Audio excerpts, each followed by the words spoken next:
A malevolent system has descended from the heavens, and the unfortunate Han Feng finds himself involuntarily traversing realms. As if that were not enough, who could have anticipated that after the proverbial rice had been cooked, the system sprite would abruptly inform Han Feng that he had been mistaken for someone else and would be unceremoniously uninstalled. Han Feng, abandoning me after initiating chaos. Utterly ungrateful. Fickle-hearted. Fond of novelty, yet weary of the old. System sprite. What nonsense are you spouting? Here, take this golden finger. It's yours. Chapter 1. System installation failure. Wah wah wah. Heavens above, Han Feng truly had no intention of crossing over. In comparison to most parallel worlds, what could possibly be wrong with the harmonious and stable 21st century, equipped with air conditioning, computers, and smartphones?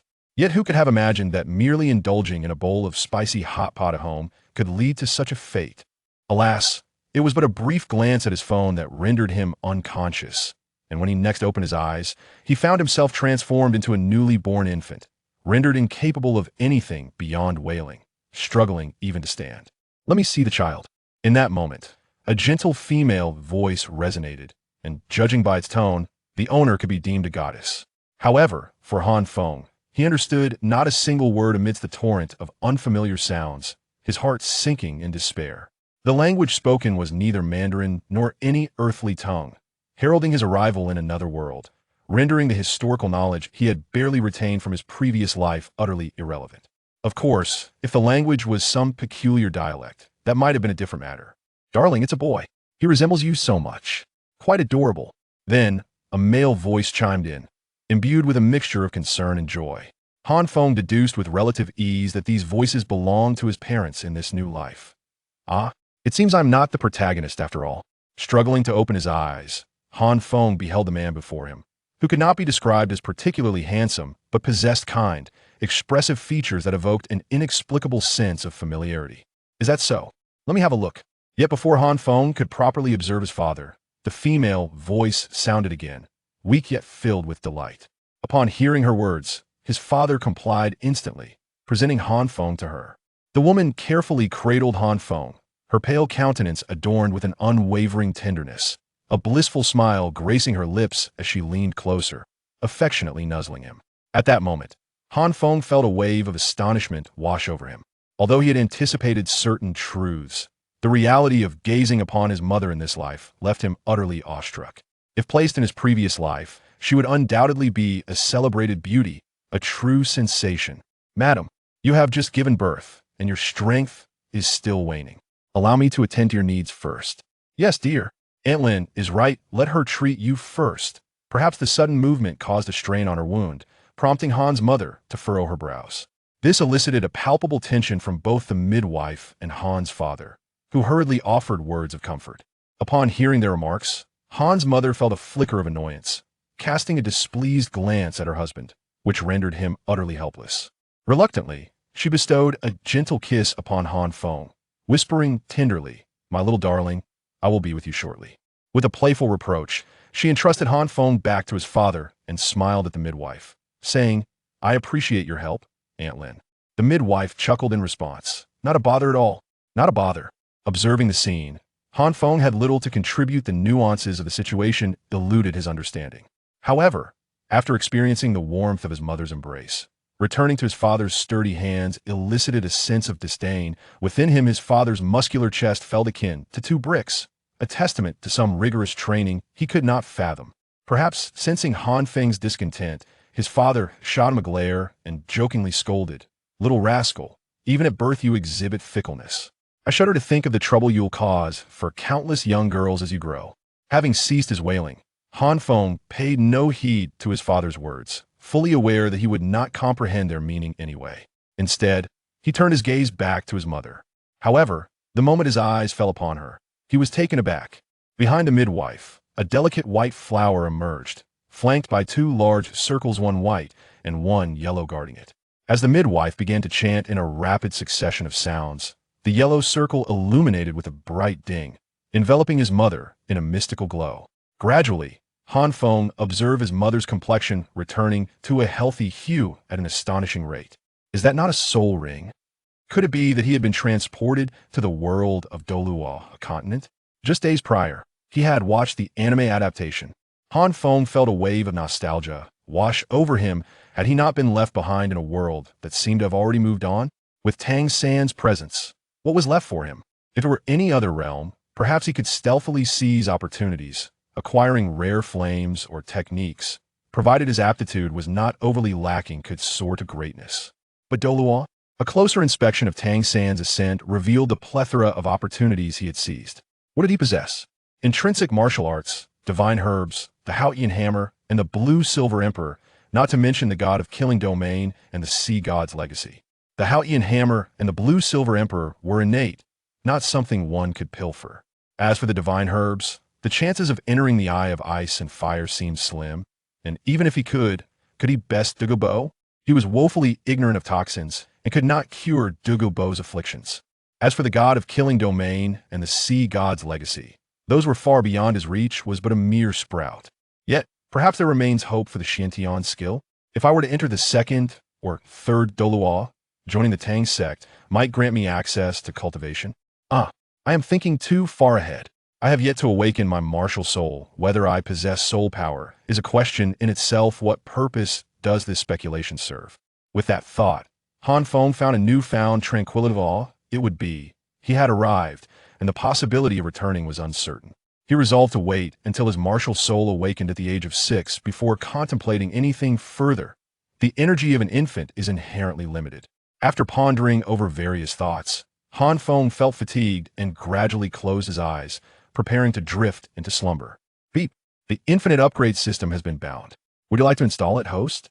Before Han Feng could fully succumb to sleep, a celestial voice jolted him awake, dispelling any remnants of drowsiness.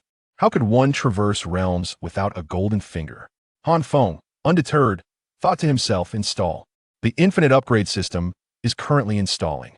1-2. A wave of uncontainable exhilaration surged within Han Feng. Infinite upgrade, just the sound of it was enough to render any other opportunities trivial.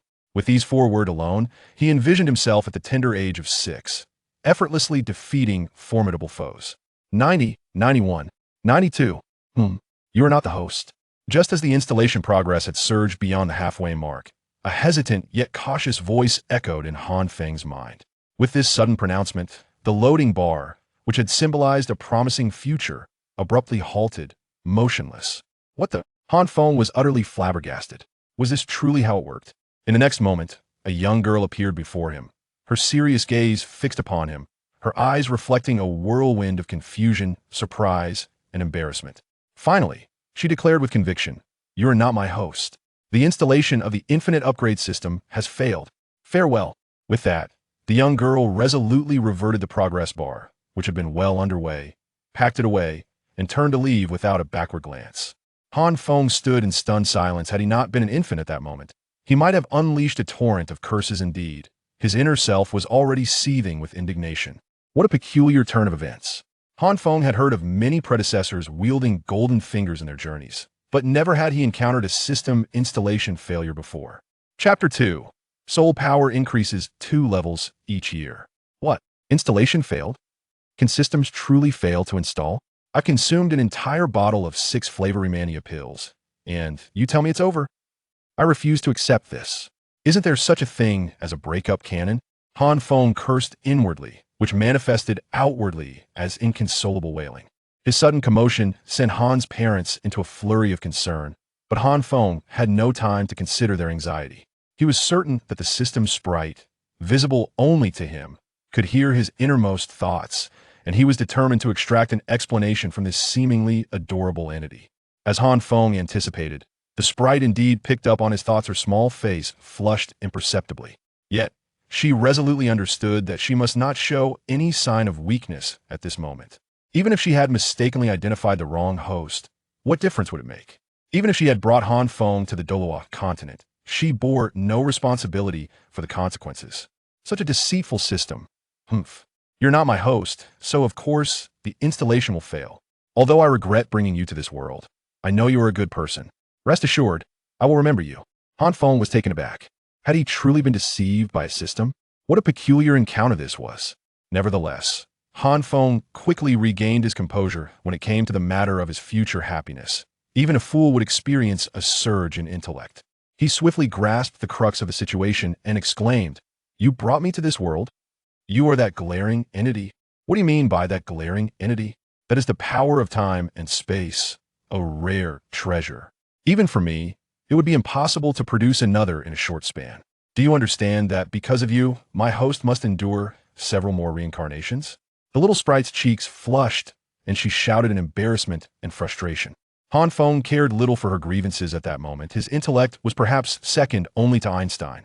"Are you implying I cannot return?" The once fierce little sprite deflated upon hearing Han Feng's words, giving a sheepish chuckle as she said, I didn't mean to. You're such a good person.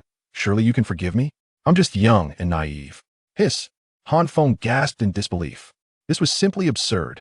"Fine. I see what's happening here. Are you toying with me? I was minding my own business at home, and without a word, you whisked me away to this unfamiliar place, only to tell me that I am not your host, that you have mistaken me for someone else, and now you're ready to leave? Am I merely a plaything to you? If that's the case, could you at least grant me a chance to understand? This way, I wouldn't have to endure such indignities." Han Feng raged indignantly. It felt akin to being in a bar, enjoying a drink, when suddenly a beautiful woman approached him, initiating conversation. Initially unwilling, he found himself drugged and dragged back to her home. Upon awakening, he realized he had been force-fed a concoction, and just when he thought he had escaped the worst, she bound him and tossed him out, simply inhumane.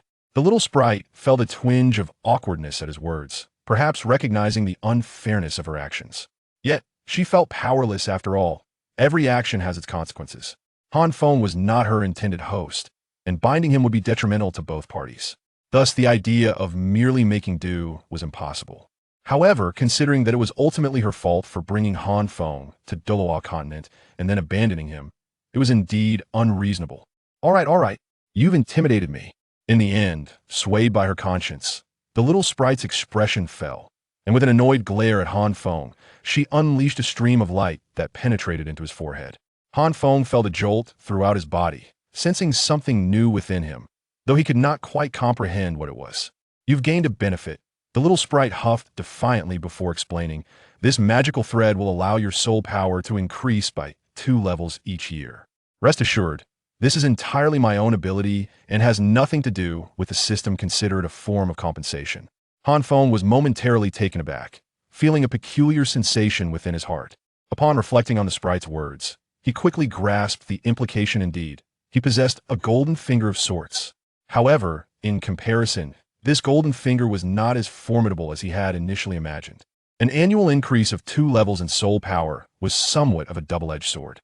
If deemed insufficiently powerful, he mused that as long as he remained alive, he would inevitably ascend to the rank of title Douluo by the age of 45. With diligent effort, reaching the title Douluo level before the age of 40 was not beyond the realm of possibility after all. The youngest among the main cast, Hao Douluo, had achieved his title at just 44 years of age. Yet could this ability truly be considered strong? Perhaps not. One could hardly overlook the fact that Tang San and his companions had all attained the title Douluo rank in their 20s. If he were to neglect training entirely, it was likely that at 20-something, he would merely attain the rank of Soul King or Soul Emperor at best. He pondered whether this ability would remain effective indefinitely if it continued to function even after he achieved the title Douluo status. Might he not be able to surpass the 100th level by the time he turned 50? With this thought in mind, Han Feng couldn't help but smile foolishly. The little sprite shot him a disdainful glance and gritted her teeth, declaring, "All right, we are even now. May our paths never cross again." At that moment, having received benefits, Han Feng was unperturbed by the sprite's attitude. After all, he found himself entirely at her mercy. If she truly intended to abandon him, he would be powerless to resist. Given that he could still retain some semblance of the connection, he felt immensely satisfied. "Farewell. I, Han Feng, shall never forget your great kindness. I won't stoop to your level." The sprite glared at him with resentment, but ultimately did not take further action, turning away without a backward glance. She had just traversed time and space with Han Feng, and the energy expenditure had been considerable. Lacking any energy replenishment from a host, she needed to return promptly. As for where she would go, only the sprite herself knew, perhaps to a realm akin to the M78 Nebula. Though he couldn't comprehend his mother's words, Han Feng was acutely aware of what had transpired. She had mistaken his earlier cries for hunger. Yet, Truth be told, he did feel somewhat peckish. Thus, under the fierce gaze of his father, Han Feng partook of his first meal in this world. Just you wait, little brat. When you grow a couple more years. Even his father was jealous of him. What a fierce man. Chapter 3. Awakening of the Martial Soul, the Seraphic Shield. Mom, save me. Dad is going to hit me again. Little brat, don't you dare falsely accuse me. When have I ever laid a hand on you? 6 years have elapsed since Han Feng arrived at the Douluo continent. He devoted a year to mastering the language of this realm. However, unlike Tang San, Han Feng's life has been considerably more comfortable. He is cherished by a loving mother and has a responsible father. Every few days, he even indulges in the delicacies of soul, beast, Maotan epitome of a luxurious lifestyle in this world. In contrast to Tang San's illustrious parents, Han Feng's family appears rather ordinary. His father, Han Dang, is 33 years old, a formidable defense-type soulmaster at the 4th to 5th level, wielding the martial soul of the Xuanjia shield, adorned with 1 white, 1 yellow, and 2 purple soul rings. His mother, Zhang Lingling, is 30 years old, a 38th level support-type soulmaster, possessing the martial soul of Qi Yin, with 2 yellow and 1 purple soul rings. Han Dang works at the city's grand fighting arena, where the treatment accorded to a soulmaster of his rank is quite generous, ensuring a prosperous life for their family of 3. Today marks Han Feng's awakening of his martial soul, and despite being a transmigrator, he cannot help but feel a surge of excitement. Han Feng harbors no doubts regarding his soul power, as he starts from level 12, bolstered by the presence of his golden finger. After a year of progress, he has ascended 2 levels after 6 years. It is only natural that he has reached level 12, regardless of any innate limitations. What truly exhilarates Han Feng is the anticipation of his martial soul. To be frank, Han Feng does not wish to inherit his father's martial soul after all. A powerful attack is the essence of male romanticism. If he were to inherit the Xuanjia shield, he would be irrevocably bound to the path of a defense-type soul master. Instead, he longs to inherit his mother's Qi Yin martial soul. Although Zhang Lingling is a support-type soul master, it was merely due to an unfortunate misstep during her soul ring selection that led her down this path. Being a fire type with a steadfast mindset, it would not be difficult for her to become a formidable attack-type soul master. With dreams of the Qi Yin martial soul in his heart, the unfortunate boy pesters Han Dang with endless questions from the break of dawn, his disdain for the Xuanjia shield martial soul evident in every word. Han Dang, however, does not indulge him and straightforwardly informs him that the Han family has a long-standing lineage of the Xuanjia shield martial soul, passed down exclusively to males. Undeterred by his father's words, and driven by a sense of shared misfortune, Han Feng promptly abandons Han Dang to report to Zhang Lingling. This is not the first time, and his familiarity with the act is almost pitiful for Han Dang. As expected, upon hearing that Han Dang was about to discipline his beloved son, Zhang Lingling merely cast a glance at Han Dang. With just one look, the previously fierce Han Dang transformed into a docile kitten. Meanwhile, Han Feng, hiding behind his mother, stuck his tongue out at Han Dang, reveling in his triumph, much to Han Dang's dismay. Though Han Feng is a transmigrator, his actual age far exceeds his youthful appearance. In his past life, he was only 20. In this life, he is merely 6, summing up to 26 years, barely 2 decades since graduating from kindergarten. This time, however, Zhang Lingling refrains from twisting Han Dang's ear, merely giving him a stern look, which leaves Han Feng somewhat disappointed. Zhang Lingling lifts Han Feng into her arms, affectionately ruffling his little face. Han Feng's mother, aside from possessing large eyes reminiscent of Han Dang, bore a striking resemblance to Zhang Lingling in her nose and mouth. This filled Han Feng with a fleeting sense of pride, believing himself to be quite the handsome young man. However, it also made Zhang Lingling particularly fond of playfully pinching his cheeks, much to Han Feng's chagrin. Fenger, regardless of the martial spirit, each possesses its own advantages. I believe that whether it's your father's Xuanjia shield or your mother's Qi Yin, you will surely be able to capitalize on its strengths and mitigate its weaknesses, won't you? Han Feng, being precocious, didn't mind Zhang Lingling's gentle coaxing, and he shyly smiled in response, clearly realizing that his little thoughts had been seen through by her. Exactly. What's wrong with the Xuanjia shield? It can withstand 1,000 foes. Seeing that Zhang Lingling hadn't scolded him, Han Dang grew bolder and chimed in with a half-hearted reprimand from the side. Han Feng stuck out his tongue, lowering his head as he muttered softly, "Humph," still just standing there to take a beating. Though Han Feng's voice was barely above a whisper, with Han Dang and Zhang Lingling, a soul sovereign and a soul master so close, they could hardly miss his words. Han Dang opened his mouth to scold him again, but a single glare from Zhang Lingling silenced him. What business is it of yours? With no recourse, Han Dang could only mumble awkwardly and retreat to the sidelines. Fenger, the people from the spirit hall have arrived. Regardless of what your martial spirit is, we will soon discover it. What if our Fenger's martial spirit has undergone a transformation? Sensing her beloved son's discontent, Zhang Lingling hastily tried to soothe him. Han Feng replied listlessly. As a soul sovereign, Han Dang, with a soul master wife, was fully qualified to invite the spirit hall's personnel to awaken martial spirits at their home, as typically the soul masters assigned to perform awakenings were often only in their 20s. Following closely behind Zhang Lingling, Han Feng soon spotted the individual who would awaken his martial spirit. Greetings, esteemed soul sovereign. I am Wong Sun. It is my pleasure to serve you. Thank you for your trouble. In the presence of outsiders, Han Dang maintained a commanding demeanor even without releasing his soul power. He exuded enough authority to instill a sense of pressure in the soul master, Wong Sun. However, upon hearing Wong Sun's self-introduction, Han Feng felt a tinge of disappointment. There was no mention of a useless martial spirit certification like that of Su Yun Tao, confirming that he was indeed not the main character. After a brief exchange with Han Dang, Wong Sun approached Han Feng with a warm smile, saying, "Young Master Han, please do not resist. I will draw forth the power that lies dormant within you." Wong Sun appeared to be in his 30s, his expression devoid of impatience.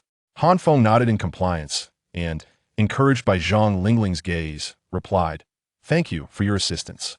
Han Feng's politeness sparked a glimmer of appreciation in Wong Sun's eyes. Without further ado, he unleashed his martial spirit.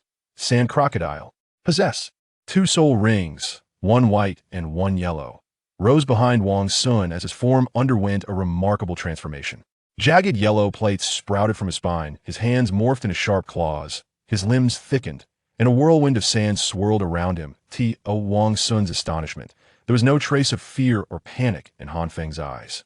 However, Wong Sun quickly dismissed this thought, considering that Han Feng was, after all, the son of Han Dang.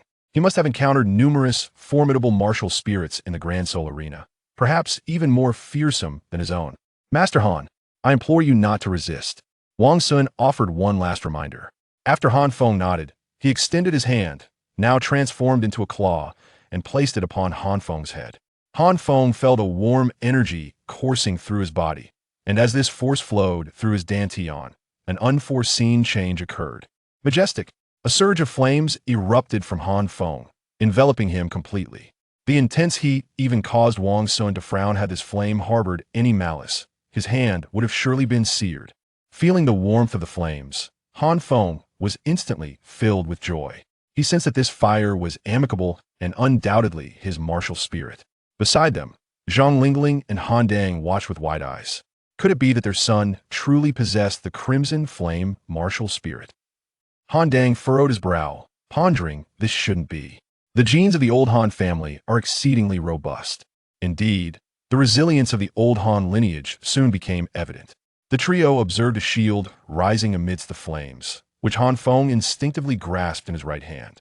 The connection he felt confirmed that this was the essence of his complete martial spirit. With their discerning eyes, Han Dang and the others quickly realized that the flames emanated from the shield rather than merely being flames. Han Feng's martial spirit was indeed the shield which unleashed the fire. Zhang Lingling expressed her displeasure. "Still a shield? Huh? Hey, my dear, what's wrong with the shield? Our son will undoubtedly grow to be the most steadfast man," Han Dang cheerfully communicated to Zhang Lingling. Unbeknownst to him, Zhang Lingling was unconvinced, snorting in response, "Isn't that just standing there to take a beating? Let me tell you, if my precious son gets hurt in the future, it'll twist your ears off." Han Dang's expression turned desolate in an instant. The young couple had not even considered whether Han Feng possessed soul power. Wong Sun, unaware of their hushed exchange, inquired of Han Feng after his martial spirit had awakened. "Master Han, it seems your martial spirit is a fusion of Lord Han and Madam Spirits. May I ask its name?" Han Feng paused momentarily, initially intending to admit his ignorance. However, as he spoke, he inexplicably declared the name of his martial spirit, the Shield of Celestial Flame. "My martial spirit is called the Shield of Celestial Flame." "The Shield of Celestial Flame? You say, quite evocative indeed." How could it not be evocative? This was precisely what the Shield of Celestial Flame had imparted to Han Feng. Chapter 4. Innate level 12, twin martial souls, the blazing shield of heaven. It has actually mutated. My son is indeed remarkable. Although Zhang Lingling harbors some dissatisfaction with Han Feng's martial soul being merely a shield, she does not hesitate to shower him with praise, regardless of whether it is merely a shield or if Han Feng were to awaken a useless martial soul. She would still elevate it to the heavens. Moreover, her beloved son's martial soul still bears the traces of her own crimson flame. Meanwhile, Han Dang sighed inwardly at these words. Both wielding shields, he is merely a target for blows. While his son is magnificent, the double standards are rather severe. In contrast, Wong Sun remained composed. After all, Han Feng was not his son. Why should he involve himself in such matters? Even if he were to step back 1,000 paces, he could not discern any particular significance in Han Feng's martial soul. He merely felt it was impressive. Certainly superior to his own, yet he did not consider the blazing shield of heaven to be an extraordinary martial soul, merely decent at best. Furthermore, the innate soul power had yet to be tested. Though it appeared that Han Feng's blazing shield had mutated positively, there is always a chance of the unexpected. Is there not? Mutated martial souls are traditionally judged by their innate soul power. High innate soul power is favorable, while low innate soul power is unfavorable. What if Han Feng's blazing shield was merely a fade?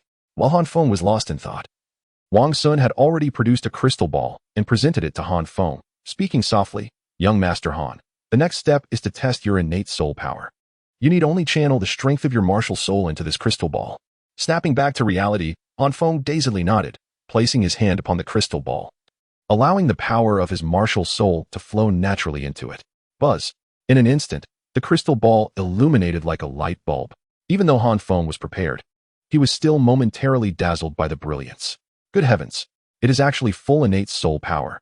Wong Sun was the first to react, exclaiming in astonishment as he reverently cradled the crystal ball in his hands, his eyes filled with fervor as he gazed at Han Feng.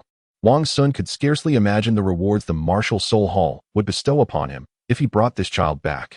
A formidable martial soul combined with full innate soul power, this was akin to having a living treasure standing before him. Unbeknownst to Wong Sun, Han Feng did not possess full innate soul power, but rather innate level 12. However, Wong Sun only recognized that a fully illuminated crystal ball indicated full innate soul power. At present, the radiance of the crystal ball was 3 times more brilliant than that of full innate soul power, yet he had never even seen full innate soul power. So how could he discern the difference? "Child, would you be willing to join my martial soul hall?" As thoughts of the rewards from the martial soul hall ignited a fervor within him, Wong Sun grasped Han Feng's hand, excitement coursing through him. Ahem. However, before Han Feng could respond, he heard Han Dang clear his throat twice, his large eyes gazing at Wong Sun with a calm demeanor, yet remaining silent. Wong Sun was immediately taken aback. How could he have forgotten? This child before him is far from an inconsequential little one from a remote village. His father is a member of the Soul Clan. How could a mere great soul master like himself arrange anything? I have overstepped my bounds. I shall take my leave. Wong Sun, in a state of panic, bowed deeply to Han Dang and prepared to depart. Take your time. There is no need for formalities, Han Dang replied, nodding, his tone considerably more abrupt than before. Wong Sun, feeling as if he had been granted a pardon, hastily exited the Han residence. Humph, such an ungrateful wretch. As Wong Sun left, Zhang Lingling's expression turned frigid, and she snorted in disdain. Indeed, if Han Feng were to join the Spirit Hall, given his innate full soul power, he would undoubtedly receive superior treatment and have a much brighter future. However, for a mother who cherishes her son, how could she bear to let her precious boy, who had just awakened his martial soul, depart from her side to enter the Spirit Hall?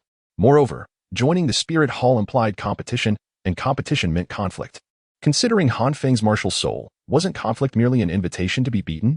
Zhang Lingling would never allow Han Feng to enter the Spirit Hall. Han Dang, standing beside her, was well aware of his wife's sentiments. In truth, he believed that entering the Spirit Hall was indeed a commendable opportunity, but on one hand, Zhang Lingling would surely oppose it, and on the other, he felt a pang of reluctance for this unfortunate child. Dad, Mom, my martial soul has awakened. It is a fusion of the Crimson Flame and the Xuanjia Shield. At that moment, Han Feng gleefully approached his parents, his tone endearing. Han Dang smiled upon hearing this. With such a powerful and unique martial soul coupled with innate full soul power, he understood that if his son worked hard enough, a bright future awaited him. Becoming a title Douluo was not merely a dream. However, Zhang Lingling felt a twinge of disappointment. What a pity that it is based on your father's shield. Han Feng, unfazed, chuckled. What does it matter? Did you not say, Mom, that both the Xuanjia Shield and the Crimson Flame possess their strengths? Now that I combine the merits of both, what is there to be dissatisfied with? Han Feng's words surprised Han Dang. Oh, you finally grasped this? I told you. What is wrong with being a defensive soul master? You will surely become the most formidable man on the continent. Hee. Han Feng merely grinned like a fool. He had not truly understood. He had merely realized that he possessed more than one martial soul. During the awakening, in addition to the intense heat radiating from his right hand, Han Feng also sensed a chill emanating from his left. Had he not reacted swiftly, the experience of martial soul awakening would not have been as simple as a single flame, but rather a duality of fire and ice. Through his perception, Han Feng discerned that his second martial soul was the pristine ice, which was superior to ordinary mystic ice and pure ice, but not quite as potent as the ultimate ice, likely on par with his Qitian shield. More importantly, Han Feng discovered that his twin martial souls did not possess the same restrictions as Tang San's. He could utilize both simultaneously. The Qitian shield and pristine ice could coexist in harmony. With the emergence of this second martial soul, what need is there for me to be entangled in the trivialities of shields and armaments? I could simply unleash my second martial soul, embodying both a robust tank and a fierce warrior, achieving the remarkable feat of being exceptionally resilient while simultaneously inflicting substantial damage. Contemplating this, Han Feng subtly retracted his left hand. This martial soul must be well concealed. It is indeed a trump card, a genuine ace up my sleeve. Han Feng harbored no intention of disclosing the existence of his Zhenbing martial soul to Han Dang and Zhang Lingling, not out of distrust, but rather due to Han Dang's tendency to show off. If he were to divulge this news today, it would likely be common knowledge among all participants at the Great Soul Arena by the following day. Moreover, the adage dragons beget dragons, phoenixes beget phoenixes, and the offspring of a rat can burrow holds true. From what Han Feng understood, neither his maternal nor paternal lineage, tracing back 3 generations, bore any semblance to a martial soul associated with ice. Thus, the origin of his Zhenbing martial soul remains rather perplexing. Although there exists a notion of martial soul mutation, where a cat and a tiger might procreate a lion, such an explanation falters when contemplating a cat and a tiger giving birth to a hammer. This seems rather implausible, does it not? Certainly, based on his first martial soul, it is irrefutable that he is indeed the biological offspring of Han Dang and Zhang Lingling. Yet, in pursuit of familial harmony, Han Feng resolved against revealing this to them. For in his eyes, while it is clear that his father harbors deep affection for his mother, there also exists a hint of possessiveness, after all. A man who is fiercely jealous of his own son could hardly be expected to harbor no inner conflicts. A former roommate of Han Feng had a girlfriend who could not possess any male contacts in her phone save for family. Han Feng genuinely feared that his father might be of such a nature. It would be prudent to observe further. After all, love tends to be inherently selfish. Should such a selfless devotee truly exist, Han Feng would be keen on encountering the legendary canine of devotion, perhaps even engaging in discourse with its significant other. P.S. I am not averse to sharing. My residence is in China, and my contact number is 159. Chapter 5. The Soul-Hunting Forest and the 400-year-old Minotaur Lava Turtle. Since the awakening of Han Feng's martial soul, Zhang Lingling's affection for him has only intensified. It seems she understands that in the future, Han Feng is destined to become a formidable soul master and cannot accompany her every day as he does now. Thus, she has concentrated years of indulgence into just a few fleeting days. This has greatly vexed Han Dang, who nearly severed their father-son relationship in frustration. However, Han Dang found himself at a loss regarding Han Feng. To divert Han Feng's attention, he promptly sent him to the city's primary Soulmaster Academy. After all, how could a talent endowed with innate full soul power neglect his studies? His actions were entirely reasonable and certainly not motivated by a desire to enjoy a couple's retreat with his wife. Although he is a soul sect master, he is often too busy to teach his child. While his wife is a soul venerable, her specialization in auxiliary arts does not align with Han Feng's needs. Yet, the academy does not commence classes for another 2 months, leaving Han Dang with no choice but to endure this period of waiting. Han Feng had indeed expressed a desire to attend the Nodding City Academy, having gathered information over the past 6 years. He was aware that the current pope of the Spirit Hall is Bibi Dong, and the Haoyan Douluo had vanished 6 years prior. He should be of the same age as Tang San. Nodding Academy boasts the charming Xiao Wu, the unparalleled master in theoretical knowledge, and the future sea god, Tang San. How could he not seek to ingratiate himself with such figures? If only his legs were as sturdy as Tang San's arms, he would not need to shamelessly cling to Tang San's influence. The divine herbs and sea god assessments, how could any of these be separated from Tang San? However, before Han Feng could voice this immature notion, it was swiftly dismissed by Zhang Lingling. Residing in the city of Stan, the distance to Notting City, while not insurmountable, is still considerable. Zhang Lingling is hesitant even to allow Han Feng to attend the Spirit Hall, so how could she permit him to venture so far to Notting Academy? Attending a local academy would at least allow for regular visits, but studying at Notting would mean seeing him only once every 6 months. Ultimately, he could not contend with the authority of Zhang Lingling, the dominant figure in their household, and thus reluctantly acquiesced. Of course, as a talent with innate full soul power, it is imperative for him to hunt for soul rings. Thus, taking advantage of the 2-month period before the academy opens, Han Dang and Zhang Lingling took Han Feng to the soul hunting forest, preparing to acquire his first soul ring. Although Han Dang is a defensive soul master and Zhang Lingling specializes in auxiliary arts, neither particularly excels in combat. They are both at the levels of soul sect master and soul venerable. They could easily handle a small soul beast of 400 to 500 years, even without relying on soul ring skills, simply overpowering it with their soul power. However, upon arriving at the soul hunting forest, Han Feng discovered that the tales he had read in his previous life, where protagonists effortlessly slay century-old or even millennium-old soul beasts, were mere fabrications. Even a prodigy like Tang San had to exhaust all means and exploit weaknesses to defeat the mandala snake. What could an ordinary individual like Han Feng hope to achieve, devoid of techniques or hidden weapons, by simply charging headlong into battle against a soul beast? Moreover, in his previous life, Han Feng was neither an assassin nor a special forces soldier. During his most arduous times, he merely participated in university military training. His psychological resilience was merely above average. The soul beasts he encountered were increasingly fierce and grotesque. It was not just that Han Feng lacked any remarkable skills. Even if he possessed them, he would be unable to unleash them in their presence. Indeed, he had seen numerous soul masters with formidable martial souls, but they were soul masters, entirely distinct from the bloodthirsty soul beasts that exuded a chilling aura. Han Feng could hardly believe that a normal person, confined with a tiger in a cage, would remain unperturbed. At the age of 20 in his previous life, upon returning to his village and spotting the large goose there, he felt a twinge of fear, for it was his childhood nemesis. Consequently, Han Feng could only obediently hide behind Zhang Lingling and Han Dang, striving to avoid causing trouble for his parents. In fact, from Han Dang and Zhang Lingling's perspective, this was already a sign of wisdom. After all, what child would not cry or cause a scene upon encountering a ferocious soul beast at the age of 6? Dad, what kind of soul beast should I seek for my first soul ring? Han Feng inquired, peering curiously over Zhang Lingling's shoulder at Han Dang. Naturally, Han Dang seized this opportunity to showcase his prowess before his wife and child, nodding in response. Fenger, your martial soul is the Blaze Heaven Shield. Though it possesses the power of the Scarlet Flame, its essence is still that of a shield. It is destined for you to pursue the path of a defensive soul master, and thus, a turtle-type soul beast would be most fitting. Zhang Lingling, however, held a differing opinion. Why must it necessarily be a turtle-type soul beast? Is my Scarlet Flame not strong enough? Faced with his wife's inquiry, Han Dang dared not counter her, nor could he engage in a debate with her, merely offering an awkward smile. Han Feng furrowed his brow, perplexed as he asked, "Can't we find a fire-type turtle?" Unintentionally, Han Feng's comment sparked a realization in Han Dang, who chuckled.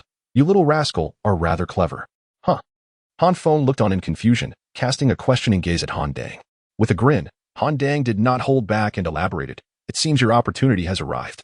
A few years ago, while acquiring my 4th soul ring, I encountered a bullhead lava turtle with over 200 years of cultivation.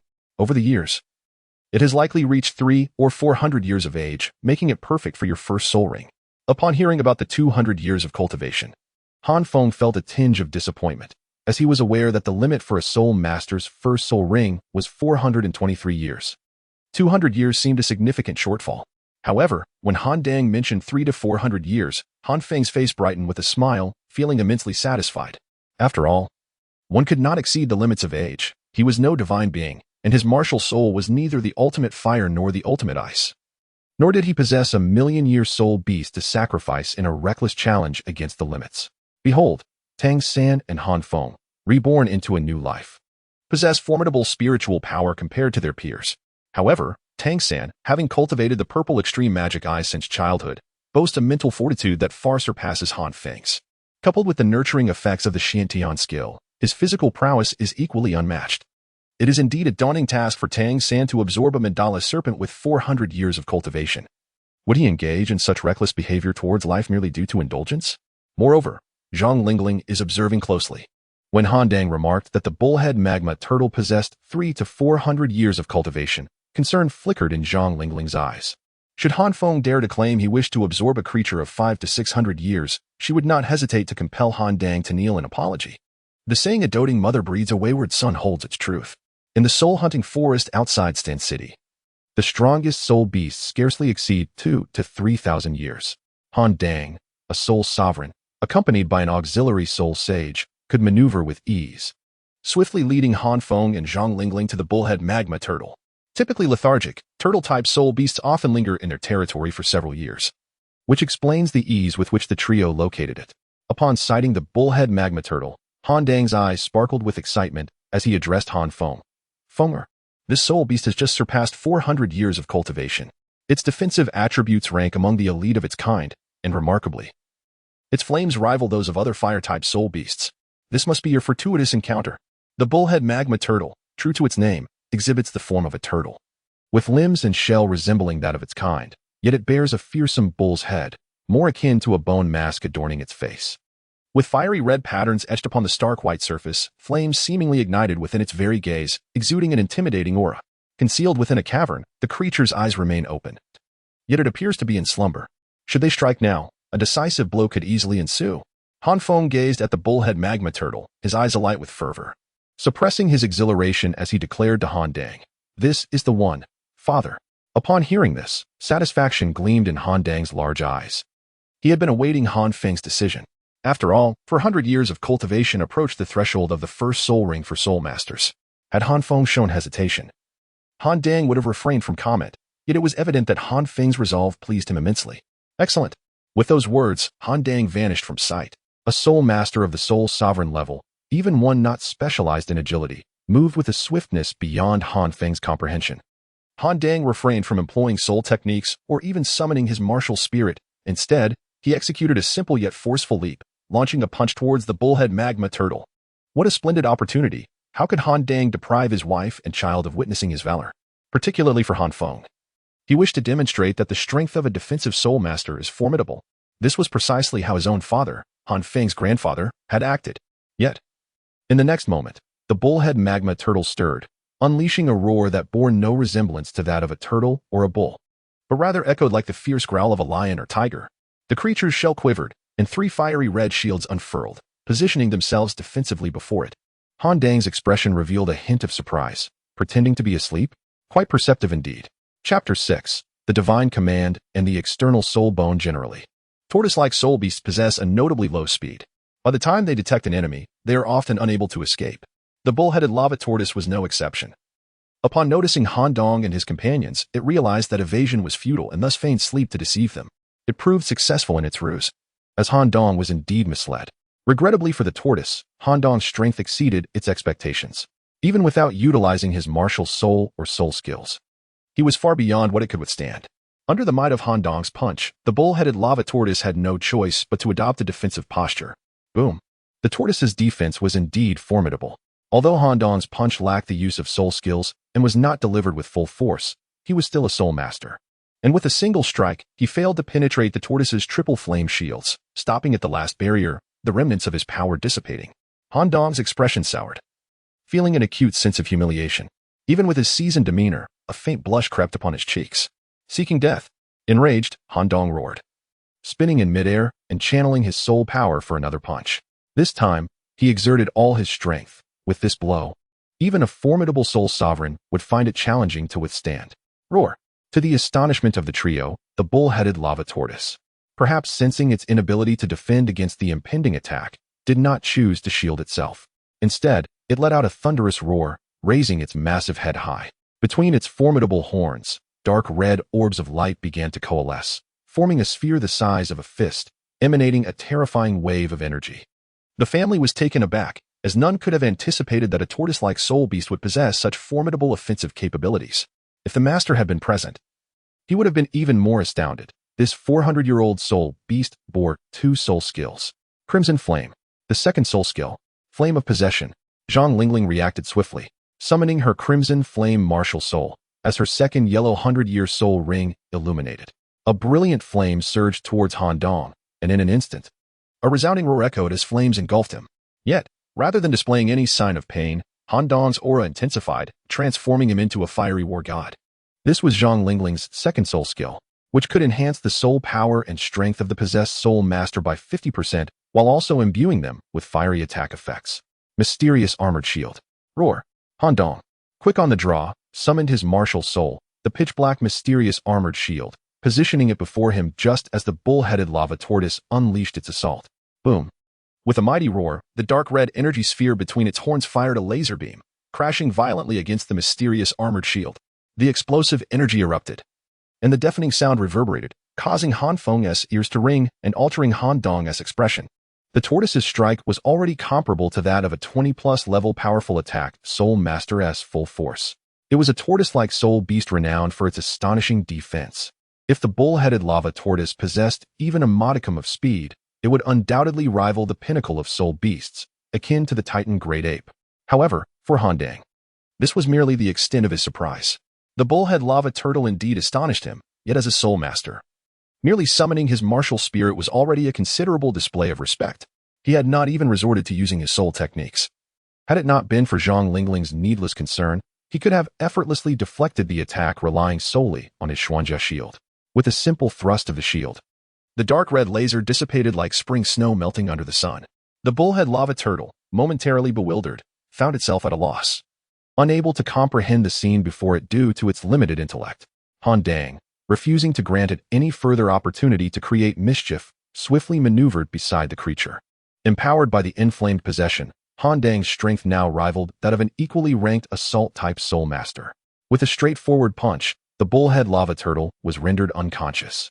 Frothing at the mouth, having depleted its soul power, Han Dang dragged the creature before Han Feng and, with a triumphant smile, urged, "Go ahead and absorb your first soul ring." Han Feng glanced at Zhang Lingling and then back at Han Dang, nodding vigorously. With bated breath, he retrieved a dagger from his pocket and approached the unconscious bullhead lava turtle, excitement coursing through him. The first soul ring. I wonder what it will be like. Without hesitation, Han Feng plunged the dagger into the creature's brow, and a bright yellow soul ring slowly ascended from its body. Taking a deep breath, he summoned the radiant shield, allowing the soul ring to envelop his martial spirit. Focus. Han Dang quickly reminded him. Han Feng, aware of the gravity of the moment, closed his eyes and immersed himself within his martial spirit. In an instant, a searing wave of heat surged from the radiant shield, engulfing him entirely. Pain akin to being carved by blades and scorched by flames overwhelmed him. However, Han Feng had anticipated this discomfort and gritted his teeth, resisting with all his soul power. Fortunately, with his soul power at level 20, he was slightly stronger than the average person. After approximately half an hour, the torment began to subside. Han Feng vowed that this half hour would remain the most arduous period of his 26 years, in both this life and the last. Roar, roar, roar. Yet, as the heat dissipated, a ferocious aura emerged once more. Han Feng could hear the echoing roars, sending tremors through his heart. He envisioned the bullhead lava turtles roaring at him, their beastly presence suffocating him. Fortunately, Han Feng's mental fortitude remained robust. Coupled with the previous sight of his father overpowering the bullhead lava turtle, he felt little fear towards it. Thus, despite his confusion, Han Feng's instinct for survival drove him to persist. Meanwhile, Zhang Lingling, filled with concern and a hint of reproach, questioned Han Dang. It has been over half an hour. Why hasn't Feng awakened yet? I told you not to aim for a 400-year soul ring. If anything were to happen to my Feng, you'll be sleeping on the floor from now on. Han Dang chuckled nervously, a flicker of concern stirring within him.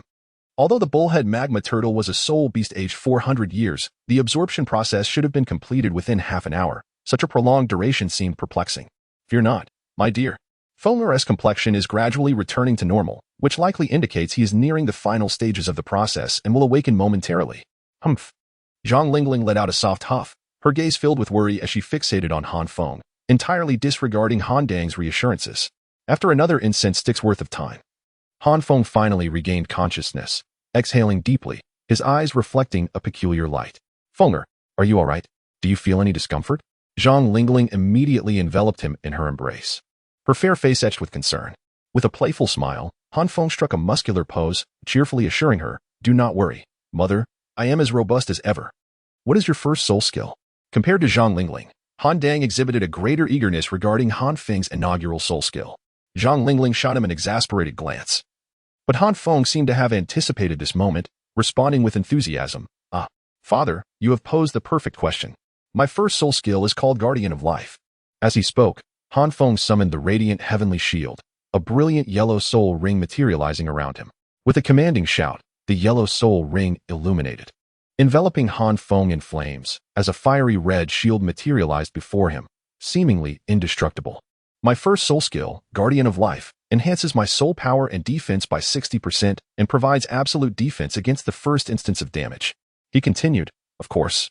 This is relative. The attacks of soul masters and great soul masters can be absolutely defended against, while for soul venerables, there is only a 75% chance of absolute defense. For soul sects, it drops to 50, and by the time one reaches soul emperor, it becomes nearly ineffective. Upon hearing this, Han Dang's eyes sparkled with excitement. A 60% enhancement to soul power and defense within the first soul ring was already extraordinary, and the ability to provide absolute defense against initial damage was nothing short of miraculous. If utilized effectively, even a severely weakened state could be transformed into a display of brilliance. Moreover, Han Dang was confident that his son would undoubtedly surpass the rank of Soul Douluo and even attain the title of Douluo. According to Han Feng's assertions, when he eventually ascended to Soul Emperor or Soul Sage, would not this first soul skill then equate to absolute defense? Furthermore, Han Feng seemed to sense that Han Dang and Zhang Lingling's astonishment was still lacking, grinning mysteriously as he grasped his own face, feigning profundity as he mused. Vaporization. Chapter 7. The Illusion, the Brilliance of Wong Su Illusion. Roar. With a sound akin to a ferocious bellow, Han Feng's aura transformed dramatically. In a fleeting moment, he had shifted from a demeanor of smug satisfaction, feigning mystery, to being enveloped by an aura of fierce savagery, reminiscent of a wild beast unleashed from its cage, poised to devour its prey. Han Dang and Zhang Lingling were immediately taken aback. They could sense that Han Feng's power had surged significantly. Under the enhancement of the first spirit ring, his spirit energy attributes had astonishingly increased by over 80%, along with a marked enhancement in strength. Yet, the figure shrouded in dark crimson mist before them, could it truly be their beloved son? That previous roar, though tinged with a human voice, unmistakably echoed the growl of the bullhead lava tortoise. In a flurry of concern and anxiety, Han Dang and Zhang Lingling summoned their martial spirits. The atmosphere of the Soul Sect and Soul Master was fully unleashed, causing the figure within the dark crimson mist to visibly startle and swiftly retract. Han Feng's youthful voice rang out, "Dad, Mom, do not attack. It's me. It's me." Under the astonished gazes of Han Dang and Zhang Lingling, the dark crimson mist gradually dissipated, revealing Han Feng's diminutive figure, yet he was undeniably transformed. A massive, bone-like bullhead mask adorned his head, with a pair of sharp, twisted horns protruding forward. Two dark crimson stripes traced from his eye sockets down to his jaw, and his hollow, eerie pupils shimmered with an otherworldly glow. Although distinct from the bullhead lava tortoise, the connection was unmistakable. Upon hearing Han Feng's voice, Zhang Lingling disregarded the terrifying mask atop his head and embraced him tightly, exclaiming, "Fenger?" Han Feng nodded, the expression on the bone mask inscrutable, only to hear him declare, "It's me." Seeing that Han Feng was lucid, Zhang Lingling sighed in relief. Meanwhile, Han Dang seemed to grasp some crucial insight and solemnly spoke, "Fenger, this is an external spirit bone. The facial external spirit bone of the bullhead lava tortoise can enhance soul power and strength by 30%, though he had suspected as much." The confirmation from Han Feng sent a tremor through Han Dang. An external spirit bone. For soul masters, its worth is second only to a 100,000-year spirit ring, ranking as the second most coveted treasure on a soul master's list of dreams. Believing his father to be astonished by the modest enhancement, Han Feng hastily added, "Though it currently only provides a 30% boost, it is, after all, an external spirit bone, capable of growing alongside my development. Presently, it's 30%. In the future, it shall become 60%, 90%. This was indeed a truth, since acquiring the external spirit bone. Han Feng understood that its enhancement would scale with his soul power, increasing by 10 percentage points for every 10 levels. At his current level in the teens, it grants 30%, at level 20, 40%, at level 30, 50%, and so forth. Han Feng had anticipated that such revelations would elicit awe from Han Dang, yet to his surprise, Han Dang exhibited no signs of astonishment or admiration. Instead, he bore a solemn expression, intently locking eyes with Han Feng, and gravely cautioned, "Fenger, from this moment forth, in the absence of absolute power or life-threatening circumstances, one must never reveal the existence of this external soul bone to anyone. Do you understand?" Han Dang's expression bore no trace of jest, as the imperceptible pressure of a soul sect level emanated towards Han Feng, causing his pupils to constrict sharply. Han Feng suddenly realized he had been excessively complacent. Just days prior, he had worried about Han Dong's ostentation, fearing he might divulge the existence of his second martial soul. Thus, he had chosen to conceal it. Yet, it seemed he was no different. The allure of the external soul bone had clouded his judgment, compelling him to eagerly share its existence with Han Dong and Zhang Lingling, merely for the sake of boasting. Had these two not been his closest kin, he might have already met a chilling demise at the hands of another soul sect or soul master. With this thought, Han Feng's moment of pride swiftly dissipated, leaving only a profound sense of shame. How could he, who prided himself on being a reborn individual, behave in such a manner? Did you comprehend? After a prolonged silence, Han Dong's tone sharpened, his authoritative voice sending a tremor through Han Feng's heart. Uncharacteristically, Zhang Lingling refrained from defending Han Feng or intervening, for she too understood the significance of this external soul bone, talent, strength, opportunity, and the harrowing specter of pursuit. Regaining his composure, Han Feng knew he should no longer indulge in self-satisfaction, hastily nodding in acknowledgement. I understand. This could very well be the first time in 6 years that Han Dong spoke so sternly to him.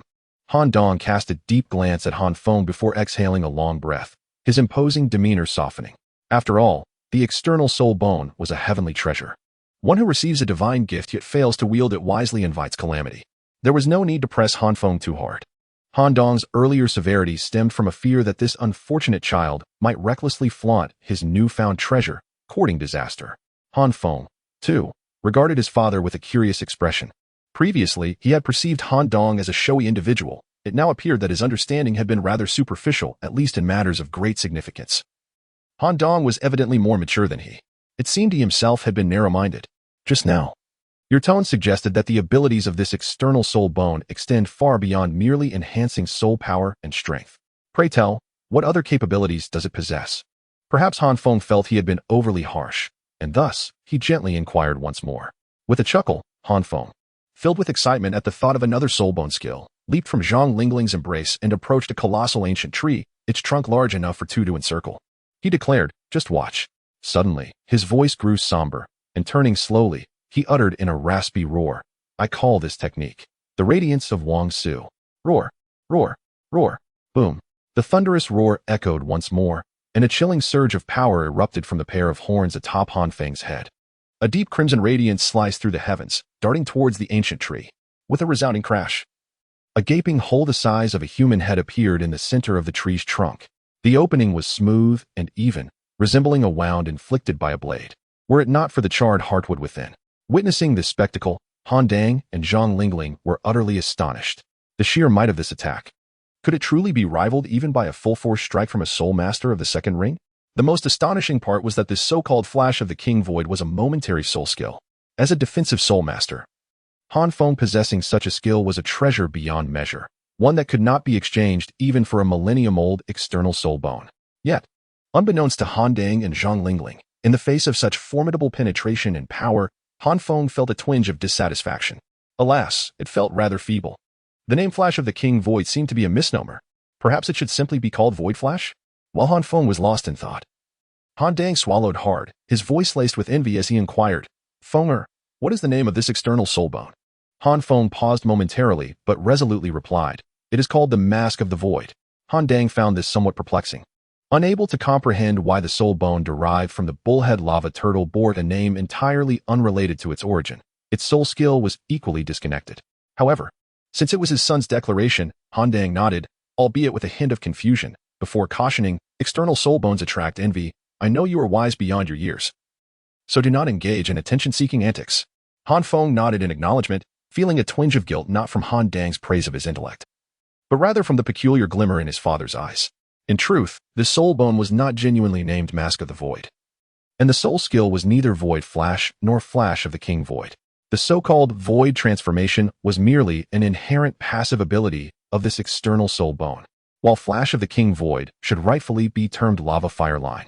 The numerous alterations were entirely born from Han Feng's whimsical imagination. Had his martial spirit been a blade rather than a shield, he might have even whimsically renamed his first soul skill the Crescent Moon Charge. Chapter 8. The Junior Soulmaster Academy of Stand City upon returning from the soul hunting forest. A mere 2 months evidently proved insufficient for Han Feng to achieve another breakthrough. After registering at the Spirit Hall, he settled into a languorous existence, akin to that of a sloth. Effort is utterly unattainable. In this lifetime, striving is an impossibility. I can only subsist on the meager sustenance of 2 levels of soul power each year. However, Han Feng was somewhat perturbed when he discovered that his soul power registered at a mere level 15 upon his arrival at the Spirit Hall. It is worth noting that over the past 6 years, he had naturally ascended by 12 levels. Additionally, his first spirit ring, which was 400 years in age, surely contributed a significant amount of soul power. With 1 level assured and an external soul bone enhancing his capabilities, albeit only a 100-year-old bone, was it unreasonable to anticipate an increment in his soul power? Calculating this, it appeared that 14 levels of his soul power were indeed derived from external sources. Yet, despite this, he found himself at the disheartening level of 15. What did this signify? It suggested that his innate soul power was merely between half a level and 1 level, with dual spirits, both of which were not lacking in quality. To possess such a meager amount of innate soul power seemed absurd. Just look at Tang San or Bibi Dong. Surely, he could not be considered inferior to them. Fortunately, he had his unique advantage. His soul power automatically increased by 2 levels each year. Otherwise, Han Feng might have fallen into despair. The 2 months passed swiftly, and after this brief period, Han Feng finally fulfilled his desires by entering the Junior Soulmaster Academy of Stan City as a self-funded student. It became apparent that he was not destined to be the protagonist of this tale. There were no adorable girls vying for dormitory companionship. Yet the treatment of self-funded students was relatively decent. Dormitories were shared among 4 individuals, segregated by gender. However, Han Feng was unable to reside in the dormitory. How could Zhang Lingling, his caring mother, ever allow him to do so? As for compliance with school regulations, the principal of the Junior Soulmaster Academy was merely a rank 41 Soulmaster, a support-type Soulmaster at that. The faculty, lacking in profound knowledge, consisted mostly of instructors of average caliber, with only a few standing out without any notable talent. In their eyes, Han Feng's father, Han Dang, was a remarkable figure, despite his own cultivation being no more than that of a great soulmaster. Such short-sighted individuals were hardly deserving of respect from Han Feng. Naturally, despite being a defense-type battle soulmaster, no one dared to provoke Han Feng. After all, with a soul power level of 15, he certainly would not be bullied by a pack of children. Many 6th-grade graduates possessed merely 12 or 13 levels of soul power. If any upperclassmen did attempt to harass him, Han Feng would certainly report them. He was not foolish. His martial spirit was formidable. But being limited to a single spirit ring with no offensive capabilities left him vulnerable in a group confrontation. He could not possibly reveal his external soul bone. After all, he is neither Tang San nor possesses the mystic skills of the Xiantian art, nor does he wield the lethal arts of hidden weaponry at merely 6 years of age. How could he possibly contend against 100 foes? After all, with his father around, the teachers at school would surely show him favoritism. Consequently, Han Feng has become something of a notorious troublemaker within the academy. Even the principal dares to jest in his presence. However, it should be noted that Han Feng is not entirely idle or aimless. Indeed, upon realizing that his soul power would automatically increase each year, his enthusiasm for rigorous training has significantly waned. After all, if one can improve while reclining, why toil tirelessly for a mere fraction of that progress? Han Feng harbors no grand ambitions. As the saying goes, fame brings trouble. And he has no desire to become an extraordinary 6-year-old soul master or a 7-year-old soul venerable. Such feats are beyond his reach. Presently, at level 15, he knows that in 6 years, even without further training, he would reach level 27, a threshold at which Ning Rongrong and Zhu Qin would be nearly at par, allowing them all to enter Shrek Academy. Nevertheless, despite this apparent lack of ambition, Han Feng is not without pursuits. Having traversed from the 21st century, his imaginative capabilities far exceed those of the natives of Douluo continent. After merely a day of meditation, which was essentially solitary contemplation, Han Feng discerned his path to cultivation. First and foremost, he must not squander his unique advantage. With an automatic increase of 2 levels in soul power each year, although he is reluctant to actively enhance the quantity of his soul power, he can seek ways to elevate its quality. This revelation has emerged from Han Feng's deep reflections. He believes that allowing soul power to increase so effortlessly would indeed be a waste. While he cannot transform it to rise by 3 or 4 levels annually, he can concentrate his soul power, making each level more substantial. If his first level soul power can equate to 2 or 3 levels of the same rank, would that not mean he is effectively gaining 5 or 6 levels each year? Ordinary soul masters would never conceive of such a method. Any rational soul master would labor tirelessly to elevate their soul power by even a single level, who would willingly complicate their own progression. Yet Han Feng is different. His soul power is not the result of conventional training. The primary reason, of course, is that compressing soul power is far simpler than enhancing it. One is a creation from nothing, while the other is a transformation born of quantitative change. It is quite evident how Han Feng would choose. The second aspect is enriching his arsenal of techniques. After being expressly forbidden by Han Dang from employing external soul bones in public, Han Feng has acutely felt the inadequacy of his abilities. Apart from the first soul skill of the Shield of the Blazing Sky, he finds himself at a loss for even a single commendable skill. This is clearly unacceptable. Just look at Tang San, who, at the tender age of 6, exhibited a dazzling array of talents. With his martial spirit soaring alongside his skills, and soul techniques intertwining with hidden weaponry, he managed to confront Zhao Wujie, a formidable opponent of level 76, using a plethora of ingenious methods despite his own lesser soul power. As a youth in the throes of youthful ambition, how could Han Feng not feel a spark of longing? For Han Feng, the most straightforward method to enhance his abilities was undoubtedly the creation of his own soul skills. It is not mere self-aggrandizement. Unlike other soul masters who toil to elevate their soul power, he possesses ample time for exploration and, combined with the imaginative prowess from his previous life, the conception of unique soul skills is far from fanciful. As for the concern of being seized for research, Han Feng remained unperturbed.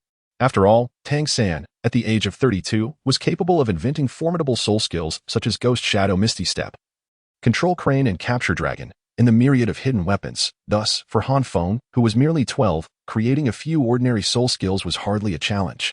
To this end, Han Feng persistently sought out Han Dang upon returning home each day, eager to learn the intricacies of various shield techniques, hoping to glean some insight. After half a year of dedicated study with Han Dang, he had indeed acquired a wealth of techniques. However, he found himself at a loss when it came to the innovation of soul skills. Ironically, his constant companionship with Han Dang had inadvertently sidelined Zhang Lingling, who expressed her displeasure by meting out nightly punishments to Han Dang. This situation left Han Dang rather vexed, while he felt jealousy when Han Feng was affectionate with Zhang Lingling. It was now his turn to feel the sting of jealousy as Han Feng was close to him while Zhang Lingling sulked. This predicament prompted Han Dang to privately resolve that one day, he would send this unfortunate child far away, perhaps for an extended period of time. Meanwhile, Han Dang cleverly suggested that Han Feng accompany Zhang Lingling, asserting with righteous conviction that his blaze shield not only possessed shield capabilities but also the power of flames, encouraging him to learn from his mother to unlock the fiery potential within his martial soul. Han Feng saw no objection to this, yet he was caught by surprise when, during his lessons with Zhang Lingling on fire control, he stumbled upon the very essence of creating his own soul skills. Chapter 9. Creating a unique soul skill. Level 20 Han, do you really want me to attack you with all my might? Indeed. Although Dagui's first soul ring is merely a 10-year soul ring, he is, after all, a formidable assault soul master. Are you truly unconcerned about using your first soul ring? Outside the classroom of Class 2, Grade 3 at the Stand City Junior Soulmaster Academy, two youths expressed their inner turmoil to another strikingly handsome young man. However, the handsome youth appeared visibly irritable and vexed. In response to their persistent entreaties, he unleashed a string of expletives, delivering a swift slap to each of the two boys and scolding, "Can you stop being so wishy-washy? If I tell you to attack, just attack. Why complicate matters?" No wonder the girls next door, Arya and Hunyo, looked down on you too. His words caused a flush of embarrassment to rise on the faces of the two boys. Upon hearing the names of Hunyo and Arya, they fell into a stammering silence, unable to utter a single word. Observing their reaction, the handsome youth let out a cold laugh and insidiously proposed, "Either Dagui, you unleash your full power against me now, or I shall inform Arya that you followed her yesterday." Upon hearing this, Dagui was instantly filled with indignation and shame. A grayish-brown earth dog burst forth from within him, propelled by a white soul ring. As the white ring shone, his martial soul manifested, charging towards the handsome youth. The other boy was taken aback, realizing he was too late to dissuade Dagui, and a sense of despair washed over him. He could almost envision himself and Dagui sprawled on the ground in mere minutes.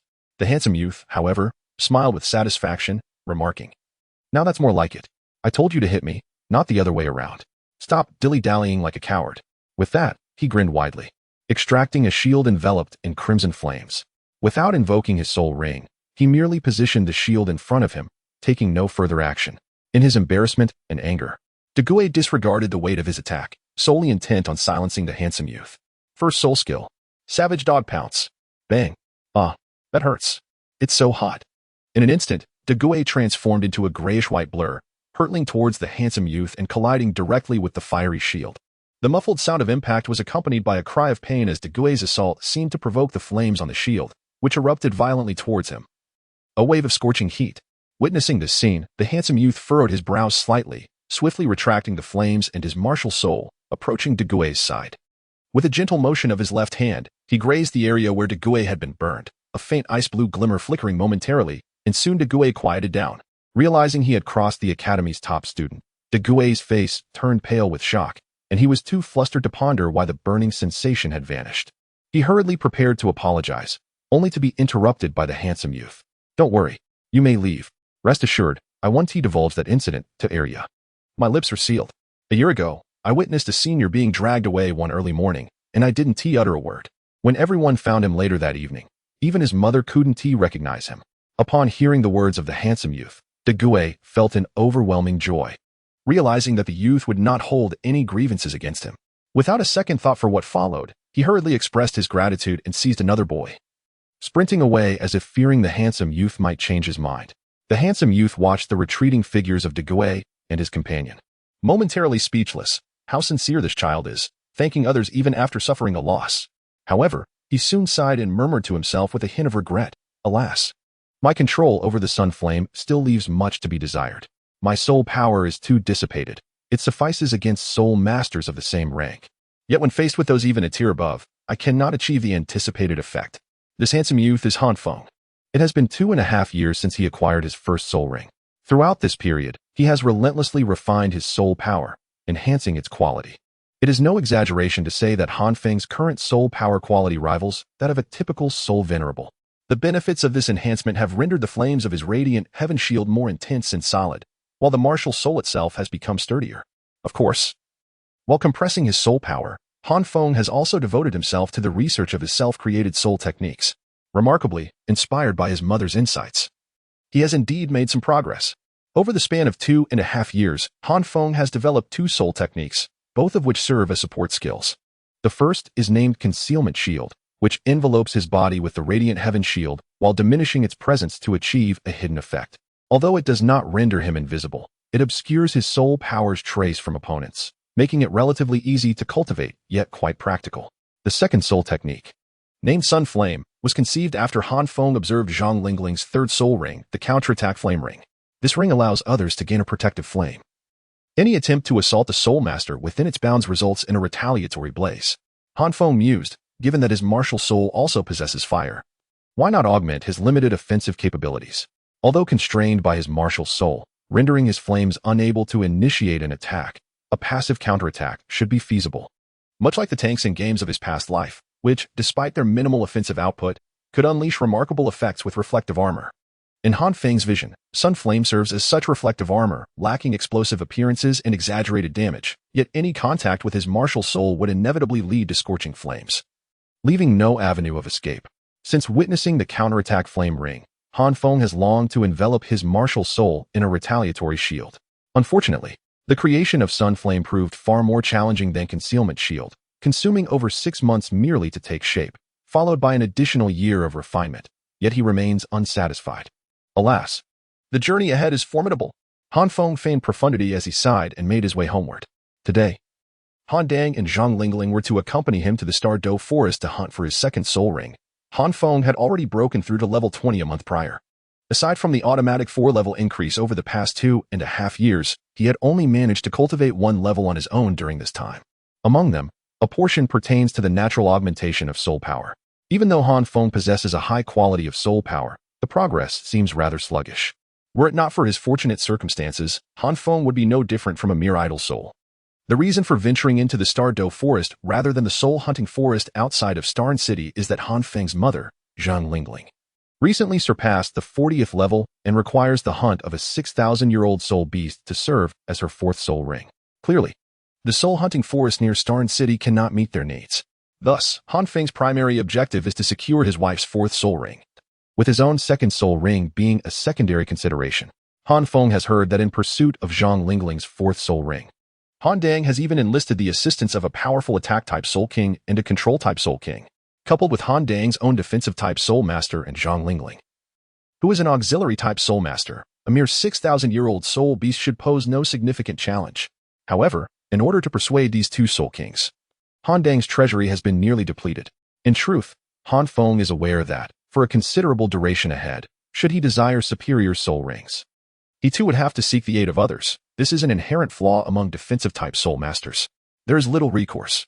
Han Feng also realizes that even if Zhang Lingling does not achieve the status of a soul master this time, when he himself ascends to the rank of soul sovereign, he will likely need assistance as well. A 1,000-year-old soul beast is already equivalent to a soul sovereign, and certain formidable soul beasts possess combat capabilities that rival those of high-ranking attack-type soul sovereigns. Given Han Dang's current defensive-type soul master prowess, it would be exceedingly difficult to defeat such creatures without inadvertently killing them. After all, outsiders remain outsiders. One can only hope that this expedition into the Stardo forest will not encounter unforeseen complications. Han Feng mused. The two Soul Kings summoned by Han Dang are reputable individuals. Barring any unexpected events, they are unlikely to harbor ulterior motives. However, such unforeseen circumstances could arise externally, such as an encounter with a powerful 10,000-year-old soul beast, or internally, like the hunted soul beast unexpectedly yielding a soul bone. Chapter 10. The Stardo Forest. Home of the 5,000-year Crimson Flame Lord, the Stardo Forest is one of the most renowned habitats for soul beasts on the Douluo continent, its expanse nearly rivaling that of the Barak Kingdom, spanning the borders of the Heaven Do Empire and the Starluo Empire. It is a primordial forest characterized by its complex terrain and formidable soul beasts, reputedly providing suitable soul rings for all soul masters. However, the Stardo Forest is fraught with peril. Even a title Douluo risks their life if they dare to trespass into the core area. It is important to understand that the forest harbors far more than just the formidable sky blue bull python and the titan giant ape. These titans remain in slumber. As a reincarnated individual, Han Feng is acutely aware that should the Silver Dragon King of the forest be provoked, it would herald the arrival of a true deity, and escaping unscathed would be far from guaranteed. In short, one must exercise utmost caution to avoid courting death within the Stardo forest.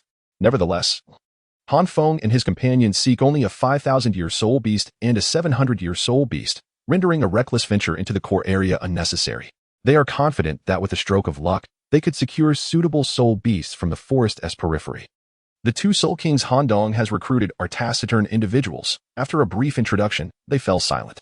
The formidable attack-type Soul King, named Qin Sheng, possesses the martial spirit of the Celestial Spear and boasts a soul power of level 54. The control-type Soul King, known as Wu Fan, wields the martial spirit of the Tremor Hammer and has a soul power of level 52.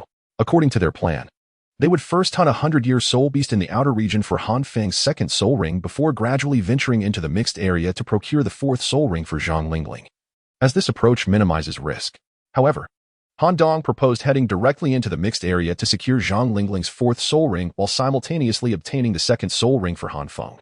Although this strategy increases the danger, it promises a more powerful second soul ring, as the 100-year soul beasts dwelling in the mixed area are undoubtedly more formidable than their counterparts in the outer regions.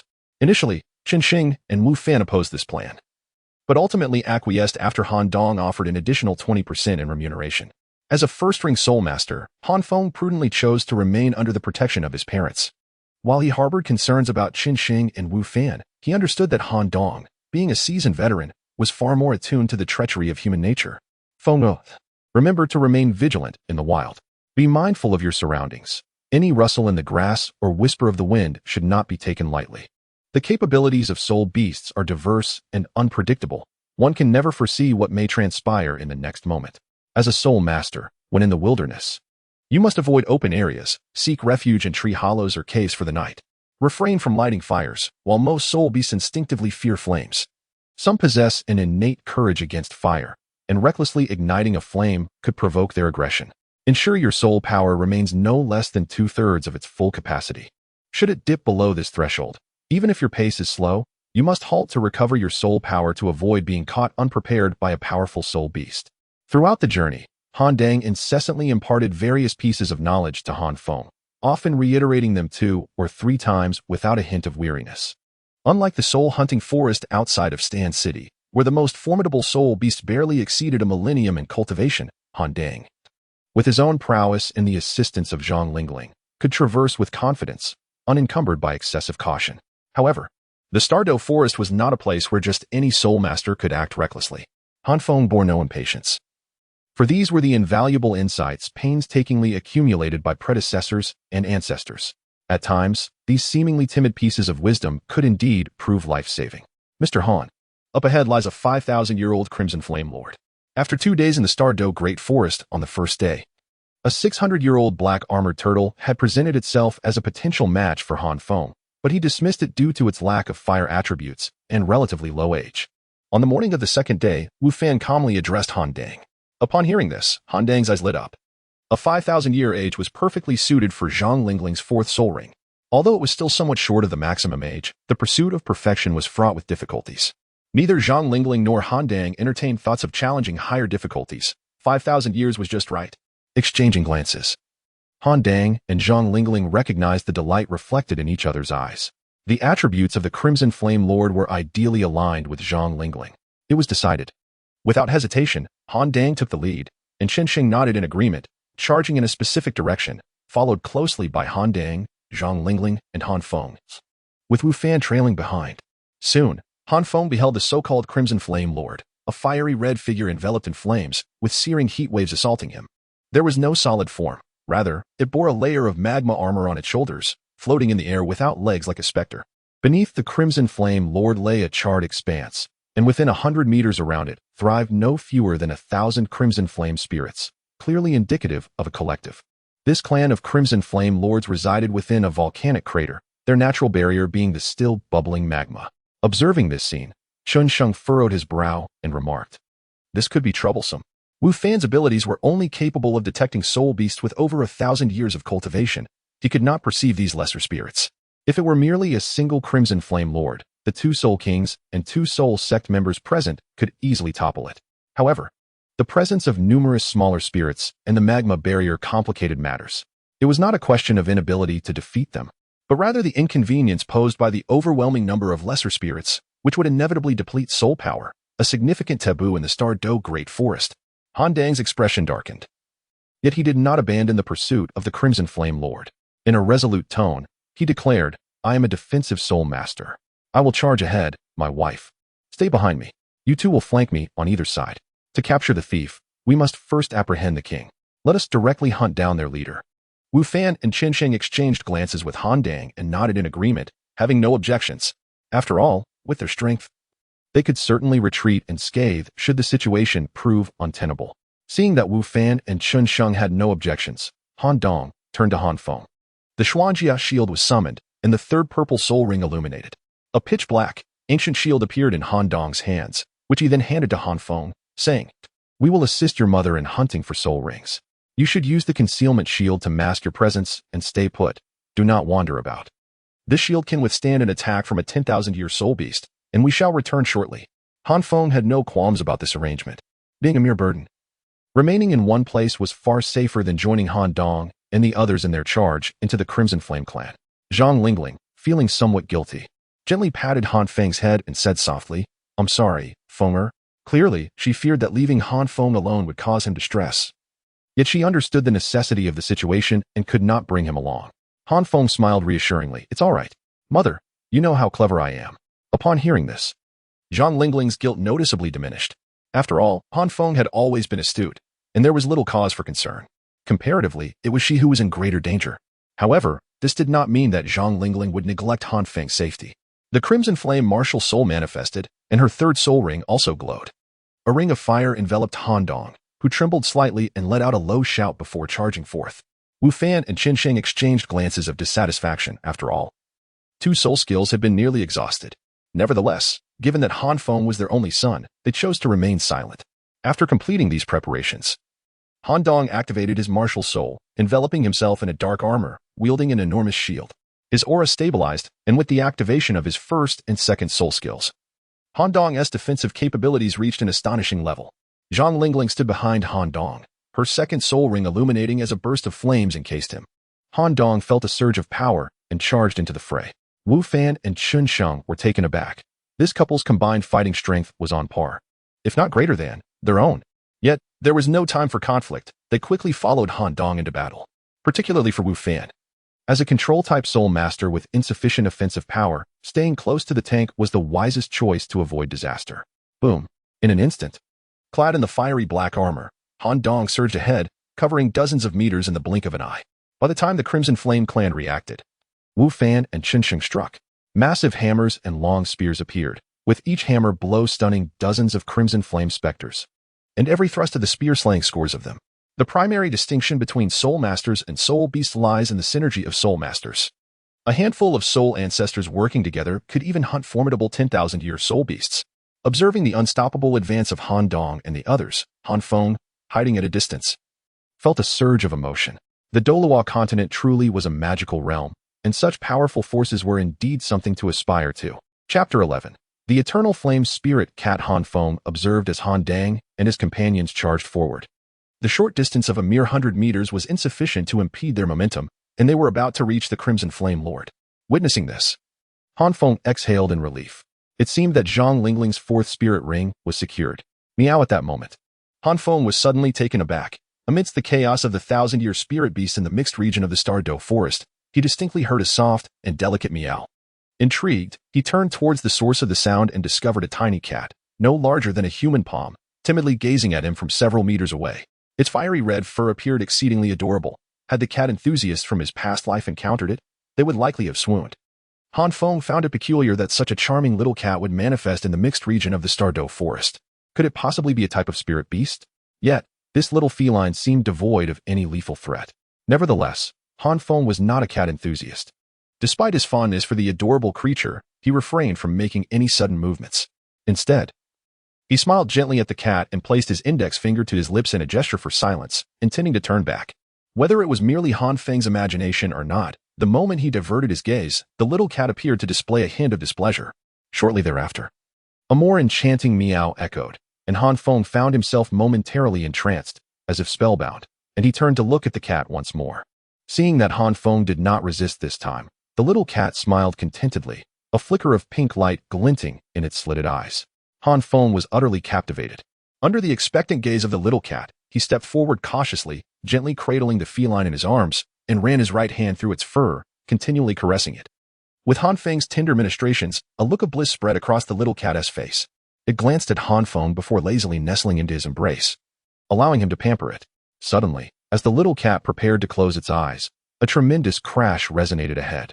The cat's demeanor shifted to one of fury. It first glanced anxiously at Han Feng, and upon realizing he remained oblivious, it exhaled a breath of relief. Then, its fierce gaze turned towards the front, sensing a surge of ferocity far exceeding that of the Crimson Flame Lord. There, Han Dang and his companions had already engaged the Crimson Flame Lord, who, of course, would not remain passive. He unleashed a powerful punch against Han Dang's Xuanjia shield, producing a resounding impact. The little cat's vertical pupils darted between the Crimson Flame Lord and Han Dang's group, brimming with murderous intent. Yet, concerned that its actions might awaken Han Feng, it suppressed its aggression and leaped onto Han Feng's shoulder. It then extended its tongue, licking Han Feng's face, and the soft, alluring meow echoed once more. Han Feng, like a marionette, cradled the little cat and gradually distanced himself from Han Dang and the others. Only after the sounds of Han Dang's group faded into silence did Han Feng finally come to a halt. The little cat returned to his arms, once again reveling in his gentle caresses, its tail swaying contentedly. On the other hand, Han Dang and his companions swiftly achieved their objective. Under the relentless assault of Chun Sheng and Tian Gu, the Flame Lord was already severely weakened, gasping for breath. With the Lord defeated, the surrounding flame spirits scattered like frightened birds.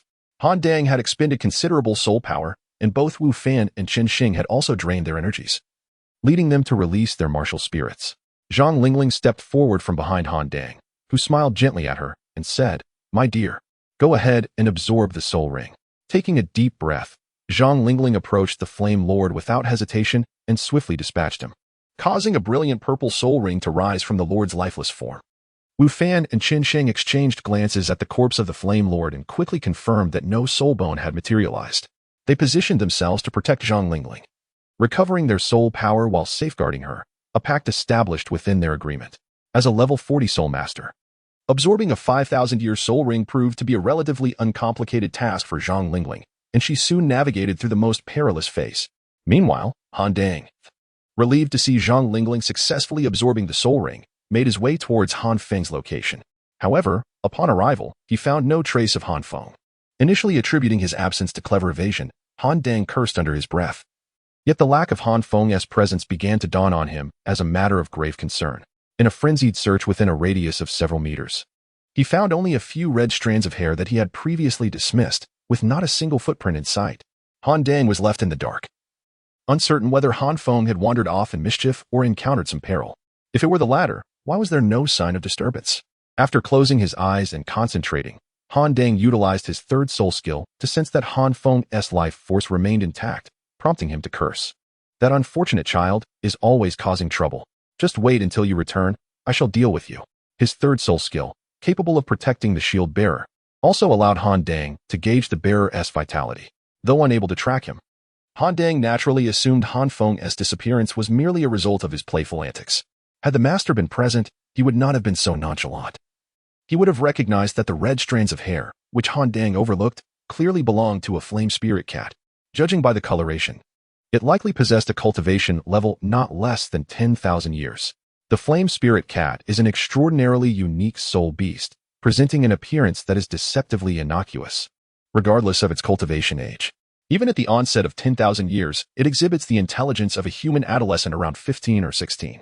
Additionally, the flame spirit cat tends to form affinities with specific humans, utilizing its innate abilities to assess the advantages or disadvantages of a particular individual. If deemed beneficial or harmless, it would observe closely. Only upon determining a fondness for that individual would it reveal itself. Employing its enchanting skills to engage in affectionate interactions, commonly referred to as petting the cat. In the process of petting a cat spirit, the flame spirit cat subtly alters the subconscious of the human involved. This transformation may take as little as a day or extend to a fortnight, ultimately rendering the individual into a devoted servant of the cat. Currently, it is evident that Han Feng has caught the eye of an ancient flame spirit cat. Although being taken by the flame spirit cat poses no immediate threat to his life, once he becomes a cat servant, he will no longer be considered the same person. Should Han Feng succumb to this fate, he may even forget Han Dang and Zhang Lingling, retaining only the memory of the flame spirit cat. Han Dang, blissfully unaware of the peril Han Feng is in, cannot be entirely blamed, given that he has never heard of such a creature. In his 2 decades as a soul master, he has yet to encounter even a single soul beast possessing enchanting abilities. However, it would be disingenuous to claim that Han Dang is not concerned for Han Feng's safety. They are in the Stardo forest, a realm rife with danger. Yet, glancing back at Zhang Lingling, who is currently absorbing a spirit ring, he experiences a moment of inner conflict. Ultimately, Han Dang chooses to prioritize Zhang Lingling, reasoning that Han Feng is merely indulging in his mischievous tendencies and will return eventually, especially with the protective measures of the counterattack fire ring and black shield, which typically mitigate danger. Conversely, he cannot trust Wu Fan and Chun Sheng to guard Zhang Lingling adequately. At that moment, while Han Dang presumes Han Feng is off gallivanting, Han Feng stands frozen, cradling the flame spirit cat in his arms, while the cat lazily stretches. The flame spirit cat, with its lively vertical pupils, playfully hops onto Han Feng's shoulder, extending its tongue to lick his ear. To the cat's delight, Han Feng's earlobe is extraordinarily sensitive. The look of confusion in his eyes deepens as he shivers under the cat's ministrations, causing the flame spirit cat's pupils to narrow in amusement. As it continues to lick Han Feng's earlobe, the more he trembles, the more the cat revels in the interaction. However, unbeknownst to the flame spirit cat, as they engage, the haze of confusion in Han Feng's eyes begins to dissipate. Suddenly, a white bony mass forms on Han Feng's face, startling the flame spirit cat, which leaps back in fright. At this moment, Han Feng's aura transforms entirely, shedding the warmth and familiarity that had previously drawn the cat near, leaving behind a chilling and ferocious presence akin to that of a frantic soul beast. The flame spirit cat's fur bristles as it questions, "Meow. Who are you? Where is my cat servant?" The only response to the flame spirit cat is a primal roar, devoid of coherence. The cat cannot decipher this utterance, for it is neither human speech nor beastly language, and can only fixate on the figure before it, almost identical to Han Feng, save for the head. Yet, the flame spirit cat is certain that they are not the same being. "Meow, what have you done to my cat servant? Return him to me," it demands. The bull-headed Han Feng merely roars in response, unleashing a tempest of soul power that rattles the nearby trees. "Meow, return him to me, or I shall be forced to confront you." It may be merely an illusion, yet the flame spirit cat seemed to perceive a mocking smirk from the bull-headed Han Feng. Subsequently, Han Feng raised the black shield bestowed upon him by Han Dang with his right hand, positioning it defensively before him, and charged directly towards the flame spirit cat. Naturally, the flame spirit cat could not remain passive. With a sudden burst of terrifying strength propelled by its 4 short legs, it lunged towards Han Feng. However, just as the flame spirit cat drew near, the retaliatory fire ring reacted fiercely, surging towards it with wild ferocity. Previously, the Flame Spirit Cat harbored no intent to attack Han Feng, and thus the retaliatory fire ring remained dormant. But now that the Flame Spirit Cat had made its move, the fire ring unleashed its inherent power. Although the retaliatory fire ring was formidable, the Flame Spirit Cat, being a fire attribute soul beast, merely paused for a fleeting moment before shattering the flames. Yet that brief moment was sufficient. During this interval, Han Feng had already closed the distance to the Flame Spirit Cat. Chapter 12. Coma taking advantage of the moment when the Flame Spirit Cat countered the fire ring. The bull-headed Han Feng dashed in front of the Flame Spirit Cat, his chilling gaze piercing through the air, sending a shiver down the Flame Spirit Cat's spine. With an instinctual shriek, the Flame Spirit Cat unleashed a torrent of flames towards Han Feng. However, it refrained from exerting its full strength. For despite the stark difference in aura between the bull-headed figure and Han Feng, the Flame Spirit Cat, with its keen intellect, understood the profound connection between the two. Han Feng, with a heightened battle awareness, showed no hesitation as he raised his black shield. In a flash, it absorbed the flames aimed at him. The shield, capable of withstanding the full force of a millennium-old soul beast, remained unscathed due to the Flame Spirit Cat's restraint. At the same time, Han Dang, who was waiting for Zhang Lingling to absorb the soul ring, suddenly furrowed his brow. He sensed that his black shield had been attacked, though it remained intact. The strength of the assailant was undeniable. Drawing a deep breath, Han Dang thought, could it be? Meanwhile, the Flame Spirit Cat was visibly surprised, having not anticipated that the seemingly unremarkable ancient black shield could withstand its strike. Yet, Han Feng showed no signs of pausing. After deflecting the attack, he swiftly stowed the black shield and faced the Flame Spirit Cat head-on.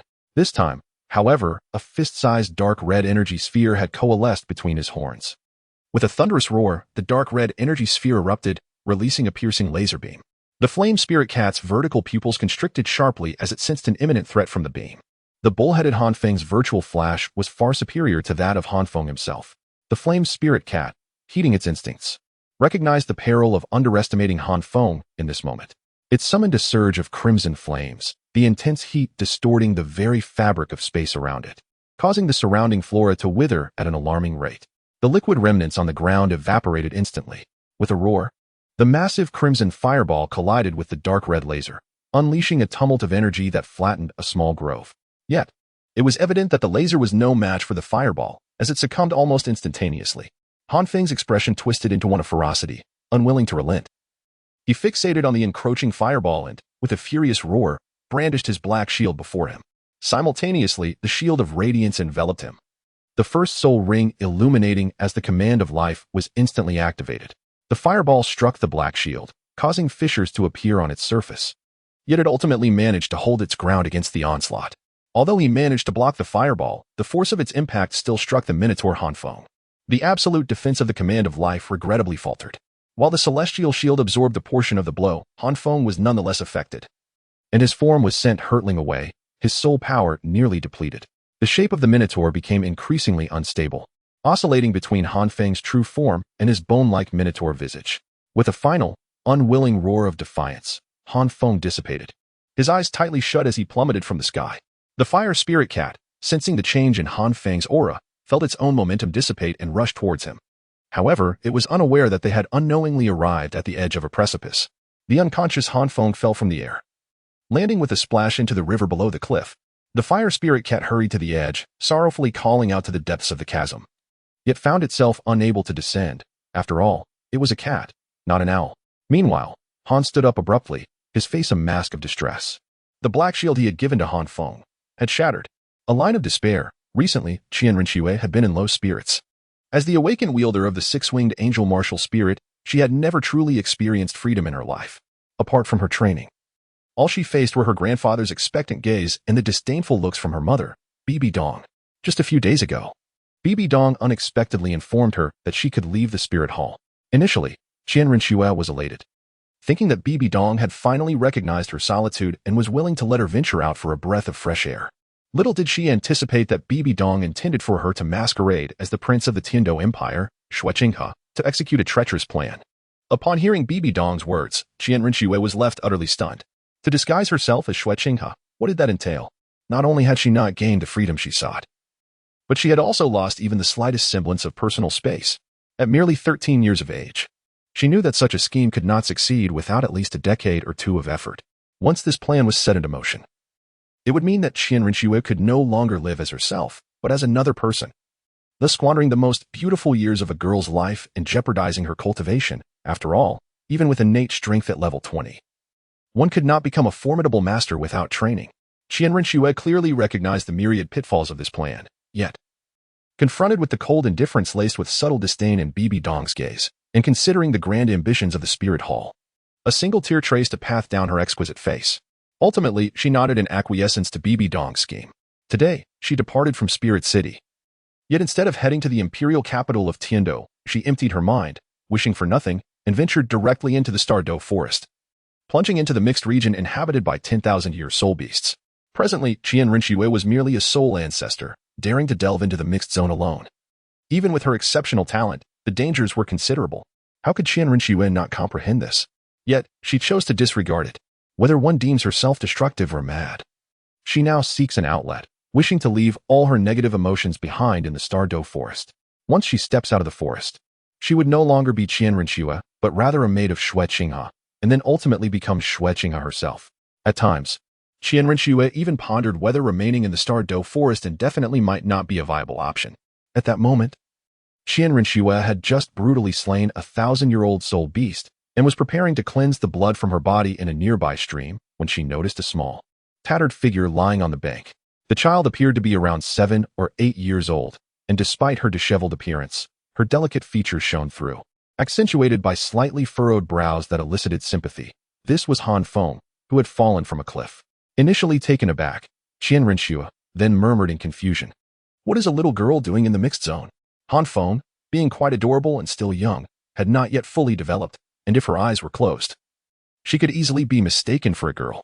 Despite her bewilderment, as a 13-year-old girl herself, Qian Rinxue naturally felt compassion, picking up the unconscious Han Feng and using her soul power to tend to her. However, the next moment, astonishment washed over her. The child, with a bone age of merely 8.5, possessed a staggering level of soul power, reaching the 20th rank. Moreover, the purity of that soul power was comparable to that of a soul sovereign.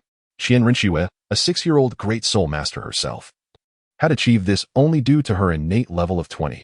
Doubt and uncertainty plagued her mind, and she even began to suspect that the child in her arms might not be human but rather a 100,000-year-old soul beast in the process of reincarnation.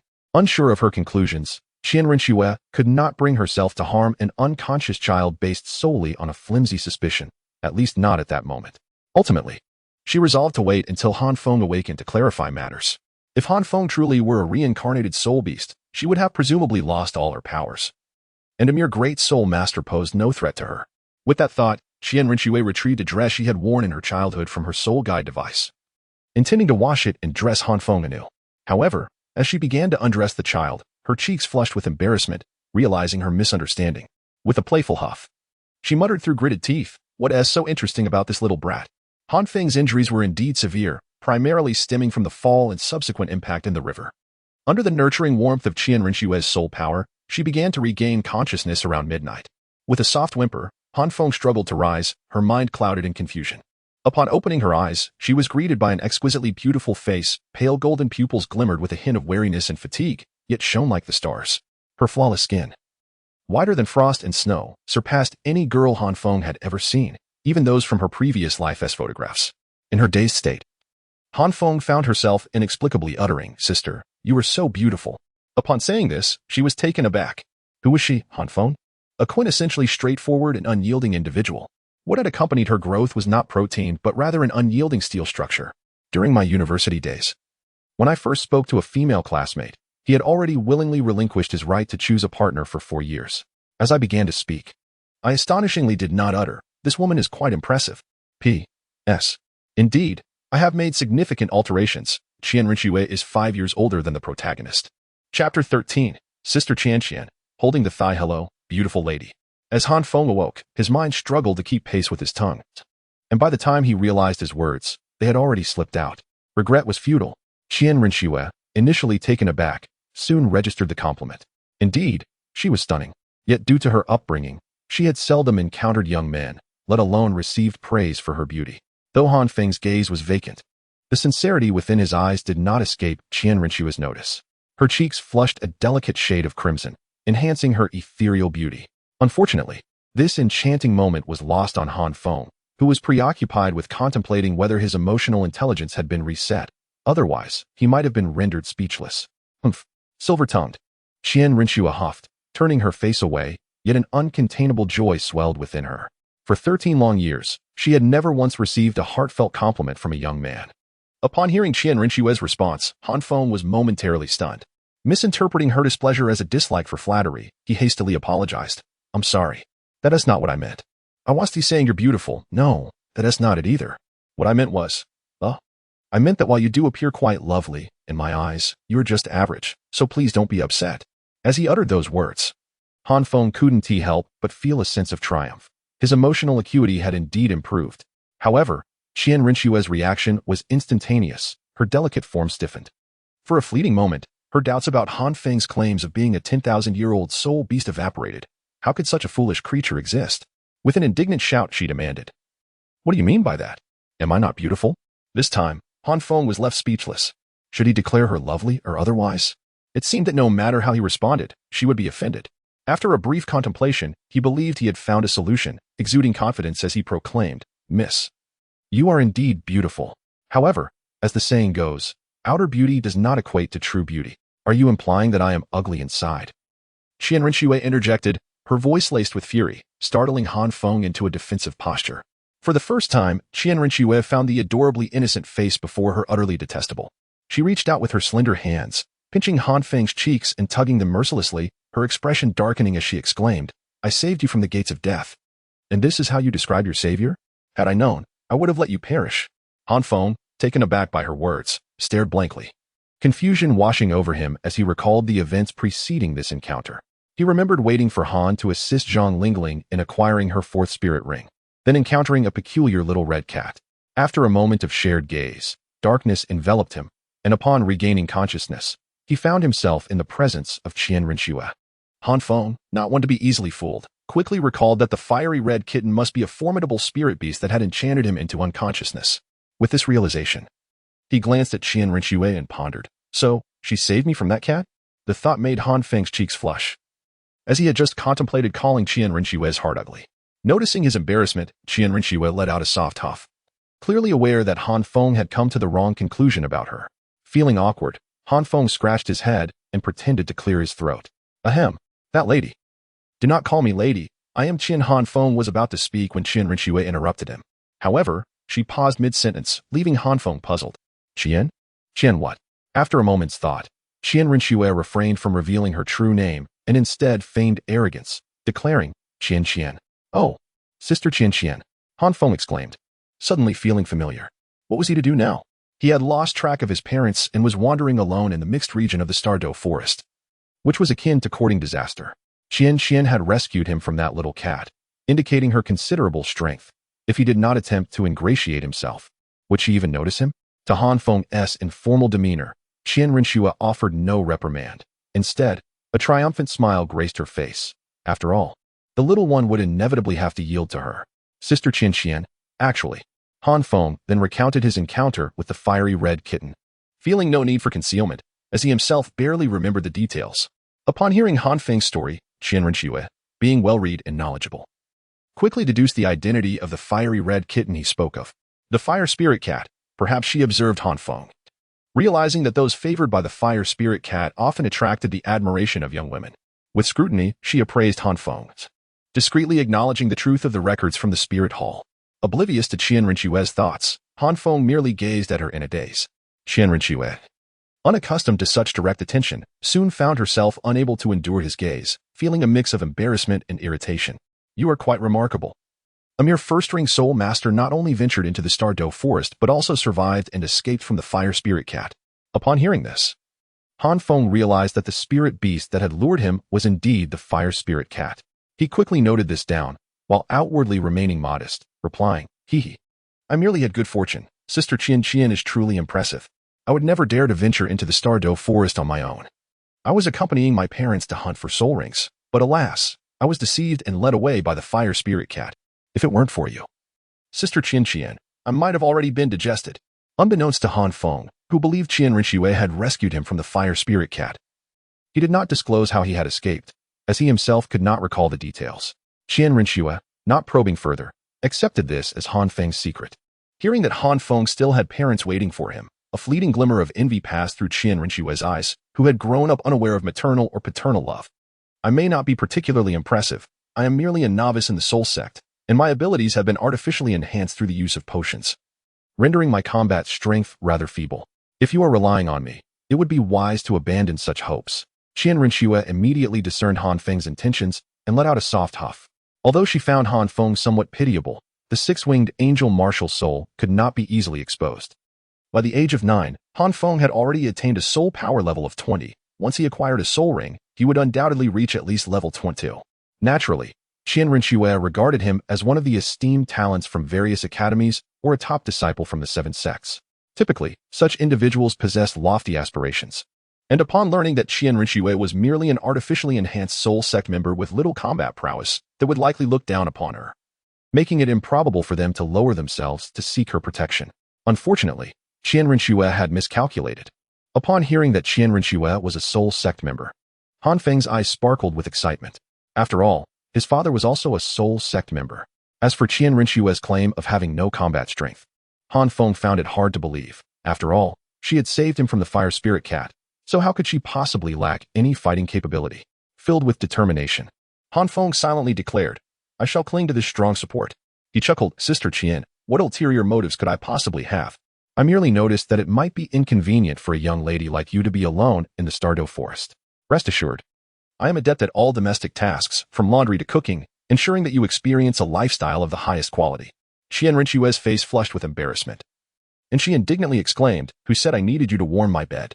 However, Han Feng, far from disheartened, rejoiced at her words. "So, Sister Qian, you mean all I need to do is take care of the laundry and cooking?"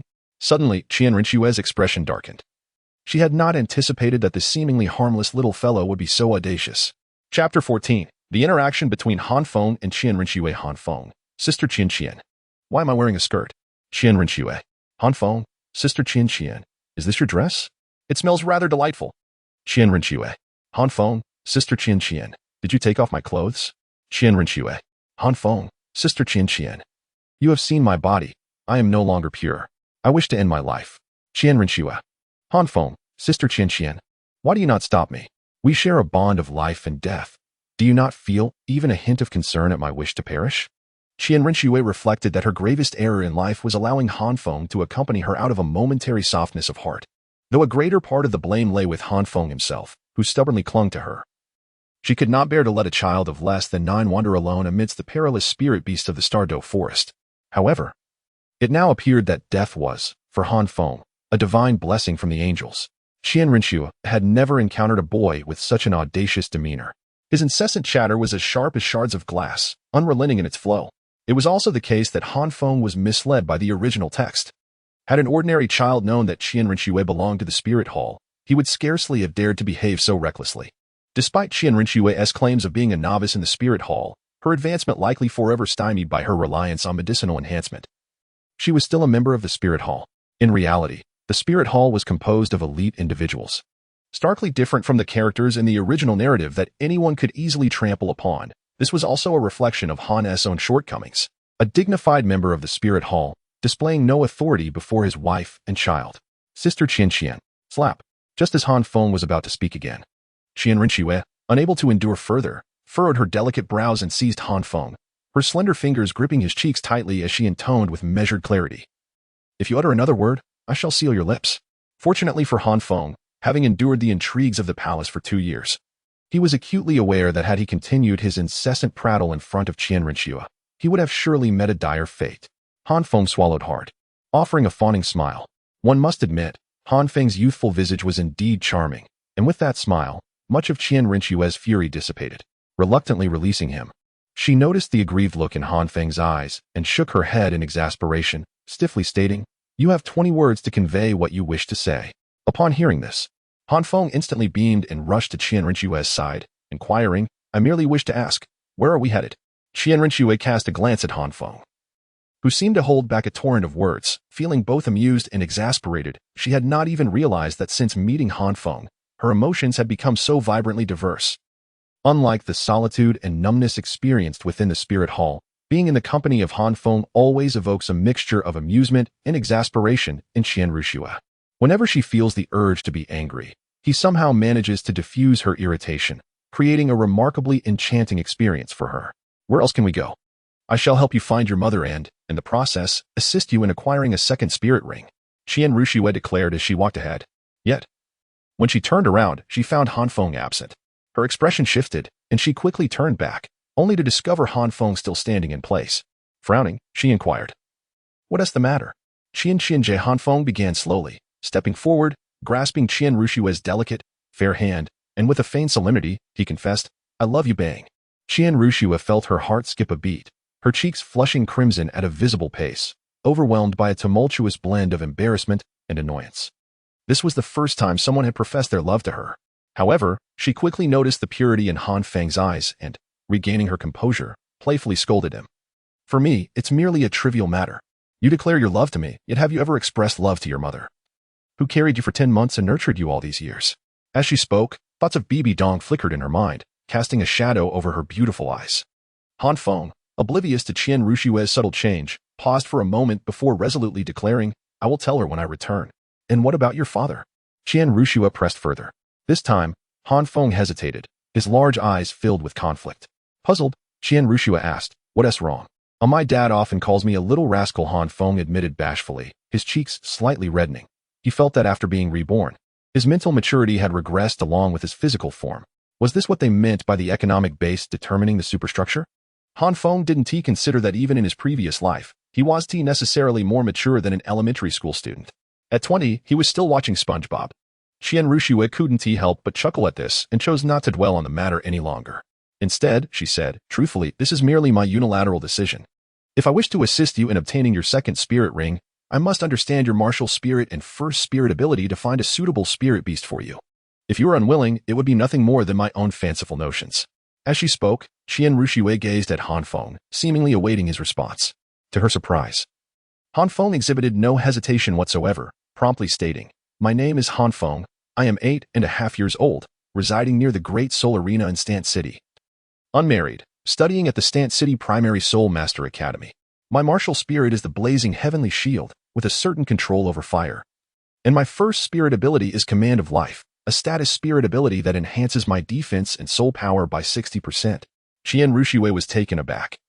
Instinctively disregarding Han Feng's nonsensical remarks, her light golden eyes shimmering with something peculiar. Is this what it feels like to be unconditionally trusted? Han Feng naturally noticed the subtle changes in Qian Ruxue's gaze. As he felt her look at him with increasing warmth, even his thick skin couldn't help but blush. Fortunately, the lingering effects of earlier moments had not yet dissipated. Otherwise, it would have been utterly embarrassing.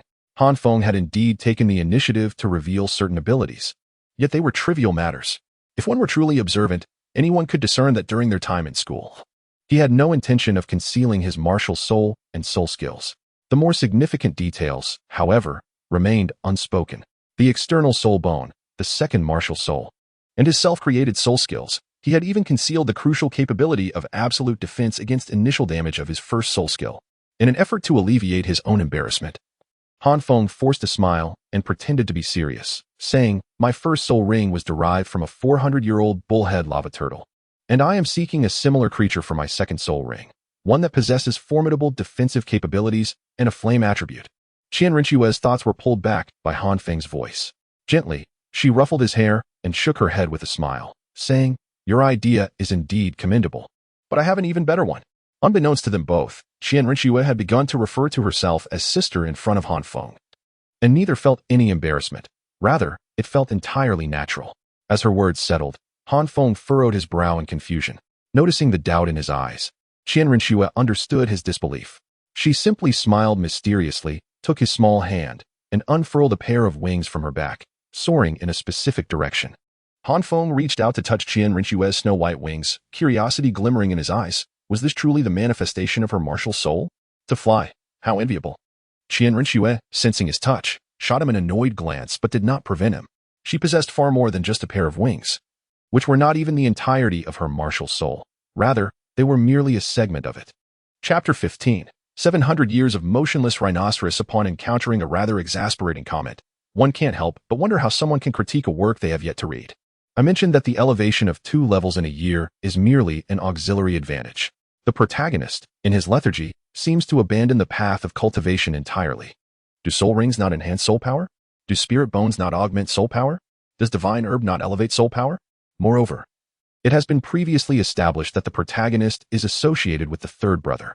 As a mere third-rate transmigrator, what resources does he possess to contend with the third brother? Who claims there is a desire to oppose Tang San? Even if such thoughts were entertained, they would certainly be matters for the later stages. Han Feng. My dear sister inquired, what does a defensive soul master fear the most? Gliding through the low skies, Qian Rinxue slightly parted her crimson lips, posing her question to Han Feng. Although perplexed, Han Feng responded, if what Sister Qian refers to is a soul master, then undoubtedly it would be a control-type soul master. If a control-type soul master ensnares a defensive soul master, no matter how formidable their defenses, they remain incapable of safeguarding their companions. Furthermore, without effective counter-control techniques, they are easily worn down.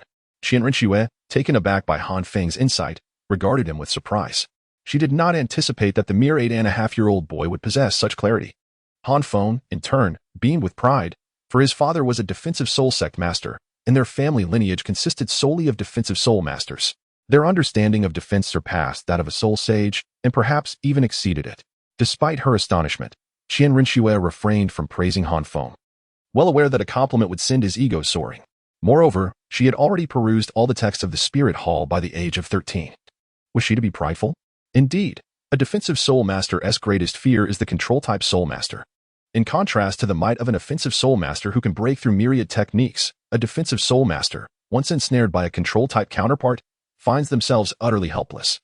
Most defensive soul masters possess slower speeds, rendering them vulnerable to control. If I am not mistaken, your speed among peers is rather unremarkable, is it not? Han Feng nodded, acknowledging that indeed, his speed was not impressive. Even a recently awakened agile soul master surpassed him slightly in swiftness. Upon witnessing his agreement, Qian Rinxue erupted into laughter, her smile eclipsing the beauty of 100 blossoms. In that fleeting moment, Han Feng was entranced, gazing at Qian Rinxue with a foolish grin. Qian Rinxue playfully rapped Han Feng's head, teasingly scolding, "You little rascal." Han Feng, unfazed, chuckled in response, offering no rebuttal to her jest. "You are slightly better than the average defensive soul master, as your blazing shield possesses fire control abilities, granting you superior offensive power over ordinary defensive soul masters. Particularly against plant-type soul masters, that you still harbor certain flaws. Oh dear. Sister Qian, spare the suspense and tell me directly." As Qian Rinxue continued to analyze the merits and demerits of Han Feng's martial soul, she was interrupted by his impatient interjection. Observing the urgency etched on his face, she conceded, "Since I have boasted, I naturally possess genuine skills. Sister has found a soul beast for you, and if fortune favors you, it may even defy the conventional wisdom that defense-type soul masters should fear control-type soul masters." Qian Rinxue spoke with fervor, igniting a fire within Han Feng, who eagerly inquired, "What kind of soul beast is it?" However, Qian Rinxue remained silent, instead making a dash that brought Han Feng to a secluded grove. Landing gracefully atop a tree, with a mysterious smile, she motioned for him to look beyond the branches and softly said, "Take a look for yourself, skeptical yet curious." Han Feng followed the direction of the branches with his gaze, only to be taken aback. Satisfied with Han Feng's reaction, Qian Rinxue chuckled, "So, how does it feel? Did I deceive you?" Yet, Han Feng hardly heard her words. His eyes were fixated on the massive shadow before him, momentarily at a loss for words. Before him loomed a shadow the size of a hulking bull, darting through the woods with astonishing speed. The thundering sounds of bang, bang, bang resonated around them, clearly indicating the formidable strength of the shadowy figure. With great difficulty, Han Feng swallowed hard and stammered, "What is that? Such incredible speed." Realizing that Han Feng could not discern the soul beast's form, Qian Rinxue couldn't help but laugh, explaining, "This is a 700-year-old rampaging rhinoceros, with tough skin and incredible defensive capabilities, as well as immense strength. Although it lacks any elemental enhancement, its speed is unparalleled among its kind. Even agility-focused soul masters of the same rank may not match the rampaging rhinoceros's swiftness." Han Feng was no fool. On the contrary, his mind was quite astute. Through Qian Rinxue's description, he quickly grasped the significance of the rampaging rhinoceros, his eyes sparkling with excitement as he locked onto the creature. "So that means..." Qian Rinxue nodded affirmatively, her smile radiant. "Precisely. If luck is on your side, the soul skill bestowed by this rampaging rhinoceros will not only enhance your defense and strength, but also grant you a speed that defense-type soul masters should not possess." In truth, this rampaging rhinoceros was designated by the Spirit Hall for the cultivation of exceptional disciples, a fact unknown to many branch leaders. Qian Rinxue had only learned of it through casual conversations with a few elders. Were it not for the Spirit Hall's deliberate control, how could such a creature remain in one place? Had it not been for Qian Rinxue's unlawful favoritism, how could Han Feng ever have the opportunity to encounter such a rare soul beast? Oblivious to all this, Han Feng was simply captivated. Upon seeing the rampaging rhinoceros, he found all other century-old soul beasts utterly unappealing. Sister Qian, Han Feng exclaimed, wrapping his arms around Qian Rinxue's arm, the sweetness of his words almost unbearable. Such was the allure of the rampaging rhinoceros. Yet, Qian Rinxue was quite taken by this display. Gently ruffling Han Feng's hair as she reassured him, "Fear not, this is the second soul ring I have prepared for you." Instantly, Han Feng beamed. His large eyes fixed intently on Qian Rinxue as he pronounced each word with emphasis. "Sister Qian, I love you." Qian Rinxue playfully pinched Han Feng's nose and chuckled. "Perhaps you should reserve that remark for your mother. And don't forget to share a bit with your father, otherwise he might be left rather pitiful." With that, Qian Rinxue gracefully descended into the forest, her snow-white wings unfurling as she hovered in midair. "Be careful, Sister Qian," Han Feng called out from his perch on a branch, displaying a rather sycophantic concern. As Qian Rinxue landed amidst the trees, the shadow of the agile beast known as the overactive rhinoceros darted around her, and Han Feng felt a wave of anxiety for Qian Rinxue's safety. She had informed him that she was a soul master cultivated through medicinal means, possessing limited combat strength. While the overactive rhinoceros was undeniably swift, Han Feng genuinely feared that Qian Rinxue might not be able to handle such a formidable opponent. However, Han Feng had clearly underestimated Qian Rinxue.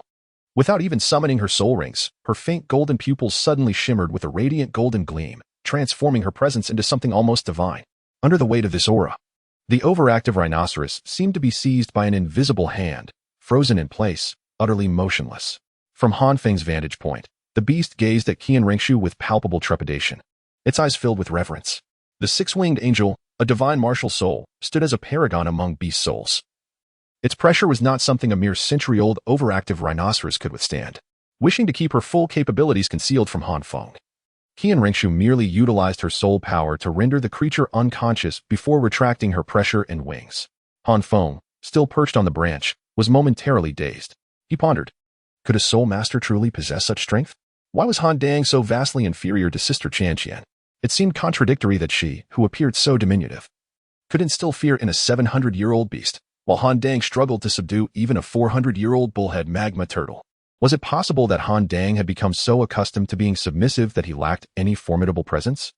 Han Feng was bewildered. Thanks to the combined efforts of Qian Rinxue and Han Dang, he remained perplexed about the true power of soul masters for an extended period. "Why are you still lingering? Come down." Seeing Han Feng lost in thought, Qian Rinxue called out, prompting him to finally respond and leap down from the branch. Upon reaching the overactive rhinoceros, he still found it hard to believe, asking, "Is that it? Has it been resolved so easily?" Qian Rinxue rolled her eyes in exasperation. "Do you expect me to engage in a 300-round battle with it?" Chapter 16. A Sudden Change. The Assault of the 10,000-Year Soul Beast. What are you still dawdling for? Hurry and absorb the soul ring. Oh. Upon hearing this, Han Feng promptly took the dagger from Qian Rinxue's hand and plunged it into the brow of the overactive rhinoceros, effortlessly claiming its life. This left Han Feng somewhat astonished. The dagger given to him by Qian Rinxue was exquisitely crafted. Its hilt adorned with a sapphire the size of an eye, and it could cut through iron as if it were mud. The overactive rhinoceros had tough skin and thick flesh. Even a soul sovereign might struggle to slay it in a single blow. Yet, this dagger dispatched it with remarkable ease. Even under the production standards of his previous life, such a fine dagger was a rarity. However, Han Feng quickly cast this thought aside, for as the overactive rhinoceros perished, a brilliant yellow soul ring ascended from its body, completely capturing his attention. The horn of this rhinoceros measured a formidable 7.3 centimeters, slightly exceeding the limit for a second soul ring, but with your pure soul power far surpassing that of the same rank. You would undoubtedly be able to withstand it. Just be cautious. Qian Rinxue cautioned Han Feng, though her concern was minimal. Han Feng's soul power was comparable to that of a soul sovereign, and the age of the soul ring was certainly above that of an ordinary individual. Qian Rinxue herself was a living testament to this. Her innate soul power was at level 20, and her first soul ring boasted an impressive 600 years. Han Feng nodded, already suspecting that if his soul power were not somewhat lacking, he could even challenge a 1,000-year soul ring. The 700-year soul ring before him posed no issue at all. In fact, considering Han Feng's two self-created soul skills, apart from the disparity in soul power. He was not at all inferior to an ordinary defensive soul sovereign. Subsequently, Han Feng sat cross-legged, the shield of the radiant sky rising behind him as the yellow soul ring enveloped him, and he swiftly entered a meditative state. He felt no anxiety. If Qian Ruxue had any ill intent towards him, she would not have gone to such lengths to save him from the fire spirit cat. This time, the absorption of the soul ring was far more effortless than the first, and with no soul bone produced, Han Feng's expression remained serene, devoid of any sign of pain. Qian Ruxue quietly sat beside him, both safeguarding him and observing the tranquility on his face. At that moment, Han Feng's demeanor was exceedingly solemn, a stark contrast to his usual playful expressions. Qian Ruxue instinctively extended her delicate fingers to poke at Han Feng. But recalling that he was in the midst of absorbing the soul ring, she withdrew her hand. In truth, when Qian Ruxue had previously mentioned helping Han Feng hunt for a soul ring, it was merely a casual remark. She had come to the Stardo forest to vent her emotions, yet when Han Feng unhesitatingly revealed his martial soul and soul ring to her, she realized how effortless it felt to be with him. There were no deceitful intrigues of the spirit hall, no expectations from her grandfather, nor the cold indifference and disdain from Bibi Dong. She could laugh when she pleased and express anger without restraint. Clever as she was, Qian Ruxue could not fail to notice that Han Feng was concealing something from her. Yet so what? Had she been completely transparent with him? Her martial soul, her identity, her strength, even her name, how many of these were genuine? At this moment, Qian Ruxue had truly come to regard Han Feng as her own brother, as a cherished family member, a sanctuary within her heart.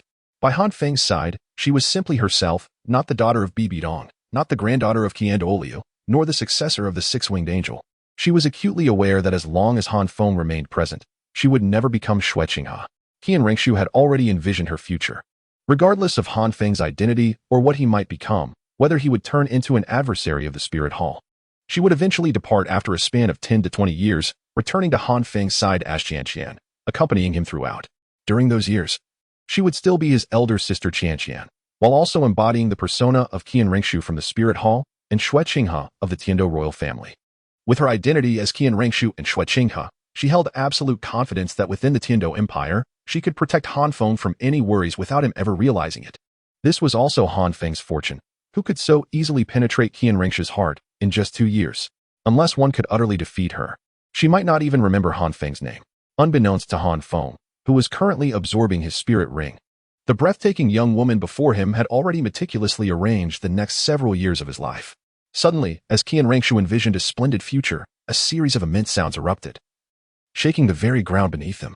Startled, Qian Ruxue extended her senses and immediately discerned a gargantuan figure approaching them like a mountain. It was a sloth giant ape.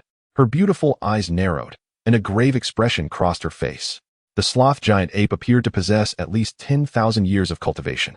Its formidable strength could rival that of a titan giant ape of the same rank, yet it was notoriously lethargic, sleeping for 10 months out of the year and spending the remaining 2 months either eating or on its way to find food, consuming until satiated and then dozing off without delay. Only food could rouse the sloth giant ape, and its preferred delicacy was the brain matter of a moving rhinoceros. For the brain of a 700-year-old moving rhinoceros, the sloth giant ape would dare to risk its life against a 10,000-year spirit beast. This brain could grant the sloth giant ape 2 or 3 years of uninterrupted slumber, a dream come true for it. Under ordinary circumstances, even a titled Douluo would steer clear of provoking a 10,000-year sloth giant ape, as it would be a thankless endeavor given its formidable lineage. However, the situation was different now. Han Feng was nearby, absorbing the spirit ring from the corpse of the moving rhinoceros. If the sloth giant ape were to approach, even if it paid Han Feng no mind, its mountainous body could still disrupt his absorption process. Failure in absorbing a spirit ring, especially one of high age, could lead to severe backlash, potentially leaving Han Feng gravely injured. This risk did not even account for the possibility of the sloth giant ape mistaking Han Feng for a rival over food, which could result in a fatal blow. Upon this realization, a flicker of guilt crossed Qian Ruxue's beautiful eyes. She was aware of the existence of the lazy giant ape, yet she had been careless, never anticipating such unfortunate timing, as a lazy giant ape had just awakened to feed. She could not allow the lazy giant ape to approach Xiaofeng. A glint of ruthlessness flashed in Qian Ruxue's gaze. The lazy giant ape before her seemed to have just awakened, its combat prowess not at its peak, and its cultivation level likely only at the initial stage of 10,000 years, at most comparable to an ordinary spirit beast of 50 or 60,000 years. If she exercised caution, she might be able to delay it. All she needed to do was wait for Han Feng to absorb the spirit ring and then lead him away. Given the lazy giant ape's temperament, it would surely not pursue them. Without hesitation, Qianren stepped into the void, her 6 pairs of wings unfurling behind her, enveloped in a golden radiance. Her light golden eyes transformed into a deep golden hue, and 4 splendid spirit rings of yellow and purple materialized. As her 48th level spirit power surged to its fullest, she dared not hold back before the lazy giant ape. Yet, in response to Qianren outburst, the lazy giant ape did not even cast a glance her way. Aside from eating and sleeping, there were few things in this world that could capture its attention. Stop! Qianren voice pierced the air with a cold intensity, as the divine essence of the 6-winged angel erupted forth. The lazy giant ape felt its entire body stiffen. Overwhelmed by a sudden surge of heart palpitations, a hint of fear rising from the depths of its very bloodline. In all its years of existence, it was the first time the lazy giant ape experienced such a sensation. Even the 2 creatures in the heart of the Stardo forest had never instilled such a modicum of fear in its bloodline. Roaring with indignation, the lazy giant ape felt provoked for the first time, its gaze finally landing upon Qianren. Sensing the feeble fluctuations of her spirit power, it swatted at her impatiently, akin to shooing away a mere insect. Second spirit ability, Void Wings. Qianren pupils constricted as her second spirit ring glowed, emanating a soft golden light as she entered a state of void. The lazy giant ape's punch, a purely physical attack devoid of spirit power, passed straight through Qianren, inflicting no harm whatsoever. Chapter 17, the second soul skill, Fixed Point Guardian Roar. Observing that his palm could not inflict even a modicum of harm upon Qianren, the lazy giant ape bared its teeth, a fierce glint flashing within its enormous pupils. The lazy giant ape exerted force once more, attempting to launch a counterattack, yet Qianren saw through its intentions. The first soul ring illuminated, and with a commanding shout, she proclaimed, First soul skill, Angel Assault. The first yellow soul ring glowed, and an aura of golden light rapidly concentrated around her fist, hurtling towards the lazy giant ape's palm. With a powerful strike, she unleashed a golden shield that collided with the lazy giant ape's hand, causing it to feel a suppression of its soul power, which even began to dissipate. By the time it sought to muster its soul power, it was already too late. Boom, boom, boom. The lazy giant ape's hand weakened, and any notion of a counterattack vanished as it was sent flying by Qianren blow. In that instant, Qianren herself felt drained, her delicate form swaying perilously close to plummeting from the sky. Once she regained her balance, the lazy giant ape had already reacted. Qianren had evaded its attack through the unique ability of her soul skill, mystifyingly suppressing its soul power. Despite gaining the upper hand, Qianren was on the brink of exhaustion, while the lazy giant ape remained entirely unscathed. The lazy giant ape felt a mere twinge of pain, but that was all. Igniting its fury, who had provoked it? It had merely awakened from slumber, seeking a meal. Typically, other soul beasts would avoid it. In the past, its father had encountered 2 rabbits in the core area, alongside a massive python and a great gorilla, without suffering losses. When had it ever endured such humiliation? Roar. Though the lazy giant ape was inherently lazy, it was still a wild soul beast. How could it remain indifferent to Qianren blatant provocation? Whoosh, whoosh, whoosh. The lazy giant ape raised its other hand and struck fiercely towards Qianren, generating a tremendous gust that threatened to uproot an entire forest. Qianren expression shifted dramatically as her second and third soul rings activated. Her lips turned pale. She had already exhausted a significant portion of her soul power. Crash. Qianren second soul ring, the ethereal wings, granted her immunity to physical damage, even absorbing 50% of energy damage. However, this time, the lazy giant ape's strike was imbued with vast soul power. Even with the immunity, the remaining 50% was sufficient to severely wound Qianren. She plummeted like a cannonball into the ground, raising a cloud of dust. The earth was cratered by the impact. Had it not been for the effect of her third soul skill, Qianren would have struggled to rise. Yet even so, blood trickled from her mouth, her complexion pale, and her snow-white wings stained with flecks of crimson. Qianren staggered to her feet, her silver teeth clenched tightly, her eyes brimming with resolve. Han Feng was the first person who truly cared for her, and quite possibly the last. She would not allow anything to happen to him. The indolent giant ape, surprised to see Qianren still alive, briefly flickered with astonishment in its enormous beastly eyes. However, its lethargic nature forbade it from overthinking the situation. A simplistic and brutal thought crossed its mind. If 1 strike was insufficient, then 2 would suffice. If 2 failed, then 3. With this resolution, The lazy giant ape clenched its massive paw, prepared to deliver a fatal blow to Qian Ringshu, showing no mercy whatsoever. Yet, despite appearing to be at death's door, Qian Ringshu exhibited no signs of panic. Instead, she seemed to have made a decision of some complexity, delicately placing her fingers upon the pendant resting against her heart. A flash of golden light surged forth, and suddenly, the indolent giant ape felt a ripple of unease. Qian Ringshu possessed a hidden card. Had she not known Han Feng, she would have never revealed this trump card. Even in the face of death, she would have willingly accepted her fate. But now, she had no desire to perish. Even if it meant yielding to Bibi Dong, she simply did not wish to die. Sister Qian. Just as Qian Ringshu intended to unveil the life-saving card entrusted to her by Bibi Dong, Han Feng's voice resonated from behind her. Not wanting to expose her identity before him, Qian Ringshu momentarily froze, and that instant of hesitation cost her the optimal chance for a counterattack. Meanwhile, Han Feng had successfully absorbed his second spirit ring, and before he could even gauge his current spirit power, he witnessed Qian Ringshu in a pitiful state, standing weakly in a large crater. Her once immaculate white wings were now marred by splashes of crimson, and an immense shadow loomed over her. With a fist the size of a building descending from above, aimed at her, Han Feng's heart surged with fury. Qian Ringshu regarded Han Feng as her guiding light, and he too cherished her as his first true friend. As Qian Ringshu's fragile form was on the verge of being crushed by the colossal fist, Han Feng, unaware of where his courage came from, let out a roar. The blazing shield of the sun instantly enveloped him, two yellow spirit rings igniting simultaneously as he was engulfed in fiery flames, even his hair turning a vibrant red. Second spirit skill, Fixed Guardian. First spirit skill, Command of Life. In a flash, Han Feng appeared before Qian Ringshu. To her astonished gaze, a diminutive figure stood between her and the indolent giant ape. A fiery red shield raised before him, and his previously cold body, weakened by insufficient spirit power, suddenly warmed, whether by the flames or some other force. Xiao Feng, get out of the way. Boom. Qian Ringshu screamed, her delicate hand reaching for Han Feng, attempting to push him aside, but it was too late. The fist of the lazy giant ape had already struck the blazing shield. Han Feng was fortunate, although the giant ape was powerful. It lacked the concept of going all out in its mind. Its strength ultimately did not exceed the level of a spirit emperor, and with a 25% chance of triggering. Command of Life successfully blocked the blow for Han Feng. Qian Ringshu could hardly fathom that Han Feng truly managed to withstand that strike. The blazing shield stood resolutely before them, its seemingly fragile crimson surface having withstood the giant ape's immense force.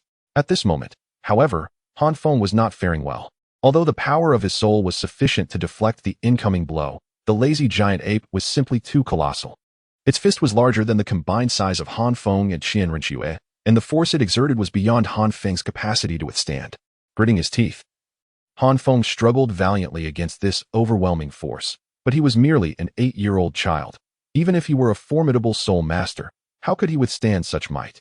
Qian Ringshu quickly discerned Han Feng's predicament. She placed her hands firmly against his back, channeling her limited soul power into him. Yet, even that was insufficient. A primal roar of defiance erupted from Han Feng, and amidst the chaos, he inadvertently summoned his external soul bone. The chilling, ethereal bovine mask manifested atop his head, augmenting his strength and soul power once more. Fierce and savage energy surged forth from the bovine mask, causing Han Feng's pupils to blaze a vivid crimson. Not only did he manage to withstand the force, but he also concentrated a dark red energy between the horns of the mask. At the instant the pressure dissipated, a brilliant laser shot forth. The radiance of the king, it was called. This radiant beam pierced through the heavenly shield, aiming directly at the eyes of the lazy giant ape. Naturally, the lazy giant ape was not about to allow this laser to strike its eyes. It merely shifted slightly, and the radiance of the king grazed its cheek, leaving a small wound. Qian Ringshu's eyes widened in astonishment at this sight. Han Feng not only thwarted the punch of the ancient lazy giant ape, but he had also managed to injure it. Her own full-force attack, aided by the unique properties of her soul skills, had merely caused the beast discomfort, yet Han Feng had drawn blood from the lazy giant ape? How could this be, when Han Feng was but a newly ascended second-ring soul master? Chapter 18, Confession. This is the brilliance of Wong Su. It is Feng. 100 miles away from Han Feng's location, Han was overjoyed upon witnessing the dark red laser shooting towards the sky. Zhang Lingling could hardly contain her eagerness to fly directly over, and the four of them hastily sped in that direction. Meanwhile, Han Feng, in his bull-headed state, exhibited even greater ferocity and strength. Not only did he withstand a strike from the lazy giant ape, but he also managed to injure it, though the injury was slight. It was comparable to a soul beast of 50 or 60,000 years, possessing strength on par with an ordinary soul emperor. In her astonishment, Qian Ruxue noticed that despite Han Feng's successful strike, he was relentless in his pursuit, seemingly intent on continuing the attack. Terrified, Qian Ruxue seized Han Feng. And as he was restrained, the murderous glint in his eyes diminished considerably. He cast a complex glance at Qian Ruxue and ultimately abandoned the idea of chasing further. Seeing Han Feng turn back, Qian Ruxue let out a sigh of relief and urgently urged, "We must leave. The lazy giant ape is only here for the brain of the moving rhinoceros. We should depart and distance ourselves from its line of sight. Once the lazy giant ape acquires the brain, it will no longer concern itself with us, though you have wounded it. The lazy giant ape remains a foe beyond our capabilities. We must avoid its wrath." Han Feng nodded, dispelling his transformation, returning to his original form. Han Feng noticed Qian Rushue's relief, and, without hesitation, she lifted him into her arms. Seizing the moment while the lazy giant ape remained motionless, she unfurled her wings and soared into the sky, heading towards the distance. As Qian Ruxue had predicted, upon witnessing their retreat, the lazy giant ape could have pursued them to avenge the earlier affront, but instead, it chose to express its frustration with a contemptuous snort before making its way towards the corpse of the moving rhinoceros. This brought Qian Ruxue immense relief. Had the lazy giant ape been determined to chase, she would have been compelled to reveal her final trump card. She carried Han Feng away from the lazy giant ape, not stopping until her soul power was utterly depleted. Throughout the journey, Han Feng was not his usual talkative self. Instead, a solemn expression graced his countenance. And he was oblivious to Qian Rushue's unique fragrance. Deep within his eyes flickered a hint of ruthless killing intent. Han Feng himself was taken aback. In a moment of emotional upheaval, the mask of transformation had manifested spontaneously. In his fury, the enhancement provided by the transformation was evidently beyond the expected 40% typical for a great soul master. However, this also affected his reasoning, rendering him far from calm. Akin to a frenzied soul beast, a person of sound mind would never charge headlong at a lazy giant ape of such ancient caliber. Clearly, there existed within his external soul bone an enigmatic force he had yet to comprehend. Yet at this moment, Han Feng had no time to ponder these matters. Heaven can serve as a mirror, and Han Feng truly never intended to reveal his external soul bone. Ever since he acquired the Mask of the Void 2.5 years ago, he has only shown off once before Han Dang and Zhang Lingling. And he has summoned it even once since. This unexpected incident not only made Han Feng aware of his own external soul bone, but also allowed Qian Ruxue to glimpse one of her greatest secrets. The allure of wealth is profound, especially when it comes to an external soul bone. An external soul bone possesses a magnetic attraction for soul masters that is no less than that of a 100,000-year soul ring. Such a bone can accompany a soul master throughout their growth. Han Feng is acutely aware of his own circumstances. The Mask of the Void has yet to fully merge with him. At this moment, Han Feng's mind echoed with Han Dang's words. If the external soul bone were to be discovered by others, one must either kill or flee, without the slightest hesitation. Han Feng understood Han Dang's implication. His external soul bone would make even a titled Douluo covet it, and he could not ascertain whether Qian Ruxue was tempted. Yet, Han Feng knew that Qian Ruxue was nearly exhausted, her pale complexion revealing her dwindling strength, compounded by the injuries left by the lazy giant ape. Should he unleash his full power, willing to reveal all his trump cards, he was confident that even if Qian Ruxue were a soul sovereign, he could strike her down with the fury of thunder. After all, in Han Feng's eyes, Qian Ruxue was merely a soul sovereign of modest combat prowess. Nevertheless, could he truly go through with it? Setting aside the fact that Han Feng believed Qian Ruxue saved him from the fire spirit cat, he was not oblivious to the scene just witnessed. How could he fail to see that Qian Ruxue risked her life to protect him? Han Feng was never one with a heart of stone, at least not until now. In his previous life, he was merely a university student who had yet to step into society, neither a soldier nor an assassin, and he simply could not bring himself to do it. Which heroic figure transforms completely upon entering another world, evolving from a timid and cowardly mortal into a decisive conqueror? Han Feng could only surmise that such a portrayal was a whimsical creation of the author. With this thought, a wave of frustration surged within Han Feng. How could he have exposed himself before Sister Qian? Moreover, it was the most critical external soul bone. If it were his second martial soul, he wouldn't be so troubled. Han Feng had no desire to be adversaries with Qian Ruxue. As she set Han Feng down, Qian Ruxue momentarily faltered, nearly losing her balance, prompting Han Feng to swiftly support her, his gaze laden with complexity. Qian Ruxue remained silent. She understood Han Feng's thoughts but chose to feign ignorance, leaning weakly against him. Ultimately, it was Han Feng who broke the silence. Sister Qian. Qian Rinxue sensed that Han Feng was on the verge of making a decision, her heart inexplicably tightening. Should Han Feng truly wish to kill her, based on his previous struggles, their relationship would not end completely. She would still regard him as a brother, yet there would inevitably be some unresolved feelings within her. Just now, that was an external soul bone, derived from my first soul ring, which I obtained from a 400-year-old bull-headed lava turtle. I refer to it as the Mask of Illusion. Beyond the fundamental Mask of Illusion, it possesses an additional technique called the Radiance of the King of Illusion, which is the soul skill capable of piercing the skin of the sloth giant ape. Han Feng stated directly. Qian Rinxue was momentarily taken aback, about to speak, when Han Feng continued. Furthermore, my first soul skill, the Guardian of Life, not only amplifies my soul power and defense by 60%, but also provides a defensive probability against the initial attack. As a great soul master, I can absolutely defend against attacks from both great soul masters and soul lords, with a 75% chance of absolute defense against soul sect attacks, 50% against soul kings, and 25% against soul emperors. The second soul ring bestowed upon me by the overactive rhinoceros grants me the skill of Fixed Guardian, allowing me to teleport directly in front of an individual while ensuring my back is turned to the designated target. After the teleportation, a flame shield is generated, which can stack up to 6 layers, with each layer capable of withstanding a full-force strike from a great soul master. Upon finishing his final statement, the corners of Han Feng's mouth twitched slightly, yet he ultimately remained silent, merely supporting Qian Rinxue in stillness. Qian Rinxue's beautiful eyes trembled as she spoke softly. Han Feng. May I call you Xiao Feng? Han Feng was momentarily stunned, seemingly taken aback by her question.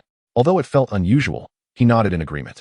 Qian Rinxue smiled. Then Xiao Feng, what do you wish to convey to your sister with this information?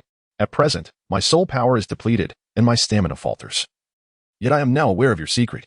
Qian Rinxue's words trailed off, but the implication was clear. They both understood without needing further elaboration. Han Feng gazed at Qian Rinxue's pale, yet exquisite face, letting out a weary sigh.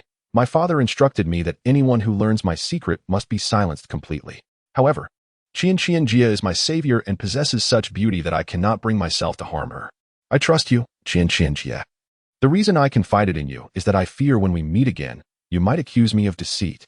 Han Feng, lacking loyalty, shifted all blame onto Han Dang. Yet Qian Rinxue suddenly felt a sting in her eyes. Qian Rinxue felt a wave of relaxation wash over her. Not because Han Feng's murderous intent had dissipated, she still retained several means of defense, but because Han Feng had not let her down.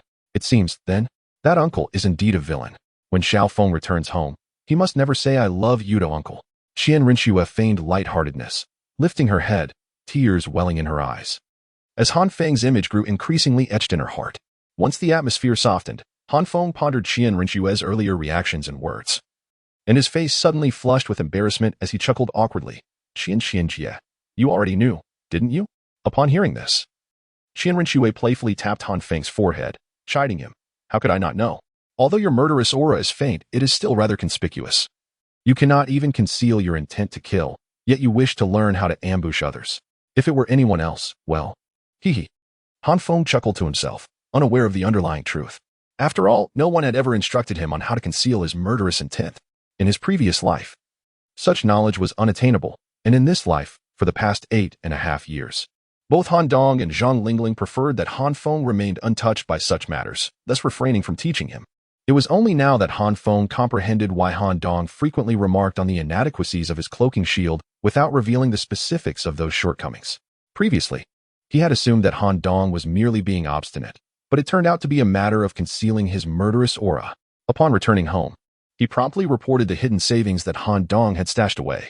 Observing the unrestrained shifts in Han Feng's expression, Qian Rinxue felt a mixture of delight and exasperation as she remarked, in truth, there's no cause for concern. Learning about murderous intent too early bears no benefit. One risks being manipulated by malevolent energies. Little Feng, there is no need for haste. Moreover, what your uncle said holds merit from this moment forth. Anyone who lays eyes upon your external soul bone must be treated with utmost caution. Unless complete trust is established, any hint of potential betrayal must be eradicated. The world of soul masters is far more intricate than you can imagine. As she spoke, Qian Rinxue's gaze dimmed, clearly reflecting on her own experiences. Chapter 19. Farewell. Noticing the peculiar expression on Qian Rinxue's face, Han Feng quickly forced a laugh and exclaimed in mock dissatisfaction, Sister Qian, let us not dwell on irrelevant matters.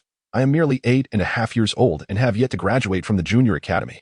What do I know of spirit masters? I have ample time to learn about that. Right now, I wish to learn about you, Sister Qian. I have shared everything with you, yet you have told me nothing in return. Is that not a tad unfair? Faced with Han Feng's inquiry, Qian Rinxue momentarily set aside her melancholy and became flustered. As Han Feng had stated, he had been frank with her, or at least she perceived it that way. The notion of twin martial souls seemed too fantastical for her to consider seriously. Yet, this very realization made it difficult for Qian Rinxue to continue deceiving Han Feng. However, upon further contemplation, she questioned whether revealing her true identity would truly benefit him in any way. Should she disclose to Han Feng that she was Qian Rinxue, the granddaughter of Qian Douluo, daughter of the Pope of the Spirit Hall, the future saint of the Elder Hall, and likely the next emperor of the Tiando Empire, as well as the heir to the six-winged angel martial soul, possessing innate soul power of level 20?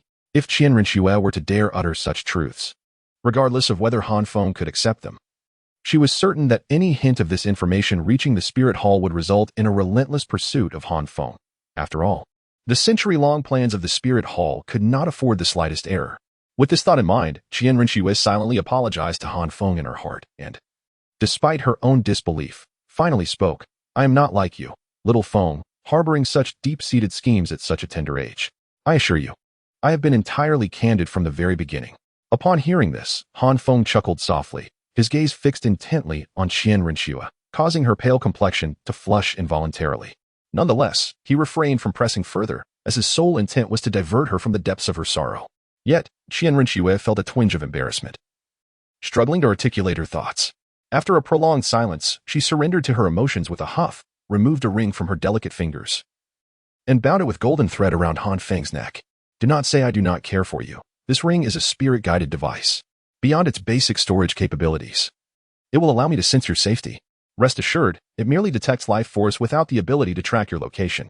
With this ring, she would be able to perceive Han Feng's well-being at any moment. Han Feng felt a surge of joy. Albeit skeptical about the ability to sense his own safety, he viewed Qian Rinxue as having exhausted her potential. Though she had reached the rank of Soul Zong at merely 13, he doubted she would ever ascend to Soul King. In a few years, the roles of protector and protected could very well be reversed. However, he was indeed envious of the storage function of the spirit-guided device. He had long desired such a spirit device, had he not been so young. He would have already pestered Zhang Lingling to purchase one for him from her private funds.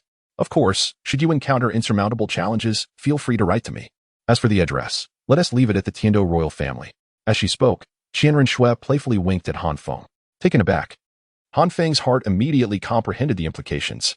The Tiando royal family. He pondered what kind of power could squander resources on a mere girl, forcing the creation of a soul sect through medicinal means.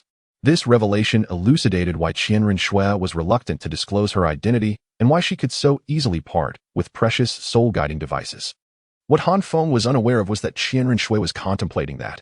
Having boasted so confidently, she must urge Xue Qinghe to step aside for Han Feng's sake. As for the issue of exposure, it had not crossed her mind. Few, if any, were aware of the true might of the Spirit Hall in today's world. If the Spirit Hall desired, it could obliterate any of the top 3 sects at this very moment.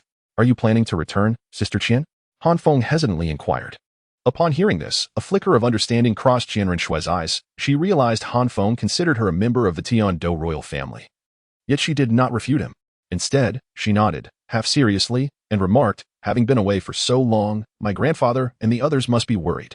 But Sister Qian, your injuries. Han Feng expressed his concern. To his surprise, Qian Rinxue appeared utterly unconcerned. Instead, she playfully tapped Han Feng on the head and retorted, do you think you are the only one who can conceal your true self? I possess numerous methods. Returning home from here poses no challenge at all. In fact, had you dared to act earlier, I could have spanked you. With that, Qian Rinxue raised her delicate hand as if to strike, prompting Han Feng to humorously cover his rear, causing her to erupt into laughter. Doesn't Sister Qian worry about me at all? I'm just a child. What if I encounter a formidable spirit beast? Their eyes are as large as my head.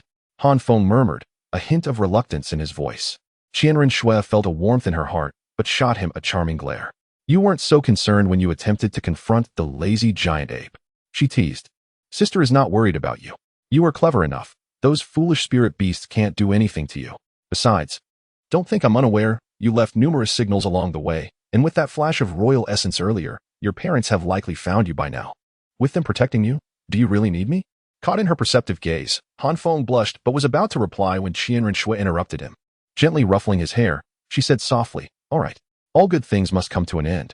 In truth, your parents are already on their way here. I cannot let them see you, and you mustn't tell them, neither. This is our little secret." Elated to learn that Han Dong and Zhang Lingling were en route, Han Feng realized his perceptive abilities were not as keen as Qianren Shui's. He ceased to protest as she spread her wings and prepared to depart at this moment.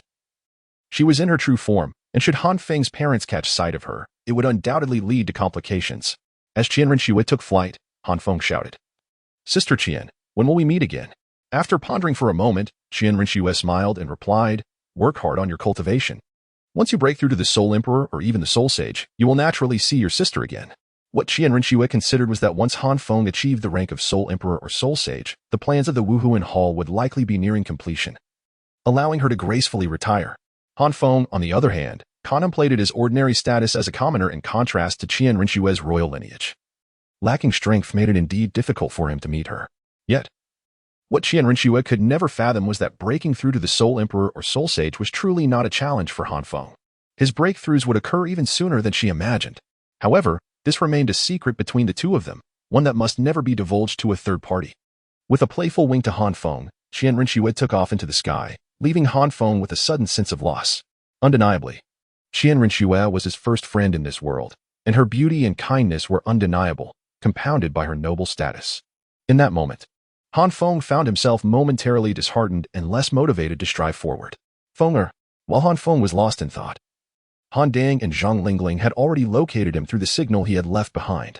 Upon seeing Han Feng, Zhang Lingling rushed to embrace him. Her beautiful face streaked with tears. The ease with which she usually carried herself was now replaced by exhaustion. Only she understood the torment of the day and night Han Feng had been missing. Han Dang approached as well, but unlike Zhang Lingling, he delivered a sharp slap to Han Feng's face. Although Zhang Lingling felt a twinge of discontent, she refrained from voicing her feelings. In their eyes, Han Feng's reckless wandering in the Stardo forest was a lesson he needed to learn. Luck could only last so long. Han Dang did not wish to strike Han Feng, but the resounding smack left Han Feng feeling somewhat wronged. He chose silence, knowing that explaining how he had escaped the fire spirit cat would only heighten Zhang Lingling and Han Dang's worry and guilt. In the distance, Chen Sheng and Wu Fan displayed little reaction. After all, Han Feng was not their child. Whether lost or found, it mattered little to them. They were simply glad to be done with the day's work. Family troubles should not be aired in public, Han Dang huffed, his voice stern. "I'll deal with you when we return." With that, he led Han Feng and Zhang Lingling under the protection of Chen Sheng and Wu Fan. Swiftly leaving the Stardo forest, their spirits too dampened to consider hunting for Han Feng's second spirit ring. Although Han Dang scolded him fiercely, his affection for Han Feng was no less than Zhang Lingling's. He guarded Han Feng closely, fearful that he might disappear again. This care deeply touched Han Feng, filling him with warmth and a twinge of guilt. Chapter 20. 3.5 years. Are you truly intent on attending that Shrek Academy? Zhang Lingling inquired, her expression tinged with reluctance. "I've noticed several commendable intermediate academies nearby, particularly the Tianling Intermediate Academy, which boasts royal connections. With your innate talent, you could easily gain admission to Tianling Academy and subsequently enter the Tiando Royal Academy." Zhang Lingling gazed at Han Feng with a wistful countenance. Over the past 3.5 years, her soul power had scarcely increased, and her appearance had remained largely unchanged, as if time had frozen her essence, rendering her identical to the woman she had been 3.5 years prior. Han Feng offered an awkward chuckle. Ever since he had expressed his desire to study at Shrek, Zhang Lingling had incessantly shared her sentiments of sorrow, and today marked the third instance, once in the morning, once at noon, and once again in the evening. In truth, Soto City was not far from Stand City. With determination, one could traverse the distance in a single day. On the other side, Han Dang let out a discontented snort and stated sternly, "Humph. It seems he simply wishes to escape home, yearning for adventure, deeming us too old and tiresome." Upon hearing Han Dang's words, a sorrowful glimmer appeared in Zhang Lingling's eyes as she fixed her gaze upon Han Feng and asked, "Fenger?" Han Feng, feeling apprehensive, quickly shook his head, his hands gesturing fervently in denial. "I have never suggested such a thing. I have always maintained that my decision to attend Shrek Academy is the result of careful contemplation. Though Tianling Academy has royal backing, I cannot abide by the constraints of nobility. Shrek Academy may not be widely renowned, yet I have heard that anyone who successfully graduates is at least at the level of a soul master. After all, isn't the youngest soul emperor, Qin Ming, a graduate of Shrek Academy?" Han Feng defended his position vehemently, unwilling to accept the accusations leveled by Han Dang. Of course, there was another reason that Han Feng chose not to disclose. Shrek Academy had influential connections.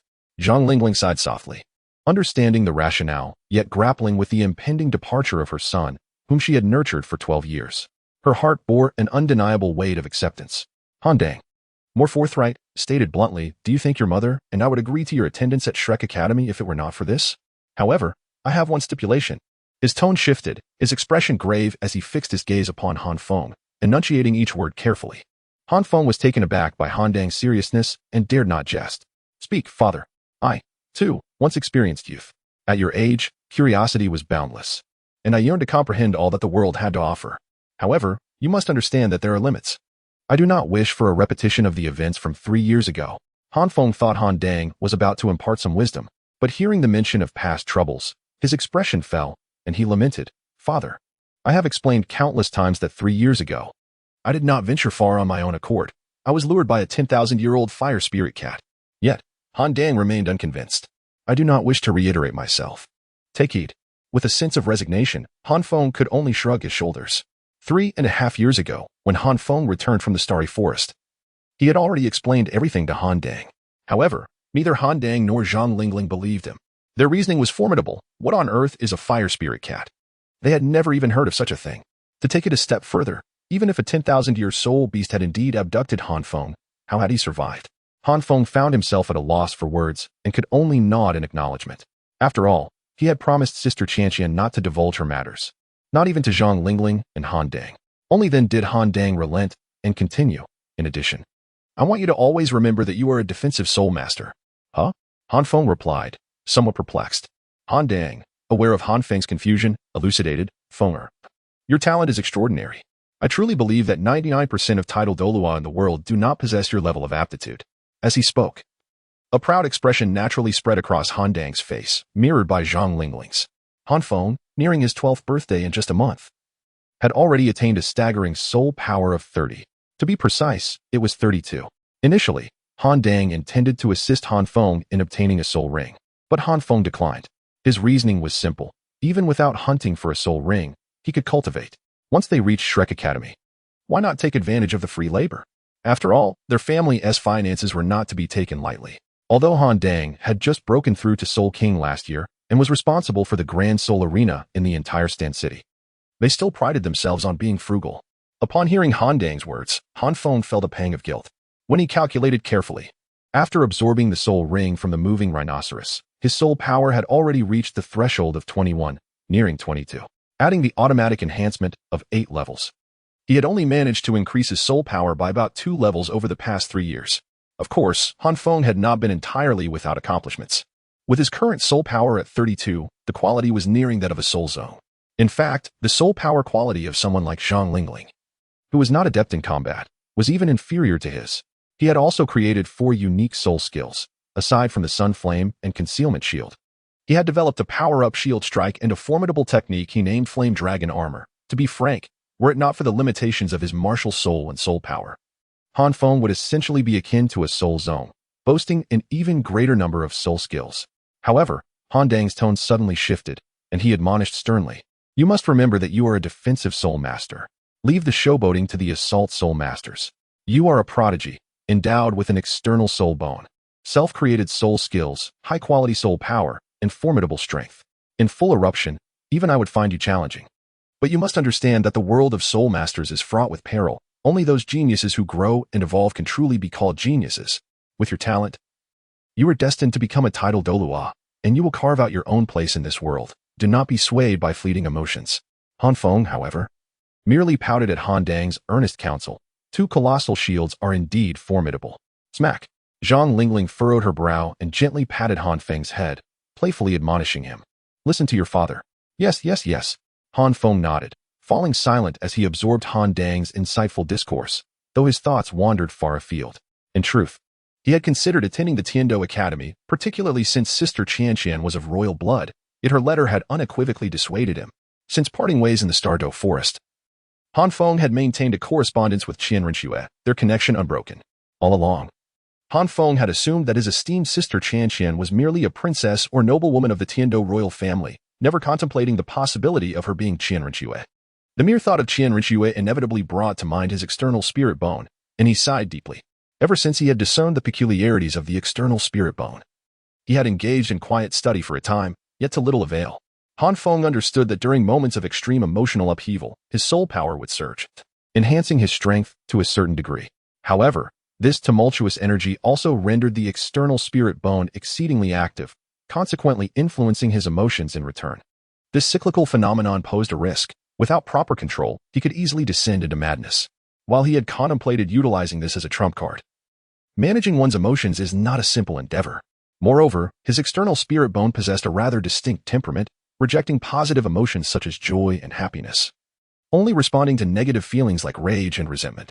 This predicament left Han Feng lamenting his inability to summon the requisite intensity of anger. All right, dear Mom and Dad.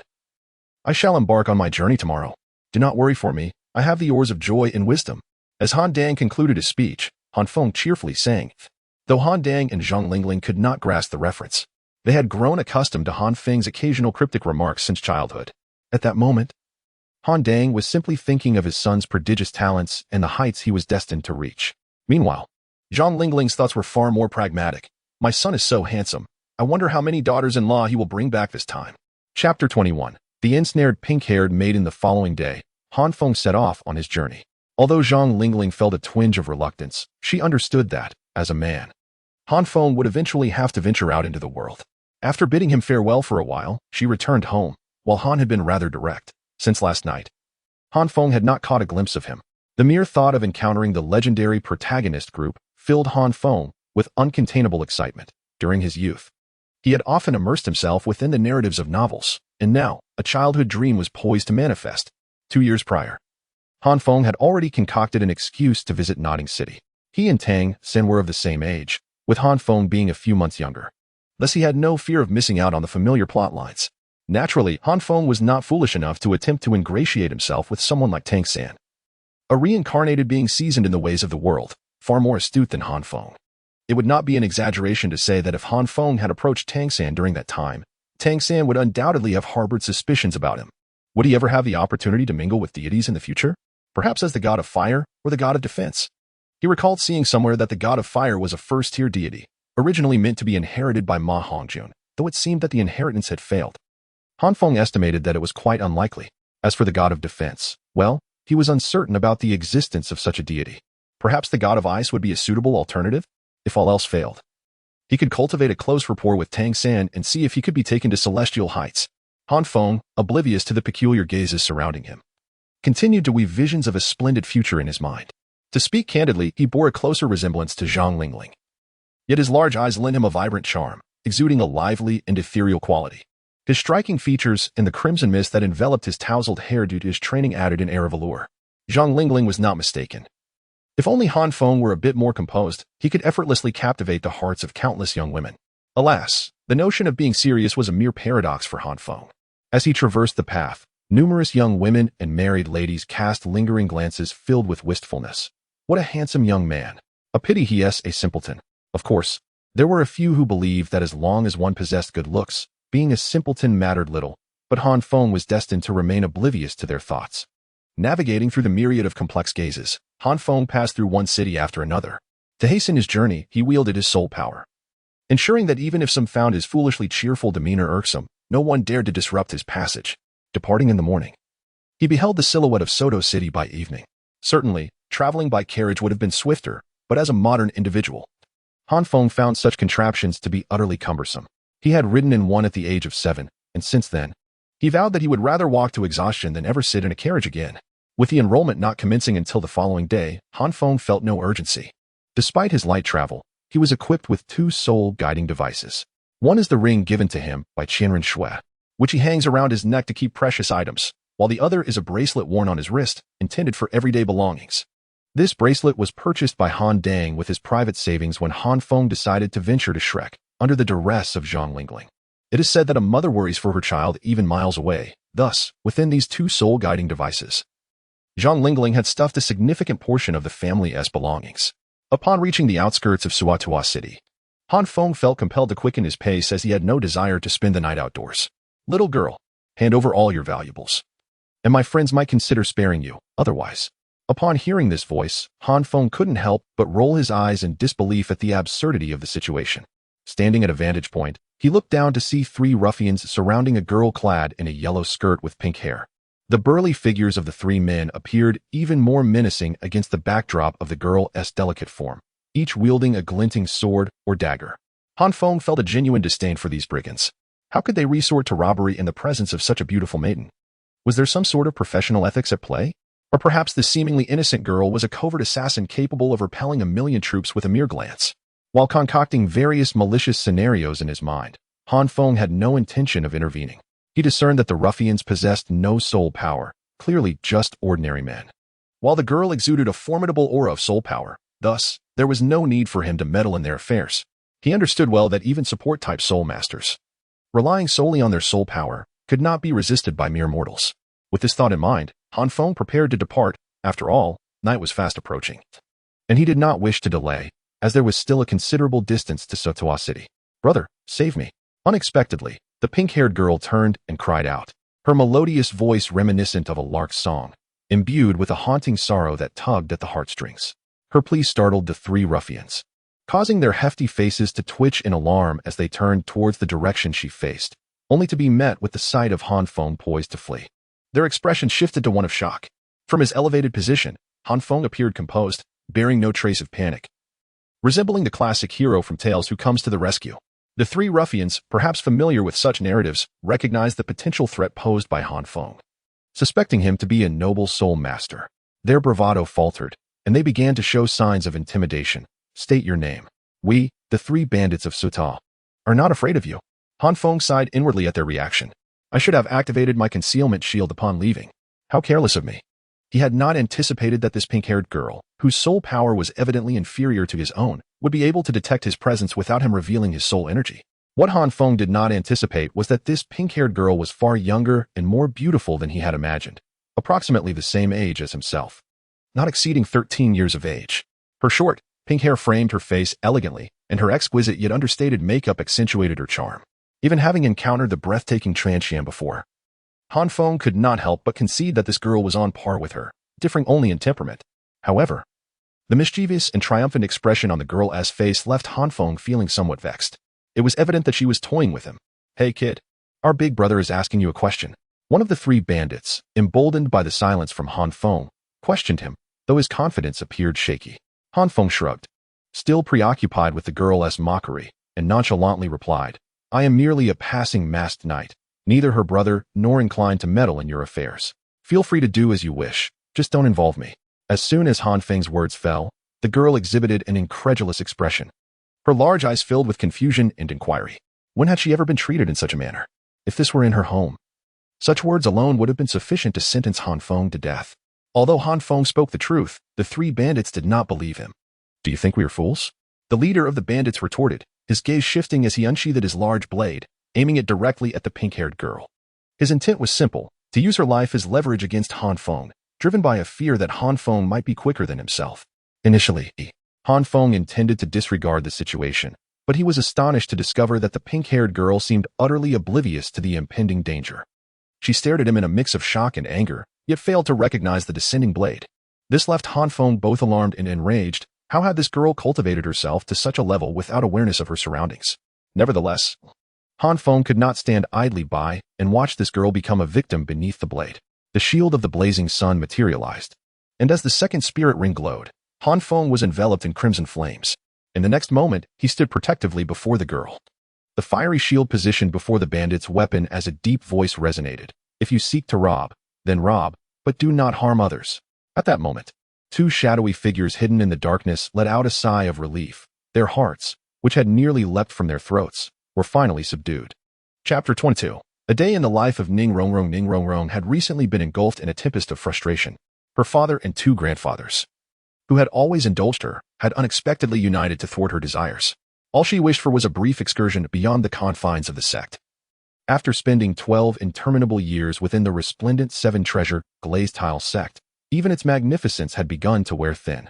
Yet, when she expressed her yearning to venture outside, both her father and grandfathers became excessively concerned, conspiring to assign her a multitude of guards. This made Ning Rongrong exceedingly displeased. Could one truly find solace amidst such a retinue? Moreover, at the age of 12, why must she still be regarded as a child? While an ordinary young lady might have acquiesced to such constraints, Ning Rongrong was far from ordinary. She was the little sorceress of the Seven Treasure Glazed Tile sect. And conformity was a notion she could not abide. Before dawn broke, Ning Rongrong stealthily rose, evading the gaze of all, and slipped out of the Seven Treasure Glazed Tile sect. She envisioned that once she crossed the threshold, she would be free as the birds soaring in the sky or the fish leaping in the sea. However, reality proved to be starkly different. The delicate-looking girl, adorned in opulence and possessing an extraordinary demeanor, traversed the streets like a child parading with gold, inevitably attracting the envious glances of passers-by. It is no exaggeration to assert that, were it not for the two concealed guardians assigned by Ning Fengji, she might not have even managed to exit the first city. Though Ning Rongrong could not fathom why no one dared to challenge her, she found their scrutinizing gazes exceedingly disconcerting. As the daughter of the sect master, she was far from naive, yet her upbringing had sheltered her among individuals like Ning Fengji and Chen Xian. Even the so-called villains she encountered lacked such crassness, leaving her somewhat ill-prepared for this encounter. Initially, she felt a twinge of fear, but as she recognized that these individuals were more timid than she had imagined, her anxiety gradually dissipated, allowing her mischievous spirit to resurface. Along the way, she overheard whispers that the Shrek Academy only accepted monsters, which piqued her curiosity, compelling her to head straight towards Soto City. Who could have anticipated that she would encounter highwaymen on the outskirts of Soto City? Gleaming swords were brandished before her, and the ferocious energy of three ruffians bore down upon her. Though they were mere commoners, to Ning Rongrong, they posed a threat akin to that of three formidable Soulmasters.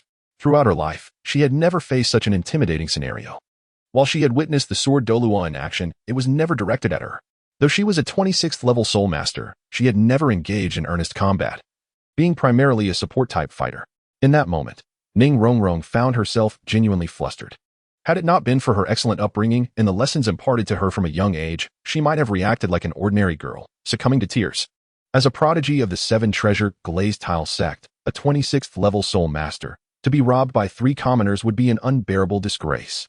As Ning Rongrong grappled with the dilemma of either preserving her wealth or summoning the courage to fight back, a young man emerged. The youth believed his presence was expertly concealed. However, he underestimated the formidable spiritual prowess of Ning Rongrong and her Seven Treasure Glazed Tile school, renowned for their exceptional mental strength. Without such power, how could one possibly multitask with such proficiency, even to the extent of using 3, 4, or even 7 abilities simultaneously? In that moment, a glimmer of hope ignited within Ning Rongrong. With a swift turn of her head, she devised a plan and shouted out, intending to draw the attention of the three bandits. According to the script in her mind, even if the boy had no intention of intervening, upon revealing his presence, he would surely rise to her aid against the injustice before them. Though it felt somewhat like pushing a reluctant duck into a pond, surely. A beautiful maiden must have her privileges, right? Yet, to her utter astonishment, the boy not only refrained from assisting but outright declared his refusal to help. At that moment, had it not been for the sheer horror etched on the faces of the three bandits, she might have questioned whether Han Feng was in cahoots with them. Despite her shock, she had never encountered refusal in all her life. No one had ever denied her, nor had anyone dared to upset her, not even Ning Fengji, who had always indulged her whims, let alone her two grandfathers. How could the seemingly agreeable young man reject her? Was he blind to her beauty? Was he truly a man? Did he have the heart to witness her fall into the hands of those bandits? These thoughts raced through Ning Rongrong's mind as she fixed her gaze upon Han Feng, her enchanting eyes filled with frustration and disbelief. In her distraction, she failed to notice the bandit leader, in a fit of emotion, draw his steel knife and swing it towards her. By the time she realized the imminent danger, it was too late. Even the two hidden guards were caught off guard, and by the time they sought to intervene, it was already too late. Their hearts raced in panic. Only the young man reacted in time. Ning Rongrong, who had been intently observing him, witnessed a flicker of surprise and tension cross his features. Suddenly, he erupted in vibrant flames, exuding a scorching aura. His hair, already tinged with a red mist, transformed into a brilliant crimson under the sunlight, radiating with an extraordinary brilliance. Amidst the flames, Ning Rongrong saw one of the two yellow spirit rings illuminate. This boy, appearing to be of similar age to her, was indeed a highly skilled soul master with an impressive spirit ring configuration. In the next instant, Ning Rongrong barely registered the blur before the boy stood before her. It was then she realized that his martial spirit was not fire, but rather a blazing shield. The flame shield intercepted the steel knife, and from the boy's lips came a deep voice. If you wish to rob, then rob, but do not harm. Ning Rongrong had to admit that in that fleeting moment, the boy's series of actions left an indelible impression upon her heart. Coupled with his strikingly handsome visage, she felt a flutter of emotions. However, as soon as he spoke, that feeling dissipated like mist. What did he mean by if you wish to rob, then rob? Did he truly deem her so unworthy of protection? As the awakened one of the 7 treasures glazed tile pagoda, a support-type soul master with innate soul power at level 9, and the most gifted individual of the 7 treasures glazed tile sect in over a century. Not to mention the most adorable little princess of the sect, it is indeed astonishing that the young girl could lose herself in thought at such a moment. How on earth did she cultivate herself to the rank of Great Soul Master? Deflecting a steel blade devoid of soul power posed no challenge for the youth. He even had ample energy left to turn back and tease Ning Rongrong. Who was Ning Rongrong, after all? She had never been treated in such a manner before. With a haughty huff, hands on her hips, she indignantly exclaimed, "Humph! What business is it of yours?" In response, the youth shrugged indifferently, sheathing his flame shield martial spirit and disregarding Ning Rongrong as he addressed the 3 mountain bandits. Listen closely. There are rules to banditry. Stealing wealth is one thing, but taking lives is entirely unacceptable. Have you considered that if every bandit operated like you, no one would dare traverse this path? Would you not then find yourselves reduced to mere scavengers? Remember the importance of sustainable development. Yet, the 3 bandits were too intimidated by the noble soul master before them to heed his words. Their fear had rendered them speechless, and they promptly knelt, banging their heads on the ground in a plea for mercy. Observing their reaction, Ning Rongrong pondered if perhaps unleashing her soul power earlier would have spared her from this troublesome situation. However, this fleeting thought was quickly supplanted by the realization that this young man had just been instructing the bandits on how to conduct their nefarious business. Staring in disbelief, she thought, here stands a breathtaking girl who has just survived a robbery, yet instead of seeking comfort, she is teaching the bandits how to thrive? Hey, are you even a man? Don't you realize that I need some consolation right now? Ning Rongrong had never endured such indignity, letting out a scream that almost made her forget her usual composure. Little did she know that the youth before her was no ordinary individual himself, endowed with extraordinary talent. In his past life, he was known as a resolute man, and in this life, he had evolved into an even more formidable incarnation, unyielding and steadfast. How could he possibly indulge Ning Rongrong? Firstly, my name is Han Feng, not He. Secondly, whether I am a man is something you need not concern yourself with. My wife knows. And that is sufficient. Unless you wish to become my wife, which I would never agree to, for you are far too fierce, not to my liking. He retorted with an air of certainty. Ning Rongrong had no inkling that just a few years prior, another exquisite girl had been equally infuriated in the presence of this very youth. At that moment, Ning Rongrong found herself both amused and incredulous, letting out a derisive laugh. You, a mere sprout, think of marrying a wife? You are hardly more substantial than my fingernail. Do you really think you could win my affection? The youth furrowed his brow. Logically, Ning Rongrong should have retorted with a scornful remark, yet her response only served to challenge his sense of authority. Chapter 23. Banner at the inn. Han Feng never anticipated that the pink-haired girl before him could be so fierce. Even in his previous life, such a presence was rare. Casting a glance at the girl, Han Feng furrowed his brow. Despite having lived in the Douluo world for 12 years, he still found it unacceptable to resort to violence against women. However, as a straight man, it was equally unthinkable for him to simply let her go. After much contemplation, Han Feng ultimately directed his gaze toward the 3 bandits and said, "Look, although this woman may not appear to possess any obvious riches, anything she carries could sustain you for months. Why not do this? Let us pretend I am not here, and you can rob her. As long as you do not kill her. How does that sound?" His expression bore a seriousness that seemed genuine. Yet the 3 bandits were already terrified beyond measure and paid no heed to Han Feng's words, bowing repeatedly in fear. This left Han Feng feeling somewhat exasperated. Was his appearance truly that intimidating? Just as Han Feng was about to further counsel them, the girl erupted in anger, pointing her slender finger at him and exclaiming, "How can you be so unreasonable? When you cannot win an argument, you incite bandits to bully me instead." Han Feng rolled his eyes and retorted sarcastically, "Little girl, your perspective is quite narrow. You are a distinguished soul master, yet have been robbed by 3 mere mortals. It's one thing to feel no shame, but had I not intervened, you would already be a ghost. Now, you dare to speak ill of your savior? Who is truly being unreasonable here?" Taken aback by Han Feng's words, the girl's face flushed crimson, leaving her momentarily speechless. Meanwhile, the 3 bandits, having heard Han Feng refer to the girl as a noble soul master, were struck with panic.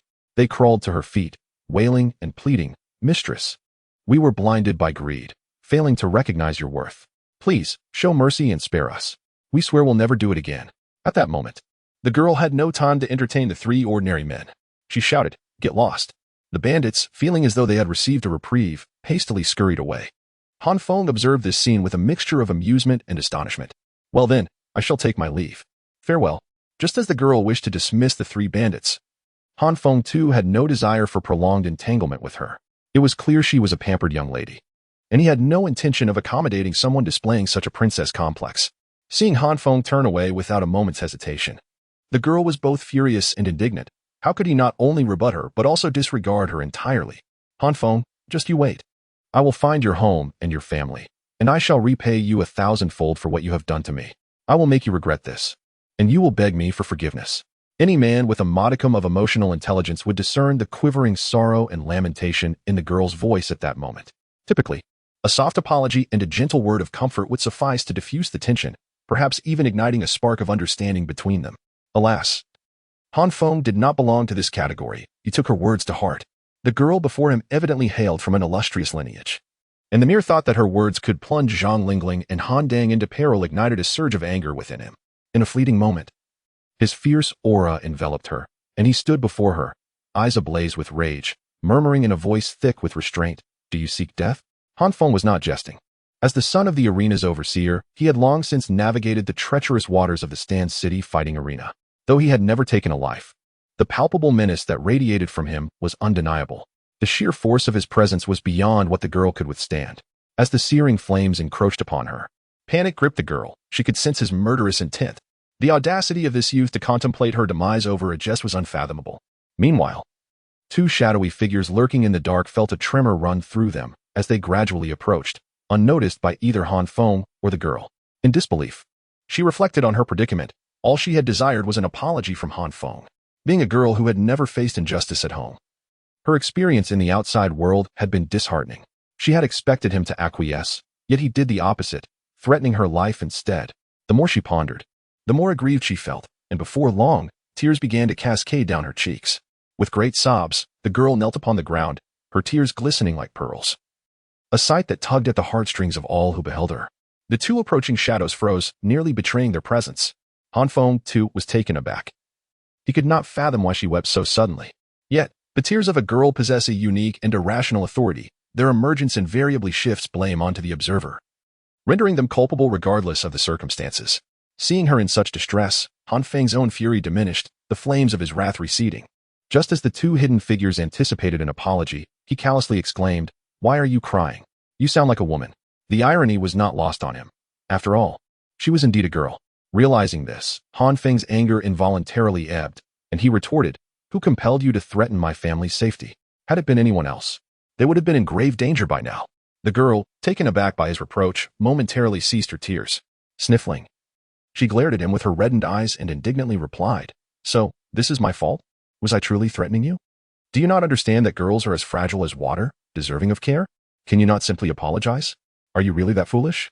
Han Feng found himself momentarily at a loss for words in response to the young girl, shrugging his shoulders and, adhering to the principle that a gentleman does not quarrel with a lady, insincerely remarked, all right.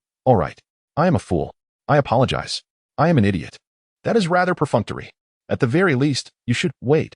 What are you doing? Wait for me." The girl, about to scold Han Feng, was taken aback as he turned to leave after uttering those words. She called out, hoping to halt his departure. Surprisingly, not only did Han Feng not stop, but he also quickened his pace, leaving her with the parting words, "I have no time to attend to you, my dear. I am in a hurry to get to Soto City, and it is getting late. I do not wish to sleep rough."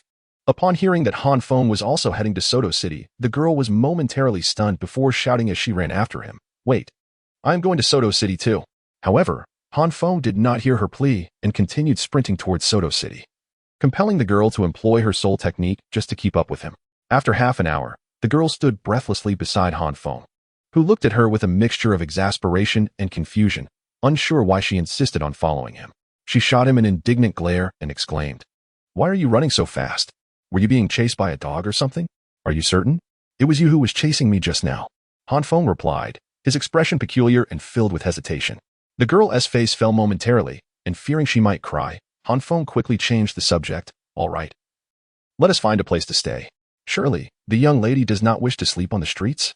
With a disdainful snort, The girl ignored his comment and headed directly toward the most bustling area of the city. Han Feng originally intended to part ways, but to his surprise, the girl grasped his arm and dragged him along. Upon arriving at the city's most luxurious inn, the girl cast a wary glare at Han Feng and warned, "Let me make this clear. Do not entertain any improper thoughts." Han Feng rolled his eyes, observing her. He could not deny that she was beautiful, albeit not yet fully matured. A beauty in the making destined to captivate and wreak havoc in the future. However, at this moment, as their eyes met, the girl's radiant smile faded into a blush, and just as she was about to speak, Han Feng directly addressed the receptionist, saying, "2 rooms, thank you." "What do you mean? Do you look down upon me?" The girl's expression shifted dramatically. Her previous allure replaced by indignation. She could employ various reasons to be cautious of Han Feng, but he had no right to dismiss her. After all, she was a beauty. "1 room, thank you," the girl insisted, firmly tossing a pouch of gold soul coins onto the counter, her gaze fixed intently on the receptionist, filled with determination. Chapter 24. Ning Rongrong. The young boy wore an expression of trouble, while the girl gazed at him with unwavering resolve, seemingly imploring him to agree to share a single room, despite her earlier demeanor of vigilance. As a receptionist, the young lady observed the pair before her with a twinge of envy. Perhaps this was the essence of youth? However, she couldn't help but feel a twinge of dissatisfaction with the boy's apparent dullness. Just days prior, a haughty young man with golden hair had effortlessly convinced a pair of twins that there was only 1 room available in the entire establishment with just a few words. Yet here was this boy, audaciously requesting 2 rooms? Was the girl not appealing enough? How foolish. With this thought, the receptionist glanced at the bag of gold soul coins before her, letting out a soft sigh, silently resolving to assist the naive lad. "I'm afraid our inn only has 1 room available," she said apologetically. No sooner had she spoken than the girl's eyes sparkled with delight, and she lifted her pristine neck, casting a triumphant gaze at the boy, declaring, "It seems I shall have to endure some hardship tonight." The receptionist stifled a laugh to herself. Perhaps this pair was blissfully unaware of the budding affection that had begun to blossom between them. At least the girl was aware. As for the boy, such a beautiful girl could hardly fail to evoke feelings, but his stubborn pride likely prevented him from expressing them. The receptionist mused, a gentle smile gracing her lips. Meanwhile, Han Feng rolled his eyes at the receptionist's words. How could such a grand inn, situated in the most bustling area of Soto City, possibly have only 1 room left? As for the bag of gold soul coins, he elegantly dismissed it. Under Zhang Lingling's indulgence, he had yet to grasp the true value of currency in the Douluo world. Though he recognized the receptionist's deceit, Han Feng chose not to expose her. After all, he had nothing to lose. Since the pink-haired girl had acquiesced, why should he hesitate? Han Feng was a straightforward young man, not one to shy away from a pretty girl. Accepting the room key, the pink-haired girl began to chatter incessantly in Han Feng's ear. "I must inform you, even though we share a room, do not entertain any improper thoughts." Of course, Han Feng would not relent, retorting coolly, with a flat chest and youthful innocence, what improper thoughts could one have? Unfazed by his remark, the girl continued, "Moreover, you must remain silent while I sleep. If you dare to snore or grind your teeth, I shall smother you with a pillow." Han Feng replied, "If you snore, may I also smother you with a pillow?" The girl asserted, "The bed is undoubtedly mine, and you shall sleep on the floor. I might, in my magnanimity, grant you a pillow." Han Feng quipped, "To smother me? Why must I sleep on the floor? Isn't the sofa far more comfortable?" The young lady declared, "My sleeping area spans a radius of 10 meters, and you must not come near. Otherwise, I shall. Well, never mind. Just stay away." Han Feng responded with silence. The young lady added, "If your feet are odorous, you absolutely cannot remove your shoes." Han Feng retorted, "Are you even listening to me? With all these stipulations, couldn't you have simply requested 2 rooms from the start? There are just the 2 of us. We can't even enjoy a game of cards." You know? It soon became evident that the young lady was not paying attention to Han Feng's words, or perhaps she was selectively filtering them out. She casually opened the door and stepped inside, prompting Han Feng to follow suit, albeit reluctantly. To Han Feng's astonishment, the young lady immediately drew a line on the floor, dividing the room into 2 unequal halves, 8 parts for her and 2 for Han Feng. Han Feng clicked his tongue in disbelief. What he anticipated was that, despite her apparent disregard for his previous comments, the young lady caught the sound of his discontent. "You needn't wear that expression. In the future, you may proudly tell others that you once shared a room with me, Ning Rongrong, and I assure you, it will bring you great fame." Without a moment's hesitation, Han Feng shot back, "Do you think I wanted to share a room with you? You practically coerced the front desk clerk into giving us a room. I was meant to sleep in a grand bed, but now I'm relegated to the sofa. What expression do you expect from me? And you want me to broadcast our shared accommodation? My dear lady, your confidence is astonishing. Aren't you worried about your future prospects? Even I, a grown man, feel quite embarrassed. And even if you were Ningrongrong, so what? Wait a moment. What did you just say your name was? Han Feng suddenly realized, a girl with pink hair, a powerful soul master. This young lady from Soto City, the young lady of nobility. Despite Han Feng's previous barbs, Ningrongrong remained unfazed, instead watching him with keen interest. A slight glint appeared in her eyes as Han Feng's complexion shifted dramatically, as if she had been anticipating his reaction all along. The Seven Treasure Glazed Tile School, Ningrongrong. Are you feeling apprehensive now? Seeing the realization dawn upon Han Feng, Ningrongrong smiled radiantly, revealing the exclusive charm of a little enchantress. The very acknowledgement from her sent Han Feng swallowing hard. Ningrongrong. She is the heiress of the Seven Treasure Glazed Tile School, with 2 titled Douluos doting on her. Although Ningrongrong appeared to be alone, Han Feng firmly believed that she had at least 2 soul kings secretly guarding her. The thought of having threatened Ningrongrong and possibly causing her distress filled Han Feng with unease. What if Gu Rong and Chen Xian discovered this? Wouldn't they flay him alive? And if they learned that he had shared a room with Ningrongrong, they might very well scatter his ashes. Miss Ning, greetings. Miss Ning, farewell. I take my leave. With this resolution, Han Feng promptly turned to leave, preferring to brave the streets than face the wrath of his formidable guardians. Stop. If you dare to leave, I will inform my father and my 2 grandfathers about today's events. By the way, both of my grandfathers hold the esteemed title of Douluo. Han Feng dared not linger, disregarding Ningrongrong's protests. As he was about to open the door, Ningrongrong, in a fit of urgency, pounced on him, demanding, "Why are you running away? I won't eat you. Are you so terrified of the Douluo? I haven't even told my grandfathers yet." Han Feng forced a smile that was more akin to a grimace and replied, "My lady, you may choose to remain silent, but your family's shadow guards will not.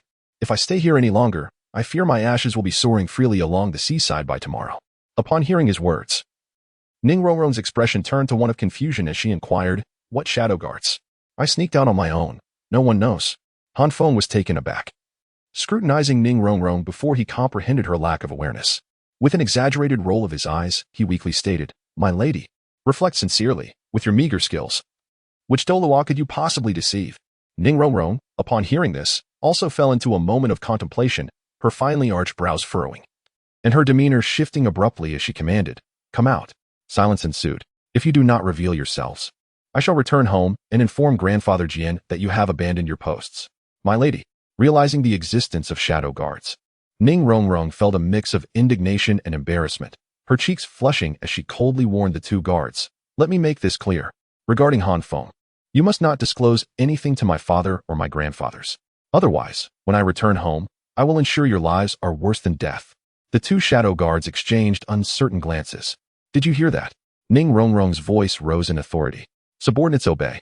Good. You may withdraw." In the next moment, the 2 shadow guards vanished. It was then that Ningrongrong turned to Han Feng and said, "Is this satisfactory?" However, Han Feng did not respond, instead asking, "My lady, what is it that you truly desire?" Ningrongrong smiled sweetly, choosing not to answer him but rather posing a question of her own. "So, does that mean you owe this lady a favor?" Han Feng remained silent for a moment. Though he was reluctant, circumstances dictated otherwise, and he nodded slightly, "I suppose so." "What is it that you wish me to do?" Ningrongrong's expression turned triumphant as she beamed mischievously. "It's nothing much. Do you recall what I said before entering?" "Repeat it verbatim. For every mistake, I shall add another request. If you can recite it flawlessly, this favor will be repaid." Han Feng. Chapter 25. Shrek Academy. Han Feng. I crave candied hawthorn. How old are you? Still wanting candied hawthorn?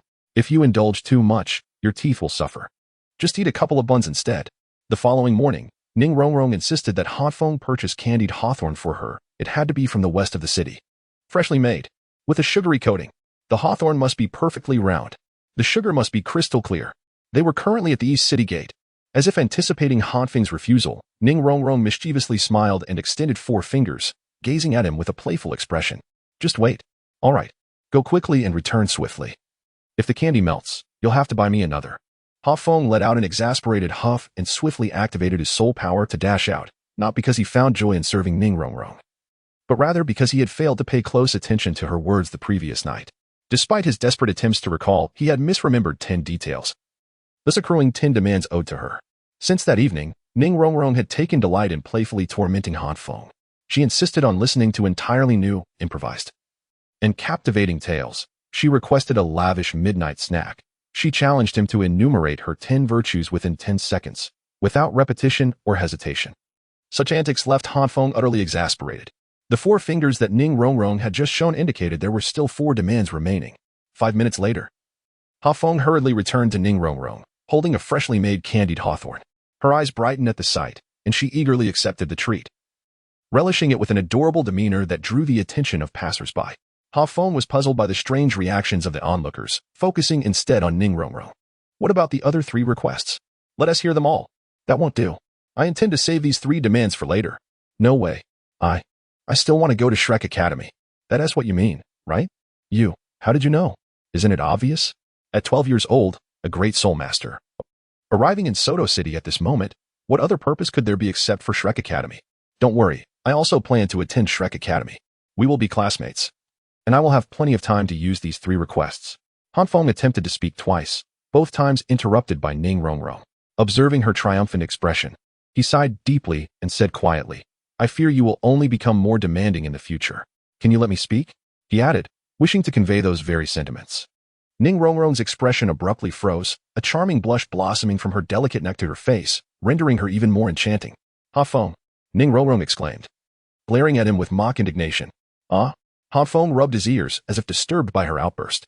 Ning Rongrong, having come to understand him somewhat, took a deep breath to steady her flushed complexion and, with a faint fury, declared, Han Feng, I have made my decision. My 7th request is that from now on, whatever I say shall be deemed as it is, and you must comply with my words. No. Han Feng resolutely rejected. Why? A gentleman may be killed, but never humiliated. Han Feng asserted with conviction.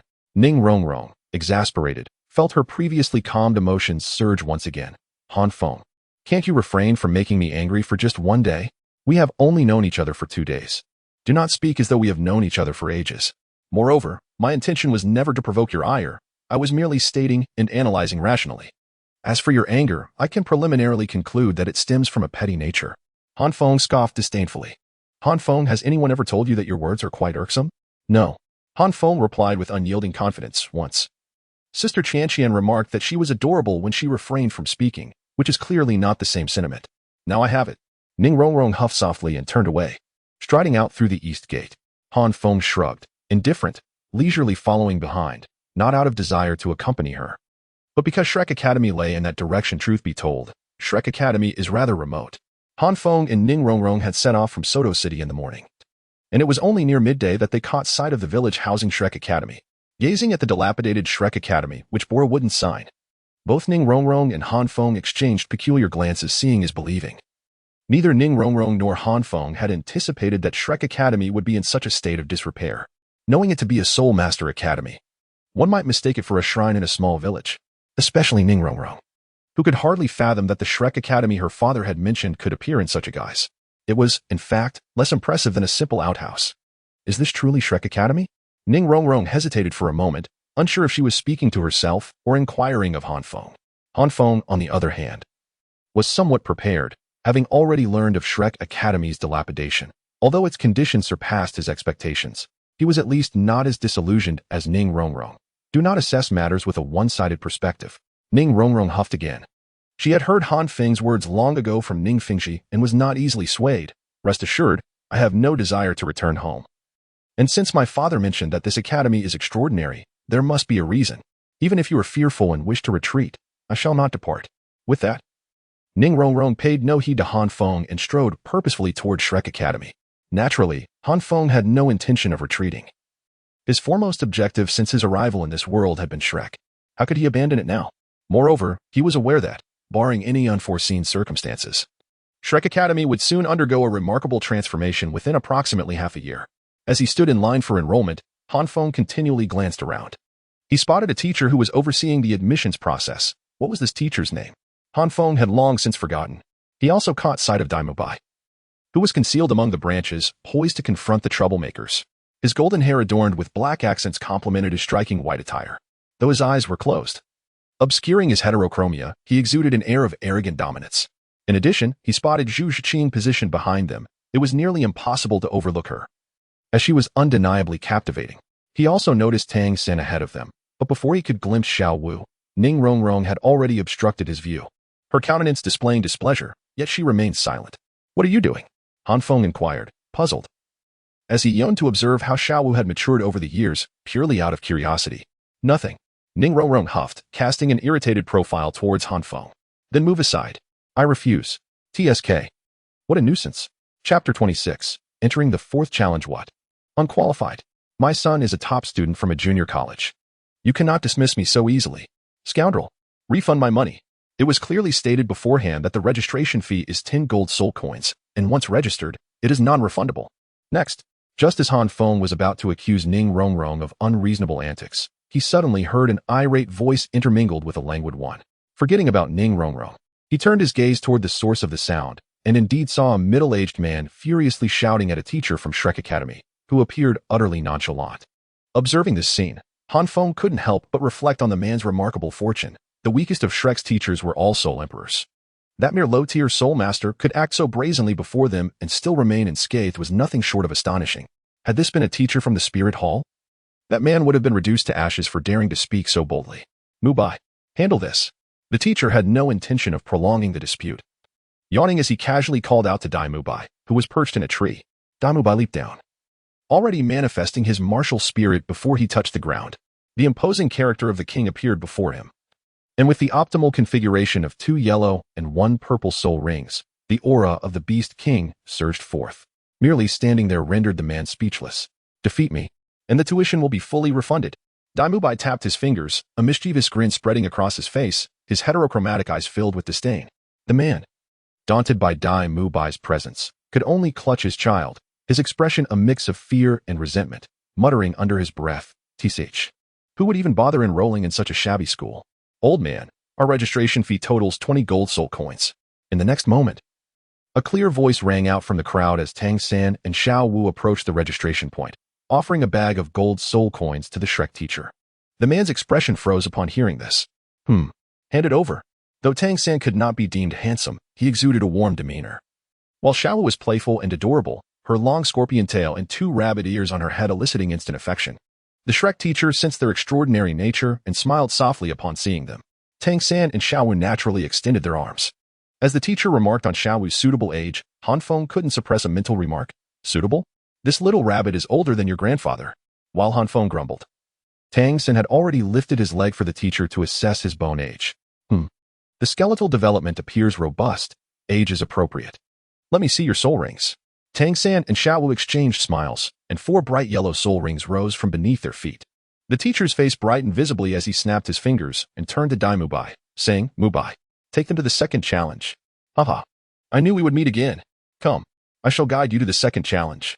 Dai Mubai had evidently established a rapport with Tang San, directly embracing him and casually draping an arm over his shoulder as they strolled into the academy, eliciting a wave of discontent from Xiao Wu nearby. Following their departure, the teacher resumed his languid demeanor. In his view, it was already commendable to recruit a single student each year. The recent appearances of Tang San and Xiao Wu suggested a promising chance of successfully navigating the fourth challenge, and with 2 students in 1 year, he felt quite satisfied. From the outset, Han Feng's gaze was fixated on Tang San and his companions. While he understood he was merely witnessing a narrative unfold, Ning Rongrong held a different perspective. Observing Han Feng's unwavering stare, she let out an annoyed huff, turning away to approach the teacher directly. May I? Ning Rongrong should have politely prefaced her inquiry with a respectful excuse me, but her mood was far from amiable, and she bypassed any semblance of decorum, asking bluntly. Without waiting for a response, she unleashed her martial spirit, summoning 2 yellow soul rings that materialized beside her 7 treasures glazed tower.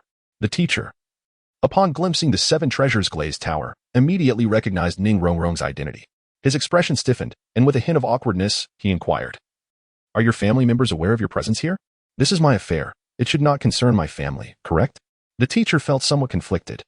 Yet upon witnessing Ning Rongrong's unyielding demeanor, he could only concede with a wry smile, Very well. You may enter. After all, if anything arises, the dean and Zhao Wujie will be responsible. Wait, there is also him. Ning Rongrong suddenly returned to Han Feng's side, pushing him forward to the teacher. He is a 2-ringed soulmaster. He should pose no issue, right? Initially, Ning Rongrong had intended to disregard Han Feng, but at that moment, she recalled that they were accompanied by a girl of considerable stature. The teacher's gaze shifted between Han Feng and Ning Rongrong. Momentarily taken aback, what was the background of this youth who was so intimately associated with the princess of the 7 treasures glazed sect? Moreover, Judging by the expression on his face, it seemed he bore a hint of disdain. Clearing his throat, the teacher coughed twice and stated, "Extend your hand."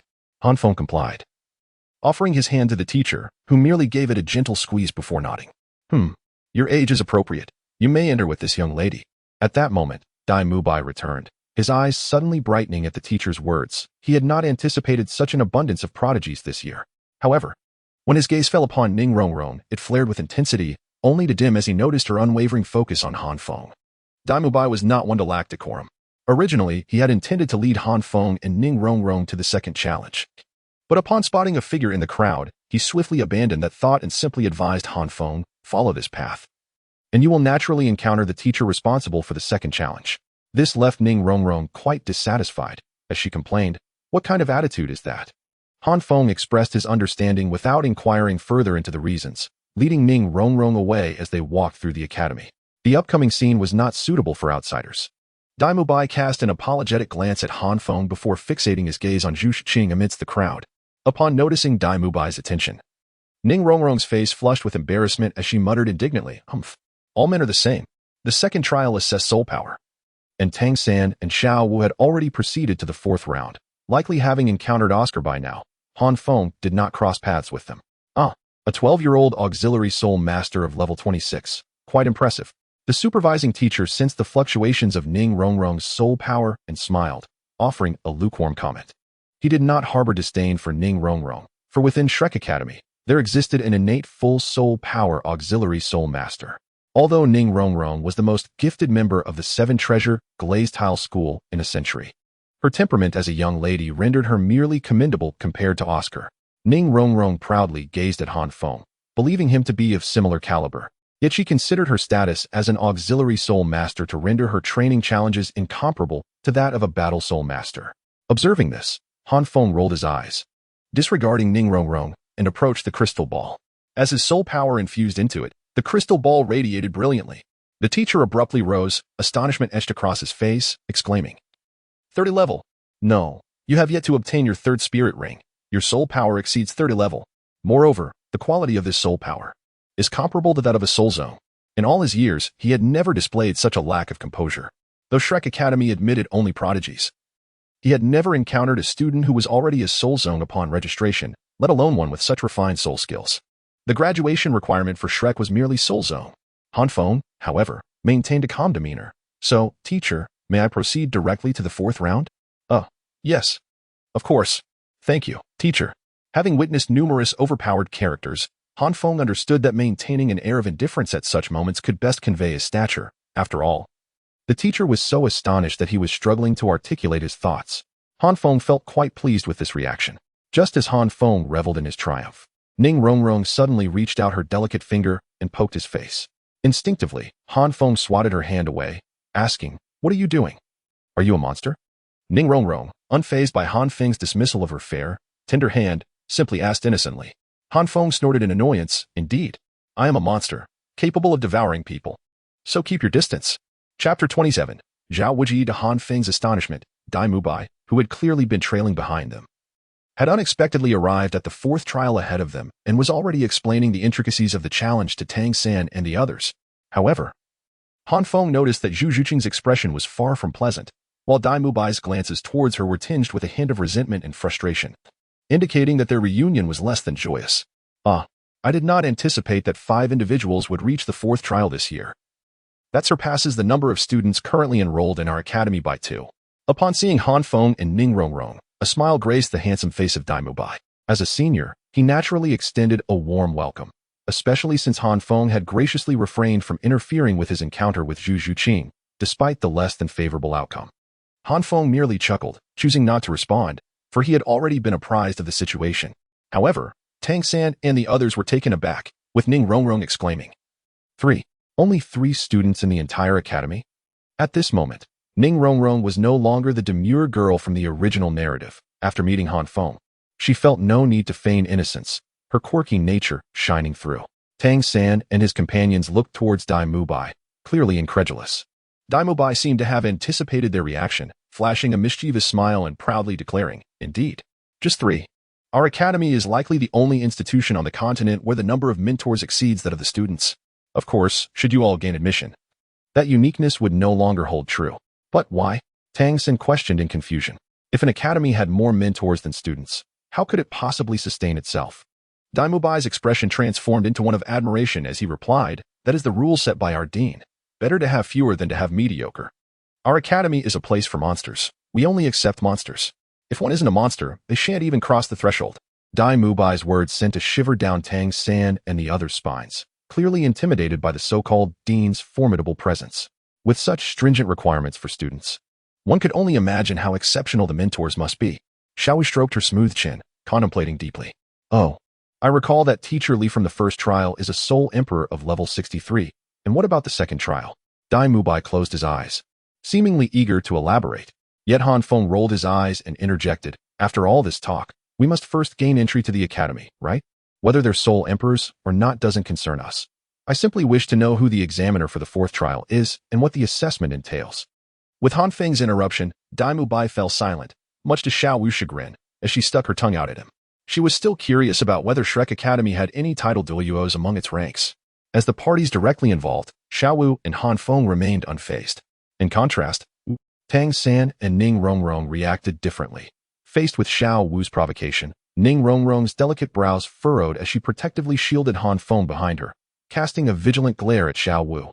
While Tang San offered Han Feng an apologetic glance. Interrupted by Han Feng, Dai Mubai remained unperturbed, a triumphant smile gracing his lips as he raised his thumb and declared, "I am the examiner for the fourth round. What about you?" Ning Rongrong, incredulous, turned to Dai Mubai and exclaimed, "You are a Soul Emperor?" "Nonsense. He is merely a 37-level Soul Master, just a student." Xiaowu, seemingly familiar with Dai Mubai, unceremoniously exposed him. "Who says a student cannot be an examiner?" Dai Mubai crossed his arms, gazing at Xiaowu. Unfazed, Xiaowu retorted, "On what grounds? Just because I can disqualify you right now. Just because your eyes are asymmetrical." Observing the childish bickering between Xiaowu and Dai Mubai, Han Feng rolled his eyes, realizing that at times, he was even more juvenile than they. "Are your eyes not tired?" Ning Rongrong had been attentively watching Han Feng's expressions, noticing his eye rolling since earlier. Unable to contain herself, she finally asked. At her words, Han Feng instinctively felt the urge to roll his eyes again, but restrained himself, gritting his teeth as he pressed down on Ning Rongrong's head in annoyance, saying, "Mind your own business." "Hey." Ning Rongrong, half a head shorter than Han Feng, was naturally displeased as she grasped his hand, attempting to push it away. However, Han Feng's strength was beyond her capability to budge, leaving her to glare at him in indignation. Han Feng, undeterred, felt secure within the confines of Shrek Academy, knowing that the hidden guards of the Seven Treasure Glazed Tile School could not intrude. Since the previous night, he had been seething with frustration. And he vigorously tousled Ning Rongrong's hair, nodding in satisfaction before turning to Dai Mubai, inquiring, "So, what exactly does the fourth round entail?" "Don't ask. The examiner for the fourth round has changed to me. Teacher Zhao."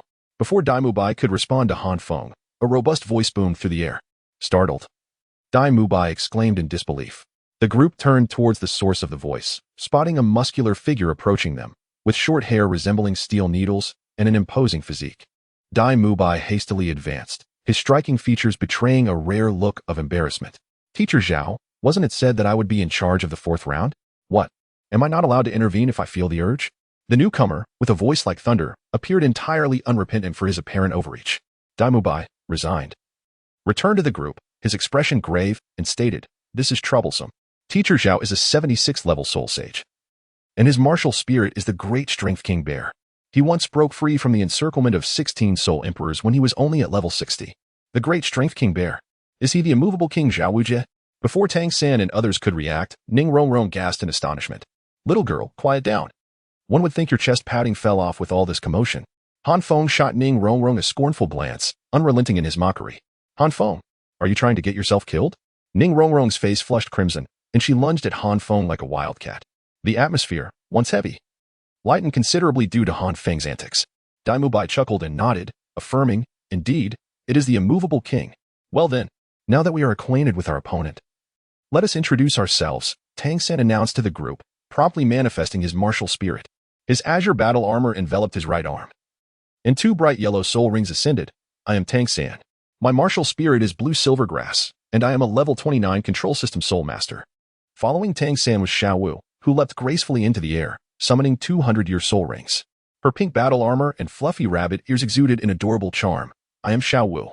My martial spirit is the soft-boned charming rabbit. And I am a level 29 Assault System Soul Master. Zhu Zhuqing, as per usual, maintained her icy demeanor, effortlessly manifesting her martial spirit. Her voice, cold and ethereal, resonated. I am Zhu Zhuqing. My martial spirit is the Nethercat, and I am a level 27 Agility System Soul Master. Upon Zhu Zhuqing's manifestation, Dai Mubai's gaze became fixed. Just as Han Feng prepared to unleash his martial spirit, he was halted by Ning Rongrong, who summoned her 7-treasure glazed tower with a radiant smile. I am Ning Rongrong. My martial spirit is the 7-treasure glazed tower, and I am a level 26 support system soul master. The mention of the 7-treasure glazed tower sent ripples of astonishment through Zhao Wudre and the others. For the 7-treasure glazed sect was renowned as one of the top 3 sections. Ning Rongrong, noticing the attention, playfully pushed Han Feng forward, teasingly saying, "Don't look at me like that. This fellow is even more formidable." Instantly, all eyes shifted to Han Feng. At that moment, Han Feng felt a peculiar sensation. Although his entire being was fortified with steel, it did not imply ignorance. He recognized Ning Rongrong's attempt to elevate his status. Casting a strange glance her way, he dispelled the odd feeling and summoned the Radiant Heaven Shield, declaring, "I am Han Feng. My martial spirit is the Radiant Heaven Shield, and I am a level 30 Defense System Soul Master." The crimson flames, accentuated by the 2 soul rings, radiated even more brilliantly. With the Radiant Heaven Shield in hand, his fiery red hair seemed to blaze with an inferno, sending waves of heat that even made Dai Mubai frown slightly. Such pure soul power. Those present were discerning individuals.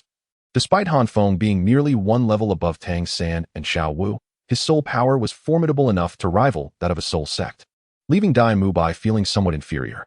Moreover, Han Feng identified himself as a level 30 defense system soul master, suggesting he had yet to acquire any soul rings. Who knew how long he had trained at this level? Seeing the expressions on their faces, Ning Rongrong laughed joyfully and added, "Don't be misled by his classification as a defense system. His shield possesses offensive capabilities as well." Upon hearing this, Han Feng glanced at Ning Rongrong, hesitatingly nodding in agreement. "Indeed, if one were to quantify it, I do possess a degree of offensive capability." The group gasped once more, with Zhao Wujia's eyes gleaming with intrigue, inwardly exclaiming, "Ah, this is becoming quite interesting." Chapter 28. Battling Zhao Wujia. The prowess of Han Feng rendered Tang San somewhat embarrassed.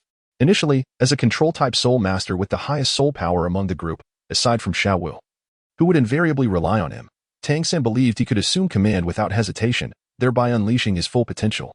After all, the teachings from the master encompassed more than mere knowledge of soul beasts. Tang San harbored absolute confidence in his ability to lead others, ensuring that Han Feng and the rest could exert their utmost strength. However, the thought of allowing Han Feng, a defense-type soul master, to take command was disconcerting. It wasn't that Tang San doubted Han Feng's capabilities. It was simply the question of how a defense-oriented soul master could effectively strategize. Yet now, with Han Feng's superior soul power and quality, coupled with an even greater strength than he exhibited, Tang San felt somewhat awkward about placing Han Feng in a subordinate position. Noticing the expression on Tang San's face, Han Feng immediately discerned his thoughts and nonchalantly waved his hand, stating, "It's all right.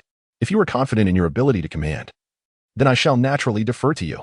As a defense-type soul master, I am not destined to orchestrate tactics." Han Feng's words brought joy to Tang San, who cast a grateful glance at him and nodded earnestly. "Thank you. I will not disappoint you." Han Feng waved his hand dismissively. He truly lacked the aptitude for command. Primarily, he had no one to teach him, and for the past 6 years, he had been absorbed in mastering the compression of soul power and developing his own unique soul skills. During team battles, as Han said, one should simply protect those most deserving of safeguarding and not concern oneself with anything else. As a tank, one need only absorb damage. However, Han Feng's indifferent demeanor incited the fury of the spoiled Ning Rongrong. Without regard for whether Tang San and the others could hear, she angrily kicked Han Feng and scolded him. "Han Feng, you are such a fool. Why did Ning Rongrong wish to elevate Han Feng? Why did she want him to take center stage? Why did she proactively highlight his abilities? Was it not to solidify Han Feng's status among them?" Coming from the 7-treasure glazed tile school, Ning Rongrong recognized that each individual present was a rare talent, and if she could position Han Feng as their backbone, the future benefits would be self-evident. Yet, her carefully crafted plans were dismissed so casually by Han Feng, which understandably incensed her. Faced with the irate Ning Rongrong, even the so-called ironclad man, Han Feng, felt somewhat sheepish. After all, Ning Rongrong's goodwill had been disregarded, and even he felt a twinge of embarrassment. "All right, fine. I'll be the fool then. I simply cannot lead. You can't just push me into it. This is the final assessment of enrollment. If I mess it up, it would be utterly humiliating. Upon hearing Han Feng's words, Ning Rongrong displayed an expression of disbelief, momentarily setting her anger aside as she stared at him. Were you just apologizing to me? Upon hearing this, Han Feng's face stiffened, and he retorted, his voice stiff and defensive, I am not. I did not. Don't misinterpret my words. You did. I said I did not. Fine then. Han Feng, how dare you act so brazenly? You have truly disappointed me. Han Feng and Ning Rongrong were embroiled in a spirited quarrel, oblivious to the peculiar expressions of the four individuals surrounding them. Xiaowu, with an exaggerated expression, exclaimed loudly. All right. No more feeding. I am full. Thank you for the hospitality. Rest assured, third brother is quite capable and will not let you down, will he? Right. Third brother? As she spoke, Xiaowu affectionately clutched Tang San's arm and inquired sweetly. Tang San, caught in the moment, could only manage an awkward smile and nod in agreement. Dai Mubai, feeling somewhat isolated, observed the two pairs before him. One pair, with their peculiar eyes, glanced intentionally at Zhu Qing, who met their gaze with her icy eyes, causing them to feel disheartened. Clearing his throat twice, he declared, in that case, why don't you all discuss how to deal with Teacher Zhao? I will wait over there. It would be best to hurry, as Teacher Zhao's patience is limited, and his temper is equally volatile. Understood. Tang San responded promptly, and Dai Mubai wasted no time, striding toward Zhao Wujia's direction. Approximately 5 minutes later, Zhao Wujia's imposing figure rose, his deep voice booming, have you little rascals come to an agreement? Pa, why not call me a little bear instead? Xiaowu muttered under her breath, clearly unimpressed. Han Feng, more direct, stepped forward and retorted loudly, what are you so eager about? Are you in a rush to catch loaches in the pond? Ha! Both Xiaowu and Ning Rongrong burst into laughter at Han Feng's remark. And even Zhu Zhiqing couldn't suppress a smile. Zhao Wujia, momentarily taken aback, soon erupted in anger, bellowing, you little brat. Are you calling me a toad? Ha ha. Han Feng feigned laughter thrice before nodding. What did he have to fear? If it were another soul saint, he would not dare to speak so freely. But Zhao Wujia, let him try to eliminate them all and see how Flinder would scold him. Ultimately, it was Tang San's composure that shone through. Noticing the impending escalation between Han Feng and Zhao Wujia, he quickly interjected, Teacher Zhao, we have reached a consensus and are ready to begin at any time. Don't call me teacher. Whether you can enroll is still uncertain. Zhao Wujia scoffed coldly at Tang San. His mood was already sour, and he was not inclined to offer Tang San any favorable treatment. Tang San could only smile wryly, accepting this unwarranted misfortune. Since everyone is prepared, let us commence the fourth assessment. Dai Mubai promptly stepped in to mediate, lighting a stick of incense as he announced. The challenge is to endure under Teacher Zhao for the duration of the incense stick. Let us begin. Humph. Just as Han Feng and the others stepped aside, they heard Zhao Wujia let out a cold snort. He stomped his left foot forcefully, and a shockwave surged across the ground towards Ning Rongrong. According to the rules of soul battles, one must eliminate the support first. Everyone was taken aback, astonished by Zhao Wujia's seasoned tactics while also anxiously wishing to rescue Ning Rongrong. Tang San's blue silver grass had already sprung into action, intending to save her. But someone was even faster. Clang. A flicker of flame illuminated the scene as Han Feng positioned himself protectively in front of Ning Rongrong, the radiant shield reverberating violently under the impact of the Soul Sage's fierce kick. Though Zhao Wujing had tempered his strength, Han Feng could not suppress a grimace of pain. Inwardly lamenting his decision, had he known, he would have employed his soul skill. Yet, he adorned his face with a sinister grin, exclaiming, could you refrain from overlooking my presence? The grimace was unavoidable, for the pain was indeed intense. As Han Feng's words faded, his self-created soul skill, Sun's Flame, ignited, sending flames racing back along the trajectory of Zhao Wujing's attack, leaving scorched earth in its wake. A flicker of surprise flashed in Zhao Wujing's eyes, but it was fleeting. The might of Sun's Flame was negligible to him. He did not even summon his martial soul, casually dispersing the flames with a mere wave of his hand. In the midst of the fiery onslaught, Han Feng exhaled sharply, rubbing his right arm. Ning Rongrong, anxious, attempted to approach him, but was halted by his firm gesture. Stay back. Enhance our strength. If you were to be harmed, it would be a grave insult to me. The words, perhaps uttered without intent, registered deeply with Ning Rongrong, causing her cheeks to flush. She acquiesced with a nod and took refuge behind Han Feng. The seven treasures glazed Tao Pagoda, renowned for its might. The first of its powers, strength. A soul ring behind Ning Rongrong shimmered, unleashing a beam of yellow light. Zhao Wujing's gaze sharpened as he followed the radiant beam, discovering that Xiao Wu had taken position above him while his vision was obscured by flames. As the yellow light descended, Xiao Wu's strength surged by 30%. Simultaneously, Tang San ensnared Zhao Wujing's legs with blue silvergrass, and with Ning Rongrong's amplification. Tang San's power also escalated. The first soul skill, Bowing Waist. Xiao Wu and Tang San had long mastered the art of cooperation, requiring no excessive communication. Launching their soul skills in perfect synchrony, their minds aligned towards a singular purpose. In an instant, a tempest erupted at their location. Chapter 29, The Powerful Zhao Wujie Boom. Under the harmonious collaboration of Ning Rongrong, Tang San, and Xiao Wu, a tempest was conjured around Zhao Wujie, creating a scene of breathtaking grandeur. However, Han Feng understood that such a trifling force could not harm Zhao Wujie. At this moment, Zhao Wujie was merely playing along with Xiao Wu in a performance. Indeed, as Tang San, who controlled the blue silvergrass, soon furrowed his brow, he realized that his dominion over the blue silvergrass had abruptly weakened. His countenance shifted as he intended to withdraw Xiao Wu, but it was too late. With a thunderous roar, Zhao Wujie abruptly halted the swirling tempest. 7 soul rings of yellow, purple, and black ascended, unleashing a torrent of soul power that sent Xiao Wu flying. Tang San hastily caught Xiao Wu with the blue silvergrass, his expression grave. Spinning around had been quite amusing, but now he had grown weary of it. Suddenly, Zhao Wujie's body expanded dramatically, resembling a colossal, humanoid bear. His eyes gleaming with ferocity as he raised a fist the size of a sandbag and hurled it toward Tang San. Unfazed, Tang San's demeanor remained calm as he seemed to vanish into thin air, prompting Zhao Wujie to momentarily falter. Yet, his extensive combat experience prevented him from being caught off guard. He swiftly pivoted and charged at Ning Rongrong. Zhao Wujie had discerned that Han Feng and his companions were rallying around Tang San as their leader. If he could eliminate Tang San, the 4 of them would be rendered disjointed. However, if he failed to capture Tang San, Ning Rongrong, wielding the 7 treasure glazed tile, would remain the prime target. I have warned you. Do not disregard my presence. Han Feng's eyes ignited with fervor as he activated both his first and second soul abilities. The fixed guardian appeared before Ning Rongrong, and the command of destiny was unleashed, instantly augmenting their soul power and defenses by 60%. Although Zhao Wujie was a soul sage, he was merely sparring with the Academy's preparatory students. To exert his full strength would be undignified. Thus, he refrained from using his true form or even his soul rings, suppressing his soul power to the level of a soul sect. Moreover, since this punch was originally aimed at Ning Rongrong, it was further restrained, barely retaining the strength of a soul master, which was inconsequential to Han Feng. Zhao Wujie's punch was effortlessly deflected by Han Feng, who triggered the Sunfire soul ability. Scorching flames surged along Zhao Wujie's fist, advancing toward his heart. Zhao Wujie immediately frowned. This flame posed a slight threat. Good lad. Zhao Wujie boomed with laughter. Though the boy was somewhat verbose and sharp-tongued, his talent was undeniable. As a defensive soul master, Han Feng's flame ability posed a formidable challenge to a powerful offensive soul master, a coveted skill for all defensive soul masters. However, it was still insufficient. Zhao Wujie's arms swelled once more, his muscles glistening like metal in the fiery glow, effortlessly deflecting the sunfire. Han Feng remained unperturbed, flashing a broad smile at Zhao Wujie and remarked, "Guess what? It was only after being struck by the stench of your unwashed socks for a month that I thought I could best you like this. Do take the trouble to turn around and have a look." Zhao Wujie, taken aback, had no time to counter Han Feng's incessant chatter.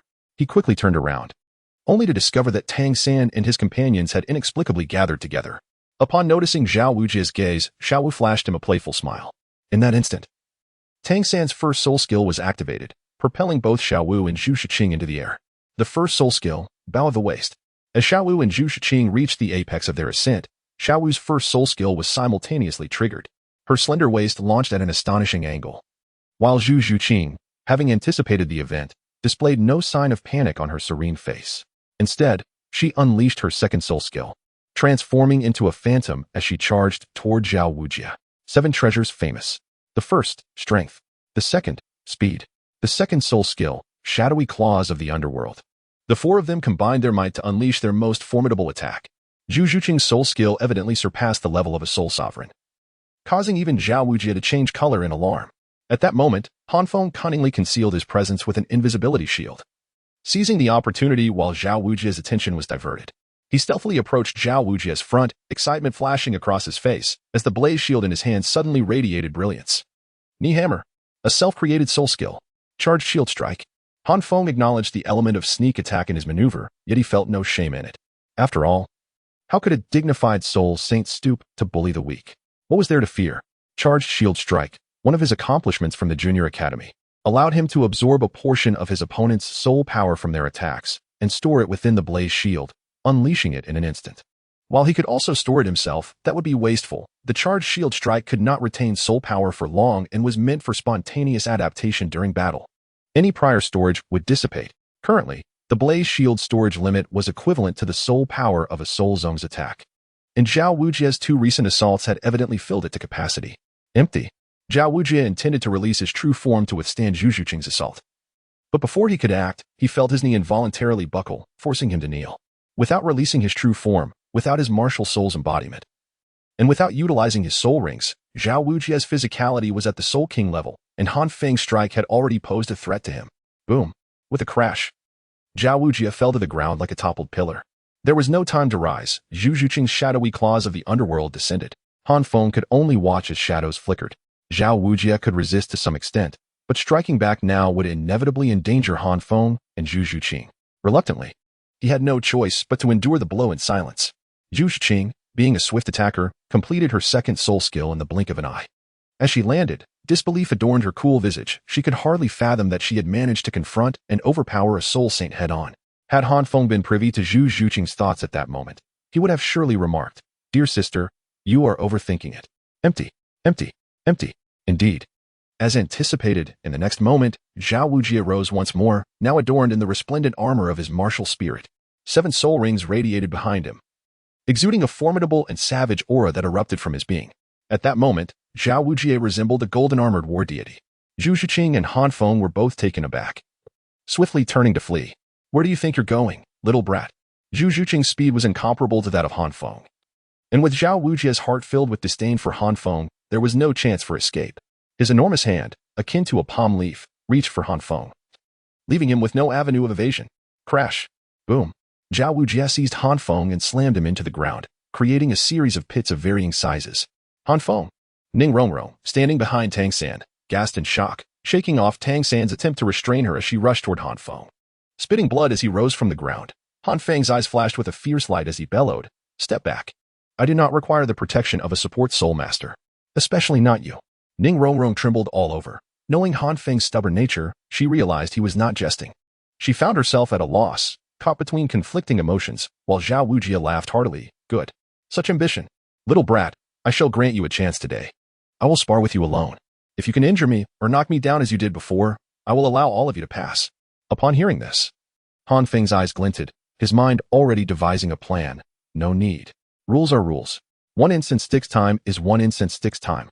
In our duel, I shall last as long as I can. That is your word. I shall fulfill it. Do not say I am bullying you. I will only use my true spirit armor, without any soul techniques. Han Feng nodded and turned to Ning Rongrong, saying, "Do not assist me." Ning Rongrong felt a sting in her eyes, tears welling up as she exclaimed, "Han Feng, you scoundrel." Witnessing this scene, even Zhao Wujie was momentarily taken aback. How utterly foolish could this lad be? Not only was he ungrateful, but he also uttered such emotionally inept words. Zhao Wujie found himself thinking that even if he had remained single his entire life, he possessed more sense than Han Feng. After scolding, Ning Rongrong dashed back. And upon seeing her distressed state, Xiao Wu couldn't help but comfort her. Han Feng, observing the situation, felt a twinge of frustration, since it was a one-on-one duel. It was only natural that he should not receive assistance from a support soul master. He merely wished for Ning Rongrong to step back. Why was she crying? He, too, was incensed by Zhao Wujie's bullying. It was one thing to overpower the weak, but the old fool was utterly oblivious to his own arrogance. Han Feng was confident that Zhao Wujie wouldn't harm him severely. A duel was merely a duel. Zhao Wujie wouldn't dare to ruin him. Nor could Han Feng truly injure Zhao Wujie. As Zhao Wujie observed the troubled expression on Han Feng's face, his previously irate mood transformed into sheer delight.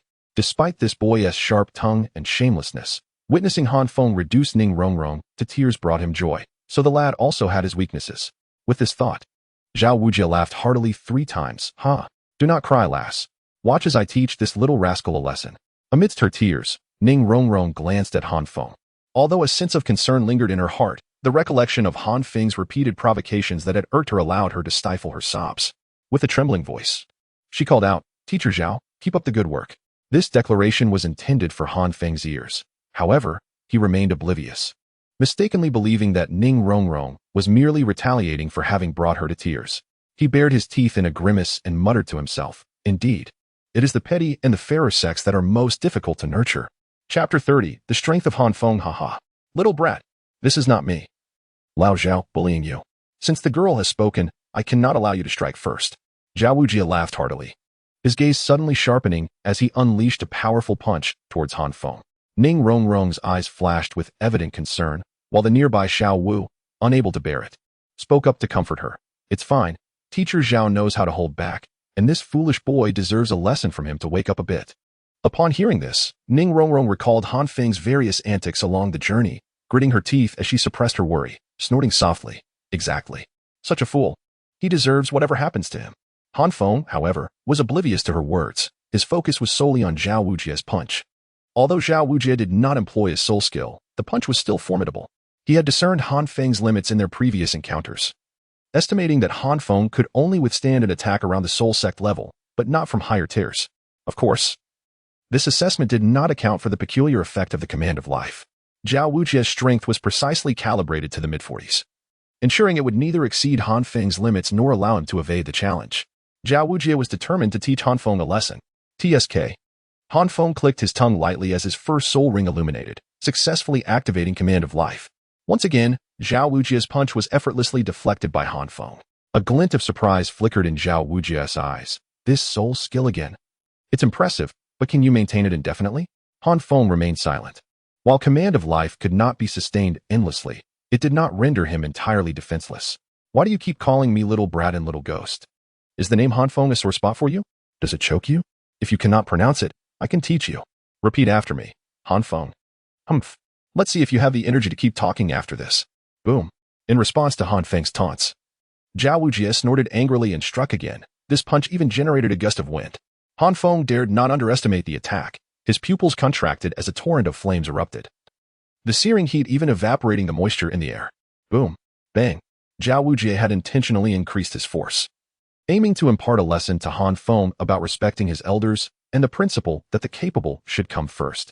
However, he was unprepared for the fact that his punch did not yield the anticipated destructive effect. It felt as though it had struck a solid boulder. Han Feng merely staggered back 3 paces before regaining his balance. At this moment, Han Feng had undergone a remarkable transformation, his entire body engulfed in flames. Yet, upon closer inspection, it was evident that he was not burning. Rather, he was encased in a layer of fiery armor, akin to a true warrior-esque shell. The shield of radiance morphed into 2 hand shields, one on each side, guarding his arms. A self-created soul skill. Flame Dragon Armor. Well then, Han Feng had to admit that the soul skill was completely unrelated to the Flame Dragon Armor. He could neither merge into the Emperor Armor nor summon the Flame Dragon Horse. It was akin to a hollow mask, merely a name he had audaciously appropriated. This time, even Zhao Wujie could not help but display a look of astonishment. Han Feng continually surpassed his expectations, as if he had no limits. Yet, despite this, Han Feng remained true to his loquacious nature, panting slightly as he chuckled. Apologies, but I still possess a bit of energy to utter a few more words. If you could throw in a couple more punches, perhaps I could muster a few more phrases, with some effort. It might even be possible to construct a coherent sentence or two. Oh, by the way, could you lower your voice a bit? It's making my head throb. This time, Zhao Wujie was not angered. His rugged face could barely conceal a look of admiration as he laughed heartily. Good.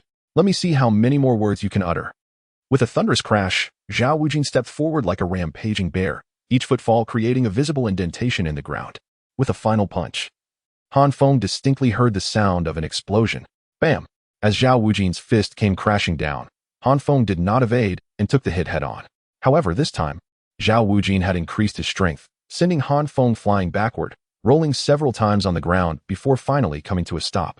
At this moment, Han Feng appeared quite disheveled, feeling as if his internal organs had been jumbled together. Zhao Wujie, that old fool, had just unleashed a punch with the power of a Soul King.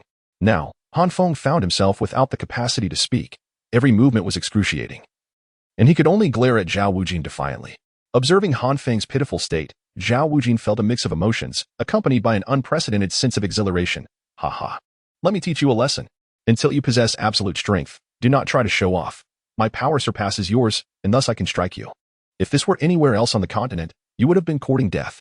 Han Feng understood the reasoning behind this, yet he was unwilling to concede. Unable to speak, he feared his gaze might not convey enough defiance, forcing a grin through the pain, blood frothing at his lips. Zhao Wujie was taken aback. seemingly unprepared for such a reaction from Han Feng. After a moment of surprise, he too broke into a grin, quite resilient. But resilience must be backed by strength. Boom. With that, Zhao Wujin unleashed another punch, straightforward and brutal. This blow carried less force than the previous two, as Han Feng was already injured. And Zhao Wujin dared not truly harm this little monster. Clang. The instant Zhao Wujin struck, Han Feng moved, the yellow soul ring illuminating. However, this time, it was not the first soul ring, but the second. In the next moment, Han Feng appeared before Zhao Wujin, his back turned, narrowly evading the punch. At this moment, Zhao Wujin was clad in his true form, his body towering over Han Feng, who could have easily hidden within Zhao Wujin's embrace. Second soul skill, Fixed Point Guardian, who says one can only blink to the front of their allies. Han Feng boldly chooses to blink right before his adversary. Of course, this approach carries its own drawbacks. If the opponent reacts swiftly enough, they could easily launch a surprise attack from behind. However, when facing Zhao Wuji, such concerns are minimal. Zhao Wuji may be quick to respond, yet at this moment, he appears somewhat unprepared. Without hesitation, Han Feng swiftly pivots, gathering his strength for a shield strike. With his fingers interlaced tightly, he leaps onto Zhao Wuji's knee and propels himself forward, unleashing the formidable power of a soul master, which crashes down fiercely upon Zhao Wuji's face. Bam! The tremendous force causes Zhao Wuji's head to turn, though he does not falter. After all, this is merely the strength of a soul master, and Zhao Wuji is a formidable soul sage blessed with a martial spirit. Nevertheless, this scene leaves Tang San and the others in astonishment. Was this truly what Han Feng referred to as a modicum of attacking prowess? This strike drained all of Han Feng's soul power, causing the Yanlong armor to automatically dissipate. Without the sustaining power, the recoil alone sent Han Feng hurtling away. At that moment, Zhao Wuji stood momentarily dazed. He had not anticipated Han Feng's audacious maneuver of teleporting directly before him, exposing his back in a bid to evade the punch, only to unleash a long-anticipated shield strike upon him. This left Zhao Wuji with a peculiar sensation, as if Han Feng had toiled for so long, not to stall for time, but solely for the sake of that final punch. Zhao Wuji touched his face, which bore a faint trace of blood, leaving him feeling somewhat humiliated. If the other instructors learned that he had been struck and drawn blood by a mere two-ring student, he would surely be the subject of ridicule. Meanwhile, Han Feng, utterly devoid of fighting spirit, noted the blood on Zhao Wuji's face and the incense that had dwindled to a quarter. He smiled with satisfaction, disregarding the searing pain, and bellowed towards the heavens. Tang San, I've overstepped. The rest is in your hands. Do not let my efforts go to waste. With that, Han Feng's head tilted, and he succumbed to unconsciousness. The Yanlong armor demanded an immense expenditure of soul power, and coupled with the overuse of techniques like the shield strike, even Han Feng's refined soul power was utterly depleted.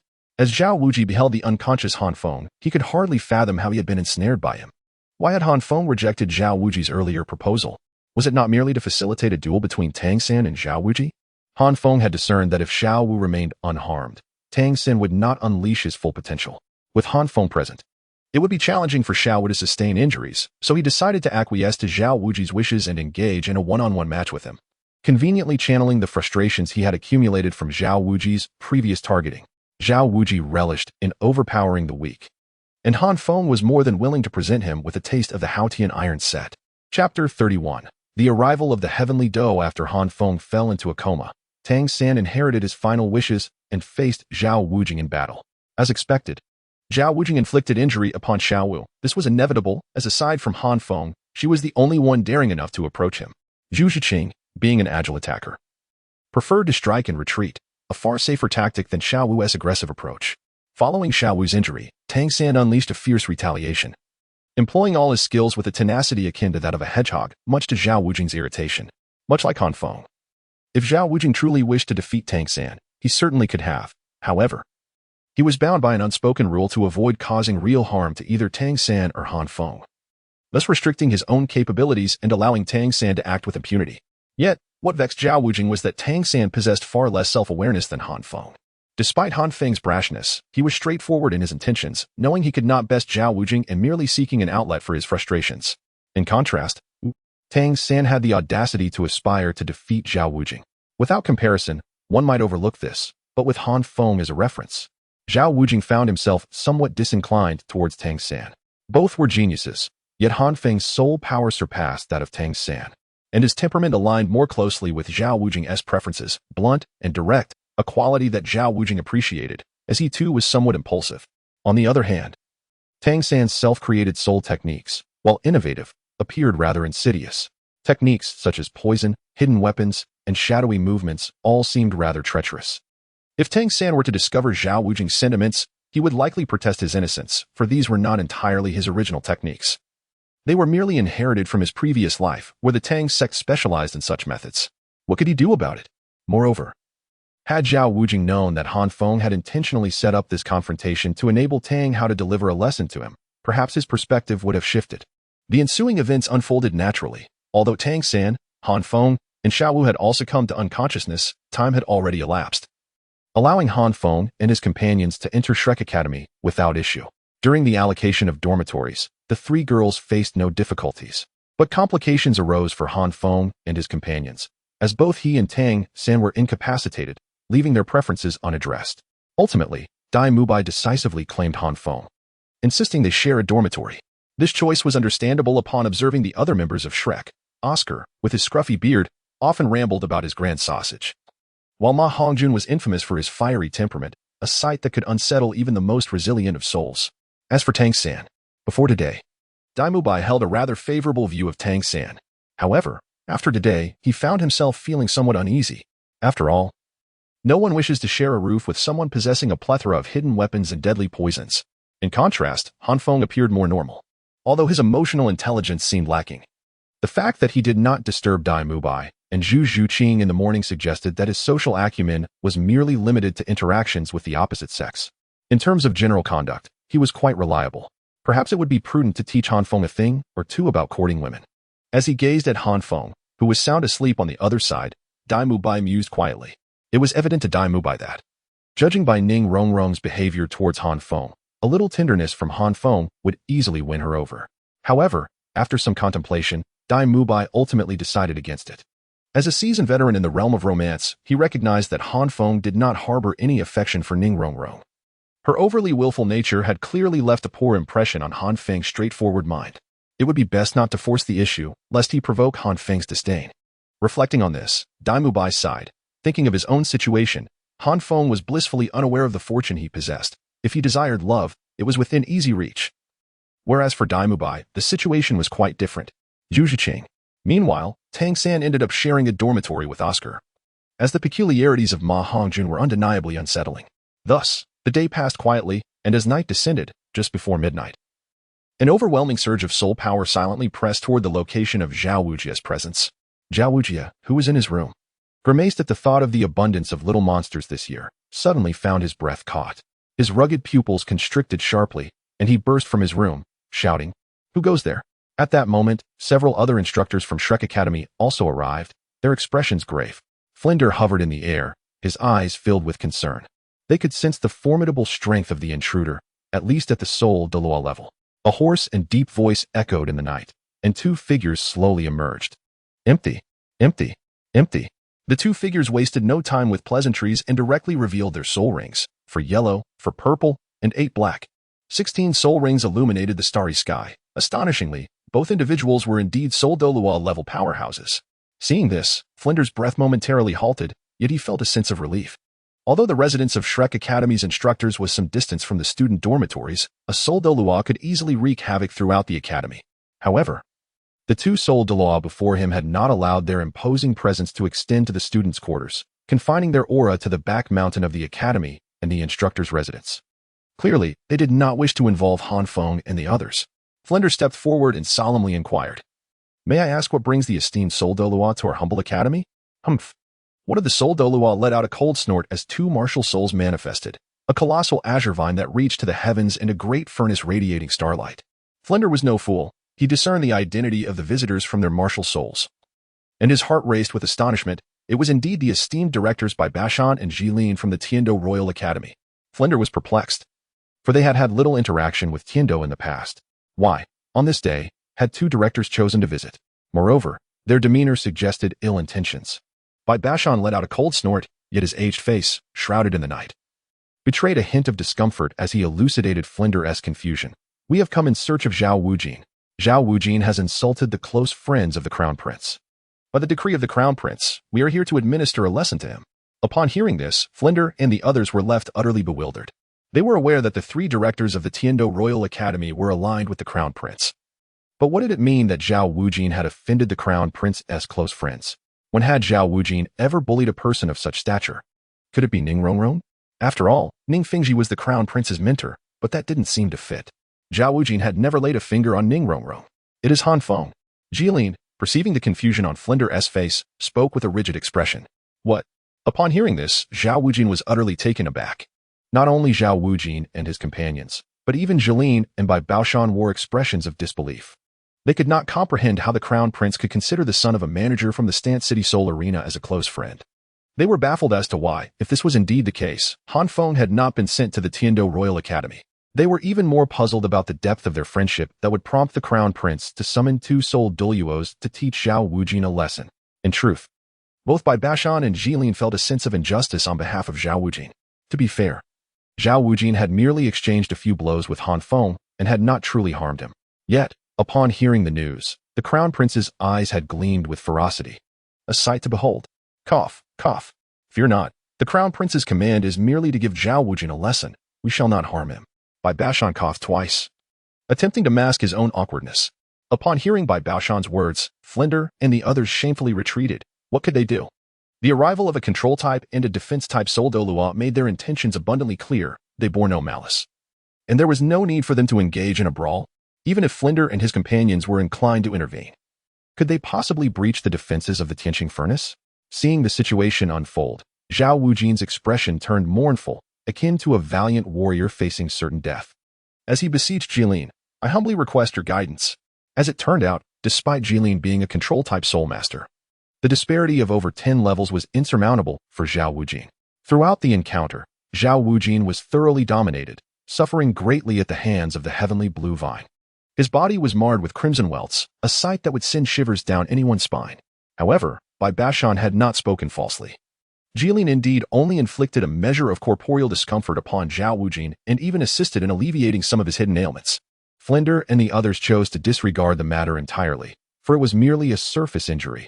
A few of Xiao XN's candies would suffice for recovery. After a rigorous half-hour of discipline, Jilin finally ceased. Observing Zhao Wujin's dismal state, Bai Baoshan could no longer maintain his usual stern demeanor. A hint of embarrassment crept onto his face.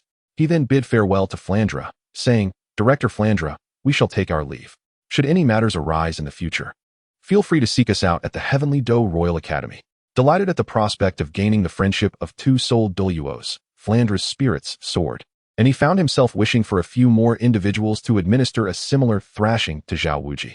With not a shred of resentment remaining, he jovially saw off Bai Baoshan and Jilin. Once Bai Baoshan and Jilin departed, Zhao Wujin had just consumed a few sugar beans when Flandra was about to utter something to him. Suddenly, a thunderous voice echoed from the rear mountain. Zhao Wujin, come here at once. This time, it was the presence of a tidal Douluo. Zhao Wujin's entire being trembled, nearly succumbing to unconsciousness. Flandra and the others stood in stunned silence. Chapter 32. Why should I indulge you? When Han Feng awoke, it was already the following morning. The excessive consumption of soul power left his head in a daze. He shook his head vigorously to clear his mind. Oh, you're awake. A cheerful voice rang in his ears. Han Feng turned to see Dai Mubai, his golden hair gleaming. Confused, he asked, where am I? How did you end up here? Dai Mubai chuckled awkwardly and explained, don't you remember? Yesterday, you practiced alone with teacher Zhao and fainted afterward. Then Tang San had a solo practice with teacher Zhao as well.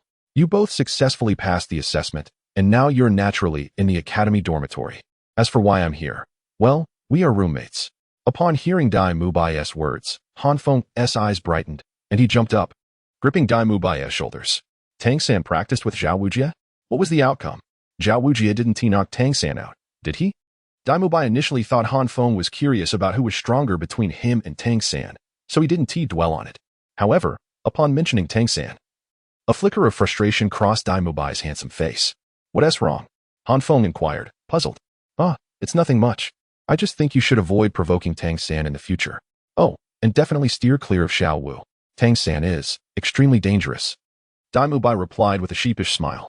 Seeing Han Feng still puzzled, Dai Mubai continued, Han Feng, you're quite formidable. You are the only person I've seen who could face teacher Zhao head-on with a soul power level of 30. And even managed to leave a mark on his face. That is nothing. If Zhao Wujia had gone all out, I would have been finished. Han Feng, well aware of his limitations, did not take credit for his performance. Dai Mubai nodded in agreement and elaborated on Tang San, but Tang San is different. He acts like a hedgehog, relying on his poison and hidden weapons, along with his peculiar footwork. He managed to hold off Teacher Zhao for an entire incense stick's worth of time, and at the end, he used something called the Dragon Beard Needle to bruise Teacher Zhao's face. Keep in mind, Teacher Zhao had employed his soul skills. Han Feng, upon hearing this, felt somewhat dismissive. He had already known about these matters and was more concerned about whether Tang San had fainted. Although Tang San did end up fainting, it was still better to avoid provoking him. Han Feng was not interested in anything else. Merely knowing that Tang San had lost consciousness was sufficient for him. Aha. Han Feng laughed heartily, leaving Dai Mubai bewildered. Realizing he had lost his composure, Han Feng quickly covered, "Oh, what's the big deal? I don't think Tang San is a sinister person, though his methods are somewhat unconventional. As fellow students of the academy, shouldn't we rejoice in our classmates' strength?" Han Feng's words were purely nonsensical, yet they left Dai Mubai momentarily stunned, admiring Han Feng's composure. "You're right. I also believe Tang San isn't a bad person. We should celebrate the prosperity of Shrek Academy." Dai Mubai chuckled, embracing Han Feng's shoulder.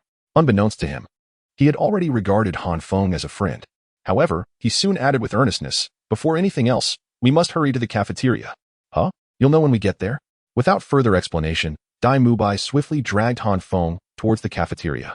Han Feng, caught off guard, was whisked away, managing only to shout, "I haven't brushed my teeth yet." Despite Dai Mubai's fervent pace, they were ultimately a step too late. Upon arriving at the now empty cafeteria, he silently released Han Feng and spotted a plump individual. Suddenly, he shouted, "You glutton! Have you devoured everyone's breakfast again?" The corpulent figure, with a shock of fiery red hair, clearly was no stranger to such behavior. Upon witnessing Dai Mubai's fierce expression, he sheepishly grinned and said, "I couldn't help it." Dai Mubai snorted coldly, ultimately letting Ma Hongjun off the hook. He glanced apologetically at Han Feng and remarked, "This fellow is Ma Hongjun, whose martial spirit is the evil fire phoenix. Aside from some indescribable drawbacks, he possesses an insatiable appetite. It seems we must fend for ourselves for breakfast today." Han Feng waved dismissively, indicating it was of no concern, and seemed utterly captivated by Ma Hongjun's rounded figure, so perfectly plump that not a single awkward bulge could be detected.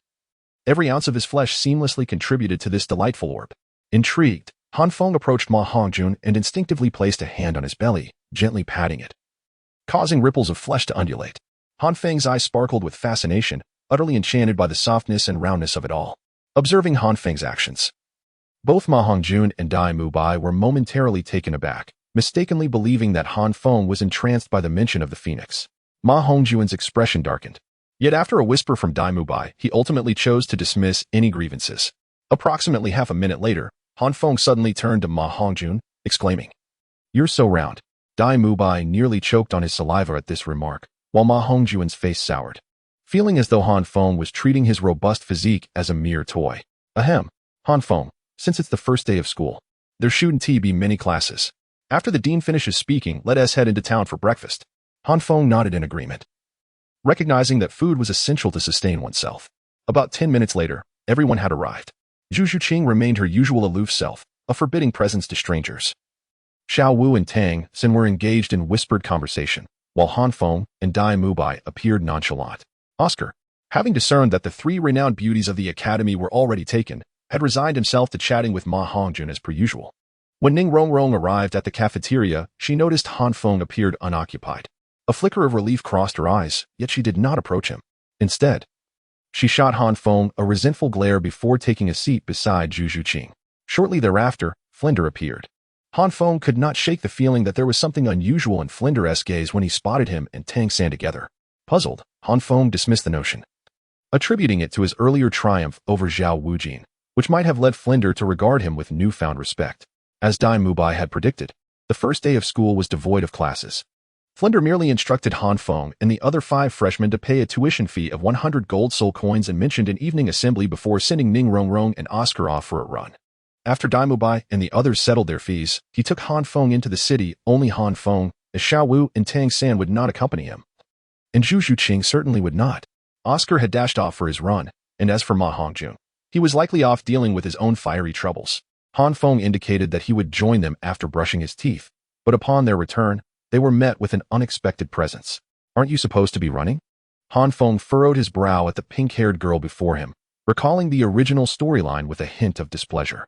Dai Mubai, sensing the tension, stepped back, choosing silence despite his discontent with Ning Rongrong's disregard for the director's orders. The pink-haired girl smiled brightly. Running is so tiring. Aren't you all headed to the city? I want to go too. I haven't had breakfast yet. I crave Linglong Yushu and Tonghalu. You should go run. Han Feng replied coldly, still frowning. Ning Rongrong knitted her delicate brows, feeling a twinge of unhappiness. Yet, understanding Han Feng's temperament, she did not relent. Instead, she pushed him to move along, complaining, just go with me. Having breakfast with this beautiful girl is a dream for countless people. Can't you indulge me just this once? However, when Ning Rongrong exerted force, she found she could not budge Han Feng. Confused, she looked up to see his stern expression. Dai Mubai, observing Han Feng's demeanor, suddenly felt a wave of foreboding wash over him. As anticipated, Han Feng spoke up. You should go run. As a support-type soul master, you must understand the importance of physical stamina. Want you protect me? Ning Rongrong inquired, her voice trembling. Han Feng's expression remained unchanged. I can protect you for a day, a year, but not for a lifetime. You must possess the ability to fend for yourself. Ning Rongrong's lips turned pale, her voice quivering as she asked, is that not possible? Of course not. Han Feng responded bluntly. How could that be feasible? Even in marriages, like that of Han Dong and Zhang Lingling, one could not possibly protect their partner every moment, could they? Suddenly, Ning Rongrong's body trembled, her hands falling limply at her sides, her face darkening as tears welled up in her reddened eyes, cascading down her cheeks in large droplets. However, this time, Han Feng did not indulge Ning Rongrong. Instead, he directly quoted a line from the original text by Flender. Have you not realized that you are the weakest in both strength and talent within the entire academy? Dai Mubai, a 37th level soul master at merely 15. Ma Hongjun, whose martial spirit quality even surpasses that of the 7 treasures glazed tile pagoda. Oscar, a 13-year-old 29th level food system auxiliary soul master. As for Tang San and Xiao Wu, their cultivation levels far exceed yours despite being of the same age. Zhu Zhiqing, though only slightly ahead in cultivation, possesses a heart of a true warrior. By what right do you choose to be lazy here? Yet, Ning Rongrong could no longer absorb his words. With tear-filled eyes, she glared at Han Feng in fury, her voice filled with sorrow and resentment as she shouted, Fine. I will run. I can protect myself. I will never need your protection again. With that, Ning Rongrong turned and fled, leaving a trail of tears in her wake. Observing her departing figure, Han Feng smiled with satisfaction. He had successfully roused Ning Rongrong. Come, Mubai, let us go for a meal. Dai Mubai stood in stunned silence. A mere bystander, having witnessed the exchange between Han Feng and Ning Rongrong with clarity, he was genuinely astonished that such an indomitable spirit could exist in this world. Chapter 33 Dai Mubai, you should reward Fengzi. Are you truly unfazed by this? As he walked down the bustling streets of Soto City, Dai Mubai had refrained from mischief since Zhu Zhuqing's arrival at Shrek Academy, choosing instead to walk in harmony with Han Feng. During their journey to Soto City, Dai Mubai had become quite familiar with Han Feng, their titles for one another evolving closer. At this moment, Dai Mubai wore a conflicted expression, subtly addressing Han Feng. However, Han Feng seemed perplexed. What do you mean by unfazed? Is it about Ning Rongrong? Realization dawned on Han Feng. He acknowledged that his previous words were indeed somewhat harsh. Yet, he believed that severe ailments required strong remedies. The thought of studying alongside someone as capricious as Ning Rongrong caused him considerable distress. Mischief was acceptable, but her obstinacy was unacceptable. Ning Rongrong's willfulness was excessive, laden with faults. Would you truly wish to study with such a Ning Rongrong? Dai Mubai vehemently shook his head. Han Feng smiled lightly. That's the right mindset. Someone must convey these truths to her. Otherwise, consider the consequences if the dean learns that Ning Rongrong skipped her run to join us in Soto City. We might find ourselves entangled in her predicament. My intentions are for her benefit, as well as our own. Dai Mubai instinctively nodded, yet soon realized something was amiss. The crux of the matter was not here. However, your words are rather hurtful. After all, no matter how willful Ning Rongrong may be, it does seem a tad pitiful when you put it like that. Dai Mubai attempted to downplay the severity of his statement, fearing that his directness might cause Han Feng to shy away from Ning Rongrong's affections. Yet, Dai Mubai had not anticipated that Han Feng was utterly oblivious to Ning Rongrong's feelings. With an air of nonchalance, Han Feng declared, What is wrong with me? Why can't I speak? The dean has spoken. You have spoken. Why am I not allowed? If I don't awaken her, she will forever remain the little princess of the 7 Treasures Glazed Tile School. Besides, Shrek has no hidden guards from the 7 Treasures Glazed Tile School. What am I afraid of? Dai Mubai was taken aback, scrutinizing Han Feng before suddenly experiencing a moment of clarity. He realized he had been operating under a misconception. He had assumed Han Feng was aware of Ning Rongrong's affections and merely disapproved of her capriciousness. Yet, it appeared that Han Feng was entirely unaware of Ning Rongrong's feelings for him. This revelation shifted the entire perspective on Ning Rongrong's actions in Han Feng's eyes. Contemplating this, Dai Mubai could not help but feel sympathy for Ning Rongrong. Why must she fall for someone so emotionally obtuse? Fengzi, have you ever considered that perhaps Ning Rongrong's affections for you are genuine? Perhaps her desire to draw closer is a plea for interaction, rather than mere torment or annoyance. Dai Mubai, revered as Shrek's master of romance, astutely pinpointed Han Feng's misguided mindset. Han Feng was momentarily taken aback, furrowing his brow. He had never contemplated this question, primarily because, in the original narrative, Ning Rongrong was paired with Oscar. Additionally, he perceived Ning Rongrong as a mischievous sprite, always teasing him. How could she possibly harbor feelings for him? In Han Feng's view, if Ning Rongrong were indeed fond of him, why would she torment him at such late hours? Why would she compel him to traverse from the eastern part of the city to the west, merely for a candied hawthorn? What troubled Han Feng the most was the fact that he was indeed Ning Rongrong's savior, albeit reluctantly so, yet he found himself indebted to her. However, upon reflection, he considered that Oscar seemed utterly indifferent to Ning Rongrong, sporting an unkempt appearance, and she had never cast a glance in his direction, despite her playful antics. Han Feng often noticed a glimmer of concern for him in Ning Rongrong's eyes since their arrival at Shrek Academy. She even recognized his habit of rolling his eyes. And despite her propensity to cry, she always reappeared before him. Han Feng recalled how, prior to his battle with Zhao Wujie, Ning Rongrong had endeavored to bolster his confidence, wishing for him to impress Tang San and the others. In that moment, even Han Feng's emotional intelligence faltered, leaving him in disarray. To claim that Han Feng did not harbor feelings for Ning Rongrong would be disingenuous. After all, who could resist the charm of a beautiful maiden?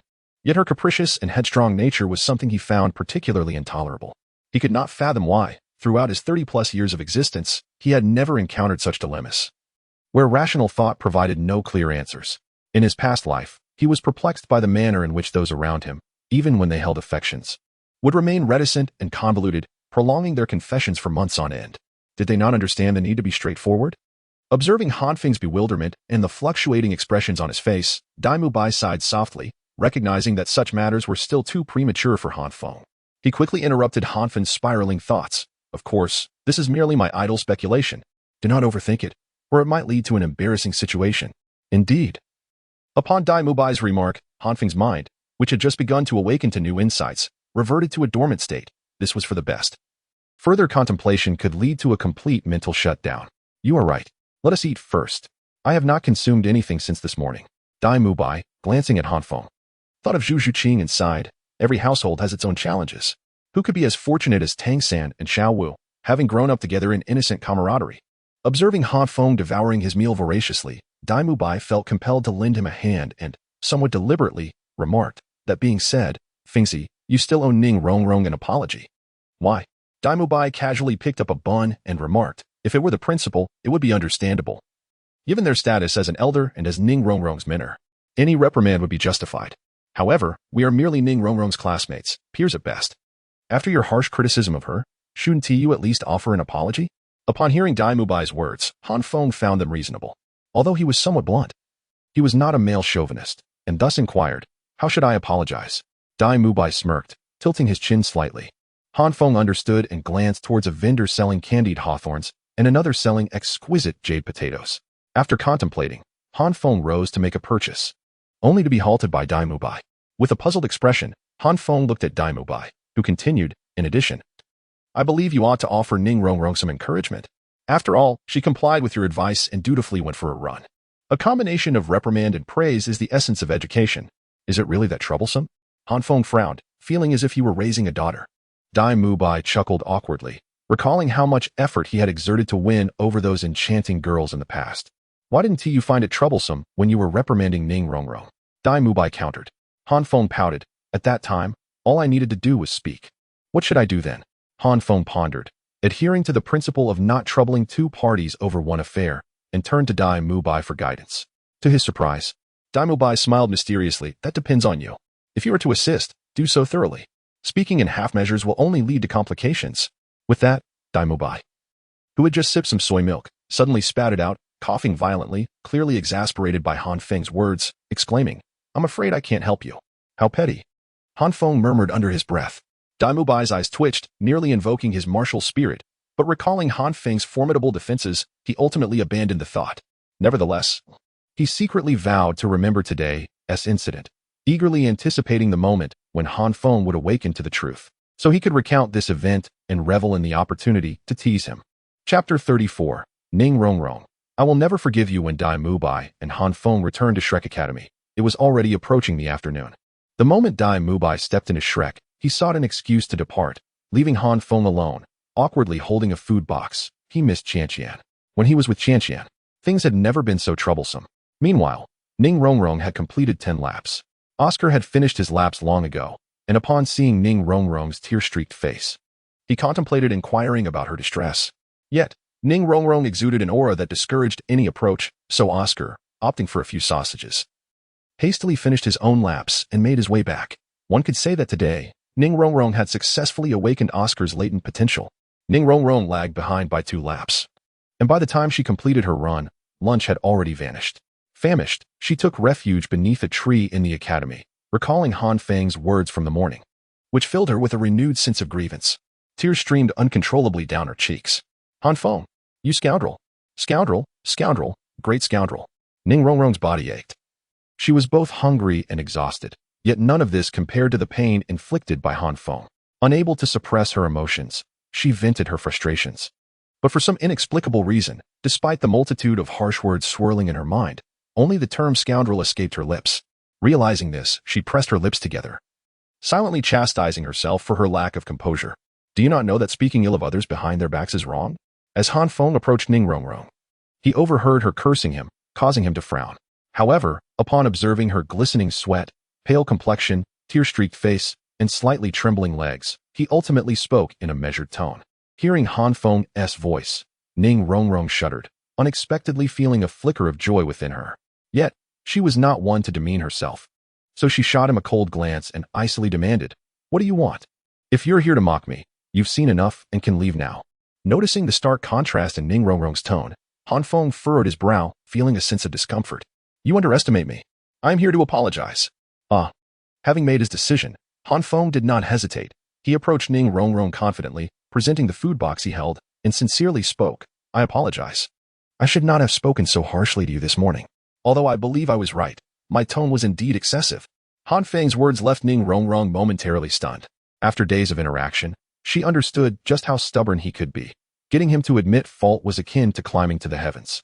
She had tried countless times without success, yet today, inexplicably, she heard Han Feng's apology, expressed with such earnestness. As Han Feng observed Ning Rongrong's silence, he mistakenly believed she had yet to forgive him. After a moment of contemplation, he opened the food box and presented the meticulously prepared candied hawthorn and exquisite jade sweet potatoes before her, saying, "Here, your favorite jade sweet potatoes and candied hawthorn."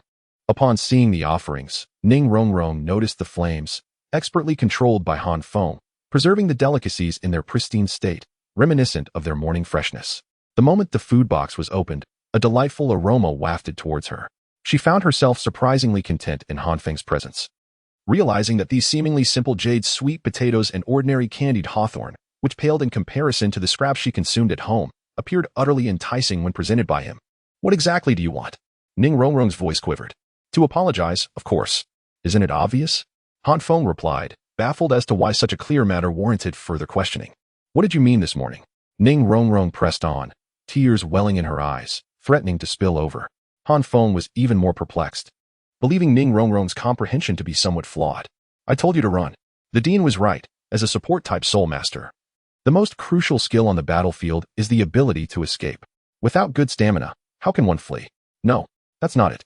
Ning Rongrong quickly shook her head. Her eyes, filled with a mix of grievance and determination, locked onto Han Feng's.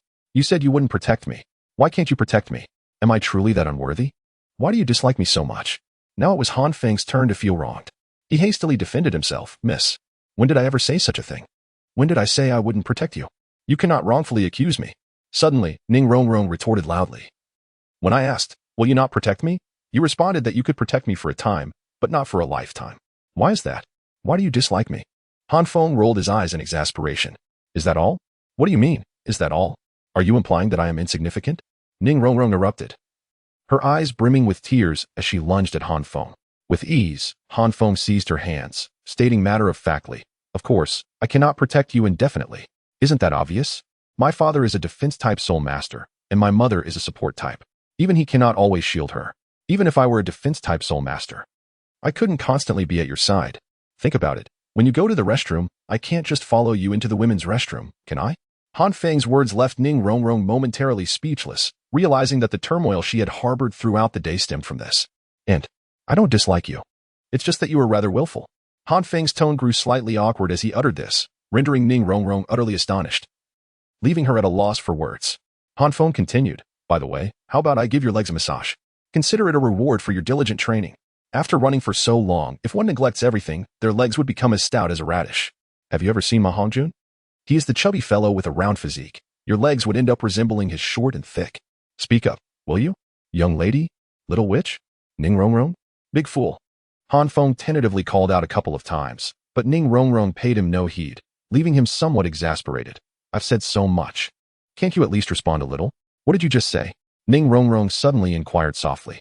Han Feng froze at her words, feeling rather awkward, and instinctively disregarded the last 3 words he had uttered, cautiously saying, "Ning Rongrong?"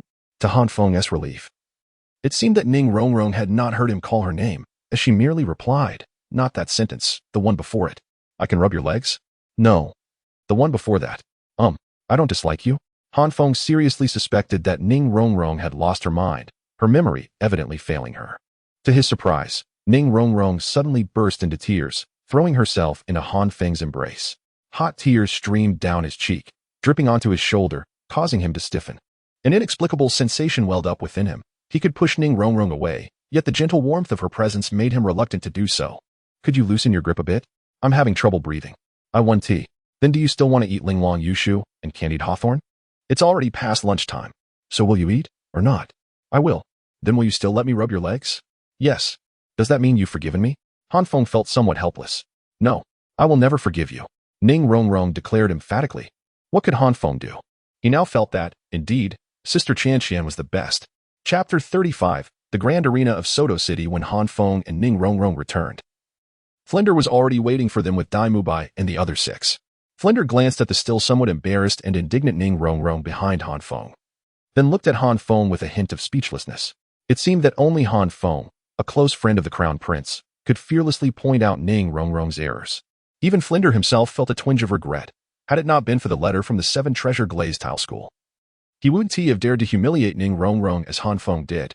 Nevertheless, the outcome was favorable. Although Han Feng's emotional intelligence was somewhat lacking, he had indeed awakened Ning Rongrong, without causing a rift between her and the other students. For Flinder, this was the most satisfactory resolution he could hope for. The 7 Treasure Glazed Tile School. Even a single brick from them could sustain Shrek Academy for half a year. Ahem. Since everyone is present, let us commence the first lesson. Flinder coughed a couple of times. Initially, upon seeing Ning Rongrong's tear-streaked face, he thought Han Feng had bullied her. Xiaowu, who was preparing to confront Han Feng, could only click her tongue in dissatisfaction as she approached Ning Rongrong, wrapping her arm around her and shooting a disapproving glare at Han Feng. Han Feng, uninterested in engaging with Xiaowu, walked over to Dai Mubai, pondering to himself, "These girls must have some issues. The lesson for the 8 of you will not take place within the academy, but will require you to venture to Soto City."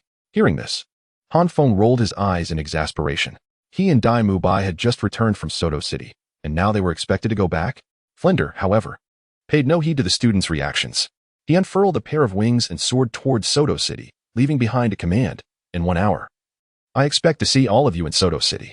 Those who arrive late will be punished with 10 laps around the city." With that, Flinder took flight, leaving Han Feng muttering under his breath. With those large wings, he looked so dark and unappealing, not even half as attractive as Sister Qianqian. Dai Mubai, hearing Han Feng's comments, was curious about who Sister Qianqian was, but he merely chuckled and patted Han Feng on the shoulder. "Enough of that. We should set off quickly.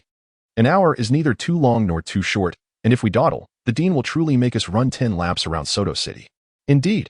Han Feng nodded, gathering his soul power beneath his feet before dashing off.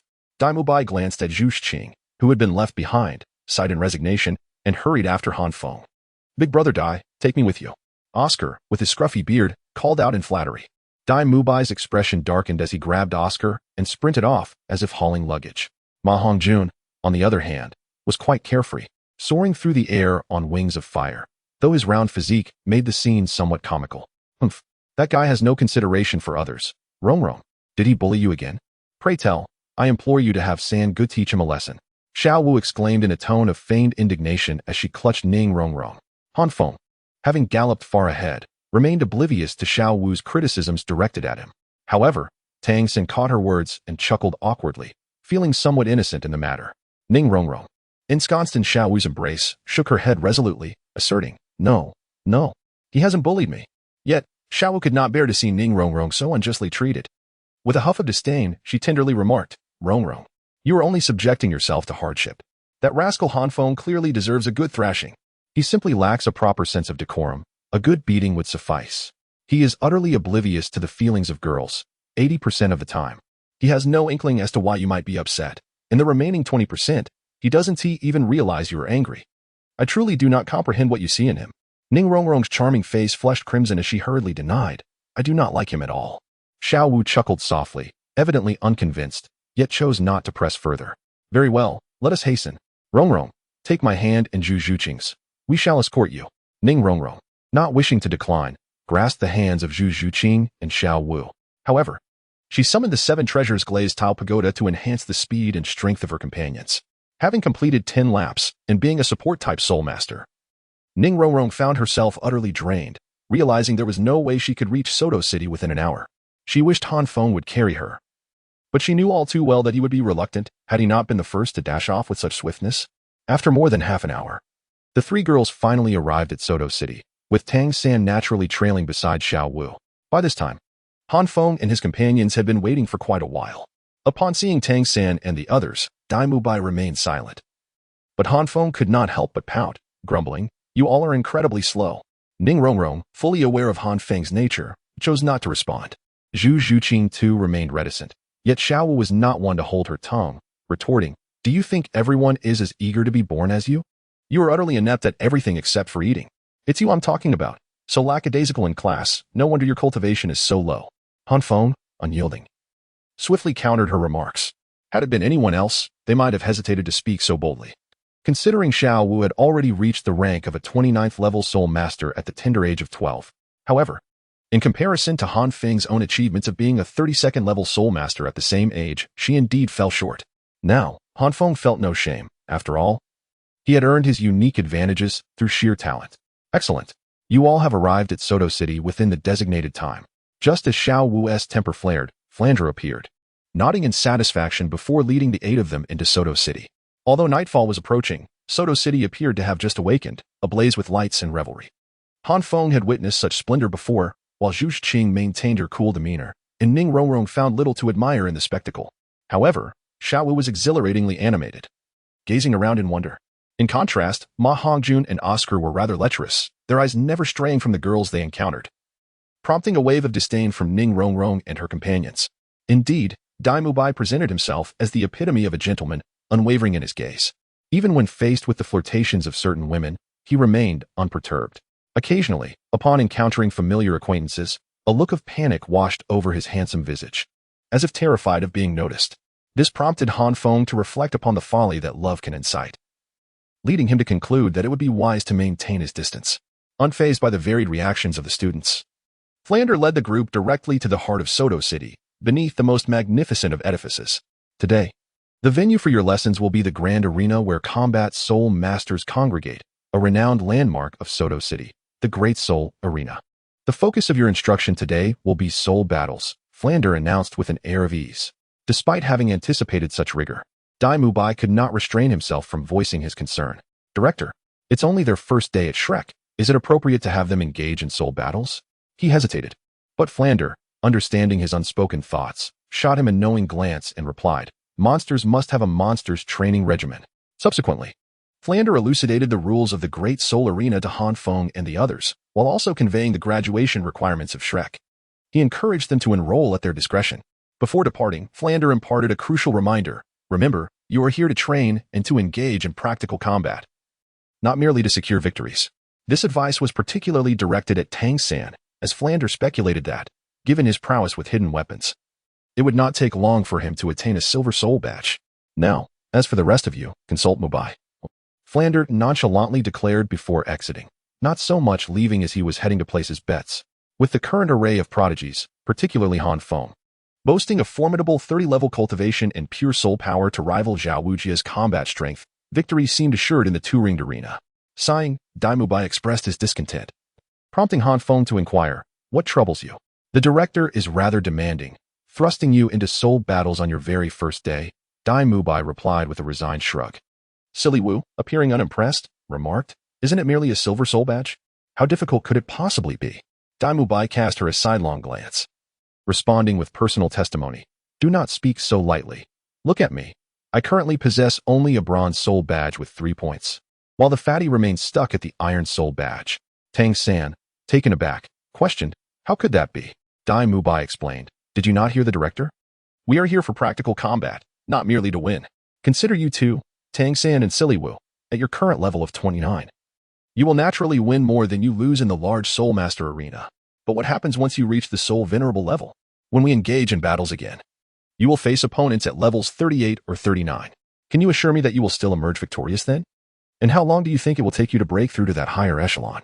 In my essence, during my time as a Grand Soul Master, I immersed myself daily in the Great Soul Arena, nearing the coveted Silver Soul Badge. However, ever since my breakthrough to Soul Respect, I have suffered numerous defeats, nearly succumbing to despair. Tang San, not one to be easily outwitted, swiftly grasped the gravity of the situation. He was not far from reaching Soul Respect himself. Was there truly no expedient method to accumulate points? Xiao Wu, filled with reluctance, inquired. "Indeed, there is." The response did not come from Dai Mubai, but rather from Han Feng. As the supervisor of the Stand Great Soul Arena, it was akin to a second home for him. Beyond the one-on-one duels, there were also 2-on-2 and 7-on-7 team battles. If you possessed the skill, you could easily enlist a formidable high-ranking Soul Respect to assist you in racking up points. However, whether the Dean would endorse this remains a matter of debate. Upon hearing Han Feng's words, Xiao Wu's face lit up with joy. Given her and Tang San's synergy, weren't they virtually invincible in 2-on-2 matches?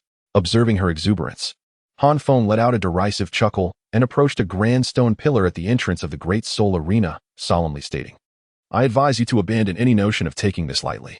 The names inscribed upon this stone pillar belong to soul masters who perished in the Great Soul Arena. This arena is no mere amusement park."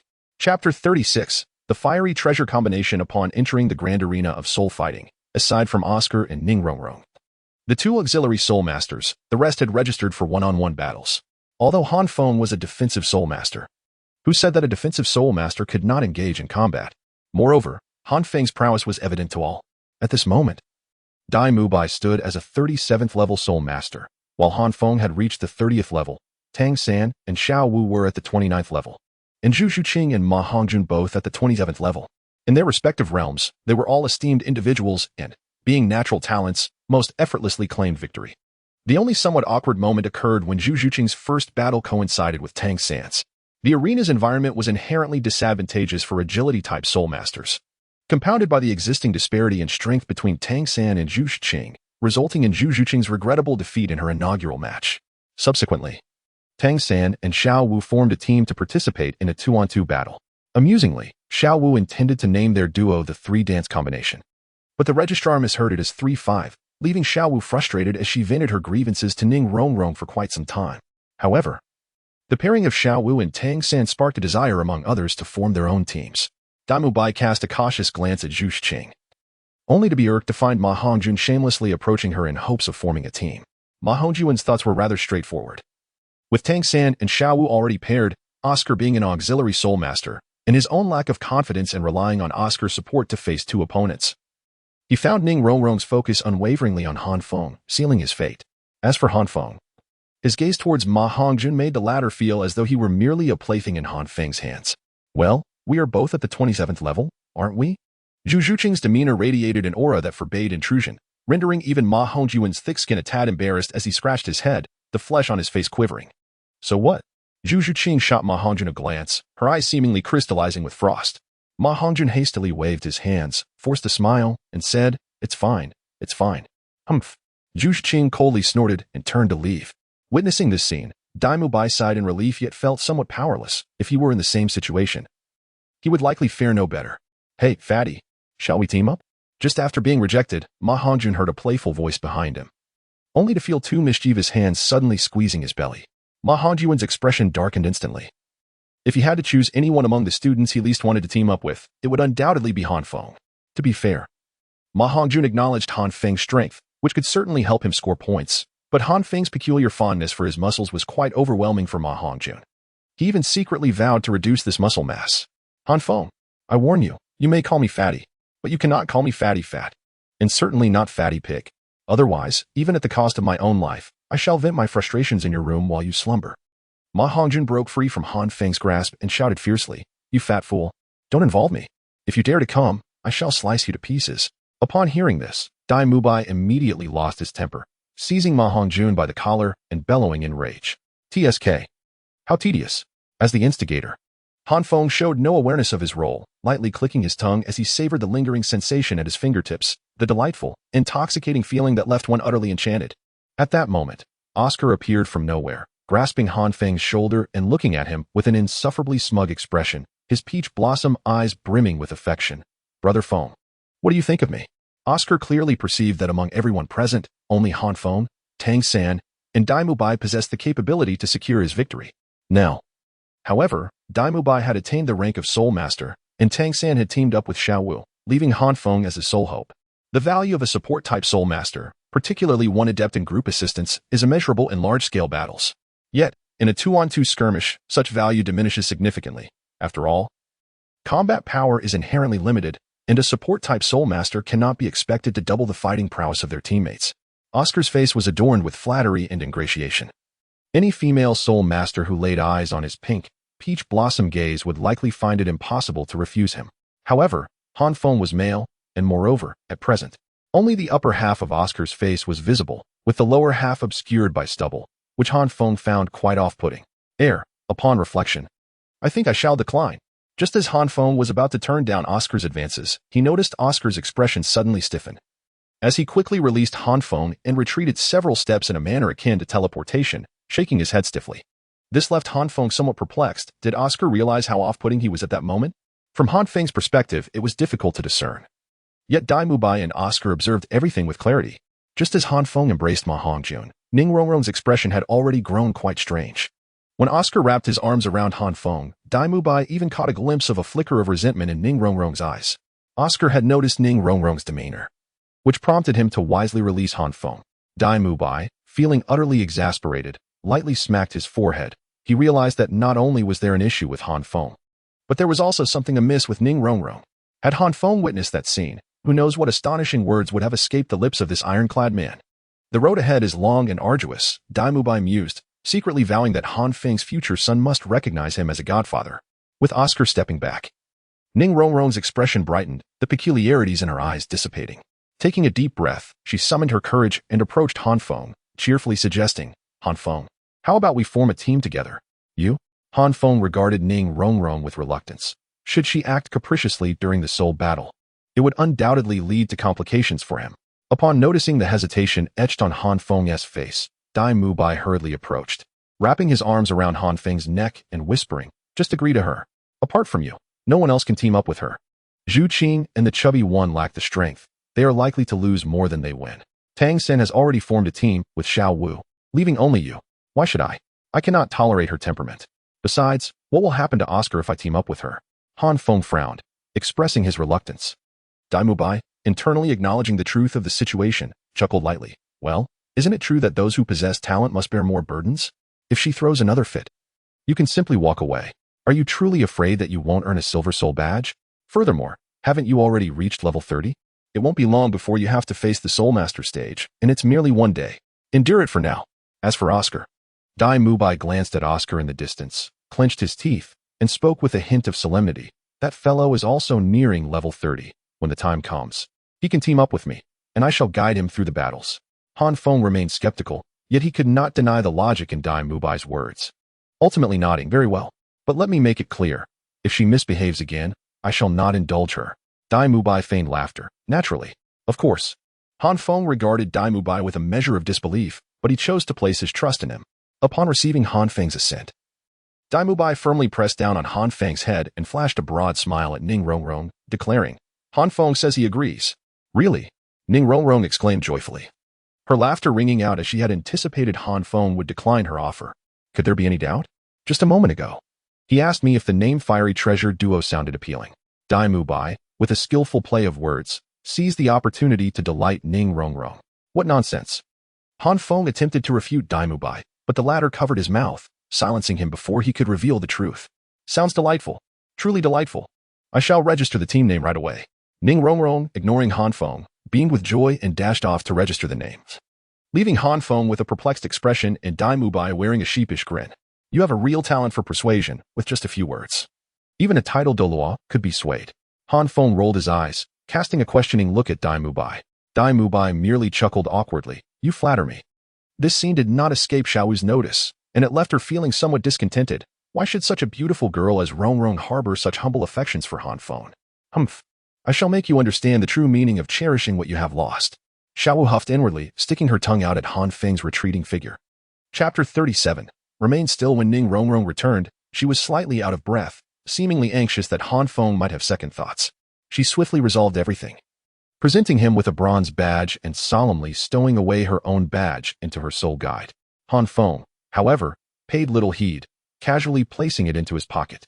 He certainly would not disclose to Dai Mu Bai and the others that he already possessed a gold badge at the Soul Arena in Stan City. Had it not been for the lack of interest in the end, he could have easily obtained the purple, gold, and diamond badges as well. It would be an exaggeration to claim that Han Feng was exceptionally strong. After all, upon his recent breakthrough to the rank of Great Soul Master, his prowess still fell short compared to those seasoned soul masters who had been striving in that realm for 8 or 9 years.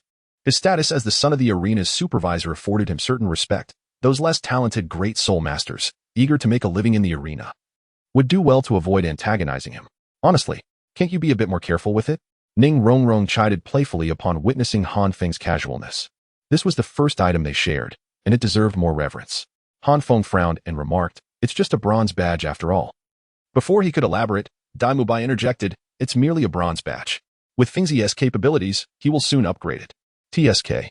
Han Feng lightly clicked his tongue, observing Dai Mu Bai's wide-eyed reaction, a mixture of confusion and amusement, and opted not to clarify. Ning Rongrong furrowed her brows and murmured softly, but that's still not right. Before Han Feng could inquire further, an announcement echoed through the arena. Next up, we shall witness a 2-on-2 match. Please welcome the newcomers, the Fiery Treasures Duo, to face the Venomous Beauties team. The crowd erupted into a frenzy, vibrant cheers cascading through the air. These cheers were not directed at Ning Rongrong and Han Feng, but rather at the Venomous Beauties, a renowned duo within the arena. Their strength may not have been overwhelming, yet their striking appearances captivated the audience. The so-called beauties were two sisters, though not quite on par with Ning Rongrong or Qian Renshiwei in terms of breathtaking beauty. They were certainly pleasing to the eye. The term venomous referred to their martial spirits, one a serpent and the other a scorpion. Both renowned for their poisonous attributes, one specializing in brute force and the other in agility. Upon hearing the name Fiery Treasures, Han Feng lost interest in further inquiries and said to Ning Rongrong, Let us go.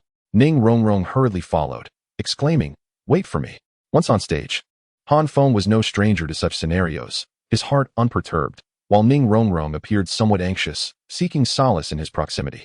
Facing them were two tall women, likely in their 20s, clad in high-slit kipayos, seemingly intentional in their attire.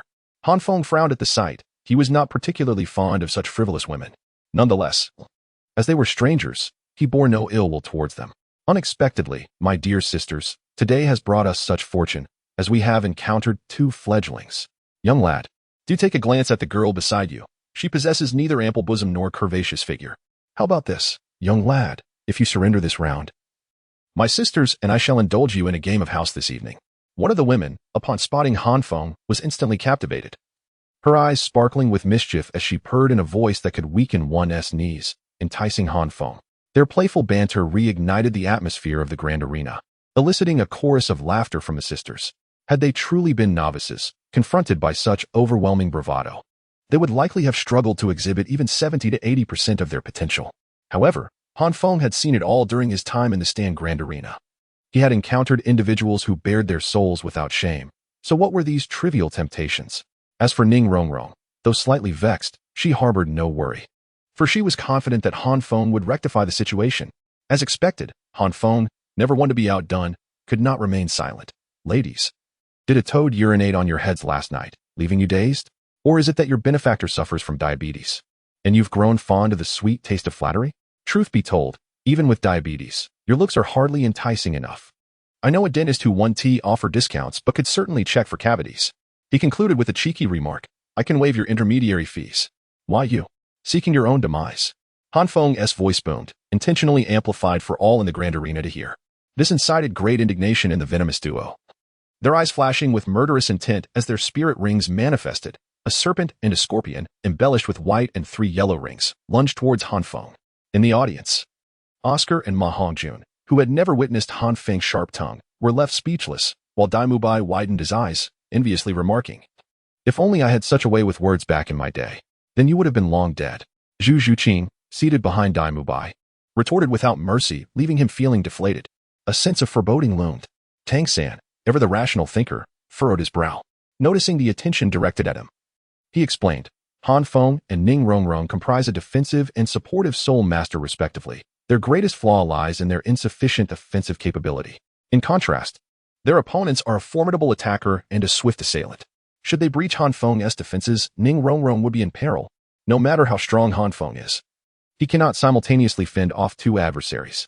If the Serpent-Scorpio duo acts independently, Han Feng may find himself overwhelmed and ultimately worn down, unless Tang San's analysis resonated. And as he spoke, Dai Mubai and the others also frowned, reluctantly acknowledging the truth in his words. Moreover, Dai Mubai was acutely aware that for the sake of victory, Han Feng might indeed forsake Ning Rongrong, rendering their efforts throughout the day utterly futile. Humph. If Han Feng dares to act in such a manner, Sister Xiao Wu shall unleash her petite fists upon him. At this moment, Xiao Wu let out a delicate huff, half seriously raising her small pink fists and gesturing animatedly towards Han Feng on the stage. Xiao Wu, please behave. Tang Xin chuckled awkwardly, hastily restraining her while casting an apologetic glance towards Dai Mubai and the others on the soul-fighting platform as the 2 opponents charged toward him. Han Feng chuckled lightly and calmly instructed Ning Rongrong, just stand still and amplify my strength. Understood. Ning Rongrong nodded vigorously, summoning the 7 treasure glaze tile. 2 soul rings illuminated, bestowing enhancements of power and speed upon Han Feng, instantly elevating his aura. Upon witnessing the 7 treasure glaze tile, the 2 women advancing toward Han Feng froze momentarily, exchanging swift glances filled with intent. Never underestimate the synergy of twins. Meanwhile, upon seeing Ning Rongrong's affirmation, Han Feng grinned and charged directly at the scorpion-wielding assault soulmaster. With a roar, the blaze shield materialized, flames erupting from Han Feng's body, enveloping him entirely, accompanied by 2 soul rings that followed him like shadows, akin to a rampaging bull. A defense-type soulmaster, accompanied by a support-type soulmaster, dares to challenge us? How foolish. The scorpion soulmaster sneered, undeterred by Han Feng's approach. Activating her first soul ring, her hands transformed into purple poisonous pincers. The second soul skill of the scorpion soulmaster was a potent toxin, yet under the onslaught of Han Feng's flames, it posed no threat. Instead, she infused her soul power into her first skill, causing her poisonous pincers to swell to more than twice their size, crashing fiercely against the blaze shield. At the moment of impact, flames erupted, igniting the sun flame which surged forth along the pincers towards the scorpion soulmaster. Having never encountered such a technique, her pupils constricted in shock, and she promptly leaped back, but the sun flame pursued her like a relentless shadow. The scorpion soulmaster was alarmed. She could feel that the sun flame was potent enough to spell her doom. Yet, there was no sign of panic in her eyes. As she retreated, she shot a derisive glance at Han Feng. In the audience, Dai Mubai suddenly sprang to his feet, shouting, Fengxi, behind you. While Han Feng and the Scorpion Soulmaster were locked in a fierce exchange, the Snake Soulmaster had stealthily approached from behind, aiming to strike at Ning Rongrong. As a support-type Soulmaster, Ning Rongrong would surely be no match for the Agile Assault Soulmaster, even in flight. The Snake Soulmaster's eyes gleamed with malice, a murderous intent surging within her. She had not discerned any extraordinary traits in Ning Rongrong's spirit. All she knew was that Han Feng had insulted her, and Ning Rongrong, as a support Soulmaster, was utterly vulnerable. Chapter 38. Who says shields cannot inflict damage? Han Feng instructed Ning Rongrong to remain still, and she dutifully complied, exerting all her efforts to support him without a hint of carelessness. However, to her astonishment, Han Feng appeared to disregard her entirely at that moment. Not only Ning Rongrong, but even Dai Mubai and the others in the audience believed that Han Feng intended to abandon her, perhaps from the very beginning. He had planned to use her as bait? After all, if he chose to pursue the Scorpion Soulmaster at that moment, Han Feng could have dealt a devastating blow, and subsequently victory against the Snake Soulmaster would have been assured. Yet, such a choice would be exceedingly cruel to Ning Rongrong, feeling a pang of injustice. Ning Rongrong understood the rationale behind his actions, but if all worldly dilemmas could be resolved through reason, there would be far fewer unrequited loves and wistful attachments. As the Snake Soul Master drew increasingly closer, she realized that escape was no longer an option. The opponent was an agile attack-type Soul Master, and his speed far surpassed her own. The distance that seemed only a few meters felt insurmountable, stealing her resolve. She consoled herself silently. Han Feng has irritated her more than once. It was fine. It was fine. Yet, despite her efforts, her throat felt tight with emotion. Casting a resentful glance at Han Feng's back, Ning Rongrong adopted a mischievous demeanor and flashed a sly smile at the Snake Soul Master before preparing to leap off the stage. How could she succeed in her endeavor? How infuriating. The Snake Soul Master cursed under his breath. He hadn't anticipated her decisiveness. If he pursued her outside the arena, the Soul Masters present would surely intervene. Recalling Han Feng's earlier harsh words ignited a fury within him. He unleashed his first and second soul rings, dramatically increasing his speed, transforming into a cold, venomous serpent. Its gaping maw reeking of decay, lunging towards Ning Rongrong. This is bad. Time was running out. Daimu Bai's heterochromatic eyes widened in alarm. His handsome face etched with concern. Ning Rongrong, startled, felt fear flood her beautiful eyes and instinctively shut them in despair. Nothing. A second passed, then two. Yet the anticipated pain never arrived. Instead, she found herself enveloped in a warm embrace. Tentatively opening her eyes, she was met with Han Feng standing less than a palm's length away, causing her cheeks to flush. However, Han Feng's expression was grave. He effortlessly repelled the Snake Soul Master with his sunfire, but did not pursue the attack. Instead, he turned to Ning Rongrong, his voice heavy with intensity. What did I say during the battle with Zhao Wujie? When you and I are teammates. Allowing you to be harmed is an affront to me. What were you about to do? Do you not trust me? Meeting Han Feng's gaze, the domineering Ning Rongrong of the Seven Treasure Glazed Tile School suddenly felt a wave of panic. She hastily shook her head. No, it's not that. It's because. Because? Is it because you think I regard you as bait? Do you think that since the beginning of the battle spirit, I have been prepared to abandon you?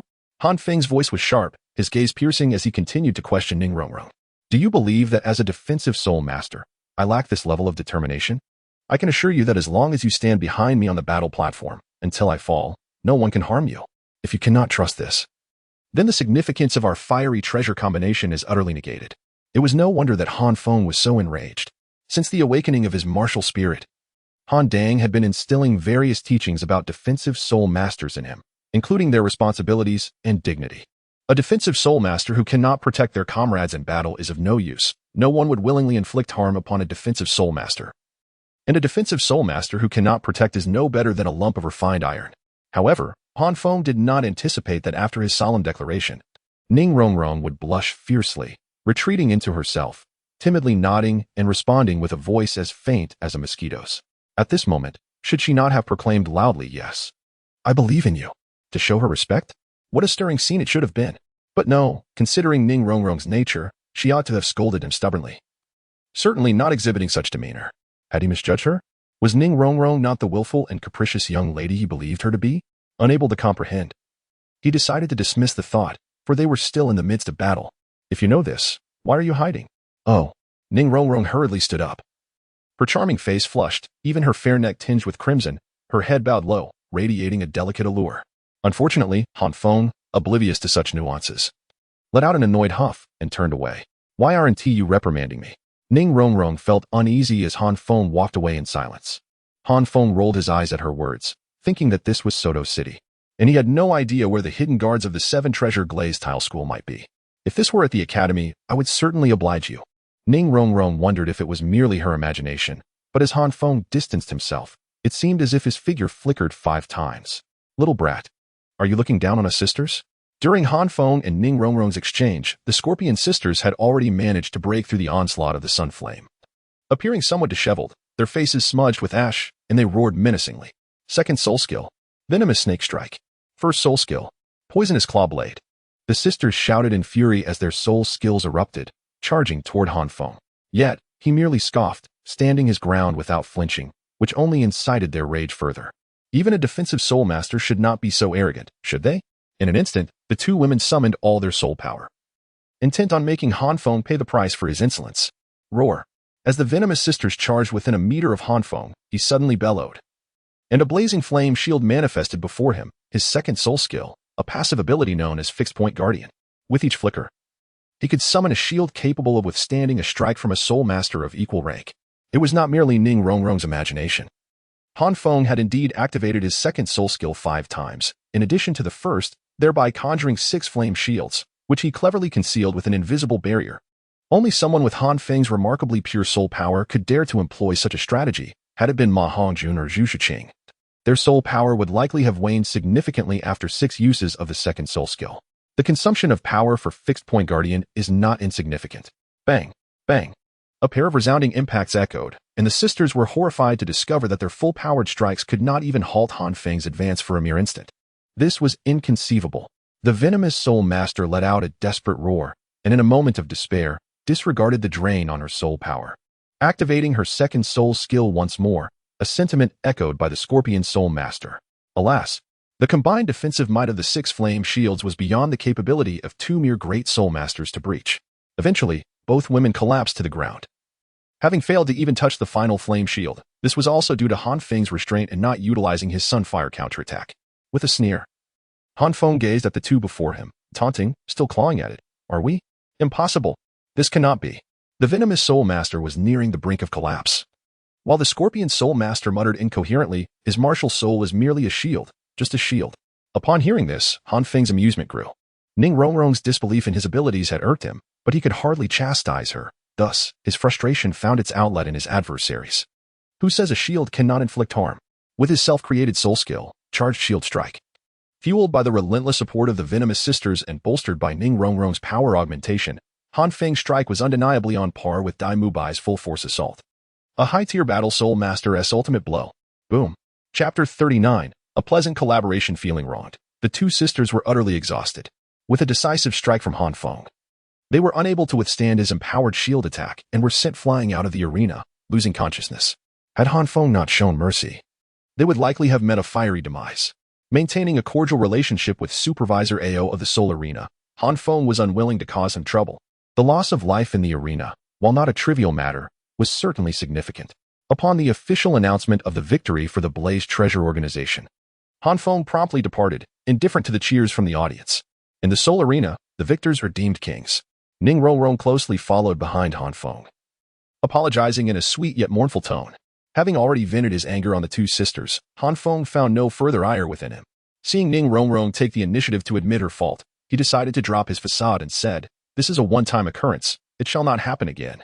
Ning Rongrong's face lit up with a smile, resembling a lark flitting around Han Feng, her sparkling eyes fixed upon him, undeterred. "Watch where you're going. You might trip." Han Feng, feeling inexplicably flushed under her gaze, feigned seriousness. "No worries. At the 7 Treasure Glaze Tile School, we have specialized techniques for cultivating focus," Ning Rongrong replied. Her smile unwavering as her gaze remained locked on Han Feng. At a loss for a retort, Han Feng could only respond, "Well, then you may keep watching. I want to charge you a fee." Meanwhile, Dai Mubai and the others had descended from the audience and approached Han Feng and Ning Rongrong. Dai Mubai threw an arm around Han Feng's shoulders, patting him jovially. "Well done. That last strike was nearly on par with my full-powered attack." Han Feng forced a chuckle. "I thought you would blame me for betraying the team." Dai Mubai's expression stiffened momentarily, and he awkwardly laughed. "How could I? I have always believed in you. From the start, I anticipated you would act this way. That 6-sided flame shield was utterly despairing. Your unwavering stance was simply magnificent." Han Feng was not swayed by Dai Mubai's flattery and shot him a disbelieving glance. "How could you make such a guess? If you could muster even half a truth, Zhu Shiqing would not be so wary of you." Dai Mubai was momentarily taken aback, realizing only after Han Feng had walked a few meters away that he had been left behind. "Han Feng, how could you tarnish my reputation unjustly? When have I ever lied? Matters concerning Soul Masters are never mere fabrications." To Dai Mubai's chagrin, it was not Han Feng who responded, but Zhu Shiqing, who coldly interjected. "Han Feng speaks the truth." As the crowd indulged in their antics, Flender had descended from the air at some point, casting a satisfied glance over the assembly. He calmly announced, "All right, today's lesson concludes here. Ma Hongjun, come with me. The rest of you may return to the academy." Flender could not help but feel content, today. The newcomers Han Feng and Tang San had significantly enriched his coffers at the Soul Arena. Newcomers signified high stakes, and Han Feng and his companions had accumulated thousands of gold soul coins for themselves. Amidst the playful banter between Dai Mubai and Oscar, Ma Hongjun begrudgingly followed Flender, Both were well aware of their destination. Watching Ma Hongjuan's retreating figure, Han Feng couldn't help but reflect, such indulgence can lead to genius. The Phoenix martial spirit indeed lives up to its reputation. If it were anyone else, they might think the sun appears green. Nevertheless, this had little bearing on Han Feng. He had initially intended to wander around Soto City with Dai Mubai, but noticing Dai Mubai seemingly gravitating toward Zhu Qing, he lost interest and shrugged, deciding to head back to the academy alone. Dai Mubai. Just as Dai Mubai was about to engage Zhu Qing in conversation, a melodious voice suddenly rang out behind him, startling him into a shiver. Turning around with a face full of irritation, he found Ning Rongrong beaming at him, prompting an annoyed huff. What do you want? Can't you see I'm busy? Yet, Ning Rongrong chose not to confront Dai Mubai but instead bowed gracefully and sincerely expressed, "You're helping me today, aren't you?" "Thank you." Her words momentarily stunned Dai Mubai, who mused inwardly, it seems Han Feng has indeed changed Ning Rongrong significantly. Although he thought this, he replied, "Do not misunderstand. I'm helping Fengxi, not you." Ning Rongrong nodded knowingly, her lips curving into a mischievous smile. "You may deceive others, but not me. Han Feng is right. 9.5 of every 10 words from your mouth are false. Your assistance to me, or rather to Han Feng, must encompass more than mere brotherly affection, no? What else could it be for?" Dai Mubai's gaze wandered slightly. Ning Rongrong remained silent, casting a glance at Zhu Qing ahead, her smile radiant. Realizing he had been seen through, Dai Mubai dropped the pretense. "What do you want?" "Nothing much. You fancy Zhu Qing, I fancy Han Feng, in a way. Our circumstances are rather similar." Ning Rongrong ceased her teasing, a fleeting look of melancholy crossing her beautiful face, evidently reminded of Han Feng's demeanor towards her. After contemplating, Dai Mubai sighed. At least Ning Rongrong could converse with Han Feng, while he struggled to even initiate dialogue. "I believe we ought to collaborate." Ning Rongrong suddenly adopted a serious expression, gazing intently at Dai Mubai. "You are Han Feng's roommate, and I share a room with Qing. If anyone is suited to understand Han Feng's preferences, it's undoubtedly you. And as for learning about Zhu Qing's inclinations, I am the sole candidate. If you can borrow Xiaowu from Tang San, then consider my words unspoken." A glimmer flashed in Ning Rongrong's eyes as she confidently fixed her gaze on Dai Mubai. Being the daughter of Ning Fengxi, she possessed unwavering confidence in negotiations. As expected, once Ning Rongrong finished speaking, Dai Mubai abruptly turned to her, his eyes brimming with brilliance. Realizing that Dai Mubai comprehended her intentions and agreed to her plan, Ning Rongrong smiled slightly and said to him, "Pleasant cooperation." "Pleasant cooperation," Dai Mubai replied with a grin. Pondering for a moment, yet, Ning Rongrong soon adopted a serious demeanor. "However, let me be clear. I will only share with you Zhu Qing's preferences in certain matters I deem pertinent. If you wish for me to assist you in administering a potion, I will directly inform Zhu Qing. Even if it means severing ties with her, you shall never win her favor." Dai Mubai chuckled. "Likewise. Moreover, I trust you understand Han Feng's temperament. If you were to learn of this, neither of us would emerge unscathed." Finally, Dai Mubai solemnly warned Ning Rongrong. However, Ning Rongrong remained unfazed. "I shall return your words in kind. You must understand, I am ultimately a girl, and I at least deserve one night with Han Feng." Dai Mubai was momentarily speechless. He never anticipated Ning Rongrong to be so audacious as to utter such words. He quickly cleared his throat yet had to concede that she was indeed right. After a brief contemplation, Dai Mubai remarked, "To demonstrate my sincerity, I can offer you a free suggestion. If you do not temper your current spoiled demeanor, no matter how much I assist you, Han Feng will never develop feelings for you. Especially regarding how you treat others, I advise you to refrain from subconsciously treating them as mere servants." With that, Dai Mubai turned and walked away, leaving Ning Rongrong lost in thought. Han Feng and Zhu Qing would never dream that the person lying beside them had betrayed them. Of course, perhaps by the time they discovered the truth, they would already be enjoying themselves. Chapter 40. Finally on the verge of acquiring the third soul ring today, upon perusing the myriad of comments, I was quite embarrassed to discover numerous typographical errors in my earlier chapters. Henceforth, I shall diligently review each chapter upon completion, rectifying any mistakes I encounter promptly. The following morning, Han Feng was abruptly awakened by Dai Mubai's clamorous insistence. He barely had time for a hurried wash before being whisked away by Dai Mubai. Flender had long awaited them in the academy's open space, while Ma Hongjun had even arrived earlier than both Dai Mubai and Han Feng. This prompted Han Feng to marvel at Ma Hongjun's seemingly boundless energy. Despite presumably battling late into the night, he appeared invigorated and ready for class the next day, truly astonishing. If only Ma Hongjun could channel that fervent energy into his training, Han Feng believed he could easily surpass the 30th level, perhaps even reaching 37 or 38. Alas, such musings were merely speculative. Any man knows the arduous choice between achieving dreams through toil and cultivating tranquility akin to a sage. especially considering that Ma Hongjun was genuinely prepared for battle. Soon after, Zhu Shiqing and Ning Rongrong arrived, and Han Feng found himself perplexed by the apparent advancement in their friendship overnight, as they now seemed like the closest of companions. Could this be the essence of female camaraderie? Han Feng was at a loss, while Dai Mubai's eyes sparkled with approval as he discreetly nodded, giving Ning Rongrong an approving thumbs up. Next came Tang San and Xiao Will. Despite residing in separate dormitories, their simultaneous arrival was confounding. After a while, Oscar had yet to appear, causing a vein to throb on Flinder's forehead. Where is Oscar? Is he still asleep? Tang San, sharing a dorm with Oscar, quickly explained. Principal, this morning, I noticed Oscar was still engrossed in his training, so I refrained from disturbing him. He must have lost track of time. Hearing that Oscar was in the midst of training, Flinder's irritation diminished somewhat, yet he still instructed Dai Mubai, Mubai, go fetch Oscar. Today's class cannot proceed without him. No need. I am here. Just as Flinder finished speaking, Oscar dashed in from behind the group. His stubble mysteriously vanished, and his eyes sparkling with joy and pride. Noticing the astonishment in everyone's gaze, Oscar beamed with satisfaction. His sudden clean-shaven appearance stemmed from a visit to Soto City the previous day, where he had been not only scorned by Han Feng for his stubble, but also mistaken for an old man by a child, an indignity he simply could not abide. After all, Oscar considered himself a dashing young man, yet walking alongside Han Feng and others had somehow transformed him into a grandfatherly figure. Oh, little Oscar. You finally decided to tidy yourself up. Dai Mubai chuckled, pulling Oscar into an embrace. Ma Hongjun also wore a wistful expression, reminiscing about the days when Oscar had been his companion. Now, it seemed he was left to face the world alone. The remaining group, including Tang San, could only exclaim in astonishment, having never contemplated that a person's appearance could alter so drastically. Flanders' observations were distinctly different from those of others. The moment he laid eyes on Oscar, he was immediately taken aback, exclaiming in astonishment, Oscar, have you truly reached level 30? Finally receiving the attention he sought. Oscar beamed with pride and replied, Indeed, Dean. I practiced all night and reached level 30. Excellent, excellent. Flander repeated thrice, recognizing Oscar, a 14-year-old food system support soulmaster, as an extraordinary prodigy. It is worth noting that the cultivation difficulty for food system support soulmasters far exceeds that of other soulmasters.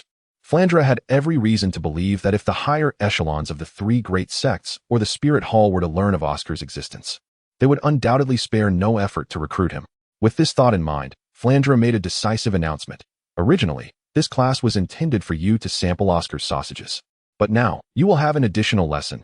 Venture into the Stardo forest to assist Oscar in hunting for his third spirit ring. The suggestion to aid Oscar in acquiring his third spirit ring met with no objections from Tang San and the others. However, Flandra's preceding statement incited considerable reluctance among them. Oscar's soul abilities were rather off-putting.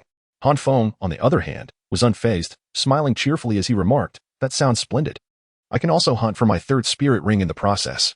Upon hearing this, Flandra suddenly recalled that Han Feng was the most monstrous of all, before even enrolling. He had already attained level 30 soul power, yet he had not yet secured his third spirit ring, having not yet acquired a 1,000-year spirit ring.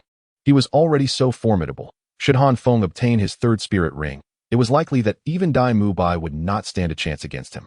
At that moment, Flandra finally grasped the implications, fixing his gaze intently on Han Feng, and inquired, Han Feng, when did you break through to level 30? Be precise to the month. Han Feng pondered for a moment, then vaguely replied, Perhaps it was just after my 11th birthday? His response left Flandra momentarily speechless. You should be nearing 12 now, correct? Have you not trained for an entire year? Is it not said that one can continue to cultivate even without obtaining a spirit ring? I spent most of my time refining my soul power. Whether I trained or not truly made no difference. Han Feng retorted matter-of-factly, estimating his soul power to be around level 32. As long as he obtained his third spirit ring, he could break through. Why rush? The others fell silent at his words, and Flandra's expression grew somewhat peculiar. What soul master in the world did not strive desperately to attain the next level of soul power? Who, like Han Feng, voluntarily chose to complicate his own cultivation? Why is it that ultimate martial souls face greater cultivation challenges before achieving soul sage? It is precisely because their soul power is innately pure, only managing to barely match the quality of their martial souls after reaching soul sage. The crux of the matter is that even while increasing his own difficulties, this fellow's cultivation still surpassed that of his peers, Tang San and the others. This was simply absurd.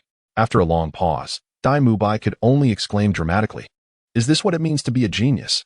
Just as Oscar broke through, a faint smile escaped him, and the fleeting sense of self-satisfaction dissipated. leaving only a profound sense of helplessness. Even Tang San felt a bit disheartened. All right, Flander, observing the expressions of Dai Mubai and the others, worried that these young souls might be demoralized by Han Feng's prowess, quickly interjected, Han Feng's cultivation talent is unparalleled across the continent, but you are not lacking either. With greater effort, it is not impossible for you to surpass him. After all, Dai Mubai and the others were the cream of the crop among their peers. And they soon recovered their spirits. Even Ning Rongrong, usually the most sensitive among them, felt nothing but joy at Han Feng's strength, with no trace of despondency or jealousy. Now, Oscar, unleash your soul skill. Once you finish your sausages, we shall return to pack our belongings. I will notify Zhao Wujia, who will lead us later. Han Feng exclaimed joyfully, and everyone understood. No soul master felt anything but excitement before hunting for a soul ring. Meanwhile, Xiao Wu quietly approached Flander, playfully requesting, Dean, could we skip Oscar's sausages? I believe the matter of acquiring the soul ring is of greater importance. The memory of Oscar's soul skill lingered vividly in her mind. Flander cast a sidelong glance at Xiao Wu, entirely unfazed by her charm, and sternly replied, no. On the battlefield, to survive, one must consume even the most repulsive of things, be it bugs or cockroaches. In future soul battles, Oscar's sausages will indeed be your lifeline.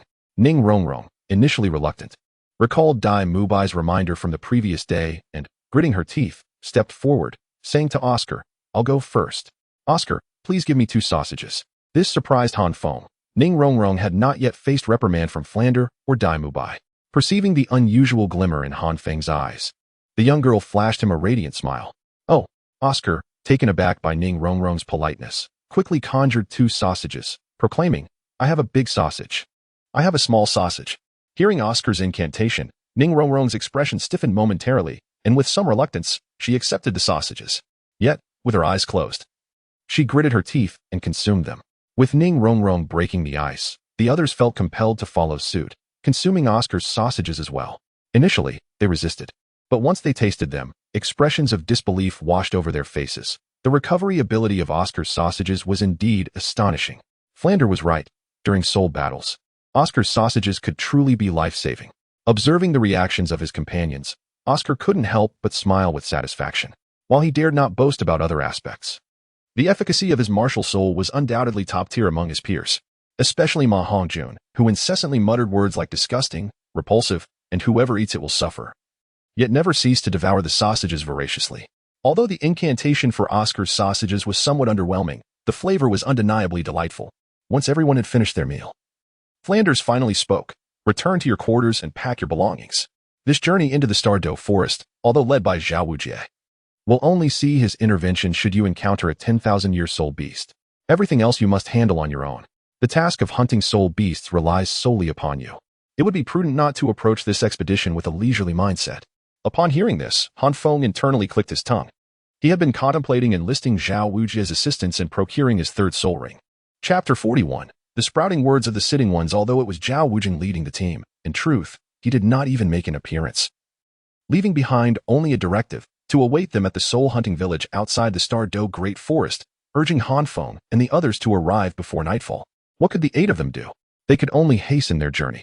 In this group of 8, the auxiliary soul masters, Ning Rongrong and Oscar, were safeguarded in the center by their companions. Dai Mubai led the way at the forefront, while Ma Hongjun hovered above the group. Xiao Wu and Zhu Shiqing flanked Ning Rongrong and Oscar, providing protection, with Tang San following closely behind Dai Mubai and Han Feng bringing up the rear. Oscar, supplies. We are almost there. Dai Mubai called out, prompting Oscar to quickly produce sausages to share among them. After a hurried trek, they finally reached the soul hunting village just as dusk began to settle, all letting out a sigh of relief. Yet, before they could relax, a rough voice thundered from behind them, you are 5 minutes late. Upon returning to the academy, each of you shall run 5 laps around the academy. No use of soul power. Upon hearing that distinctive voice, they all knew who it belonged to, and without needing to look up, they felt deflated. Ah. What do you mean, ah? Now go find accommodations. We shall enter the Stardo Great Forest tomorrow morning.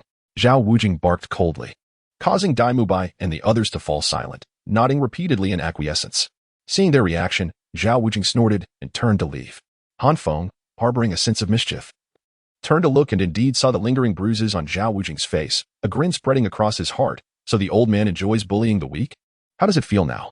However, Han Feng was somewhat puzzled. In addition to the bruises, there were also faint marks of lashings visible on Zhao Wujing's body. Has Tang Hao changed his ways? Swapping the hammer for a whip? With Zhao Wujing's keen perception, he was well aware of Han Feng's subtle antics. He smirked, but chose to feign ignorance. Both Baobai Mountain and Tang Hao had deliberately warned Flinder and the others before their departure that this matter must remain hidden from Han Feng and Tang San. If anyone inquired, they were to say that Zhao Wujing had merely tripped. Can a fall leave whip marks? Can a tumble bruise Zhao Wujing, a dignified soul sage? All over? Is strength a license to fabricate lies? Does the academy not provide accommodations? Tang San inquired quietly as Zhao Wujing departed, moving closer to Dai Mubai. Dai Mubai chuckled lightly. I understand what you mean. The academy indeed does not provide lodging. All expenses during outings are our own responsibility. Similarly, the accompanying teachers must cover their own costs. Personally, I quite appreciate this system. It is straightforward and leaves no debts among us. Tang San smiled gently in agreement. Indeed. By the time they found a place to stay, night had already fallen. The weary travelers, having journeyed all day, felt the pangs of hunger and gathered together to prepare for a meal. When it came time to order, Ma Hongjun confidently took the menu, and neither Dai Mubai nor Oscar objected. Not to mention, Ma Hongjun had an unwavering grasp on the culinary aspect. This, and this. As soon as Ma Hongjun obtained the menu, his countenance transformed into one of utmost seriousness and solemnity. After meticulously flipping through the pages and striking off a few dishes that did not please him, he addressed the waiter directly. Apart from these, I would like 2 servings of everything else. No sooner had Ma Hongjun finished speaking than Dai Mubai forcefully pressed him down onto the table, exclaiming vehemently, "You glutton! Are you trying to kill yourself?" Dai Mubai was entirely aware of Ma Hongjun's intentions. Clearly, he was banking on everyone chipping in for the bill, seizing the opportunity to exploit their familiarity. With a hint of apology, Dai Mubai turned to the waiter and said, "My apologies. Just 1 serving of each will suffice for us." The waiter, of course, had no objections. After all, even a single serving would yield a commission ample enough for her 2 days' wages. Moreover, how could she possibly refuse Dai Mubai's handsome visage? "Very well. Please hold on." The waiter replied with a smile as she took the menu back. Just as the waiter was about to turn and leave, a group of haughty individuals strode in through the door. Leading the pack was a man in his 30s, followed closely by 4 youths around 17 or 18, all adorned with the crest of Tsanghui Academy. As they entered, they carried themselves with an air of arrogance. One of the youths brazenly shouted at the proprietor, "Boss, bring out the finest food and drink." As the group drew nearer, one of the youths forcefully shoved aside the waiter standing beside Han Feng and bellowed, "What are you dawdling for? Hurry up." This scene did not go unnoticed by Han Feng and the others, their expressions shifting to one of bewilderment. Ma Hongjun and Oscar appeared eager for a spectacle, while Tang San's gaze darkened with agitation. Clearly, they were being disregarded. Who on earth are these people? So brazen, Xiao Wu remarked, noticing the commotion while munching on a carrot. Dai Mubai cast a disdainful glance over his shoulder, his heterochromatic eyes brimming with scorn. Just a mere Tsanghui. What else could they be? Merely a pack of rabid dogs, biting at anyone they encounter. Before Dai Mubai could finish his thought, Han Feng yawned audibly and declared, "What did you say?" His words instantly drew the attention of the Tsanghui Academy's members. The leading instructor remained silent, but one of the students stepped forward, vociferously scolding Han Feng. "Who is this country bumpkin? Have you never heard of Tsanghui Academy? How dare you insult our institution?" "Ah, it seems I was mistaken.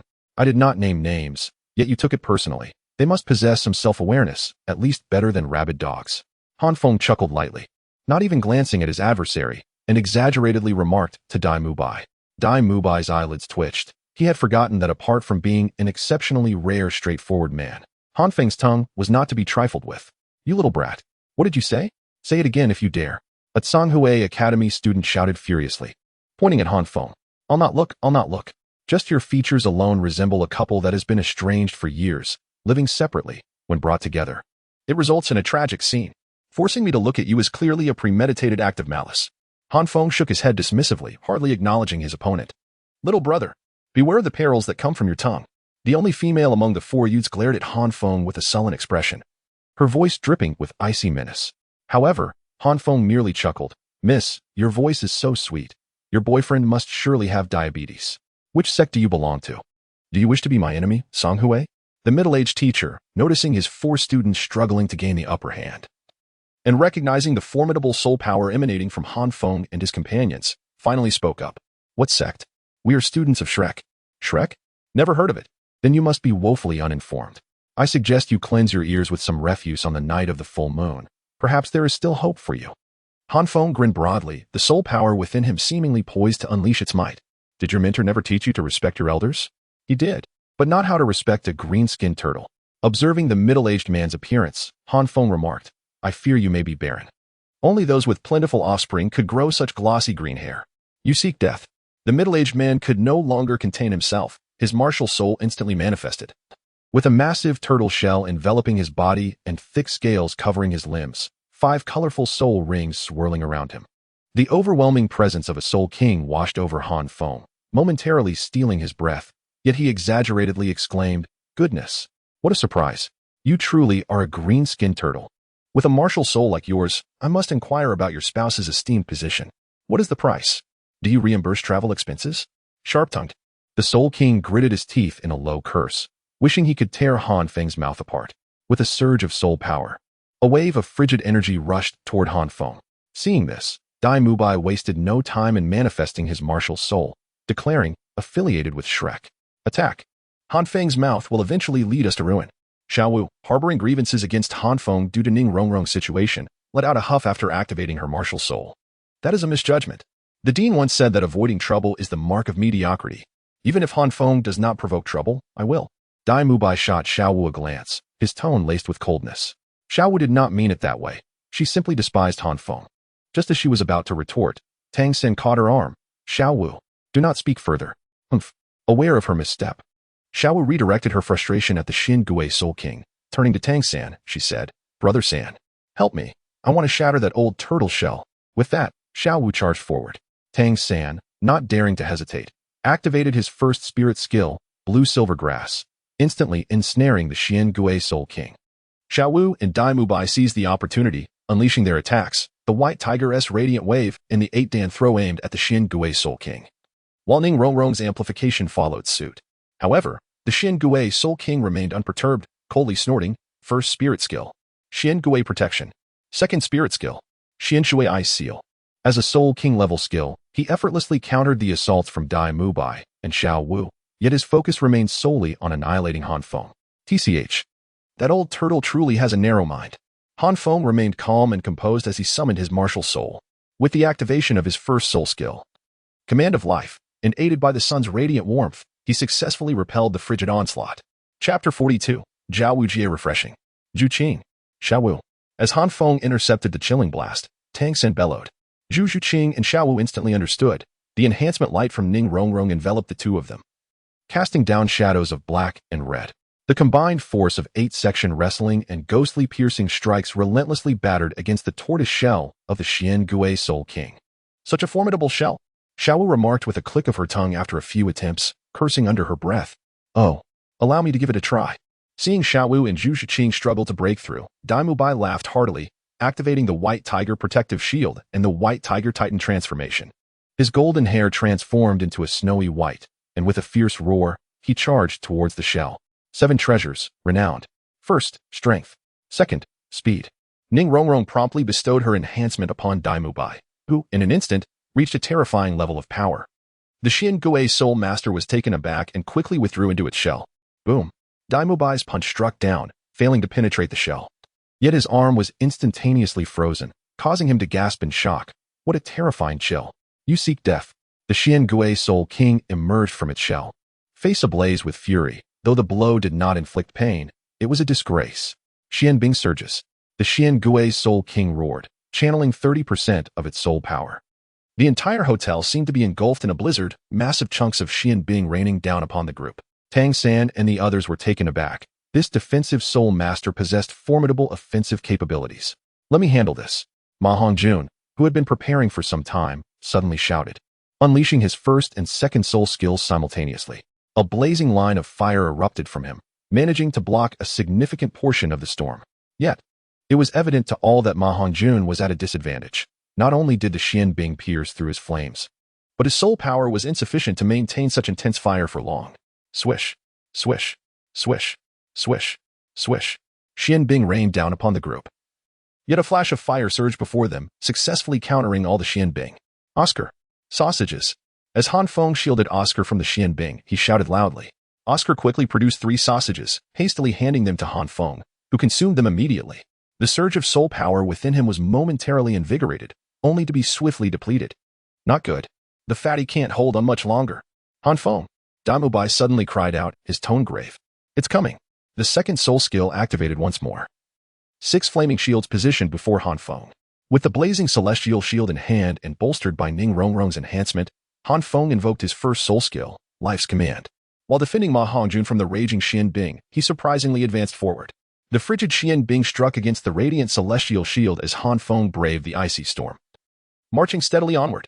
Upon observing Han Feng's movements, Tang San was the first to comprehend his intentions. A flicker of madness and exhilaration flashed through his gentle gaze. The blue-silver grass grew wildly, and when it amassed to a certain extent, it erupted outward like a cage, confining the Xian Gui Soul King in place. Han Feng, witnessing this, smiled. As he approached the Xian Gui Soul Master, a mere half-meter away, the flames on the Blaze Sky Shield surged dramatically. Han Feng lifted the Blaze Sky Shield, utilizing the 6 fiery shields to withstand the icy storm. With a sinister grin, he murmured, Power Shield Strike.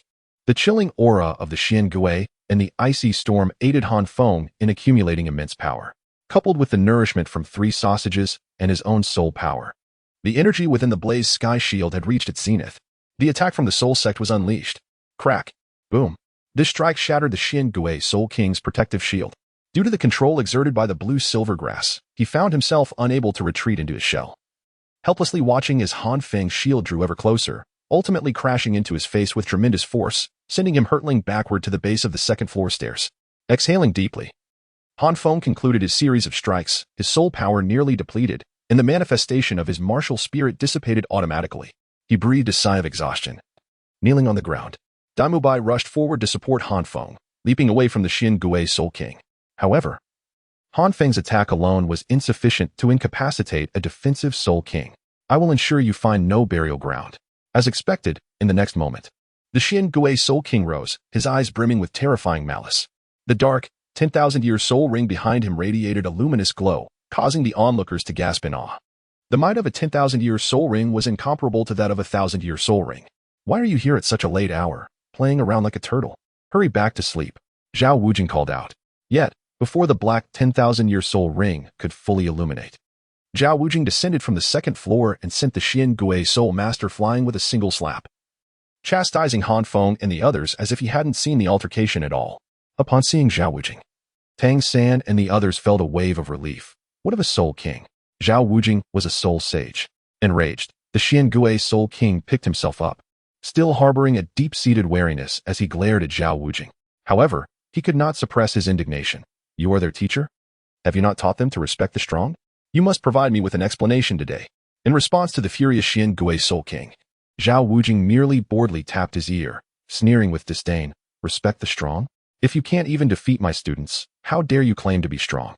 Indeed, you carry a turtle shell and hunch your back, with eyes as small as mung beans, yet you dare to call yourself a strong one? Besides your words, how do you differ from an ordinary turtle? Han Feng, having regained some composure, could not resist adding a retort. You. The Xian Gui Soul King was left speechless with rage. Had it not been for Zhao Wujing's presence, he would have certainly sought to eliminate Han Feng. Hearing Han Feng's words, Zhao Wujing merely grinned. Outsiders often assert that a defensive soul master must possess the ability to protect their comrades. However, in Zhao Wujing's view, Han Feng utterly lacks the necessity for such a skill. Merely relying on Han Feng's loquacious nature is sufficient to attract the enmity of all. Once on the battlefield, Han Feng becomes a focal point of attention, preoccupied with self-preservation rather than safeguarding others. Naturally, although Zhao Wujing holds this opinion, he cannot refrain from defending Han Feng. With a cold snort, he cast a sidelong glance at the Xian Gui Soul King and retorted, You wish for an explanation, do you? Indeed. Very well then. I shall provide you with one. Zhao Wujing let out a sinister laugh, and with a swiftness akin to lightning, his palm, the size of a fan, descended upon the Xian Gui Soul King. The resounding crash echoed as the true form of the Xian Gui Soul King's armor was shattered in an instant, causing him to spew a mouthful of reverse blood before succumbing to unconsciousness. Zhao Wujing, satisfied, blew lightly upon his palm, his face radiating a sense of triumph. Observing Zhao Wujing's expression, Han Feng chuckled and, either intentionally or not, glanced toward Zhao Wujing, feigning envy as he remarked, Ah. The sensation of not using one's martial soul to strike is truly a coveted experience. Upon hearing this, Zhao Wujing's expression froze momentarily, casting an uneasy glance at Han Feng. his mind beginning to ponder whether this young man possessed some form of mind-reading ability. Nonetheless, that slap had indeed brought him immense pleasure. Zhao Wuji felt a lingering satisfaction, lamenting that the Xian Gui Soul King was somewhat lacking in resilience, collapsing from a single blow. After all, he himself had endured for a full hour or two. Chapter 43. The Millennium Phoenix-tailed coxcomb serpent. After a span of 3.5 years, Han Feng once again found himself in the Stardo Great Forest. Compared to his previous visit, his strength had significantly increased, and with Zhao Wuji's protection, his safety was greatly enhanced. The companion by his side had transformed from a stunningly beautiful young lady into a tall and handsome young man. Han Feng could not comprehend why. Despite sharing the same golden hair, Dai Mubai was so exceedingly bothersome. What was the need for a grown man to inquire about his preferences and aversions? Did he truly wish to know his birthday? He was not Zhu Zhuqing. Surely, he was misguided in his efforts. Everyone, please exercise caution. Even if we encounter a soul beast of 10 years cultivation, do not provoke it lightly. We shall only hunt the soul beasts we require and avoid unnecessary conflicts with others. Throughout their journey, Tang Xin exhibited an extraordinary depth of theoretical knowledge. Whether familiar or unfamiliar, he seemed to possess an intimate understanding of every soul beast, surpassing even Zhao Wuji. With his formidable reservoir of knowledge, Tang San had inadvertently become the backbone of the group. When an issue arose, it was instinctive for everyone to turn to him for guidance, including Han Feng and Dai Mubai. Compared to Tang San, their own knowledge was merely rudimentary. Why bother? They are merely a few weak soul beasts. If we eliminate them, what is there to fear? Ma Hongjun questioned, puzzled. Tang San responded with a gentle smile. Firstly, the blood of weak soul beasts attracts stronger ones. Secondly, soul beasts grow slowly, but soul masters must hunt many throughout their lives. If we recklessly hunt them now, what will our descendants do in the years to come? Tang San's words resonated with Ma Hongjun, who exclaimed, Third brother, you truly know so much. Zhao Wuji, trailing behind, nodded in agreement, silently acknowledging the prowess of Tang San's teacher. Suddenly, Zhao Wuji's brow furrowed, and he shouted, There's a situation. Zhu Zhuqing, go investigate. Zhu Zhuqing nodded, her figure darting up the branches. With her martial spirit activated, her beautiful eyes transformed into slits, allowing her to quickly discern the anomaly. She exclaimed, It's a soul beast. It's flying at a height of 3 to 4 meters and moving rapidly. Is it a bird-type soul beast? Ning Rongrong asked uncertainly. No. It's a long, slender soul beast, about 6 to 7 meters in length. The foliage is too dense. I can only see a pair of wings and a red head. Zhu Zhuqing quickly dismissed Ning Rongrong's assumption, her brows furrowing as if she were inclined to approach closer. Seeing this, Zhao Wuji urgently called out, Come back. Do not draw near. While Tang San remained silent, Han Feng noticed a flicker of purple in his eyes before he solemnly stated, It is a snake. Standing beside Tang San, Oscar was momentarily taken aback. A snake? A flying snake? With wings? Indeed. Tang San replied, his demeanor exuding confidence as he addressed Zhu Zhuqing. Zhuqing, the soul beast in question should not possess a red head, but rather a red comb. Zhu Zhuqing furrowed her brow and focused her gaze once more, then nodded. Indeed, it is a red comb. Tang San and Zhao Wujin exchanged knowing smiles upon hearing this. It is the phoenix tail comb snake. Tang San exclaimed joyfully, observing the confusion on their faces. He elaborated, This phoenix tail comb snake, based on its characteristics, is likely a soul beast aged between 1300 to 1800 years. Both its attributes and age are exceptionally suitable for Oscar. Upon realizing that the soul beast is a perfect match for him, Oscar beamed with delight and praised Tang San. Little San, you are truly an encyclopedia of the Soulmaster realm. Tang San blushed slightly at the compliment, modestly responding, It is my teacher who is remarkable. I have merely scratched the surface. Oscar, it appears fortune has favored you. As he looked at the grinning Oscar, Zhao Wujin interjected, However, I shall not intervene. Tang San, since you are knowledgeable about this soul beast, I entrust this task to you. Tang San nodded in understanding. Understood. Fatty, your martial soul has a suppressive effect on the phoenix tail comb snake. Once it appears, unleash your martial soul to hinder its speed. Zhuqing, Xiaowu, I will use blue silvergrass to allow you to approach the phoenix tail comb snake. You must secure a swift strike. Oscar, Rongrong, be prepared to provide support at any moment. Tang San swiftly organized the plan, deliberately omitting Dai Mubai and Han Feng, both of whom possessed considerable strength, which may not be necessary against a 1,000-year soul beast. Furthermore, their overt power surpassed Tang San's own, making command a particularly challenging endeavor. Han Feng and Dai Mubai remained silent, each preparing for the task ahead. Although Tang San did not assign them any roles, they were still vigilant for any unexpected developments. Suddenly, a gust of wind whistled as the phoenix tail comb snake darted swiftly through the forest. Its speed so rapid that Oscar and the others could only glimpse its fleeting shadow. However, the group had been prepared for quite some time, and they would not allow it to escape easily. With a majestic cry, the evil fire phoenix appeared in the sky, its presence causing the phoenix tail comb snake to momentarily falter, its speed decreasing dramatically. At that moment, Tang San, confident in their success, smiled as blue-silver grass danced at his fingertips. Xiaowu and Zhu Zhuqing leaped from the trees, instantly positioning themselves before the phoenix tail comb snake. Second soul skill. Netherworld 100 Claws. 8th section throw. Both Xiaowu and Zhu Zhuqing's eyes sharpened simultaneously, their red and black forms transforming into afterimages as they unleashed a flurry of attacks. Yet, the phoenix tail comb snake's body was exceedingly slippery. Even Tang San's blue-silver grass could not ensnare it. By the time the attacks reached it, 80% of their force had already been dissipated, compounded by the hardness of the snake's exterior, leaving Xiaowu and Zhu Zhuqing unable to inflict any substantial damage. This is not good. It intends to flee. Despite Ma Hongjuan's suppression, the phoenix tail comb snake's speed remained formidable. Recognizing it could not contend with the group, a glimmer of malice flashed in its serpentine eyes as it prepared to escape. Upon witnessing the desperate survival instinct in the eyes of the phoenix-tailed coxcomb snake, Xiaowu hesitated for a fleeting moment before the serpent propelled itself several meters away. However, Zhu Zhuqing did not falter. She instinctively activated her first soul skill and pursued. Yet, as a solitary fighter, Zhu Zhuqing was no match for the phoenix-tailed coxcomb snake, finding herself utterly powerless against its might.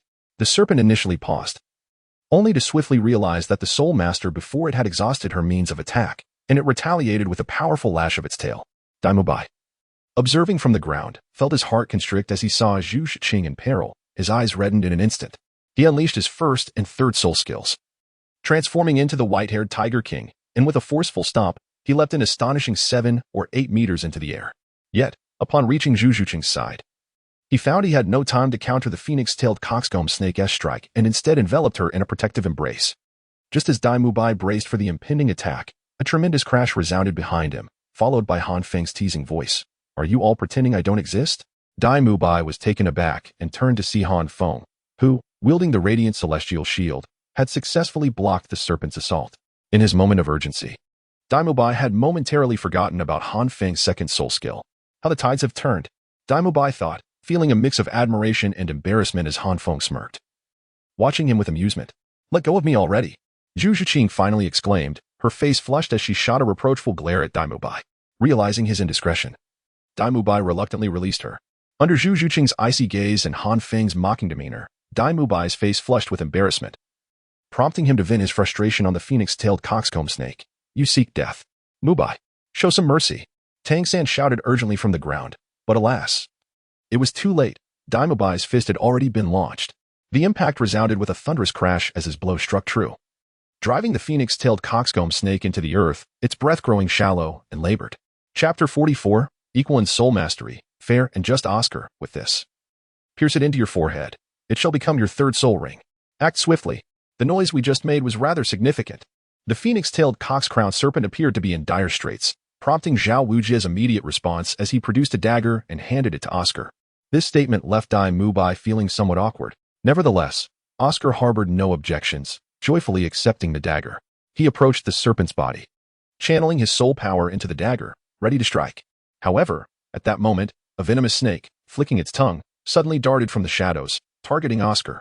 Zhao Wujia, naturally unwilling to let it succeed, scoffed coldly as 7 soul rings, yellow, purple, and black, manifested, unleashing the overwhelming pressure of a soul saint that sent the snake flying with a single slap. With wide eyes filled with fury, he bellowed, "Who dares to show themselves?" At that instant, Han Feng also reacted, silently noting, "So they have come after all? I thought our actions were swift enough." Under Zhao Wujia's formidable presence, a stooped figure emerged from the forest, rasping a laugh and seemingly devoid of malevolence as they spoke. "Greetings, esteemed soul saint." As the figure spoke, 6 soul rings materialized behind them, barely withstanding Zhao Wujia's oppressive aura. Observing that the opponent was merely a soul emperor, Ma Hongjun sneered softly, "Humph. Just a minor soul emperor. What arrogance. Our teacher Zhao is a true soul saint." To everyone's surprise, the usually domineering Zhao Wujia displayed an unexpectedly amiable smile, playfully nudging Ma Hongjun to silence him before saying, "Ah, it is the illustrious snake matriarch, Zhao Tianxiang, from the renowned coupling of dragons and snakes. I, The unmovable King Zhao Wujia, extend my respects. Zhao Wujia's words left Ma Hongjun and Oscar momentarily stunned, prompting Oscar to lean closer to Tang San and whisper, "Who is this coupling of dragons and snakes? Why does Teacher Zhao seem so wary?" Tang San regarded the snake matriarch, his gentle gaze laden with seriousness as he explained to Oscar, "The coupling of dragons and snakes consists of a husband and wife duo. While the snake matriarch herself may not be particularly fearsome, her husband, the Dragon Lord, is a well-known soul Douluo. They are inseparable, and wherever the matriarch appears, the Dragon Lord is sure to follow. Thus, Teacher Zhao must exercise caution." Soul Douluo. Both Oscar and Ma Hongjun gasped in surprise, having only encountered the mightiest individuals, Flinder and Zhao Wujia, prior to this. "Pray tell, what brings the snake matriarch here with such fanfare?" Zhao Wujia inquired with a friendly demeanor, his tone contrasting sharply with his imposing exterior. The snake matriarch responded with a warm smile. "Oh, it is nothing of consequence. Merely seeking a third soul ring for my granddaughter." As she spoke, the snake matriarch called out to her companion behind her, "Ian, come forth." With a rustling sound, a graceful figure emerged from the thicket behind the snake matriarch, her expression one of hostility as she gazed at Han Feng and the others. Meng Yan perceived them as adversaries intent on seizing her soul beast. However, the antagonistic Oscar and Ma Hongjun remained utterly oblivious, their eyes widening in astonishment at the sight of Meng Yan. "Could you two not aspire to greater heights?" Han Feng remarked, rolling his eyes as he smacked them on either side. Meng Yan maintained her soul power, and Zhao Wuji, sensing the fluctuations emanating from her, realized she was indeed a soul master of level 30, causing a tightness in his chest. The snake matron continued to chuckle. "Moreover, I have been pursuing this phoenix-tailed coxcomb snake for quite some time, but due to my carelessness, I allowed this creature to escape. If you doubt my words, feel free to inspect the creature's belly for bite marks." Zhao Wuji, maintaining his composure, cast a discreet glance at the phoenix-tailed coxcomb snake lying on the ground and noticed a distinct bite mark on its abdomen, prompting him to furrow his brow. Daimubai, shaking off his earlier embarrassment, approached Han Feng with a grave expression, stating, "This could become troublesome." Han Feng remained silent. Though he was loquacious, he understood that this was not the time for him to speak. "I sincerely apologize. I also have a disciple who has reached level 30 and requires the soul beast as his third spirit ring. After all, we were the ones who ultimately subdued it. Snake matron, might you consider being accommodating?" Naturally, Zhao Wuji could not relinquish the phoenix-tailed coxcomb snake merely due to the snake matron's few words. At this moment, Zhao Wuji felt a sense of frustration. If only he possessed Han Feng's eloquence, would he need to expend so much effort? Surely a few words could dissuade the snake matron. Of course, it was equally possible that a few words might ignite a conflict. On the other side, the snake matron, far from being surprised, seemed to have anticipated this. Responding naturally, "In that case, let this young man duel with my granddaughter." She gazed at Daimubai, for she believed him the most likely among Han Feng's group to break through to Soulmaster. However, Zhao Wuji merely chuckled, a hint of mockery in his tone. "That may not be feasible. This lad is already a battle soul master at level 37. A duel with your granddaughter would hardly be equitable. Furthermore, my student in need of a spirit ring is a food-type support soul master and is unlikely to engage in battle with your granddaughter." As he spoke, Zhao Wuji pushed Oscar forward. "What?" The snake matron's murky gaze swept over Han Feng and the others, her heart filled with astonishment. This group of youths, seemingly around 12 or 13 years of age, possessed such extraordinary talent. Particularly Oscar, who appeared merely 13 or 14, was already a soul master, and a food-type support soul master at that. "Child, have you joined any sect?"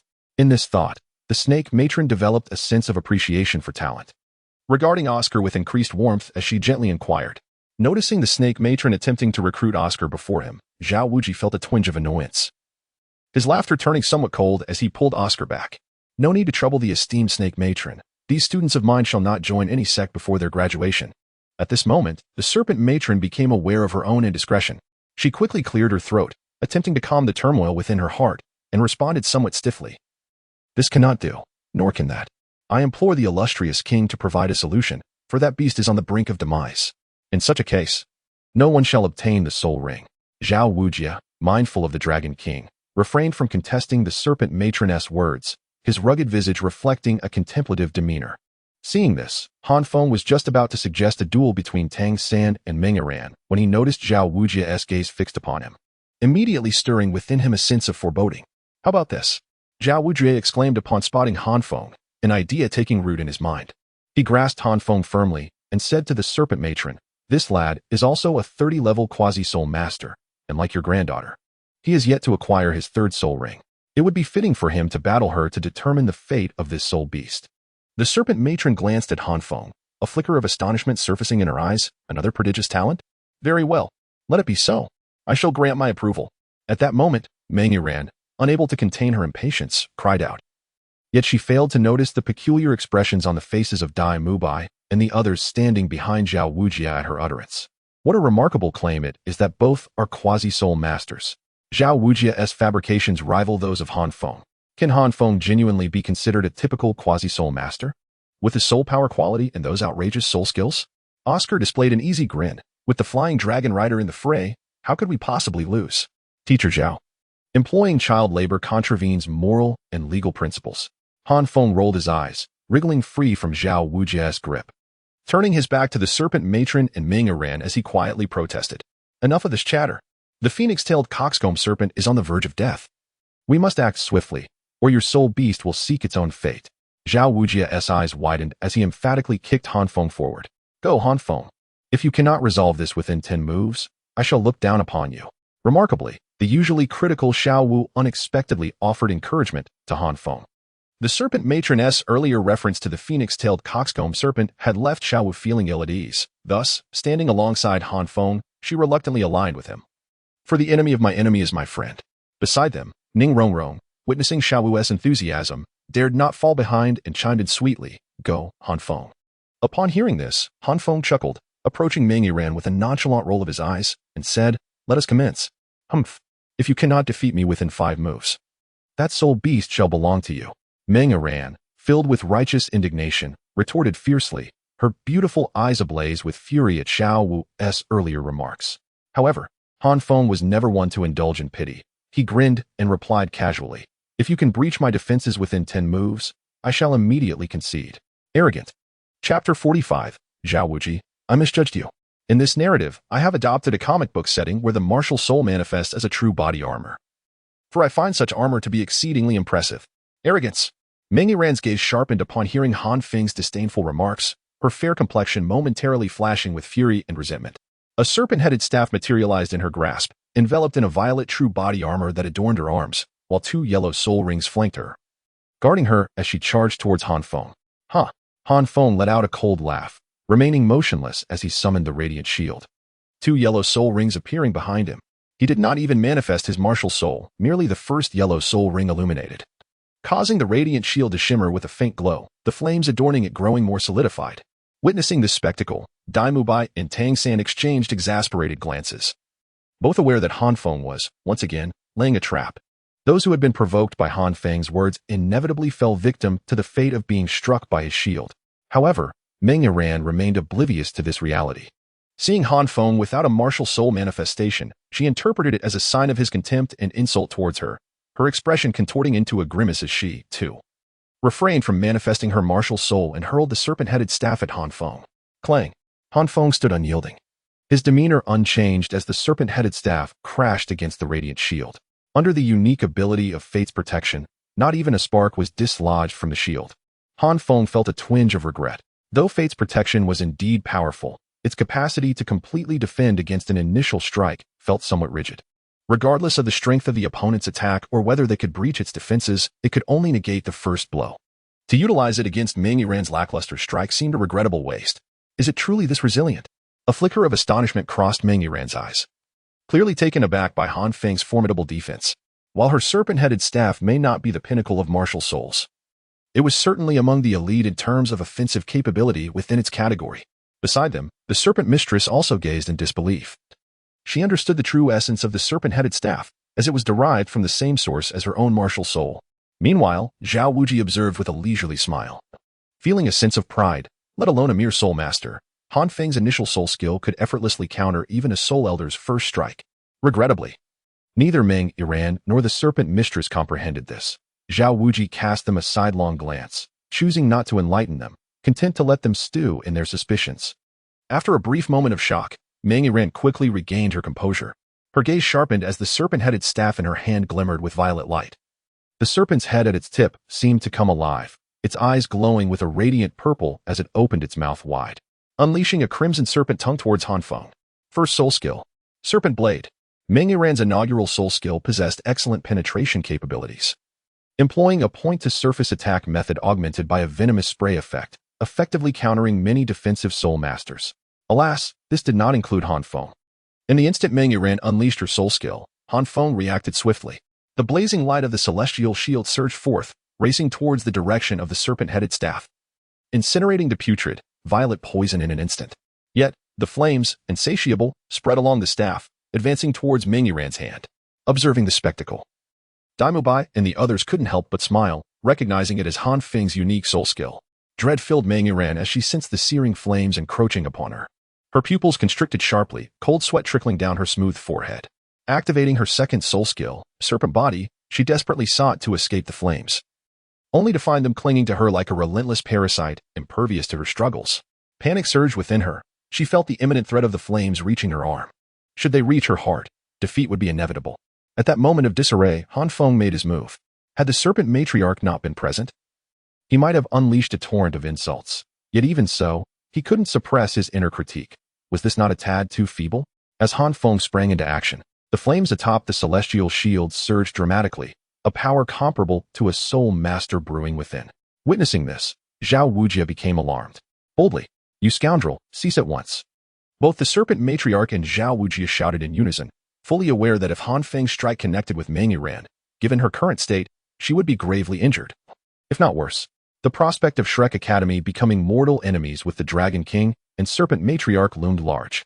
However, by the time they resolved to intervene, it was too late. Their mutual wariness had inadvertently placed them at a distance, and neither was particularly swift.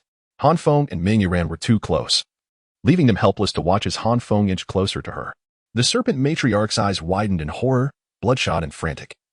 She had no doubt that should Meng Yiran be harmed, the Dragon King would not hesitate to retaliate against Shrek. Zhao Wujia felt frustration gnawing at him. Had he known, he would never have allowed Han Feng to act. He understood the boy's mischievous nature, but had underestimated the extent of his recklessness. With a deafening roar, the flames surged, and the Serpent Matriarch's fury reached its zenith. "You have lost." As the flames dissipated, the celestial shield brushed past Meng Yiran, leaving a charred path in its wake. Yet she emerged unscathed. Han Feng had inadvertently alleviated the sunburn afflicting her, but even so, her arms required immediate treatment to prevent lingering consequences. Han Feng was not one to indulge in pity. He understood the gravity of the situation. He knew Meng Yiran could not perish, for Shrek could not afford to offend the illustrious Dragon King due to his own folly. It was precisely this awareness that allowed Han Feng, despite his brash demeanor, to survive thus far. Moreover, he did not perceive his sharp tongue as a flaw. Rather, he considered it a tactical mockery, save for his adversaries.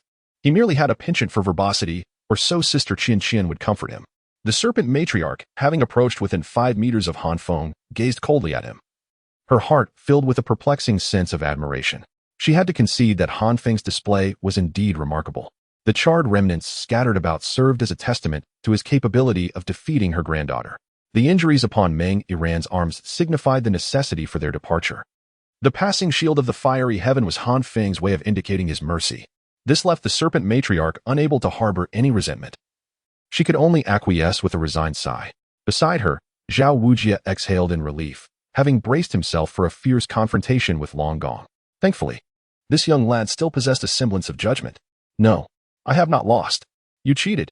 Meng Yiran, hearing Han Feng's voice, retorted defiantly, resolutely raising her serpent-headed staff, preparing to engage Han Feng once more.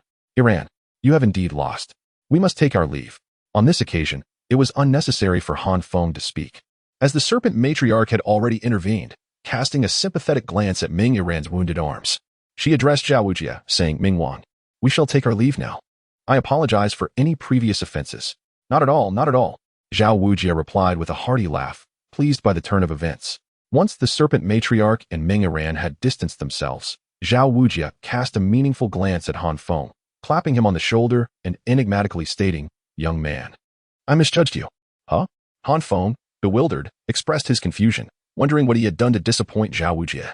Yet, the expression on Zhao Wujia's face did not convey disappointment. Rather, it seemed laced with a teasing malice. What had this old fellow previously thought of him? Chapter 46, The Titan Grade Ape Oscar. What is the true nature of your third soul skill? Indeed, can it be used to enhance our meal? As evening descended, The group chose to remain in the Stardo forest for the purpose of assisting Han Feng in acquiring a soul ring, opting instead to camp on a small hill for the night. At this moment, Oscar had just completed the absorption of his third soul ring, and he found himself encircled by Dai Mubai and Ma Hongjun, both eagerly questioning him. Dai Mubai's curiosity was purely about the capabilities of Oscar's third soul skill, while Ma Hongjun's interest lay more in whether it could enhance their dining experience. This was understandable as they were unable to light a fire in the Stardo forest, and their evening fare consisted solely of wild fruits and some edible vegetables, hardly suitable for a gourmet like Ma Hongjun. You may not believe me, but my third soul skill allows one to fly, Oscar exclaimed, his peach blossom eyes sparkling with excitement, unable to suppress a grin at the thought of his newfound ability. Upon hearing the word fly, Ma Hongjun's interest waned. Was that truly a soul skill? Wasn't that a natural ability of martial souls? Is your soul skill merely my passive ability? He mused, concluding that Oscar's third soul skill was indeed more suited for sustenance than anything else. Yet, Dai Mubai was genuinely intrigued. After all, he could not fly. Sensing the disdain in Ma Hongjun's eyes, Oscar chuckled. My third soul skill is not simply about flying. The emphasis is on speed. It enables all soul masters, including myself, to soar for 1 minute at the pace of a phoenix-tailed coxcomb snake. This is a speed that you, fatty, cannot currently aspire to. As Oscar finished speaking, the previously scattered group immediately gathered around him. Even the typically aloof Zhu Zhuqing joined in. The speed of the phoenix-tailed coxcomb snake was something Zhu Zhuqing, a sensitive attack soul master, could not currently match.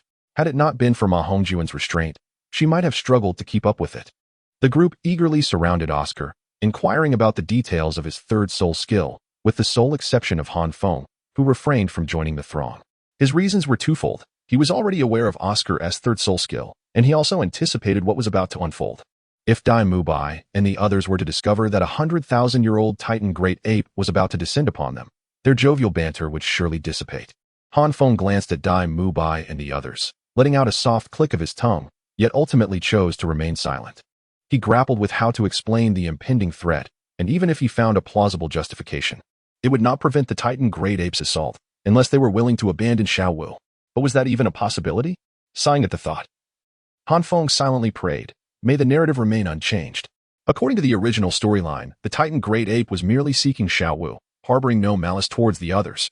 Otherwise, how could the formidable Forest King, a 100,000-year-old soul beast capable of rivaling a super Douluo, be confronted by Zhao Wujing, let alone ensuring the survival of all? What troubles you?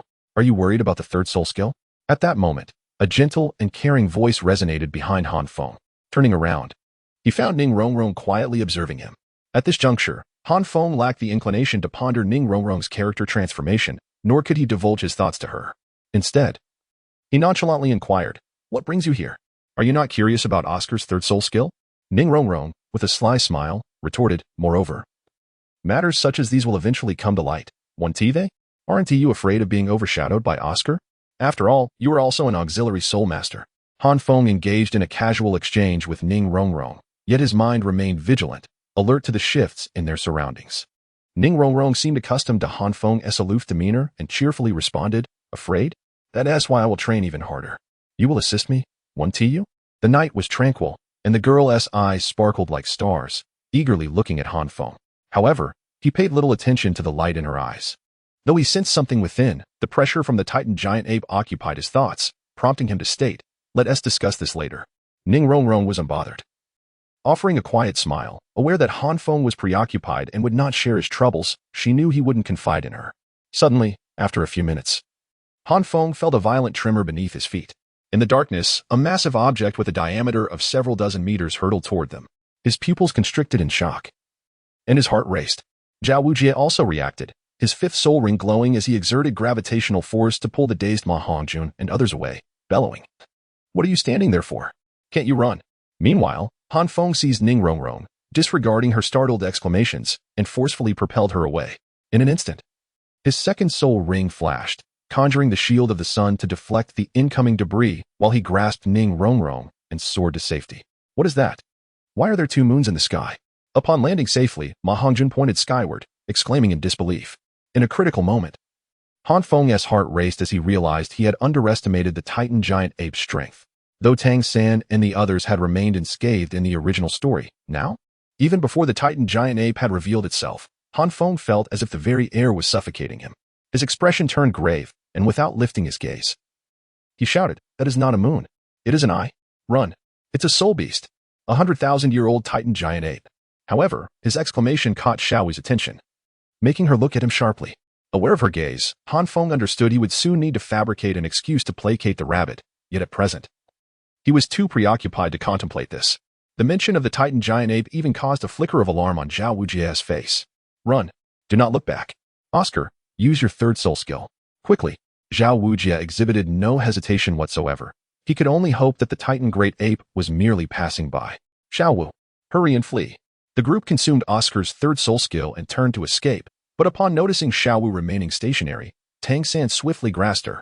Observing this scene, Han Feng almost cried out, "No, let her stay there. It's for everyone's sake." With a mighty roar, the Titan great ape, incensed upon seeing Xiaowu being taken away, unleashed a thunderous bellow that reverberated painfully in the ears of Han Feng and the others, leaving them in a daze for an extended period. In their moment of disorientation, the Titan great ape lunged for Xiaowu, and at that instant, Tang San's eyes brimmed with fury. "Xiaowu," he bellowed, his voice torn with anguish, only to hear another roar erupt. Zhao Wujia had summoned the true form of his martial spirit, a colossal golden bear towering several meters before the Titan great ape. He was prepared to fight to the death. Under his leadership, none would harm his students. However, in that fleeting moment, the Titan great ape perceived this as a provocation. Casting a fierce glance at Zhao Wujia, it placed Xiao Wu in its left hand and raised its right hand, delivering a ferocious punch towards Zhao Wujia. Unfazed, Zhao Wujia advanced, his roar echoing like thunder as he retaliated with a punch of his own. 7 treasures, renowned for power. Ning Rongrong seized the opportunity to amplify Zhao Wujia's strength with her first soul skill, but the immense disparity in their cultivation levels drained her soul power instantaneously, causing her to sway precariously. Observing her plight, Han Feng rushed to support her. With a resounding crash, their fists collided.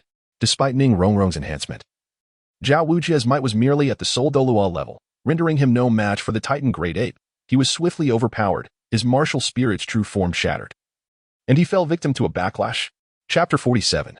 Tang San's fury. With a thud, Zhao Wujia's martial soul shattered, sending him crashing to the ground. A mouthful of reverse blood spewing forth, his breath utterly depleted. Ning Rongrong, who had been assisting Zhao Wujia, was in a similar state. Her soul power was nearly drained, her delicate face pale as she managed to regain some strength after consuming 2 sausages provided by Oscar. "Teacher Zhao." Han Feng and the others rushed to his side. Dai Mubai attempted to help Zhao Wujia to his feet, but was forcefully pushed away. "Dai Mubai, take Han Feng and the others and flee. Do not look back. Oscar, hand over those sausages. I will take full responsibility for today's events. Not even the Forest King can take my students from me." Dai Mubai was momentarily taken aback by Zhao Wujia's words. However, Zhao Wujia disregarded him, shoving the sausages into his mouth. His rugged face twisted with ferocity as he rose with a menacing demeanor. "Return Xiao Wu to me." At that moment, the group heard Tang San's furious roar. In the darkness, his eyes glimmered like amethyst, and he hurled numerous hidden weapons, unleashing a torrent of rancid poison as he recklessly charged toward the Titan giant ape. Perhaps only Xiao Wu could incite such rage in the typically composed Tang San. "You scoundrel, come back." Zhu Zhuqing and the others were deeply moved by Tang San's earnest feelings for Xiao Wu, yet Zhao Wujia perceived the deathly resolve in Tang San's gaze. Facing Tang San's assault, the Titan giant ape cast a disdainful glance his way. Had it not been for Xiao Wu's warning not to harm this human, it could have easily dispatched him with a mere flick of its fingers. Nevertheless, the Titan giant ape merely huffed, conjuring a storm in the air that scattered all of Tang San's hidden weapons and toxic substances, sending Tang San hurtling away. At that moment, the calmest among them, Han Feng, suddenly stomped his foot and leaped high into the air, activating the angelic shield behind him. Managing to catch the plummeting Tang San, his second soul skill struggling to keep pace with Tang San's descent. With a heavy crash, Tang San landed violently in Han Feng's embrace, causing Han Feng to expel the air from his lungs with a grunt as they both crashed to the ground. Meanwhile, the Titan giant ape, having sent Tang San flying, wore a triumphant, savage grin as it turned and departed with Xiao Wu in tow. The Titan giant ape moved with astonishing speed, vanishing without a trace in the blink of an eye. In the fleeting moments from its appearance to its disappearance, scarcely a minute had passed, and even Oscar's third soul skill had yet to dissipate. Ma Hongjun, still in a daze, felt as though the entire ordeal had been a mere dream, were it not for the surrounding ruins. Zhao Wujia's face was grim, his mouth full of Oscar's sausages, and a flicker of pain crossed his features, indicating that the backlash was far from over. Dai Mubai appeared somewhat at a loss, while Han Feng remained composed. Glancing at the brooding Tang San and letting out a sigh, ultimately saying nothing. What can be said? Suddenly, with a stormy expression, Tang San lifted his head, startling even Han Feng with the intensity of his gaze. The gaze was filled with fury, madness, murderous intent, and a fierce malevolence, a tumult of negative emotions intermingling. Were it anyone else, it would be astonishing if they did not succumb to madness. Oscar was taken aback by the look in Tang San's eyes. Although he was uncertain of Tang San's intentions, he urged, Xiao San, do not act impulsively. Yet, Tang San was impervious to his words, letting out a low, guttural roar, his eyes bloodshot, resembling a bloodthirsty soul beast eager to devour its prey. At that moment, Han Feng placed a reassuring hand on Oscar's shoulder, signaling for him to step aside. Tang San, are you not afraid of death? Tang San paused in silence for a moment, then fixed his determined gaze on Han Feng, articulating each word with conviction. I am afraid, but I fear losing Xiaowu even more. Han Feng suddenly felt a wave of irritation. This was precisely why he found matters of love so troublesome. In truth, he had long realized that even with his advantages, entering Shrek Academy would render him most vulnerable. He initially believed that by remaining silent and inactive, he could navigate through safely. However, he now recognized the futility of such an approach. Setting aside other matters, he had already seized the opportunity to spar with Meng Yuran. While Tang San's current soul power was merely at level 29, Han Feng understood that Tang San would not encounter the Titan giant ape, but rather a 2,000-year-old faceless spider. Even a level 30 Tang San would struggle for survival against the faceless spider, and Han Feng truly could not ascertain if a level 29 Tang San stood a chance. Contemplating this, Han Feng cast a deep gaze at Tang San, closed his eyes, and silently resolved, very well. Let this be his reward for the future favors of your miraculous herbs. When Han Feng opened his eyes once more, he uttered solemnly, all right, I will accompany you. No, do not go. As soon as Han Feng spoke, Tang San's pupils constricted, ready to respond, but someone reacted even more swiftly. Ning Rongrong dashed before Han Feng, her eyes imploring him. She had already surmised Tang San's intentions when he spoke, yet she refrained from intervening, understanding that she could not and did not have the standing to do so. However, when Han Feng declared his intent to join Tang San, Ning Rongrong also knew she could not stop him, yet found herself unable to restrain her emotions. Indeed, Han Feng merely cast a cold glance at her, ignoring her entirely, and turned to Oscar, stating, you cannot deter him, give it to him. With my presence, at least I can bring him back. Oscar, acknowledging the truth in Han Feng's words, sighed and conjured 2 sausages, handing them to Han Feng before discreetly stepping away, pretending as if he had seen nothing. After being disregarded by Han Feng, tears welled in the corners of Ning Rongrong's eyes. She gazed at Han Feng's retreating figure, realizing he would not heed her, and turned to Tang San, awkwardly saying, San Gu, even if I die, Han Feng will not perish. Tang San understood what Ning Rongrong was trying to convey and responded directly. Upon hearing Tang San's words, Han Feng let out a cold snort, handing a sausage to Tang San while scoffing, do not speak as if you are the one protecting me. You are the one who is holding us back. Let us go. With that, Han Feng swiftly consumed the sausage, sprouting a pair of wings from his back and soaring into the sky. Tang San did not hesitate, gulping down the sausage and following suit. Ning Rongrong gazed sorrowfully at Han Feng's departing figure, her hand clasping a badge engraved with the 7 treasure glazed tile pagoda, lamenting that Han Feng had not afforded her the chance to present it. Meanwhile, the headache-plagued Zhao Wujia finally noticed Tang San and Han Feng, observing their retreat. He realized what had transpired and cursed in anger as he leaped forward. However, the speed of the phoenix-tailed coxcomb snake was unparalleled, and Zhao Wujia, barely able to stand due to dizziness, was unable to capture the two. Well, everyone has turned against me, Zhao Wujia shouted furiously, prompting Dai Mubai to awkwardly urge him to calm down. Calm down. Nonsense, Zhao Wujia retorted angrily, seizing Oscar and bellowing, each of you will receive a flying sausage. We are in pursuit. Teacher Zhao, please grant Tang San and Fengzi a chance, Dai Mubai implored, mistakenly believing Zhao Wujia intended to apprehend them. Zhao Wujia, upon hearing this, became even more incensed. Had he not been utterly drained of energy, he would have surely given Dai Mubai a sound thrashing. Get lost. I am going to save someone, not to capture them. When have I ever said I would abandon Xiaowu? Chapter 48. I desire its soul ring. Swish.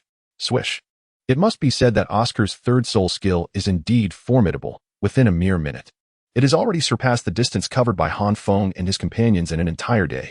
What astonishes Han Feng even more is Tang San's remarkable speed of soul power recovery within a minute, while others would still be grappling with exhaustion. Tang San has restored a staggering 70 to 80% of his soul power. Most astonishingly, under the pressure of the Titan giant ape. Tang San's soul power has inexplicably transcended the threshold of level 30, prompting Han Feng to exclaim in disbelief. Tang San, slow down. Do you not find this peculiar? Once the wings faded away, Han Feng understood that the human-faced demon spider must be lurking nearby. He quickly called out to Tang San, remaining vigilant of their surroundings. It was not that Han Feng was determined to have Tang San acquire the third soul ring produced by the human-faced demon spider. Rather, he would prefer for Tang San to find any thousand-year soul beast to absorb, all while delaying until Xiao Wu's return. The 8 spider lances, if they are to be obtained, would be a stroke of fortune. If lost, it would be a matter of life and death. Previously, Tang San had been unable to halt his advance, propelling himself several miles ahead, and only after the disappearance of his wings did his speed finally begin to wane, allowing Han Feng to interject. However, to say that Han Feng felt he was courting disaster would not be entirely accurate, disregarding Tang San. His own peak battle power could undoubtedly slay a 2,000-year human-faced demon spider. Tang San furrowed his brow, recalling the circumstances and realizing the anomaly. From a kilometer away to this very spot, he and Han Feng had not encountered a single soul beast, which was evidently unreasonable in the soul beast-infested Stardo forest. Having studied under the master for 6 years, Tang San quickly deduced, we must have intruded upon the territory of a powerful soul beast. We should leave at once. I must rescue Xiao Wu. Roar. Just as Han Feng was about to nod in agreement, the ground beneath them suddenly erupted, and a colossal shadow emerged before them. 8 menacing spider lances plunged into the earth like iron pillars, a nauseating stench wafting towards them. Both Han Feng and Tang San's pupils contracted, and Tang San shouted, it's the human-faced demon spider. Han Feng was undoubtedly aware of the nature of this soul beast. In fact, given Tang San's speed and his own second soul skill, he believed they could escape. However, before he could voice his thoughts, he heard Tang San growl, Han Feng, help me. I wanted soul ring. Upon hearing this, Han Feng sighed inwardly, choosing not to deter Tang San. He nodded resolutely and said, do not hold back. Use everything you have. I will protect you. All right.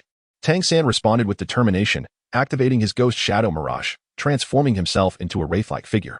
His eyes turned violet.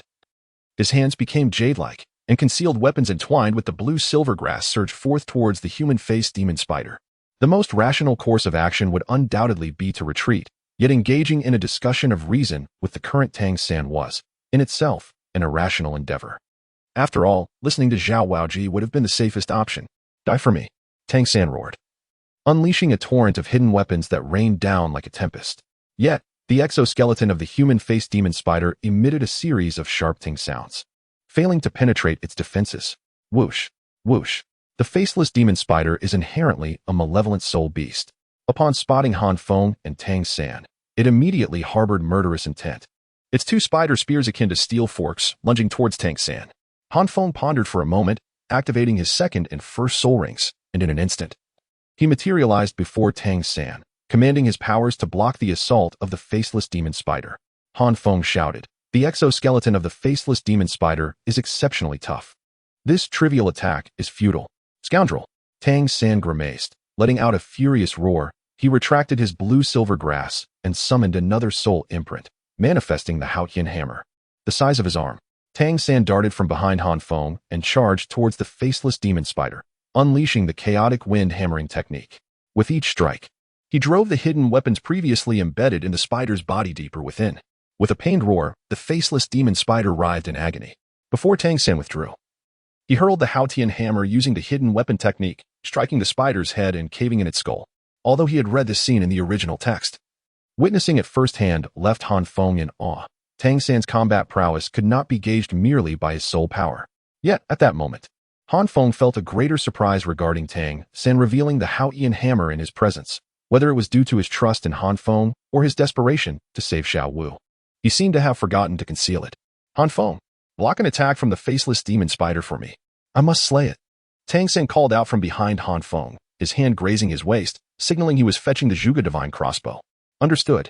Han Feng replied solemnly. The flames on the blaze shield flaring up, shielding Tang San. The faceless demon spider was not yet defeated. Perhaps it was a final surge of vitality. As the face on its abdomen suddenly appeared animated, its 3 pairs of compound eyes glowing with a purple light. Its 8 spider spears ignited with a violet glow, targeting both Han Feng and Tang San without hesitation. Whoosh! Han Feng activated his command of life once more, the immense force causing him to grunt. Yet he ultimately withstood the blow. The flames on the blaze shield countered the spider's fiery assault effectively, preventing the faceless demon spider from breaching Han Feng's defense. Now, with a grin, Han Feng stepped forward, rushing beneath the faceless demon spider, and struck its face with the blaze shield, channeling all his strength into a powerful shield bash that sent the spider flying. Tang San, now is the moment. Without needing further prompting. As Han Feng propelled the faceless demon spider into the air, Tang San had already pulled the trigger of the Zhuge crossbow. Multiple powerful bolts shot forth, accurately piercing through the spider's already caved-in head. The faceless demon spider could only manage a whimper before it succumbed to its final demise, collapsing lifelessly to the ground as a purple soul ring ascended from its body. With Han Feng's assistance, the faceless demon spider had not been able to touch Tang San at all. Now unscathed, Tang San swiftly approached the soul ring, eager to absorb it. Are you certain? Although the humanoid demon spider is relatively young, its strength is undoubtedly comparable to that of ordinary soul beasts aged 3,000 to 4,000 years. And it possesses a lethal poison, making the absorption process potentially perilous. At this moment, Han Feng subtly voiced his concerns. Tang San interpreted Han Feng's words as worry over his ability to absorb the soul ring of the humanoid demon spider. However, he had already resolved to proceed and would not be swayed by Han Feng's remarks. Tang San was even aware that this humanoid demon spider's age exceeded 2,000 years, far surpassing the limit for a third soul ring. Yet he remained undeterred. His singular focus was on acquiring greater power to rescue Xiao Wu and protect her. Had Han Feng known Tang San's true thoughts, he would have assured him that the age of the soul ring was a trivial matter compared to the formidable challenge of external soul bones. Believing that Han Feng was unaware of the demon spider's exceeding age, Han Feng refrained from disclosing that it possessed an external soul bone. Observing Tang San's disregard for his warning, Han Feng could only sigh in resignation. Go ahead, I shall safeguard you. He finally gestured, acknowledging that Tang San's condition was, after all, better than that depicted in the original narrative, leaving no room for failure. Your kindness shall not go unappreciated. Tang San solemnly nodded, settling into a cross-legged position to commence the absorption of the humanoid demon spider's soul ring. As he watched Tang San remain motionless, Han Feng felt a moment of inner conflict but ultimately managed a wry smile before turning his back to provide protection. To assert that Han Feng harbored no thoughts regarding the 8 spider lances would be disingenuous. However, when he considered Xiao Wu and Tang Hao, he questioned how he could possibly harm Tang San.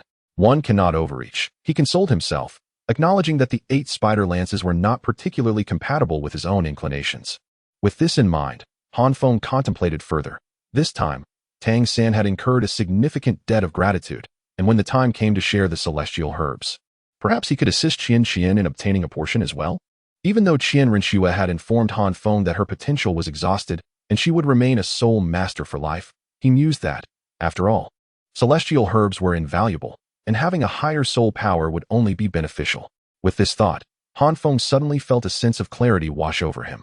Chapter 49. The Resurgence of Illusions. Tang San sat cross-legged before Han Feng, his face occasionally contorting with pain, yet his breath remained steady. Han Feng felt no cause for concern. To err on the side of caution, he employed the concealment shield to mask both his and Tang San's presence, lest they be discovered by any passing soul beasts, though the likelihood was minimal should such an event occur. Any soul beast daring enough to intrude upon the territory of the man-faced demon spider would undoubtedly possess formidable strength. It is worth noting that during the original narrative, upon absorbing his spirit ring, Tang San's first sight was that of Zhao Waoqi. One must ponder whether Zhao Waoqi had aided Tang San in fending off any soul beasts. Thus, an entire hour elapsed without any signs of improvement from Tang San, yet an unexpected situation arose for Han Feng. Rustle, rustle. The foliage surrounding the carcass of the man-faced demon spider began to stir, causing Han Feng's eyes to narrow sharply. He witnessed a colossal creature, comparable in size to the man-faced demon spider, emerging from the underbrush.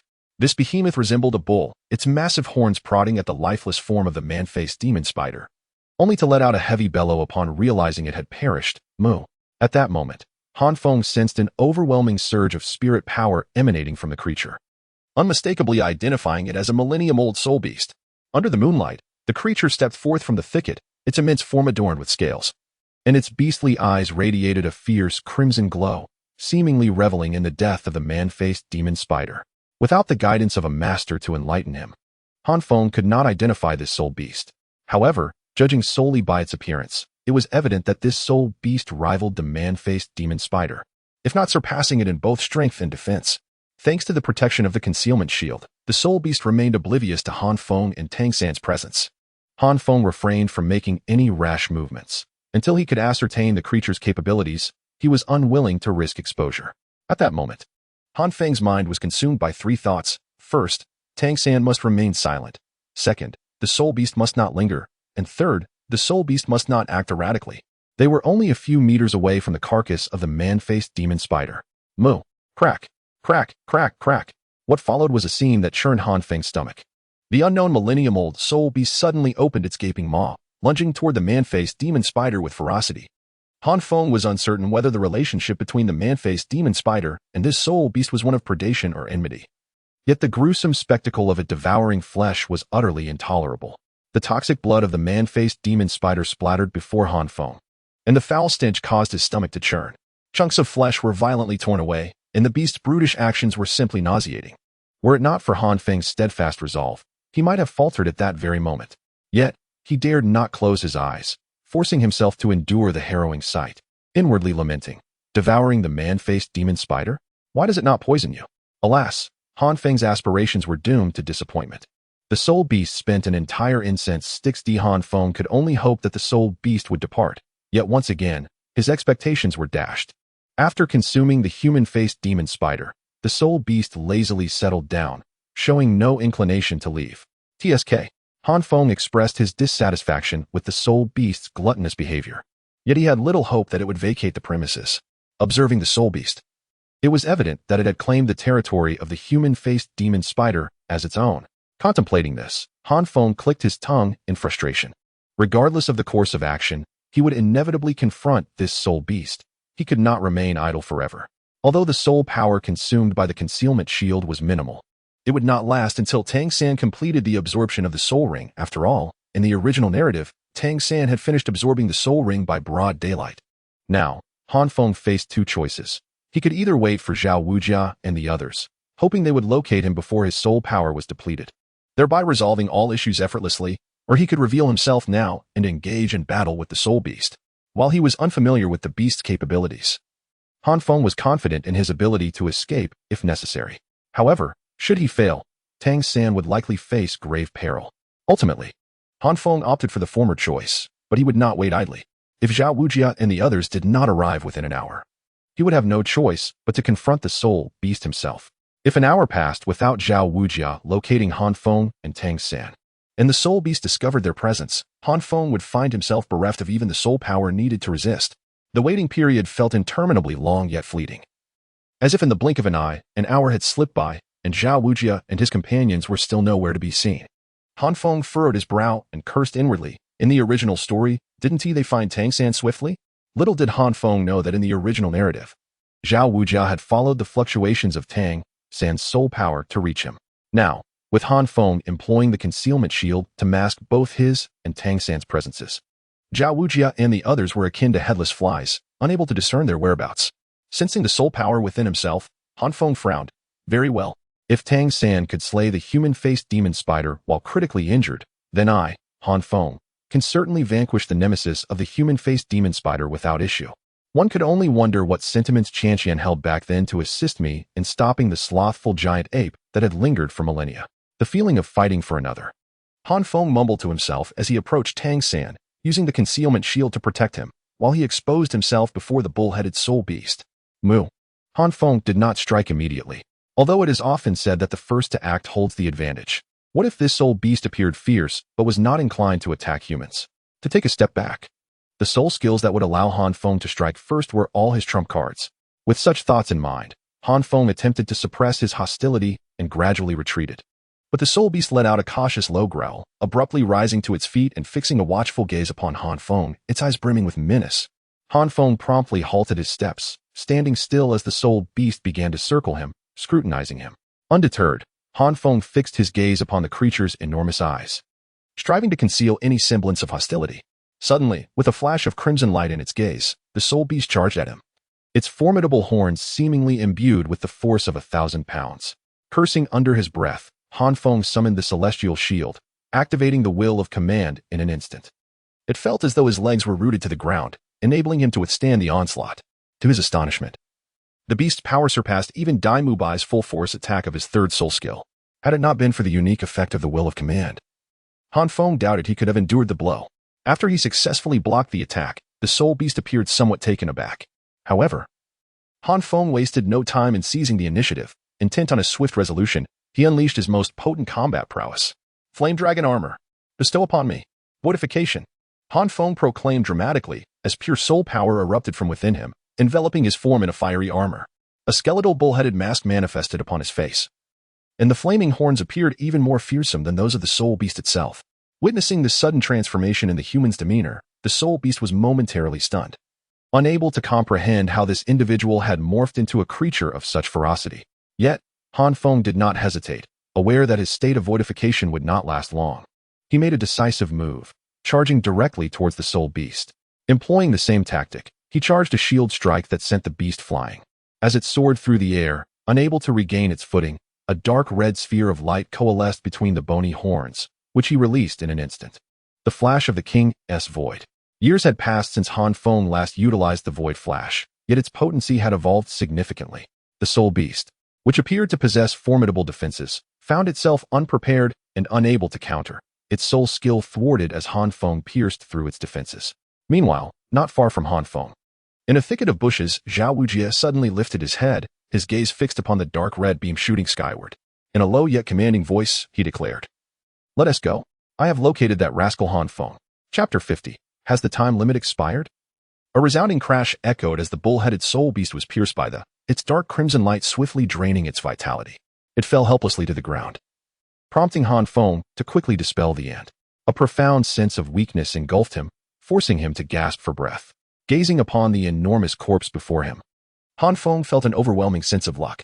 Although the battle seemed to conclude in an instant, had it not been for the soul beast's carelessness, its low intelligence, and Han Feng's decisive action, he could not confidently assert that he would have been able to defeat the creature without disturbing Tang San.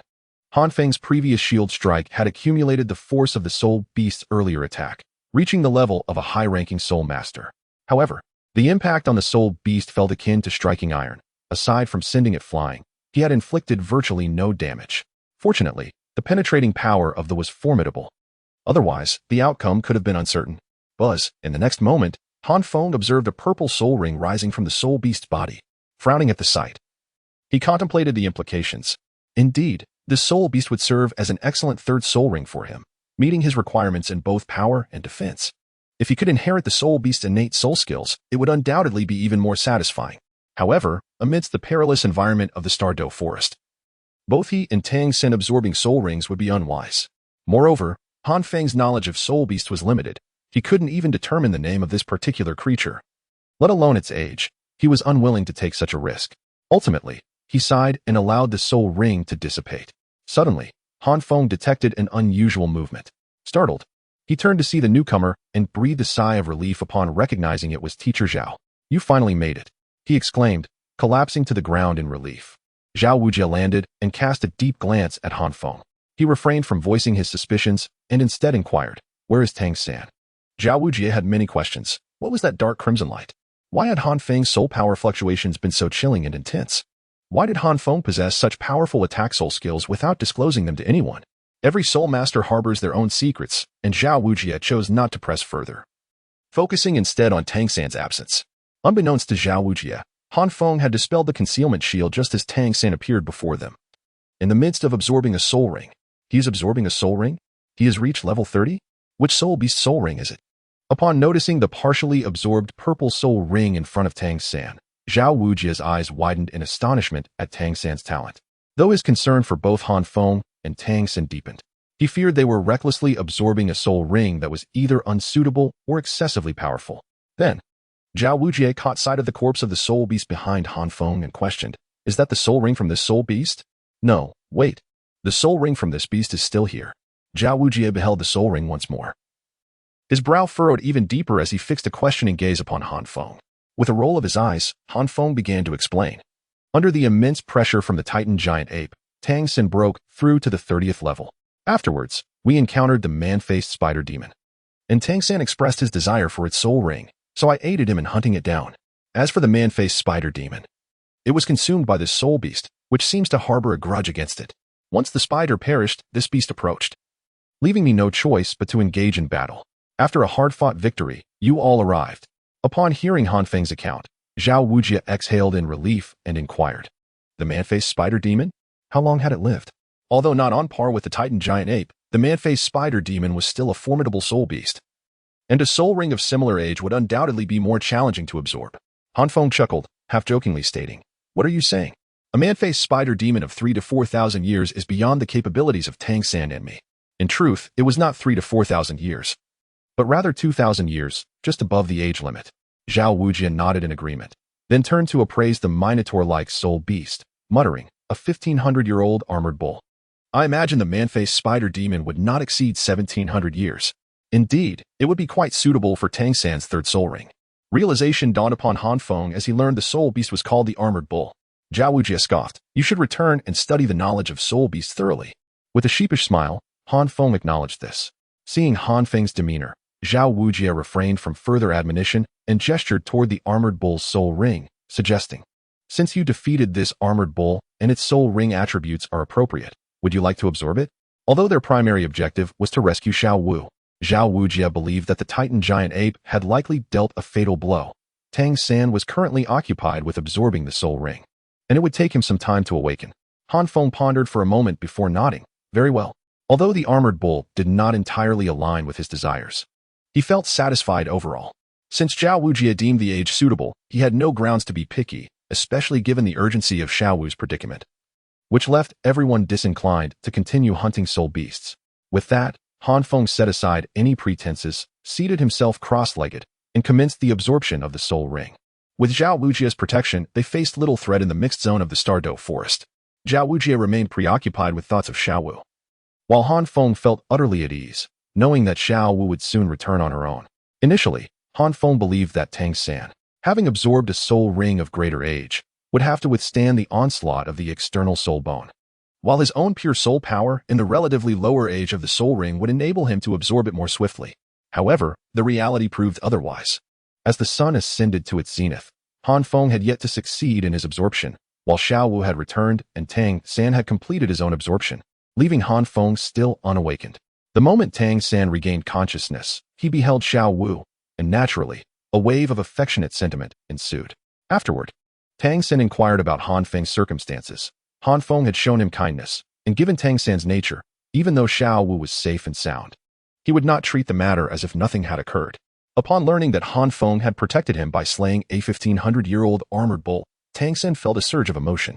However, when he beheld the so-called armored bull, he was struck with astonishment. "Teacher Zhao, is Han Feng absorbing its soul ring?" Tang San exclaimed, pointing anxiously at the bull-headed soul beast. Zhao Wujin was momentarily taken aback. Although he did not comprehend the reason for Tang San's intense reaction, he nodded in agreement. "Yes." "So what?" Upon hearing this, Tang San's pupils constricted. "Teacher Zhao, this is not a 1,500-year-old armored bull. It is a variant known as the unmoving crocodile bull. Moreover, this unmoving crocodile bull is not 1,500 years old, but possesses a cultivation of 2,200 years. Zhao Wujin's eyes widened in shock. "Are you implying that?" "Indeed," Tang San replied gravely, though not in a panic like Zhao Wujin. "This soul ring exceeds the third soul ring limit for soul masters. What shall we do?" Zhao Wujin's expression darkened. Han Feng was a student, and if Han Feng were to perish due to his negligence, he would carry that guilt for a lifetime. More importantly, the Tiando royal family might seek retribution against him. Tang San, however, remained remarkably composed. After all, he had absorbed a soul ring of increasing age and had successfully subdued an external soul bone. If he could achieve that, there was no reason Han Feng could not as well. In Tang San's eyes, Han Feng was a true prodigy. After all, he had barely managed to keep up with Xiao Wu's cultivation through diligent practice of the Xiantian skill, while Han Feng had not only surpassed Xiao Wu's progress, but also possessed exceptionally pure soul power. "Teacher Zhao, there is no need for concern. Han Feng's soul power quality is comparable to that of a soul zone. The difference of 300 to 500 years in soul power should not pose a significant challenge for him. Let us hope so." Chapter 51. The burden of ignorance. Han Feng never imagined that the absorption of a 1,500-year-old armored bull would prove to be such a formidable challenge. From the moment he began to absorb the soul ring until now, he has been engulfed in a state of torment, a sensation that brought to mind his past encounter with the bull-headed lava turtle. This led Han Feng to question whether he had inadvertently unleashed an external soul bone. However, there were no illusions or attacks present. Little did Han Feng know that what he was absorbing was neither a 1,500-year-old soul beast nor an armored bull. The armored bull is known for its gentle temperament and herbivorous nature. It typically enjoys basking in the sun and has no inclination to contend with fierce soul beasts like the human-faced demon spider. In stark contrast, the indomitable crocodile bull, though a variant of the armored bull, is notoriously aggressive. Despite its name suggesting indomitable, it is anything but tranquil, reveling in battles with soul beasts, secure in its own formidable resilience. The disparity between the indomitable crocodile bull and the armored bull is as pronounced as the difference between an ordinary white tiger and a sinister-eyed white tiger. In essence, even if Han Feng had not exceeded the age limit for absorbing a soul ring, the process of absorbing a ring from an indomitable crocodile bull would not have been as effortless as he had anticipated. Had he been aware of this fact, Han Feng would undoubtedly have lamented the consequences of his ignorance. Yet, what could Han Feng do? Who would have predicted that the esteemed soul saint, Zhao Wujia, could misjudge the cultivation level of a soul beast? Fortunately, as Tang San had surmised, Han Feng's soul power was of a caliber far beyond that of an ordinary soul master, even causing soul sect members to feel apprehensive. Although Han Feng, due to his carelessness, had not restored his soul power to its peak before commencing the absorption, he still possessed enough strength to aid him in this arduous endeavor. Thus, while Han Feng endured considerable anguish, it was not overwhelmingly excruciating. If one were to categorize pain on a scale of 10, the torment he currently experienced might be likened to the digits of pi, neither exceedingly painful nor fleeting, but rather a relentless cycle. Meanwhile, as Han Feng engaged in the absorption of the soul ring, the rest of the Shrek team found themselves in a state of relative ease. 2 hours had elapsed since Han Feng began the process, and due to Tang San's more favorable absorption experience compared to the original narrative, the sky began to brighten. Initially, there were concerns among the group, but as time passed and Han Feng remained stable, his aura unchanging and the process proceeding without a hitch, they gradually relaxed. Only Ning Rongrong chose to remain by Han Feng's side, while others, including Ma Hongjun and Oscar, succumbed to slumber. They were utterly exhausted from a day spent hunting soul beasts, culminating in the evening's encounter with the Titan giant ape, followed by the incident involving Xiao Wu's abduction, which led Tang San and Han Feng to pursue her. They had no remaining energy to keep watch, and even Zhao Wujia refrained from reprimanding them. Seeing Ning Rongrong's weary countenance, Xiao Wu felt a pang of sympathy. However, recalling Han Feng's earlier assistance to Tang San, she could only sigh and sit beside Ning Rongrong, hoping to provide her some comfort. Felt a pang of guilt, and given that Han Feng was there to protect him, he could not find peace in slumber after encountering the immovable crocodile scale bull. Moreover, Xiao Wu had yet to fall asleep. The night was tranquil. Zhao Wujia was perched on a branch, vigilant in all directions. Since the appearance of the Titan giant ape, he had become somewhat overly cautious, not daring to even blink. With Xiao Wu and Ning Rongrong together, Tang San felt it inappropriate to approach and thus retreated to a distance. The two young women, huddled close together, inevitably engaged in idle chatter. Rongrong, what is it that you like about him? His temperament is atrocious. He is neither gentle nor considerate. And he certainly doesn't yearn for you like Good does for me. You're so beautiful. Why would you throw yourself at him? Xiao Wu exclaimed, her frustration evident as she glared at Han Feng. Ning Rongrong's cheeks flushed crimson, instinctively ready to refute her claim. However, upon noticing that they were alone, with no one around but Xiao Wu, her shyness faded, replaced by a gentle smile. I'm not quite sure. To be honest, Han Feng has never treated me well. He often scolds and scowls at me. Throughout my life, I have endured more grievances in front of him than anywhere else. Ning Rongrong glanced at Han Feng, who was frowning deeply, and pouted. Moreover, he isn't even the most handsome or the smartest man I've ever met. Then why? Xiao Wu asked, her confusion deepening. I truly do not know. Ning Rongrong's alabaster neck tinged with a faint blush. Sensing Xiao Wu's impending inquiry, she grasped Xiao Wu's hand and challenged her. And what about you? Can you articulate how you came to like Tang San? Don't try to deceive me with that sibling bond. You can't even fool Han Feng. Well. Caught off guard by Ning Rongrong's probing, Xiao Wu's face flushed, her confidence waning as she struggled to articulate a response. Ning Rongrong, aware of the principle of never pursue a desperate foe, shifted the conversation. See, you can't say anything either, can you? Honestly, in the beginning, I didn't feel much for Han Feng. It was merely curiosity and defiance. In my home, I was a little princess. Yet Han Feng treated me with indifference. After that, things became unclear, and before I realized it, I was already by his side. At this point, Ning Rongrong felt somewhat foolish, her voice dwindling to a whisper. Xiao Wu, however, was intrigued by Ning Rongrong's mention of being a little princess and inquired, I didn't expect your family to treat you so well. Have you never thought about how Han Feng, after marrying you, might not care for you? Can you accept that? I know that while Han Feng isn't poor, he is hardly wealthy. Upon hearing Xiao Wu suggest that she might marry Han Feng, Ning Rongrong's cheeks flushed once more, delight blooming within her heart. Yet she refrained from contradicting Xiao Wu, proudly declaring, when I, Ning Rongrong, make friends, I never concern myself with their wealth. No one is richer than my family. Waiting for what, exactly? To marry Han Feng?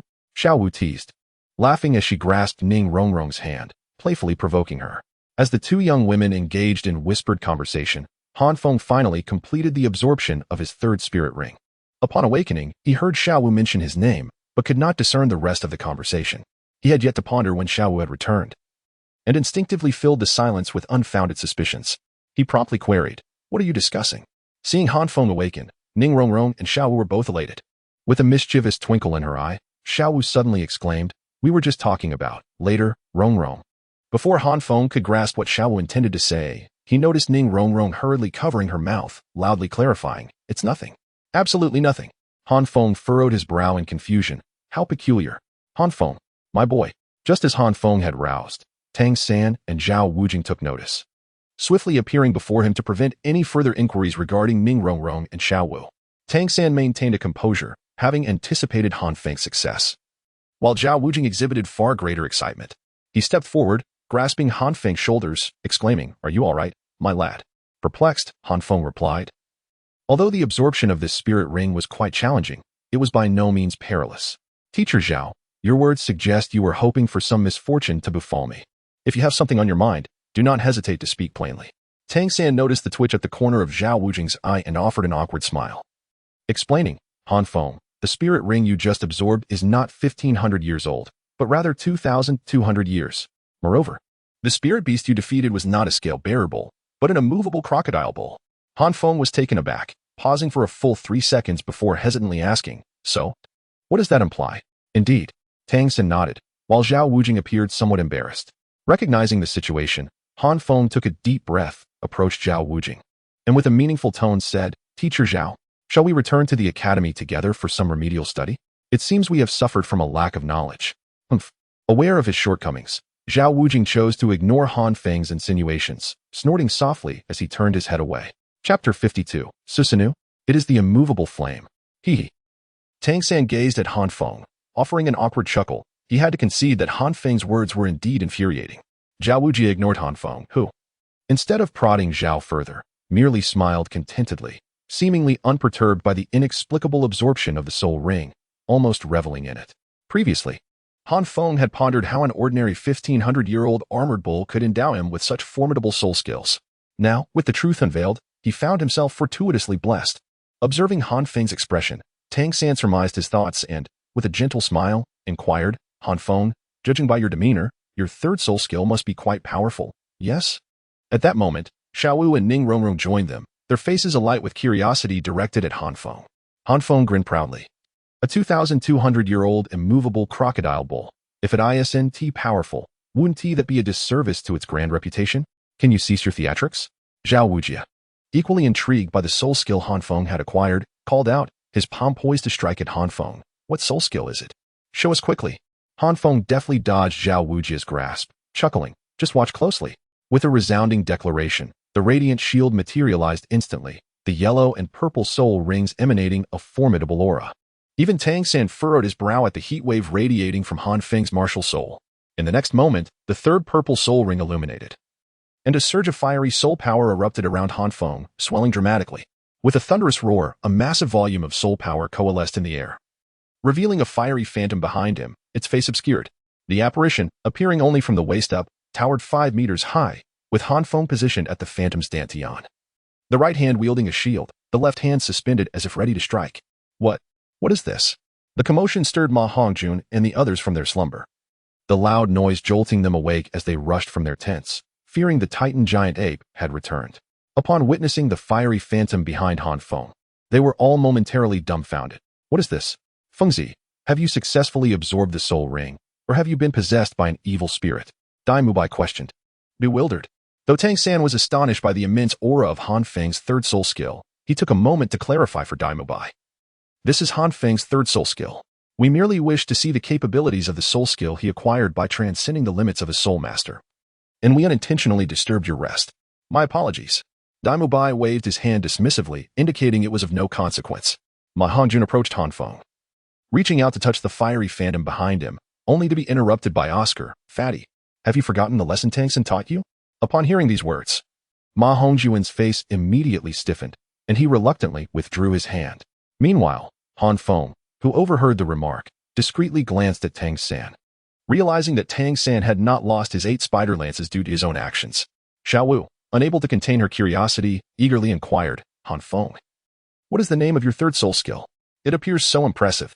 In response, Han Feng, seemingly having awaited this moment for quite some time, donned a serious expression and almost instinctively exclaimed, third soul skill, Wi Zhuing Xu Ning H. Unfortunately, Han Feng did not possess the eye of the body martial spirit. Otherwise, coupled with his current prideful demeanor, he would have truly resembled something extraordinary. However, the self-assured display that Han Feng considered quite dashing only elicited puzzled expressions from Dai Mubai and the others. Having never encountered the legend of the 5 village brawls, they were oblivious to the meaning of Xu Ning H. To them, the name sounded like a mere string of incomprehensible syllables. Observing their reactions, Han Feng felt a flush of embarrassment. Clearing his throat, he awkwardly attempted to cover his blunder, saying, just a joke, nothing serious. In truth, my third soul skill is called a movable flame Luo. How could it possibly be anything like Xu Ning H? Not at all, not at all.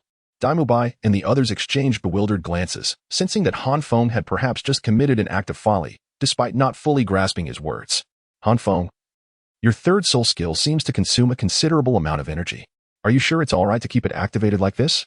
At this moment, Ning Rongrong, noticing Han Feng's discomfort, took the initiative to change the subject, smiling as she expressed her concern. Han Feng, however, failed to recognize her genuine worry. Upon having his shortcomings pointed out, his expression stiffened. It's fine, really. With my current soul power, I can sustain it for a minute or two without engaging in battle. The group collectively gasped, fully aware of the exceptional purity of Han Feng's soul power, which was nearly several times greater than that of his peers. At level 30, his total soul power was already comparable to Dai Mubai's, and now, after absorbing his third soul ring, it had undoubtedly reached new heights. Zhao Wujing had informed them that once Han Feng absorbed the soul ring, he would possess at least the soul power of a level 30 soul master. Considering this, it was astonishing that Han Feng's soul power, which was nearly on par with an ordinary soul zone, could only sustain such a skill for a minute or two without combat. If this soul skill were to be utilized by Ma Hongjun or Zhu Zhuqing, it would likely be depleted immediately upon activation. Nevertheless, Ning Rongrong smiled sweetly and stated, then I shall choose to amplify my soul power for my third skill. Initially intending to select a skill for enhancing defense due to Han Feng's influence, Ning Rongrong had now changed her mind. Upon hearing her words, the group fell silent, eagerly anticipating Han Feng's reaction. However, they were unprepared for the fact that, aside from Han Feng, there was another straight shooter among them. Can you stop teasing us, kid? Knowing your skill consumes so much energy, yet you're still chatting while it's activated? Could you swiftly elaborate on the effects of your third soul skill? This is the Stardo forest, not the academy. As the crowd observed Zhao Wujia's impatient demeanor, they couldn't help but sigh internally. He deserves to remain single for a lifetime. Listen closely, my third soul skill is indeed formidable. Do you see the shield? It can completely block all indirect attacks and can also mitigate 50% of direct physical assaults. Furthermore, it amplifies my strength by 100%. Han Feng declared with great enthusiasm. Indirect damage? Ma Hongjun appeared somewhat perplexed. You're really dense, aren't you? It refers to attacks similar to your Phoenix Fire line or the White Tiger Light Wave from our leader.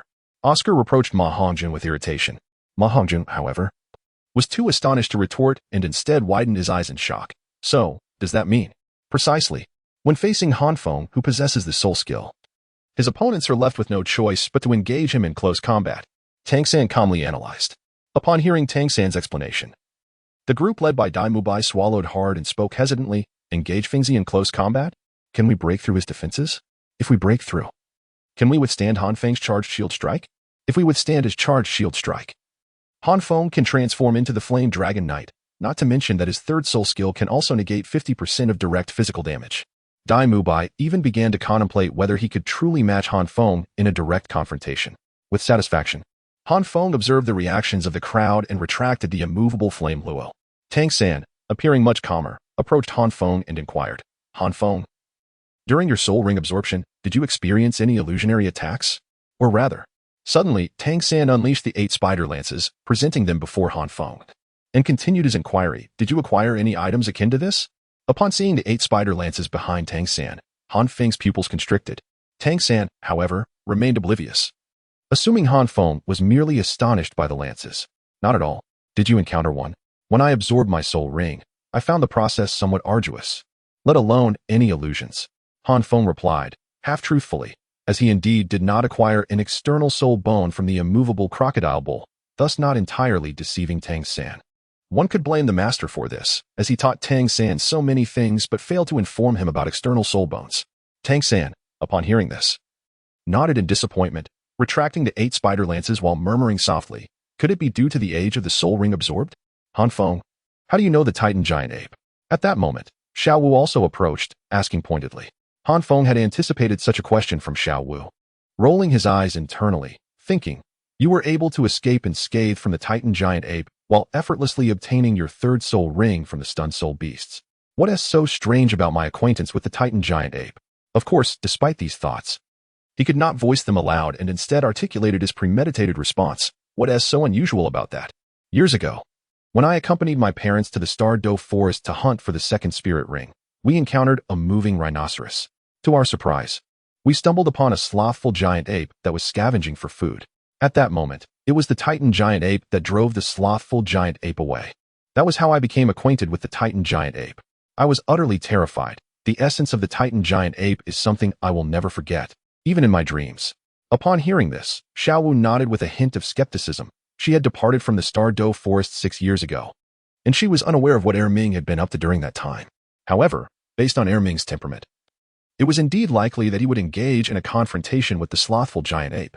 A moving rhinoceros, Tang San exclaimed in astonishment, glancing at Han Feng. Reflecting upon Han Feng's 2nd spirit skill, he could not help but exclaim, Han Feng, you are truly fortunate. Chapter 53, The Arrival of the Master Overall. The journey through the Stardo forest was more exhilarating than perilous. Han Feng and Oscar both acquired formidable 3rd spirit rings, and in the process, Tang San and Xiao Wu also advanced beyond level 30, obtaining their own spirit rings. After Han Feng absorbed the spirit ring, Zhao Wujie assessed his progress. At that moment, Han Feng's spirit power had reached a staggering 33, and he was not far from 34.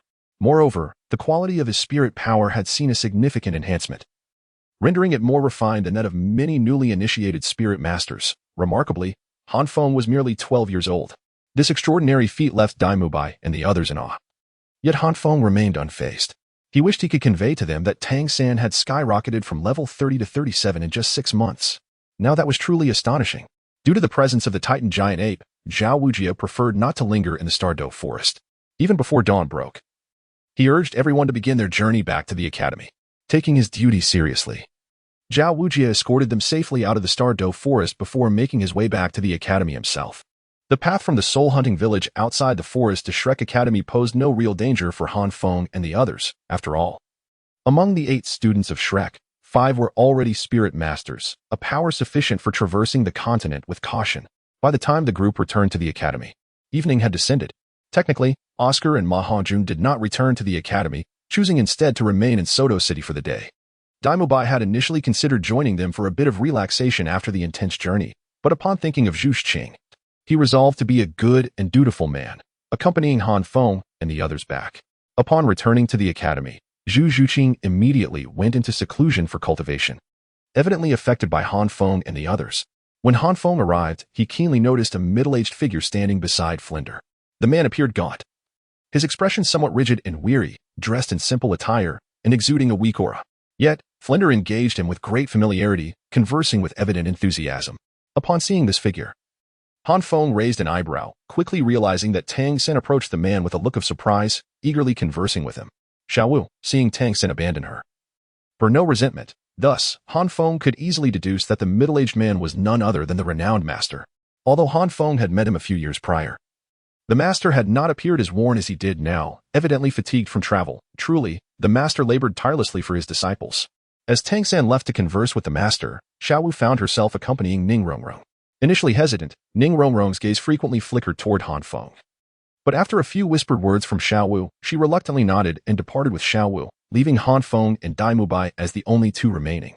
After encountering yet another rebuff from Zhu Qing, Dai Mubai returned to Han Feng's side, forcing a smile as he asked, "So, how did it go? Now you have also become a soul master. Shall we practice our skills at the soul arena?" Haha. Upon hearing this, Han Feng chuckled and rolled his eyes.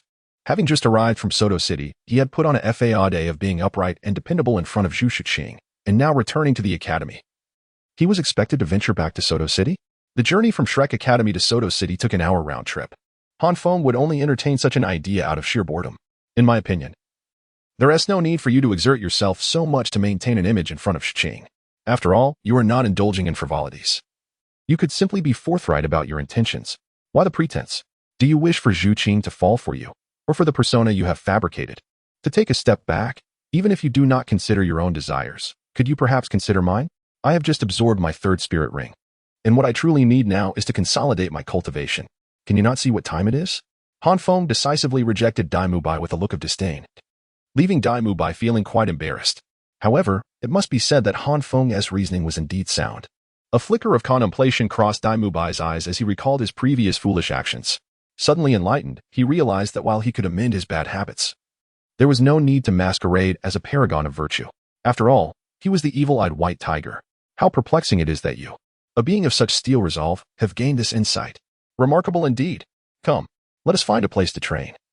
I shall help you refine your skills so that you may swiftly become accustomed to your third spirit ability. Dai Mubai laughed heartily, slinging his arm around Han Feng's shoulders. Han Feng rolled his eyes and shrugged off Dai Mubai's arm, striding purposefully towards the dormitory while saying, "There is no need for that." Dai Mubai hurried after him, prompting Han Feng to continue, "You will have your opportunity to shine tomorrow, so why rush? As long as you can endure until then, it will suffice. A friendly reminder, rest well tonight. For tomorrow we shall have our share of challenges." What do you mean by that? Han Feng's words left Dai Mubai momentarily stunned, asking in bewilderment. The secrets of destiny must not be divulged. Han Feng replied cryptically, leaving Dai Mubai feeling exasperated. The following morning, Han Feng and the others indeed enjoyed a sumptuous breakfast. Before Ma Hongjun could exclaim that Flinder had changed his ways, the master appeared before them. Han Feng noticed that when the master looked at them, he lingered on him for a moment, which made Han Feng realize that Tang San had likely informed the master of the events that transpired in the Stardo forest, perhaps in the master's eyes. He was now considered a genius on par with Tang San. Upon learning that the master was indeed Tang San's teacher, the group's eyes sparkled with excitement. They had witnessed Tang San's formidable theoretical prowess. After breakfast, the master informed everyone that he would be guiding their studies and training for the foreseeable future, leaving no room for dissent and immediately arranging for combat exercises. Dai Mubai's expression was somewhat peculiar as he leaned towards Han Feng and asked, "Did you know about this all along? The secrets of destiny must not be divulged." Han Feng replied with a slight smile, relishing the moment. "Dai Mubai, you engaged in battle with Han Feng, who was cautioned by the master that the power accumulated through his charged shield strike must not exceed that of the Soulmaster."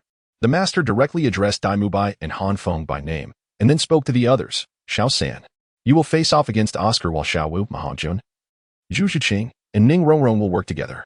Xiao San, you are forbidden from using hidden weapons or the 8 spider lances." "Master, isn't that a bit unfair? Xiao San is all alone." Before anyone else could voice their thoughts, Xiaowu indignantly jumped out to defend Tang San. However, before the master could respond, Tang San pulled Xiaowu back, stepping forward calmly to reply, "I understand, teacher." "Very well," the master nodded in satisfaction. A few minutes later, the battle concluded, with Tang San emerging victorious. Yet, as expected, the master chastised everyone, leaving them embarrassed yet compelled to acknowledge the truth in his words. Witnessing this, Han Feng could only inwardly lament the master's dedication to their training. Next came the duel between Han Feng and Dai Mubai. As they stepped into the open ground, Dai Mubai grinned broadly. "Fengzi, I've longed to spar with you." Han Feng shrugged nonchalantly. "Only if you can break through my defense. Give it your all." Observing Han Feng's relaxed demeanor, the master frowned and issued a stern command. "Understood." Without waiting for Han Feng to speak further, Dai Mubai, brimming with anticipation, unleashed a powerful roar, his evil-eye white tiger manifestation revealing the imposing character upon his forehead. His first soul skill activated, radiating golden light as he leapt toward Han Feng with fervor. Empty. The blazing celestial shield was positioned before Han Feng. He did not employ a soul skill but merely relied on his pure soul power to withstand the blow. He let out a muffled grunt, yet remained unharmed. "TSK. Not fooled? Huh? Dai Mubai clicked his tongue, aware of the formidable effects of Han Feng's first soul skill. He had intended to bait Han Feng into using it with this attack, but it appeared he had failed. We are all seasoned veterans of the soul arena. What is the need for such tricks? Han Feng smiled back, appearing quite at ease. With that, Dai Mubai, realizing he could not deceive Han Feng, no longer held back. His third soul skill illuminated, transforming his golden hair to a striking white, his aura surging violently, the true form armor exuding an air of dominance. How about this then? White Tiger-S Radiant Wave. Dai Mubai unleashed his strongest state, the second soul ring glowing as a brilliant beam of gold shot forth from his mouth. Still not enough. Han Feng grinned, activating his second soul ring and instantly materializing behind Dai Mubai, though facing away from him. Dai Mubai was equally oblivious to Han Feng's position. With confidence, Han Feng turned, intending to overturn Dai Mubai with his charged shield strike, yet at that moment, his pupils constricted sharply. The White Tiger-S Radiant Wave was inexplicably redirected, now striking directly at him. Dai Mubai had managed to turn the wave around by a full 180 degrees. Chapter 54. Han Feng's Psychological Dilemma. Han Feng stared in astonishment at the radiant wave of golden light before him, his heart filled with trepidation. At that moment, Dai Mubai turned around, and upon seeing Han Feng's expression, he burst into hearty laughter. Fengzi, did you think that only you and Tang San could create your own soul techniques? Although what I have conjured isn't quite an original soul technique, it is something I meticulously prepared for you, investing several days of effort. Are you surprised? Han Feng attempted to unleash his third soul technique to deliver a thunderous strike upon Dai Mubai, only to realize that time was not on his side. Dai Mubai's voice echoed in response. Your third soul technique cannot be activated instantaneously, can it? With a scoff, Han Feng activated his first soul ring and successfully blocked the attack with his command of life. Did you anticipate that I would use my second soul technique to appear behind you? He inquired, lowering the shield of the burning heaven after deflecting Dai Mubai's White Tiger's radiant wave. Dai Mubai grinned broadly. When I saw you use your second soul technique to appear before Teacher Zhao, I thought to myself that your second soul technique must possess more than what has been displayed. It seems I was correct. Upon hearing this, Han Feng fell silent for a moment before breaking into a smile. Old Bai, I underestimated you. Let us continue our duel. Han Feng bellowed, summoning the armor of the flame dragon once more, activating his second soul technique to reappear behind Dai Mubai. However, Dai Mubai had already anticipated this move. Han Feng's second soul technique required a medium to activate, a fact Dai Mubai had discerned long ago. There is no way I'll allow you to stack 6 flame shields effortlessly, Dai Mubai shouted, seizing the White Tiger's radiant wave in his hand and wielding it like a sword. The wave collided against Han Feng's shield, failing to dissipate, instead propelling Han Feng backward. Yet, Dai Mubai did not exhibit any signs of joy. Instead, he called out sharply, stomping his foot as he pursued Han Feng. Brother, I cannot allow you to unleash your third soul technique. Dai Mubai believed he had seen through Han Feng's intentions, but unexpectedly, as he charged forward, Han Feng flashed a smile, revealing a row of gleaming white teeth. With such immense momentum, if you can overcome it, then show me. Dai Mubai's heart raced, realizing the gravity of the situation. Second soul technique. Fixed point guardian. Han Feng once again activated his second soul technique, appearing behind Dai Mubai once more. Though Dai Mubai was swift and evaded capture, Han Feng's objective was never to seize him. Stay still, Flame Luo, he cried out. As a mesmerizing fiery apparition rose behind him, a colossal shield positioned before Han Feng, with a fiery fist raised high, poised to strike. Dai Mubai quickly turned, his breath catching in his throat at the sight of Han Feng having activated his third soul technique, his expression turning grave. Fall, with Han Feng's low utterance. The fiery apparition sprang into action, its raised fist descending like a meteor toward Dai Mubai. Hey. This can no longer be classified as a defensive Soulmaster, can it?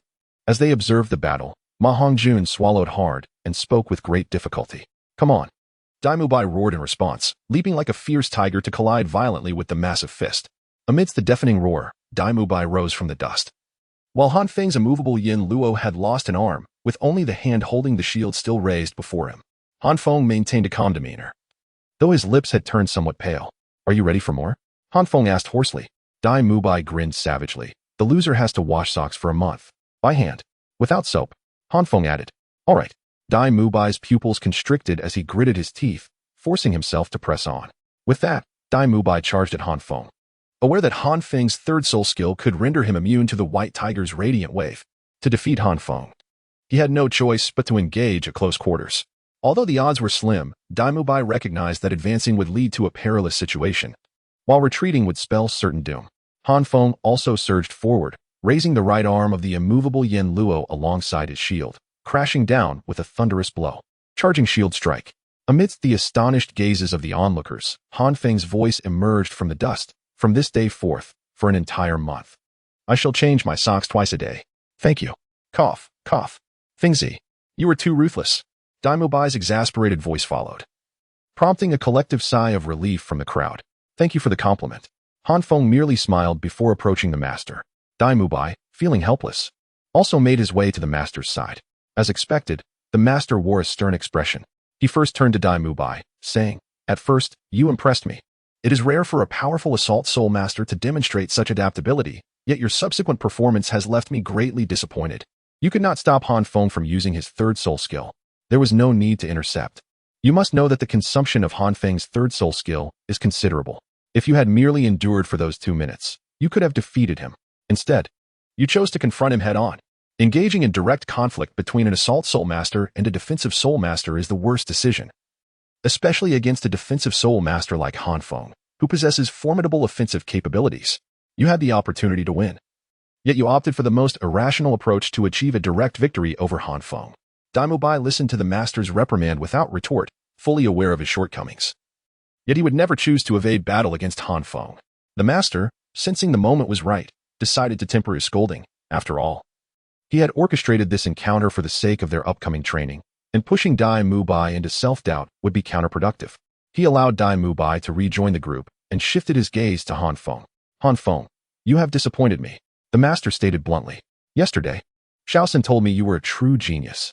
Your pure soul power far exceeds that of your peers, your formidable defensive strength, impressive offensive capabilities, and various self-created soul skills are commendable. Yet your performance today..." The master was about to continue when he noticed the hint of indifference in Han Feng's eyes. Suddenly realizing that Han Feng had likely discerned his true intentions, the master couldn't help but sigh, recognizing the challenge of guiding a prodigy.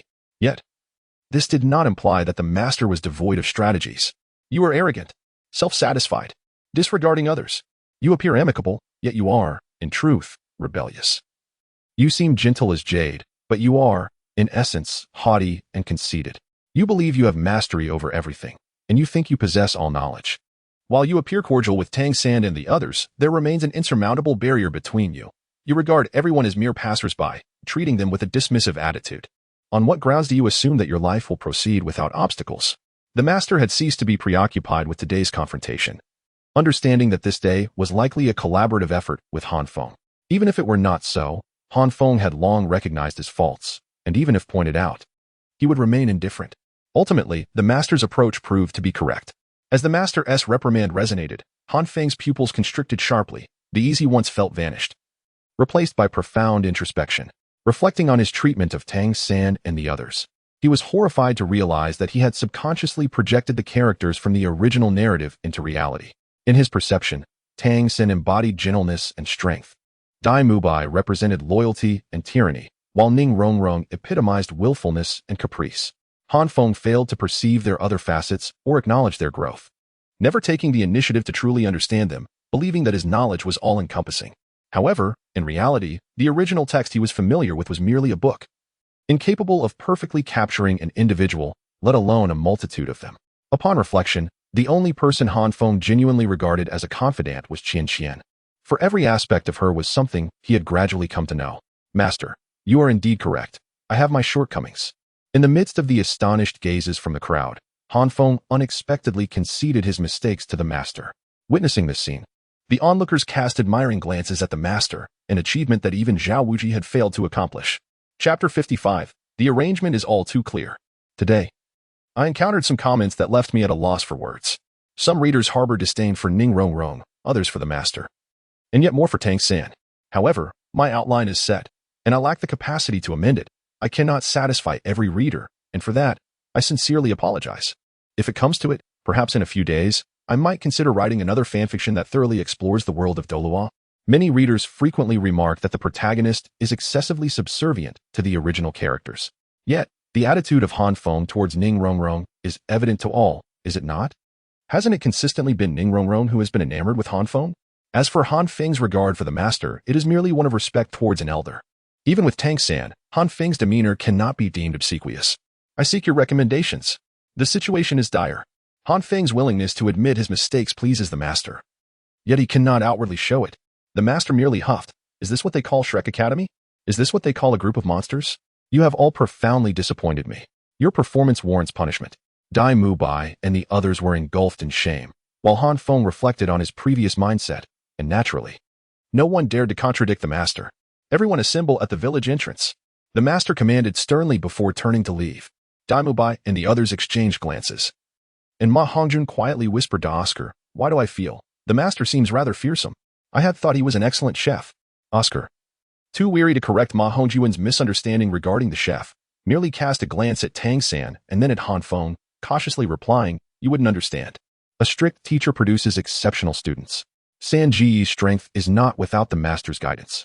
Furthermore, the master was able to subdue Han Feng with just a few words. I advise you to behave yourself. Ma Hongjun recoiled slightly and muttered, then let us hasten to the village entrance, lest we be late. Indeed, let us go. Oscar, feeling a twinge of trepidation, hurried towards the village entrance. Fengzi, are you all right? Damubai asked, noticing Han Feng's lingering distress, as he gently patted his shoulder with concern. Yes. Han Feng furrowed his brow and shook his head lightly. Tang-san approached, feeling somewhat awkward as he said, Han Feng, I apologize. I had no idea the master would speak so harshly, since the master had informed Tang-san about the rarity of the external spirit bones yesterday. Tang-san felt an increasing sense of indebtedness towards Han Feng. Now, witnessing the master rebuke Han Feng so sternly left Tang-san in a difficult position. Han Feng shook his head once more. It is my fault. The master speaks the truth. My mindset indeed has issues. Upon hearing this, Tang-san smiled with relief. Having lived 2 lives, he recognized Han Feng's seemingly affable yet truly reclusive demeanor. However, Tang-san found it challenging to address Han Feng directly. It was, indeed, for the best that Han Feng could acknowledge his own mindset issues. After all, as the commander of the team, having a member like Han Feng, who appeared devoid of any issues yet was detached from the group, was most troubling for him. Seeing this, Han Feng opened his mouth, yet ultimately chose silence instead of explanation. Tang-san and his companions misunderstood. Han Feng's self-reflection was not prompted by the master, but rather stemmed from his realization of his own one-sidedness. The master, despite his remarkable wisdom, could not possibly have guessed that Han Feng had previously read the original text. All right, let us head to the village entrance. Daimubai interjected with a light-hearted laugh, dispelling the awkward atmosphere. Both Han Feng and Tang-san nodded in agreement. Faced with Dai Mubai's invitation, Tang-san could only offer a sheepish smile to Xiao Wu in the distance, conveying his apologies. Following Tang-san's gaze, Han Feng too noticed the expectation and concern in Ning Rongrong's eyes. He furrowed his brow, ultimately choosing to avoid her gaze, merely glancing past her. Disappointment flickered across Ning Rongrong's face, yet she understood that Han Feng's heart was undoubtedly in turmoil, regardless of whether he was looking at her. She smiled reassuringly and whispered something to Zhu Qing while linking arms with her. Douluo Bai, was what you said to me that day true? Han Feng, having observed the change in Ning Rongrong's expression, felt a sudden surge of agitation and inexplicably directed a question at Dai Mubai. Dai Mubai appeared momentarily bewildered. That day? Which day? I said so much. How am I to know which words you mean? Never mind. Han Feng abruptly ceased his inquiry and continued toward the village entrance. What the? Dai Mubai looked at Han Feng with a puzzled expression, catching up to him and jesting. Fengzi, speaking halfway guarantees you'll develop hemorrhoids within 3 days. Han Feng merely shot him a sidelong glance. Remember to wash your socks. Dai Mubai's expression immediately froze. At the village entrance, Oscar and Ma Hongjun had arrived early, wearing sycophantic expressions as they stood behind the master. Ning Rongrong and her companions regarded Ma Hongjun and Oscar with disdain, yet they felt no shame, muttering among themselves. So fearless of authority, huh? Just wait until the master punishes you. We shall see how you weep. They had witnessed the 8 glaring baskets at the village entrance, each containing a hefty stone, weighing no less than 20 pounds. How could they not curry favor under such circumstances? At this moment, Han Feng and his companions arrived late, prompting Oscar and Ma Hongjun to exclaim, the 3 titans indeed possess commendable courage. However, to their disappointment, the master did not erupt in the rage they had anticipated. Instead, he calmly pointed to the 8 baskets at the village entrance and stated unequivocally, each of you shall take 1 basket. No use of soul power. Depart from here and make a round trip to Soto City. If anyone fails to return, no one shall partake in dinner. A round trip to Soto City. No dinner? Oscar and Ma Hongjun shouted in unison, their eyes wide with disbelief as they gazed at the master, seemingly pleading for him to retract his command. Soto City was not a short distance from Shrek Academy. Even with the use of soul power, a round trip would take at least an hour. Now, with the prohibition against using soul power and the added burden, would they not require 5 or 6 hours for this endeavor? For Ma Hongjun, the thought of missing dinner was a torment worse than death. Depart. Unbeknownst to them, the master disregarded the two with a sharp rebuke that startled them both. Tang San, naturally, would not defy the master's will and swiftly shouldered the basket. Han Feng, already anticipating this outcome, also hoisted the basket. Dai Mubai, possessing a naturally assertive demeanor, followed suit without hesitation, as did Tang San and Han Feng. Zhu Zhuqing, eager to grow stronger, acted even more swiftly than Dai Mubai. Although Xiao Wu and Ning Rongrong were reluctant, they acquiesced to the decisions of Han Feng and Tang San, complying with the prevailing sentiment. This left Ma Hongjun and Oscar in tears, reluctantly shouldering the burden as well. When Han Feng lifted the basket, he immediately felt an overwhelming weight. Upon assessing the contents, he realized the stones weighed at least 20 kilograms, prompting a silent, sinister smile. He recalled that the original text stated the weight was 15 kilograms. Thus, the additional 5 kilograms were clearly intended for him. How highly the master thinks of me. Despite these thoughts, Han Feng resolutely made his way forward. It must be acknowledged that, as a background-less transmigrator, accepting the master's guidance was indeed a commendable choice, for many predecessors had sought the master's tutelage. Drawn by his vast knowledge, while Han Feng would not formally become the master's disciple, he had no qualms about undergoing training under him. After Han Feng and the others departed from the academy, Flander approached the master. Isn't this a bit too harsh? They're monsters, and thus must employ the training methods befitting monsters. I have calculated it all. The master replied dismissively. Flander sighed in resignation. It is precisely because you have arranged everything so explicitly that I am concerned. Not everyone is inclined to challenge their limits. The master hesitated for a moment before responding. If they cannot endure under such circumstances, then they do not deserve the title of monsters. Well, do as you wish. Flander conceded, unable to sway the master, and sighed wearily. However, I must remind you that the academy is short on funds. If you continue this training regimen without adequate nutritional support, the children's health will inevitably deteriorate. The master pondered for a moment. I shall find a solution. You should prepare the medicinal baths and, while you're at it, seek out 3 young women from the village. Xiao Gang, you have never managed a household. But once you do, you will understand the value of essentials. Flander lamented with a sigh, voicing his grievances before complying with the master's instructions.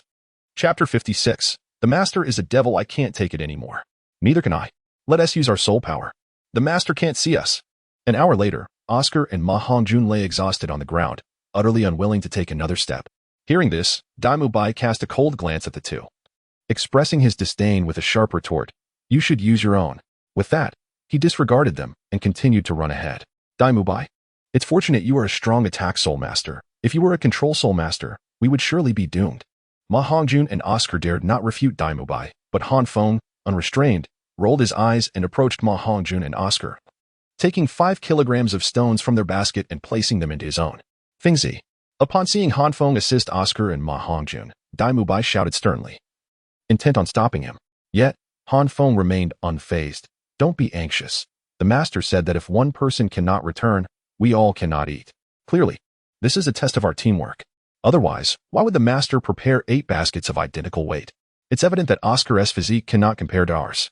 Indeed, if it were merely a temporary punishment, how could each basket be labeled? Xiao chimed in. Tang San concurred. Indeed, the weight in our baskets has been meticulously calculated. The teacher would not engage in futile endeavors. He is certainly testing our collaborative abilities. Han Feng smiled triumphantly at Dai Mubai. See? Even Xiao can discern this. How can you remain oblivious? What do you mean by even Xiao can see it? Han Feng, I've noticed you've been increasingly disrespectful towards me lately. Before Dai Mubai could react, Xiao Wu had already flared up. Had it not been for Tang San's quick reflexes in restraining her, she might have already clashed with Han Feng. What do you imply? Dai Mubai furrowed his brow, hesitatingly inquired. Since this is a test of our teamwork, we ought to assist one another. When a teammate is struggling, isn't it only natural to help them bear the burden? Han Feng continued, moving toward Ning Rongrong. Although he did not comprehend why she had managed to endure until now, he could see her legs trembling slightly. Ning Rongrong felt a mix of joy and resistance as Han Feng approached. She was grateful for his willingness to help. Yet she was also aware that Han Feng disapproved of her pampered demeanor. She wished to endure a little longer, had it not been for that. She would have given up long ago. Give it to me. Han Feng reached out to take the stones from Ning Rongrong's back, but she deftly evaded him. No. I can hold on a little longer. Ning Rongrong fixed her gaze on Han Feng, and he perceived a hint of pleading in her eyes. Feeling a bit irritated, Han Feng was interrupted as Xiao Wu dashed between them, snatching the stones from Ning Rongrong's back and teasing Han Feng. With me here, Rongrong doesn't need you. TCH. Just a mere Xiao Wu. Han Feng found himself perplexed by the current situation, yet he clearly perceived Xiao Wu's provocation towards him. With a slight click of his tongue, he continued, in half an hour. I hope you can still laugh as joyfully. Humph. I have my third brother. Successfully retorting Han Feng, Xiao Wu was in high spirits and did not mind Han Feng's sarcasm as she merrily ran off. Ning Rongrong, however, felt a tinge of guilt and dared not meet Han Feng's gaze. Han Feng, having received guidance from his master, no longer viewed matters through a narrow lens. He refrained from harsh words and simply addressed Ning Rongrong in a neutral tone. If you can't hold on, just tell me. Don't force yourself. Ning Rongrong softly replied, hastily departing, her cheeks seemingly flushed. As half an hour passed, just as Han Feng had predicted, Xiao Wu, burdened with 20 kilograms, could no longer endure. Reluctant to relent to Han Feng and Dai Mubai, Tang San had no choice but to place all of Xiao Wu's stones into his own basket, now carrying 35 kilograms, as he held Xiao Wu's hand and pressed onward. Ma Hongjun managed well enough with his 15-kilogram load, while Oscar was utterly exhausted. Dai Mubai relieved him of his burden, bringing his own weight to 25 kilograms. Dai Mubai had initially intended to assist Zhu Zhuqing, yet was met with an unyielding refusal. Ning Rongrong too could not sustain her load any longer. All remaining weight was taken by Han Feng, who now bore 35 kilograms himself. You are carrying too much. I can manage a little longer. Ning Rongrong was initially reluctant to place additional pressure on Han Feng and sought to decline.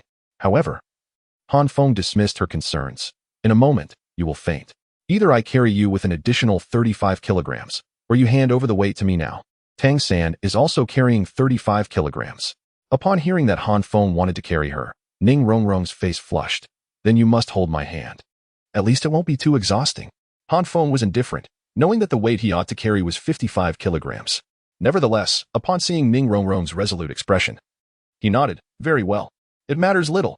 An hour later, Han Feng took an additional 5 kilograms of stones from Ma Hongjun, his load now 40 kilograms. Xiao Wu reclaimed her weight, while Tang San's burden decreased to 20 kilograms. Zhu Zhuqing, unwilling to accept help, fainted after a fall. Dai Mubai took on Zhu Zhuqing's burden and carried her. After another half hour, Ning Rongrong lost consciousness. Han Feng frowned, recognizing that Ning Rongrong had reached her limit. He had no choice but to carry her, with 20 kilograms on his chest, redistributing 35 kilograms among Ma Hongjun, Xiao Wu, and Tang San. Zhu Zhuqing regained consciousness and reclaimed her load. Subsequently, Oscar reached his limit and fainted. Tang San redistributed his weight to Han Feng and Dai Mubai, then carried Oscar. By the time the group returned to Shrek Academy, it was already evening. Oscar and Ning Rongrong had long since awakened, being supported by Ma Hongjun and Zhu Zhuqing. While all burdens were entrusted to the four of Han Feng, upon seeing the name Shrek, even Han Feng could not help but feel a surge of emotion. Only through personal experience can one truly comprehend the nature of the master, who is nothing short of a devil. He meticulously calculates every detail, ensuring that each individual is pushed to their utmost limits. Should one manage to meet his demands, they may transcend their boundaries. Failure, however, incurs no fundamental harm, rendering the situation utterly terrifying. When the crowd finally laid eyes on the master, an overwhelming sense of relief washed over them, leading many to collapse in weakness, losing consciousness. Han Feng, however, managed to endure longer, laboriously making his way to the master, offering a broad grin that revealed a set of gleaming white teeth, and raspily uttered, "Mission accomplished." Subsequently, he too succumbed to unconsciousness. Is this what Zhao Wuji referred to as obstinacy? The master smiled with a sense of satisfaction as he gazed upon the fallen Han Feng, softly murmuring, "Not too shabby." From that day forth, Han Feng and his companions experienced what could only be described as the life of hell, and the architect of this existence was none other than the diabolical master. Each day, the master devised various training regimens for the group, ranging from combat to physical conditioning, from theoretical knowledge to mental fortitude. Today it was 4 against 4. Tomorrow 3 against 5, and the day after 2 against 6. He spared no effort in his rigorous methods, prompting a chorus of complaints from the crowd. The fear they harbored for the master was akin to Zhao Wuji's terror of Tang Hao. Yet, one could not deny the efficacy of the master's specialized training. Within just a few days, Han Feng and the others significantly improved in both combat prowess and teamwork. Dai Mubai, under the master's guidance, even refined his self-created soul skill. Among the 8 members of Shrek, Han Feng, Tang San, Xiaowu, and Dai Mubai had each mastered their unique soul skills. In fact, Ning Rongrong's distraction technique could also be classified as a form of self-created soul skill, evoking immense envy from Oscar and the others. Ma Hongjun even approached Han Feng for advice, yearning to develop his own unique soul skill. However, when he heard Han Feng mention Meatball Impact, he never broached the subject of self-created soul skills with him again. Xiaogang, the Academy's funds have been entirely depleted. On this day, Flinder approached the master once more to voice his grievances. Despite Han Feng and the others' diligent training, their nutritional needs had not diminished. In just a few days, the meager savings that Shrek Academy had painstakingly accumulated were squandered by the master. The master, unperturbed, closed the book in his hands, stating, "I understand. The children's first stage of specialized training has been completed. We shall now embark on the second stage." At that time, the Academy need not worry about financial issues and can seize the opportunity to make a substantial profit. Flinder was perplexed, but the master's confident demeanor left him utterly confounded. After such extensive training, how could one possibly forego practical combat experience? The master's lips curled into a stiff smile as he cryptically remarked. Flinder, being a longtime friend of the master, quickly grasped his meaning and was taken aback. Are you suggesting? Is this wise? The disparity in cultivation between Mubai, Hongjun, and Ning Rongrong is a staggering 10 levels. In the arena of soul battles, one has strength been determined solely by cultivation levels. The master, however, paid no heed to Flander, his gaze directed out the window, observing Han Feng and the others who were diligently practicing, his eyes brimming with confidence. Chapter 57. The Guardian of the Infernal Flame. Han Feng. The second phase of the special training is the Soul Duel. On this day, the master gathered Han Feng and the others to announce the conclusion of the first phase of their special training and the commencement of the second phase, practical combat. However, upon hearing the master's words, Dai Mubai displayed a perplexed expression, evidently unable to comprehend why the master had chosen the Soul Duel as the focus of the second phase of training. After all, as students of Shrek Academy, participating in soul duels at the Grand Soul Arena was merely a part of their daily routine. Upon hearing Dai Mubai's voice, the master retrieved an array of colorful masks from behind him and handed them to Dai Mubai, stating, "Of course, I do not intend for you to engage in a mere soul duel. Do you see these masks? You are to wear these masks while participating in the duels. You have already made a name for yourselves at the Grand Soul Arena, especially you, Dai Mubai. Your martial soul and soul skills have been thoroughly studied by many. Once opponents learn they are facing you, they often choose to forfeit or avoid the fight altogether to preserve their strength. This restricts your perspective and is detrimental to your growth. I am instructing you to don these masks and start anew at the Grand Soul Arena. Everything begins from scratch." Upon hearing this, Dai Mubai was momentarily taken aback and nodded in agreement. The master's words held merit, for Dai Mubai and his companions had spent years mingling in the Grand Soul Arena, where seasoned veterans had already memorized their identities. While control-type soul masters might fare somewhat better, many agile and power-focused soul masters, upon realizing they were up against Dai Mubai, would instinctively choose to surrender or evade combat. It would not be entirely accurate to say that Dai Mubai possessed an overwhelming presence. Rather, it was simply a matter of differing objectives.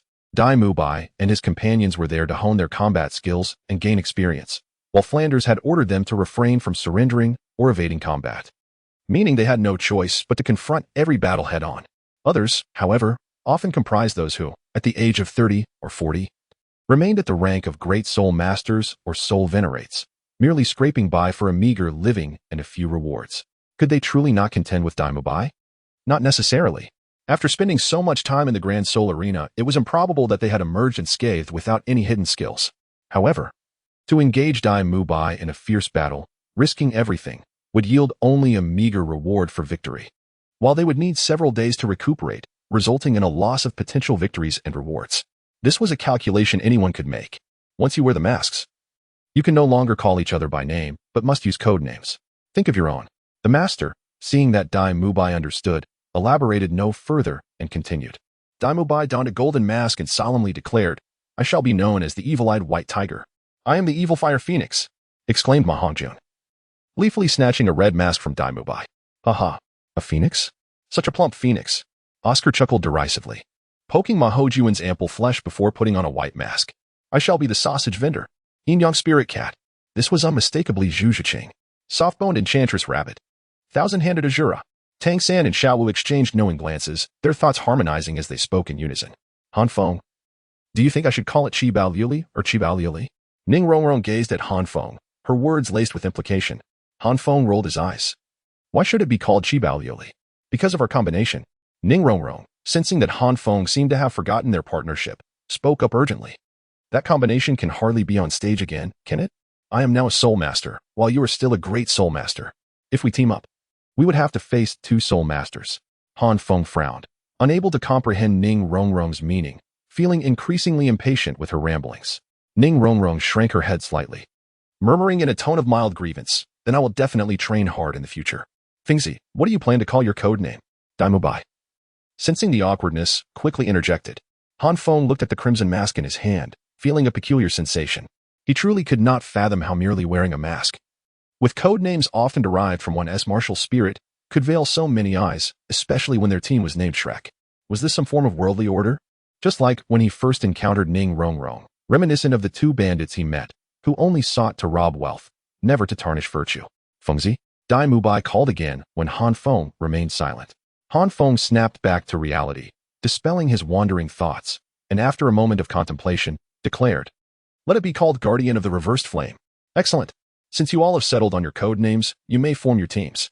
However, there is one stipulation. Aside from individual and duo battles, there will be a 7-person team battle, and none of you can be absent.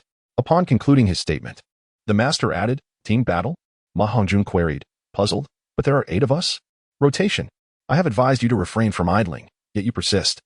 Damubai kicked Ma Hongjun in frustration, scolding him loudly. Precisely, since you have 8 individuals and the standard configuration for a team battle on the continent is 7. I will rotate you before the battle begins, determining which 7 will participate based on individual performance and attribute advantages. The master spoke indifferently, unfazed. Individual performance?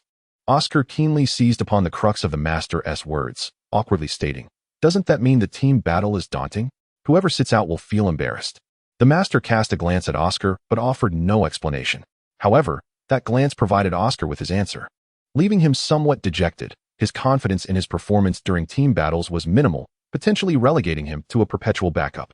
Unlike Dai Mubai and Ma Hongjun, Oscar, despite entering school over a year earlier than Tang San and the others, had scant opportunities to engage in soul battles due to his role as a support Soulmaster. Han Feng looked at Oscar with pity, thinking to himself, this fellow will likely be staring at the water cooler for quite some time. He then turned to the master and inquired, what is the purpose of our special training this time? Surely, it cannot merely be a blind pursuit of combat souls. Can it? Of course not. The master extended 2 fingers and proclaimed, this special training has 2 objectives.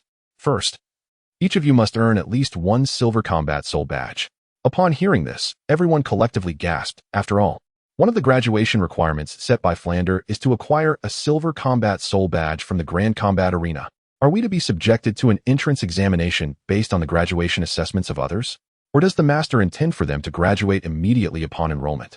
The second objective is to amass 2,000 gold soul coins to offset the Academy's financial deficit. So, in essence, we are to generate profits for the Academy. As soon as the master's words fell, Xiaowu exclaimed, mimicking Han Feng's manner, rolling her eyes. Tang San hurriedly pulled Xiaowu back and bowed to the master, indicating his lax discipline. The master, clearly accustomed to Xiaowu's temperament, displayed neither anger nor annoyance, merely stating, the nutritional expenses for your initial phase of special training were covered by the Academy. Your training has already placed a considerable burden on the Academy, so it is only right that you repay it. No wonder, just a few days ago, while we were indulging in a feast, I spotted teacher Zhao lurking in the shadows, nibbling on a cornbread. So that's how it was. Ma Hongjun remarked, a thoughtful expression crossing his face, before suddenly coming to a realization. Chapter 58. The double kill duo. After the master concluded his remarks, he departed without delay. If Han Feng's assumptions were accurate, the master was likely off to investigate the various soul teams within the Grand Soul Arena. Given the master's directive for them to form their own teams, Tang San and Xiao Wu naturally gravitated towards each other, reviving the famed San Wu combination.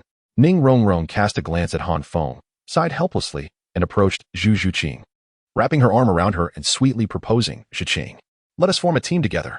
Let us not align with those wretched men. Zhu Zhuqing, embodying indifference, had no qualms as long as it wasn't Dai Mubai.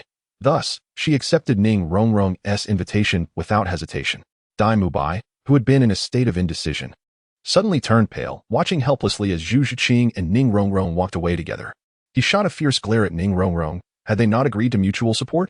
How could she have absconded with his teammate first? Ning Rongrong did not glance back, thus remaining oblivious to Dai Mubai's expression. Even if she had, it is likely she would have paid it no mind. After all, what difference would it make if she aided Dai Mubai? Zhu Shuqing would never consent to team up with him, nor would Oscar or Ma Hongjun.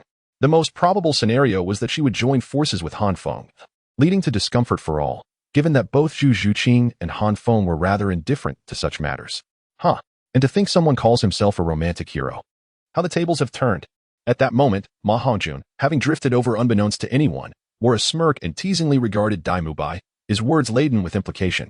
Dai Mubai gritted his teeth. Having spent considerable time with Han Feng, his tongue had grown acerbic. You should worry about yourself. Everyone else here is a soul sovereign. And you are the only great soul master, yet you still dare to laugh here. As expected, upon hearing Dai Mubai's retort, Ma Hongjun's jovial demeanor faltered. The rules of the Grand Soul Arena dictated that among the 8 members of Shrek, 5 were soul sovereigns and 3 were great soul masters. With Ning Rongrong and Zhu Shuqing already teamed up, he was left all alone. I, the Fat Master, will reign supreme in the realm of great soul masters. And you shall merely envy, he proclaimed, attempting to maintain his bravado, yet it sounded as if his confidence was waning. Dai Mubai merely scoffed. Choosing not to expose Ma Hongjun's facade, the disdain in his gaze was piercing enough. Just then, a sycophantic chuckle echoed, and Oscar, wearing an ingratiating expression, turned to Han Feng and Dai Mubai. Brothers, which of you would be willing to take me under your wing? In contrast to Ma Hongjun, Oscar faced a greater dilemma. He was acutely aware of his role as a support soul master. Individual combat could be cast aside, and the prospects of team battles appeared grim. To amass sufficient points, he could only rely on duos. With one of the trio, Tang San, having taken Xiao Wu away, it left Han Feng and Dai Mubai as his only potential allies. Thus Oscar had ample reason to ingratiate himself. Behave yourself. You're making me nauseous. As Oscar nearly pressed his face against him, Han Feng, exasperated, pushed him away with a look of disdain. Oscar immediately displayed a wounded expression reminiscent of a bullied young bride. Han Feng, as a defensive soul master, why not team up with me? After pondering for a moment, Dai Mubai ultimately decided to partner with Oscar. Dai Mubai was correct. Han Feng's apparent strength was indeed commendable, and his offensive techniques were not lacking. However, as a defensive soul master, teaming up with Oscar would present a significant flaw. Han Feng merely shrugged, indicating his lack of objections. Oscar was instantly elated. He was indifferent to whether it was Han Feng or Dai Mubai. As long as someone was willing to team up with him, he would be content. Nearby, the mischievous friend Ma Hongjun caught sight of Oscar's joyful expression and couldn't help but scoff, murmuring with a hint of envy, haha.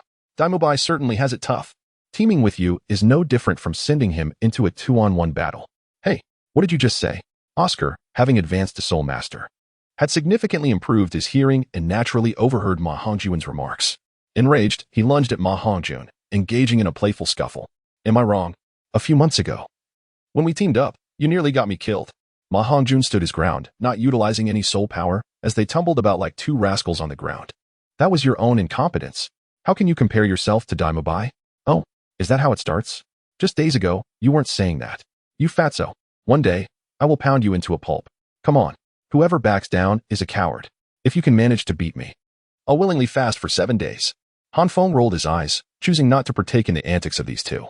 He waved at Dai Mubai, stating, in that case, I shall take my leave. It appears I must compete solo, so I will go register. Wait. Han Feng did not anticipate Dai Mubai suddenly calling out to him, his uniquely colored eyes sparkling with intensity as he provocatively said, Fengzi, are you interested in a wager? The memory of the month spent washing Han Feng's socks was etched deeply in Dai Mubai's mind. Upon hearing this, Han Feng narrowed his eyes, revealing a knowing smile. Turning back, he asked with keen interest, what shall we wager? 1 month of sock washing. Dai Mubai extended a finger, grinning widely. Twice a day. No odor allowed. Hand washed. Han Feng responded with a matching grin, their understanding impeccable. Dai Mubai's eyes shone brightly as he grasped Han Feng's hand, exclaiming, deal. What exactly is the wager? Han Feng inquired, amusedly observing Dai Mubai, who was clearly plotting against him. Nevertheless, Han Feng was curious to see how Dai Mubai intended to play this out. If it turned out to be an outrageous bet, he could easily back out, as there would be no evidence. Your earlier words reminded me. Dai Mubai exclaimed excitedly, I want to form a team with you. And we shall call ourselves the Double Kill Duo. Han Feng frowned slightly. Double Kill Duo? Precisely. The Double Kill Duo. Dai Mubai let out a silent, sinister chuckle and declared, let us engage in something grand. You and I shall form a duo, but only one of us can be on stage. At the onset of the battle, one of us must exit, allowing the other to confront both adversaries. Intriguing. Upon hearing this, Han Feng was taken aback, stroking his smooth chin before inquiring, "Is there no time limit? You must understand, if I were to defend with all my might, I am entirely confident I could withstand the relentless barrage of 2 Soul Emperors for half an hour. Of course, there is a time limit. 5 minutes is the cap. If we cannot secure victory within that duration, we shall concede. I comprehend. In this 2-on-2 skirmish, we shall register, yet only one may remain on the battlefield. Should we fail to hold our ground against 2 foes, it shall be deemed a loss." After finishing his statement, Han Feng felt a surge of excitement. Indeed, the one who loses must wash the socks. If both prevail, we shall see who takes less time. If both falter, we will compare our endurance. Dai Bai spoke with confidence. Han Feng nodded in agreement. It seems fair. In terms of combat prowess, Han Feng's current capabilities were nearly on par with Dai Bai's. Without revealing their external spirit bones, should they truly wager, it might come down to fortune. If the foes were weak, Dai Bai would have the advantage. If the foes were formidable, Han Feng would likely prevail. "It's settled," Han Feng proclaimed, sharing a knowing smile with Dai Bai, both their eyes gleaming with confidence. "Are you two forming a team? Please don't leave me behind." Oscar and Ma Hongjun, overhearing their conversation, ceased their antics, with Oscar rushing to Dai Bai's side, lamenting like a jilted lover, tears streaming down his face. "Indeed, your partnership is akin to point farming. If Master were to find out, he would surely disapprove." Ma Hongjun expressed his hesitation, his pudgy face contorting. Upon hearing the mention of Master, Dai Bai furrowed his brow, but Han Feng boldly retorted, "No matter. We are not point farming, nor do we intend to form a long-term partnership. We merely wish to indulge in a whim today. Master will not object." Undaunted by Han Feng's assurance, Dai Bai firmly grasped Oscar and remarked disdainfully, "Fengzi is right. We are merely having some fun. In a few days, I shall battle alongside you." Cease that off-putting expression. Chapter 59, The Arrogant Double Kill Duo. A few minutes later, Tang San and Xiao Wu had just completed their soul battle and found Ma Hongjun and Oscar, who were seated in the audience. Curiously, they approached. "Xiao Oscar. Fatty, why aren't you participating in the battle? What are you doing here?" Ma Hongjun and Oscar's actions were surprisingly synchronized. They sat with their legs together, elbows resting on their knees, palms supporting their heads, unwaveringly gazing at the empty soul arena. "We are waiting," they replied in unison without turning their heads. "Waiting? Waiting for what?" Tang San asked, tilting his head in confusion. "Now, please welcome the double kill duo to face the absolute offense and defense duo." At that moment, the announcer for the Soul Arena appeared, announcing the names of the 2 competing teams with great enthusiasm. "They're coming." To Tang San's astonishment, upon hearing the names of the 2 teams, Ma Hongjun and Oscar suddenly became animated, eagerly looking towards the competitor's entrance, only to be perplexed to see Han Feng walking alongside Dai Bai, heading towards the Soul Arena. Han Feng and Dai Bai have teamed up. Tang San gasped quietly. His bewilderment was understandable, for the combination of Dai Bai and Han Feng was extraordinarily potent. Their attack and defense were the pinnacle among the Shrek 7. Their combined combat power even surpassing that of the remaining 6. Of course, this was under the condition that Tang San refrained from employing his array of ingenious hidden weapons and lethal toxins. "Don't worry. The best is yet to come." Oscar glanced at Tang San with an expression akin to that of a country bumpkin, speaking mysteriously. Upon hearing this, Tang San had no choice but to exercise patience. He pulled Xiao Wu to sit beside Oscar, furrowing his brow as he observed intently. Meanwhile, Han Feng and Dai Bai were discussing who should initiate the first soul battle for the double kill. "Who should go first?" Han Feng inquired quietly. "I'll take the lead," Dai Bai responded, glancing at their opponents, one tall and thin like a pole, the other round and plump. Beyond that, he could discern little else. Unable to ascertain their soul master types. This was quite normal, unless a soul master released their martial soul. They often resembled ordinary people. Dai Bai could at most deduce that the lanky soul master was unlikely to be a defensive type. Han Feng shrugged. "Then it's you." This was inherently a gamble on life. Should they encounter a control-type soul master, both Dai Bai and Han Feng would likely surrender on the spot. "Haha. Our luck is splendid, encountering 2 rookies, wearing masks. Perhaps they fear losing too embarrassingly and being unable to face anyone back home?" As Han Feng and Dai Bai stepped onto the soul arena, the tall and thin soul master burst into laughter upon seeing their figures, his eyes filled with derision. Both Dai Bai and Han Feng wore masks, so the plump and slender duo naturally could not recognize them, mistaking them for novice newcomers. Consequently, they resorted to the worn-out tactic of psychological warfare. Regrettably, both Han Feng and Dai Bai are seasoned veterans in the arena, utterly unfazed by the presence of the plump and slender duo, who were met with indifference. "Humph," the tall, lean soul master Realizing that his verbal onslaught had failed to make an impact, scoffed quietly and murmured to his rotund companion, "You protect me later. Let's first push that golden-haired one out of the arena." The remaining youth appears more inexperienced, thus easier to handle. Just 5 minutes. However, before the plump and slender brothers could make a move, Han Feng had already turned and leapt off the battle stage, striding away toward the waiting area without a backward glance, leaving behind merely 3 words. Dai Mubai, remaining impassive, similarly ignored Han Feng, instead casting a disdainful glance at the duo. With a sneer, he declared, "For certain reasons, I must resolve this quickly. So let us bypass the nonsensical preliminaries and commence the battle." With a commanding shout, Dai Mubai instantly summoned the spirit of the white tiger. 3 soul rings, 2 yellow and 1 purple, hovering behind him, as the overwhelming aura of the Beast King enveloped the entire arena. What are Han Feng and Mubai doing? Why did Han Feng leave the stage directly? Do they not wish to win? Is Han Feng intending to let Mubai fight 2 opponents alone? Below, Tang San exclaimed, bewildered, as he stared at the duo, perplexed by their actions. Observing Tang San's expression, Ma Hongjun and Oscar exchanged knowing smiles and quickly recounted the events that had transpired backstage. Upon hearing their account, a peculiar expression appeared on Tang San's face. Dai Mubai and Han Feng are indeed audacious, treating the battle as a wager, seemingly unafraid of Master S. ire. Why did that fellow leave? Is he afraid? I doubt it, judging by the stance. It seems that golden-haired youth is preparing to take on 2. 1 against 2? Do not jest with me. This is a Soulmaster arena, and the opposing duo undoubtedly possesses formidable defensive and offensive capabilities, both at least level 35. You tell me that this golden-haired lad is ready to take them on? How audacious. Just seeking attention, I presume? Not only Tang San but also the other spectators in the arena were baffled by Han Feng and Dai Mubai's actions. Various murmurs filled the air, predominantly expressing skepticism regarding their prospects. Are you implying that you intend to face us both alone? On stage, the tall, lean Soulmaster narrowed his eyes, a glint of danger flashing within, as he coldly stated. Dai Mubai extended his hand, remaining silent. Merely beckoning with his finger, everything was communicated without words. Arrogance! The tall, lean Soulmaster bellowed in fury as his true form manifested, dark purple spots appearing upon his body, his tongue extending to an astonishing length as he lashed it toward Dai Mubai. Humph! Dai Mubai scoffed, choosing not to seize the tongue, but instead opting for the more energy-consuming white tiger's radiant wave to send it flying. Having experienced countless battles, Dai Mubai could discern at a glance that this opponent's martial spirit was inherently toxic. He would never be foolish enough to make contact. You wish to harm my brother? You must first contend with me. Before the white tiger's radiant wave could strike the tall, lean spirit master, another short and stout spirit master let out a fierce shout. Summoning his true spirit armor, from which 2 antennae emerged atop his head, and a snail shell was affixed to his back, while a shell-like shield materialized in his hands. Upon witnessing the true spirit armors of the 2 adversaries, Dai Mubai's heterochromatic eyes sparkled with a glimmer of brilliance, and he wore a composed yet sinister smile. The white tiger's radiant wave crashed against the stout spirit master's shield with a muted thud, failing to penetrate its defense. The plump and lean brothers remained unscathed behind the barrier. Huh, you think you can take on 2 of us alone?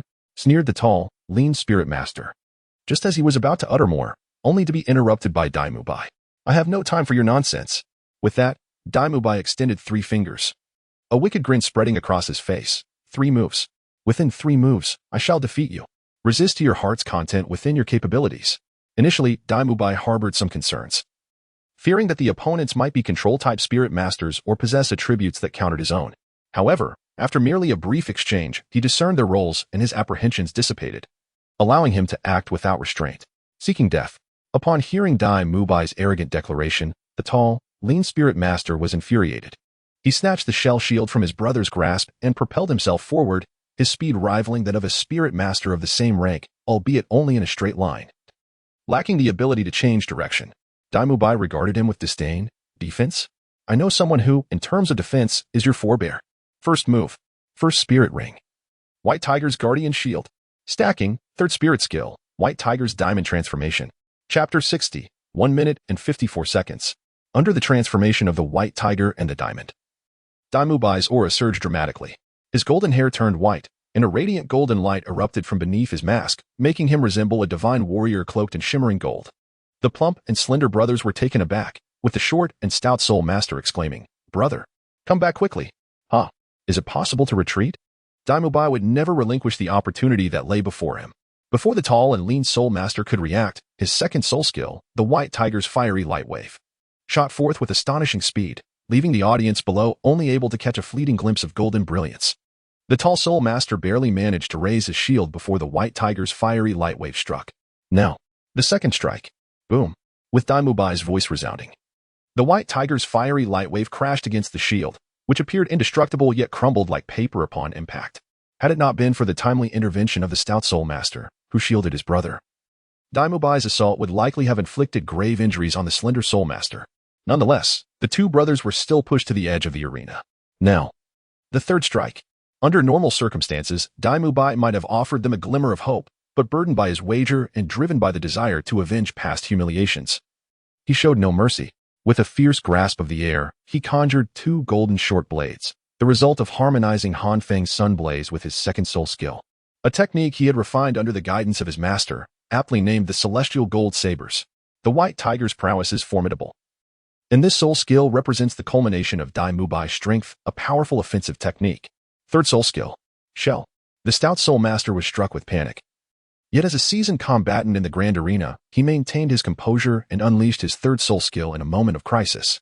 Observing that the brothers had opted for defense rather than evasion, Han Feng, watching from below, anticipated the outcome.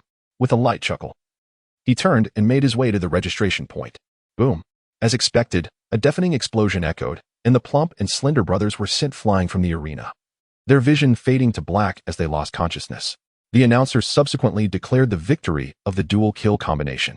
Daimubai descended from the stage with an impassive demeanor, only faltering slightly as he reached the passageway, where a shadow swiftly emerged. Zhu Zhuqing, seemingly from nowhere, caught him just in time. Exhausted of soul power yet still striving to appear strong? Was it merely Daimubai's illusion, or did Zhu Zhuqing's tone carry a hint of reproach? Reflecting on the exchange of information with Ning Rongrong a few days prior, Daimubai chuckled heartily, refraining from banter and awkwardly diverting the conversation. Where's that guy Han Feng? To win Zhu Zhuqing's heart, one must not rush. The key lies in the subtleties of daily life, a lesson Daimubai had firmly etched in his mind. I just saw Han Feng heading towards the registration point. I heard from Xiao Wu that you and Han Feng formed a team. How did you end up in such a predicament?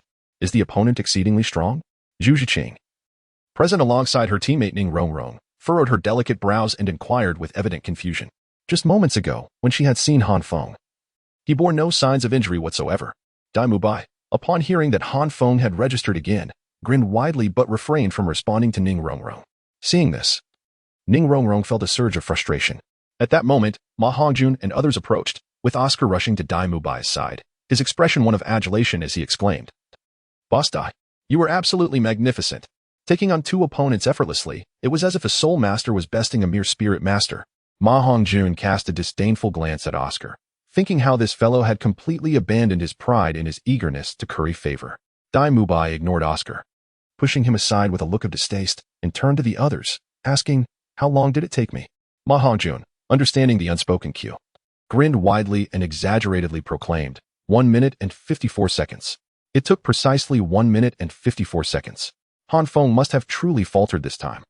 Upon learning of his own performance, Daimubai felt a surge of excitement, oblivious to Zhu Zhuqing's slightly scornful gaze. Struggling against the depletion of his soul power, he clenched his right fist tightly, as if envisioning the dawn over the vast ocean, and resolutely declared, "From today onwards, I shall only wear white socks." Men remain youthful at heart until death. Xiao Wu, Zhu Zhuqing, and Ning Rongrong stood to one side, their beautiful eyes filled with confusion and curiosity. Tang San, however, understood the situation, though it was a memory long past. He could only offer an awkward smile, unwilling to revisit those embarrassing times of yore. Tang San could assure that, in 20 years or so, when Daimubai reflected on today's proclamation, he would undoubtedly feel a profound sense of shame. What on earth is going on? What does this have to do with Han Feng? Although Ning Rongrong did not grasp the conversation among Daimubai and the others, she still inquired, concerned for Han Feng. Xiao Wu rolled her eyes in exasperation and revealed to Zhu Zhuqing and Ning Rongrong the bet between Daimubai and Han Feng, concluding with, "You surely cannot comprehend, right? He would rather face two opponents on stage than wash his socks, with their ranks as soul lords. The monthly stipend from the Spirit Hall would afford them the luxury of a fresh pair of socks every day." Zhu Zhuqing suppressed her urge to scoff, casting a sidelong glance at Daimubai as she muttered two words, "Boring." Ning Rongrong wore an expression of bemusement, unable to utter a single disparaging remark about Han Feng, and thus forced herself to explain, perhaps this is the peculiar joy of men. You know nothing. It's not about whether one wants to wash socks. It's about who will wash them.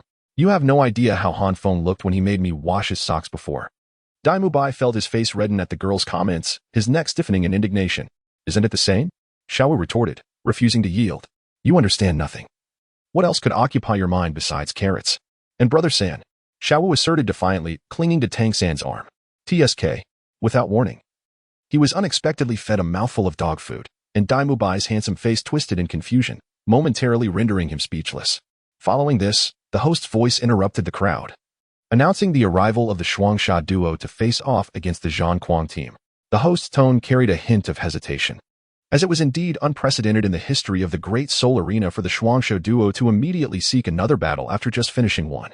Come on, Dailada. Charge. Ma Hongjun and Oscar exclaimed excitedly, their voices ringing out. Dai Mubai shot them a glance, responding, this match has nothing to do with me. You should be speaking to Fengzi. It's all the same. They retorted, undeterred. They were eager to witness the spectacle of Dai Mubai and Han Feng on stage, embodying an unrivaled spirit as they faced two opponents, exuding confidence and disdain for their enemies, although they themselves could not achieve such feats. Watching Dai Mubai and Han Feng dominate the arena fueled their own fantasies. Dai Mubai chuckled helplessly. It wasn't just Oscar and Ma Hongjun who were thrilled. The audience at the Seoul Arena was equally exhilarated. Dai Mubai's previous match had ignited their passions, and they cared little for his or Han Feng's intentions. They simply craved the thrill of the spectacle. In the Great Soul Arena, battles between offensive soul masters were the most celebrated. After all, if they were to witness agility or control masters, many in the audience might not even grasp the unfolding events before the match concluded. Among the offensive soul masters, Dai Mubai's fierce and dominating style was particularly captivating. As for whether Dai Mubai had the stamina to continue fighting, they dismissed such thoughts, as he always insisted on putting on a brave front when exiting the stage. 1 minute and 54 seconds, I entrust the next month's socks to you. At this moment, Dai Mubai encountered Han Feng. Upon meeting, Dai Mubai flashed a confident smile and unilaterally declared his victory. TSK, don't be so hasty. The game isn't over yet. Han Feng retorted with a teasing click of his tongue upon hearing this declaration, which came less than 2 minutes into the encounter. Dai Mubai dismissed Han Feng's bravado, remaining at ease and unperturbed. Chapter 61. Dai Mubai, are you mocking me? You are the golden-haired brat who just fought 2 opponents alone? TSK, how fortunate to encounter such incompetence. The battle maniac duo, though brothers, are distinct from the uniquely characterized Absolute Defense brothers. They resemble a pair of siblings equally muscular, sporting short hair, clad in leather armor, and bearing wild expressions. Aside from their physical similarities, the only notable difference might be the menacing scar gracing the face of the one who just spoke. Our duo is not to be compared with those 2 inept fools. If you think you can elevate yourselves by stepping over us, you are sorely mistaken. The other burly man, unmarked by scars, snorted disdainfully, his eyes fixed with a predatory glare on Han Feng and Dai Mubai, particularly on Dai Mubai. Han Feng could distinctly see a flicker of caution in the eyes of the brothers as they regarded Dai Mubai. No one is a fool. Dai Mubai's previous battle, irrespective of the ineptitude of his opponents, was sufficient to demonstrate his prowess. Observing this, Han Feng rolled his eyes and turned to Dai Mubai, saying, get down. Do not linger on the stage. Perhaps sensing Han Feng's insight into his thoughts, Dai Mubai's expression shifted, and with a nonchalant snort, he turned and walked towards the edge of the stage. The audience below, witnessing this familiar scene, erupted in excitement. Oh, here they come. The double-kill duo is indeed audacious. Why is that golden-haired one leaving? Can the remaining one hold his own? Who cares if he can or not? We just want to enjoy the spectacle. The more fierce the battle, the better. Ha. The battle maniac duo is still boasting, not realizing their opponents have dismissed them entirely. This is hilarious. Upon hearing the crowd, the battle maniac duo became furious. Losing is one thing. That is merely being outmatched. But being ridiculed is unacceptable. Trying to leave? Did you consult us first?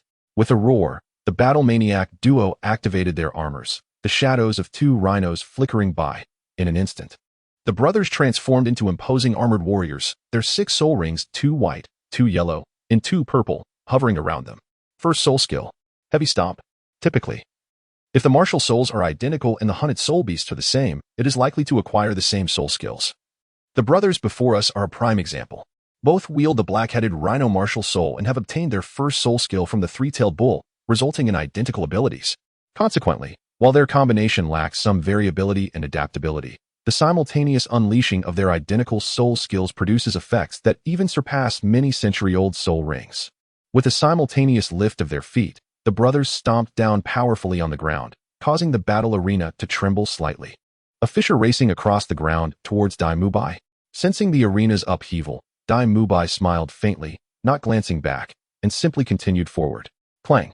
Han Feng had successfully completed the fusion with his true form armor, the shield of the fiery heavens positioned defensively before him.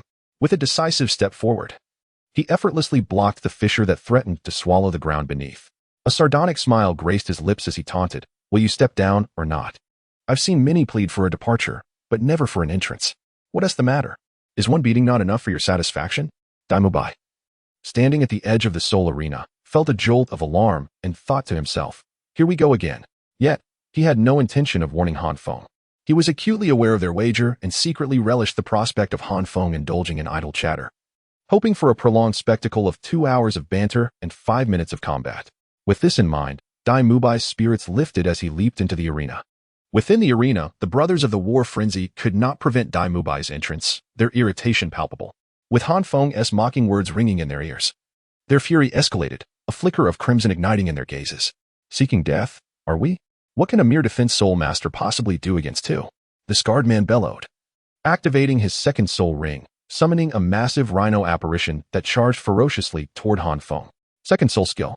Hell stab. Han Feng, fully aware that this was not the moment for idle threats, took a deep breath.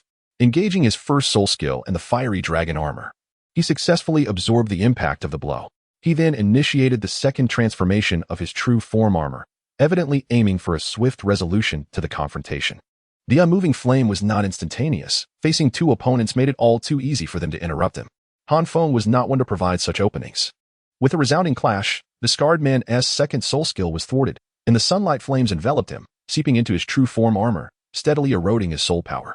Recognizing the threat, he quickly advised his brother, "The flames on his shield are a trick. They reveal themselves upon attack and inflict harm upon contact. Although the damage is minimal, it lingers like a persistent parasite. Prolonged engagement would be detrimental. We must end this swiftly." "Agreed." The other burly man nodded, and both activated their third soul rings simultaneously, unleashing the same soul skill. Third soul skill. Rampaging Rhino descends. The two brothers roared in unison, their true form armor evolving once more, achieving a second transformation that amplified their might significantly, even surpassing Dai Mubai's White Tiger's might. Upon closer inspection, one could see their eyes now suffused with a deep crimson hue, suggesting that this soul skill bore considerable side effects. "Kill," they bellowed, discarding any semblance of strategy, charging directly at Han Feng with unrestrained ferocity. A berserk skill? Han Feng narrowed his eyes, surprised to encounter such a rare soul technique. However, he remained composed, recognizing it as an opportunity. Had the frenzied brothers chosen to forego their assault due to the sunlight flames, Han Feng might have found himself in a precarious situation. Yet, their reckless determination to resolve matters swiftly only eased his burdens. Fixed point guardian. The tactics employed against Dai Mubai were once again utilized by Han Feng. In an instant, he appeared behind the two brothers. They charged forward with great fervor, but were unable to catch up with him, left helplessly watching as Han Feng grew more distant. Unmoving Yin Luo. By the time the two brothers realized what was happening, Han Feng had already unleashed his third soul skill, a colossal fiery apparition manifesting behind him, resembling a guardian spirit.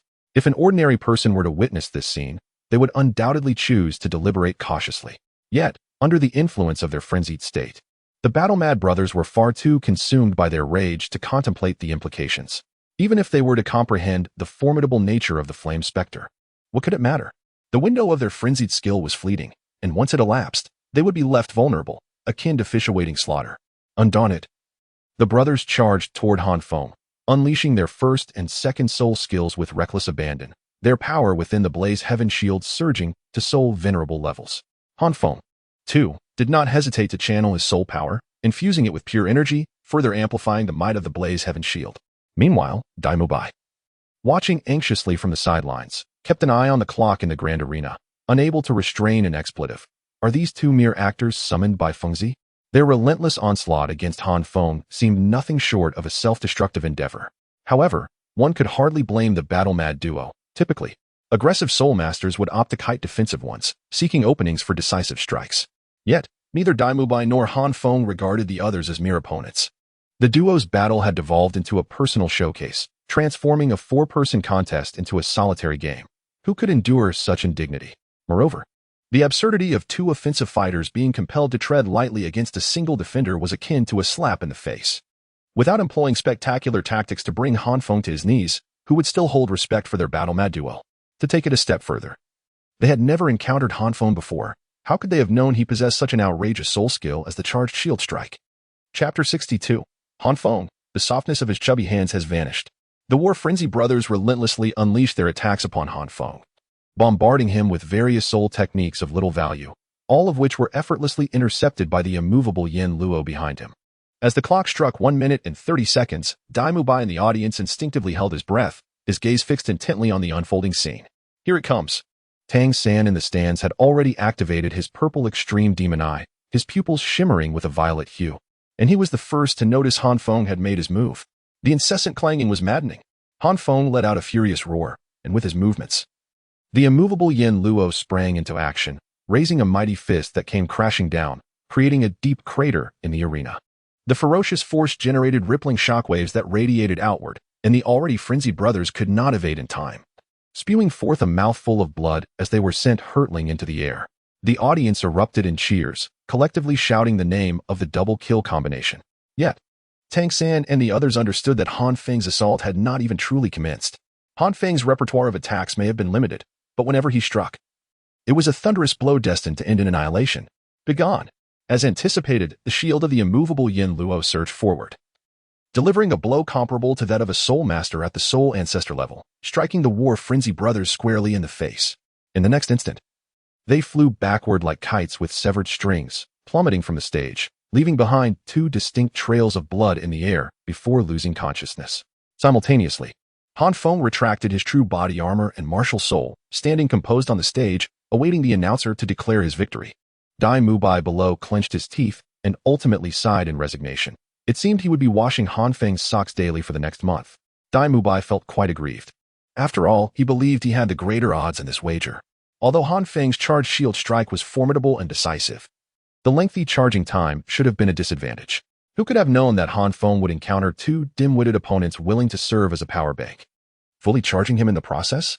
In the following days, the group engaged in a routine of attending Shrek Academy during the day and battling in the Great Soul Arena by night, participating in individual and duo competitions. But they had yet to face any team battles.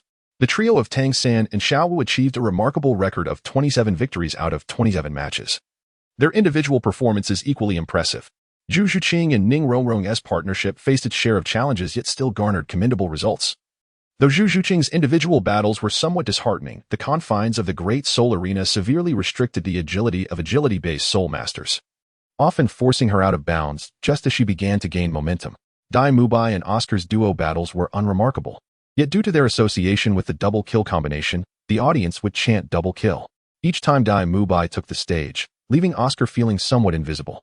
Speaking of the double kill combination, the fame of Dai Mubai and Han Feng in the Great Soul Arena surpassed that of many Soul Ancestor level experts, prompting the manager of the Soto Great Soul Arena, AO, to personally approach them to discuss the prospect of a demonstration match. Due to the relationship between Han Dang and supervisor AO, Han Feng found it difficult to outright refuse and reluctantly gave a vague agreement. Although he declined the request for a performance match, he consented to occasionally join Dai Mubai on the field for some playful matches. Naturally, the duo was not invincible. They had suffered a few defeats in recent days, yet this did not dampen the audience's enthusiasm. As for Ma Hongjun, his inability to participate in team battles left him with scores comparable to Oscar and Ning Rongrong, which led him to incessantly lament his desire to engage in group combat. Tonight marked the first team battle that Ma Hongjun had eagerly anticipated. However, during the daytime, he had been bested by others. Surrounded by Dai Mubai and the others, they scrutinized him for a while before confirming that the bruised individual before them was indeed Ma Hongjun. Fatty, have you finally awakened your second spirit, the pig head? Oscar chuckled, unable to contain his amusement. Fatty, did someone beat you up? Tang San remarked, a smirk tugging at his lips. Dai Mubai, more direct, clapped his chest and proclaimed, Fatty, speak. Who did this to you? We'll help you take revenge. Ma Hongjun shot them a glare, but the expression on his face only aggravated his wounds, causing him to gasp in pain.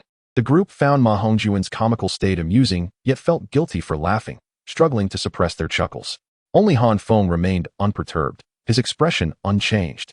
Indifferent to the surrounding commotion, embodying a stark contrast to the others. Seeing this, Ma Hongjun was deeply touched and cried out in despair, "Brother Feng, you are the only one who cares for me. You must avenge me. They will only kick me when I'm down. You are certainly different." To his surprise, Han Feng seemed oblivious to Ma Hongjun's pleas, stepping forward and tentatively patting Ma Hongjun's belly. The sensation he felt made Han Feng's expression shift dramatically. "Damn it, fatty. What have they done to your plump belly?" The sight of Han Feng's fury stirred a wave of indignation in Ma Hongjun. Was his face less significant than his belly in Han Feng's eyes? Upon hearing this, Dai Mu Bai and the others were momentarily stunned before erupting into loud laughter. Tang San, being the more composed one, observed Ma Hongjun's increasingly darkened expression and quickly interjected. All right. We can't let this go unpunished. We must avenge Fatty." Dai Mu Bai and Oscar stifled their laughter, nodding in agreement. Exactly. Revenge is a must. Han Feng also nodded vigorously, exclaiming with righteous indignation, "Indeed. How dare someone harm such a round belly? This is a crime. They must be severely punished. My joy for the day has been halved." Just as Ma Hongjun began to feel a sense of gratitude, Han Feng's words caused his spirits to plummet once more. "Han Feng, I call you Brother Feng. Can we please stop fixating on my belly?" Han Feng, seemingly unfazed, responded, "Fatty, here's the deal. Let me rub your belly for an hour, and I'll help you take revenge." How does that sound? Absolutely not. Though Ma Hongjun yearned for vengeance, he would never yield to Han Feng. Before Han Feng could utter another word, Tang San interjected with a light-hearted chuckle, playing the role of peacemaker. "Let us first inquire who it was that struck our friend, and what provoked the altercation." Upon hearing Tang San's words, Han Feng fell silent, and the onlookers turned their curious gazes toward Ma Hongjun. In that moment, even the usually boisterous Ma Hongjun felt a twinge of embarrassment. After persistent questioning from the group, Ma Hongjun finally hesitantly recounted the events that transpired. As the tale unfolded, the crowd exchanged peculiar glances. It turned out that while in the brothel, Ma Hongjun had developed an interest in a young lady, competing with another Soulmaster for her affection. Given that he had arrived first, Ma Hongjun, driven by pride, refused to back down. The other Soulmaster seemed intent on provoking a confrontation, and thus a brawl ensued. Fatty. Tang San found himself at a loss for words. Having lived over 40 years across 2 lifetimes, he had never ventured to such establishments. Bravo, Fatty. Engaging in a love rivalry with another suitor, you truly are something. Han Feng remarked, giving Ma Hongjun a thumbs up with a serious expression, though everyone understood the sarcasm beneath his words. Surely, no one would actually engage in a squabble over a woman in such a place and end up resembling a swollen pig. Dai Mu Bai, having spent time with Han Feng, had picked up enough to deliver a simple remark that left Ma Hongjun's portly face flushed with embarrassment. After a moment of contemplation, Ma Hongjun struggled to retort against Han Feng and Dai Mu Bai, ultimately resigning to brooding in silence. Tang San, embodying the wisdom of a father figure, raised his hand in a gesture of authority. Since the other party is in the wrong, we are justified in our actions. What is a mere soul master to dare challenge us? The Shrek Academy. Fatty, lead the way. Han Feng and Dai Mu Bai joined in the revelry, with Oscar following suit, adding to the lively atmosphere. Chapter 63. The Unpleasantness. A group of individuals arrived in Soto City with great vigor, making their way directly to the taverns. To Han Feng's astonishment, such establishments operated without distinction between day and night. Driven by curiosity, he contemplated entering, only to find Dai Mu Bai and Tang San rooted in place, motionless. Ma Hongjun and Han Feng exchanged puzzled glances, while Dai Mu Bai and Tang San's faces flushed with an involuntary embarrassment. Oscar, observing the situation, remarked with a knowing smile, some wives must be keeping a tight rein, fearing their husbands might return home to kneel on the washboard." With Oscar's comment exposing their thoughts, Tang San sheepishly chuckled. "If Xiaowu discovers that I ventured into such a place, she would surely be furious." Han Feng rolled his eyes and turned to Dai Mu Bai. "What about you? Don't tell me you're also a naive young lad? Everyone knows of Dai's romantic escapades." Dai Mu Bai, unwilling to engage with Han Feng's painfully low emotional intelligence, retorted, "You know nothing. I have reformed my ways." Han Feng clicked his tongue, realizing he was at an impasse. He threw up his hands in resignation and asked, "So what shall we do? Just stand here like a bunch of clueless fools? No need for that." He is coming out. Before Han Feng could finish, Ma Hongjun leaped up in excitement, pointing a chubby finger at a middle-aged man clad in shorts and slippers. His small eyes ablaze with fury. "It's him." Tang San's brow furrowed upon seeing the man, a reflexive contemplation escaping his lips. Dai Mu Bai and the others exchanged bewildered glances, perplexed by Tang San's recognition. "Do you know him?" they queried. "Isn't he just a notorious womanizer?" Tang San, perceiving the oddity in their expressions, hastily clarified, "It's not as you think. This man is named Douluo. A few years ago, when I was still a Soul Master, he lured female classmates at the academy where Xiao Wu and I studied. Xiao Wu dealt with him back then, and it's surprising he has changed his ways. Xiao Wu confronted a Soul Master several years ago?" Dai Bai and the other's eyes widened in disbelief. Tang San, recalling the incident, let out a wry smile and stammered, "It's a long story. What is the big deal?" Han Feng speculated that perhaps Xiao Wu's methods had been too harsh, rendering Tang San unable to articulate the details. He interjected to alleviate Tang San's discomfort. "Look at him. Though he is a Soul Master, his steps are unsteady and his eyes are puffy. It's clear he has been ravaged by indulgence. His soul power is inferior even to that of an ordinary Soul Master, aside from his cultivation. He is hardly worth mentioning." Dai Bai and Oscar pondered this, realizing the truth in his words, and chose not to dwell on the matter further. Meanwhile, a vengeful Ma Hongjun had already dashed forward, confronting Douluo with an air of arrogance, exclaiming, "Do you remember me?" Douluo's lecherous visage momentarily registered surprise as he adjusted his sunglasses, scrutinizing Ma Hongjun's still swollen face. After a prolonged moment, he finally recognized him and sneered derisively, "Ah, it's you, brat." Ma Hongjun recalled the previous encounter where he was mercilessly beaten, feeling a twinge of trepidation in his heart. After a cold snort, he fell silent. The individuals standing behind him, including Dai Bai, observed his lack of resolve and promptly stepped forward, exasperatedly tapping his head. "With such a demeanor, roaring, I asked how you dared to approach me, only to realize you brought reinforcements."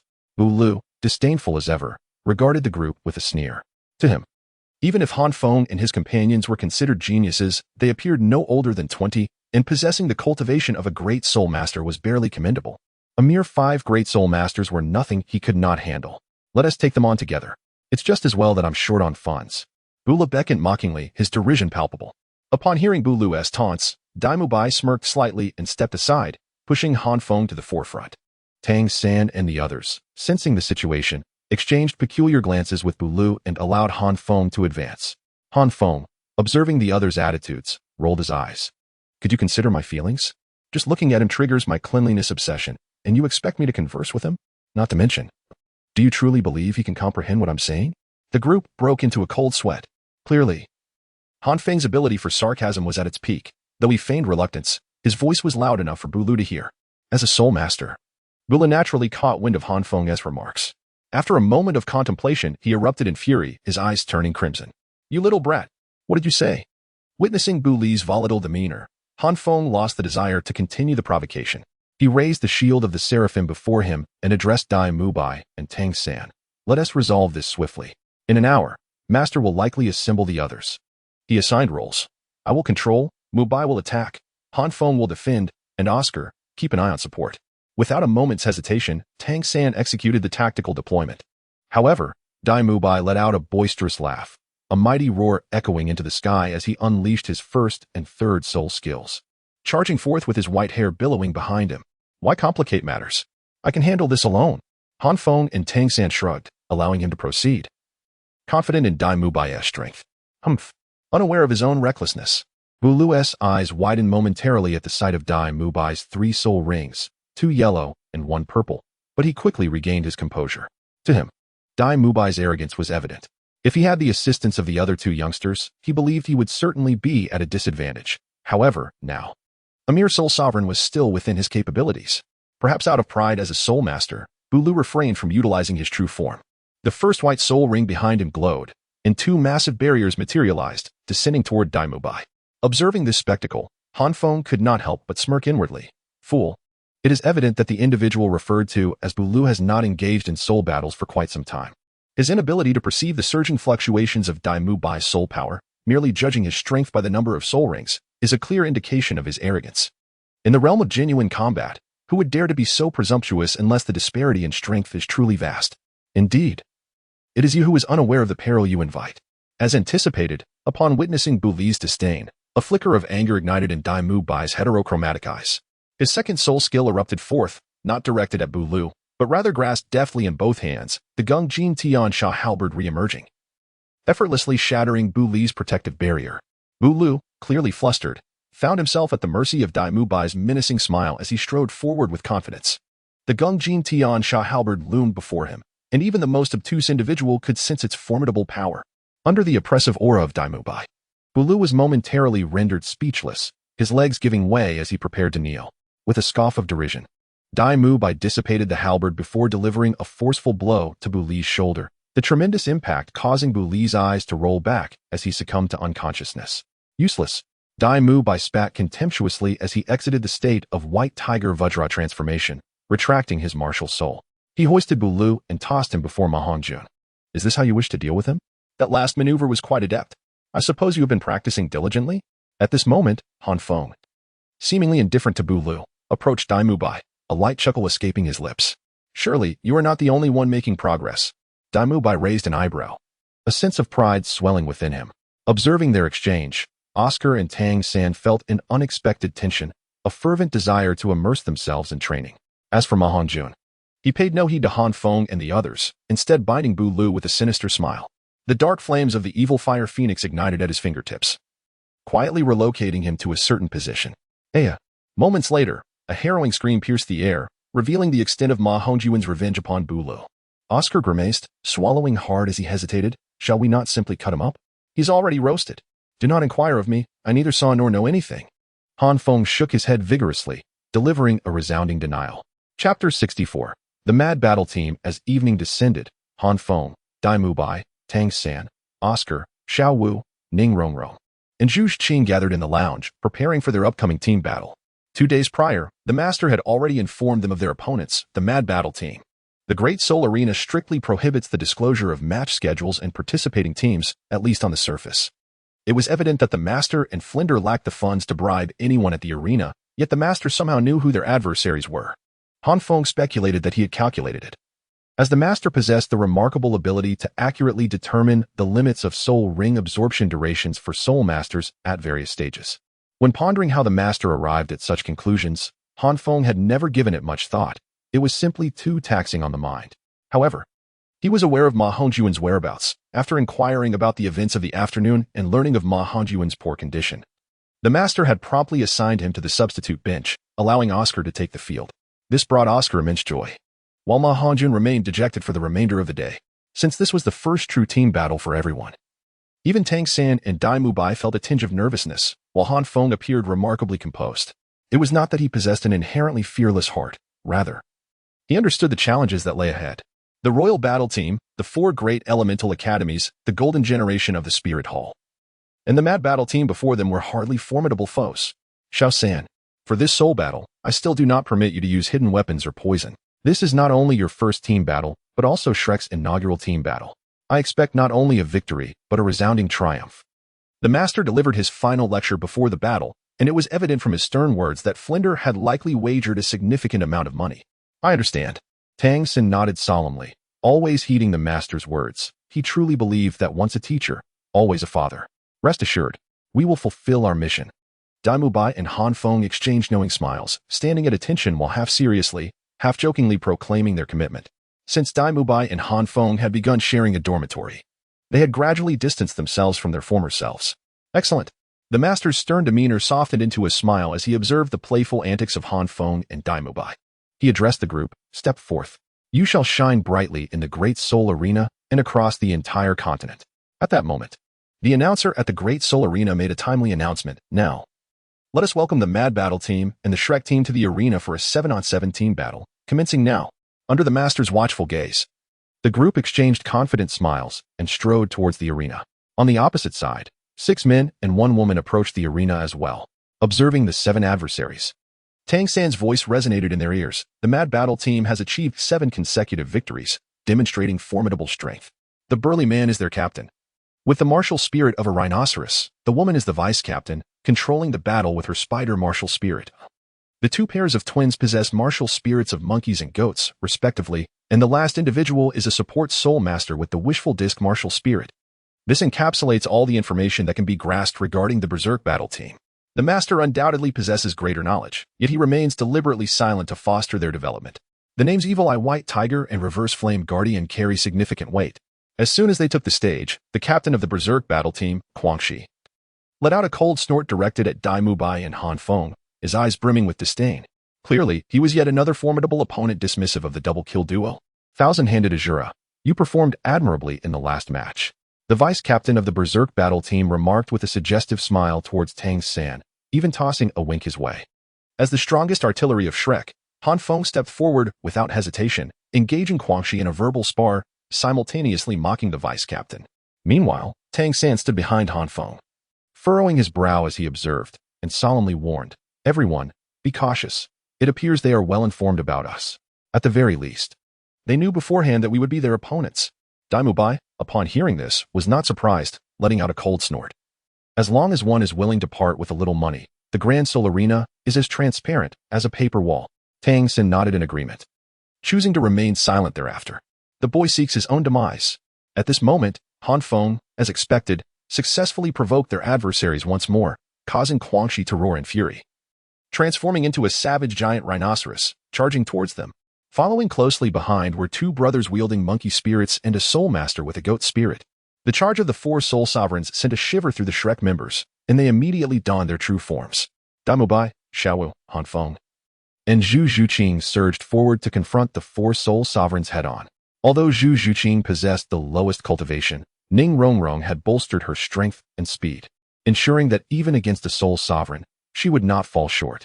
To everyone's astonishment, aside from the goat spirit master grappling with Han Feng and Guangxi contending with Daimubai, both Xiaowu and Zhu Zhuqing easily sent the monkey spirit master flying without breaking a sweat. Just as Xiaowu and Zhu Zhuqing were taken aback, they heard Tang San shout, "This is bad. Their target is Rongrong and Oscar." Daimubai gasped in shock. Ning Rongrong and Oscar were the auxiliary soul masters of their team, and if they were to be overwhelmed by the battle soul masters, the only possible outcome would be their elimination. Stay put. Seeing the alarm on Daimubai's face, Guangxi let out a sinister laugh, unleashing his third soul skill, which forced Daimubai down to the ground. Clearly, the Berserk battle team harbored apprehensions about Daimubai and Han Feng, given the formidable reputation of the double-kill duo. Thus, they initially dispatched their two strongest members, along with the support from the Rui Plate, intending to overpower them decisively. "Fengzi." At this moment, Daimubai could only shout, "I can hear you." Han Feng replied loudly, casting a cold glance at the goat spirit master blocking his path, and called out, "Zhuqing, Xiaowu, keep pushing forward. Go straight for their back line. Either the Rui Plate or the spider, either one will suffice. I will protect our rear." "Protect? Is that even feasible?" Upon hearing Han Feng's words, the goat soul master let out a derisive laugh. He activated his first and third soul skills, causing the true body armor on his legs and head to shine brilliantly, resulting in a surge of power to confront Han Feng. He was even prepared to endure severe burns from the sun's flames. Han Feng merely grinned and proclaimed, "Guess what? If I wish to leave, none shall impede me." He unleashed his second soul skill, Point Guard. "What?" The goat soul master gasped in astonishment. In the Great Soul Arena, Han Feng primarily engaged in individual combat or executed dual-kill combinations. Due to the absence of teammates, he seldom employed his second soul skill. Clearly, the frenzied battle team had failed to gather intelligence regarding Han Feng's instant teleportation skill. In the next moment, Han Feng had already positioned himself before Ning Rongrong and Oscar, channeling pure soul power into the Sunfire Shield, causing it to double in size. With his first soul skill activated, Han Feng's cold voice resonated, "Apologies. This path is closed." How infuriating. As the frenzied rhino suppressed Daimubai, he realized that their plan had unraveled upon witnessing Han Feng standing before the monkey brothers, cursing under his breath. He confirmed his suspicions as he saw the monkey brothers' attacks go in vain, only to be ensnared by Tang San's blue-silver grass. With their initial assault thwarted and two of their members incapacitated, the frenzied rhino's eyes darkened as he bellowed, "Goat, fall back." He had not forgotten that Xiaowu and Zhu Zhuqing had already charged forward, with the spider and the Rui disc compromised. The frenzied battle team was on the brink of becoming a second-rate team. "Fall back. Have you consulted me?" Daimubai, who had been suppressed from the start, was seething with frustration. Seizing the opportunity presented by the frenzied rhino's momentary distraction, he felt Ning Rongrong's amplification enhance his strength by 30%. Pushing back the frenzied rhino with his white tiger's radiant wave, Daimubai finally stood once more. "Let us start anew." He transformed into his second form, his white hair billowing as he grasped the Gingjin Tian Sha halberd, casting a defiant gaze at the frenzied rhino, eager for a fierce confrontation. The fluctuations of soul power emanating from Daimubai caused the frenzied rhino's pupils to constrict. The current Daimubai far surpassed his strength. At the rear of the frenzied battle team, the spider, sensing the dire situation, turned to another goat soul master beside him and commanded, "You block that rabbit. I will handle that cat."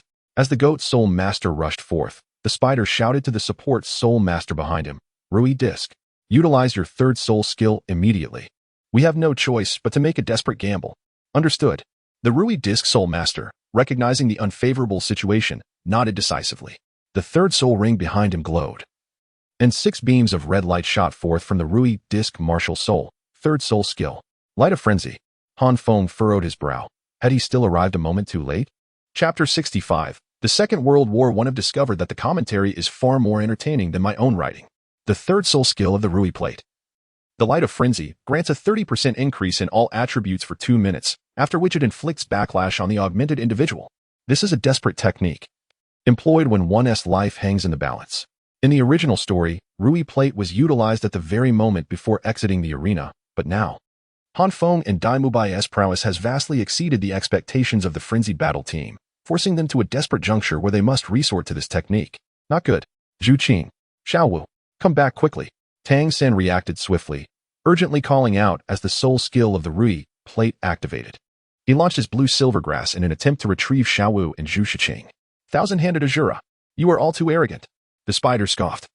Being the sole member of the frenzied battle team capable of maintaining her composure under the light of frenzy. It was precisely her presence that allowed the frenzied battle team to ascend to the ranks of elite teams within the Soto Great Spirit Arena. Goat. The spider swiftly unleashed her webs. The left web ensnared a goat Soulmaster nearby and hurled him toward Zhu Shiqing, restraining her, while the other web descended upon Zhu Shiqing. She was acutely aware that Xiaowu held greater significance to Tang San. Yet she also understood that Xiaowu possessed a teleportation soul skill, making it exceedingly difficult to capture her. Thus, she opted for the next best target, Zhu Shiqing. Upon hearing Tang San's voice, Xiaowu made a decisive choice and successfully departed. Zhu Shiqing, noticing the approaching Goat Soulmaster, felt her heart race.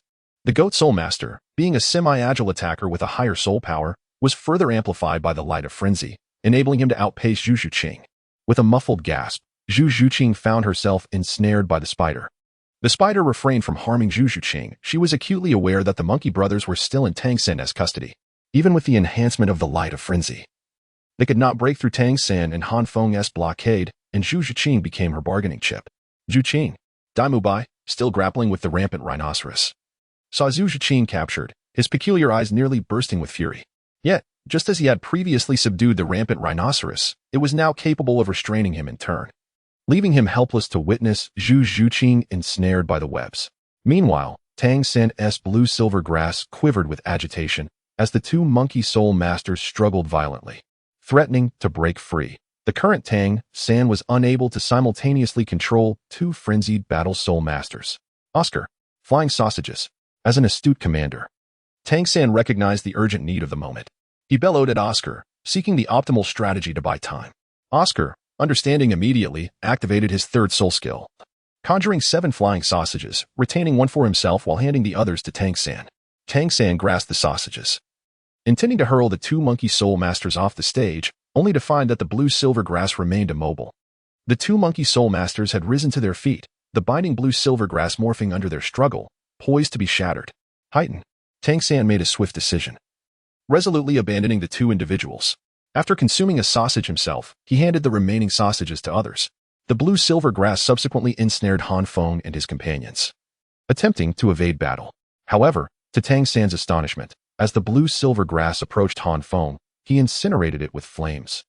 Seizing a flying sausage and bellowing at Tang San, "Give me another." Tang San followed Han Feng's gaze and immediately understood, passing the remaining 2 flying sausages to him with a warning. "Be careful." Han Feng grinned widely, taking the sausage but not consuming it. His second spirit ring flared continuously, flashing past Dai Mubai without pausing. By the time Dai Mubai noticed Han Feng, he had already positioned himself in front of Zhu Shiqing, shielding her from the spider and the goats. The blazing heavenly shield held resolutely before him, and 3 flaming shields swirling around him, his expression solemn. Meanwhile, Tang San and his companions had ascended into the air, while Dai Mubai was still entangled in combat with the rampaging rhinoceros, unable to determine a victor in the short term. Only Han Feng and Zhu Shiqing had penetrated deep into enemy territory, surrounded by the Ru Yipan and the frenzied spider, along with 2 goat spirit masters. Notably, the goat spirit master who had previously suppressed Han Feng had already returned. At this moment, Zhu Shiqing was bound by the spider, rendering Han Feng alone against 4 adversaries from the frenzied battle team. Han Feng regarded the 4 foes before him with a cold gaze, While he acknowledged his impulsiveness, he felt no remorse. In truth, among all of Shrek Academy, his closest bond was not with the protagonist Tang San nor with the seemingly favored Ma Hongjun, but with his roommate Dai Mubai. With Zhu Zhiqing captured, Han Feng could not turn a blind eye. "Huh, the reverse flame guardian? I've often seen you take on two, but can you handle four?" The spider sneered at Han Feng, who had willingly walked into the trap, yet there was no trace of mirth in his icy gaze. Han Feng raised an eyebrow and grinned. "Let's find out." Time permitted no lengthy exchanges as the spider summoned the rampaging goat brothers, charging at Han Feng. The enhancement light of the Root E-Pan descended, clearly intent on ensuring Shrek lost a key player. "I've warned you. This path is blocked," Han Feng roared, activating his first and third spirit rings. The 3 flaming shields, a result of his fixed-point defense, could withstand the attacks of the Soul Venerates. And with the enhancement of Mingjiyu, he successfully blocked the strikes from the 2 goat spirit masters while simultaneously igniting the web that ensnared Zhu Zhiqing. Though the unmoving flame could not be instantaneously summoned, flames surged forth. Seizing the opportunity, Han Feng thrust a flying sausage into Zhu Zhiqing's mouth, disregarding her cold gaze, and forcefully hurled her away. "Hey, Fengzi, could you be a bit gentler?" Dai Mubai exclaimed, watching this unfold. Though he felt gratitude towards Han Feng, he would not vocalize it. Han Feng rolled his eyes, too busy to attend to Dai Mubai, and was about to consume the last flying sausage when the spider seized the moment. With his first spirit ring activated, a web shot towards him, ensnaring the sausage in his grasp. The purple venom seeped out, corrupting the flying sausage entirely. "Curse it, Dai Mubai. Are you a dog? I help you, and you bite me?" As Han Feng watched the destruction of the flying sausage in his grasp, his brow furrowed. And he finally found the opportunity to retort against Dai Mubai, cursing loudly. Dai Mubai, who had witnessed everything, was momentarily taken aback and did not reply. He could discern that Han Feng had a chance to sever the web and hand the flying sausage to Zhu Zhiqing, allowing himself to retreat unscathed. However, Han Feng, in his quest for certainty, missed the opportunity to escape. The silver lining, however, was that the immovable Yen Luo had emerged, and Han Feng should be able to withstand the pressure for the time being. "Mubai." At that moment, Tang San from above threw down the final flying sausage. Dai Mubai turned to glance back and noticed the 2 frenzied monkey soul masters, having lost their target, charging back towards them. With a silent, sinister smile, Dai Mubai swatted the flying sausage away, roaring as his soul power erupted, engaging not only with the raging rhinoceros but also intercepting the 2 monkey soul masters. Dai Mubai could not afford to retreat. If he did, Han Feng would face the onslaught of the entire frenzied battle team alone. And Dai Mubai could not turn a blind eye to that. While others were unaware, Dai Mubai knew that Han Feng's second soul skill had a range limitation. Typically, in one-on-one battles, the confined space would not reveal this, but now, in a 7-person skirmish, the area had expanded significantly, with Tang San and the others airborne. Han Feng could not utilize his second soul skill to escape. Being present on the battlefield allowed Han Feng at least one opportunity for a displacement. "Fengzi, you should be grateful to me." Dai Mubai laughed maniacally as he faced the simultaneous assault of 3 opponents, his white hair dancing wildly. With his soul power concentrated and surging, his combat prowess doubled, making him seemingly invincible. In a strict sense, this could be regarded as a nascent form of a self-created soul skill. However, Dai Mubai was oblivious to this fact, merely perceiving it as a technique of overexertion. The duration was brief, and such an explosion of power would inevitably lead to a significant backlash. Standing within the immovable Yen Luo, Han Feng had already shattered 3 fiery shields. The flame dragon armor he had attached to Yen Luo enabled him to withstand the attacks of 4 soul venerables with relative ease. Appearing far more relaxed than Dai Mubai, Han Feng glanced back. "Old Bai, I've noticed your chatter has increased lately." "Haha, learned it from you." Dai Mubai, unable to turn back, could only imagine Han Feng's expression and laughed heartily. Damnable monsters. The spider, witnessing the frenzied battle team's ferocity against Han Feng and Dai Mubai, found their relentless assault futile, gritting its silver teeth, eyes filled with hatred towards the 2. Their brother. In the sky, Ning Rongrong looked at Tang San with a pleading expression. Her 7 treasure light had already been cast upon Han Feng and Dai Mubai, but it was merely a drop in the bucket. Despite Han Feng and Dai Mubai appearing to dominate with their 2 against 7, any discerning observer could tell that their soul power was rapidly depleting, and they could not hold out much longer, poised for imminent defeat. Tang San furrowed his brow deeply. Zhu Zhiqing was a great soul master and had been saved with great difficulty by Han Feng. He could not allow her to take further risks. Furthermore, Ning Rongrong and Oscar were support soul masters, and driven by his selfish concerns, he did not want Xiaowu to be placed in danger. Taking a deep breath, Tang San whispered to Oscar, "Give me the sausage. I will go assist them." Chapter 66. A Resounding Victory. Mubai. Leave those two monkeys to me. You lead the rampaging rhinoceros to Han Feng. With a swift dive, Tang San activated his third spirit skill, Spider Web Binding, ensnaring the two monkey spirit masters in a web. Employing the control crane seizing dragon technique, he deftly pulled the two spirit masters out of the fray. As he engaged in a fierce battle with one of the monkey spirit masters, the pressure on Dai Mubai significantly eased. Understanding Tang San's prowess, he felt no concern and nodded in silent agreement. With a powerful punch, he shattered the rampaging rhinoceros and turned to sprint towards Han Feng. However, the rampaging rhinoceros, in its fury, was not inclined to let Dai Mubai escape, bellowing fiercely as it pursued him relentlessly. Fingzi. Dai Mubai led the rampaging rhinoceros beside Han Feng, shouting loudly as he passed by Han Feng, wielding the Gingjin Heavenly Saber to strike at the two goats' spirit masters, completely disregarding the rampaging beast behind him. Han Feng's pupils constricted sharply, a cruel smile curling at the corners of his lips. Where lies the limit of defense for the Shrek 8 monsters? It rests upon Han Feng. And where lies the limit of attack? It is not Tang San, nor Dai Mubai. It is once again Han Feng. At least until Tang San devised the King of Hell's decree, that was the case. From the onset of the spirit arena battles to this moment, the rampaging battle team had relentlessly bombarded Han Feng, particularly just now, as the spider and goat spirit masters, bolstered by the Rui plate, nearly shattered the immovable flame dragon armor. The power stored within the Shield of Radiance had reached its zenith. Han Feng had refrained from engaging earlier, fearing that under the spider's control, the four could withstand his mightiest strike. Thus, he had bided his time, waiting for the spider to expose a flaw or for the immovable flame dragon to reach its limit before unleashing his ultimate power. Yet now, Tang San and Dai Mubai had inadvertently granted him an opportunity to pierce through the competition. Charge. Shield strike. With a thunderous roar, Han Feng brought down the fist of the immovable flame dragon, causing the entire spirit arena to tremble violently. The spider was taken aback. Rampaging rhinoceros. Retreat. Unfortunately, the rampaging rhinoceros was beyond reason, heedless of the spider's warnings, charging fearlessly forward. With Dai Mubai and Han Feng positioned between them, the spider's call was rendered futile. Get away from me. Han Feng's visage twisted into a fierce snarl, as if summoning every ounce of his strength. The immovable flame dragon quaked violently, and the radiant shield, ablaze with fierce flames, crashed down upon the rampaging rhinoceros's forehead. The rhinoceros let out a deafening roar, but despite the activation of its first, second, and third spirit rings, it could not withstand the blow. Instead, it was launched high into the air, soaring out of the arena entirely. The audience erupted in a cacophony of astonishment, utterly unprepared for the captain of the rampaging battle team to be vanquished in such a manner. No embellishments, no cunning schemes, just a straightforward clash of might. In this confrontation, the rampaging rhinoceros, imbued with the power of frenzy light and possessing higher cultivation, was bested by Han Feng, a defensive spirit master. Meanwhile, Dai Mubai's great halberd descended like a bolt from the blue, similarly dispatching the goat spirit masters. In the next moment, an overwhelming sensation of weakness surged through their bodies, causing Han Feng and Dai Mubai to tremble simultaneously, their formidable presence dissipating as they nearly collapsed. How dare you? The spider shrieked, its eyes turning a menacing crimson, dark hair splayed like a web, as a gigantic spider's web materialized in the air, exuding a foul odor, clearly laced with potent venom. Both Han Feng and Dai Mubai's pupils constricted. At this moment, they were devoid of any soul power, unable even to release a flicker of their external soul bones.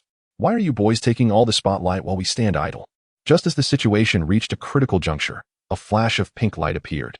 Xiao Wu teleported behind the spider, playfully laughing as she activated her first soul skill, the waist bow. Her slender waist bent at an astonishing angle, hands twisting the spider's head while her legs constricted its body, rendering it immobile. Moreover, a glimmer of red light flashed in her eyes, causing the spider to freeze in place, completely forgetting to unleash its soul skill. Xiao Wu's second soul skill, Bewitchment. The underworld's 100 claws. Zhu Zhiqing descended from the heavens, utilizing the momentum of her fall to activate her second soul skill. Several beams of black light streaked past, inflicting numerous fine wounds upon the spider. Having recently been rescued by Han Feng, Zhu Zhiqing felt a profound sense of guilt, which morphed into an intense hatred for the spider, compelling her to combine her first and second soul skills, breaking through her previous limitations. On Tang San's side, with neither hidden weapons nor poison to employ, and unable to utilize external soul bones or his second martial spirit, he found himself without a direct means to defeat the two monkey soul masters. Yet, through his uncanny footwork and exquisite control, he managed to hurl both irrational monkey soul masters out of the arena. Thus, the entire Shrek team remained intact, while the frenzied battle team was left with only Rui Pan. The outcome was evident, with the audience erupting in cheers, chanting Shrek's name.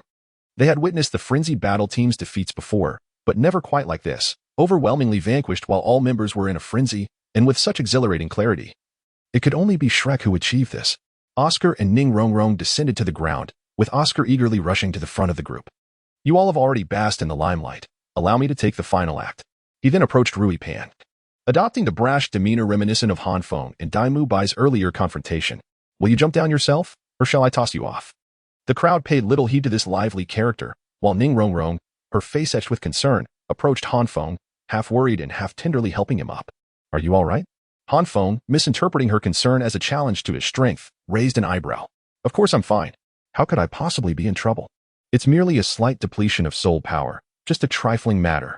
After spending time together, Ning Rongrong had come to understand Han Feng's character, quickly acquiescing to his bravado. All right. You're perfectly fine. I was merely being overprotective and insisted on helping you. Just as long as you understand. Han Feng retorted, his tone unwavering. Drawing the attention of those around him, Daimu Bai gazed at Han Feng with a blend of envy and disdain, casting a discreet glance at Zhu Qing, only to find her standing before him, her delicate face tinged with a hint of crimson.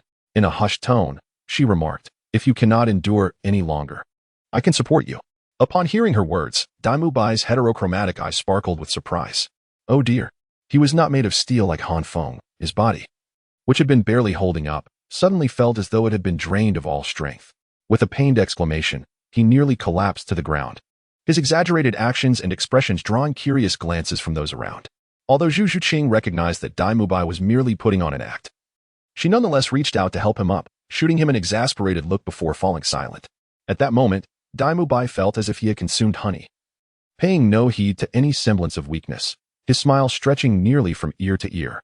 Third brother, you are amazing, Xiao Wu exclaimed joyfully as she approached Tang San. Tang San offered a gentle smile, affectionately ruffling Xiao Wu's hair. Though he said nothing, she reveled in the moment. Oscar, observing the pairs around him, felt his earlier enthusiasm plummet to an icy low. With a swift kick, he sent the Rui plate flying out of the arena. His spirit shattered as he descended from the battle platform, his back forlorn, murmuring repeatedly, I am a fool. I am a fool. I am a fool. I declare that the victors of this 7-on-7 team battle are the greatest dark horse of the Soto Great Spirit Arena. The Shrek team. Oh. Shrek. Shrek. Shrek. As the announcer's voice faded, the arena erupted in a fervor, chanting the name of Shrek. Master and Flanders, watching from below, exchanged smiles of satisfaction. Tears of joy glistened in Flanders' eyes. To have the name of Shrek echo throughout the world had been his lifelong dream. Although he was still far from realizing this dream, he at least saw hope in the 8 individuals led by Han Feng. Chapter 67. The boundless resilience of Ning Rongrong upon returning to the lounge. Ma Hongjun, Master, and Flander had already been eagerly awaiting their arrival. Observing the exuberant smile stretching across Flander's face, Han Feng rolled his eyes and remarked, Director, I presume you've made quite a fortune? Shouldn't you treat us, your loyal contributors? Under normal circumstances, merely hinting at finances would provoke Flander, who might scold even his closest students for daring to ask for money. Yet, this time, Flander merely chuckled, waving his hand dismissively, and cheerfully announced, a trivial matter. I shall take you all out for a celebratory feast. Let us toast to the little monsters and their first victory in team combat. Ma Hongjun, feeling somewhat dejected for not participating in the battle, perked up at the mention of a feast, his small eyes sparkling with excitement, completely dispelling any lingering negativity. Han Feng, astonished, cast a disbelieving glance at Flander, and then, as if struck by a sudden realization, murmured regretfully, how rash of me. This battle not only showcased the prowess of the Shrek 8, but it also elevated Shrek's reputation and proved profitable for Flander. It was evident that Flander's spirits were soaring.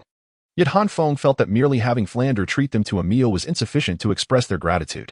However, the words had already escaped his lips, leaving him to ponder how to ensure they made the most of the occasion.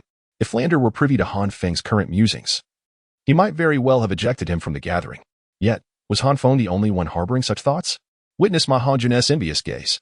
Even Daimu Bai seemed to have shaken off his fatigue in an instant. The prospect of prying open Flander's wallet sent waves of excitement through the group. Oscar, too, was invigorated, distributing recovery sausages and eagerly making his way toward the grandest and most expensive hotel in Soto City.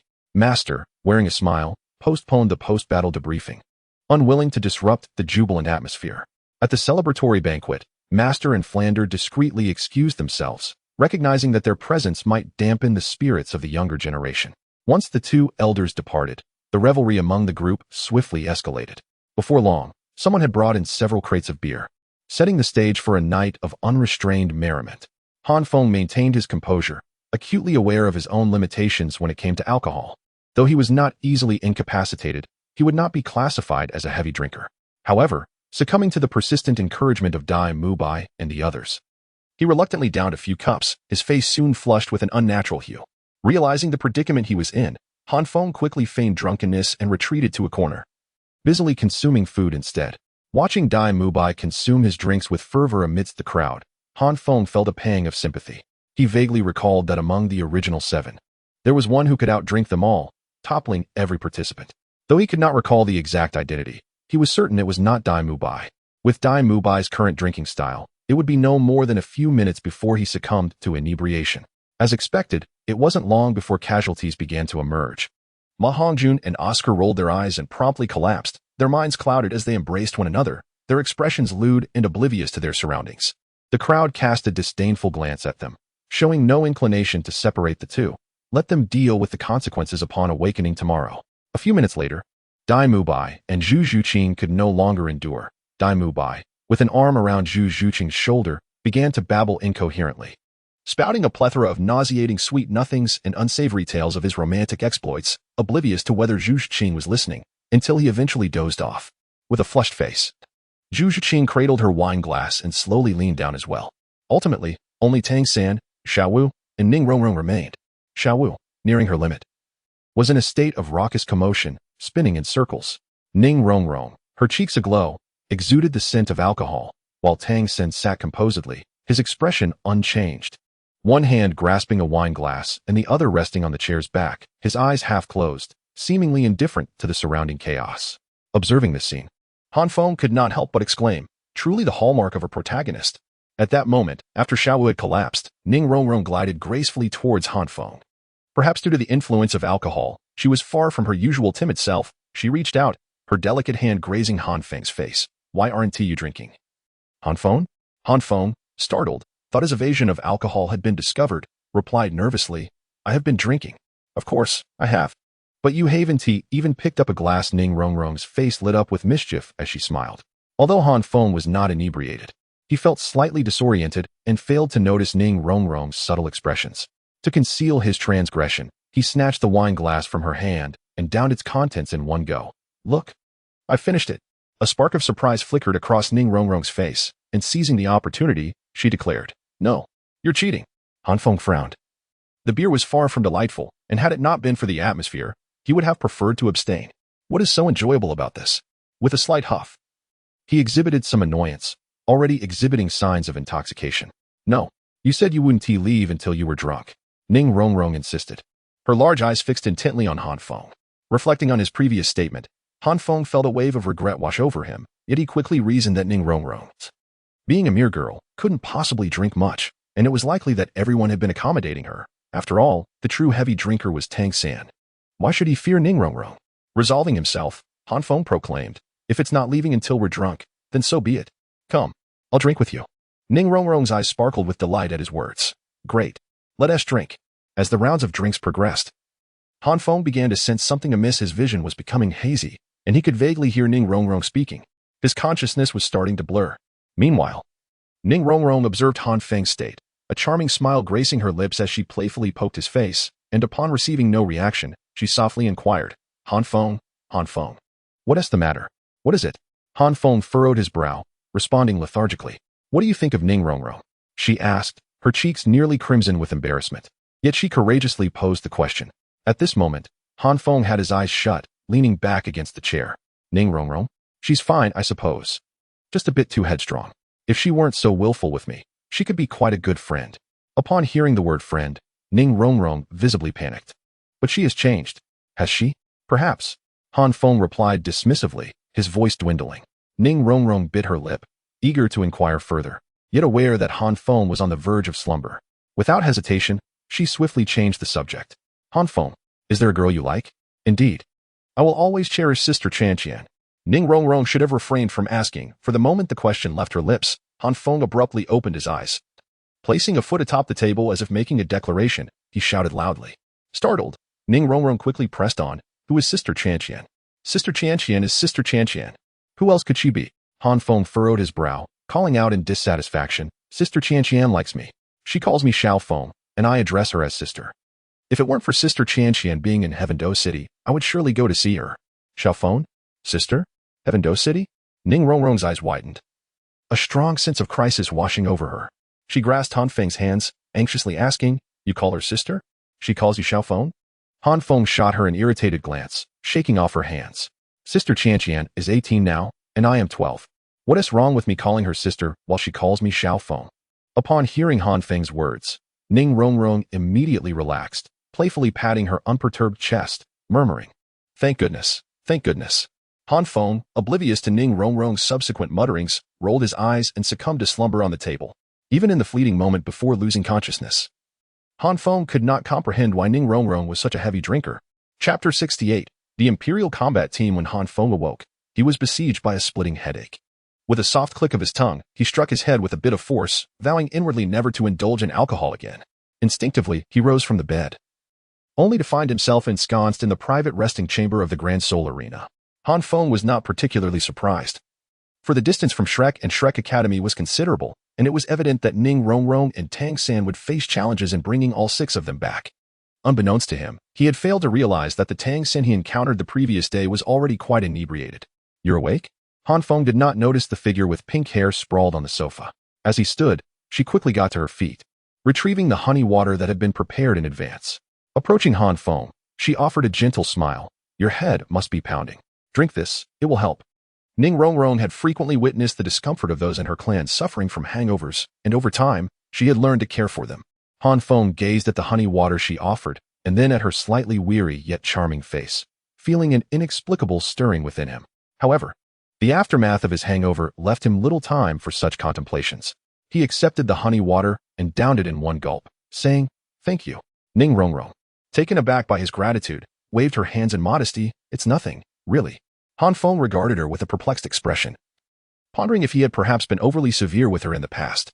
His tone softened involuntarily. You should rest now. You likely did not sleep well last night. Did you? Is that really all right? Ning Rongrong's beautiful eyes flicked to the still warm sheets, her face flushing a bright crimson. Han Feng, oblivious to her sudden shyness, replied matter-of-factly, Of course it is.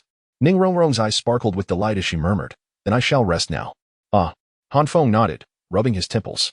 Suddenly, he recollected how Ning Rongrong had intoxicated him the previous night, stirring a sense of unease within him. He feigned nonchalance, scratching his head and inquiring, Do you enjoy drinking? Ah?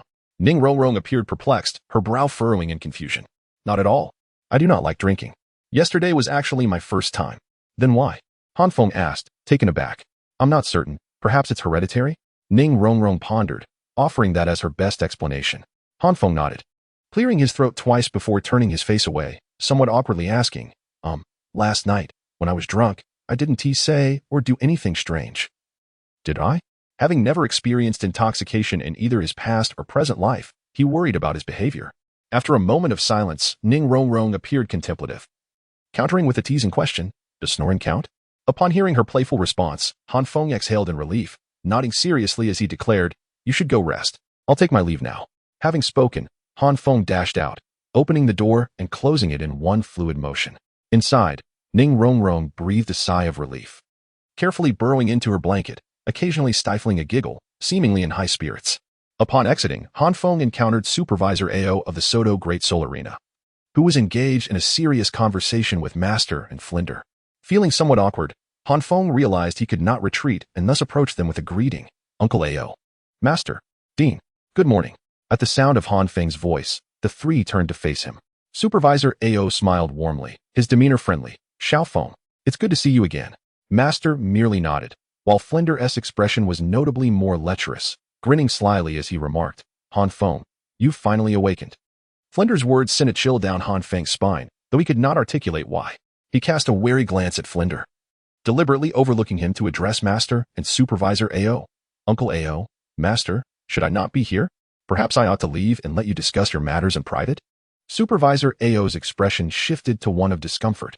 After all, the discussion he was having with Master and Flinder was far from respectable, and being caught by his junior was rather embarrassing. Master, however, remained unperturbed, shaking his head. No need. It concerns you as well, so you might as well listen in. Our matters? Han Feng felt a surge of confusion at this remark. Yet, since Master did not object and he was intrigued, he chose to stay, directing his questioning gaze towards Supervisor Ao. With a sheepish smile, Supervisor Ao explained, "Not long ago, we invited a formidable team to the Soto Great Soul Arena. Their prowess brought us substantial profits in a short span of time. However, as their matches increased, the wealthy patrons began to take notice." He continued.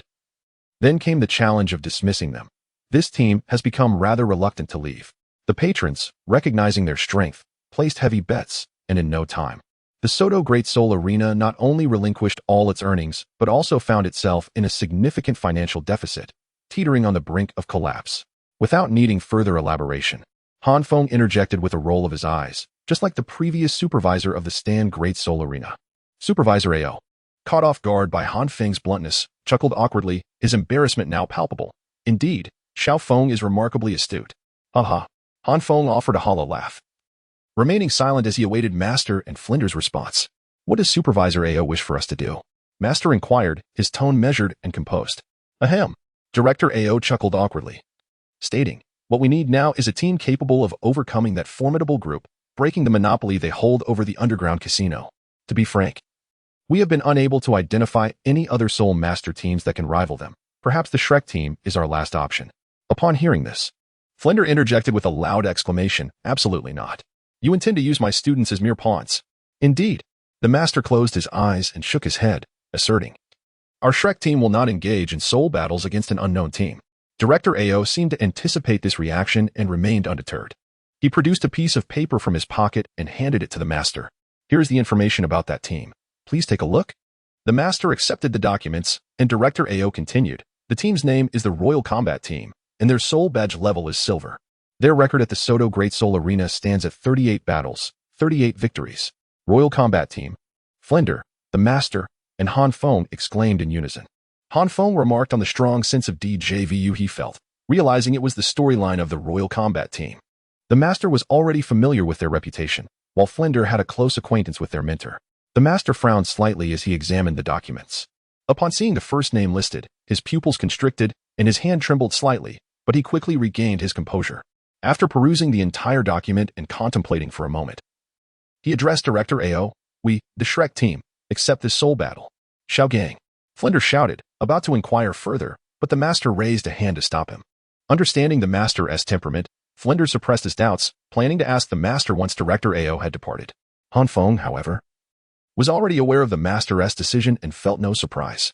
Director Ao, seizing the opportunity as if it were a lifeline, exclaimed with delight, is that true? The Master nodded affirmatively, indeed, it is. Splendid. I shall arrange the time for the soul battle right away. Director Ao responded with elation, quickly turning to leave, eager to secure the agreement before the Master could change his mind.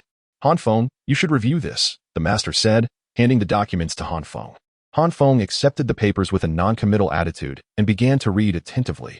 His memories of those days had largely faded, retaining only fragments of crucial plot points, while he had forgotten the cultivation levels and soul skills of Tianheng and the others entirely. Meanwhile, the Master observed Flinder, who seemed hesitant to speak, and suggested, let us discuss this outside. Very well. Flinder agreed, not wishing to argue in front of Han Feng, and promptly followed the Master. Chapter 69. Can one break the enemy? How to break the enemy. That evening, the Master gathered everyone together, placing before them the information that Han Feng had already perused. He spoke, at this time tomorrow, you shall engage in battle against a team bearing the silver battle soul emblem, known as the Royal Fight. This team consists entirely of soul masters. Upon hearing this, Ma Hongjun scoffed disdainfully, humph. So what if they are soul masters? With Big Brother Dai and the rest of us, what is there to fear?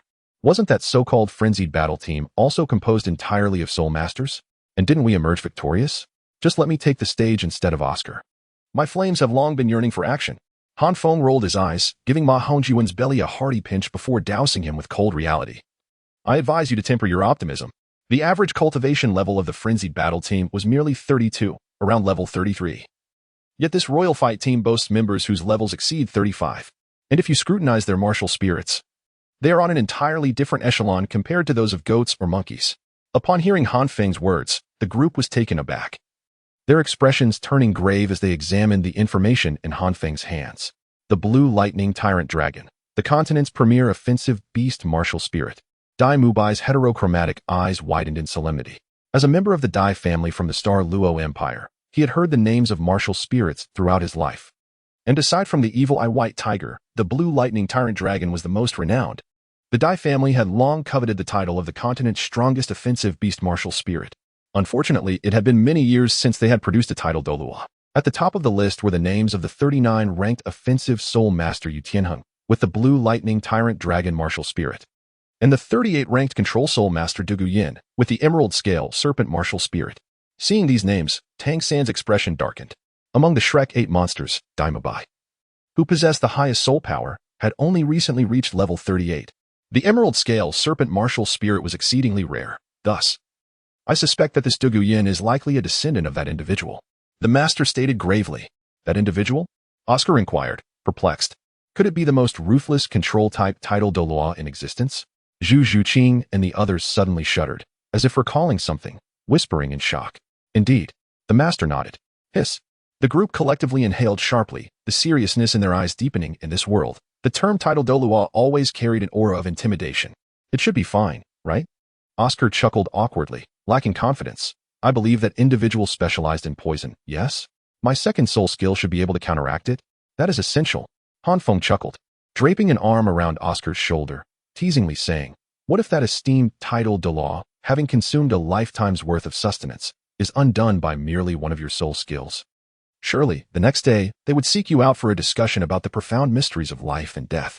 Perhaps by this time next year, we shall be lighting incense for you. Brother Feng, I was wrong. Please, stop. Oscar trembled, hastily waving his hands. Little Dance furrowed her brow and ceased nibbling on the carrot. Given how troublesome this Du Guyan is, can't we simply have her exit the stage? We just need to have Big Brother Dai hold her off. I fear that may not suffice. Before Little Dance could finish her thought, Tang San shook his head and pointed to the two individuals on the documents. Look at these brothers, ranked 37 and 38, both possessing defense spirit souls, the Xuanwu turtle. Their standing among defensive spirit souls is akin to that of the Blue Lightning Tyrant Dragon among offensive spirit souls. Even if Mubai can hold off Yu Tianheng, breaching the defenses of these two will demand a substantial price. Furthermore, the Royal Fighting Team has two 36-level Agile Attack Spirit Masters. If we were to concentrate all our efforts on eliminating Du Guyan, the pressure on Han Feng would become overwhelming. Ma Hongjiwen's expression was already somewhat dazed. Initially, he had been contemplating how to join Han Feng and Dai Mubai in their glorious endeavor. But now he began to ponder how to withdraw from the fray altogether. Han Feng, however, narrowed his eyes with an inscrutable smile. Xuanwu turtle? Hehe. Master, are we truly going to contend with these monsters? Oscar swallowed hard. Ma Hongjun, equally disheartened, lamented, these individuals all possess skills above level 35. And aside from Big Brother Dai, Han Feng and the rest of us have only just achieved the rank of Spirit Master. How can we possibly fight them? Not only that, Ning Rongrong, her gaze fixed on a name in the documents, spoke earnestly.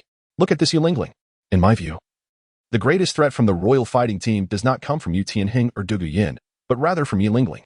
Observing the furrowed brows of her companions, Ning Rongrong hastily elaborated, her spirit, the Nine-Heart Begonia, is a unique lineage, representing a pinnacle of supportive spirit souls. No matter how many soul rings she adds, her spirit soul skill will always be singular, that of healing. Group healing. She can even bring the dead back to life. At this point, Ning Rongrong bit her lip in frustration. Were it not for the limitation that only two Nine-Heart Begonias can exist simultaneously, the title of the continent's foremost supportive spirit soul would likely not belong to the Seven Treasures, Glazed Tile. Let us surrender. Oscar and Ma Hongjun declared decisively. Their faces instantly clouded with despair after Ning Rongrong's revelation. The master observed the group's reactions, first directing his gaze toward Han Feng and Dai Mubai. Han Feng, Mubai, do you possess the confidence to prevail against the enemy? Han Feng grinned, when Tang Sen declared that the Xuanwu shield is the world's preeminent defensive spirit soul. We had already secured victory. My seraphic shield shall undoubtedly become the finest shield in the continent. What is there to fear? Dai Mubai's heterochromatic eyes shone with fervent battle spirit. The master smiled with satisfaction before shifting his gaze to Tang San. Little San, do you have a strategy to conquer the enemy? With his keen intellect, Tang San discerned the master's intent. The master first inquired of Han Feng and Daimyo by regarding courage. Now, by questioning him, he sought wisdom. Yet, to Tang San's chagrin, he could not conceive an effective counter-strategy and could only muster the courage to say, if the master permits the use of hidden weapons, I am confident that I can vanquish the royal fighting team. The Zhuge crossbow possesses the remarkable capability to vanquish the 2,000-year-old spider demon. The master was not disheartened, for this outcome was entirely anticipated. Tang San's knowledge was exceedingly limited, and the constraints placed upon him were formidable. Indeed, there is nothing for you to fear. The master proclaimed loudly to the crowd, I can unequivocally inform you that your probability of victory against the Imperial battle team exceeds 50%. What? The crowd responded with astonishment. The master gestured towards Dai Mubai and Zhu Zhuqing. Mubai, Zhuqing, your martial soul fusion technique can elevate our chances of victory by an additional 20%. Dai Mubai and Zhu Zhuqing were taken aback. Master, you were aware of this. The master offered a gentle smile, neither confirming nor denying. By observing your martial souls, I could surmise as much. Rest assured. As long as you are within Shrek Academy, you are indeed Shrek's disciples. Hearing this, Dai Mubai and Zhu Zhuqing both exhaled in relief, with Dai Mubai cheerfully responding, Master, you need not worry. Our martial soul fusion technique will not disappoint you. The crowd was somewhat perplexed, but the master clearly did not desire to grant them time for inquiries, directing his attention to Han Feng. Han Feng, with your defensive capabilities, it is not an issue to withstand you, Tianheng. Should you manage to do so, our victory probability will increase by another 20%. Since his debut, he had never faced defeat. Han Feng exuded confidence, exclaiming with an air of determination. The master smiled and then turned his gaze towards Tang San. Tang San trembled, meeting the master's eyes, and heard the master say, Little San, this time in the soul arena, I permit you to utilize the 8 spider lances. Do you have the confidence to surpass De Guyen? Yes. Tang San responded with equal confidence, even without the 8 spider lances. Armed with the Xiantian treasure record and his knowledge of toxicology from his past life, he felt assured in countering De Guyen's serpent venom. With the addition of the 8 spider lances, he even dared to contend with Yu Tianheng. Observing the commanding presence of the 3 leaders, the crowd was inspired. Their previous tension dissipating, even Ma Hongjun and Oscar found renewed vigor. Master, who among us will take the stage this time? Xiao inquired casually, instantly heightening the tension for Ma Hongjun and Oscar. Dai Mubai, Tang San, and Han Feng were undoubtedly the steadfast starters. According to the master's implication, Zhu Zhuqing would join Dai Mubai in utilizing their martial soul fusion technique, so she would surely take the field. Ning Rongrong was the key to their overcoming formidable opponents. Thus her participation was unquestionable. In comparison to the final contender, Xiao Wu, the competitiveness of the 2 brothers seemed significantly diminished. The master pondered for a moment before finally deciding, Xiao Ao, your flying sausage may yield extraordinary results, so let Ma Hongjun serve as the substitute this time. Upon the master's declaration, both Ma Hongjun and Oscar were left uncertain whether to rejoice or despair. Chapter 70, Han Feng's weakness on the following night. The soul duel between the Shrek and the royal fighting teams commenced as scheduled. The Grand Soul Arena was truly a sea of people, bustling with an overwhelming crowd. Their cheers rising and falling like waves, yet all in support of the royal fighting team. While Shrek did boast a modicum of fans, they were undeniably eclipsed by their rivals.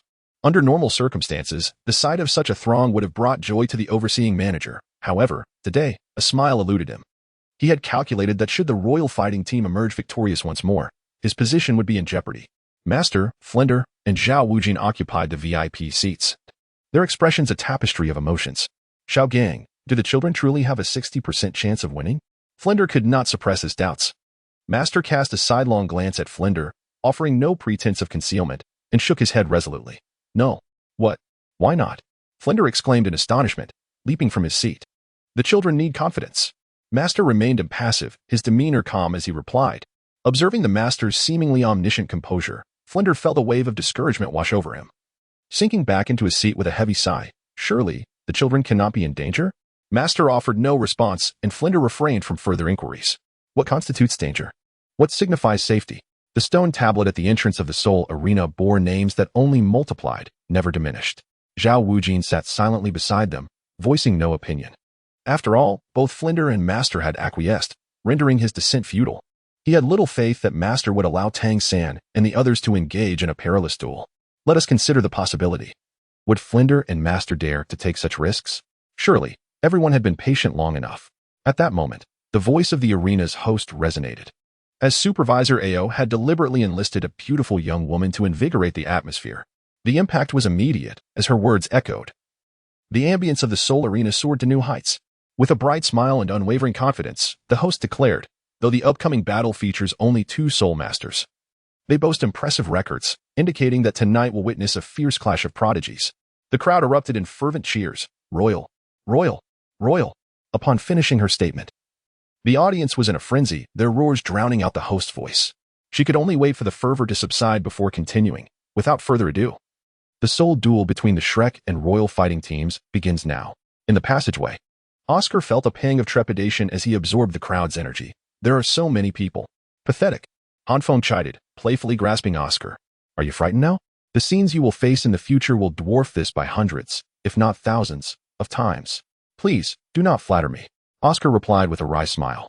Feeling unworthy of such praise, Han Feng chuckled, offering no further elaboration. Daimubai walked at the forefront, oblivious to the conversation between Oscar and Han Feng. When the host announced the commencement of the battle, he bellowed, "Brothers!"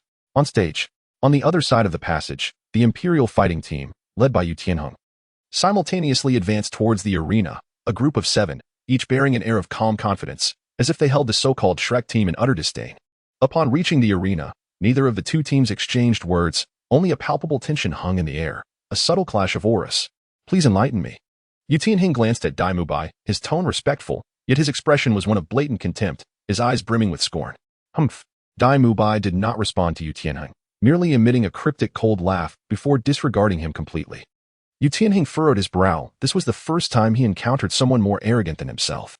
Just as he was about to speak, Han Feng, positioned behind Daimubai, stepped forward, his expression shifting slightly as he directly stated, "Inverse Flame Guardian? I've heard of you. We cannot match your prowess. Let us forego the meaningless provocations." As Han Feng was about to continue, his expression abruptly froze, the glimmer in his eyes fluctuating between darkness and light. Daimubai, standing at the forefront, also displayed a change in demeanor, but he could not afford to engage in mutual mockery with Han Feng on the battlefield. Donning his battle armor, he barked, "Enough talk. Let the battle commence." Exactly what I wished for. Yu Tianheng echoed, also donning his battle armor. In an instant, all 11 participants in the arena activated their battle forms. A total of 39 soul rings illuminating the entire battlefield with dazzling brilliance. Charge. Yu Tianheng surged forward, accompanied by Yu Feng and Oscar. Their assault akin to an unstoppable force, as the sound of crackling blue lightning reverberated through the air. Yu Tianheng unleashed his first soul skill, summoning a flurry of small lightning dragon heads that rained down like a tempest. Daimubai was not to be outdone, charging towards Yu Tianheng, his first and third soul skills activating in an instant, his white hair dancing wildly. Zhu Zhuqing and Xiaowu consumed Oscar's third soul skill, empowered by Ningrongrong, and similarly surged forth at an astonishing speed. Zhu Zhuqing's swiftness even left Yu Feng and Oscar in her wake. Humph. Foolhardy courage. Yu Tianheng sneered. Witnessing Daimubai's audacity to confront him head-on, a glint of savagery flitting across his eyes. Defeat them. Yu Tianheng bellowed, unleashing his Thunder Dragon Claw, aiming to vanquish Daimubai. However, to Yu Tianheng's astonishment, Daimubai did not even cast a glance in his direction, charging recklessly towards the attack as if inviting death. A fierce blaze erupted, and Yu Tianheng's Thunder Dragon Claw failed to connect with Daimubai, the rain like lightning instead cascading harmlessly onto a crimson shield. I thought you would seize this chance to retaliate. Daimubai brushed past Han Feng, irritably exclaiming, "Get lost." At this moment, Han Feng unleashed his full power. Donning the Inferno armor, wielding the enlarged Radiant Shield, resembling an indomitable fortress, effectively neutralizing Yu Tianheng's onslaught. Inverse Flame Guardian. Upon witnessing the scene, Yu Tianheng let out an enraged roar, shattering the encroaching sunfire with a single motion, his eyes a tempest of fury and caution. Unlike the original narrative, Yu Tianheng and his companions did not underestimate the Shrek team, particularly due to the formidable dual-kill combination conjured by Han Feng and Daimubai. Yu Tianheng was acutely aware of Han Feng's prowess. Even he found it challenging to breach Han Feng's defenses in a short span under normal circumstances, let alone contend with Han Feng's formidable counterattack shield strike. Standing steadfast amidst the immovable sunfire, Han Feng flashed a grin and remarked, "I apologize, but I fear I shall require your company for a while longer." Humph. Yu Tianheng had no intention of engaging Han Feng in a prolonged contest with a disdainful huff. He redirected his focus towards pursuing Daimubai. "Your adversary is me," Han Feng scoffed, extending his hand to obstruct Yu Tianheng's path, encasing him within a blazing inferno. Han Feng had ingeniously conjured a sea of flames upon the battle arena, with Tang San, Ning Rongrong, and Oscar positioned behind him, while before him stood Daimubai and the entirety of the Imperial combat team.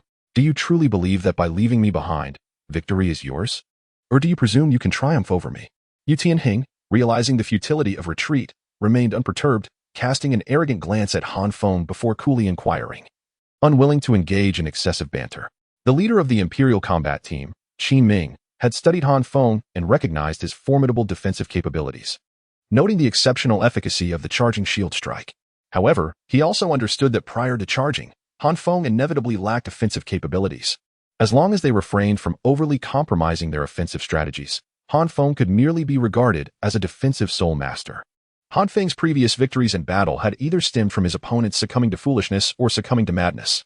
Yu Tianheng was acutely aware that maintaining the immovable sunfire would undoubtedly tax Han Feng's soul power. Nonetheless, Han Feng dared not relinquish that soul skill in the face of Yu Tianheng, for he was supported by a controlling soul master and 2 auxiliary soul masters. If Yu Tianheng could merely stall him, Han Feng would eventually be rendered ineffective. As for the departing Dai Mubai and his companions, Yu Tianheng harbored no concerns. Among the 7 members of the Imperial combat team, aside from himself, the remaining 6 were all high-ranking soul venerates with top-tier attribute configurations. Did they truly fear Dai Mubai and his 2 companions? With victory seemingly assured, Yu Tianheng remained composed and untroubled. Chapter 71. The Imperial Duel Forced into a Dead End. This week, it is expected to be available for purchase. I hope for everyone's support. Observing Yu Tianheng's composed demeanor, Han Feng's pupils involuntarily contracted slightly. It was evident that Yu Tianheng had discerned the flaws within his combat system. He was intent on dragging Han Feng into a protracted struggle. Han Feng smirked subtly, feeling no surprise. After all, the vulnerabilities of the charged shield strike would eventually be discovered. All he could do was strive to compensate and enhance it. For soul skills are unchanging, while humans are dynamic. Yu Tianheng, is it? Han Feng ventured, adopting a light tone as a test. To his surprise, Yu Tianheng merely glanced at him with a mocking smile, coldly responding, "You need not provoke me. I am unlike those fools." With that, Yu Tianheng audaciously sealed his ears with a thunderous barrier, rendering Han Feng's eloquence futile. Yu Tianheng had witnessed Han Feng's capabilities. It is no exaggeration to say that even a serene sage would erupt in fury when confronted with Han Feng's tongue. And Yu Tianheng did not believe his own composure could withstand it. Watching Yu Tianheng's actions, Han Feng's expression stiffened. Fortunately, Dai Mubai was oblivious to this exchange. Otherwise, witnessing his predicament would surely result in endless mockery. Very well. With Yu Tianheng resolutely refusing to engage with him, Han Feng shrugged nonchalantly, choosing instead to sit down. Facing Yu Tianheng from a distance, let us see who can outlast the other. Yu Tianheng had confidence in his companions, and Han Feng harbored no less. Meanwhile, Du Guyan, observing Yu Tianheng ensnared in flames, felt no concern. Her gaze shifted instead to Dai Mubai and his companions, her brow furrowing. The Sure brothers had blocked Dai Mubai at the outermost perimeter, much like Yu Tianheng's situation, rendering Dai Mubai immobile. Yet, despite their cultivation advantage, Yu Feng and Osro had yet to subdue Xiaowu and Zhu Zhuqing. In fact, Osro was subtly at a disadvantage against Xiaowu. Du Guyan's keen eyes caught the shimmering enhancement aura enveloping Xiaowu and Zhu Zhuqing, and she snorted coldly. The 7 treasures glazed tower, is it? Casting a distant glance at Ning Rongrong at the rear of Shrek, her eyes transformed into serpentine slits as she icy whispered. Is it only you Shrek who possess enhancement soul skills? First soul skill, Azure Scale Red Poison. Azure Scale Red Poison, a toxin of exhilaration, stimulates the nerves, increasing both attack and speed by 20%. As the Azure Scale Red Poison descended upon Osro and Yu Feng, their eyes instantly turned crimson, their momentum surging. And the situation swiftly reversed, leaving Xiaowu and Zhu Zhuqing in dire peril. Zhuqing. Witnessing this, Dai Mubai roared in fury, launching his Gung Jin Tian Shaji. Having previously experienced its might, Sure Imo and Sure Imo dared not underestimate it. Each countered with their own weapon, while Dai Mubai leapt to catch Zhu Zhuqing. Amidst the immovable flames, Han Feng watched this scene unfold, suddenly bursting into a mocking laugh. Upon observing the shift in Han Feng's expression, Yu Tianheng furrowed his brow, a wave of ominous premonition washing over him. Han Feng, equally aware of Yu Tianheng's gaze, flashed him a grin, silently exaggerating his lips to proclaim, "Yu Tianheng, you are exceedingly arrogant. Your hubris will lead to your downfall. Do you truly believe I would be deceived?" Yu Tianheng, skeptical, scoffed in disdain. Yet Han Feng disregarded his retorts, continuing, "Rest assured, your failure will not stem from your arrogance, but rather from the fundamental disparity in strength between us." With the closing of Han Feng's lips, a tempest suddenly erupted upon the battle arena. Sensing the anomaly, Yu Tianheng quickly focused his attention. Witnessing Dai Mubai and Zhu Zhuqing suspended in the air, an overwhelming surge of soul power engulfing the entire arena. Even Yu Feng and Ao Suayuo, closest to them, found themselves unable to approach. Yu Tianheng's eyes widened in fury, a martial soul fusion technique. He had never anticipated that Shrek would possess such a formidable trump card. Dai Mubai, catching a glimpse of Yu Tianheng's expression, sneered, "Fengzi, hold your ground. Silence. Such a grand martial soul fusion technique is wasted on you." Han Feng rolled his eyes, retorting unceremoniously. At that moment, Yu Tianheng dispelled the blockade of his ear recognition. As a scion of his clan, he held a clear understanding of the formidable nature of martial soul fusion techniques, daring not to underestimate it, and charged towards the Imperial battle team. Han Feng let out a cold chuckle, the indomitable shield of Yanluo descending before Yu Tianheng. "I have declared. Your opponent is me." Yu Tianheng's expression fluctuated, hesitation creeping in. Employing his dragon transformation against Han Feng seemed excessive, and there was a risk of being counterattacked by Han Feng's charged shield. Yet, should he refrain from using the transformation, he was uncertain if Dugu Yin and the others could withstand Dai Mubai and Zhu Zhuqing's martial soul fusion technique. Moreover, Yu Tianheng was not naive enough to believe that Tang San, lingering in the back line, was merely tasked with protecting Ning Rongrong and Oscar. In that fleeting moment of indecision, the martial soul fusion technique of Dai Mubai and Zhu Zhuqing reached a critical juncture. Yu Feng cried out, "Sister Yinzi, their soul power fluctuations are too intense. We cannot get close." Dugu Yan's exquisite visage darkened momentarily, coldly commanding, "Yu Feng, Ao Suayuo, retreat." Seeing Dugu Yan's expression, Yu Feng and Ao Suayuo were startled, immediately retreating towards her. At that moment, Dugu Yan's pupils transformed into serpentine orbs, the purple soul ring behind her flickering ominously. A phantom of a green serpent materialized behind her, its eyes brimming with murderous intent as it opened its gaping maw, releasing torrents of purple mist. Below the battle arena, Ao Zhu took a sharp breath, hastily instructing, "Activate the protective barrier." Simultaneously, Tang San, who had been observing for some time, focused intently, his eyes swirling with purple energy. His hands morphed into a jade hue as he drew forth a bag from his waist, shouting towards Oscar, "Little Ao, provide me with detox sausages and restorative sausages. The quantity must be substantial." Oscar nodded eagerly, disregarding the consumption of his soul power, and exerted himself to craft the sausages. In the blink of an eye, he conjured over 30 sausages, which he promptly handed to Tang San, Ning Rongrong, and Han Mubai and the others. After receiving the sausages, Tang San shouted to Ning Rongrong and dashed out. "Han Feng." Tang San leaped atop the immovable Flame King and hurled the bag along with the detox sausages into the swirling purple poison mist, bellowing to Han Feng, "Understood." Han Feng laughed heartily, unleashing a flame to ignite the purple mist. The battlefield above was engulfed in flames, and the initially ferocious fire was swiftly extinguished by the combined efforts of Tang San and Han Feng. Dugu Yin and her companion's pupils dilated in disbelief. At that moment, Dai Mubai and Zhu Zhuqing completed their martial soul fusion technique, summoning a colossal white and black striped tiger standing 5 meters tall. A thunderous roar reverberated, snapping Dugu Yin and her companions back to reality. "Block them," Dugu Yin commanded sharply. Shur Mo and Shur Moshwan hesitated for a moment before positioning themselves before the giant tiger, 4 of their 6 soul rings glowing, their dual Xuan Wu shields shimmering with a metallic sheen. But could they withstand such an onslaught? The answer was evident. With a resounding crash, the tiger's paw descended with the force of 1,000 pounds, shattering the Xuan Wu shields as if they were mere paper, sending the brothers Shur Mo and Shur Moshwan sprawling. The giant tiger showed no intention of sparing them. With a swish of its tail, it flung them out of the battlefield. Yilingling's martial soul was one that both Dai Mubai and Zhu Zhuqing regarded with trepidation. The tiger advanced relentlessly. Yu Feng and Osro shouted fiercely, attempting to halt its advance, but despite exhausting their soul power, they too were cast out of the arena. In the end, only Dugu Yin and Yilingling remained to face the gigantic tiger, with the vigilant Xiaowu lurking nearby.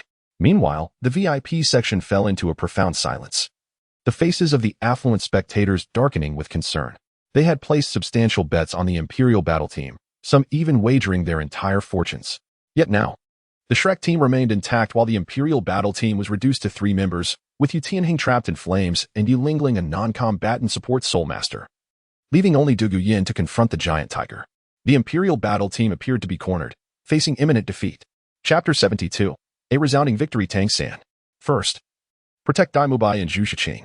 While the wealthy onlookers outside may have perceived the imposing giant tiger within the arena, Han Feng and the others understood that at this moment, Dai Mubai and Zhu Qing were already nearing their limits. Even with only Du Guyan present, there was a significant risk of an unexpected turn of events. Du Guyan was a formidable soul master at level 38, a direct descendant of a titled Douluo, and Han Feng found it hard to believe that she lacked any means of defense. Upon hearing this, Tang San nodded. The blue silver grass shot forth like ropes, and he shouted loudly, "Mubai, Zhu Qing, come back." The giant tiger cast a reluctant glance at the remaining Du Guyan, its enormous eyes reflecting a hint of unwillingness. However, to ensure absolute safety, Dai Mubai and Zhu Qing opted for the most cautious approach. The giant tiger dissipated like smoke, and the weakened Dai Mubai and Zhu Qing were ensnared by the blue silver grass. As Tang San activated his control technique, he prepared to pull them back.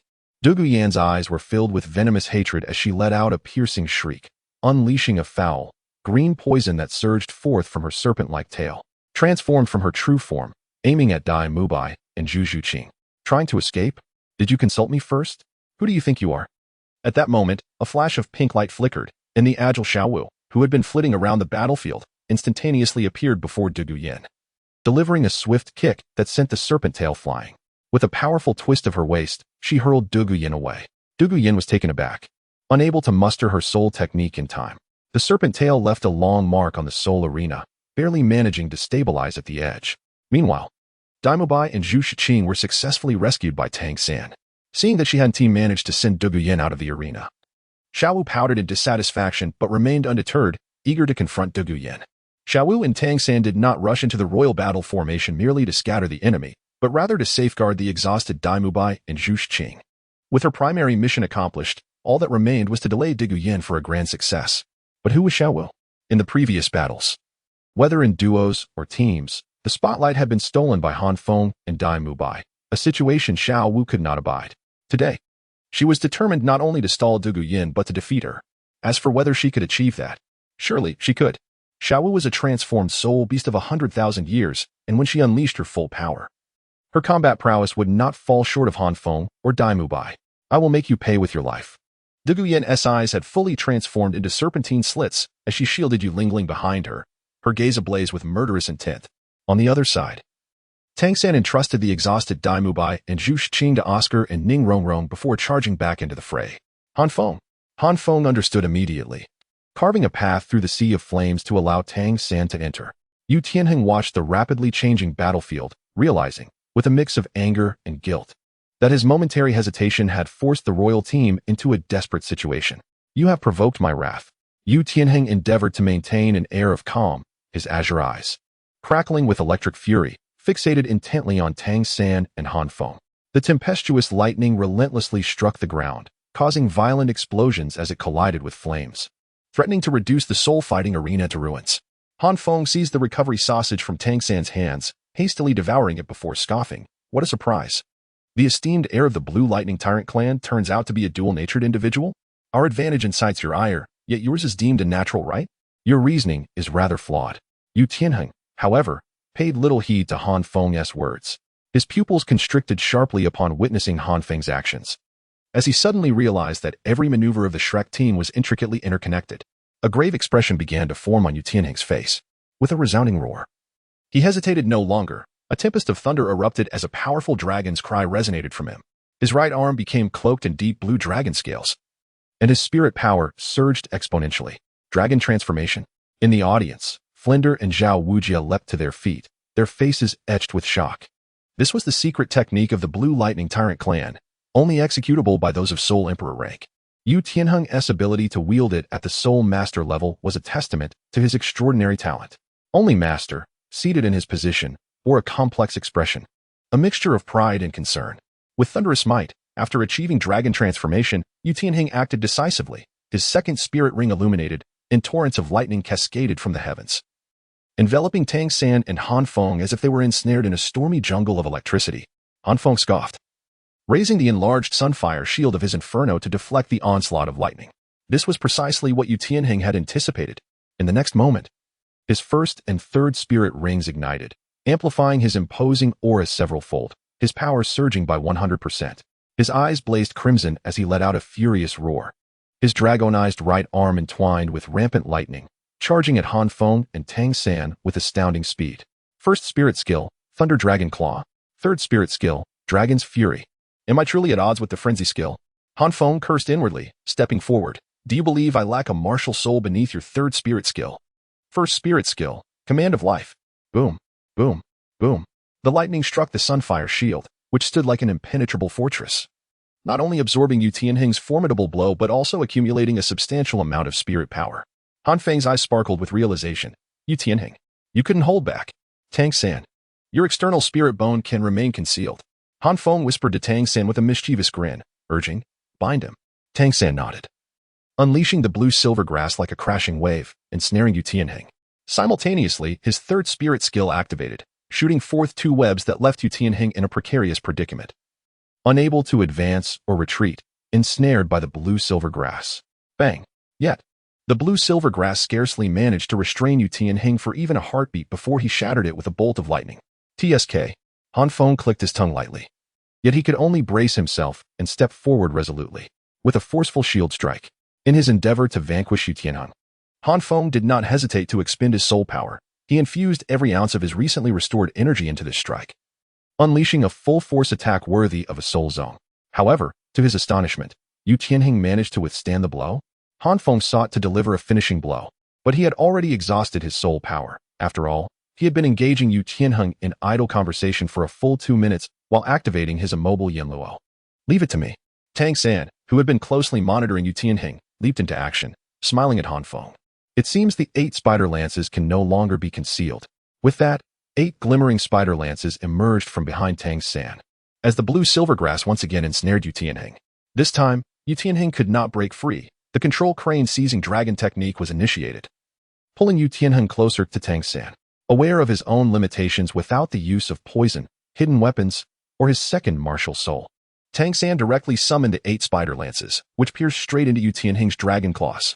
Yu Tianheng attempted to escape, only to discover that his soul power was dissipating at a terrifying rate. In just a few breaths, he found himself utterly weakened. Futile. My 8 spider lances can drain your soul power, and even the healing of the 9-heart begonia is of no avail. You have already lost, Tang San coldly declared, shattering the last glimmer of hope for the Imperial fighting team.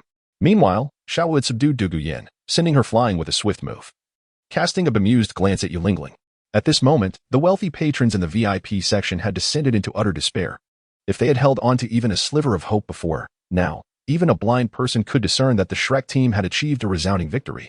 Chapter 73. Qin Ming's Invitation. Fengzi, are you feeling unwell as well? Due to exhaustion, Han Feng was sent back to the rear by Tang San, supported by Ning Rongrong.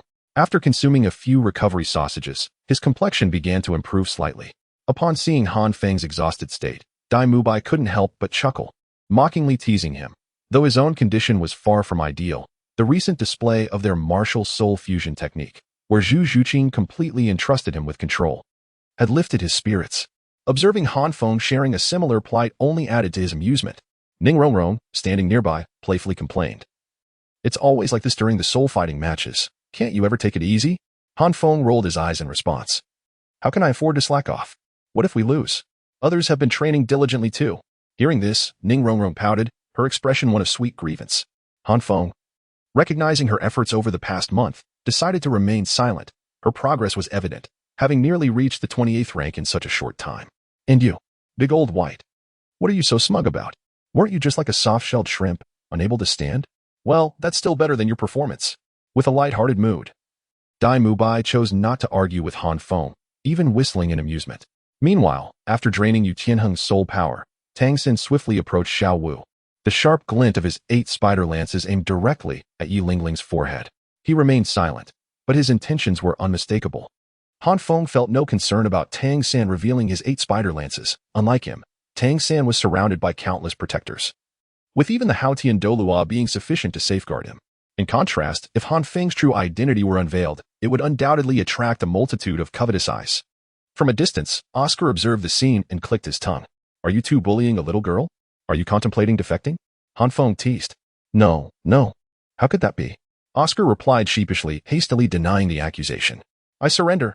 At this moment, the royal fighting team was left with only Yi Lingling. Although her soul power was virtually intact, and her cultivation level was commendable, as a healing support soul master, she had no means of resistance. She quickly admitted defeat, fearing any hesitation might provoke Tang San's spider lance. In truth, Yulingling was quite pitiable, under the meticulously calculated rhythm of the Shrek team.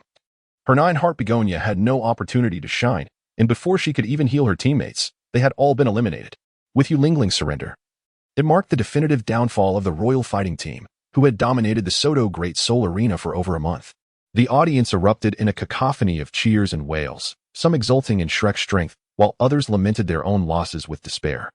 In the VIP lounge of the royal fighting team, a refined young man stood up, turned, and left the room, a faint smile gracing his lips, seemingly in good spirits.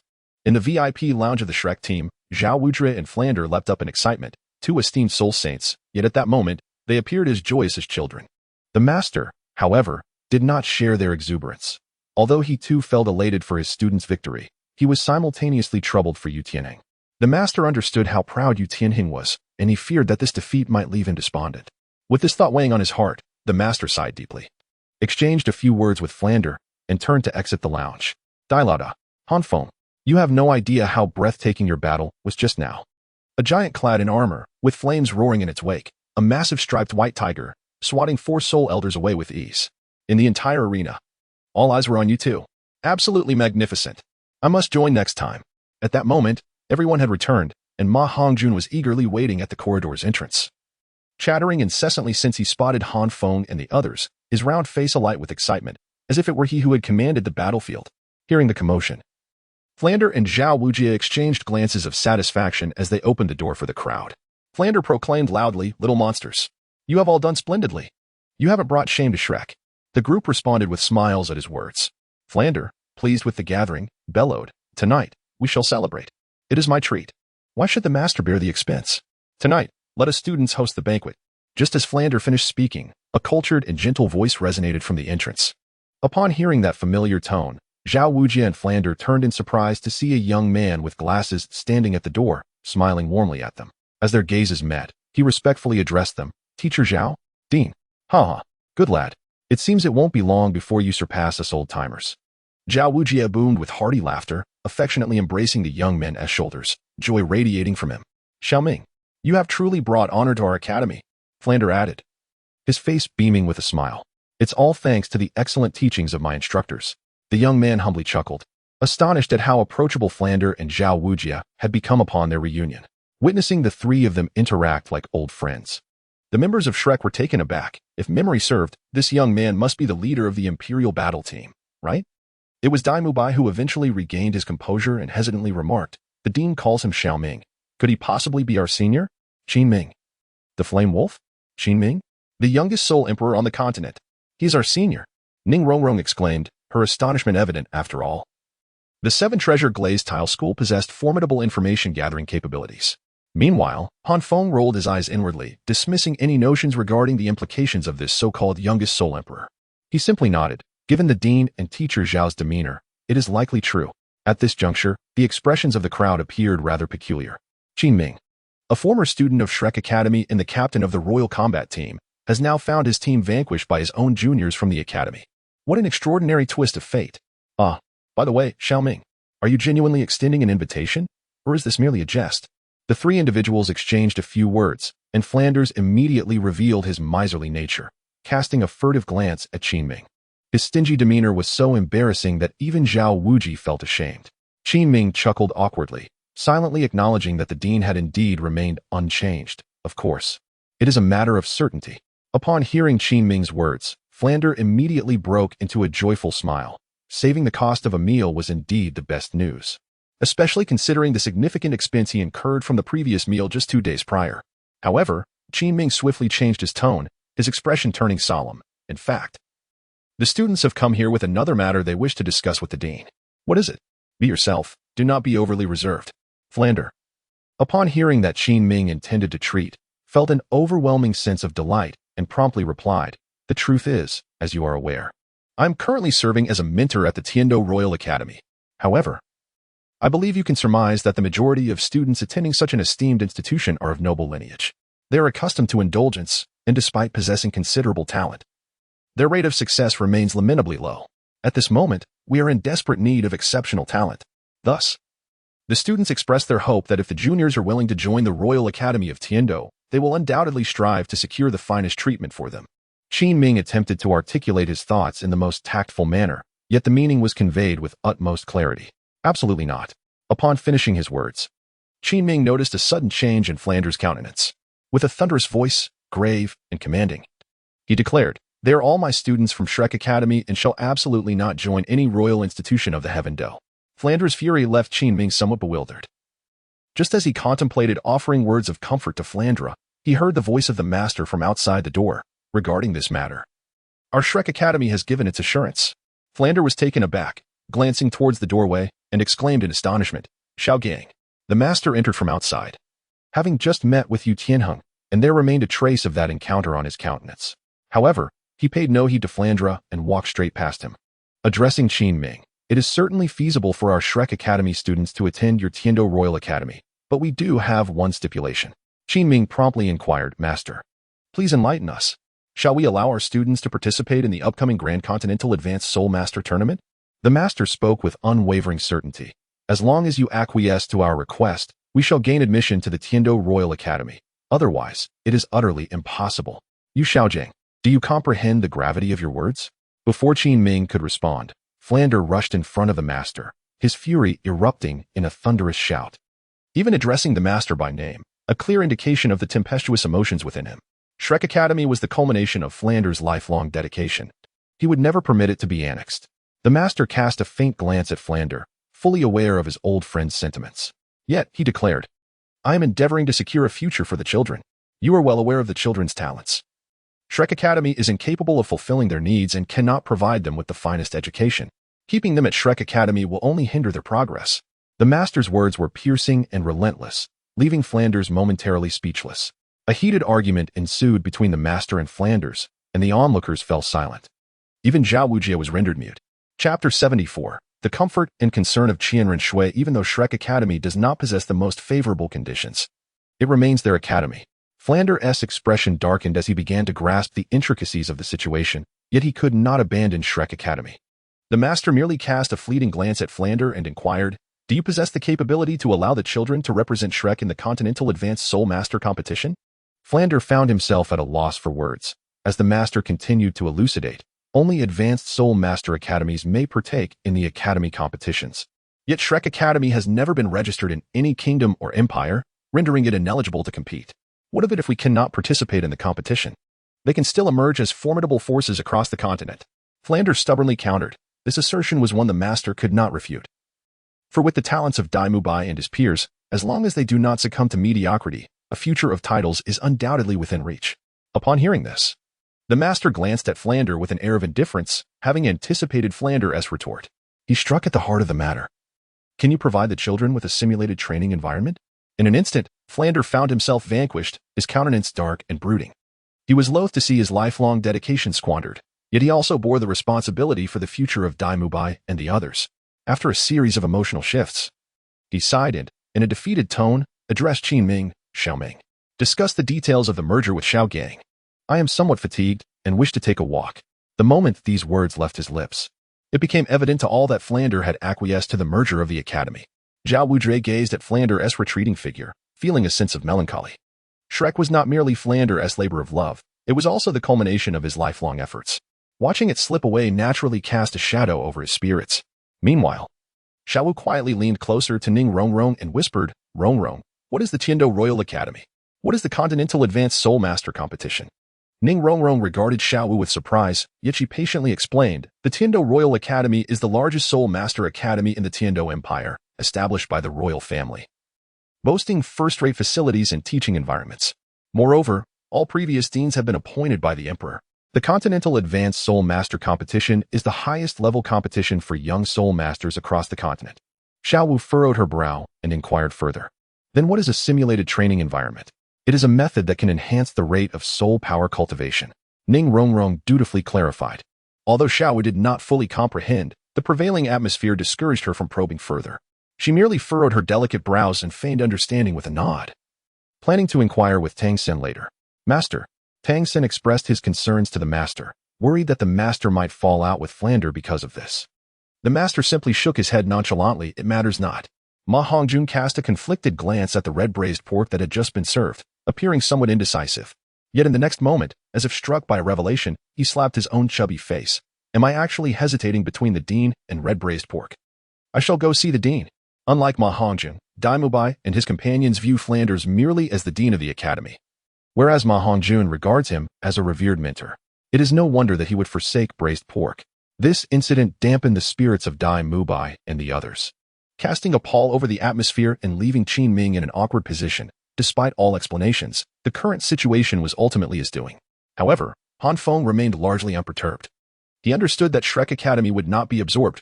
Rather, it would assimilate Lu Erlong's Blue Lightning Academy. Thus he had little to worry about. The only concern that troubled Han Feng was the inevitable challenges they would face at the Heaven Do Royal Academy, particularly from Prince Xuexing and Douluo. Although he anticipated that everything would turn out well in the end, especially as Tang San would likely procure numerous celestial herbs from Douluo's ice and fire yin-yang eyes, he could not shake off the discomfort of the situation. It felt akin to offering one's face for a slap, a rather unsettling sentiment. Certainly, he could not suggest to the group that they avoid the Heaven Do Royal Academy. After all, both the Master and Flanders had consented to the plan. Yet, a thought struck him. Was Ti Chanshan a member of the royal family? Perhaps this would present an opportunity to meet her. He resolved to write her a letter upon his return. With this realization, Han Feng's mood lifted considerably. As for Prince Xuexing and Douluo, a true gentleman knows when to bend and when to stand firm. He could always reclaim his dignity at a later time. Naturally, Han Feng concealed his inner thoughts, and others remained oblivious to his feelings. In such a somber atmosphere, the meal was far from enjoyable, and after a few bites, everyone dispersed. The following day, due to Shrek Team's victory over the Royal Fighting Team, Supervisor Ao awarded them the Silver Soul Badge, even extending this honor to Ma Hongjun, who had not participated in the match. Tang San, with his outstanding performance in both individual and duo competitions, was bestowed with the Gold Soul Badge. Although the duo of Han Feng and Dai Mubai was renowned, their actual record was not particularly impressive. Consequently, the so-called second phase of special training proposed by the Master was deemed complete by the group. With the Master preoccupied with matters of the Academy's merger, he granted everyone a brief holiday, with plans to depart for Heaven Do City in 3 days. Meanwhile, in the royal palace of Heaven Do City, a strikingly handsome young man held a letter in his hands. After reading it word for word, a gentle smile, unexpectedly tender for a man, graced his lips. The young man appeared to be in high spirits, his previously unchanging serene expression replaced by genuine joy. Could they have already defeated the royal fighting team? Xiao Feng has grown so much. This young man was none other than Qianren Xue, disguised as Xueqinghe. And the letter in his possession was freshly sent by Han Feng. In his correspondence, Han Feng recounted recent events, including the acquisition of his third spirit ring, the formation of his dual-kill partnership with Dai Mubai, the battles with the frenzied fighting team and the royal fighting team, and their impending visit to the Heaven Do Royal Academy. Though Han Feng did not explicitly express it, Qianren Xue understood that he longed to see her, which filled her with joy. It seemed she needed to devise a strategy. Qianren Xue also wished to meet Han Feng, after more than 3 years. Despite maintaining correspondence, they had not laid eyes on each other. She was curious to know how he had changed. However, it was not a simple matter of wanting to meet. She had to conceal her identity and ensure Han Feng remained oblivious to any oddity. Even for Qianren Xue, this posed a considerable challenge.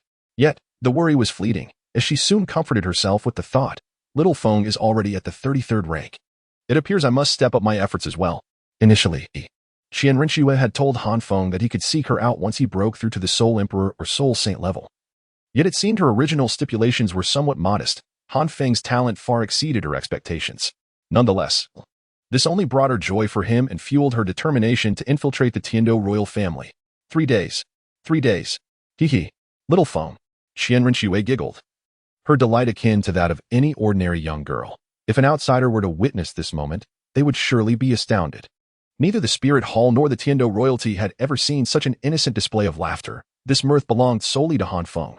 Naturally, this laughter was soon stifled, as Qianren Xue remained acutely aware of her precarious position within the royal vortex, necessitating constant vigilance. Recently, it seemed the Spirit Hall had uncovered something. She recalled the subtle warnings she had received from them days prior, knitting her brows in concern. I hope it has nothing to do with little Feng. The Spirit Hall had not issued such warnings to Qianren Xue for the first time. Perhaps her information was outdated, or the progress of plans had slowed for various reasons. Yet, what troubled her most was the fear that the Spirit Hall had discovered something regarding Han Feng. Qianren Xue could only tread carefully, hoping to navigate through this tumultuous situation unnoticed. In her musings, half melancholic and half bitter, she lamented, Oh, little Feng. You have no idea how much your sister has endured for you. Alas, Qian Rinchuan knew that Han Feng remained oblivious to these matters, and she would ensure he stayed that way. In his eyes, she might merely be a carefree princess or noble lady residing in Tiando City. This, of course, was precisely what Qian Rinchue desired. Her complaints were merely a means to channel her longing for him. How precarious this situation is. Qian Rinchue sighed, carefully placing the letter into a designated soul guide device before transforming back into the approachable Xue Qinghe, her demeanor natural yet lacking a touch of vibrancy. Chapter 75. Has Han Feng awakened?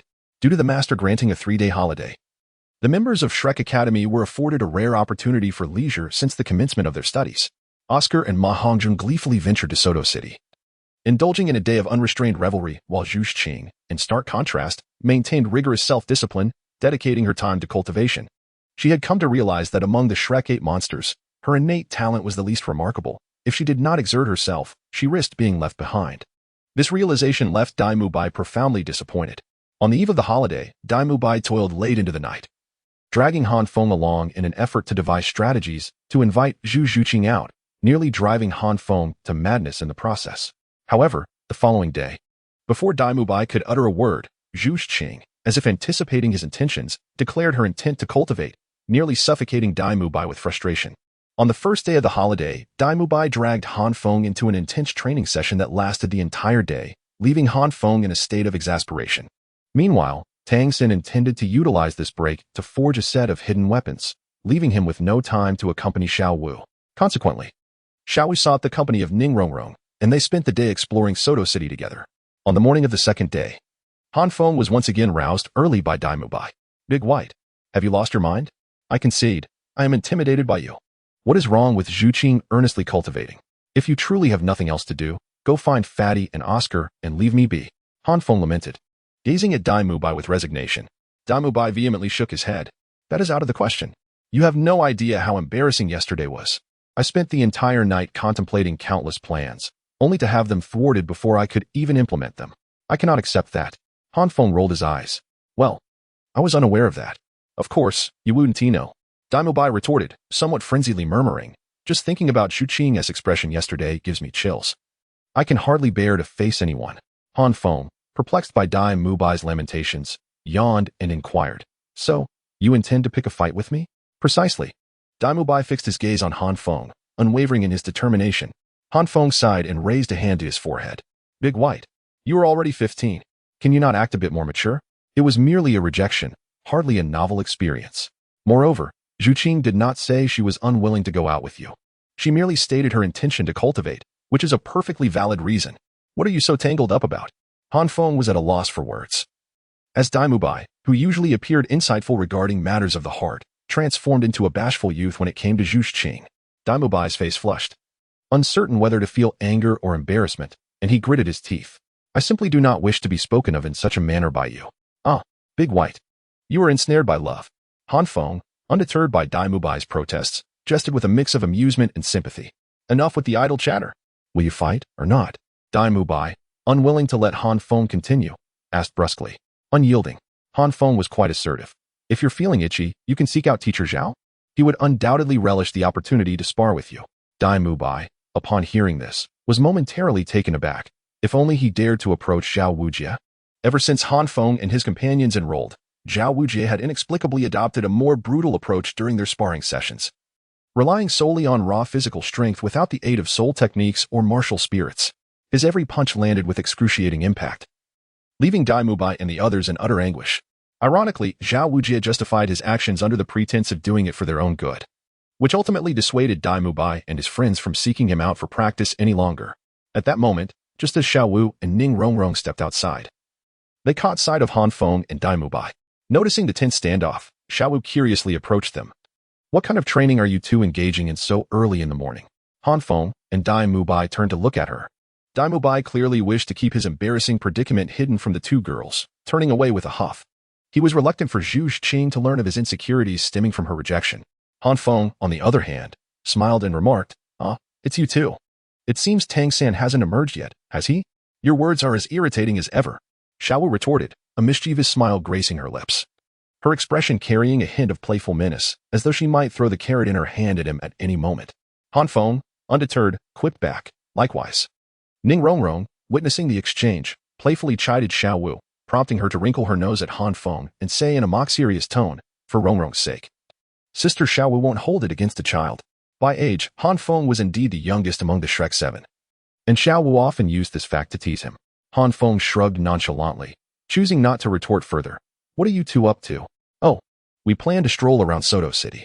Ning Rongrong quickly responded. What could possibly be so entertaining in Sodo City? We've been there countless times. Han Feng pondered, stroking his chin in confusion, unable to comprehend why Ning Rongrong and Xiao Wu found such joy in meandering about Sodo City. There are still some interesting spots, Ning Rongrong replied, a hint of concern creeping into her voice, worried that Han Feng might accuse her of neglecting her training, especially since she had promised him just days prior to focus on her practice. Observing Ning Rongrong's anxious demeanor, Han Feng playfully flicked her forehead. Are you afraid of me? Is it because of that running incident? I already apologized, didn't I? You shouldn't hold a grudge. Faced with Han Feng's unexpectedly intimate gesture, Ning Rongrong felt flustered. Her cheeks flushing as she hurriedly clarified, no, that's not it at all. Peculiar indeed. Han Feng regarded Ning Rongrong with an odd expression. Just as he was about to turn away when a thought struck him, if he were to join them in Sodo City, even with Dai Mubai in tow, it would likely prevent any confrontation. Han Feng did not shy away from sparring, though he was not a battle fanatic. He relished the exhilarating sensation that accompanied a fierce bout. However, the crux of the matter is that Dai Mubai is not seeking a battle spirit. He is merely venting his frustrations, engaging in reckless abandon. For Han Feng, this serves no purpose other than to exhaust him. After a day of indulging Dai Mubai's antics, he is truly at his wit's end. You are headed to Sodo City, are you not? Han Feng suddenly turned to Ning Rongrong, his expression grave. Why yes, Ning Rongrong stammered, taken aback by Han Feng's sudden shift in demeanor. Let us go together. Han Feng's expression transformed from solemnity to delight in an instant. Ning Rongrong was momentarily stunned, gazing at Han Feng in disbelief. Are you really going to Sodo City with me? Is that acceptable? Han Feng furrowed his brow, misconstruing Ning Rongrong's hesitation as reluctance. He believed that unless driven by hormonal attraction, individuals typically prefer the company of their own gender. He hastened to clarify, rest assured, we shall merely accompany you on the way. Once we reach Sodo City, we will not intrude upon your plans. We? Us? Ning Rongrong seized upon the ambiguity, her confusion palpable. Han Feng pointed out Dai Mubai with a sense of inevitability. Aren't you going with Xiao Wu? I am accompanying Big White as well. Upon hearing Han Feng's words, Ning Rongrong cast a glance at the seemingly innocent Dai Mubai beside her, her heart a mix of sorrow and turmoil. On one hand, she yearned for a solitary journey to Sodo City with Han Feng. On the other hand, she feared that without Xiao Wu's playful banter and Dai Mubai's support, her occasional whims might displease Han Feng. Meanwhile, Dai Mubai and Xiao Wu were already bewildered, staring blankly at Han Feng, their realization dawning only when he mentioned them. Dai Mubai exaggeratedly exclaimed, Fengzi, don't say such things. I have no desire to go to Sodo City today. I still need to practice with teacher Zhao. What? Did you not just say otherwise? Han Feng gazed at Dai Mubai in astonishment, scarcely able to believe such words were uttered by him. That was then, this is now. Dai Mubai retorted defiantly. Han Feng, exasperated, turned to Xiao Wu. And what about you? Xiao Wu took a bite of the carrot in her hand and, with a look of sudden realization, exclaimed, I just remembered. I told Sangu I would go see him today. Rongrong, I'm so sorry, but I can't accompany you. Han Feng frowned. He recalled that Xiao Wu had always detested Tang Sen's forging endeavors. At that moment, Ning Rongrong, standing behind Han Feng, felt a mix of shyness and gratitude, her head bowed in modesty, too bashful to meet his gaze. Ultimately, Han Feng, with no other recourse, set off with Ning Rongrong to Sodo City, as it was he who first expressed the desire to go. And Dai Mubai had made it clear that if Han Feng stayed in Shrek today, he would undoubtedly be coerced into a day of rigorous practice with Zhao Wujia. Watching Han Feng and Ning Rongrong depart, Xiao Wu poked Dai Mubai and murmured, What did you do last night? Did Han Feng finally come to a realization? No. I did nothing at all. It seems Fengzi has had an epiphany either. It's likely just a fortunate coincidence. Dai Mubai remained composed as he watched Han Feng and Ning Rongrong depart from the academy, harboring hopes that Ning Rongrong would gain something valuable from her journey. For their collaboration had never ceased. Xiao Wu nodded in agreement. Did I just hear someone mention a sparring session? Who could that be? Mubai? At that moment, Zhao Wujia's voice suddenly resonated behind Dai Mubai and Xiao Wu. Dai Mubai instantly stiffened, while Xiao Wu was momentarily taken aback, only to quickly break into a grin of mischievous delight. Chapter 76. Zhang Lingling arrives. Are you feeling quite anxious? Han Feng inquired. His brow furrowed in perplexity as he observed Ning Rongrong's demeanor. Ever since they had departed from Shrek Academy, she had been notably reserved, her gaze flitting about restlessly. And her charming visage was adorned with an unnatural flush that rendered her exceedingly endearing. At Han Feng's remark, Ning Rongrong suddenly became aware of her own peculiar behavior, her cheeks flushing an even deeper crimson. She hastily waved her hands, exclaiming defensively, "No, that is not it. I'm not nervous. How could I possibly be? What reason do I have to be anxious?" Ning Rongrong's performance left much to be desired, particularly in Han Feng's presence. He could easily discern her futile attempts to conceal her unease. However, noting her reluctance to delve deeper, he casually shifted the topic. "Your family's hidden guards should be nearby, correct?" Upon hearing this, Ning Rongrong furrowed her brow, hesitating before replying. "I'm not entirely sure, but they should be around." Recalling Han Feng's reaction when he had encountered her guards previously, she quickly added, "If you feel uncomfortable, I can ask them to leave. As long as you are here. We won't be in any danger. That won't be necessary." Han Feng shook his head. "After all, they are sent by your family to ensure your safety." This only served to deepen Ning Rongrong's confusion. "Aren't you worried?" she queried. "What is there to worry about?" Han Feng retorted. "Like, the things you were concerned about last time," Ning Rongrong replied, referring to the incident that had occurred 2 months prior during their first meeting at the inn. Realization dawned on Han Feng as he waved his hand dismissively. "It was 2 months ago. Your family hasn't sought me out. So I suppose your words hold some weight. Furthermore, we've fought together in several soul battles now. We are partners, after all. There's no need for excessive suspicion." Hearing the term partners dimmed the sparkle in Ning Rongrong's eyes. Yet she couldn't help but notice the evident shift in Han Feng's demeanor.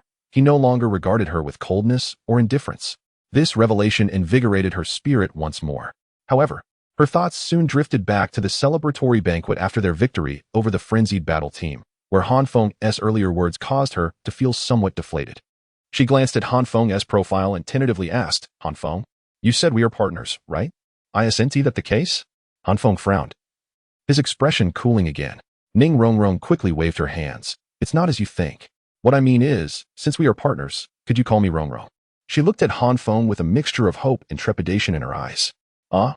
Han Feng exclaimed, his mouth agape in surprise. "Haven't I ever called you Rongrong?" Ning Rongrong rolled her eyes playfully, a blend of jest and melancholy in her tone. "Nope. You've called Zhu Qing and Xiao Wu. But you've never referred to me as such." Han Feng felt a twinge of embarrassment upon hearing this. He hadn't truly considered the matter. "Then how do I usually address you? Miss, little sorceress, Ning Rongrong, or simply you?" Ning Rongrong chuckled softly, tinged with bitterness. Han Feng scratched his head awkwardly, feeling a bit embarrassed, much like the discomfort of sharing 2 months with a classmate without ever having called them by name. All right. Rongrong. I understand." The mere utterance of Rongrong instantly brightened Ning Rongrong's spirits, her face lighting up as though she had tasted honey. Ning Rongrong, yearning to address Han Feng as Xiao Feng like the sister Qianqian he mentioned, refrained, fully aware that Han Feng would never consent to such a familiarity, even if he was merely a few days her junior. Thus, she chose to forego the thought, wishing to avoid inciting his aversion.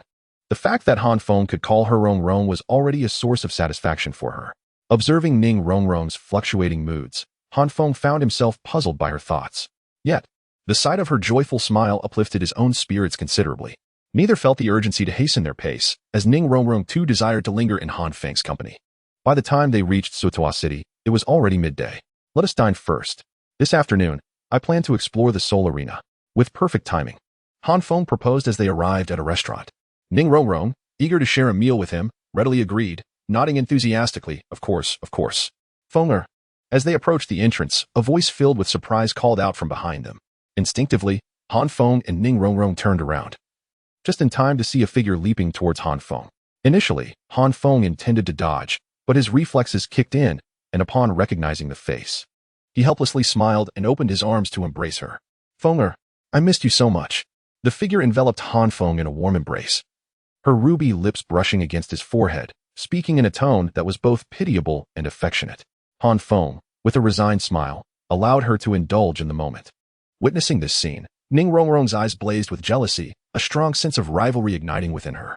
The person hugging Han Feng, while not breathtaking, possessed a certain charm and a mature allure that Ning Rongrong lacked. Instinctively, she identified her as the sister Qianqian Han Feng had mentioned. Striving to maintain a calm demeanor as she inquired, "Who are you? Did you not see that Han Feng is uncomfortable?" At that moment, Han Feng was ensconced in the embrace and could not discern Ning Rongrong's expression. However, the other woman observed her clearly. Though Ning Rongrong wore a smile, her eyes narrowed. A dark aura seemingly rising from behind her, her gaze sharp and predatory, akin to that of a cat eyeing its prey. The revelation startled the woman. As someone with experience, she swiftly grasped the underlying tension. A mischievous glint flickered in her eyes as she tightened her embrace around Han Feng, almost as if attempting to meld him into her being. With a blend of playful provocation, she addressed Ning Rongrong, who said that Fenger is quite comfortable. Besides, Fenger actually enjoys my embrace. Han Feng, too cautious to resist, suppressed his discomfort and reluctantly affirmed, Yes, you are absolutely right. Ning Rongrong was taken aback by her words, feeling a mix of embarrassment and anger. In broad daylight, what do you think you're doing, hugging and cuddling? As it became evident that Ning Rongrong had reached her limit, the individual ceased their teasing, offering a bemused smile while feigning confusion, inquiring, But I am Fenger's mother. Is it inappropriate for a mother to embrace her son? At that moment, Han Feng, struggling to catch his breath, seized the opportunity to interject, Mom. I can hardly breathe. Oh.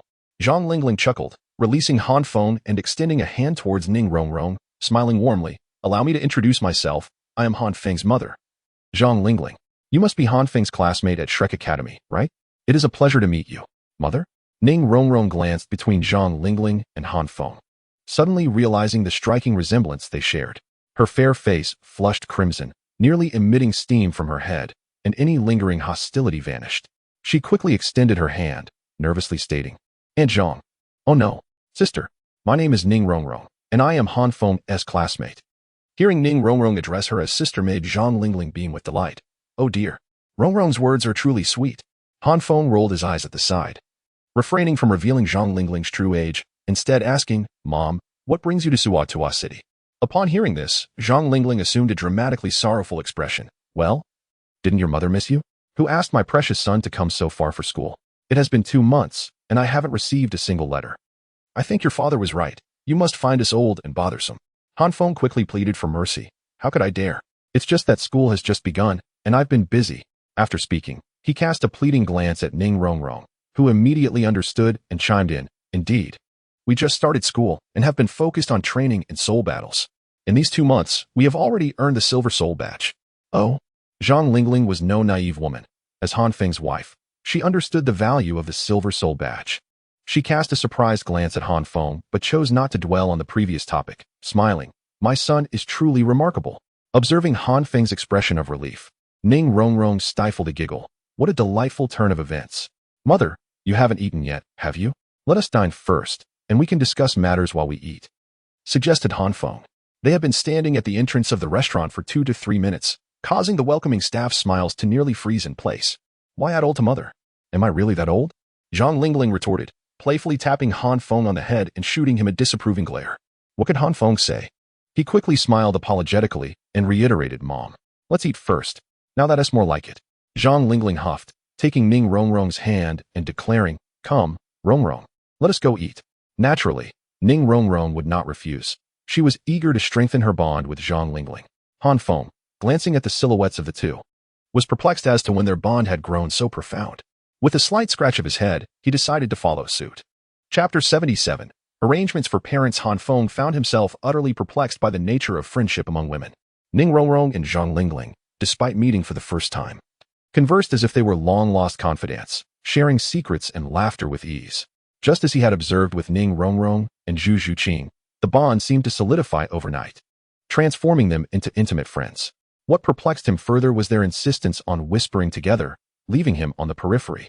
Whenever he attempted to draw nearer, he was met with Zhang Lingling's admonitions to step back, causing him to question the authenticity of the affections he had once received from her. Why did Ning Rongrong appear to share a more profound connection, almost akin to that of siblings? Curiously, Zhang Lingling's words seemed to render Ning Rongrong blushing, frequently stealing glances in Han Feng's direction, deepening his confusion. Similarly, after Ning Rongrong would finish her thoughts, Zhang Lingling would cast him reproachful looks, leaving Han Feng at a loss, yet he could only respond with awkward smiles. It occurred to him that their discussion must revolve around him, as he was the solitary point of intersection in their lives. However, the fact that they excluded him from this conversation left him feeling quite bewildered. Just as he resigned himself to his meal, a sudden exclamation from Ning Rongrong broke through his thoughts. What? Fenger, you're heading to the Heaven Do Royal Academy. Zhang Lingling sprang up, her anxiety palpable as she directed her inquiry at Han Feng. Taken aback, he nodded instinctively. Yes, the master and the dean have agreed. We shall depart in 3 days. Why weren't we informed? Zhang Lingling grasped Han Feng by the ear, questioning him vehemently. He chuckled sheepishly, realizing he had not intended to disclose this to either her or Han Dang.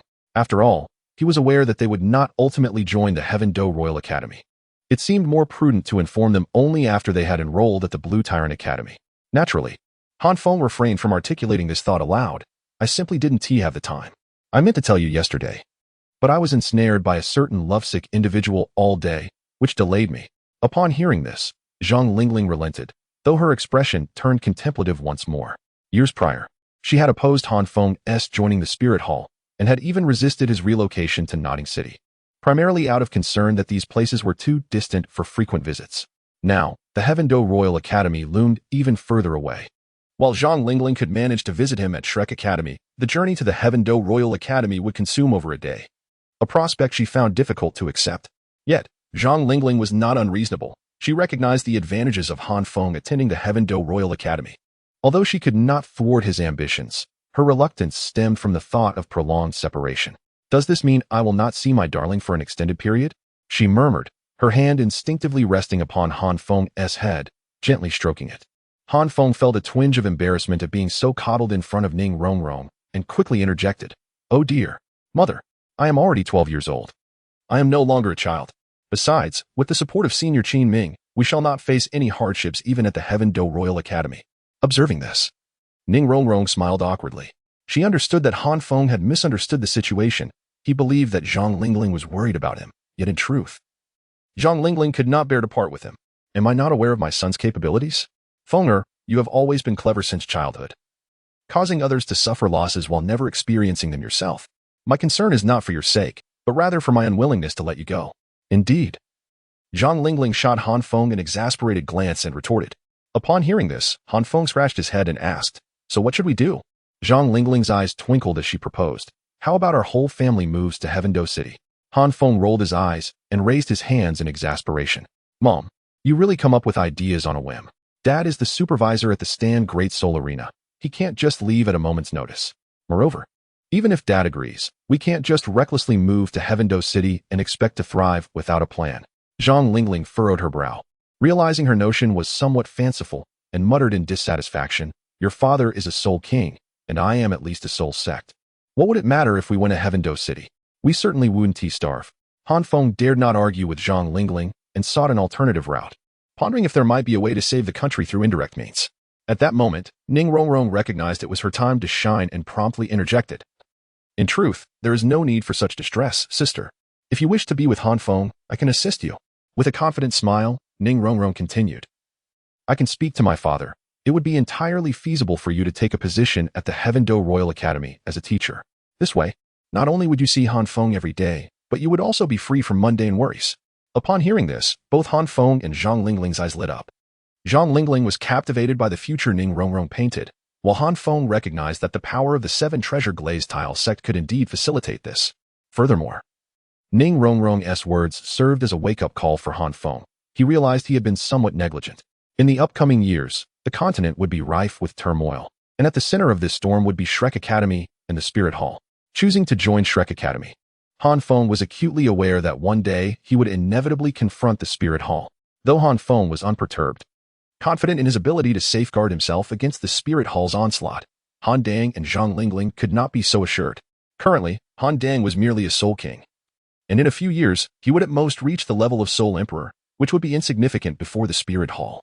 If he were to attract their attention due to his actions, the consequences could be dire. Han Feng could not always remain by Han Dang and Zhang Lingling's side. Unlike Han Feng, the other members of Shrek's 7 monsters had different backgrounds. For instance, Ma Hongjuan's lineage had various versions, but like Oscar, regardless of the tale, none had ever seen their family. Dai Mu Bai and Zhu Zhuqing hail from the illustrious Stardo royal family, and the Spirit Hall would do well to tread carefully when considering any actions against them. As for Ning Rongrong, one need not elaborate. The 7 treasure glazed tile school is undoubtedly one of the safest havens in existence. Tang San's father is a formidable figure who dares to confront the Pope directly, while Xiao Wu has transformed into a spirit beast, which adds to her uniqueness. In contrast, Han Feng's background is remarkably unremarkable among them. It may seem somewhat absurd that Han Feng, merely a soul master at this stage, should worry about the spirit hall potentially targeting his parents out of fear of him. However, when it comes to family, one must remain vigilant. With this thought in mind, Han Feng glanced at Ning Rongrong.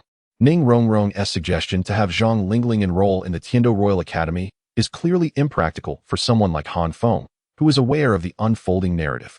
Setting aside the fact that Shrek Academy would not align with the Tiando Royal Academy, it is evident that the latter would be a primary target for the Spirit Hall. Thus, Han Feng would never allow Zhang Lingling to join such an institution. In a few years, the forces that remain relatively safe on the continent include Shrek Academy and the Seven Treasure Glazed Tile School. Overseas entities like Sea God Island are not to be counted among them. The most secure course of action would be to send Han Dang and Zhang Lingling to the Seven Treasure Glazed Tile School, as their strength would certainly provide adequate protection for both individuals. Should it come to safeguarding Zhang Lingling and Han Dang, Han Feng would not hesitate to solicit Ning Rongrong's assistance. Even if Ning Rongrong were to make unreasonable demands, Han Feng would be inclined to comply. Yet, upon reflection, Han Feng recognized that, given his lack of familial ties to Ning Rongrong, it would be somewhat excessive to expect her to wholeheartedly protect his parents. Thus, he settled for a compromise and shook his head. Perhaps not. Joining the Tiando Royal Academy is less appealing than aligning with Shrek Academy. After all, Master had already assured Senior Qin Ming that the Tiando Royal Academy would fully accept all instructors and students from Shrek Academy. Han Feng viewed this matter with simplicity, knowing that Shrek intended to assimilate the Blue Lightning Academy rather than join the Tiando Royal Academy. In terms of long-term prospects, Shrek Academy clearly holds greater promise.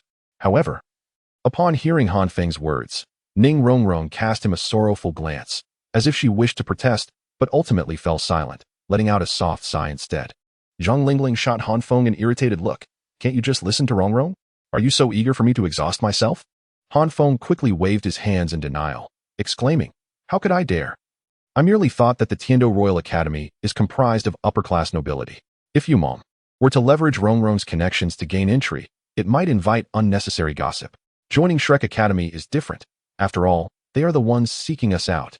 Upon hearing this, Ning Rongrong's expression brightened, and she timidly admitted, I suppose I overlooked that.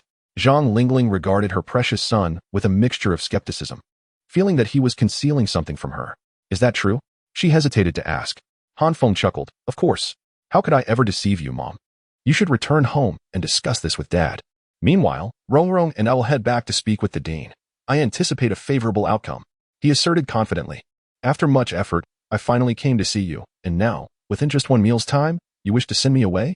Zhang Lingling huffed in displeasure, her hands grasping Han Feng's cheeks, vigorously kneading them. Han Feng forced a smile, exclaiming, oh dear. This seemed to appease Zhang Lingling, who, noticing his contrite demeanor, decided to spare him, showing no intention of departing. It appeared she intended to engage in further conversation with Ning Rongrong. Consequently, Han Feng could do nothing but remain by her side.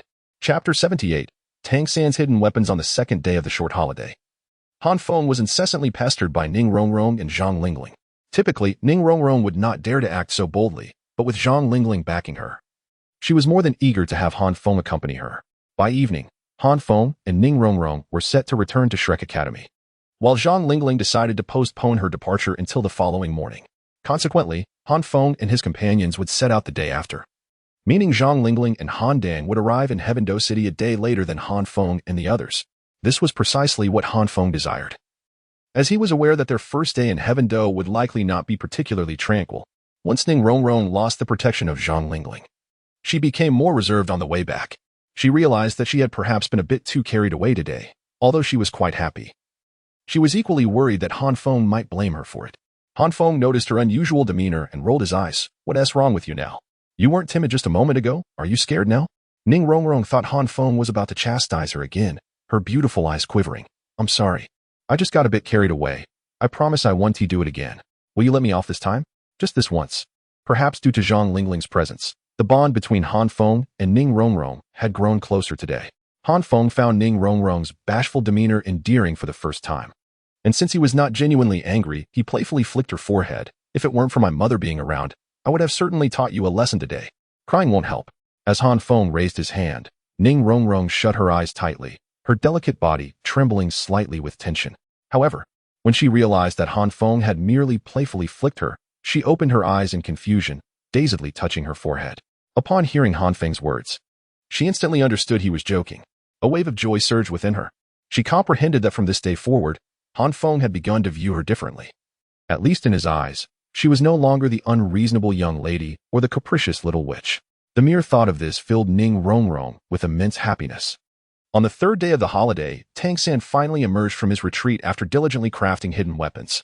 Excited, he woke everyone early in the morning, disrupting Han Feng's plans for a leisurely sleep once again.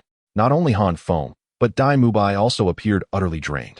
It was said that Dai Mubai had practiced with Zhao Wujie for an entire day yesterday, and by the end, he had been unceremoniously tossed back to the dormitory by Zhao Wujie. To Han Feng's surprise, it was not just him and Dai Mubai.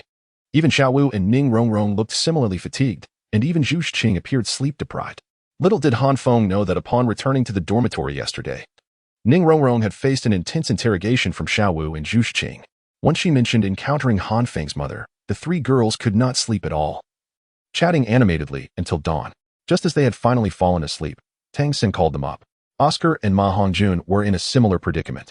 During these 2 days of holiday, they had not seen the sun before 10 in the morning. Tang San looked at the 7 disgruntled faces, offering a sheepish smile. In accordance with Tang San's habitual nature, he truly could not fathom how some individuals could awaken and immediately partake in lunch. Throughout his previous and current lives, he had devoted decades to cultivating the purple extreme magic eye, never missing the first ray of purple energy as the sun rose each morning. Third brother, what is you in such a hurry this early? Ma Hongjun yawned, clutching a steamed bun in his left hand while scratching his disheveled hair with his right, a look of lamentation adorning his face. Chuckling softly, Tang San recognized that his 7 companions were likely still in slumber. He chose not to beat around the bush and directly stated, I have been in seclusion these past few days crafting hidden weapons, and today, I finally completed my work. I intend to showcase them to you. Oh? Upon hearing Tang San's words, the group perked up, well aware of the potency of his concealed weapons. Han Feng had even witnessed firsthand how Tang San wielded the Zhuge crossbow to instantly slay a 2,000-year-old faceless demon spider. Noticing the group's reaction, Tang San offered a gentle smile. With a swift motion of his fingertip on the 24 bridges by night, a collection of iron instruments materialized before them. Ma Hongjuan's eyes brightened, and he instinctively reached out to touch one, but as a thought suddenly struck him, his chubby face quivered, and he hastily withdrew his hand. A look of trepidation crossing his features as he inquired, Third brother, these hidden weapons, they don't contain poison, do they? Ma Hongjun was genuinely fearful. The last time, he had merely brushed against Tang San's 8 spider lances and had a fleeting vision of his grandmother beckoning to him from an ominous bridge. This time, he was truly reluctant to touch Tang San's possessions. Observing the expression on Ma Hongjuan's face, Tang San awkwardly rubbed his nose and reassured him, rest assured, these hidden weapons are of the mechanical type and are not coated with poison. Only then did Ma Hongjun exhale with relief. Picking up a small concealed weapon adorned with 3 unremarkable, dark arrows that gleamed ominously. Feeling the sharpness of the arrows, Ma Hongjun instinctively shivered. Third brother, what is this? Tang San took the concealed weapon from Ma Hongjuan's hand, adeptly strapping it to his wrist. As he manipulated it, he explained to the group. This concealed weapon is called a sleeve arrow, hidden within the sleeve at the wrist. Its power is not immense, yet its concealment is exceptionally strong, making it difficult for the enemy to defend against. Ma Hongjun, watching Tang San's actions, offered an awkward smile. He had not initially realized that this device could be strapped to the wrist. It seemed too diminutive. Tang San, unfazed by Ma Hongjuan's reaction, concealed the sleeve arrow with his garment and discreetly raised his arm towards an unoccupied area, maintaining his composure as he addressed the group. When in use, it merely requires this motion. With that, Tang San swiftly bent his wrist. Whoosh! In an instant, 3 dark arrows shot forth like bolts of black lightning, piercing directly into a boulder 10 meters away, embedding themselves within and leaving cracks upon the stone's surface. Like this, by utilizing the force of the wrist to trigger the mechanism of the sleeve arrow, 3 arrows can be launched. While their power is not exceedingly great, they could likely slay ordinary soul beasts with around 300 to 400 years of cultivation. As Tang San completed his unfinished sentence, he strolled leisurely towards the stubborn rock, retrieving the arrows with an air of nonchalance. Hiss! The onlookers gasped in astonishment at this spectacle. Could this truly be deemed not overly powerful? It is important to note that this concealed arrow requires no soul power to activate. If one disregards the wear on the device, it could be considered entirely costless. Yet, to some extent, it endows an ordinary individual, utterly devoid of any combat prowess, with the strength to contend with soul beasts that have existed for centuries. Yet, Judging by Tang San's demeanor, he appeared rather unsatisfied. Preposterous. As a prince of the Starluo Empire, Dai Mubai understood well the value of the concealed arrows. If an army were to be equipped with such a hidden weapon, their combat effectiveness could potentially multiply several times over. Han Feng remained relatively composed, merely picking up another seemingly heavier crossbow, murmuring, "Is this the Zhuge crossbow?" Indeed. The power of the Zhuge crossbow far surpasses that of the concealed arrow. Theoretically, it could even pierce the true armor of a soul master at the soul zone level. Observing Han Feng's actions, Tang San began to explain, but soon, as if a thought struck him, he chuckled wryly. "Of course, for a defensive soul master like you, it would be quite a stretch. Wasn't the faced demon spider slain beneath it?" Han Feng inquired. "Yes. But that was also due to the fact that I struck the faced demon spider's vital point. Considering its size, if the vital point is not hit, the Zhuge crossbow would at most inflict heavy damage. This is the greatest flaw of such mechanical hidden weapons," Tang San hastened to clarify. Fearing Han Feng might misjudge the power of the Zhuge crossbow. That should suffice. Before Han Feng could respond, Dai Mubai interjected. "A typical soul master does not possess the size of a faced demon spider." Han Feng nodded in agreement, not daring to underestimate it. It must be acknowledged that on the continent at present, the hidden weapons from Tang San's previous life, even a few selected ones, could be considered formidable weapons. Although Han Feng was aware of many things far more powerful than these concealed weapons, could he possibly create them? Handguns, artillery shells, machine guns, and even hydrogen bombs or nuclear weapons. Han Feng firmly believed that even the fearsome beasts of the Douluo continent, had they ventured into his previous life, would be susceptible to annihilation by the capabilities of his former world. However, constrained by production technology and his own personal skill level, these concepts remained confined to Han Feng's imagination. Tang San felt a bit embarrassed by the praise, struggling to manage the excitement of the crowd. Oscar, swallowing hard, spoke to Tang San with some difficulty. "Third brother, are you creating all these formidable weapons for a reason?" Tang San, caught off guard by the question, paused for a moment before responding. "These are gifts for all of you. One set each, a Zhuge crossbow and a concealed arrow. Gifts for us." Oscar's eyes widened in disbelief as he looked at Tang San. "Third brother, do you have any understanding of the value of these items?" Tang San smiled gently, raising his hand in an attempt to calm Oscar, and naturally remarked, "As brothers, we are about to face a grander stage, and we certainly require means of self-defense." His words moved Oscar profoundly, stirring him to tears. As a support soul master, Oscar had longed for an offensive capability, and although Tang San's hidden weapons were external objects, they at least realized a portion of his dream. Dai Mubai, Zhu Zhiqing, and Ning Rongrong were equally astonished, being of noble backgrounds. They understood the significance of this far better than Ma Hongjun and Oscar, leaving them momentarily at a loss for words. Conversely, Han Feng and Xiaowu exhibited the most subdued reactions. Xiaowu had been accustomed to watching Tang San tinker with such devices since childhood, so she was not particularly surprised. Han Feng, on the other hand, recognized that the sleeve arrows and Zhuge crossbows might have some utility in the early stages, but their relevance diminished significantly later on, posing little threat to anyone beyond the Spirit Master realm. Their greatest utility lay in arming disciples of sects and imperial armies. But as a member of the proletariat, Han Feng found little need for such implements. Moreover, weapons of ultimate destruction, like the Tears of Guanyin, were not amenable to mass production. Chapter 79.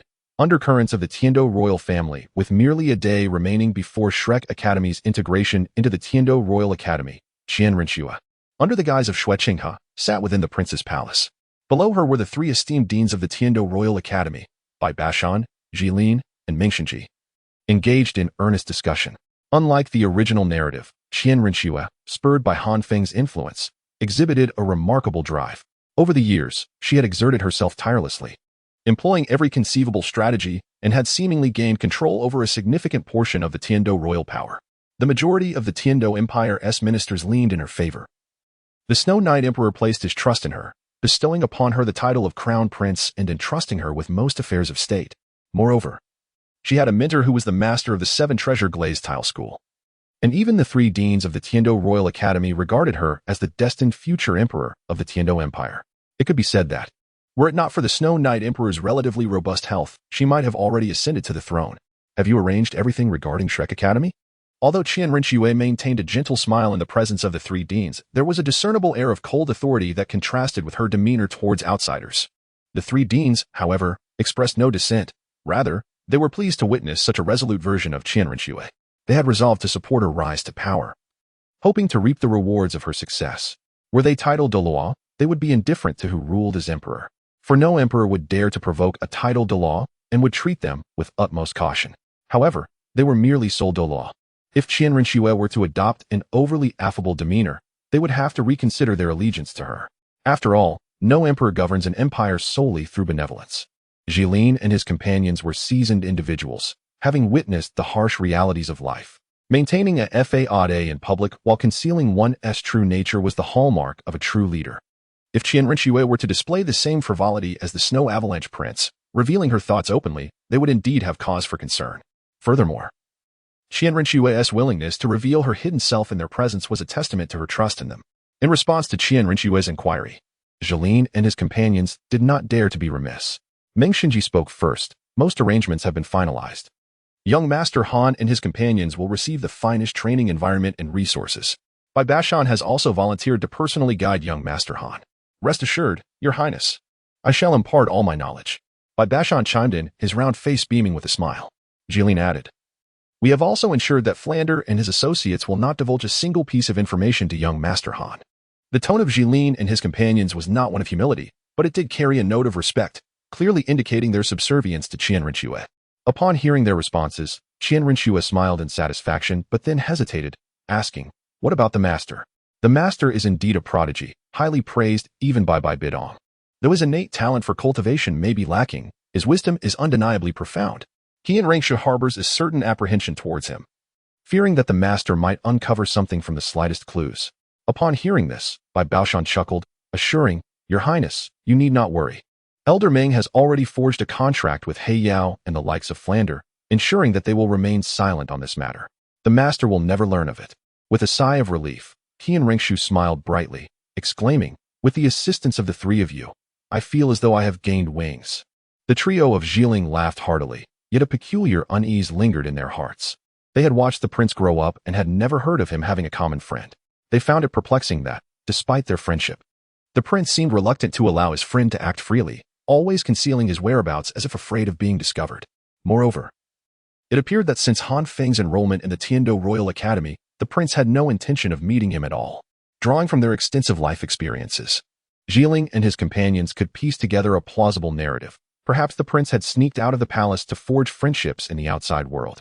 However, since Qian Rinxue offered no explanation, they were left with lingering doubts. Of course, this did not mean they would foolishly inquire into Qian Rinxue's secrets, having lived to their age. They understood the importance of respecting others' privacy, especially when it pertained to the character of the prince. Qian Rinxue was aware of the thoughts brewing in Jilin's mind. Hence he entrusted them with matters concerning Han Feng. Suddenly, Meng Xinji furrowed his brow, hesitating before addressing Qian Rinxue. Your Highness, there is a piece of news that may pique your interest. Please, go ahead, Qian Rinxue replied, also frowning, sensing that this news was likely unfavorable. After a moment of contemplation, he spoke with a hint of gravity. Meng Xinji nodded. Your Highness, it is likely you are already aware that the Shrek team, of which young Master Han is a member, has triumphed over the royal fighting team at the Soto Great Spirit Arena. Qian Rinxue acknowledged this with a nod, prompting Meng Xinji to continue. Are you aware that among the royal fighting team, there is a young lady named Du Guyan, who is the granddaughter of the poisoned Douluo? Following the defeat of her granddaughter's green scale snake poisoned by Shrek, the poisoned Douluo seems to have taken a keen interest in the Shrek Academy. Meng Xinji left his sentence unfinished, but all present understood that given the ambiguous nature of the poisoned Douluo, discovering that his granddaughter's poison had been countered would not be taken lightly. I recall that it was not young Master Han who dispelled the green scale snake poison. Am I correct? Qian Rinxue inquired. Meng Xinji confirmed. Indeed, it was not Han Feng, but rather a control-type soul master from the Shrek team, named Tang San. This name, Tang San, was unfamiliar to Qian Rinxue. Realizing that the poisoned Douluo's ire would not be directed at Han Feng, he paid no mind to the unfortunate soul who would bear the brunt of the poisoned Douluo's wrath, swiftly forgetting the name. Dream Elder. Do you know what the poisoned Douluo intends to accomplish? Qian Rinxue, concerned that the actions of the poisoned Douluo might pose a threat to Han Feng, inquired further.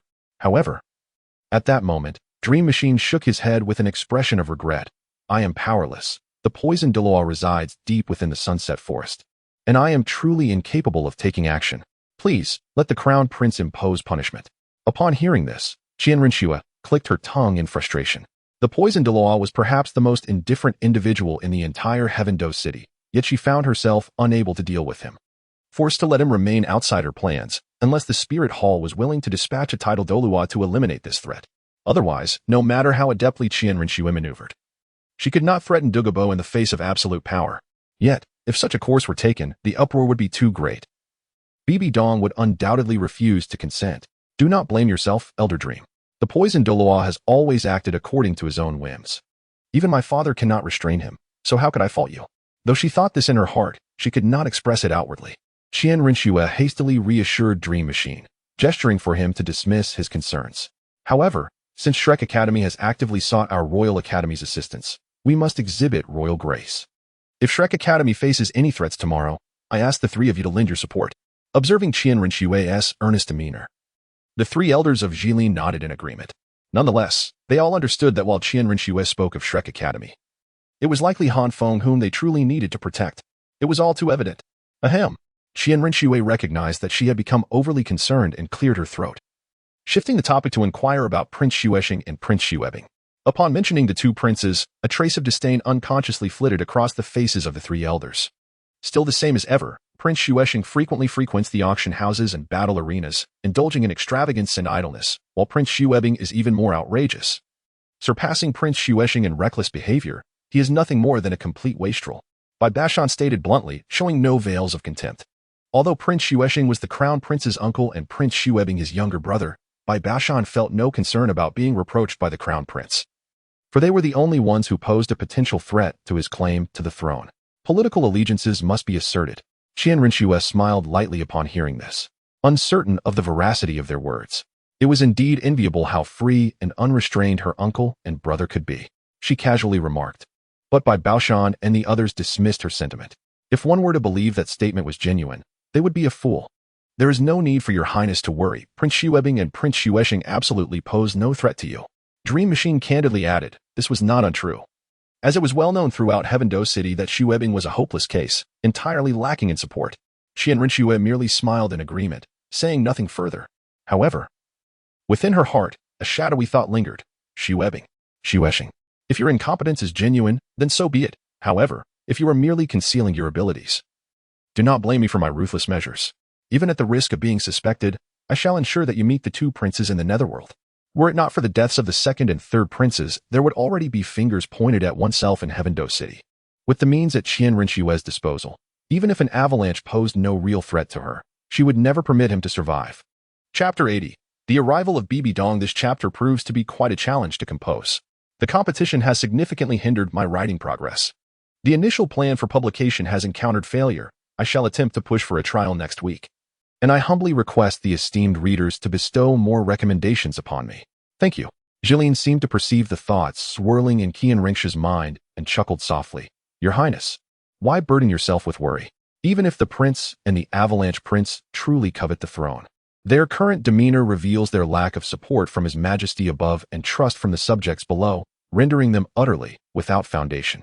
To you, they are merely a trifling nuisance. Upon hearing Jilin's words, Qian Rinxue's pupils subtly contracted. She was keen to conceal her thoughts from others, and Jilin had evidently overstepped a boundary.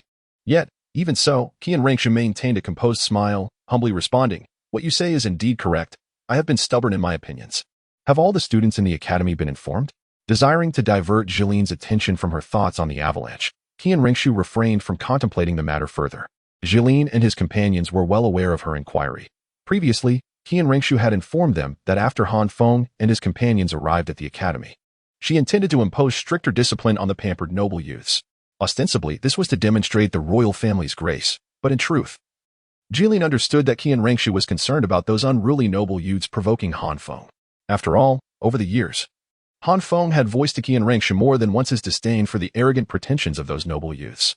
Rest assured, Your Highness, Bai Bashan exclaimed with a hearty laugh, taking it upon himself. I have already notified everyone. At least by tomorrow, when young Master Han and his companions enter the academy, they shall encounter not a single student. Moreover, we have designated a special teaching area exclusively for the Shrek Academy group, ensuring that young Master Han experiences not even a hint of displeasure. Qian Rinxue nodded in satisfaction, about to utter something more when she suddenly trembled. Her mouth, which had been ajar, slowly closed. After a brief moment, she finally spoke to Jilin and his companions. In that case, I can rest easy. The Academy undoubtedly has many affairs to attend to, so I shall not detain you any longer. Jilin and his companions furrowed their brows. It was evident that Qian Rengshu had something further to say. Yet she abruptly issued a dismissal, which was quite illogical. However, observing Qian Rengshu's reticent demeanor, Jilin and the others understood it was best not to pry. And they took their leave, harboring a sense of bewilderment. I shall take my leave. Was it merely their imagination, or did Qian Rengshu's voice carry a hint of tremor? Once Jilin and the others departed, Qian Rengshu rose from her seat, inhaled deeply, and approached the lower end, gracefully kneeling down. With her head bowed, she solemnly declared, "Sister." As soon as Qian Rengshu's words echoed, an exquisite figure manifested from the void, effortlessly taking a seat in the position that had belonged to Qian Rengshu. A staff, approximately 2 meters in length, struck the ground, emanating an intangible aura of sanctity and nobility, compelling those who beheld it to feel an irresistible urge to prostrate in reverence. This figure was none other than the current pope of the Spirit Hall, Bibi Dong. Qian Renshue was uncertain as to why Bibi Dong had appeared before her. At that moment, beads of sweat began to form on her forehead, and a profound sense of foreboding enveloped her heart. Bibi Dong remained silent, observing Qian Renshue from her elevated position. Ultimately, it was Qian Renshue who could no longer contain herself and tentatively inquired, "Sister, when did you arrive?" A cold, mocking laugh escaped Bibi Dong, and the chill in her voice caused Qian Renshue's pupils to constrict sharply. She was genuinely concerned that Bibi Dong might be aware of Han Feng's circumstances. Although Qian Renshue endeavored to mask her apprehension, Bibi Dong discerned her unease and cryptically remarked, "Earlier than you might imagine. Within the entire Tiando royal family, there was not a single titled Douluo present. The only offering remained in the Sunset Forest. While the Sword Douluo and Bone Douluo were situated within the 7-treasure glazed tile school, it was not an exaggeration to state that, given Bibi Dong's formidable strength, as long as she exercised caution, the Crown Prince's palace was akin to a mere garden for her. The disparity between the Crown Princes and the Emperor's guards was not trivial, and furthermore, Bibi Dong had already grasped the layout of the Tiando royal family through Qian Renshue. Upon hearing Bibi Dong's words, Qian Renshue clenched her teeth, her hands tightening into fists, her nails embedding into her flesh, yet she remained oblivious to the pain. She had envisioned this scenario countless times, yet when faced with reality, she found herself utterly powerless. "Could you enlighten me as to who Han Feng is?" Bibi Dong regarded Qian Renshue's demeanor, a fleeting glimmer of unrecognized pity flashing in her icy gaze, swiftly vanishing. Qian Renshue pressed her lips together tightly, crimson blood trickling from her mouth, yet she refrained from uttering another word. Noticing Qian Renshue's reluctance to divulge information regarding Han Feng, Bibi Dong let out a cold huff. "Since you are unwilling to speak, may I at least take a look at the letters within your soul guide?" As soon as Bibi Dong's words fell, Qian Renshue's entire body shuddered. Disbelief etched across her face as she half asked, half panicked, "How could you possibly know?" "Humph." Bibi Dong sneered dismissively, her gaze turning frosty. "Do you believe you can conceal everything? Do you think your actions are untraceable? You must know, if one wishes to keep a secret, one must not act. I shall not hesitate to inform you that over the years, I have often instructed the Ghost Douluo to observe you. Do you truly think your every move could escape the notice of the Ghost Douluo?" Bibi Dong's voice was icy. Ever since she had tasked Qian Renshue with infiltrating the Tiando royal family, she had occasionally sent the Ghost Douluo to monitor Qian Renshue's circumstances. Whether her motives were rooted in concern or inspection remained unclear to others. However, it was indisputable that Bibi Dong had long been aware of the relationship between Han Feng and Qian Renshue. "Ghost Douluo." Upon hearing Bibi Dong's words, Qian Renshue's complexion paled. She was acutely aware of the Ghost Douluo's strength, with his enigmatic martial spirit, infiltrating the Tiando royal family, unguarded by a titled Douluo, would be a trivial task. "Why did you not prevent me from the very beginning?" Qian Renshue's voice trembled. Realizing she had underestimated Bibi Dong's influence and the degree to which Bibi Dong regarded her, Bibi Dong gazed intently at Qian Renshue and slowly spoke. "Everyone in the Spirit Hall, to some extent, engages in subtle machinations behind my back. Do you think I possess the energy to concern myself with every triviality? However, you have crossed a line. I have heard from the Ghost Elder that tomorrow, that Han Feng is likely to visit the Tiando Royal Academy. Do you intend to meet him? Are you aware of the gravity of your actions? The Tiando royalty has only one deceased maid named Qian Qian. But there is no princess by the name of Qian Qian. Do you wish to jeopardize the Spirit Hall's century-long plan?" Faced with Bibi Dong's sharp reprimand, Qian Renshue's complexion drained of color, her eyes devoid of spirit, and she hoarsely replied, "Then how do you intend to deal with me, sister?" Bibi Dong scrutinized Qian Renshue's demeanor and frowned, coldly stating, "With your grandfather protecting you, I dare not take action against you." Upon hearing this, Qian Rinxue fell into silence for a moment before speaking again. What do you plan to do with Xiao Feng? If I were to say to kill him, what would you do? Bibi Dong retorted, her brow furrowing at the affectionate address from Qian Rinxue. Qian Rinxue seemed to have anticipated Bibi Dong's response, showing no surprise, and replied calmly, then I would disclose everything the Spirit Hall has done to the Tiando royalty. Boom. Qian Rinxue had scarcely finished speaking when an immense pressure descended upon her shoulders, though she had prepared herself. The oppressive force of Bibi Dong's spirit was beyond her capacity to withstand.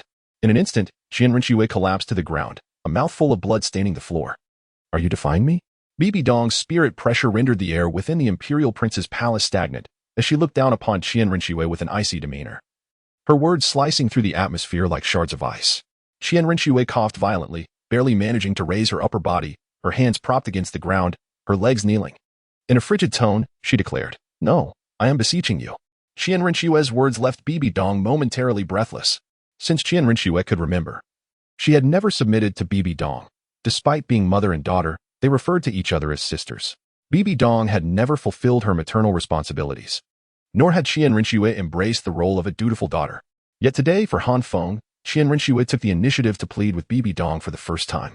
As Bibi Dong gazed into Qian Rinxue's sorrowful, vacant eyes, she felt as though she were gazing into a reflection of herself from decades past. This inexplicably irritated Bibi Dong, prompting her to retract her spirit pressure. I may spare that Han Feng, but you must not meet him. Not until our plan is successful. All correspondence must cease as well. Otherwise, do not blame me for my ruthlessness. This was already the best resolution in Qian Rinxue's mind, and she offered no dissent. Thank you, sister. Bibi Dong observed Qian Rinxue's pale, haggard face and ultimately softened, saying, Those who achieve great things do not concern themselves with trifles. Familial bonds, love, or friendship. These are merely the crutches of the weak, filling the void of their fragile souls. If you wish to play the game of kinship, once our grand scheme is complete, none shall speak ill of you. But until then, you must discern the weight of your choices. Upon hearing these words, Qian Rinxue fell into silence. Bibi Dong, not expecting a response from her, simply stated, Take care of yourself. With that, her figure once again dissolved into nothingness, gradually vanishing from the prince's palace. Once Bibi Dong had completely disappeared, Qian Rinxue paid no heed to whether she had truly left or not. She fixed her gaze upon the spot where Bibi Dong had previously sat, murmuring in a tone tinged with both sorrow and resentment, a game of familial bonds? Hearing it from your lips, it truly comes as no surprise. Chapter 81. Arrival at Tiando after a brief 3-day holiday. The members of Shrek embarked on their journey to Tiando. Tiando City is not in close proximity to Shrek Academy, even with Ning Rongrong's speed enhancement and Oscar's sausage provisions. They only entered Tiando City as evening approached. With the night well upon them, they deemed it inappropriate to disturb anyone at this hour, opting instead to visit Qin Ming at the Tiando Royal Academy the following morning. The next day, they rose early and set off promptly. However, the reality was that by noon, they had yet to reach the gates of the Tiando Royal Academy. They confronted a significant dilemma. They were lost. Rongrong, did you not claim to know where the Tiando Royal Academy is? Ma Hongjun, who had been meandering through the forest for hours, called out to Ning Rongrong, his expression one of dismay. Given that Ning Rongrong was born in Tiando City and possessed considerable knowledge about the Royal Academy, she had taken it upon herself to lead the way.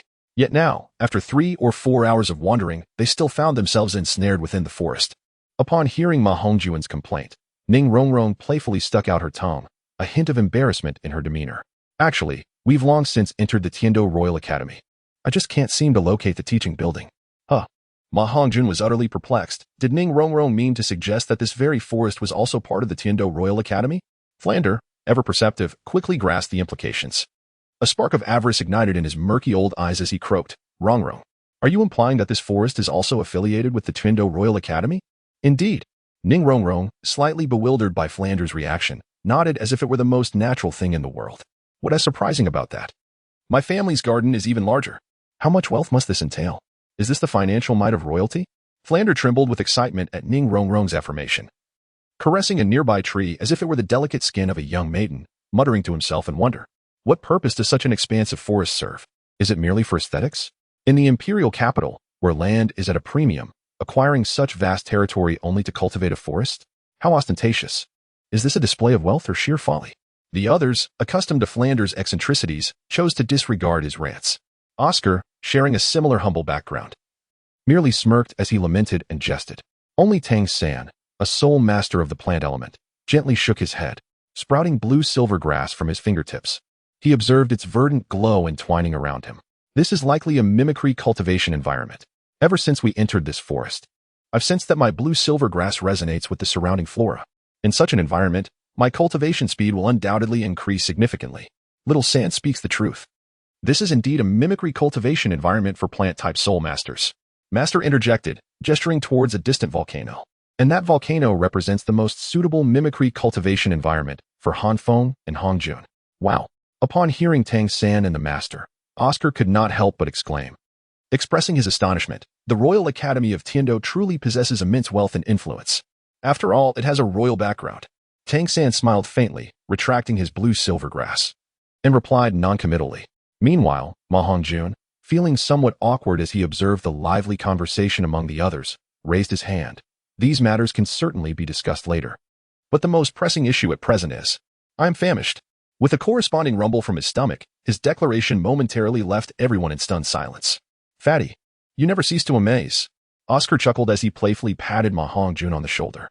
Tang San and the others could barely contain their amusement, while Flanders shot an exasperated yet amused glare at Ma Hongjun. Han Feng, taking a snack from his soul guide, handed it to Ma Hongjun with a broad grin. Here you go. Look at you. You've become so thin lately. If you don't eat more, you'll be nothing but skin and bones. Ma Hongjun received the snack, shooting Han Feng a disgruntled look, yet ultimately succumbed to the temptation of the treat, indulging himself without further argument. After the jesting, Dai Mubai, walking beside Han Feng, furrowed his brow and hesitantly remarked, Don't you find it strange? We've been wandering in this forest for quite some time, yet we haven't encountered a single student? Today isn't a holiday, is it? Han Feng nodded in agreement, recalling that in the original narrative, the members of Shrek had a minor altercation with the Academy's students prior to entering the Royal Academy of Tiando. Yet now, they had not seen a single soul. Indeed, if they could meet even one or two students, they could inquire for directions. Tang San echoed this sentiment, frowning as he spoke. Haha. Actually, there are usually many students practicing in this forest, but today, the three deans were concerned that the students might not exhibit proper decorum and inadvertently offend the visiting teachers. Thus, they dismissed the students. At that moment, a familiar voice resonated from behind them as Qin Ming emerged from the thicket. Upon seeing Qin Ming, Flander laughed heartily and embraced him, exclaiming, Xiao Ming, what brings you here? Qin Ming, slightly embarrassed, replied with a smile. The three deans noticed that the teachers and junior students had yet to arrive. So they specifically sent me to guide you. Oh, this. Haha. Haha. Flander's smile faltered momentarily, as he quickly forced a couple of laughs to mask his embarrassment. It would be utterly humiliating for a powerful soul saint to get lost, especially in front of his former students. It wasn't intentional. Ning Rong, hiding behind Xiaowu, stuck out her tongue, her cheeks tinged with a hint of bashfulness. Qin Ming, choosing not to expose Flanders' predicament, smiled gently and offered, The three deans have asked me to lead the way. Please follow me. Haha, that sounds splendid. Flander regarded Qin Ming with approval, mentally giving him a nod. 3 deans? However, what about the 3 esteemed spirit Douluo from the Tiando Royal Academy? The Master's expression changed, caught off guard by the Academy's significant regard for them. After all, it was Qin Ming who had been negotiating with him all along. Indeed, it was the 3 venerable ones. Qin Ming nodded and responded with a smile. Flinder, on the other hand, was hardly surprised with Han Feng in the team. Even if the Crown Prince were to appear at that very moment, Flinder would remain unfazed. Ah, by the way, has old Zhao arrived yet? Flinder approached Qin Ming, recalling Zhao Wujia's presence, and inquired softly. The Shrek Academy had divided into 2 groups, one led by Zhao Wujie and the other by Flinder and the Master along with the little monsters. At that moment, Flinder had yet to locate the teaching building, inevitably feeling a sense of comparison. Qin Ming chuckled awkwardly, fully aware of his teacher's thoughts, yet spoke truthfully. Teacher Zhao has already arrived. TSK. Flinder clicked his tongue upon hearing this. So old Zhao got here first. He. In response, Qin Ming could only manage a wry smile. Within the group, Xiao Wu slightly furrowed her brows, a faint sorrow etched upon her face. Tang San, noticing Xiao Wu's expression, quickly asked with concern, What's wrong, Xiao Wu? Are you feeling unwell? Upon hearing this, Xiao Wu forced a smile, feigning a downcast demeanor. It's nothing. I just don't want to see the spirit Douluo. Why? Tang San asked, perplexed. Because they are all a bunch of boring old men. Xiao Wu pouted dramatically, exclaiming, Tang San's expression stiffened, soon replaced by a look of helplessness. He could only offer words of comfort to Xiao Wu. Observing the exchange between Tang San and Xiao Wu, Han Feng rolled his eyes. Xiao Wu's reluctance to meet the spirit Douluo was clearly not due to their dullness. She was evidently worried about her true identity being exposed. Fortunately, they were merely 3 spirit Douluo. Had they been 3 title Douluo, Xiao Wu might have already fled in panic. However, Han Feng recalled that within the Tiando Royal Academy, Douluo Bo would eventually make an appearance. He was a genuine title Douluo. If he were to discover Xiao Wu's true form, it would spell trouble. Let us hope nothing goes awry. After all, it was revealed in the original story. Han Feng could only think this in his heart. Chapter 82. Han Feng's doubts. As I observed the surroundings, a sense of unease began to settle within me. How could Dai Mubai, a member of the Stardo royal family, attend the Heaven-Do Royal Academy without anyone recognizing him? Under Qin Ming's guidance, we swiftly located the teaching building and came face to face with the 3 deans, led by Meng Xinji. To our surprise, Meng Xinji and his colleagues were equally perplexed. How could a mere forest take an entire morning to navigate? Junior Flandra, it is an honor to meet the 3 esteemed elders. As the dean, Flandra was the first to step forward, respectfully addressing the trio. Behind him, several teachers and masters, including Zhao Wujia, bowed in acknowledgement. Haha, well said. Well said. Bai Bashan chuckled heartily 3 times. He had known Flandra and the others for quite some time, and there was a comfortable familiarity among them. This is all thanks to Zhao Wujia. Having never encountered Han Feng and his companions before, Meng Xinji stroked his beard with a warm smile, amiably inquiring.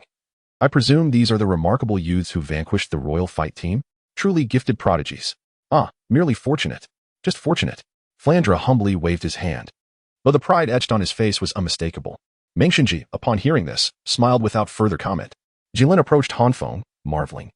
You must be the reverse flame guardian, Han Feng, who, with a mere 33rd rank cultivation, managed to ensnare the genius of the Blue Lightning Overlord clan. Who is at the 39th rank? Truly extraordinary. Han Feng, taken aback by the compliment, quickly shook his head in modesty. Senior, you overstate my abilities. A peculiar feeling washed over Han Feng. He recalled that Jilin had been the most stringent among the 3 deans regarding Shrek's admission to the Heaven-Do Royal Academy. Yet, why did he now appear so pleased? Even more absurdly, he sensed a kind of admiration from Jilin, as if a senior were recognizing a junior's talents.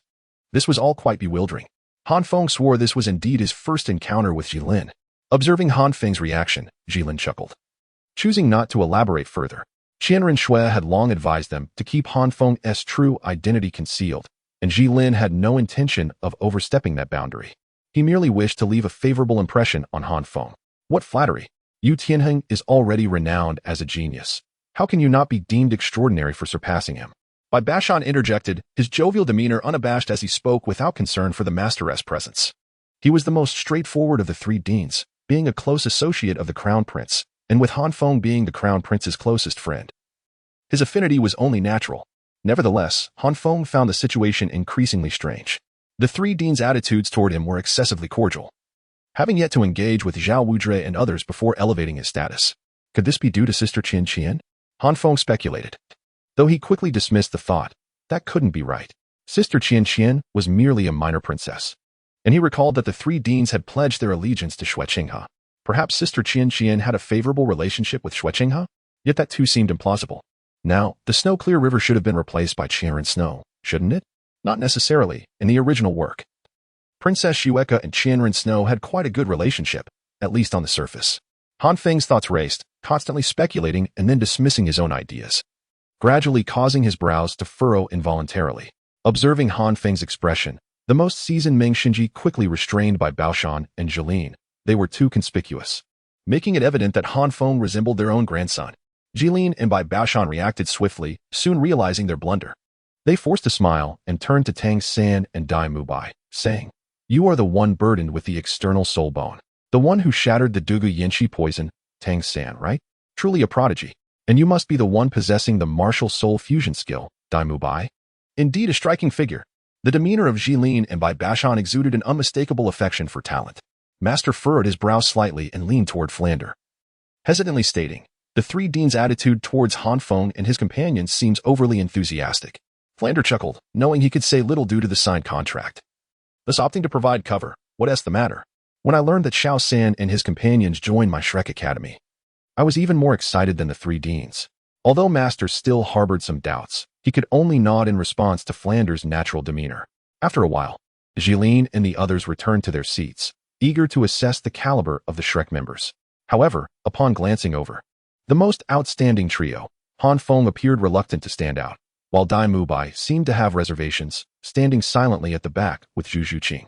Thus, Jolene could only direct his gaze towards Tang San. Their intent was merely to silence any dissenters. After all, with the Crown Prince's presence, it was almost certain that Shrek would join the Tiando Royal Academy. The three exchanged glances, nodding discreetly.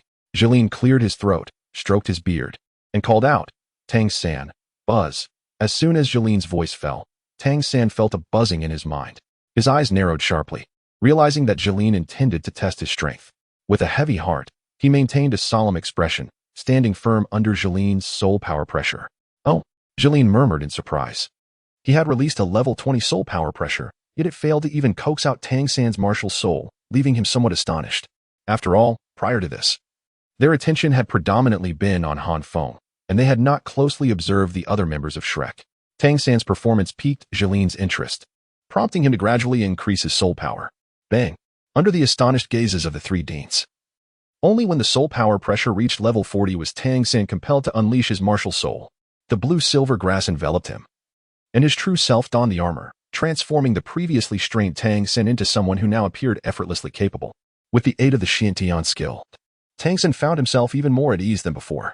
The three individuals from Xiling gazed in astonishment at Tang San, utterly unprepared for the hidden prowess of the seemingly inconspicuous Shrek Academy. "Xiao Gang, this level of pressure is already on par with the Soul Sect. Is it truly safe?" Flander exclaimed, gripping the master's hand tightly, his voice barely above a whisper. Yet, the master remained unfazed, sipping his tea with an air of indifference as he inquired, "What level is he?" 44.8. Flander replied gravely. The master lifted his gaze, and, upon noticing that the three esteemed deans had ceased to escalate their pressure, he exhaled deeply. Rising confidently, he addressed the three deans, "I implore you to continue amplifying the soul power pressure. Tang San is my student, and I shall bear full responsibility should any issues arise." A wry chuckle escaped Han Feng's lips upon hearing this. It was one of the significant reasons he had refrained from submitting to the master. Who could predict the lengths to which the master would go in his endeavors with his pupil? The three from Xiling exchanged hesitant glances before Meng Xinji finally responded with a composed smile. "Since the master has spoken thus, I shall respect your judgment." With that, a surge of pressure enveloped Tang San, escalating to a staggering 45 levels. A cry of agony escaped him as the 8 spider lances erupted forth, piercing through his being, their icy brilliance unfurling like skeletal wings behind him.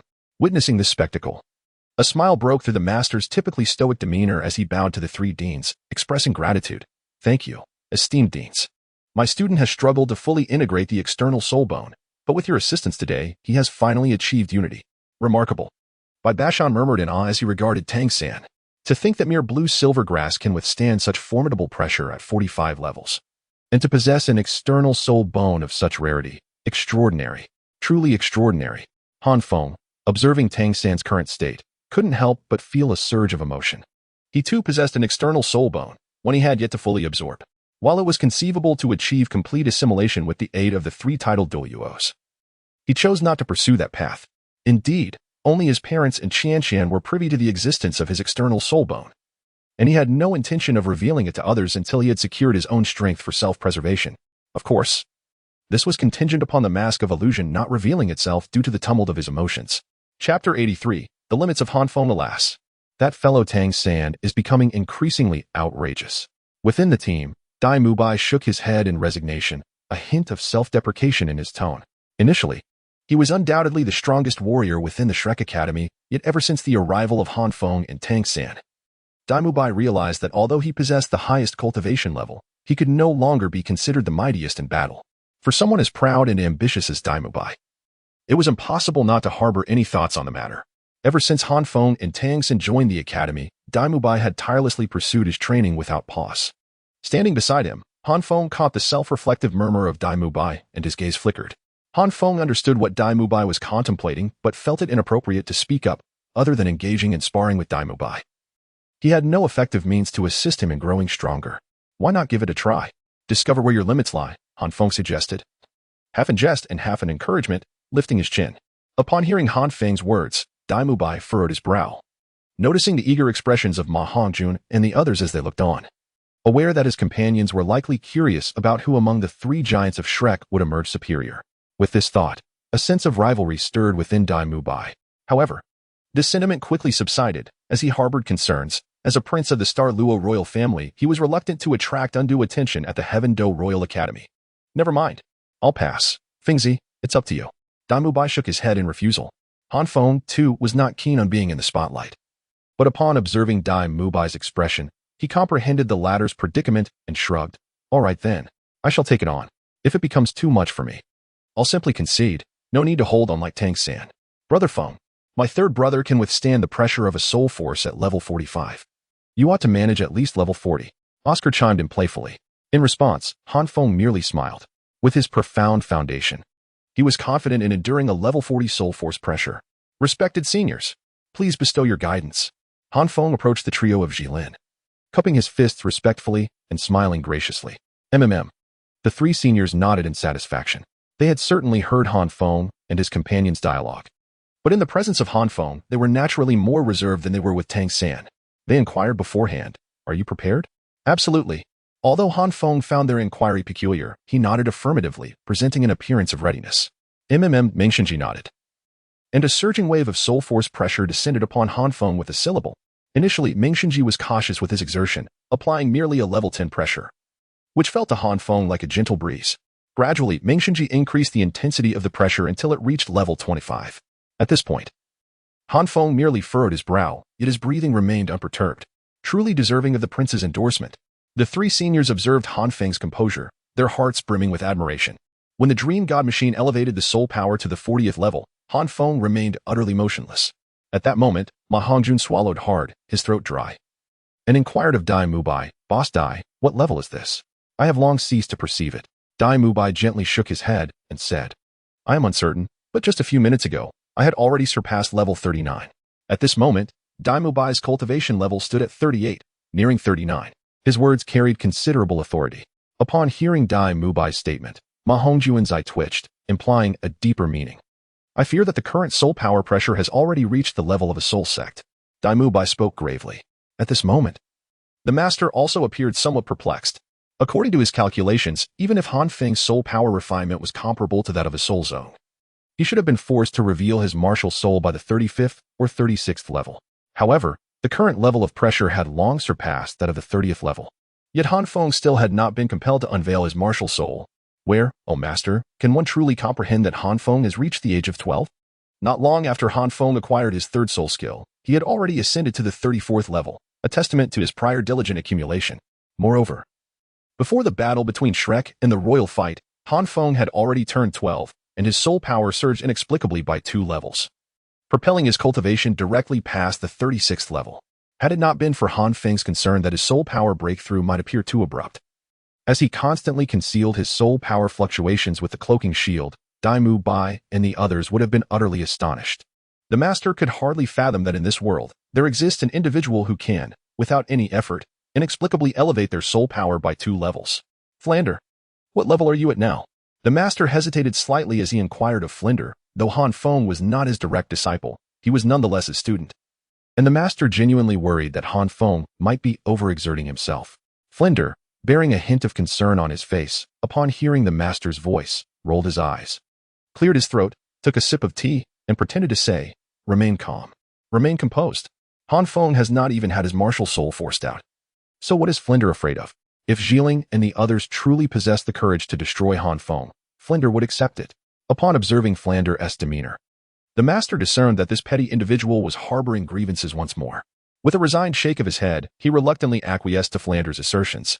After all, in the master's understanding, Han Feng was not the type to sacrifice his well-being for the sake of pride. Shall I continue? At this moment, the Dream God Machine also felt a sense of trepidation. The soul force was maintained at level 40, as it communicated telepathically with Jilin and Baibaishan. Baibaishan appeared somewhat indecisive, but ultimately, Jilin reluctantly conveyed, "Proceed." Young Master Han is not one to be oblivious to the gravity of the situation. The Crown Prince frequently extols young Master Han's extraordinary talents. Furthermore, if he were truly unable to endure, even the pretense would be untenable, and it would be imperative to elicit young Master Han's martial soul. Very well. Upon hearing this, the Dream Spirit nodded slightly and cautiously elevated its soul power by 1 level. Humph. Han Feng let out a sudden muffled groan as the shield of radiance enveloped him, a searing blaze of fire surrounding his entire being. Witnessing this scene, Master and Meng Xinji, among others, breathed a sigh of relief. For it at least confirmed that Han Feng was not merely enduring through sheer will. At this moment, Han Feng was acutely aware that he was nearing his limits. Although he had only revealed his martial soul when his soul power pressure reached the 41st level, appearing to be slightly stronger than Tang San, in reality, Han Feng lacked the exquisite technique of the Xiantian skill that could effortlessly turn the tides. His ability to endure until now was solely due to the superior cultivation and the purity of his soul power compared to Tang San. It seemed that I still cannot surpass Tang San, Han Feng pondered softly. He estimated that if he were to drop another 2 or 3 levels, he would be forced to manifest his external soul bone, much like Tang San had to. Tang San's limit lay at the 45th level, while his own was around the 43rd or 44th. Reluctant to expose his external soul bone, Han Feng, after gauging his limits, chose not to persist any longer. He immediately adopted a strained demeanor, as if he were about to collapse at any moment. Seeing this, the three from Xiling exchanged puzzled glances. After being compelled to reveal his martial soul, Tang San could still maintain a soul power level of 5, while Han Feng, upon revealing his martial soul, seemed on the verge of faltering. The disparity between them was staggering, so much so that it felt almost surreal to the three of them. Dream Machine, caught in indecision, ultimately succumbed to his reservations. He dared not increase the soul power pressure further, fearing that if he were to overdo it, his position as the president of the Tiando Royal Academy would be jeopardized. Thank you for your guidance, esteemed presidents. Han Feng grinned as Dream Machine retracted his soul power. Upon returning to the group, Dai Mu Bai cast a peculiar glance at Han Feng, draping an arm over his shoulder and leaning in to whisper, Fengzi, have you been hiding your true strength? Han Feng responded ambiguously, not directly answering Dai Mu Bai. However, Dai Mu Bai, through his understanding of Han Feng, gleaned the truth and smirked. You are even more outrageous than Little San. Chapter 84. Prince of Snow Stars. The voices of Dai Mu Bai and Han Feng were barely audible, and Tang San and the others did not catch their words. However, Flander and the three wise men did hear them, and could only tacitly accept Han Feng's actions. What should be done? Should they bind Han Feng and force him to showcase his utmost strength under a greater soul power pressure? What if something went wrong and he was harmed? Who would take responsibility? Dai, it's your turn. Ma Hongjun, oblivious to the magnitude of the soul power pressure Han Feng had withstood, was aware that it exceeded his understanding. Knowing Han Feng was formidable, he immediately turned his gaze towards Dai Mu Bai. As for the question of who was stronger among Han Feng, Dai Mu Bai, and Tang San, they could wait for Dai Mu Bai's assessment to clarify. Yes, at least 40. Oscar chimed in, adding to the excitement. Ning Rongrong and Xiao watched Dai Mu Bai with keen interest, evidently curious about the outcome. In truth, if one were to consider who among the Shrek 8 could withstand the greatest soul power pressure, it would likely be Xiao Wu. Yet, the others were unaware of this. And Xiao Wu had no intention of exposing herself before the three title Douluos. Only Zhu Zhuqing cast a concerned glance at Dai Mu Bai, clearly wishing to shield him from undue attention. Han Feng, understanding the predicament faced by Dai Mu Bai, casually remarked, just put on an act. Don't let a Shrek down. Han Feng's words sparked a light of realization in Dai Mu Bai's eyes, while the three wise men exchanged awkward smiles. Flander and Zhao Wujie feigned reproach, casting a sideways glance at Han Feng and Dai Mu Bai before hastily apologizing to the three wise men. My juniors have acted without guidance. I hope the esteemed elders will not take offense.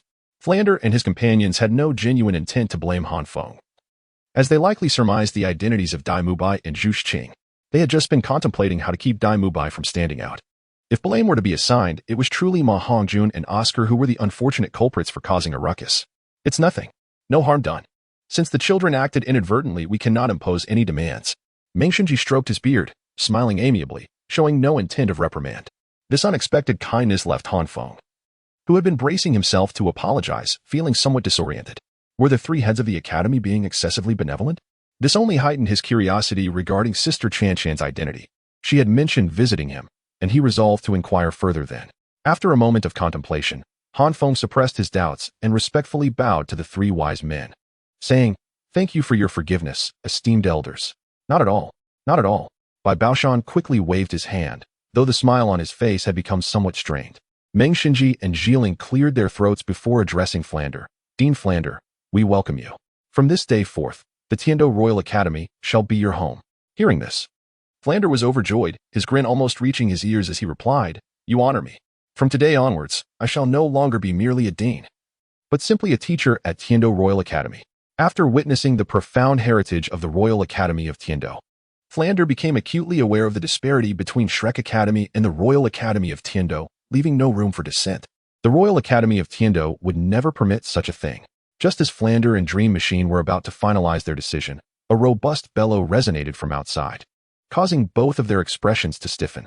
The onlookers furrowed their brows and turned to see a man in his 50s or 60s, leading a group. Striding confidently through the entrance, emanating an air of arrogance. Though no longer in his prime, the man stood tall, with the corners of his wrinkled eyes occasionally betraying a hint of haughtiness, showing no sign of intimidation even in the presence of the three esteemed soul Douluos. As he noticed the multitude of gazes directed at him, the man scoffed dismissively, declaring, "The Royal Academy of Tiendo will absolutely not allow such unworthy outsiders to join." "And who are you to say that?" Oscar retorted defiantly, casting a displeased glance at the man. "Huh." The man responded with a cold laugh, looking down at Oscar with an air of superiority. "Who am I? I am Prince Xuexing of the Tiendo Empire. Who do you think I am?" "Prince?" Oscar, not one to be easily intimidated, froze at the mention of the title, a cold sweat instantly covering his forehead. The Tiendo royal family. Upon hearing Prince Xuexing's words, both Daimubai and Zhu Qing frowned and subtly stepped back, their expressions somewhat rigid. He has arrived. Han Feng also took a deep breath, fully aware that the most troublesome aspect was not Xuexing himself, but rather the formidable Douluo Bo standing behind him. Upon seeing Xuexing, Flander and the other Shrek Academy teachers were taken aback. They could hardly fathom such an unexpected turn of events. The three from Concealing also frowned slightly but felt little trepidation. They were, after all, aligned with the Crown Prince, and their relationship with Prince Xuexing was not particularly close. Thus they held little reverence for his status. Concealing stepped forward, positioning himself in front of Xuexing, and spoke in a deep tone, "Esteemed Prince. Regardless of any misunderstandings you may have concerning Dean Flander and the others, the matter of Shrek Academy merging with the Royal Academy of Tiendo should be handled by our academy, correct? We three will manage it appropriately. So there is no need for the prince to concern himself." By Bashan and Dream Machine also advanced a step, standing shoulder to shoulder with Concealing, embodying an unyielding stance. Witnessing this display from Concealing and his companions, a fleeting glimmer of coldness flickered in Xuexing's eyes. The greatest misunderstanding held by Concealing and his comrades was their perception of Xuexing as a pleasure-seeking and ineffectual prince. He had long been aware of the Crown Prince's involvement in the deaths of the second and third princes, hence his careful concealment of his own capabilities. However, that did not imply he had remained inactive. Xuexing recognized that Concealing and his companions were aligned with the Crown Prince, and their positions as the heads of the Royal Academy of Tiendo effectively indicated that the Academy had already leaned towards the Crown Prince's faction. How could a person living so comfortably within the royal court possess no wisdom whatsoever? Xuexing understood very well that controlling the Tiendo Royal Academy signified the ability to gain proximity to the imperial lineage, thus effortlessly attracting the next generation of prodigies from the Tiendo Empire. This was the essence of the future. Therefore, Xuexing orchestrated for Xue Bang to enter the Tiendo Royal Academy, exhibiting various forms of arrogance and oppression, all to tarnish the royal family's image in the eyes of the students. Better to shatter like jade than remain whole like tile. However, what Xuexing did not anticipate was that Qin Ming had somehow located a Shrek Academy. Although it consisted of merely 8 students, each one was an extraordinary genius. The key factor was that this Shrek Academy was directly negotiating with Ji Lin and his companions, effectively placing these 8 prodigies into the hands of the Crown Prince. This was intolerable for Xuexing, hence the scene unfolding before him. He knew that his actions would undoubtedly provoke extreme enmity from the Shrek Academy. But the principle remained. Better to shatter like jade than remain whole like tile. At the very least, he could not allow the Crown Prince to wield such formidable potential. Academy's affairs. Xuexing cast a cold glance at Ji Lin and his companions, icily retorting, then coldly inquiring, "Are you suggesting, Director Ji Lin, that the Tiendo Royal Academy is no longer associated with the royal family and solely belongs to the 3 of you?" Ji Lin was momentarily taken aback, clearly unprepared for Xuexing's incisive remarks. After all, in his eyes, Xuexing was merely a deluded and incompetent prince. That is certainly not the case. Ji Lao responded, "The academy is a place for education, and thus, there is naturally no distinction of status." Meng Xinji, quick to react, offered a gentle smile and spoke soothingly. Xuexing cast a disdainful glance at Meng Xinji. Among the 3 directors of the Tiendo Royal Academy, Bai Bashan was the easiest to deal with. Being simple and honest, Ji Lin was not particularly difficult either, as he was prone to break under pressure. But it was Meng Xinji, the old fox, who posed the greatest challenge. He appeared amiable, wearing a warm smile towards everyone, yet in reality, he was a smiling tiger. Kind in appearance, but dark at heart. Had it not been for Meng Xinji's meddling, Bai Baoshan and Jilin would have been no cause for concern. No distinction of status? Xuexing scoffed disdainfully. If there were truly no distinctions of status, then from where does the royal in the Academy's name arise? Chapter 85. Dugubo. I was taken aback to discover that some individuals assert that new authors of Douluo fanfiction are unworthy of utilizing the established comic settings, insisting that they must pin hundreds or even thousands of chapters first. Should I then await the completion of several hundred or thousand chapters before embarking on my own narrative within the Douluo universe? What then? Should I write about in the meantime? Should I detail how the protagonist betrayed Yaochen and Dopa? As the esteemed director Ru Ming stated, might I inquire of her, why is the Tiando Academy adorned with the title of royal? Prince Xuexing pressed forward, his gaze sharp as he scrutinized Dream God Machine. Continuing his interrogation, the Tiando Royal Academy has always accepted only nobility and scions of prominent families. What rationale do you possess for admitting these unrefined individuals into the institution? Dream God Machine's expression stiffened upon hearing this. It was not that he lacked a rebuttal to Prince Xuexing, but rather that he suddenly realized both he and the Crown Prince had underestimated Xuexing. Given the incisiveness of Xuexing's words, it was evident that he was far from the inept fool they had imagined. Meanwhile, Han Feng, amidst the crowd, observed the arrogant Prince Xuexing and surmised the reasoning behind his actions.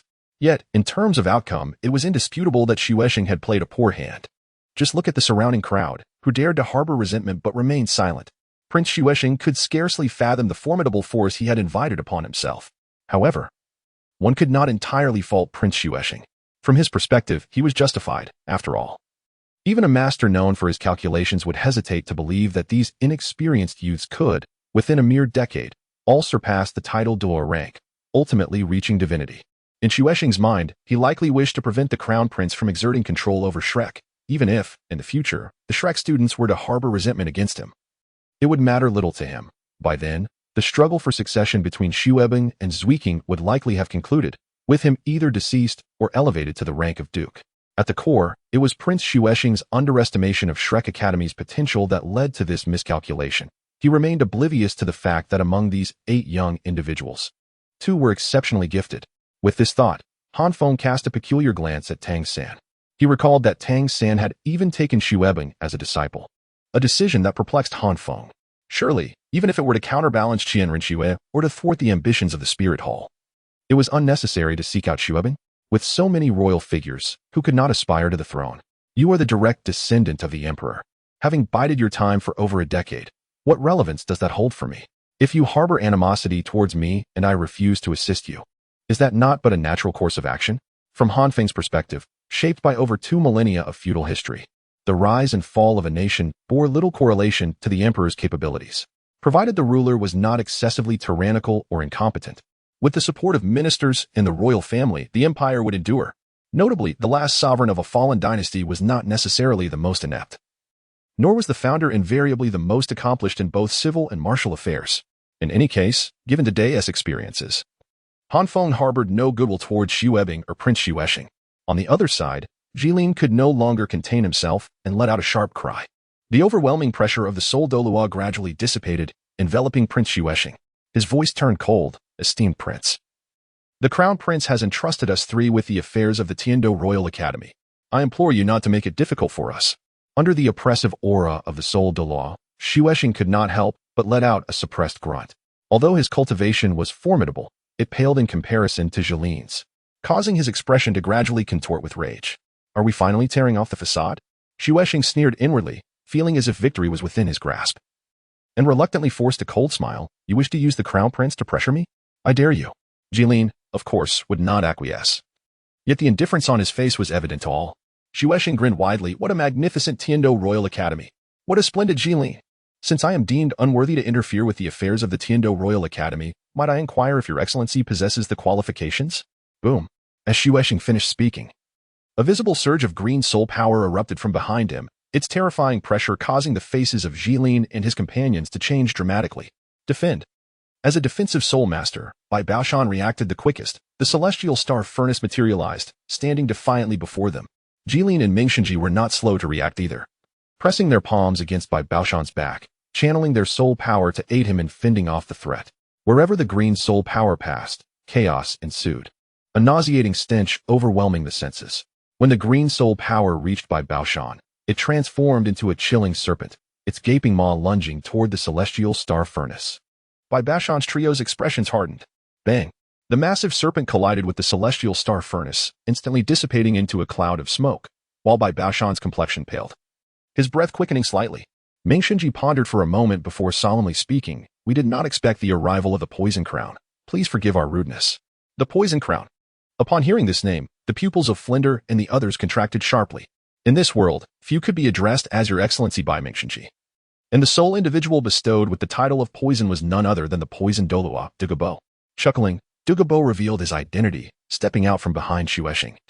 His emerald hair cascading down his shoulders, his eyes resembling those of a serpent, coldly surveying Ming Xinji and the others. He sneered, "You three old fellows are not without merit. I wonder what brings the Poison Douluo to this place?" Ming Xinji, fully aware, feigned ignorance and inquired, "Might I ask? What is the purpose of Your Excellency, the Poison Douluo's visit?" Douluo cast a disdainful glance at Ming Xinji, ignoring him entirely, and turned his gaze toward Tang San amidst the crowd. The moment Xiaowu, standing behind Tang San, felt the weight of his attention, she trembled. However, she had clearly overthought it. Douluo did not recognize her as a 100,000-year soul beast, instead addressing Tang San. "So you are the one who has unraveled my serpent's poison?" Tang San was taken aback, but under the pressure, he could only respond respectfully, "Indeed, I am the one." "Good." Upon Tang San's acknowledgement, Douluo grinned maliciously, turning to Flinder and stating, "Hand this lad over to me, and I shall permit your Shrek Academy to join the Tiando Royal Academy." "Your Excellency." Upon hearing this, Xuexing was momentarily taken aback, exclaiming in astonishment, "Did you not just say?" However, Douluo shot him a piercing glare, his eyes brimming with a crimson murderous intent. As his voice turned icy and sharp, "Are you instructing me on how to perform my duties?" Xuexing was immediately startled, hastily gesturing with his hands. "How could I dare? That's impossible." Before Flander could utter a word, the master stepped forward, delivering a commanding shout, resolute and unwavering. Flander opened his mouth, slightly lagging behind the master, yet his expression mirrored the same solemnity, conveying a simple message, impossible. Zhao Wujie even contemplated informing Douluo of the futility of involving this little calamity, wondering if he sought to stretch his bones. Douluo cast a dispassionate glance at the master and Flander, seemingly having anticipated this outcome, and with a sweeping motion of his hand, he scoffed, "In that case, you may leave." At this moment, Ming Xinji's face darkened, directly rejecting Douluo's request. The prince's regard for Han Feng was evident to all, although they were perplexed by the prince's sudden decision not to meet Han Feng today. He had also stated unequivocally that Han Feng must not suffer any indignities at the Tiando Royal Academy. To this end, Ming Xinji had even granted the entire academy a half-day holiday. "Oh?" Douluo glanced at Ming Xinji with slight surprise, seemingly unprepared for this resolute stance from the usually affable fox. Yet, his astonishment was but fleeting, and the next moment, he spoke with arrogance. "Are you implying that you intend to oppose me? We shall also stand with you." Bai Bashan and Jilin gritted their teeth, speaking in unison. The support from Bai Bashan and Jilin bolstered Ming Xinji's confidence. Taking a deep breath, he declared solemnly, "I beseech you, Lord Poison Crown, to enlighten us." Seeing this, Douluo erupted in furious laughter. "Ha ha ha. A frog at the bottom of a well. Could it be that the titles of the title Douluo and Tiando are so scarce that you have deluded yourselves into believing you can unite to triumph over a title Douluo?"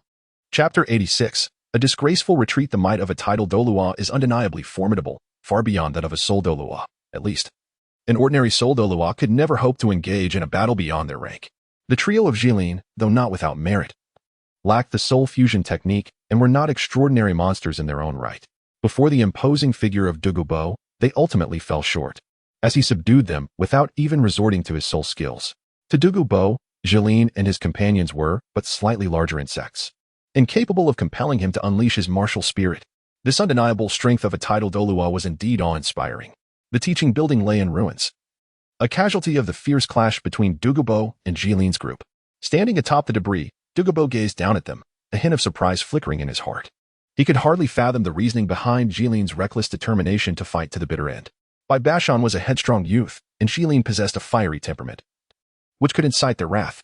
Yet, what baffled Douluo was why Ming Xinji, the cunning old fox, would also expend such effort for a little-known institution like Shrek Academy. Had he lost his senses? Of course, this fleeting thought scarcely lingered in Douluo's mind. After all, throughout his life, he had encountered numerous fools who had lost their wits in fits of rage. "For the sake of you three old fellows, I shall grant you 10 seconds to vacate the premises of the Tiando Royal Academy." Douluo sneered at Flander while stepping over the fallen Danes. Unacceptable. Jilin spat out a mouthful of blood, shouting defiantly. You have no right to speak here. Douluo coldly retorted, delivering a disdainful kick to Jilin. Flanders' expression fluctuated between shades of anger and despair, and Zhao Wujie wore a face of indignation. Zhao Wujie yearned to inform Douluo that the 8 children standing before him, aside from Ma Hongjun and Oscar, hailed from remarkable backgrounds that were not to be underestimated. While the Xingluo royal family and the Zhu clan might not rouse themselves to confront a title Douluo over Dai Mubai and Zhu Zhuqin, the Haoyan Douluo, the Tiando Crown Prince, and the 7 Treasure Glaze Tile School would certainly not let him off lightly. Alas, Zhao Wujie could not voice this, and Douluo remained oblivious. 10. Douluo's serpent-like gaze chilled as he barked at Flander, who stood motionless. In that instant, a terrifying venomous soul force coalesced into serpentine forms, lunging toward Shrek's group. Let us fight back. Zhao Wujie could no longer contain his volatile temper, cursing loudly as he transformed into the embodiment of the mighty golden bear, charging forward with ferocity. Old Zhao, come back, Flander exclaimed in alarm, desperately restraining Zhao Wujie. While Zhao Wujie could afford to act rashly, Flander could not, as the head of Shrek Academy. He bore the responsibility for the lives of those behind him. After being halted by Flander, Zhao Wujie let out a powerless roar, his true form dissipating as he retreated in disheartenment. Flander gritted his teeth, his weathered face contorting in anguish, and with a voice nearly a lament, he declared, Very well. We shall leave. The master cast an incredulous glance at Flanders, fully aware of the immense pride harbored by his friend. Otherwise, it would be inconceivable for a soul sage of such stature to reside as the dean of a mere village. Leave. Douluo disdainfully regarded Flanders, turning away as though none present were worthy of his attention. Once Douluo departed, only Xue Xing remained triumphant, while the others wore expressions of dismay. Bai Bashan struggled to rise, apologetically addressing Flanders. Dean Flanders, I am sorry. Flanders managed a strained smile, responding, It is of no consequence. Since it is the decision of His Majesty the Poisoned Douluo, we shall naturally acquiesce. In truth, Flanders need not feel this way. If we were to inform His Highness the Prince, he would surely devise a solution, chimed in Jilin, gritting his teeth in a weakened tone. Jilin's words left Han Feng somewhat astonished. Was there indeed a connection to Qian Renqiwei within this matter? It seemed Qian might be a close friend of Princess Xue Ku, akin to Xue Qing'e. Yet, would Qian Renqiwei provoke Douluo for the sake of Qian? Han Feng expressed skepticism regarding this notion. There is no need to trouble His Highness the Prince. Flanders shook his head in refusal, stating, I appreciate Elder Ji's goodwill, and I also extend my gratitude to His Highness the Prince. However, this goodwill is one we at Shrek Academy cannot afford to accept. Though Flanders resided in a secluded village outside Soto City, it did not imply ignorance of the outside world. At the very least, Flanders understood that Douluo, as the sole titled Douluo of the Tiando royal family, was beyond the prince's reach. Indeed, even the Night Emperor would likely hesitate to fall into enmity with Douluo. Hearing this, Jilin opened his mouth to speak but, after several false starts, ultimately sighed and relinquished the thought. If Flanders could conceive such matters, how could he not? Yet, as Flanders surmised, the prince indeed lacked the means to punish Douluo, at least on the surface. Observing the grim expressions on the faces of Jilin and the others, Flanders forced a smile and clasped his fists in respect, saying, The unwavering support of the 3 elders shall linger in my memory. However, given the current circumstances, we are merely outsiders and should take our leave. Dream Machine revealed a look of remorse. Dean Flanders, rest assured, the 3 elders. If His Highness the Prince holds us accountable, we shall simply claim ignorance on the part of Shrek Academy. Flanders replied with a self-deprecating smile. That is impossible. Jilin shook his head decisively, asserting, We 3 shall certainly inform His Highness the Prince. May His Majesty uphold justice. Jilin's stance was resolute. Today, the affront was not only to Shrek Academy, but to all 3 deans. Could they simply let it pass without consequence? I appreciate the goodwill of the 3 deans, but it is unnecessary. At this juncture, Qin Ming stepped forward, speaking indifferently. We have indeed offended a prince and the poisoned Douluo. Qin Ming spoke only a fraction of his thoughts, yet the remaining unspoken words resonated with all present. Once one provoked Prince Xuexing and the poisoned Douluo. Even with the support of the Crown Prince, the future for Shrek at the Royal Academy of Heaven Do would be fraught with unrest. Upon this declaration, Jilin fell into silence. Therefore, I must apologize. I shall depart from the Royal Academy of Heaven Do alongside the students and faculty of Shrek. Qin Ming's expression was somber as he spoke earnestly. Xiaoming, you. Flinder gazed at Qin Ming in astonishment, exclaiming in disbelief. Director Qin. Ming Shinji too grappled with understanding Qin Ming's resolution. Qin Ming shook his head, his face etched with remorse. How can I remain at the Royal Academy of Heaven Do when my esteemed mentor has been dishonored, and I, as a student, have been powerless to intervene? Alas, with Qin Ming voicing such sentiments, Jeline and the others felt compelled to relent, only able to sigh deeply. Xiaoming, we have hindered your future. Flender felt a pang of guilt, recognizing that Qin Ming's departure was a consequence of their actions. Remaining at the Royal Academy of Heaven Do would undoubtedly offer greater prospects than following a mere headmaster of Shrek Academy. At least, that was the case at present. There is no need for such sentiments, headmaster. Ultimately, it is the student's fault. Qin Ming shook his head, had it not been for the student's persistent invitations. Today's events would not have transpired. Alas, I can only blame my own naivety. The Royal Academy of Heaven Do was never a place meant for us. The master sighed heavily, his expression a tapestry of complexities. He prided himself on his extensive knowledge of the Soulmaster world. Yet today he realized that neither human sentiment nor unforeseen events could be navigated solely through intellect. Tang San and his companions were somber expressions. While Han Feng had anticipated this outcome, feeling a sense of calm amidst the turmoil. Of course, he bore a grudge, yet it was not the time to contemplate revenge. Han Feng scanned the surroundings, seeking a familiar figure, yet his heart sank at the absence.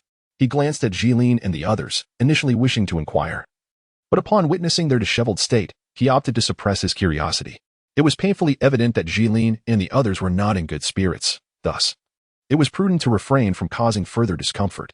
Chapter 87, Blue Tyrant Academy. Upon exiting the Royal Academy of Tiando, the expressions of the group were somewhat somber, clearly still haunted by the events that had just transpired. However, not everyone shared this sentiment. Xiaowu, in stark contrast, appeared quite carefree.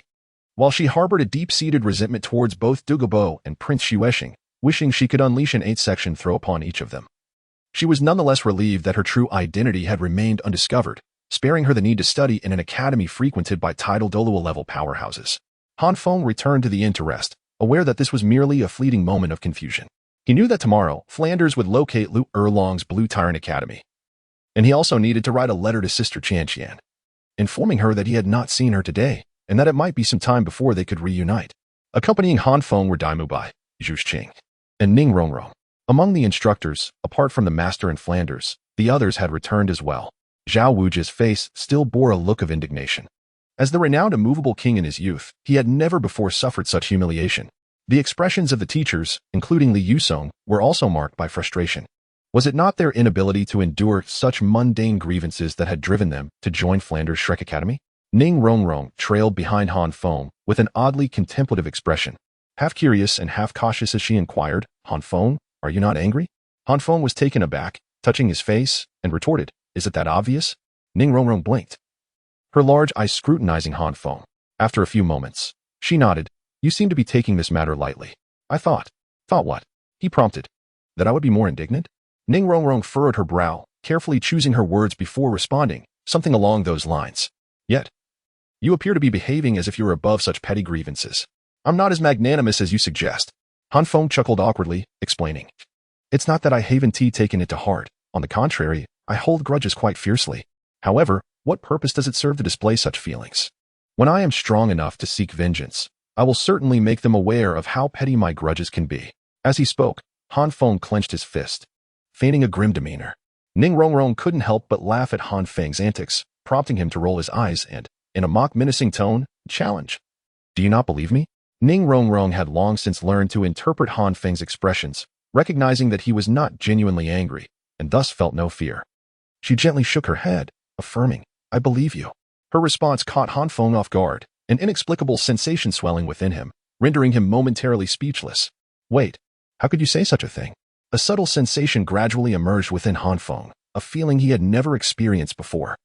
Leaving him at a loss on how to handle it, he instinctively grasped Ning Rongrong's hand, directing it towards himself, and with an air of forced authority, exclaimed, At this moment, you should say to me, you must think this way. I am powerless to change it. Han Feng's sudden gesture caught Ning Rongrong off guard, leaving her to submit to his grasp until he finally released her hand, at which point she regained her composure, although she felt a twinge of reluctance.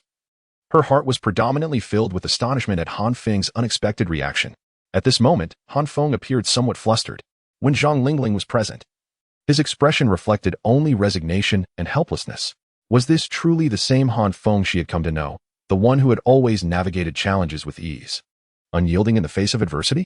While Ning Rongrong found Han Feng's current demeanor amusing, his abrupt transformation left her momentarily bewildered.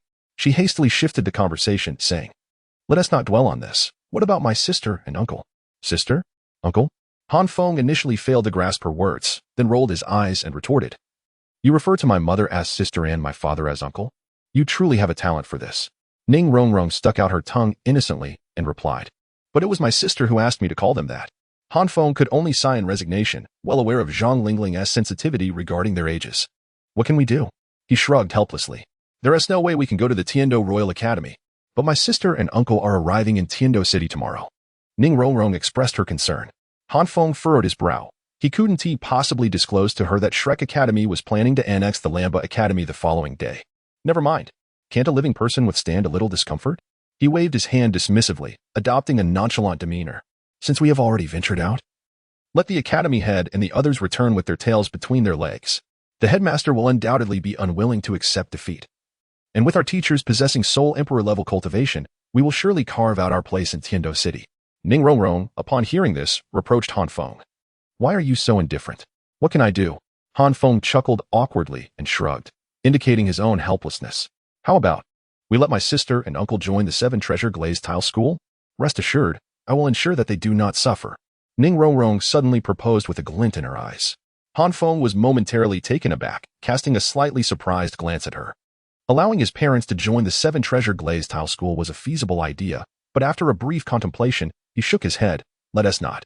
I only spoke with the headmaster yesterday about having my parents join Shrek as honorary teachers, and the headmaster agreed.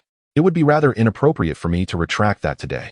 Ning Rongrong pondered this and acknowledged the reasoning, nodding her head in disappointment. "All right, you are right." Thus, time slipped through their fingers, and before they knew it, the dawn of the following day had arrived. As Han Feng had anticipated, Flander summoned everyone early in the morning, proclaiming that he had good news to announce. Han Feng realized that Flander intended to take them to the Blue Tyrant Academy. However, he was uncertain whether Flander and the master had met with Lu Erlong the previous day. If they had, he would have missed a remarkable scene. "Principal, what good news do you have? Your smile is practically splitting your face," Li Yusong languidly remarked while seated before Flander. Unfazed, Flander boisterously replied, "It is indeed a monumental piece of news. Have you all heard of the Blue Tyrant Academy?" "Of course we have, but what of it?" Zhao Wujia asked nonchalantly, baring his teeth. Flander chuckled. "Since the Tiando Royal Academy cannot allow us to leverage their resources, we shall turn to the Blue Tyrant Academy. I have inquired. And unlike the Tiando Royal Academy, the Blue Tyrant Academy does not accept nobles. It only enrolls commoner spirit masters, thus it will not possess the same arrogance. Moreover, the Blue Tyrant Academy is currently recruiting students and seeking instructors. With Mu Bai and their talents, we are fully capable of joining the Blue Tyrant Academy." Li Yusong frowned, appearing somewhat pessimistic. "Not again. I do not wish to be expelled once more." It was evident that he had little faith in the notion of leveraging resources to cultivate disciples for others. No one is a fool. Why should they use their own resources to nurture others' pupils? Had it not been for Han Feng's association with the Crown Prince, he would have been reluctant to agree to the previous arrangement with the Tiando Royal Academy. Flander chuckled lightly and said calmly, "Rest assured, the principal of the Blue Tyrant Academy is merely a level 70 spirit saint. He poses no threat to us." Flander was well aware of Li Yusong's concerns. He had grasped the intricacies of social dynamics from their previous experiences. Such matters were beyond their carefree existence. However, this time was different. The principal of the Blue Tyrant Academy was genuinely one of their own. Of course, Flander would not disclose this, as they had not yet entered the Blue Tyrant Academy. With this thought, Flander cast a glance at the master beside him. The master, immersed in contemplation, seemed particularly sensitive to the term Blue Tyrant. Yet he did not delve too deeply into it, for the Blue Lightning Tyrant sect's influence was widespread across the continent. He was unaware of any connection between the Blue Tyrant Academy and the Blue Lightning Tyrant sect. Perhaps it was merely established by a distant relative? Observing this exchange, Han Feng realized he had not missed the reunion scene between Lu Erlong and the master, and a sense of inexplicable anticipation welled within him. Whether it be deemed a guilty pleasure or sentimentality, Han Feng held a profound obsession with the significant moments from the original narrative of his memories. Chapter 88. The aspirations of Qianren Shui. I am unworthy. Please mete out punishment, Your Highness. Within the Prince's Palace, Jilin and the others recounted the events transpiring at the Tiando Royal Academy to Qianren Shui, their faces etched with remorse and trepidation. Qianren Shui sat in contemplation, her brow furrowed as she pondered the implications. Jilin and his companions dared not utter a word, patiently awaiting her response. After a considerable pause, Qianren Shui inquired, "Prince Yueshing? The poisoned Douluo?" How did they come to be at the Tiando Royal Academy? It seemed that Prince Xuexing had learned of the happenings at Shrek Academy from an unknown source. Storming into the teaching office and insisting on expelling young Master Han and his companions under the pretext that the Royal Academy does not admit commoners. Bai Bashan interjected, his words laced with indignation as he attempted to clarify. At that moment, the murky eyes of Meng Xinji flickered with a glint of insight as he added, Your Highness, Prince Xuexing is far more complex than he appears. A man of incompetence would not possess the sharpness of tongue and cunning that I encountered in our discourse. Such traits are not typical of one who seeks mere indulgence. I implore you to reassess Prince Xuexing. Meng Xinji, resembling a cunning old fox, appeared harmless, yet always managed to seize the crux of the matter.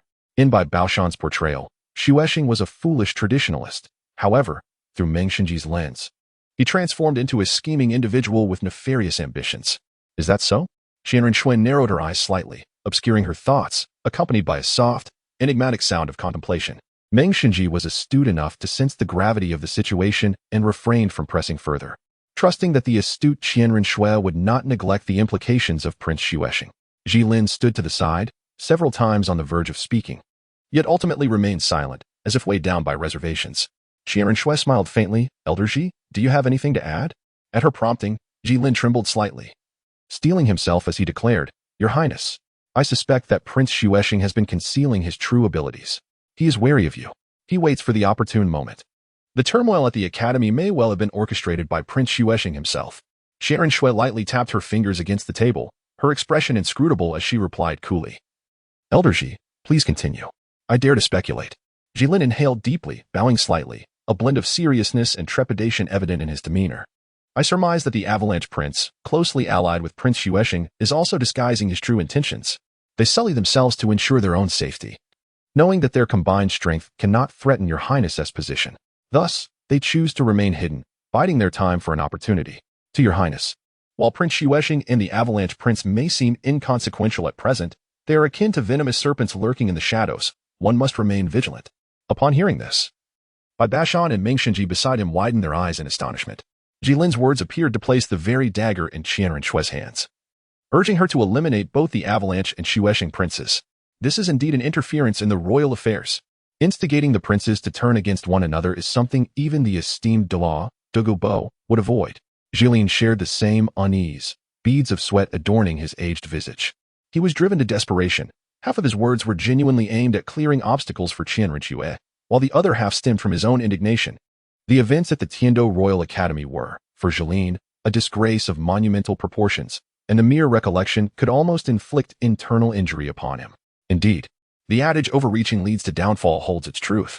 After listening to Jilin, Qianren Xue fell silent for a moment before offering a faint smile, ambiguously stating, Elder Jilin is indeed profound in thought.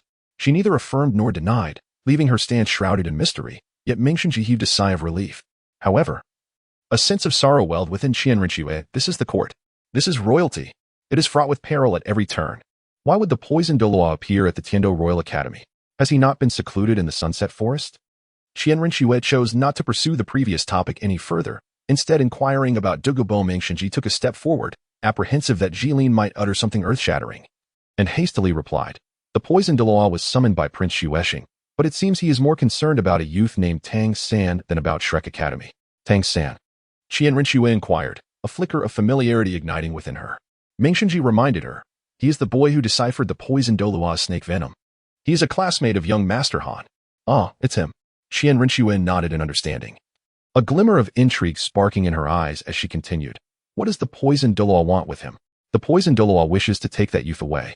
But Dean Flander does not consent, Meng Xinji explained. I see. Qianren Xue smiled knowingly.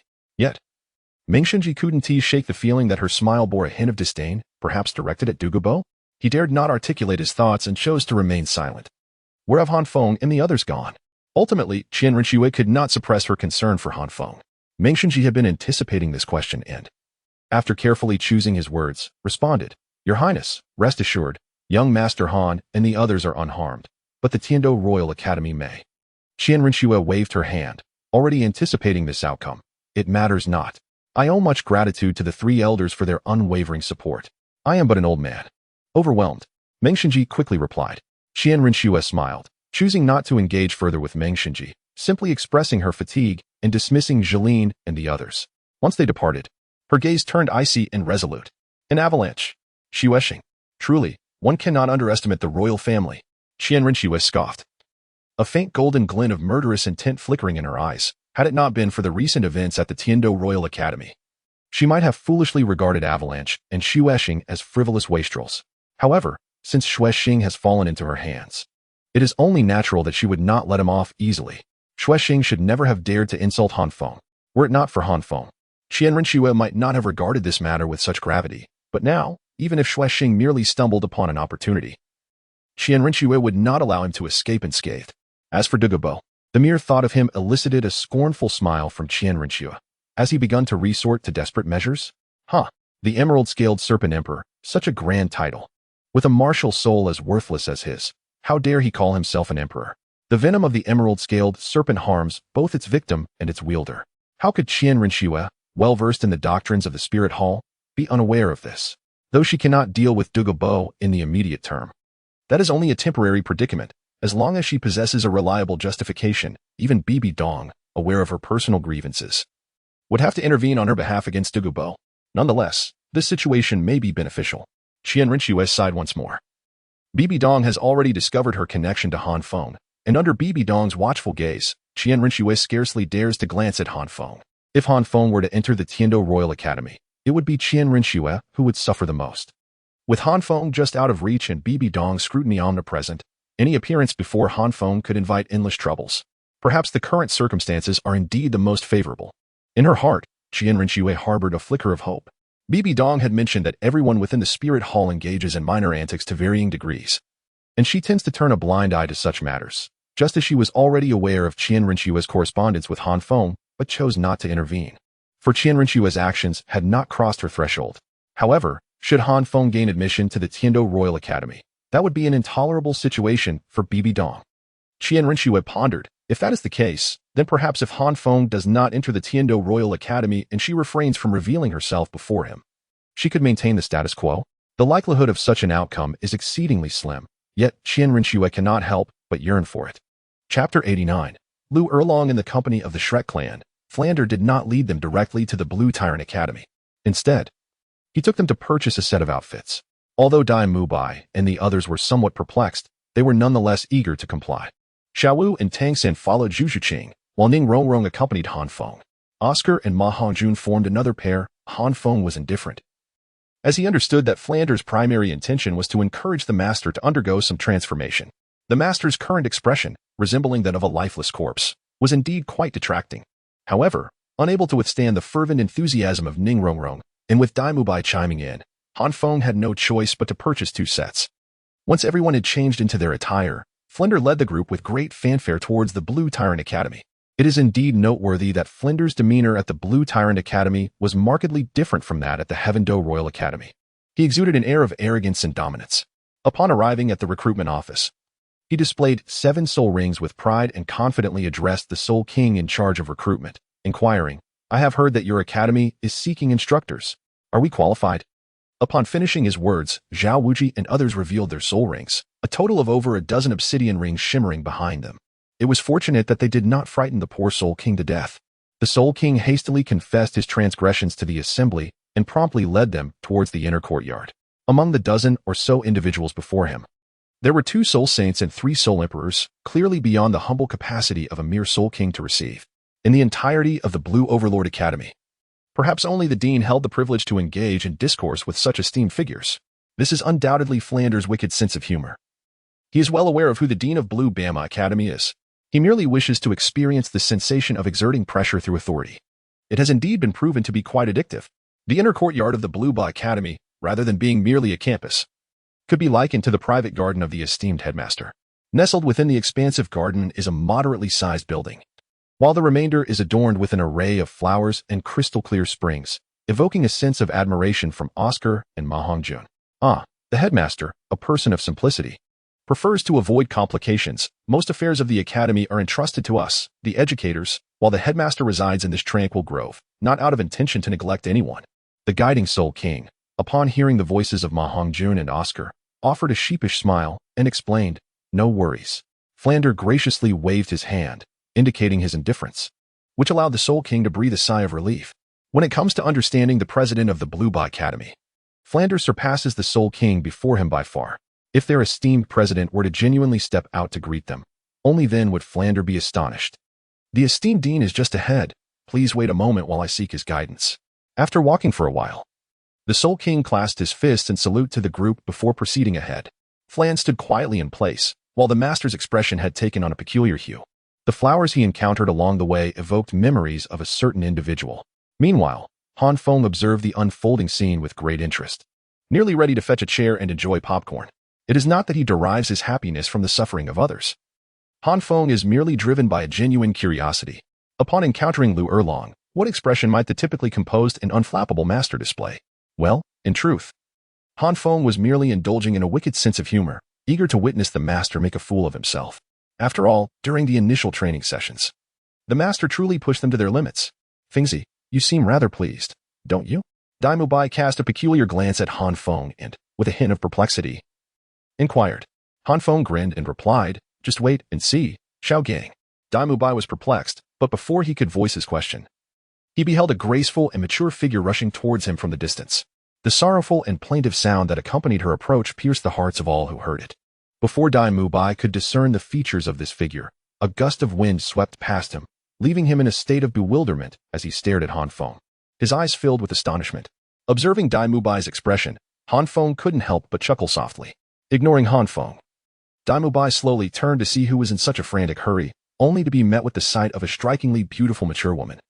Clutching the master's hand tightly, her enchanting eyes were filled with longing and sorrow, tears brimming in her eyes, threatening to spill over at any moment. In contrast, the master clenched his teeth, his face etched with guilt and self-reproach. His captured hand trembled slightly, and he could scarcely bring himself to meet the gaze of the woman before him. Xiao Gang, after more than 20 years, are you finally willing to see me?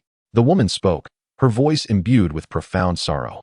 The expression on the master's face could no longer be restrained. He shook off the hand that grasped him and questioned Flander. Flander, you knew all along, didn't you? How could that be? I, too, have only just arrived at Blue Wave Academy today. You have witnessed it. Flander spoke utter nonsense with his eyes wide open. Although the master saw through him at a glance, Flander stubbornly refused to acknowledge it. Observing this, the master clenched his teeth in frustration, ultimately unable to confront Lu Erlong, and turned to flee. Teacher, Xiao Gang, Tang San and Lu Erlong, upon noticing master had hastily departed, swiftly pursued him, leaving behind a group of bewildered onlookers and the complex expression of Flander. Director, what is happening? Li Yusong approached Flander, gazing at the distant figures of Lu Erlong and the others, and inquired with a hint of perplexity. Alas, Flander let out a soft sigh, gradually revealing to everyone the tale of the golden triangle from years past, his expression growing increasingly melancholic. Upon hearing Flander's recounting, the crowd found themselves at a loss for words to comment on this entangled romance, exchanging glances filled with bewilderment. What a melodramatic tale this was. Did you know about it all along? Dai Mubai leaned closer to Han Feng and whispered a question. Han Feng shrugged and readily admitted, I just happened to know. In those days, the Golden Triangle enjoyed considerable fame on the mainland. While I was at the Stanford Battle Arena, I heard many tales about them. So you were just laughing at this? Dai Mubai's gaze became even more enigmatic, subtly imbued with a hint of unfamiliarity. Although this tale may seem overly dramatic, even to Dai Mubai, it inevitably raises suspicions of Schadenfreude regarding Han Feng's actions towards the three parties involved, namely Flinder and his companions. Upon noticing the shift in Dai Mubai's gaze, Han Feng rolled his eyes in exasperation. What do you take me for, Dai Mubai?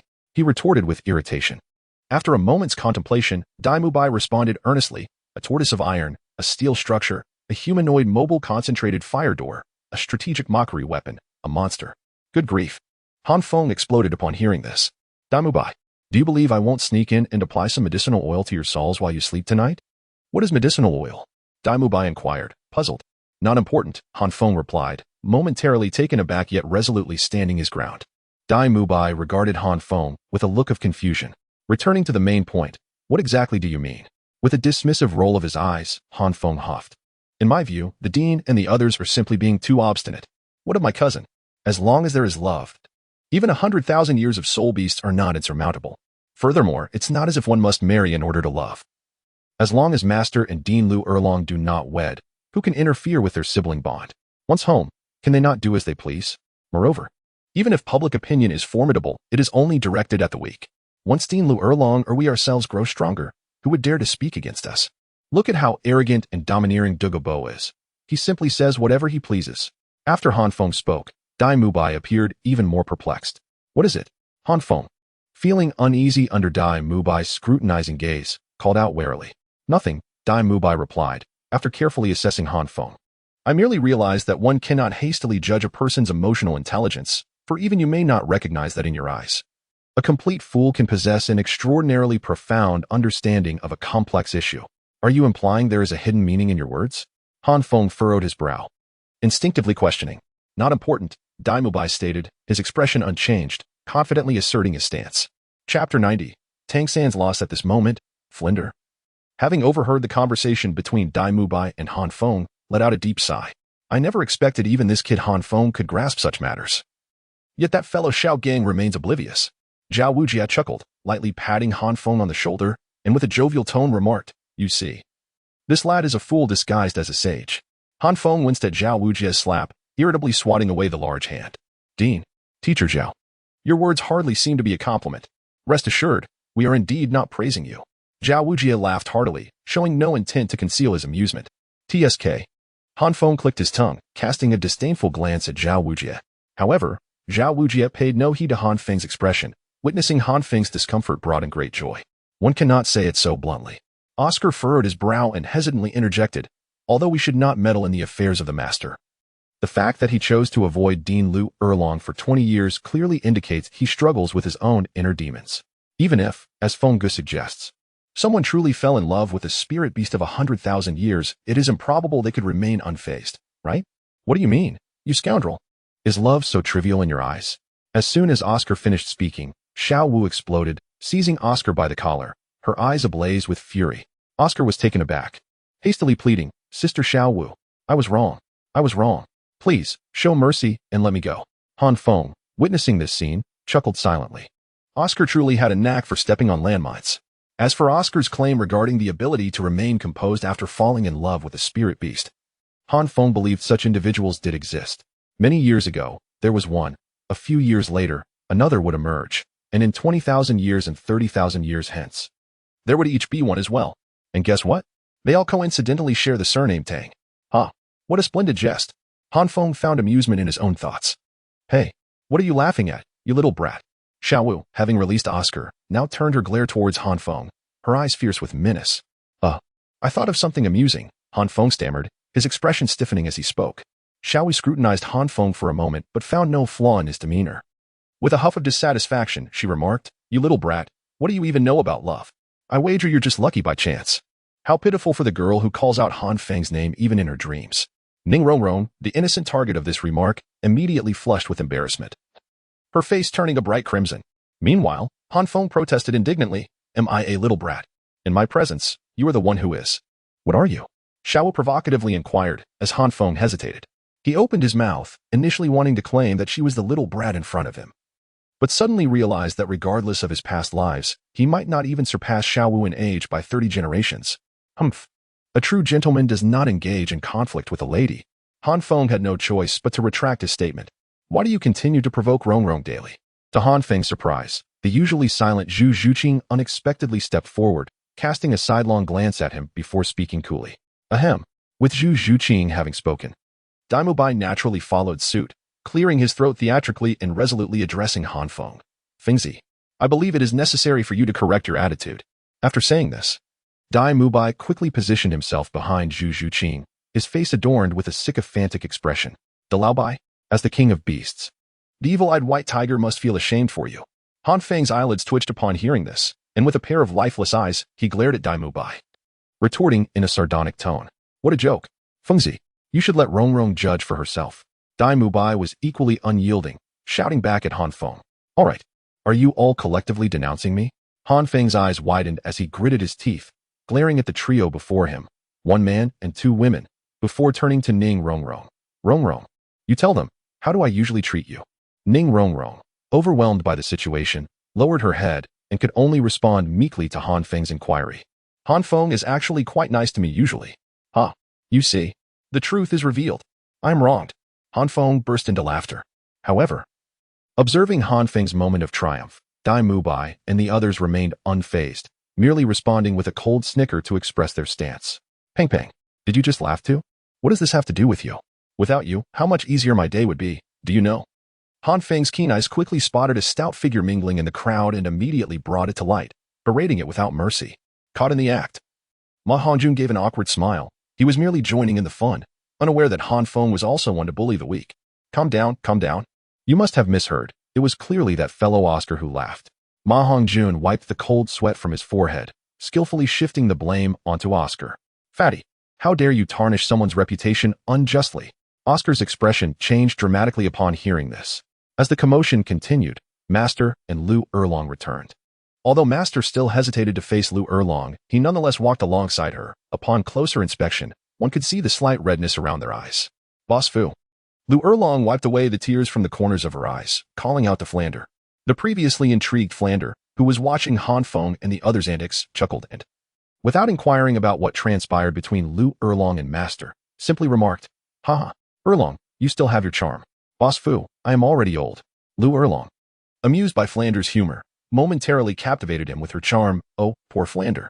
However, having chosen to withdraw, Flander quickly regained his composure and, filled with nostalgia, remarked, I never imagined that the golden triangle of yesteryear would reunite under these circumstances. Flander, don't tell me you were completely unaware of this before. The Master let out a cold snort, gritting his teeth as he spoke. Heh. Flander merely chuckled, offering no rebuttal. Master, where is San Gu? At that moment, after waiting for a considerable time without sight of Tang San's return, Xiao Wu finally inquired of the Master. Tang San had ventured out alongside Lu Erlong to pursue the Master, and now that both Lu Erlong and the Master had returned, it was evidently odd that Tang San remained absent. Xiao Wu's words startled both the Master and Lu Erlong. Just moments ago, Tang San had left to grant Lu Erlong and the Master some privacy, and they had assumed he had already returned. Could San Gu have grown hungry and gone in search of food? Ma Hongjun pondered before bluntly stating. Oscar, still holding a grudge against Ma Hongjun for previously accusing him, smacked him lightly and retorted, Do you think he would do something so trivial? Flander, let us split up and search. The Master, who was second only to Xiao Wu in his concern for Tang San, suggested to Flander, as he truly did not know how to face Lu Erlong at that moment. Very well. Flander mused for a moment before nodding. Old Zhao, you and I shall search to the east. Erlong, please accompany Xiao Gang and search to the west. Old Li, you all settle the children. From now on, Shrek Academy will be our home, having been longtime friends. Flander could easily discern the Master's thoughts and would not allow him to evade them. Han Feng observed Flander and the others, who were still rather unconcerned, and sighed inwardly. He had already surmised where Tang San had ventured, yet he was powerless to alter the course of events. However, fortunately, Tang San's journey would not only be devoid of peril, but would yield substantial gains, potentially bringing back the greatest boon for the Shrek group in their early endeavors. Chapter 91. Han Feng's proposal to Dai Mu. By several weeks later, Tang San had yet to return. On the first night, upon witnessing the disheveled return of Flander and his companions to the academy, Han Feng surmised the predicament Tang San was likely facing. It was reasonable to assume that at this moment, Tang San was preoccupied with detoxifying for Douluo. The following day, the Master explained to everyone that Tang San had been taken for special training and would return in a few months. Although the others were skeptical, they could only acquiesce to this explanation. Xiao Wu even confronted Zhao Wuji, but he managed to placate her with vague reassurances. During these weeks, the others were not idle. Beyond completing various enrollment procedures, they also assisted Flander in attending to numerous affairs. After all, the endeavor to rename the Blue Tyrant Academy to Shrek Academy entailed a myriad of complexities, leaving Zhao Wuji and Flander utterly swamped. With the arrival of Flander and the Master, Lu Erlong's focus shifted entirely away from the Blue Tyrant Academy. She willingly transferred the entire academy to Flander, dedicating herself to the Master. Whatever the Master engaged in, she followed suit. When the Master trained Han Feng and the others, she provided assistance through force, which further instilled in Han Feng and his companions a profound respect for the Master's intentions. Lu Erlong was far more formidable than Zhao Wuji. This predicament proved challenging for Han Feng and his companions, as they endured morning training under the Master and spent afternoons assisting Flander with various tasks, leaving them utterly exhausted. Fortunately, this arduous routine only lasted a few days. In the subsequent days, Han Feng proposed to the Master a novel approach to amalgamate the tasks delegated by Flander with their training. The matters that Han Feng and his companions could assist Flander with were primarily the objections and protests from the former students of the Blue Tyrant Academy. Flander's intent was for everyone to appeal to reason and sentiment, advocating for a gracious demeanor to persuade the dissatisfied students. However, Han Feng suggested an alternative, to establish a challenge arena, wherein he and his companions would guard the stage, allowing any who contested the Shrek Academy to challenge them. Whether in solo, duo, or even 7-person team battles, all were welcome, with only the victors entitled to negotiate terms. This strategy would not only silence the dissenting voices from the former Blue Tyrant Academy students, but also hone the practical combat skills of Han Feng and his companions. Achieving the training objectives. Naturally, such challenges were not without limitations. The first stipulation was that challengers could not exceed the cultivation level of those they sought to challenge. The second stipulation dictated that each of Han Feng's 7 companions could only be challenged a maximum of 10 times per day, should they wish to increase this number. They would need to pay a fee, and they retained the right to refuse challenges. Han Feng and Dai Mubai capitalized on this rule, earning a considerable sum in the process. It was demonstrated that for spirit masters, combat truly served as the most effective means of dialogue. The students who had previously clamored incessantly fell silent within a matter of days. Han Feng and his companions showcased their prowess, affirming to all the students of the Blue Tyrant Academy that Shrek Academy students were indeed formidable. In the end, this arena evolved into a captivating spectacle, where aspiring students still took to the stage daily, not to contest the name change, but merely to validate their own abilities through the hands of figures like Han Feng. Correspondingly, Han Feng and his companions inevitably garnered numerous admirers, with throngs of students gathering beneath the arena, fervently cheering for them, creating a scene of vibrant enthusiasm. After several weeks of diligent effort, the Blue Tyrant Academy was officially renamed Shrek Academy. However, the motivational influence of the arena battles on the students was so significant that even after the successful renaming, Master and Flanders chose not to abolish it. As for Han Dang and Zhang Lingling, they arrived in Heaven Do City the very day after the Shrek group entered Blue Tyrant Academy. Since Flanders had promised Han Feng that Han Dang and Zhang Lingling could hold positions at Shrek Academy, they naturally took residence at what was then Blue Tyrant Academy, assuming roles as the defense and support instructors, respectively. Han Dang relished the experience, enjoying the abundance of students, allowing him to indulge his teaching aspirations. And with the Han family's rich legacy, instructing a few young novices was well within his capabilities. Conversely, Zhang Lingling found herself in a predicament. She was not particularly fond of being in the spotlight, and her understanding of support roles was rather superficial. Had it not been for the mishap in the selection of her first and second spirit rings, she would have likely been a powerful attack spirit master by now, boasting over level 40, which felt somewhat inadequate within Blue Tyrant Academy, raising concerns about potentially misleading her students. Upon learning this, Flanders specially assigned her a more relaxed role, where her primary duty was merely to tend to the flowers. Han Feng, worried that Zhang Lingling might become too bored, made a point to keep her company for a while. Yet, to Han Feng's surprise, Zhang Lingling actually urged him to leave. Within merely half a day, she began to shoo him away, reasoning that he should engage more with his classmates. Especially the way she looked at him, it sent shivers down Han Feng's spine. Fengzi, guess what? I've reached level 40. On that day, just after Han Feng descended from the arena, he saw Dai Mubai rushing towards him, his face alight with excitement. Han Feng's eyes sparkled upon hearing this. He recalled that in the original narrative, Dai Mubai only broke through to level 46 months later, aided by the celestial herbs brought back by Tang San. Yet now, merely weeks after Tang San's departure to the ice and fire Yin-Yang Eye, Dai Mubai had achieved this milestone independently. The disparity was evident. It seemed that Dai Mubai was indeed different from his counterpart in the original story, Han Feng mused. Haha, once I acquire my 4th spirit ring, you won't stand a chance against me, Dai Mubai exclaimed, exuberantly throwing an arm around Han Feng's shoulders and laughing boisterously.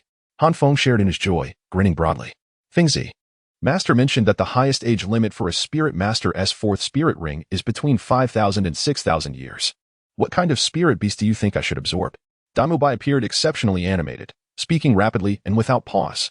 Hey, in truth, there is no need for you to speak. Our family has long conducted thorough research and has identified the 5 most suitable soul beasts for the evil Eye White Tiger's soul rings. Why do you even ask me? Han Feng rolled his eyes. I recall that your 3rd soul ring has surpassed its age limit, right? TSK. A 30 level absorbing a 2,000-year soul ring. I suppose only you could manage such a feat. Truly commendable. However, Dai Mubai paid no heed to Han Feng's words, completely immersed in his own thoughts.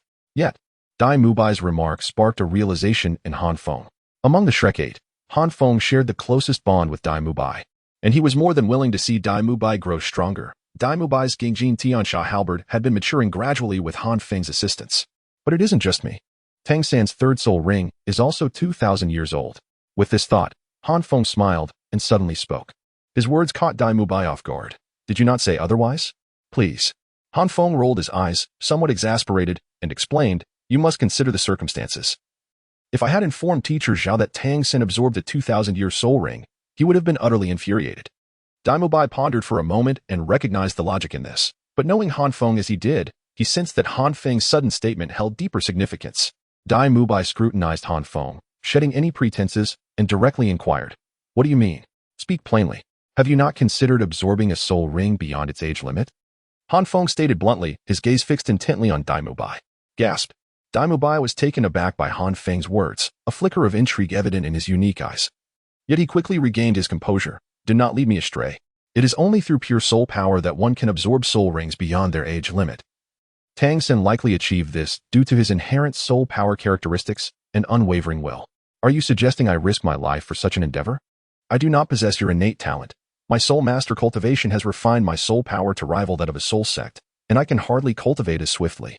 If I dared to refine my soul ring like you, it would be tantamount to courting death. So, do you believe your will is inferior to Tang San's? Han Feng replied with a cold laugh, goading him. TSK. Dai Mubai was momentarily speechless. Both are prodigies, and he truly did not believe he was significantly inferior to Tang San. Admitting that his will was lacking compared to Tang San's was something he could not bring himself to say. Furthermore, I recall that you have secretly developed a unique soul skill. Was it not called the Frenzied Body? That should be a skill that enhances your attributes. Have you not considered that if you use the Frenzied Body while absorbing a soul ring, it could elevate your endurance? Seeing Dai Mubai's interest piqued, Han Feng hastily continued. Would that even be feasible? Using a soul skill while absorbing a soul ring? Dai Mubai appeared skeptical, clearly unconvinced by Han Feng's assertion. For heaven's sake. Han Feng gritted his teeth, exasperated. This is your self-created soul skill, not a soul skill inherent to the soul ring. Why can it not be utilized? Moreover, whether it is feasible can only be determined through experimentation. You have managed to grasp the white tiger's fierce radiance, and now you question my capabilities? It seems your intellect only awakens when contemplating strategies against me. However, the Fury Body is activated by the White Tiger's ferocious energy, enhancing one's soul power to elevate attributes. If one were to absorb soul rings with the Fury Body, wouldn't the violent soul power within those rings become even more tempestuous? Dai Mubai is no fool. He rationally analyzes the situation, his brow furrowed with uncertainty. Han Feng chuckles. That is precisely the direction for your forthcoming cultivation. It involves meticulously controlling the chaotic soul power. Dai Mubai shudders. A glint of brilliance flashing in his heterochromatic eyes. Is that reliable? Whether it is reliable or not, you have nothing to lose. Han Feng grins. Sensing that Dai Mubai has reached a decision, he continues with ease. Even if you do not absorb the soul rings, your soul power can naturally increase. Which won't hinder your cultivation. Besides, if I recall correctly, your next training objective is to eliminate the drawbacks of the Fury Body's propensity for chaos. Am I right? Upon hearing Han Feng's words, Dai Mubai reveals a wild grin. Fengzi, when I ascend to the throne, I shall designate you as the Crown Prince. Get lost. Han Feng rolls his eyes in retort. Dai Mubai remains unfazed, casually inquiring. Fengzi, how did you discern that I had concealed my Fury Body? Haha. Han Feng gives a cold laugh. That's why I assert that your mind only comes alive when devising ways to counter me. Back when we were still in the village, who was it that, in the dead of night, ran to the back mountain wailing like a banshee? Chapter 92. The Distress of the Maidens Alas. Ning Rongrong and Xiao Wu sighed despondently, their lovely faces etched with worry, leaving Zhu Zhuqing, who found herself caught in the middle, feeling utterly helpless. What troubles you this time? Zhu Zhuqing inquired after a brief moment of weakness, quickly regaining her composure. Clearly no stranger to such scenarios. It's been 3 months since third brother last returned. Xiao Wu lamented sorrowfully, her brows furrowed with a blend of longing and concern. Another wildcat has sent something to Han Feng. Ning Rongrong echoed, her voice tinged with similar sorrow, her lips pouting in a display of perceived injustice. With that, the two sighed in unison, as if all their strength had been drained, leaning weakly against Zhu Zhuqing's shoulder. The palpable aura of discontent made Zhu Zhuqing's eyebrows twitch in response. I knew it. Zhu Zhuqing rolled her eyes, as if she had anticipated this all along. Ever since the Blue Tyrant Academy had been renamed Shrek Academy, Xiao Wu and Ning Rongrong had not ceased their complaints in her ear, always revolving around the same two individuals, Tang San and Han Feng. Xiao Wu's melancholy stemmed from her yearning for Tang San. They say that a day apart feels like 3 seasons. After 3 months of separation, it felt as though centuries had passed. The few simple-minded fellows surrounding Han Feng might be oblivious, but Zhu Zhuqing and Ning Rongrong were acutely aware of the situation. During class, Xiao Wu's notes bore the words, "I miss you so much." Though Tang San occasionally sent letters, nothing could compare to the warmth of his presence. As for Ning Rongrong, her situation was even more intricate. Over the past few months, thanks to the combined efforts of everyone, including Zhang Lingling, Han Feng was no longer the steel-clad figure he once was. He had begun to recognize the difference in how Ning Rongrong and the other girls regarded him, even occasionally sensing her affection. Yet, that was where it ended. Although Han Feng was no longer an impenetrable fortress, he still wore a layer of armor, equally resistant to emotional advances. Were this the only issue? Ning Rongrong would have been patient. However, the predicament arose from the arena that Han Feng had orchestrated, which had catapulted the Shrek 7 into fame throughout the academy, garnering them a considerable fan base, particularly Dai Mubai and Han Feng, with their striking appearances and dazzling combat styles, had captivated countless female students, though male admirers were not absent either. The crux of the matter lay here. Among those female students were some quite audacious, even bold enough to confess their feelings to the two. Initially, neither Zhu Zhuqing nor Ning Rongrong felt the slightest concern. Zhu Zhuqing was indifferent, while Dai Mubai was too timid to respond. Ning Rongrong, brimming with confidence, reasoned, "I've toiled for half a year and still failed to stir Han Feng's heart. What makes those little vixens think they can capture him with mere words? What are they thinking?" But soon enough, Ning Rongrong came to realize the folly of her assumptions. Han Feng indeed did not accept any confessions from his female students. At times, he felt annoyed and would ignite a flame to reduce their love letters to ashes, leading to many tearful girls. However, the female students were not foolish. They quickly realized that Han Feng would never reciprocate anyone's feelings. They began to adopt a roundabout strategy, shifting from sending love letters to presenting various other gifts, edibles, toys, and an array of peculiar items. Initially, Han Feng rejected these offerings, but the girls insisted under the guise of thanking their senior for helping them recognize their shortcomings, making it difficult for him to refuse. Adhering to the principle of a fool does not take advantage of a good deal, Han Feng surprisingly accepted everything. In Han Feng's perspective, these items were not particularly valuable. And since they were offered with sincerity, he felt it appropriate to accept them. After all, he could always return the favor later. Ultimately, Han Feng became so indifferent that he no longer even glanced at the gifts, which he piled into his soul-guiding device. This, in turn, emboldened the girls to present even bolder gifts, such as roses, rings, and talismans. To make matters worse, Han Feng, in his naivety, shared these gifts with Ning Rongrong and others, leaving Ning Rongrong in a state of exasperation. Knowing Han Feng's thoughts well, she could not express her frustration and silently simmered in jealousy, which also left Zhu Zhuqing in a bemused predicament. Fortunately, Dai Mubai was self-aware and rejected all romantic advances. Otherwise, Zhu Zhuqing would have been at a loss for how to handle the situation. With a sigh, Zhu Zhuqing attempted to straighten out Xiao Wu and Ning Rongrong, realizing that if she did not intervene, the two would likely wallow in despair for the entire day. Xiao Wu, didn't the teachers say that Sangu is gone for special training? It could last anywhere from 3 to 6 months. You can't possibly hinder his cultivation. But Xiao Wu wanted to retort, feeling that the situation was more complicated than it seemed. No buts. You wouldn't want to greet Sangu upon his return, only to find that our Xiao Wu has turned into a crying mess, would you? Zhu Zhuqing teased, lifting Xiao Wu's face. Xiao Wu's cheeks flushed, and she fell silent. After addressing Xiao Wu, Zhu Zhuqing turned her attention to Ning Rongrong, pinching her face in frustration. Why on earth did you fall for that fool Han Feng? After a few moments of squeezing, she sighed, unsure of how to address Ning Rongrong's concerns. Didn't you speak with Han Feng's mother a couple of days ago? A mother knows her child best. What did she say? Hee. Rongrong, with your future mother-in-law as support, why worry about keeping Han Feng? Xiao Wu chimed in, regaining her spirits. Ning Rongrong shot Xiao Wu a playful glare, but did not argue. Instead, she lamented. My sister mentioned that she didn't expect Han Feng to be so oblivious in matters of the heart, given Han Feng's early wisdom. She thought he simply found those girls too immature and thus kept his distance. Zhu Zhuqing was left speechless at this revelation. However, upon reconsideration, it seems there is some truth to it. Hee. Rongrong, it appears you are not calling for your sister, are you? Xiao Wu, unperturbed by the commotion, laughed. Xiao Wu, if you continue to speak recklessly, when Sangu returns, I shall reveal all that you have said to him. Ning Rongrong exclaimed in embarrassment. In an instant, Xiao Wu froze, a blush rapidly ascending from her fair neck. As it appeared that Xiao Wu and Ning Rongrong were about to bicker once more, Zhu Zhuqing interjected. All right, Rongrong. Has your aunt not mentioned anything at all? My sister did offer a suggestion. After a moment of hesitation, Ning Rongrong furrowed her brow and replied. What did she say? Both Zhu Zhuqing and Xiao Wu were intrigued, eager to uncover the method that could possibly remedy Han Feng. With a hint of uncertainty, Ning Rongrong articulated, "My sister advised me to acquire a piece of exquisite, eye-catching jewelry and wander around the academy, particularly in areas frequented by female students. If I could somehow persuade Han Feng to hold the jewelry while we strolled together, the female students surrounding him would surely disperse. Purchasing a piece of jewelry is not an issue, but I fail to comprehend why my sister believes this will cause the female students to scatter. Do you understand?" Ning Rongrong inquired of Zhu Zhuqing and Xiaowu. Exchanging glances, Xiaowu and Zhu Zhuqing discerned the mutual perplexity reflected in each other's eyes, clearly indicating their lack of understanding. "I am uncertain," Zhu Zhuqing replied, shaking her head coolly. "Did Han Feng's mother truly convey this to you?" Xiaowu countered. Ning Rongrong resolutely nodded, asserting, "Yes. At the time, my sister spoke with great confidence." This. Xiaowu was at a loss for words, ultimately asking, "So, do you intend to follow through?" Ning Rongrong furrowed her brow. "My sister's confidence must stem from some rationale. I suppose I shall pursue this course of action. It cannot possibly worsen than it is now. Can it?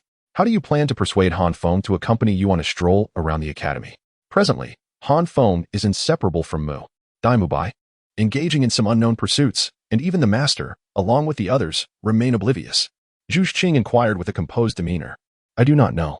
I shall determine that when the time comes. In any case, we now have a plan, do we not?" Ning Rongrong sighed, attempting to muster her spirits. Chapter 93. Ning Rongrong. "Accompany me for a stroll. In the past 3 months, Han Feng and Daimubai have led remarkably fulfilling lives, nearly engulfed in their cultivation pursuits. Daimubai's innate talent surpassed Han Feng's expectations. Within this brief span, he has effectively mitigated the effects of the White Tiger's malevolent aura. Once prone to uncontrollable outbursts due to this aura, his soul power now flows with ease. Although there has been no significant advancement in his cultivation level, his combat prowess has surged dramatically.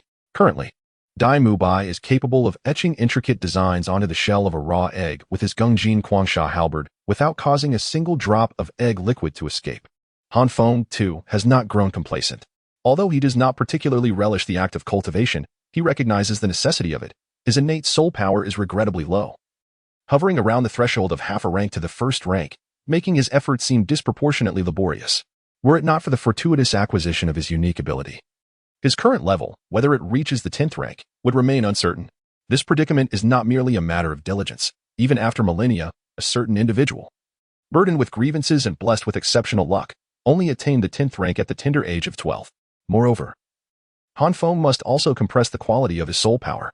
Logically, possessing dual martial souls should grant him greater innate soul power, yet the reality is starkly different. Han Feng speculates that the master might uncover the underlying reasons, yet he is reluctant to reveal the existence of his second martial soul. Thus he resigns himself to the situation. Fortunately, Han Feng has long since come to terms with this. He has never believed he could achieve much through sheer effort alone. His cultivation focus has consistently been on enhancing the quality of his soul power and developing innovative soul techniques.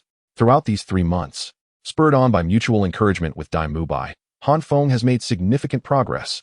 First and foremost, the quality of Han Feng's soul power now matches that of advanced soul masters, rivaling many of the support-type soul kings within the academy. Most importantly, his control over soul power is on par with Daimubai's, which has left Daimubai astonished. Secondly, there has been a breakthrough in soul techniques. Now, Han Feng's second soul technique, Point Defense, can summon 6 flame shields with a single teleportation, eliminating the previous need to expend excess soul power for their summoning. His self-created soul technique, Flame Dragon Armor, has also undergone further development. It can now be donned by both Han Feng and others. Although he can currently only transform 2 individuals, aside from himself, into Flame Dragon Knights, this has already left Daimubai exhilarated. Daimubai has envisioned himself, clad in Flame Dragon armor and wielding the Gangjin Tiansha halberd, rampaging through foes with unparalleled ferocity. The imagery is undeniably captivating. However, due to the 3 months of intense training, both he and Han Feng are not well acquainted with the Soul King instructors at the academy, and aside from a few, like Xiaowu, they hardly know any of their fellow students. The overwhelming prowess of individuals like Zhao Wujin has left Daimubai's dreams unrealized thus far. Of course, Daimubai's thoughts are not solely self-centered. In a bid to enable Han Feng to join him in battle, Daimubai contemplated imparting the techniques for wielding the Gangjin Tiansha halberd and the training methods for the Quangsha body to Han Feng. Yet his offer was met with refusal from Han Feng, not to mention that Han Feng himself is not lacking in offensive techniques. The Gungjin Tiansha halberd ultimately belongs to Daimubai. Even if Han Feng knows how to wield it, its usefulness to him is rather limited. Furthermore, the frenzied body is a soul skill that can only be cultivated through the White Tiger's malevolent aura, and Han Feng does not possess the White Tiger martial soul. Moreover, Han Feng is keenly aware that before he comprehends the Mask of Void, it is wise to refrain from engaging with any soul skills related to frenzy. Should he inadvertently provoke the violent aura within the Mask of Void, it could lead to uncontrollable chaos, which would indeed be entertaining in a terrifying way. Additionally, Han Feng is not without his own pursuits. His mind is brimming with elaborate ideas awaiting realization. The first soul skill, the absolute defense of life's aegis. The issues surrounding the charging of his shield strike, and the enhancement of the sun's reversal effect, all of these await Han Feng's exploration. Particularly, his aspirations for the third soul skill, the unmoving flame Luo, are exceedingly high. His ultimate vision for it is to embody the three-headed, six-armed form of the fire god. Alas, at this moment, the implementation of such formidable soul skills remains a distant dream for Han Feng. Throughout the entirety of Douluo continent, it is likely that only Han Feng experiences such a bittersweet fortune, while others toil relentlessly to cultivate their soul power and acquire soul skills through absorbing soul rings. With the occasional self-created skill being a stroke of luck, Han Feng stands apart. Most of his soul skills are products of his own research. However, after 3 months of arduous training, both Dai Mubai and Han Feng have entered a new phase in their cultivation. They aspire to absorb soul rings of greater age, which necessitates profound foundational strength. The quality of Han Feng's soul power, coupled with Dai Mubai's frenzied body, is their preparation for this endeavor. Upon sharing their intentions with the master, he did not scold them. Instead, he began to contemplate the feasibility of absorbing soul rings of greater age seriously. After assessing their confidence, the master revealed a look of surprise, excitedly jotting down notes. After a considerable pause, he inquired how many years they intended to surpass in absorbing the soul rings. According to the master's calculations, both Dai Mubai and Han Feng are fully capable of absorbing soul rings of 8,000 to 9,000 years. However, aspiring to absorb a 10,000-year soul ring would be sheer folly. The most significant difference between a 1,000-year soul ring and a 10,000-year soul ring lies in the latter's ability to create a soul shock effect, with the difficulty of absorption increasing exponentially. At that moment, Dai Mubai hesitated, yet Han Feng was confident that in about 3 to 4 months, Tang Xin would not only return with celestial herbs, but also share the wondrous ice and fire yin-yang eye with Douluo. Thus, he boldly chose to absorb a 10,000-year soul ring. The master said nothing, considering Han Feng merely youthful and impetuous, even requesting Lu Erlong to assist in their training, applying the pressure of a soul sage to temper their soul strength. In the master's view, refining the soul strength of Han Feng and Dai Mubai is not a bad thing. When they realize the futility of their aspirations, they will naturally concede. Fengzi, are we still going to find Teacher Erlong this afternoon? That morning, Han Feng and Dai Mubai sauntered into the classroom, with a hint of reluctance on Dai Mubai's face as he hesitantly asked Han Feng, "What's wrong? Are you afraid?" Han Feng rolled his eyes and, with an air of nonchalance, retorted, "How is that even possible?" Dai Mubai immediately stiffened, acknowledging that, while their training under Lu Erlong had indeed been fruitful, the latter's ferocity was somewhat excessive. After waiting over 20 years to reunite with his master, Lu Erlong had only spent a few months assisting Han Feng and Dai Mubai in their training, which significantly reduced the time he could spend with his master. It was only natural for Lu Erlong to be a bit harsh with them. Consequently, in the eyes of Dai Mubai and Han Feng, Lu Erlong had transformed into a veritable female Tyrannosaurus. Despite Han Feng's seemingly indifferent demeanor, by afternoon, when he encountered Lu Erlong, he was even more obedient than Dai Mubai. Under the tacit competition between Han Feng and Dai Mubai, the topic of discussion regarding Lu Erlong came to a swift conclusion. As soon as Han Feng and Dai Mubai settled into their seats, a delighted voice called out from behind them. Turning around, they saw Ning Rongrong, Zhu Zhuqing, and Xiao Wu approaching, with Xiao Wu waving at them. Upon spotting Zhu Zhuqing, Dai Mubai's expression shifted instantly. He cleared his throat and solemnly greeted Zhuqing. "Good morning, Han Feng." Rolling his eyes in disdain at Dai Mubai's formality, waved and said, "Good morning. What brings you two here today?" "Good morning." Xiao Wu smiled, returning the greeting. Zhu Zhuqing merely cast a glance at Dai Mubai, and then looked away, leaving him feeling somewhat deflated. Meanwhile, Ning Rongrong seemed preoccupied, keeping her head down and fidgeting. Han Feng furrowed his brow at her demeanor, reached out to gently touch her forehead, and murmured in confusion, "You're not unwell, are you?" Yet, Ning Rongrong's appearance suggested otherwise. After pondering for a moment, he asked, "Rongrong, are you all right? If you're feeling unwell, perhaps you should take a leave of absence." Remember to drink plenty of warm water. You only know to drink warm water. Next time, just drink plain water. If that doesn't cure your ailment, Sister Xiao Wu will force-feed you lava. Xiao Wu, hearing Han Feng's words, felt exasperated. She pulled Ning Rongrong closer and said to Han Feng, Rongrong has something she wants to discuss with you. Han Feng raised an eyebrow, turning his attention to Ning Rongrong. Although she had thought things through the previous day, when Han Feng looked at her, her mind went blank, and all her prepared lines evaporated. In her nervousness, she blurted out, Han Feng, would you take me on a tour of the academy? A soft gasp escaped from both Zhu Zhuqing and Xiao Wu, who, feeling somewhat defeated, placed their hands on their foreheads with a hint of exasperation in their eyes. Chapter 94. Han Feng, then I simply shall not collect it, Han Feng remarked. Han Feng, would you be so kind as to accompany me on a stroll around the academy? Observing the anxious yet hopeful expression of Ning Rongrong, Han Feng felt no particular trepidation. He merely glanced at Dai Mubai. Over the past few days, Han Feng had shared meals with Dai Mubai almost daily. As they were to train with Lu Erlong in the afternoon, Han Feng deemed it only courteous to inform Dai Mubai before he ventured out with Ning Rongrong. It won't take long, just a little while. Ning Rongrong hurriedly interjected, fearing Han Feng might decline her request, softly murmuring, it's really all right if we don't go. Han Feng, noticing Ning Rongrong's cautious demeanor, playfully flicked her forehead, saying, what are you thinking? Ever since we moved, I have yet to properly explore the academy. I merely wish to inform Dai Mubai, so that he doesn't hesitate to seek out teacher Erlong this afternoon. Goodness! Fengzi, who? Dai Mubai exclaimed upon hearing Han Feng's insinuation, ready to engage in a spar with him. However, he suddenly noticed Zhu Zhuqing glaring at him, her icy gaze instantly awakening him to the situation. In that fleeting moment, Dai Mubai grasped the underlying implications, nodding knowingly at Zhu Zhuqing, and with an air of righteousness, addressed Han Feng, no need to worry about me. Zhu Qing has invited me to lunch today, so you should focus on yourself. Zhu Zhuqing sighed softly. She observed that ever since Dai Mubai became entwined with Han Feng, he had taken on a rather foolish demeanor. One who lingers with the ink is bound to turn dark, Zhu Zhuqing mused internally, yet she could not deny that this version of Dai Mubai, unlike the one who once shied away from his past and lingered in frivolities, was at least more tolerable. Meanwhile, Han Feng narrowed his eyes. Casting a knowing glance at Dai Mubai, he understood that Dai Mubai was merely seeking a chance to be alone with Zhu Zhuqing. Dai Mubai raised an eyebrow at Han Feng, and thus, an unspoken dialogue transpired between the two men through their exchanged glances. After a moment, Han Feng fixed Dai Mubai with a deep gaze, nodded, and with a satisfied smile declared, very well. I wish you a delightful meal. Enjoy your outing. Dai Mubai returned the smile, imbued with significance. Today, the letter from third brother will arrive, so I cannot accompany Rongrong any longer. Han Feng, I entrust Rongrong to you. Xiao Wu interjected, casting a knowing glance at the pair of Han Feng and Dai Mubai.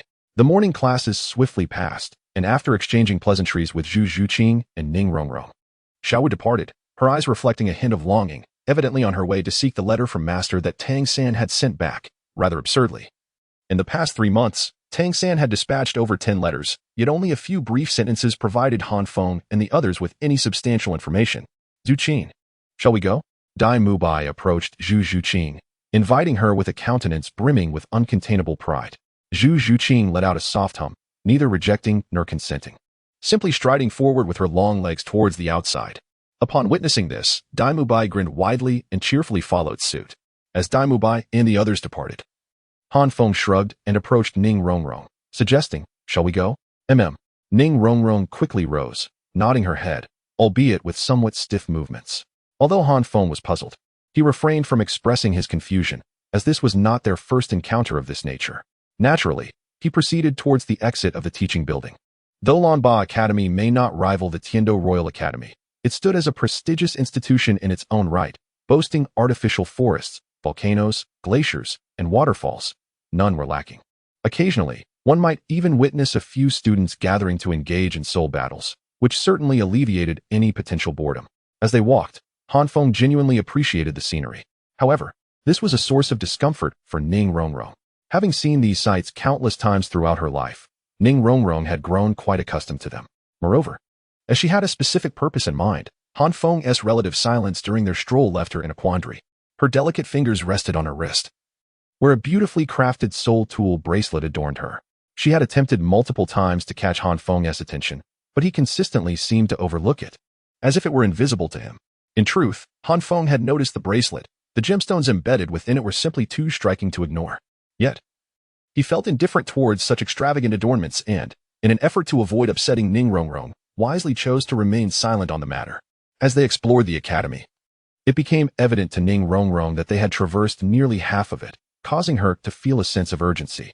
In a moment of desperation, she seized Han Feng's arm. "What's wrong?" Han Feng inquired, puzzled. Ning Rongrong's gaze wandered, and after a moment of hesitation, she resolved to remove the soul tool from her wrist. "Could you hold this for me?" Ning Rongrong found herself at a loss. Han Feng's obliviousness had rendered her initial preparations futile, and in a pinch, she could only muster the courage to speak directly.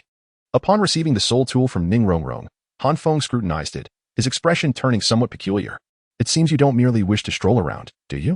His perception of Ning Rongrong was undeniably acute, making it difficult for him to ignore her intentions. How could that be? Ning Rongrong vehemently shook her head, her anxiety only deepening Han Feng's suspicions. Leaning closer to her flushed face, Han Feng narrowed his eyes playfully, half teasing and half threatening as he said, "If you don't tell me, I might just leave." With that, he turned and feigned departure. "Wait," Ning Rongrong exclaimed, swiftly grasping his arm. "I must explain. My sister asked me to do this. She wants me to buy a beautiful piece of jewelry and have you hold it while we take a stroll around the academy." "Your sister?" Han Feng paused, clearly taken aback by the revelation that Zhang Lingling was involved.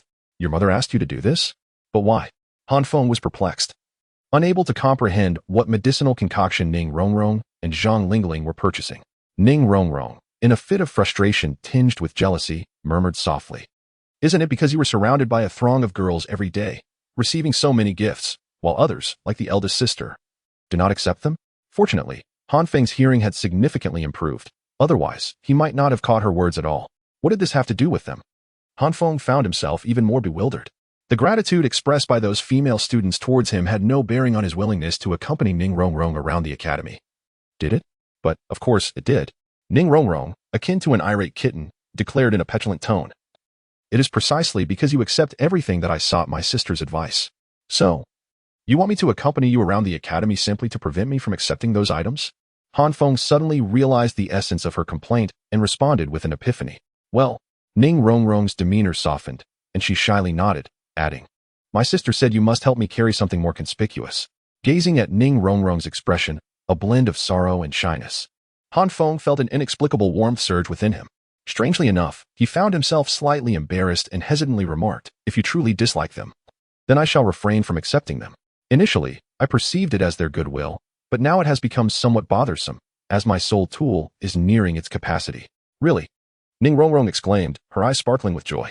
"How could this be a falsehood?" Han Feng chuckled, further explaining, "Moreover, your perspective seems rather narrow. Who says only girls present me with gifts? There are indeed many boys who do as well." Upon hearing this, Ning Rongrong's eyes widened in disbelief as she stared at Han Feng, incredulously asking, "Boys too?" Han Feng shrugged indeed. "Ning Rongrong, why don't we stroll around a bit more?" She suddenly suggested, "We must eradicate the root of the problem." Although neither she nor Han Feng understood the rationale behind it, Ning Rongrong was inclined to trust Zhang Lingling's words. Han Feng pondered for a moment before nodding in agreement, as he had been contemplating how to dissuade his classmates from expressing their gratitude toward him. Initially, he had thought that 1 or 2 gestures of thanks would suffice. Yet he was astonished by their persistence. "Ah, by the way, you should be preparing to absorb your 3rd soul ring soon, right?"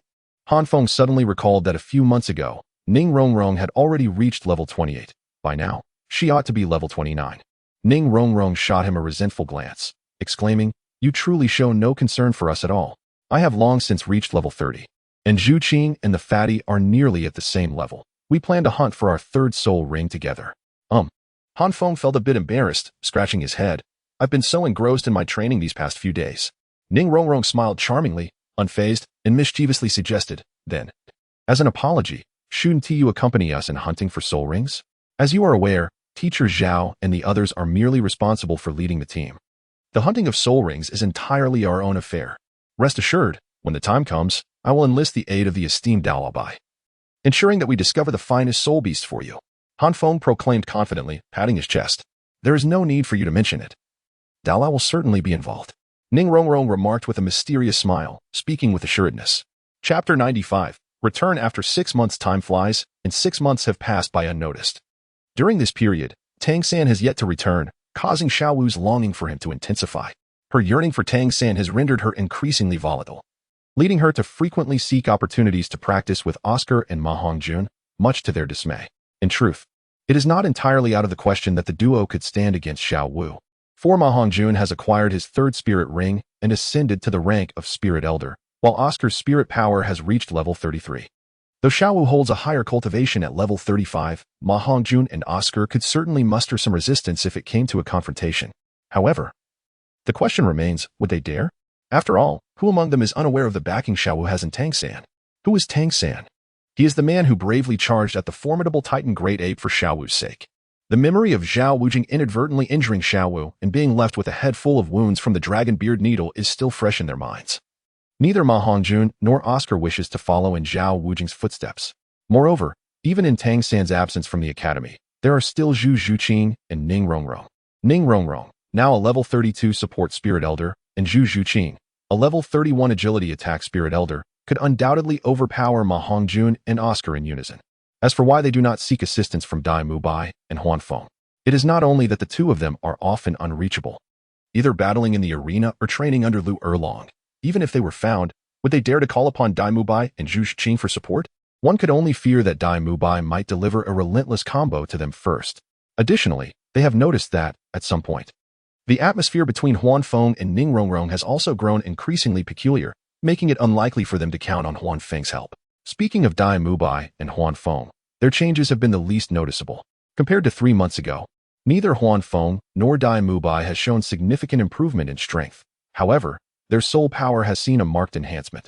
Although, according to the master, their soul power is still insufficient to absorb a 10,000-year spirit ring, Han Feng remains unperturbed. Dai Mubai, on the other hand, has begun to waver. He has stagnated at level 40 for 6 months, and how many spirit masters in this world can resist the allure of a new spirit ring? Yet, Han Feng has managed to quell Dai Mubai's restlessness. He knows that in just a few days, Tang San should return, at which point Tang San will likely present Dai Mubai with an extraordinary spirit herb, the Celestial Chrysanthemum, along with the assistance of the Ice and Fire Yin Yang Eye, which will undoubtedly aid them in successfully absorbing the 10,000-year spirit ring. Although Dai Mubai harbors some doubts, his trust in Han Feng compels him to suppress his anxious heart. On this day, at the entrance of what has now been renamed Shrek Academy, stands a tall and slender figure. After half a year, upon seeing those familiar 5 characters, this figure takes a deep breath, and a nostalgic glimmer emerges in his usually calm eyes. Currently, few individuals at Shrek Academy recognize him. Perceiving him merely as a friend of one of the students, hence they do not engage with him. However, upon catching sight of this figure, Master S' rigid countenance instantly brightened with delight. He hurriedly approached, exclaiming, "Xiao-san, you have finally returned. Has Douluo allowed you to come back?" The person, adorned with a waist ornament resembling the moonlit night over 24 bridges and possessing a gentle aura, was none other than Tang San. "Master." Upon seeing the master, Tang San's face also lit up with joy as he quickly bowed in respect. He has not forgotten the life-saving incident 6 months prior involving Master Flander and Lu Erlong. "Xiao-san, you are still so distant." Master chuckled heartily, assisting Tang San to his feet, his expression filled with satisfaction. Tang San smiled in return but said nothing. After observing Tang San with keen eyes, the master patted his shoulder and, without prolonging the encounter, suggested, "Xiao Wu and the others miss you dearly. Go see them." Over the past 6 months, half of the letters Tang San sent home were addressed to Xiao Wu, and the master could easily discern the underlying sentiments. It was evident that Tang San's greatest desire at that moment was not to reunite with his teacher, but to see her, as anticipated by the master. Upon hearing Xiao Wu's name, Tang San's gaze shifted, betraying a tender expression as his lips curved into a smile. Hastily bidding farewell to the master, he made his way towards the inner courtyard of Shrek. Meanwhile, in the inner courtyard of Shrek Academy, Xiao Wu was busy training Oscar and Ma Hongjun, who appeared to be in unfortunate circumstances, while Zhu Zhuqing and Ning Rongrong watched with keen interest. 6 months ago, this courtyard was exclusively Lu Erlong's garden. But after the Blue Tyrant Academy transitioned into Shrek Academy, it became a communal area for all Shrek members. How could Lu Erlong still desire solitude with the master present? Though other students had voiced their opinions, they were promptly dismissed. As for Dai Mubai and Han Feng, they were likely still struggling under Lu Erlong's formidable presence. Alas, if third brother Doesn't T returns soon, Fatty and Oscar may soon be too frightened to come back to the academy. Ning Rongrong lamented while seated on a bench alongside Zhu Zhuqing. "Serves them right." Zhu Zhuqing coldly huffed, casting a glance of disdain at Ma Hongjun and Oscar, who told them to bring up third brother when they knew Xiao was upset. Upon hearing this, Ning Rongrong chuckled lightly but soon sighed. At least Xiao Wu and third brother share a mutual understanding. I still can't discern whether Han Feng has any feelings for me. Zhu Zhuqing shot Ning Rongrong a knowing look. The mention of Han Feng left her equally exasperated, prompting her to choose silence. Noticing Zhu Zhuqing's disinterest, Ning Rongrong mischievously leaned closer, sweetly saying, "You don't resemble our dear Shuqing at all. Douluo is completely smitten with you. In my opinion, you are far too aloof with him, making him hesitant to even speak with you." Upon the mention of Daimubai, a vivid crimson hue swept across Zhu Zhuqing's fair visage. Indeed, a virtuous woman dreads the advances of a persistent suitor, and with Zhu Zhuqing's aloof demeanor, she found it truly daunting to withstand Daimubai's fervent onslaught. Yet soon, Zhu Zhuqing emitted a cold snort, exclaiming, "Humph! If you were genuinely captivated by me, why is it that I have not seen him for 3 to 5 days?" Alas, it could not be helped. After all, both Daimubai and Han Feng were currently engrossed in their fervent cultivation, even murmuring incantations during mealtimes. Initially, Ning Rongrong paid little heed, merely following Zhu Zhuqing's lead in conversation. However, midway through her words, a sudden realization struck her, causing her to pause and gaze at Zhu Zhuqing with wide eyes, as if she had stumbled upon a remarkable discovery. In disbelief, she murmured, "Zhuqing, could it be that you are envious of Han Feng?" Zhu Zhuqing's body stiffened, a flush of crimson creeping up from her neck. Just then, Ning Rongrong was about to press further when a clear, melodious voice echoed from a distance. Both Ning Rongrong and Zhu Zhuqing furrowed their brows in confusion. The voice was unmistakably familiar, yet they could not immediately recall its owner. As they pondered, the mischievous Xiaowu, who had just been teasing Ma Hongjun and Oscar, transformed into a pink blur and dashed past them. Their brother. Like a fledgling returning to its nest, Xiaowu leaped into Tang San's embrace, and they both burst into laughter. It was at this moment that Ning Rongrong and Zhu Zhuqing realized the voice belonged to Tang San. They exchanged knowing smiles, choosing not to interrupt the joyful reunion between Xiao Wu and Tang San. However, this did not deter the two bumbling fools from intruding. Upon sighting Tang San, Oscar and Ma Hongjun rushed to him like men grasping at a lifeline, lamenting, "Third brother, you must intervene. You have no idea. During the past 6 months of your absence, we have endured untold hardships. If you do not return soon, we may not even be able to remain in the academy." What? In the face of Oscar and Ma Hongjun's lamentations, Tang San, who had just returned, was utterly bewildered by the situation. He awkwardly tugged at his lips, producing a sound of confusion. Unbeknownst to them, the previously disturbed Xiaowu now glared at them with fierce intent. Chapter 96, The Unparalleled Celestial Treasure. Brother Feng. Big brother Dai, you must save us this time. Otherwise, Xiaowu will truly kill us. The relentless assault of the Soulmaster was bullying the youthful lad. Han Feng and Daimubai had just escaped the oppressive presence of Lu Erlong and were preparing to absorb the gains of the day when they heard the distant wails of Ma Hongjun and Oscar. Rushing towards them in desperation, tears streamed down Ma Hongjun and Oscar's faces, their noses running, as they collided awkwardly with the ground. Han Feng rolled his eyes in exasperation and hoisted Oscar up, glaring at him with a lifeless stare, asking helplessly, "Did you both go and provoke Xiaowu by mentioning Tang San again?" Oscar's expression stiffened, unable to meet Han Feng's gaze, and he began to sidle away. Realizing the situation, Han Feng dropped Oscar with disdain. "You brought this upon yourselves. Knowing Xiaowu is in a foul mood, you still chose to tread on dangerous ground. If you're not the ones to get beaten, then who will? With Tang San not here. Consider yourselves doing a good deed to prevent Xiaowu from wreaking havoc on others and causing complaints to the teacher." With that, Han Feng shrugged, adopting a helpless expression, and turned to leave. Daimubai, from the very beginning, had no intention of opposing Xiaowu. He squatted down, a profound look in his eyes, and patted Oscar and Ma Hongjun's shoulders, embodying a supportive demeanor as he remarked, "Sacrificing oneself for others. I cannot compare." Seeing Daimubai and Han Feng's dismissive attitudes, Ma Hongjun cried out repeatedly, "This time is different. Sangu is back, with Tang San backing us. We are truly doomed. Tang San is back." Hearing Ma Hongjun's words, Daimubai and Han Feng exclaimed in delight. Han Feng's reaction was even more fervent than Daimubai's. He knew well that Tang San would not return empty-handed. Upon realizing Tang San had returned, Daimubai and Han Feng dashed towards the inner courtyard, leaving Ma Hongjun and Oscar staring at each other in bewilderment. On the other side, after dismissing Oscar and Ma Hongjun, the absence of distractions allowed Tang San and Xiao Wu to naturally confide in each other, their mutual affection radiating so brightly that Ning Rongrong and Zhu Zhuqing nearby felt utterly disregarded. "Little San, you have finally returned." But just then, two oblivious, bumbling figures appeared. Before they could be seen, their voices were heard. Dai Mubai's clear and bold tone caused Tang San and Xiao Wu's faces to flush red, instinctively pulling apart. At this moment, Dai Mubai and Han Feng spotted Tang San. Dai Mubai leapt forward, wrapping his arms around Tang San's neck without caring for the unusual flush on Tang San's face, laughing heartily. It's been half a year. I thought you would never return. Han Feng, equally eager, gazed intently at Tang San. Zhu Zhiqing, observing the scene, clicked her tongue in disapproval, muttering, "Those who associate with the ink will inevitably become tainted." Seated beside Zhu Zhiqing, Ning Rongrong could only offer a nervous smile. "Oh, you've reached level 37 already." Then, Dai Mubai noticed the fluctuations of soul power emanating from Tang San, momentarily taken aback, a mix of astonishment and delight evident in his voice.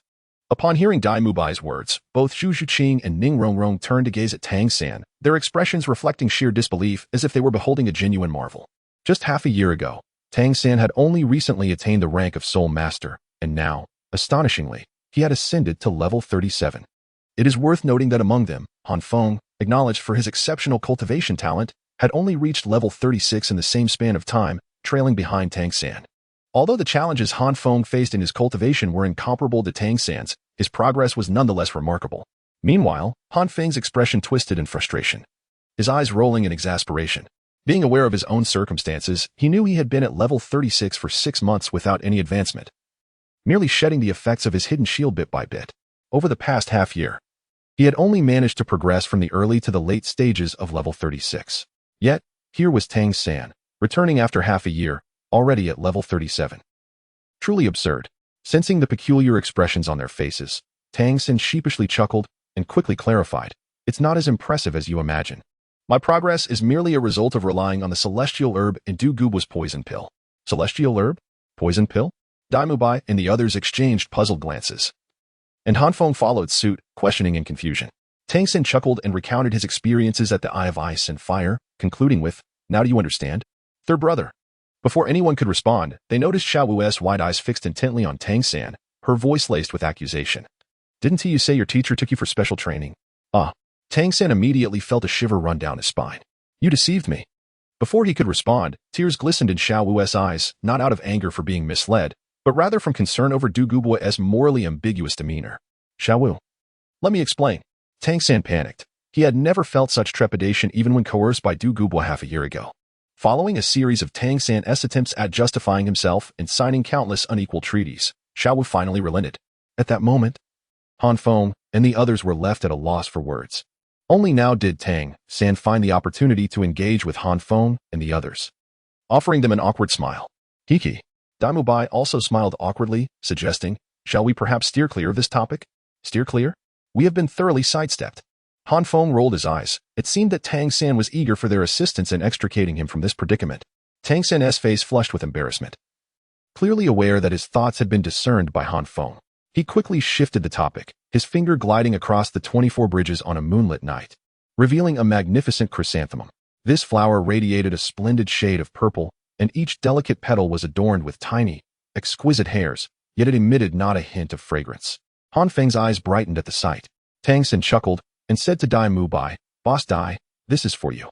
It is the celestial rare fungus chrysanthemum, a neutral-grade celestial herb. Consuming it will enhance your vitality, invigorate your blood circulation, and enable you to cultivate an indestructible body." "Boss Dai, weren't you seeking to absorb soul rings beyond your current limit? With this, your chances of success will undoubtedly increase by at least 30%. Dai Mubai was taken aback. "This is for me?" "Of course," Tang San replied, his expression devoid of any pretense. After a moment of contemplation, Dai Mubai burst into hearty laughter, graciously accepting the celestial rare fungus chrysanthemum, exclaiming, "Such a great favor deserves no thanks. From now on, any insurmountable challenges will be entrusted to me." Tang San, not one to stand on ceremony, nodded in agreement and glanced around, asking in confusion, "Where are Oscar and Fatty?" Han Feng shrugged nonchalantly, replying, "Those two were frightened away by you. They've probably taken refuge in the dean's office by now." "Ah?" Tang San was perplexed. Having not realized when Oscar and Ma Hongjun had left, his attention had solely been on Xiao Wu. Han Feng rolled his eyes and said, "I knew you wouldn't notice. I'll go fetch them." Tang San offered an awkward smile, reluctantly placing the 8-petal celestial orchid he had previously retrieved back into his possession. Chapter 97. The Great Sun Fusong Flower and the Spirit Awakening Moonflower. When Han Feng returned with Oscar and Ma Hongjun, the master was already present. At that moment, Tang San and the others were gazing anxiously at the master, who held in his hand a seed that was as transparent as crystal, though referring to it as a seed seemed somewhat inaccurate, for its size was akin to that of an infant's fist. Suddenly, as Han Feng and the others approached, the master coughed up a mouthful of blood, causing the seed to fall to the ground, and his complexion grew significantly pale.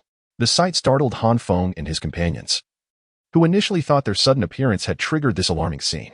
Master! Tang San and Xiao Wu rushed forward, eager to support him. But the master raised a hand to refuse their assistance, murmuring with a hint of despondency, "I still cannot let go of the burdens in my heart. I am unworthy of its recognition." Upon hearing this, Tang San and the others were at a loss for words to console the master. At that moment, Han Feng noticed that Zhu Qing, standing nearby, bore a trace of blood at the corner of her mouth. Curiously, he picked up the fallen seed. Stop! Tang San, who had been focused solely on the master, finally noticed Han Feng only when he reached for the seed. He gasped in alarm, attempting to prevent Han Feng from touching it, but it was too late. Han Feng had already grasped the seed firmly in his hand. As he seized the seed, an extraordinary force surged into Han Feng's mind, and in that fleeting moment, he caught a glimpse of Qian's figure, which was soon replaced by Ning Rongrong's radiant smile. Yet, both images vanished as quickly as they appeared, leaving Han Feng momentarily dazed. The next instant, he looked at Tang San with confusion and asked, "What's wrong?" Tang San, with a similarly strange expression, gazed at the motionless crystal seed and countered, "Do you not feel anything? What should I be feeling?" Han Feng furrowed his brows, growing more perplexed. Tang San hesitated, then shared the tale of the Xiangxi Duan Changhong, explaining, "This is the Xiangxi Duan Changhong. Only a love that is pure and profound can cause it to bloom. Otherwise, it will retaliate against the unworthy. Both the master and Zhu Qing have failed, so this is the Xiangxi Duan Changhong?" Han Feng, intrigued, examined the crystal seed in his hand before inquiring, "Then why have I neither caused it to bloom nor suffered its backlash?" Tang San, equally puzzled, awkwardly replied, "Perhaps you still do not understand what love truly is." Han Feng, upon hearing this, let out a dismissive click of his tongue, muttering defensively to himself, "Isn't it just a flower? Do they really think they comprehend love?" Tang San offered an awkward smile, choosing not to debate the matter further. "Brother San, why don't I give it a try?" Xiao Wu, eyeing the Xiangxi Duan Changhong in Tang San's hand, spoke softly, her gaze shimmering with hope.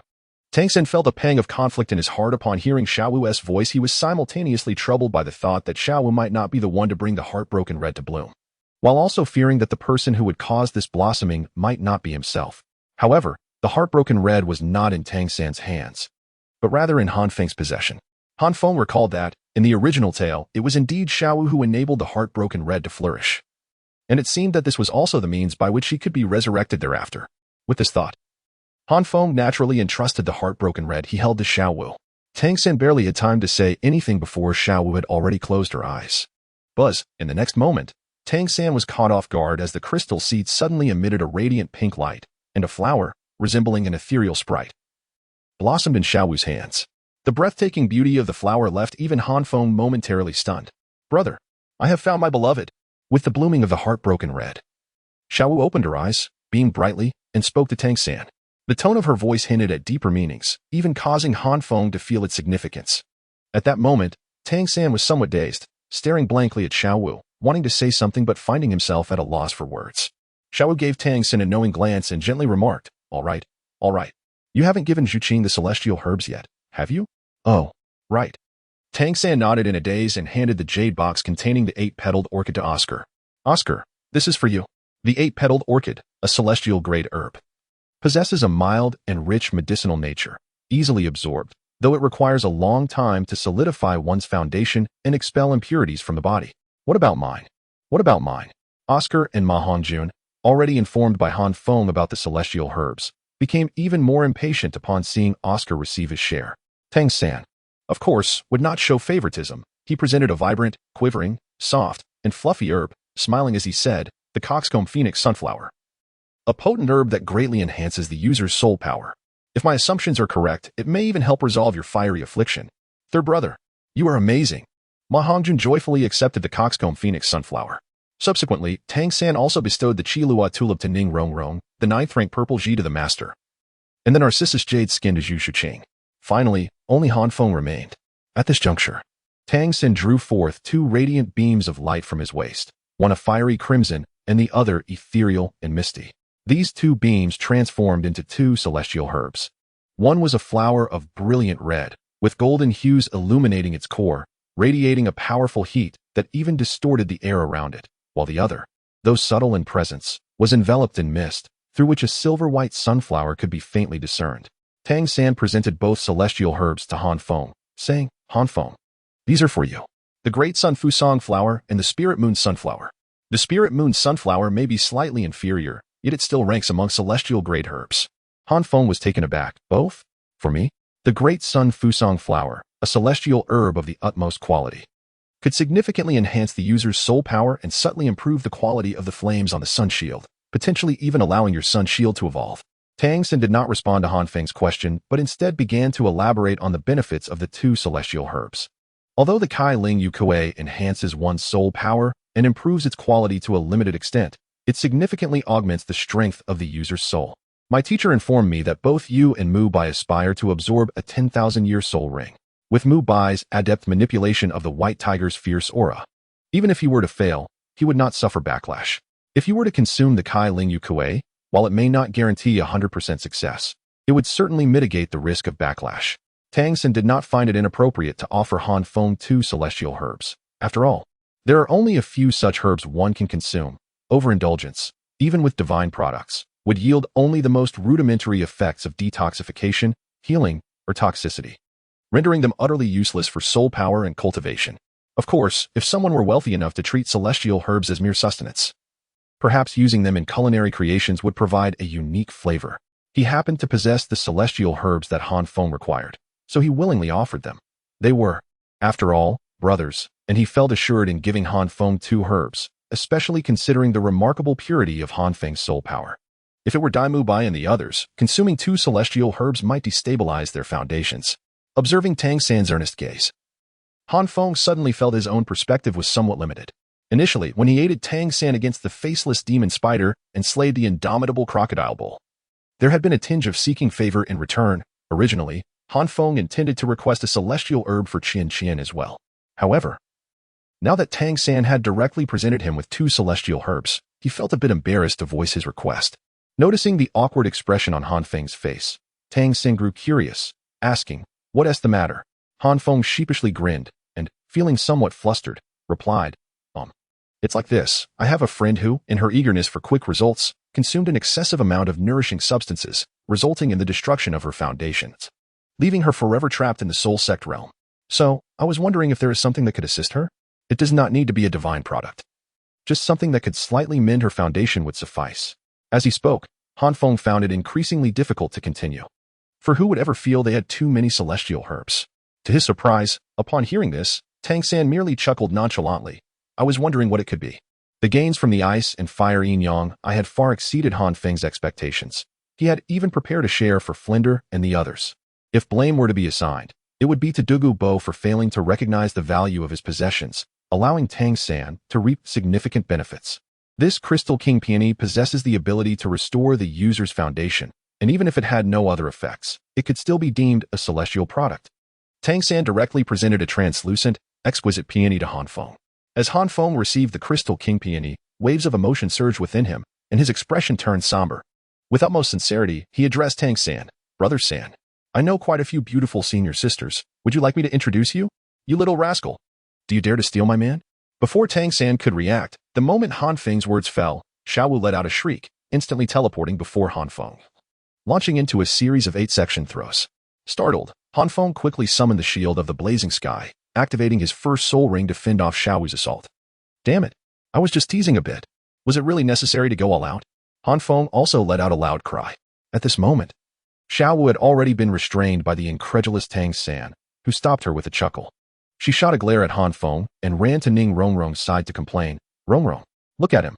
Aren't you going to do something about it? Chapter 98. It is impossible to directly reach level 40.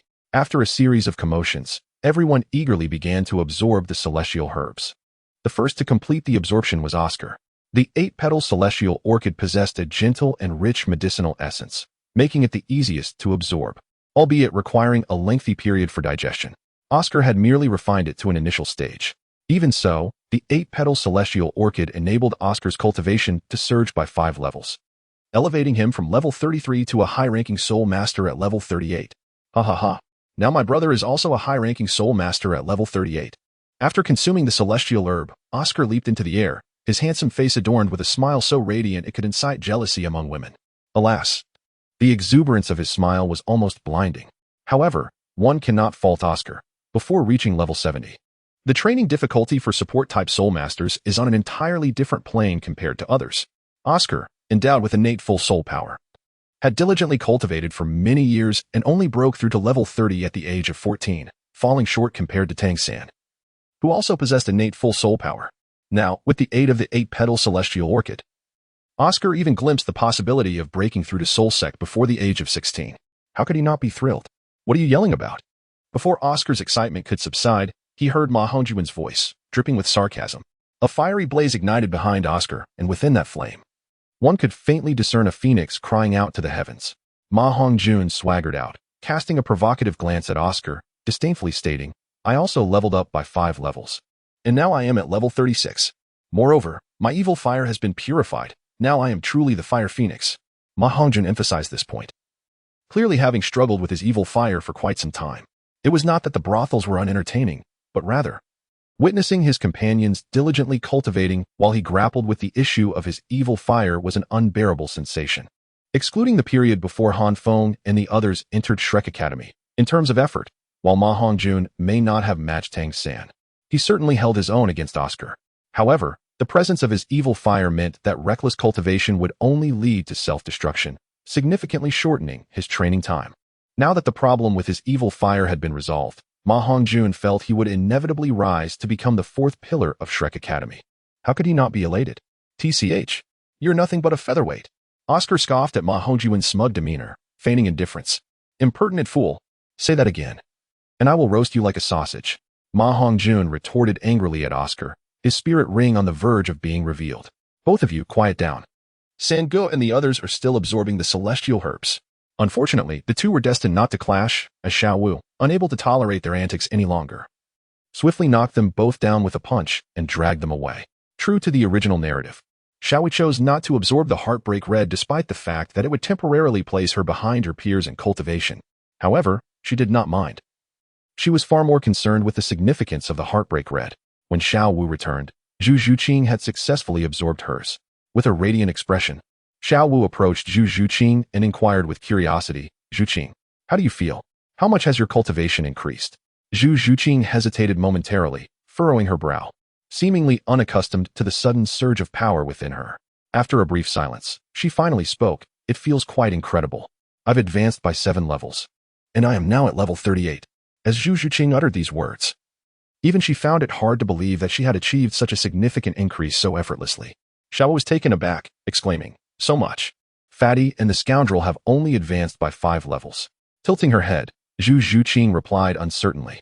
Perhaps it is because my compatibility with the water fairy's jade-like bones is rather high. I encountered no obstacles at all while absorbing it. I refined it with great ease. Zhu Zhuqing herself could not fully comprehend the reason. Perhaps Tang Sen would know, but he was currently engaged in absorbing the celestial herbs, leaving her to speculate alone. Nonetheless, Xiao seemed unconcerned with this matter and gazed at Zhu Zhuqing's face in amazement, exclaiming, Zhuqing, your skin is so tender now. It feels like it would yield water with just a pinch. If Douluo sees this, he won't be able to resist. Zhu Zhuqing's cheeks flushed crimson at Xiao Wu's words, and she shot her a reproachful glance, feebly scolding, what nonsense are you spouting? Just as Xiao Wu was about to retort, a thunderous roar erupted, startling a multitude of birds into flight. The commanding and fierce growl caused both Xiao Wu and Zhu Zhuqing's hearts to skip a beat. With their pupils dilating, they exclaimed in astonishment, such a powerful presence. That roar, could it herald trouble? Zhu Zhuqing murmured with a hint of concern. Who roars so loudly? Do you truly believe yourself to be a colossal feline? Before Zhu Zhuqing and Xiao Wu could investigate, Han Feng, who had just absorbed the sunflower and moonflower, picked up a stone and hurled it at Daimao Bai. Having just begun to refine the sunflower and moonflower, Han Feng was about to open his eyes when the deafening roar pierced his eardrums, leaving his head buzzing with irritation. How could he not be enraged? Daimao Bai, who had also just absorbed the celestial herbs, casually shattered the stone with a flick of his hand, dismissing Han Feng's outburst as he laughed heartily. Fengzi, I can definitely absorb a 10,000-year soul ring now. Hey, get lost. I'm annoyed. Han Feng snapped, baring his teeth in irritation. What's wrong? Daimubai asked, puzzled. Don't even mention it. I absorbed 2 celestial herbs and only reached level 39. I've only advanced 3 levels. I was so close. Just a little more, and I would have reached level 40. Han Feng shouted in frustration, utterly unable to accept this reality. Upon hearing this, Daimubai was momentarily taken aback, then erupted into a raucous laugh, relishing the moment as he exclaimed, "Ha ha ha. This is what you get for focusing solely on purifying your soul power. Now you are reaping the consequences." Han Feng rolled his eyes in response, letting out a non-committal snort, choosing not to counter Daimubai's words. Indeed, Daimubai was not wrong. Had Han Feng's soul power been akin to that of an ordinary individual, the 2 celestial herbs would have undoubtedly allowed him to ascend to the soul zone level.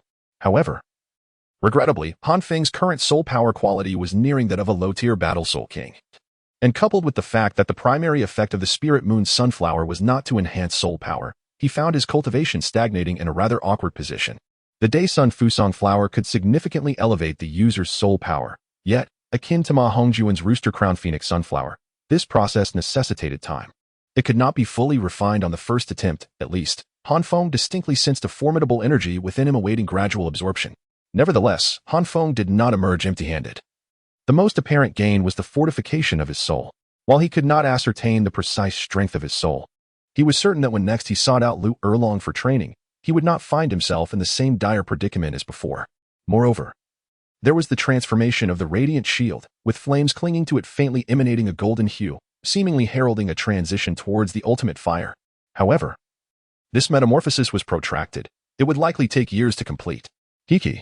In truth, the quality of the celestial herbs I provided is quite similar. However, each herb awakens at different moments according to its unique properties. For instance, Zhuqing's Water Fairy Jade Bone is among the fastest in terms of efficacy, whereas Han Feng, your Day Sun Fusong flower manifests its effects more slowly. With diligent refinement in the future, you will undoubtedly surpass the 40th level. At that moment, Tang Xin had also finished absorbing the dew of the autumn water gaze, and his deep-set eyes shimmered with a nebulous purple light. Upon hearing the dialogue between Han Feng and Daimubai, he gently elucidated to Han Feng. Han Feng was already aware of the reasons behind this. Though he felt a twinge of dissatisfaction, he understood his own pace of cultivation all too well. Despite the assistive effects of the Day Sun Fusong flower, he would still require at least a month to break through to the soul zone level. Thankfully, in 4 months, I can once again receive basic sustenance.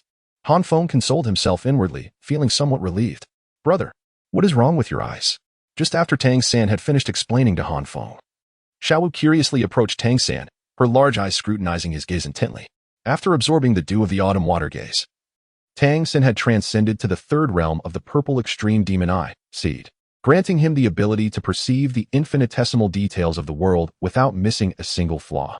Upon Xiaowu entering his field of vision, he was momentarily stunned, his expression subtly shifting. Tang San remained silent for a breath's time, then, as if unburdened, smiled and spoke in his usual tone to Xiaowu. I absorbed a celestial herb known as the dew of autumn water gaze. It allows me to see certain things differently. Then, in your eyes, how do I appear different from before? Xiaowu inquired curiously, furrowing her brow. Tang Xin smiled gently, saying, in my eyes, Xiaowu has always been extraordinary. Upon hearing this, Han Feng realized that Tang Xin must have uncovered Xiaowu's true identity by now, and he felt a sense of admiration for Tang San's composure. If it were someone else who discovered that their childhood friend was not human, but rather a transformed spirit beast from 100,000 years ago, they would surely display some astonishment. Yet, what of Tang San? With a soft smile, he treated it as if nothing had happened. One can only conclude that the men of the Tang family truly stand apart from the mundane world. Chapter 99, The 9 Treasure Glazed Tower. Alas. Daimubai sighed softly, a hint of melancholy in his voice as he remarked, I had originally intended to accompany you in hunting for the 4th spirit ring. It seems now that I must embark on this journey alone.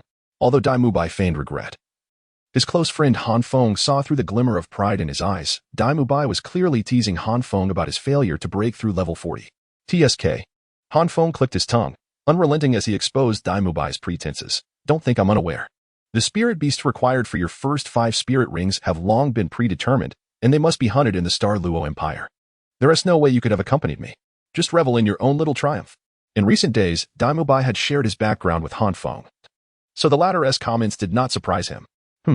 Daimubai, unfazed, shrugged with a sense of pride, the melancholy dissipating from his face, replaced by an undeniable exuberance. Observing this, Han Feng could only grit his teeth and let out a huff, choosing not to pursue the matter further. However, a trace of concern crossed Zhu Zhuqing's delicate features. She stepped past Han Feng to stand before Dai Mubai, her demeanor slightly bashful as she inquired, "Do you truly have to absorb a 10,000-year spirit ring?" Dai Mubai was taken aback for a moment. Seeing the shyness and worry etched on Zhu Zhuqing's face warmed his heart. He stowed away his playful demeanor, nodding earnestly as he replied, "I have prepared for half a year, and now with the aid of the celestial herb, there is no reason for me to falter at this critical juncture." Zhu Zhuqing recognized Dai Mubai's resolute determination. Her lips moved as if to speak, but ultimately, she refrained from further discouraging him, though doubts still lingered in her expression. "But your family?" Zhu Zhuqing hesitated, words unspoken. Dai Mubai understood her implication. As a prince of the Stardo Empire, he was burdened from birth with the harsh fate of the imperial family, although he had previously been deeply affected by his brother's disparagement, leading him to retreat to the Heavendo Empire and take refuge in Shrek Academy, where even his brother deemed him unworthy of consideration. There were still many royal family members who kept an eye on him. After all, he was a prince. Even if he were neglected, any breakthroughs in his cultivation or attempts to obtain spirit rings would warrant royal oversight. If his brother were to learn that Dai Mubai's fourth spirit ring was a 10,000-year spirit ring, he would undoubtedly not allow Dai Mubai to return so easily. Upon hearing Zhu Zhuqing's words, Dai Mubai fell silent for a moment, evidently contemplating the immense shadow cast by his brother. Yet, Dai Mubai maintained his composure as he assured her, "Do not worry. This time, I will not inform them of my spirit ring hunt. I will secretly journey to the Starluo Empire with the Dean and others. Surely, they cannot monitor the mixed regions of the Stardo forest at all times. You intend to keep this from them?" Zhu Zhuqing's eyes widened in alarm as she grasped Dai Mubai's hand, her voice tinged with urgency. "If your brother finds out, he will undoubtedly come after you." Glimpsing the uncertainty on Zhu Zhuqing's face, a fleeting flicker of anger crossed Dai Mubai's features. On that day, after revealing his background to Han Feng scolded him, saying, "When you were plotting to strike me, how could you resort to any means necessary? Your brother is 6 years older than you. Can you really tolerate him messing with your mindset? Even if we are not vying for the throne, should we not at least contest our dignity?" At that moment, Dai Mubai did not feel rejuvenated by Han Feng's words. However, as Han Feng continued to speak, a sense of defiance gradually welled up within him. Upon witnessing Zhu Zhuqing's flustered state due to her concern for him, Dai Mubai's pent-up frustration finally erupted. "Humph. Once I absorb the 10,000-year spirit ring, what is there to fear?" Han Feng, who had been pretending not to notice, suddenly broke into a grin upon hearing Dai Mubai's declaration. "Goodness, I've nearly worn my tongue thin trying to explain to this headstrong youth. And yet a mere expression from Zhu Zhuqing suffices to settle everything?" Zhu Zhuqing was momentarily taken aback, seemingly surprised by Dai Mubai's assertiveness. Her heart raced, and she even failed to realize that she had been embraced by him. Ding! At that moment, Ning Rongrong, who had been meditating, finally completed her absorption of the Chilotulip. A melodious sound rang out as she joyfully rushed to Han Feng's side, exclaiming, "Han Feng, my spirit power has increased by 6 levels. I'm now at level 38. As soon as Ning Rongrong finished speaking, she noticed Han Feng's expression stiffen, and he cast a puzzled glance around. Tang San and Xiao Wu, who had been feigning ignorance, now wore peculiar expressions, subtly pointing toward Dai Mubai and Zhu Zhuqing. Ning Rongrong immediately grasped the situation. Observing the lingering blush on Zhu Zhuqing's face, she offered an awkward smile and said, "I'm sorry, I didn't mean to ahem." Dai Mubai pretended to cough a couple of times without responding. To be fair, he had merely acted on instinct, given the atmosphere. It would have been inappropriate not to respond in some manner. Upon hearing Dai Mubai's painfully awkward cough, Zhu Zhuqing shot him a charming glance and softly huffed. Offering no further explanation, Han Feng rolled his eyes, observing the lingering guilt on Ning Rongrong's face, and felt compelled to speak. "Forget about them. Who told them to engage in hushed conversations so obliviously? You just mentioned that you've reached level 38, right? Congratulations. By the way, Han Feng, what level are you at now? Having absorbed 2 celestial herbs, you should be at level 40, correct? A soul master below 13 years old. How impressive you are." Ning Rongrong nodded, then turned to Han Feng, her curiosity and admiration evident. As soon as Ning Rongrong finished her sentence, Han Feng's expression darkened, causing Xiao Wu and Dai Mubai to burst into laughter, with Tang San and Zhu Zhuqing struggling to contain their amusement. Noticing everyone's reaction, Ning Rongrong furrowed her brow in confusion, wondering if she had misspoken. "Rongrong, Han Feng has only increased by 3 levels. He has stuck at 39. Who told him to compress his spirit power so often? Now he is dumbfounded, isn't he?" Xiao Wu teased, moving closer to Ning Rongrong with a gleeful intent to add to the hilarity. Upon hearing this, Ning Rongrong's charming face was filled with astonishment. "I'm sorry. I don't know. Yet, her greater fear was inciting Han Feng's anger, so she hastily explained herself. Han Feng, however, bore no intention of reprimanding her. Instead, it was Xiao Wu who bared her teeth playfully, eliciting laughter as she retreated to Tang San's side. Finally, he said, "It's nothing. This has no bearing on you. It's merely a slight increase in soul power. A month will suffice." Although Han Feng was not angry, Ning Rongrong discerned the underlying frustration in his words and timidly nodded. "Oh, let us not discuss this anymore." Observing Ning Rongrong's demeanor, Han Feng's tone unconsciously softened considerably as he remarked, "I noticed something peculiar about your martial soul earlier. May I have another look?" "Really?" Ning Rongrong hesitated, furrowing her brow. In truth, she had sensed some changes in the 7 treasure glaze tile after absorbing the Qilua tulip, but at that moment, her attention was captivated by the immense boost in her cultivation, causing her to overlook the details. Now, prompted by Han Feng, she began to reflect.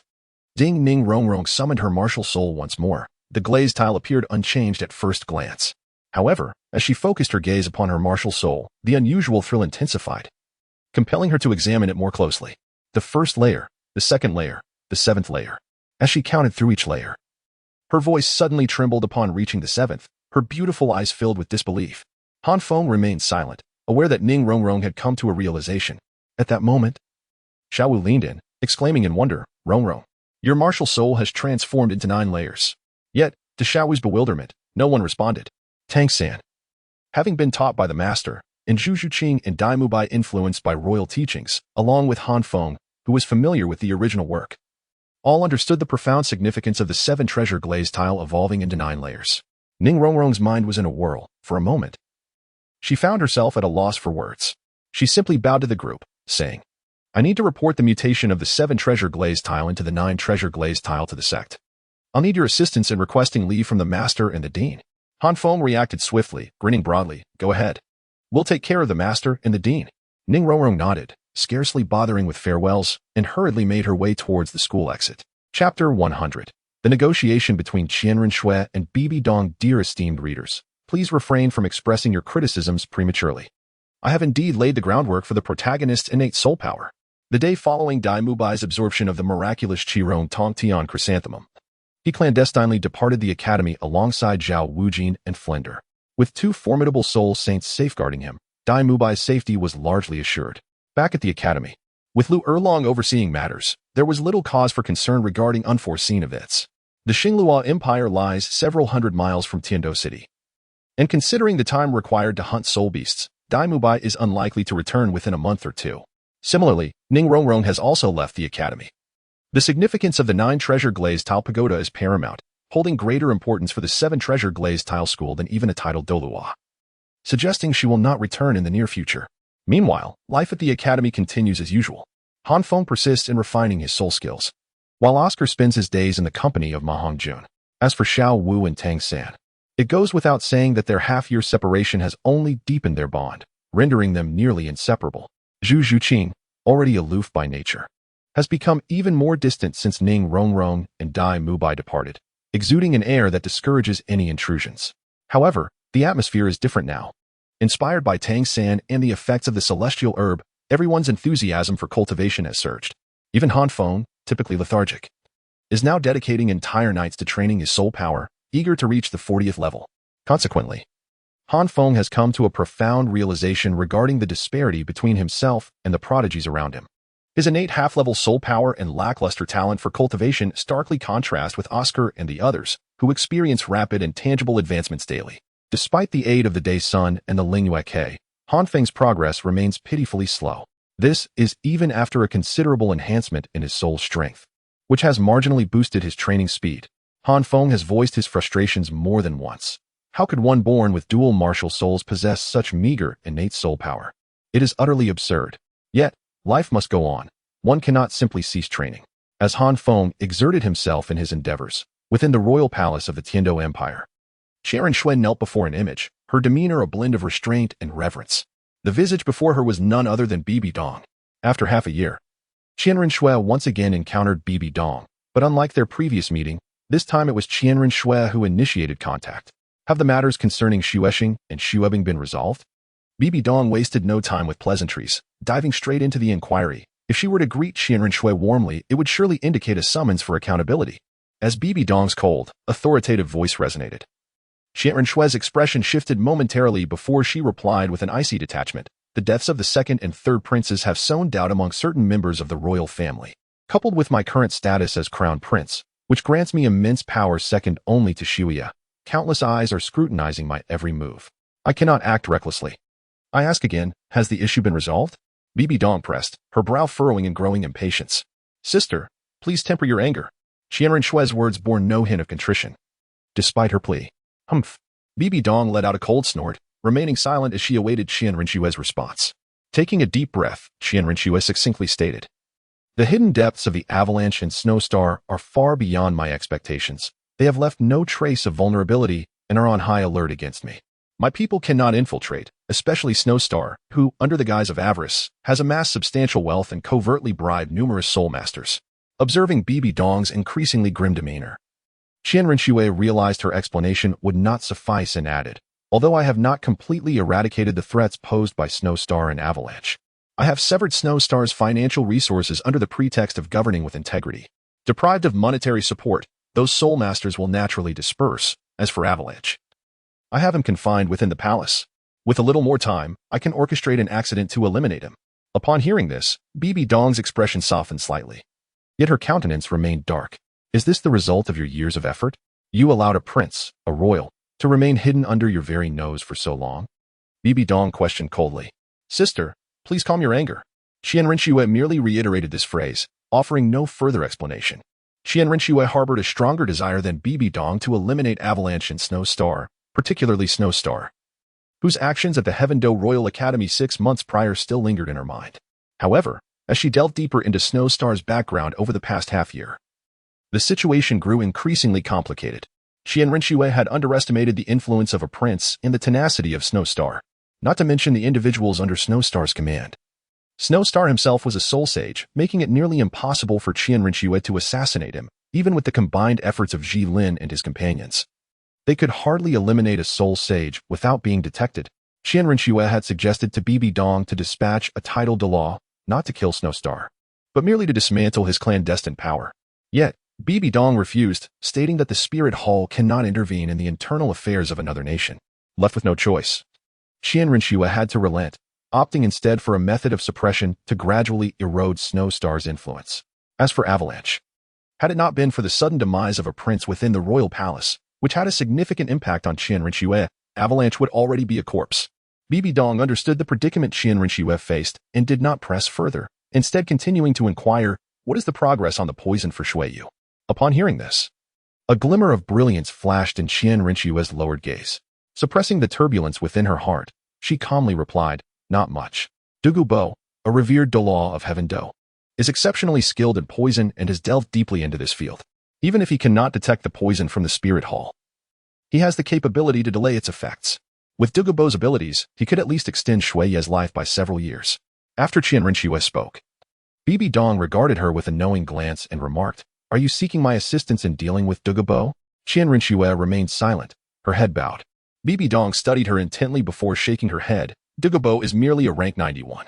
If the Spirit Hall wishes to deal with him, it could easily do so with a flick of the wrist. However, you must understand that your actions must not bear the slightest trace of the Spirit Hall. Moreover, with the imminent commencement of the Grand Soulmaster Tournament, the prominent families and sects across the continent are stirring with anticipation. Do you comprehend what I am saying? Bibi Dong's words sparked a flicker of barely perceptible disappointment in Qianren Shui's eyes, yet she nodded in acknowledgement. Sister understands. She had initially intended to seize this opportunity to eliminate Douluo.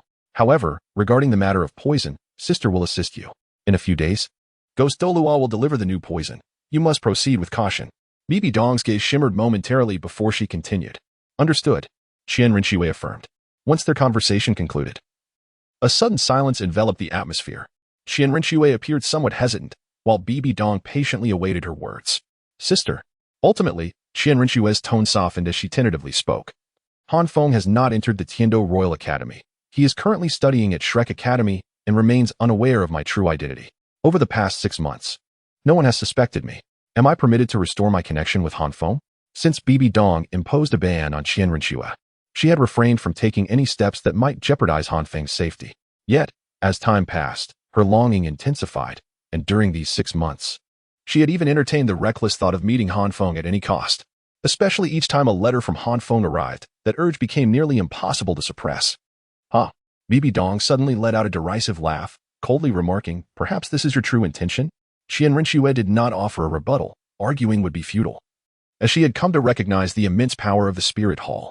Observing Qian Rinxue's expression, Bibi Dong felt a twinge of pity beneath her disdain. At that moment, Qian Rinxue bore a striking resemblance to Bibi Dong from over 20 years ago, yet now she was playing the role of the mentor that Bibi Dong had once loathed. Humph! Bibi Dong let out an ambiguous snort, stating, "Even if I continue to obstruct you, you will be unable to endure it, won't you? I can permit you to correspond with that boy named Han Feng, but I hope you are aware of the implications. Know what to say and what not to say. Understand what actions are appropriate and what are not. You best be clear on this." After issuing her final warning, Bibi Dong departed. Qian Rinxue felt a wave of relief wash over her, exhaling deeply before rushing to her study, seizing a pen to write fervently. Chapter 101. Dancing on the Edge of a Blade in the Illustrious Realm of the Seven-Treasure Glazed Tile School. Ning Rongrong found herself seated before a gentleman of refined demeanor. Behind him stood two elderly figures, equally distinguished yet markedly different in their presence. This gentleman, without a doubt, was Ning Rongrong's father, Ning Fengji, the current leader of the Seven-Treasure Glazed Tile School, while the two elders flanking him were the sword Douluo Qinshin and the bone Douluo Gu Rong. At this moment, Ning Rongrong cradled the evolved 9-treasure glazed tile pagoda in her right hand and held the Zhuge Divine crossbow in her left. Her countenance radiant with delight as she gazed at her father. Ning Fengji scrutinized the two artifacts before him, and even with his composed nature, he could not help but feel a surge of astonishment. Gu Rong, his face alight with joy, beheld the 9-treasure glazed tile pagoda and exclaimed, "Is this truly the 9-treasure glazed tile pagoda, capable of surpassing the rank of title Douluo? Our Rongrong is indeed the most gifted genius the 7-treasure glazed tile school has seen in centuries. The 7-treasure glazed tile is renowned as the continent's foremost auxiliary martial soul. Yet it bears a significant flaw. Its bearers are forever barred from ascending to the realm of Soul Douluo. Even with the vast resources at Ning Fengji's disposal, he remained at the rank of Soul Sage, unable to progress further. He had long dreamed of breaking free from the limitations imposed by the 7-treasure glazed tile. Nonetheless, the 7-treasure glazed tile remains the most formidable auxiliary martial soul on the continent, illustrating the exceptional power it embodies. With Ning Rongrong's martial soul now evolved into the 9-treasure glazed tile pagoda, she not only fulfilled Ning Fengji's aspirations, but heralded the emergence of an unparalleled talent. If the 7-treasure glazed tile is deemed the continent's premier auxiliary martial soul, then the 9-treasure glazed tile pagoda stands among the mightiest souls, rivaling even the angel martial soul passed down through the generations of the Spirit Hall. One can only imagine the scene when Ning Rongrong breaks through to level 90, and the divine radiance of the 9-treasure glazed tile descends, bestowing 100% enhancement to all attributes. On the other hand, Qinshin, upon hearing Gu Rong's remarks, scoffed derisively, "Old bone. It seems your vision has failed you. You only see the 9-treasure glazed tile pagoda. Yet have you noticed the Zhuge Divine crossbow? This is a divine artifact, capable of enabling an ordinary person to slay a Soulmaster, significantly enhancing the strength of our disciples. It is, without a doubt, a strategic weapon. Qinshin and Gu Rong have always been at odds." Gu Rong, refusing to yield to Qinshin, retorted with a smirk, "So, according to you, Rongrong's 9-treasure glazed tile pagoda is of little consequence?" I never claimed such a thing." Qinshin shot back, his eyes wide with indignation.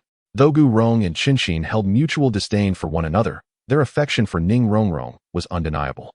Qinshin had no desire to incite the little princess's ire. Seeing Qinshin falter, Gu Rong seized the opportunity and, with a playful demeanor, leaned toward Ning Rongrong, exclaiming, "Rongrong, look. This old fellow looks down upon your martial soul." A few years ago, Ning Rongrong might have wept and taken advantage of the moment to procure some benefits. But now she merely smiled wryly, as if soothing a child, and said to Gu Rong, all right, Grandfather Bone. It is truly all thanks to third brother." "Third brother? Which third brother?" Upon hearing Ning Rongrong's words, Gu Yong's gaze flickered momentarily, feigning a look of confusion as he casually inquired. Ning Rongrong, oblivious to the subtle shift in Gu Yong's eyes, responded naturally, "He is my classmate, slightly older than I am, hence I call him third brother." As she spoke, Ning Rongrong picked up the Zhuge crossbow and smiled. This Zhuge crossbow was crafted by third brother, and my 9-treasure glazed tile only evolved after absorbing the immortal herbs he provided. Oh.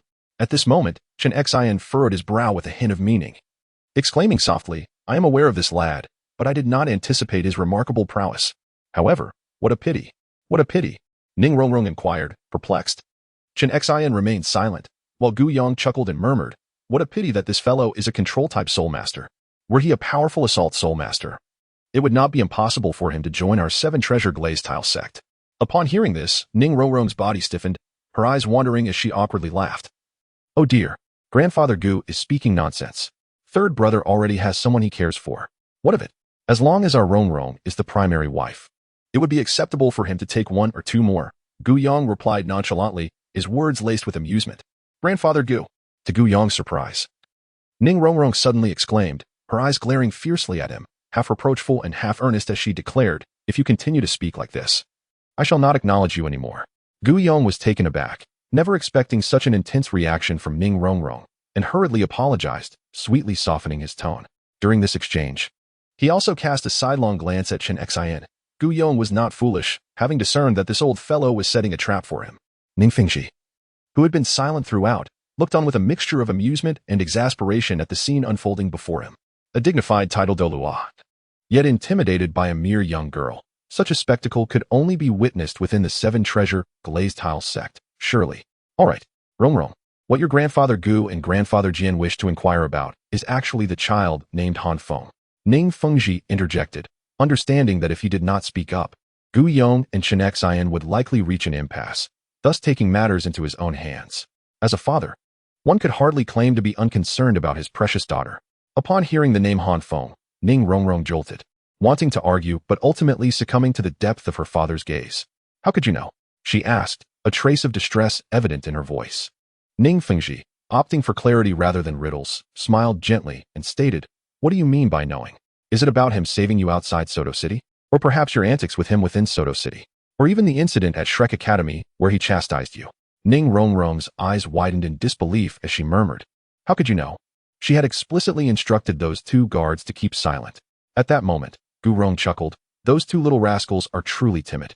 That old scoundrel Chen Xian merely frightened them a bit, and they divulged everything. Was I the one who scared them? Was it not you who pulled them into a different dimension?" Chen Xian, feeling unjustly accused by Gu Rong, retorted loudly, his usually calm demeanor momentarily shattered. Ning Rongrong, however, paid them no heed, her beautiful eyes flickering with uncertainty as if contemplating what to say.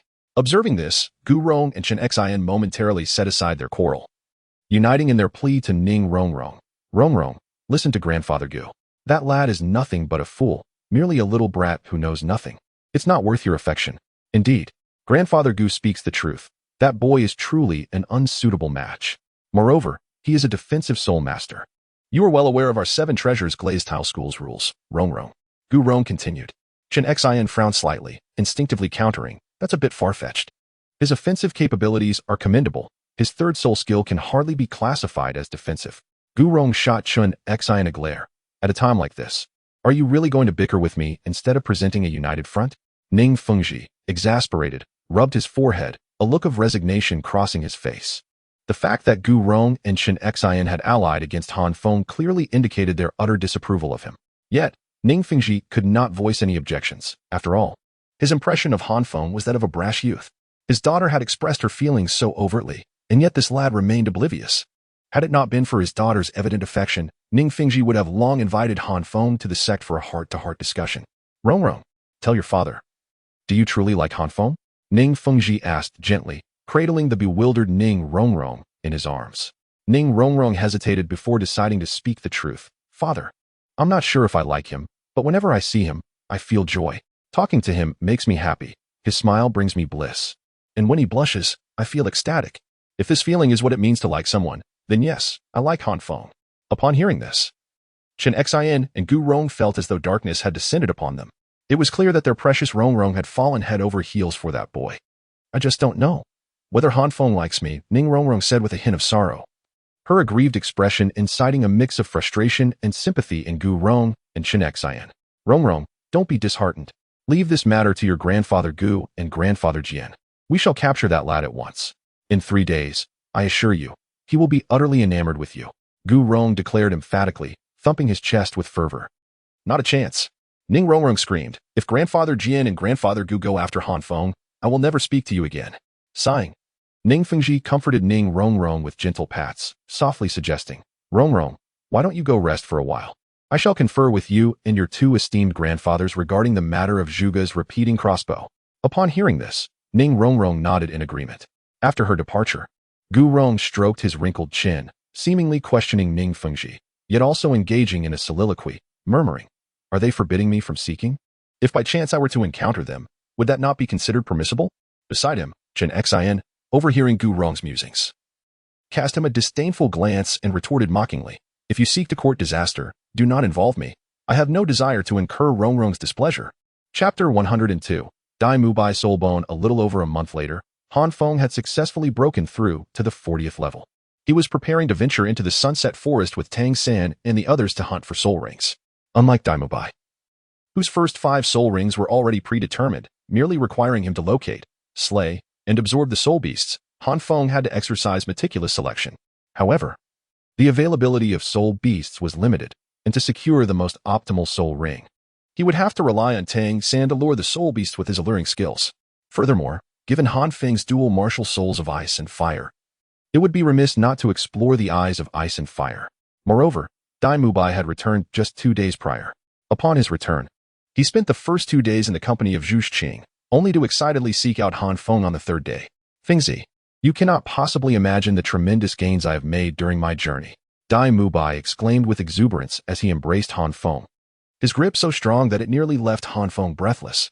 Han Feng, managing to extricate himself from the embrace, rolled his eyes and retorted, "What could you possibly have acquired? Isn't it just a 10,000-year soul ring? I am at level 40 now as well. Just waiting for Tang San and the others to reach the same level so I can have mine." Dai Mubai flashed a knowing smile, his gaze laden with meaning as he refrained from responding.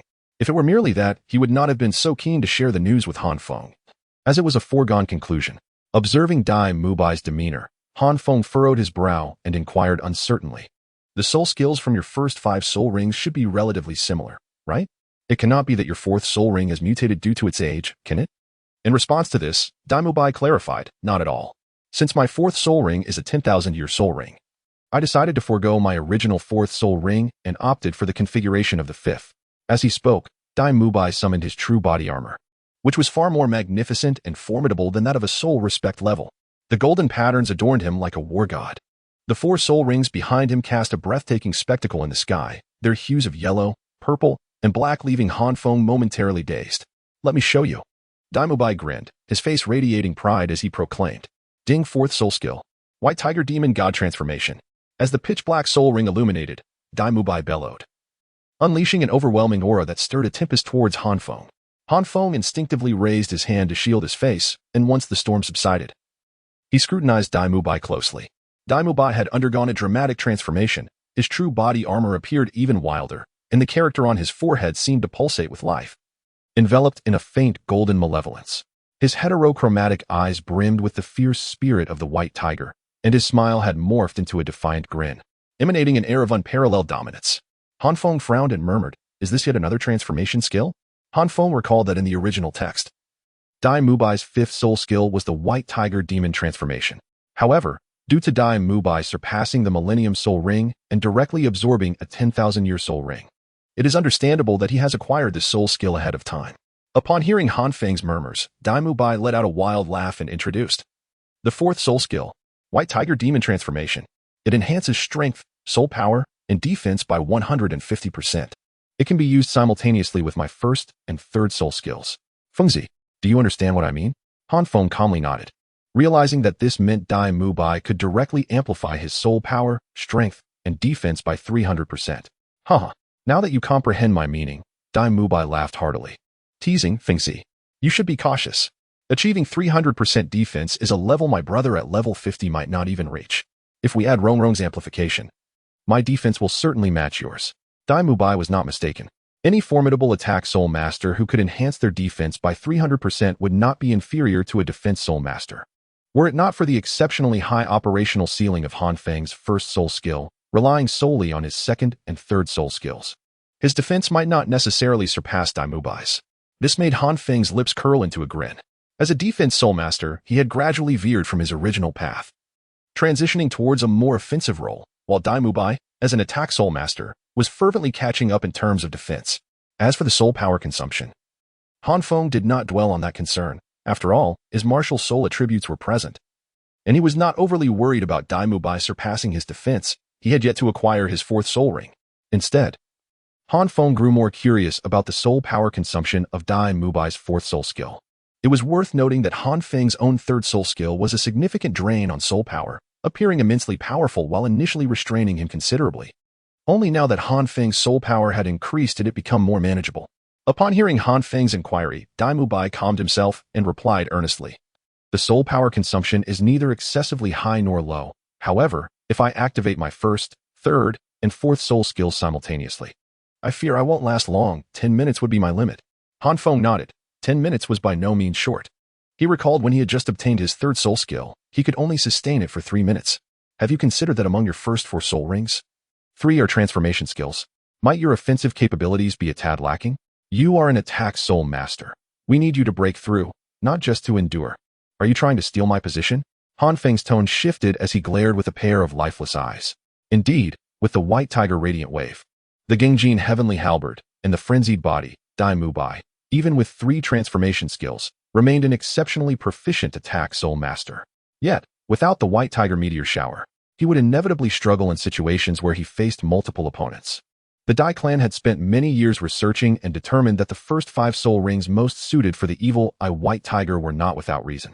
Unexpectedly, upon hearing Han Feng's remarks, Dai Mubai displayed no sign of confusion. Instead, he wore an expression of pride and laughed. Fengzi, guess what?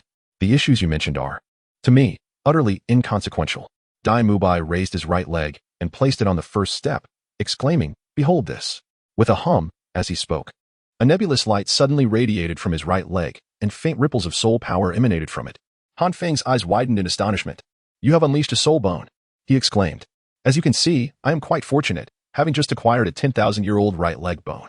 Moreover, this particular soul bone bestows upon me a soul skill known as White Tiger Starry Fall, capable of summoning a shower of meteors. Once I ascend to the rank of title Douluo, I might even be able to call down celestial meteorites," Dai Mubai proclaimed with unrestrained excitement. Upon hearing this, Han Feng's gaze shifted. This soul bone was remarkably suited for Dai Mubai at this moment.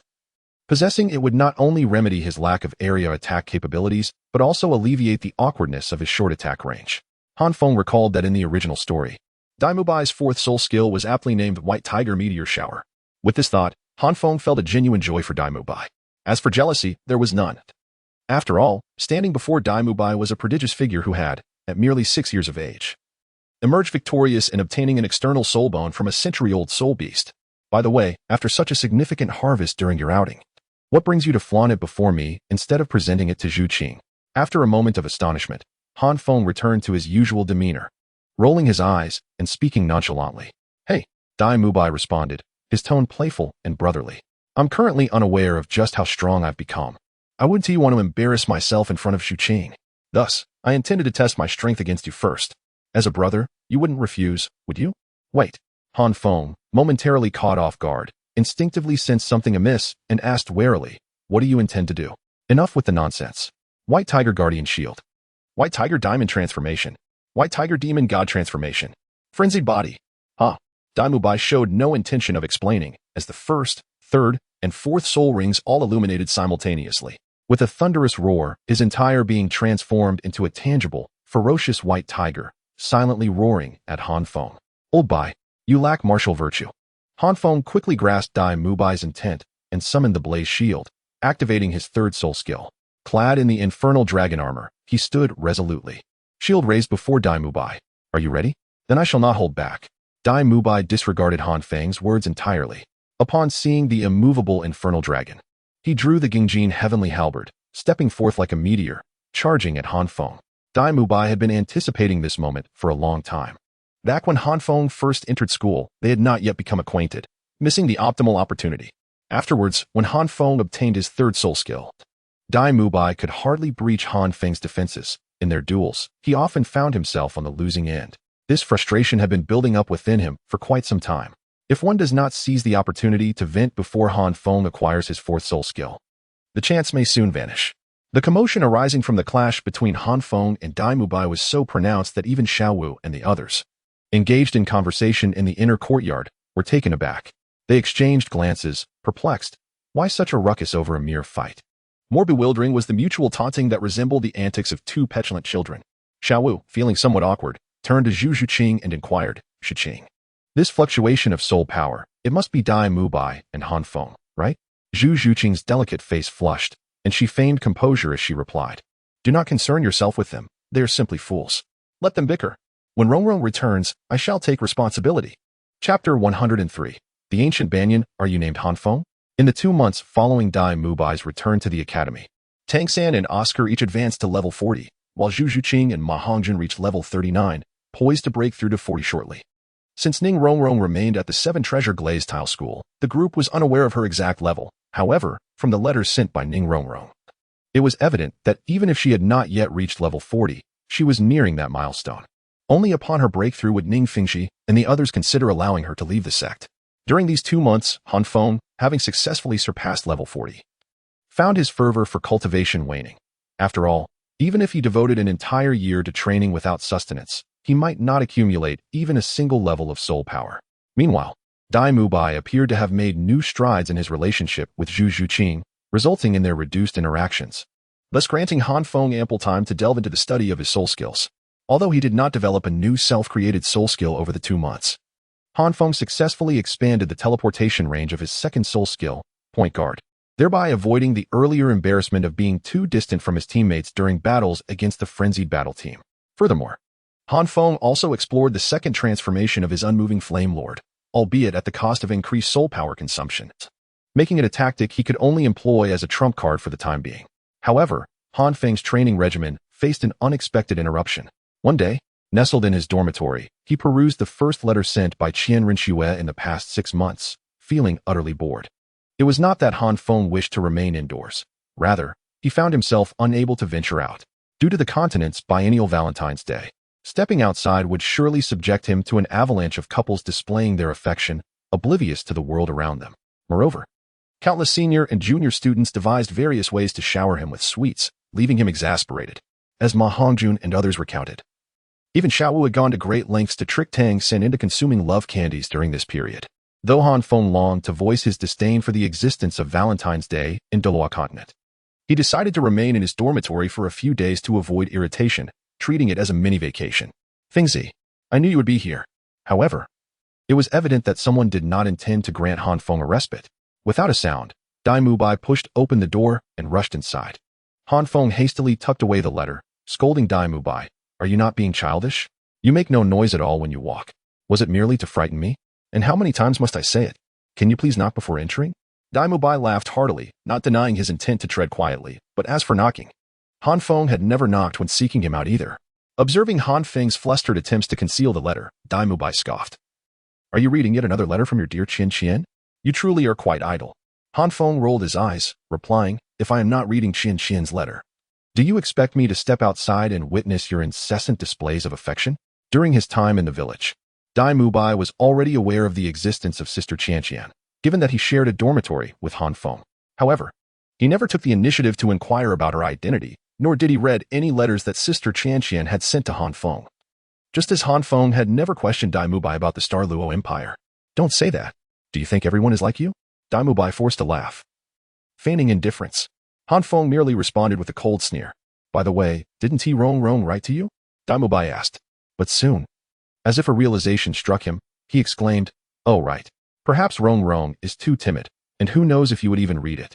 Upon hearing the evident teasing tone in Dai Mubai's words, Han Feng felt an inexplicable pang of disappointment, but retorted stubbornly, why would she write to me? Dai Mubai merely chuckled in response. With his understanding of Han Feng, he could roughly guess what was on his mind, prompting a heartfelt reflection on the progress his friend had made. Significant progress indeed. But why have you come looking for me? ISNT at Valentine's Day? Shouldn't you be with Qing instead of coming here to seek scorn? Han Feng, wishing to avoid discussing Ning Rongrong, shifted the conversation back to Dai Mubai. Upon mentioning Zhu Qing, Dai Mubai's expression dimmed, and he sighed helplessly. Just a couple of days ago, everything was fine. But today, she suddenly told me she wanted to break through to level 40 quickly and went into seclusion. What can I do about it? So, you came to chat with me out of boredom? Han Feng rolled his eyes and mocked. Not at all. Dai Mubai suddenly perked up, his excitement palpable. You won't believe it. Tang San got into a fight. And it's not a mere competition but a serious brawl. His opponent even called forth their elder. Don't you think as brothers, we should lend Tang San a helping hand? Tang San got into a fight? Han Feng furrowed his brow. Tang San was not one to stir trouble, and it was indeed peculiar for him to engage in a brawl within the academy. Isn't it Valentine's Day? Tang San is as stubborn as they come. No matter how much Xiao Wu tries to sweeten him up, he refuses to indulge in any romantic gestures.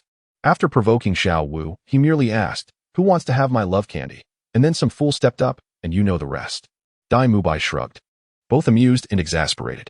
Understanding dawned on Han Feng. Oh, it must be the Strength Clan. He glanced at Dai Mubai, still reluctant to leave, and wearily waved his hand. You go if you wish. That elder is probably a soul Douluo. If we go, we would merely be delivering ourselves to them. Rest assured, even if you falter. Tang San will remain unscathed. Dai Mubai's eyes widened in shock. Soul Douluo. Initially, he believed that the elder of the Strength Clan would merely be a soul emperor. And with the combined efforts of himself, Han Feng, and Tang San, they might not be unable to confront the challenge head-on. He was itching for a fight.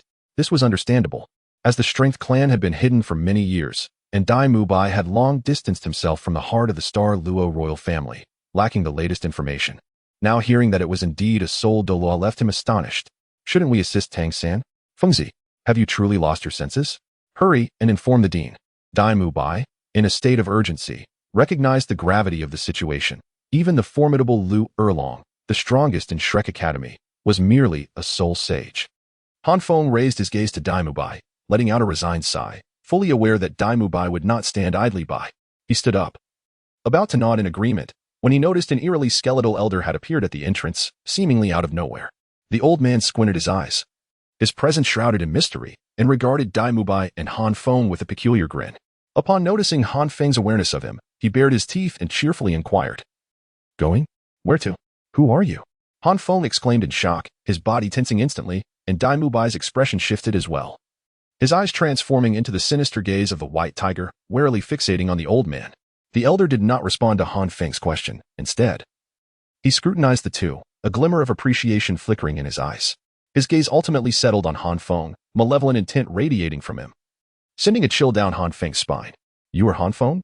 Before Han Feng could react, the old man seemed to teleport before him, his frail figure emanating an overwhelming pressure as he inquired in an emotionless tone. Han Feng's eyes narrowed. He wished to flee, yet found himself utterly immobilized, as if ensnared by an invisible hand, or perhaps the very fabric of space around him had been frozen. "Bastard! What have you done to Fengzi?" Dai Mubai, witnessing Han Feng's paralysis, immediately recognized the elder's sinister intentions. His heterochromatic eyes flared with fury as he unleashed his first, third, and fourth soul abilities, channeling the ferocious power of the berserker body, and struck down with his dual Gungjin Tiansha halberds. "Oh, a 10,000-year soul ring? Quite intriguing." The old man's eyes sparkled with interest, yet he displayed no hint of alarm. With a casual wave, he effortlessly shattered Dai Mubai's transformed armor. Boom. The force of the strike was far beyond what was anticipated. Dai Mubai's eyes widened in shock as his Gangjin Tiansha halberds disintegrated, and a massive hole was blasted into Han Feng's dormitory, sending Dai Mubai hurtling through it. Remarkably, this was all accomplished without the elder even utilizing his martial soul or soul rings. Han Feng's heart raced, his mind racing to recall how he had ever offended such a formidable being. Dai Laobai, quickly seek out the dean and the master. Despite his confusion, Han Feng understood that the only ones capable of contending with this unknown powerhouse might be the triad martial soul fusion technique of Flander and his companions. Climbing to his feet, Dai Mubai gritted his teeth, realizing that even together with Han Feng, they would stand no chance against the being before them.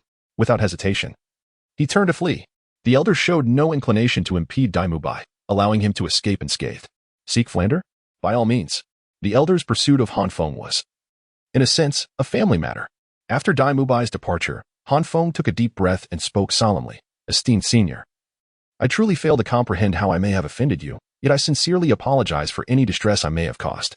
When it comes to arrogance, within the entire Shrek Academy, no one can rival Han Feng's ability to feign superiority. Conversely, when it comes to humility, no one understands the art of assessing the situation better than he does, given even a modicum of opportunity for resistance." The briefest moment would suffice for Han Feng to provoke the old man to the point of exasperation. However, the unfortunate reality is that Han Feng is utterly incapable of resistance. If he lacked even this basic self-awareness, how could he possibly have endured thus far with such a loathsome disposition? Remarkably, upon hearing Han Feng's words, the elder not only refrained from anger but instead smiled in appreciation, commending him. To remain unflinching in the face of adversity reveals a commendable character. At not yet 13 years of age, reaching the 40th level, with soul power of remarkable purity akin to that of a soul king, your talent is indeed exceptional. Chapter 104. The ancient banyan tree Dai Mubai rushed towards the dean's office, disregarding the startled expressions of countless students along the way. He was determined to reach Flinder as swiftly as possible. Xiaobai, what are you doing? What kind of behavior is this? In the office, besides Flinder, Zhao Waoqi was also present. Upon seeing Dai Mubai, Zhao Waoqi's rugged brow furrowed, and he shouted, Sichuan Academy has become a prestigious institution. We can no longer behave as we did before. Dai Mubai, however, paid no heed to Zhao Waoqi's scolding. Gasping for breath, he urgently called out to Flinder, Dean, you must hurry, huh? Quickly save Fengzi. An old man has captured him. Fengzi and I are no match for him. What? Upon hearing this alarming news, both Flinder and Zhao Waoqi sprang to their feet. Zhao Waoqi seized Dai Mubai with a fierce grip, bellowing, Who is it? Who dares to cause trouble at our Sichuan Academy? Though Dai Mubai felt the intense pain in his shoulder from Zhao Waoqi's grasp, he remained unconcerned and replied, I don't know who he is. He didn't even use his martial soul and sent me flying. He has immobilized Fengzi. All I know is that the old man is extraordinarily powerful, very thin, like nothing but a skeleton, but extremely tall, exuding an eerie aura. Damn it. How dare he trouble my student? I don't care who he is. I'll scatter his ashes. Zhao Waoqi's eyes widened in anger as he released Dai Mubai and prepared to charge out. Old Zhao, wait a moment. Flinder furrowed his brow, sensing something, and restrained Zhao Waoqi. He then turned to Dai Mubai and asked, The elder you mentioned, is he so powerful that you managed to escape from him? Dai Mubai, hardly considering the implications, hurriedly replied, I have no idea. It seemed he had no intention of stopping me. Upon hearing this, a glimmer of understanding crossed Flinder's eyes. With a confident smile, he continued, Was the elder always smiling, speaking with a hint of mockery and jest? Dai Mubai paused, somewhat puzzled, and replied, Now that you mention it, it seems so. Haha, that's it. Flinder chuckled mysteriously, his earlier concern dissipating, replaced by a gleeful and playful expression. It seems we are finally meeting the family. Ah, the essence of youth. Flinder, what do you mean by that? Do you know this person? Zhao Waoqi, completely baffled, shouted in confusion. Calm down, old Zhao. You're in your 40s or 50s. Can't you be a bit more composed? Rest assured, Han Feng will be fine. Perhaps he might even gain some unexpected benefits. Flinder replied casually, returning to his seat to resume reading. Huh. Dai Mubai uttered a sound of bewilderment. Previously, he informed Han Feng that Tang San was in trouble. Han Feng responded that Tang San had encountered the Soul Douluo, but urged him not to worry, assuring him that even if Tang San were to falter, he would remain unscathed. Now, however, Han Feng himself was in a predicament, and the elder he faced was, in comparison to the Soul Douluo, undoubtedly formidable. Yet, Flinder reassured him, advising him to remain calm, proclaiming that not only would Han Feng be fine, but he would also reap benefits. Have I, Dai Mubai, become out of touch with reality? Perhaps I should provoke a few Soul Douluos myself next time. Meanwhile, upon hearing the elder's praise, Han Feng found himself uncertain of its authenticity. He could only lower his head slightly and murmur, Senior, you flatter me. Flattery? The old man retorted, a grin spreading across his face, clearly devoid of any deceit. Han Feng furrowed his brow, utterly perplexed by the elder's intentions, and chose to remain silent. The elder gazed at Han Feng, seemingly intent on delivering a lesson, yet soon sighed in frustration. Turning to Han Feng with a tone of envy, You must have accumulated great virtue in your past life. To think. Han Feng watched the elder's expressive shifts with bewilderment, further confounded by the elder's words and maintaining his silence. Speak up. Aren't you quite the eloquent one? How many souls met their end at the Soto arena due to your silver tongue? Why the silence now? The elder, noticing Han Feng's reticence, raised an eyebrow in irritation, seemingly attempting to provoke him into a retort. Han Feng found this peculiar. He had encountered those seeking a fight, but never anyone seeking a scolding.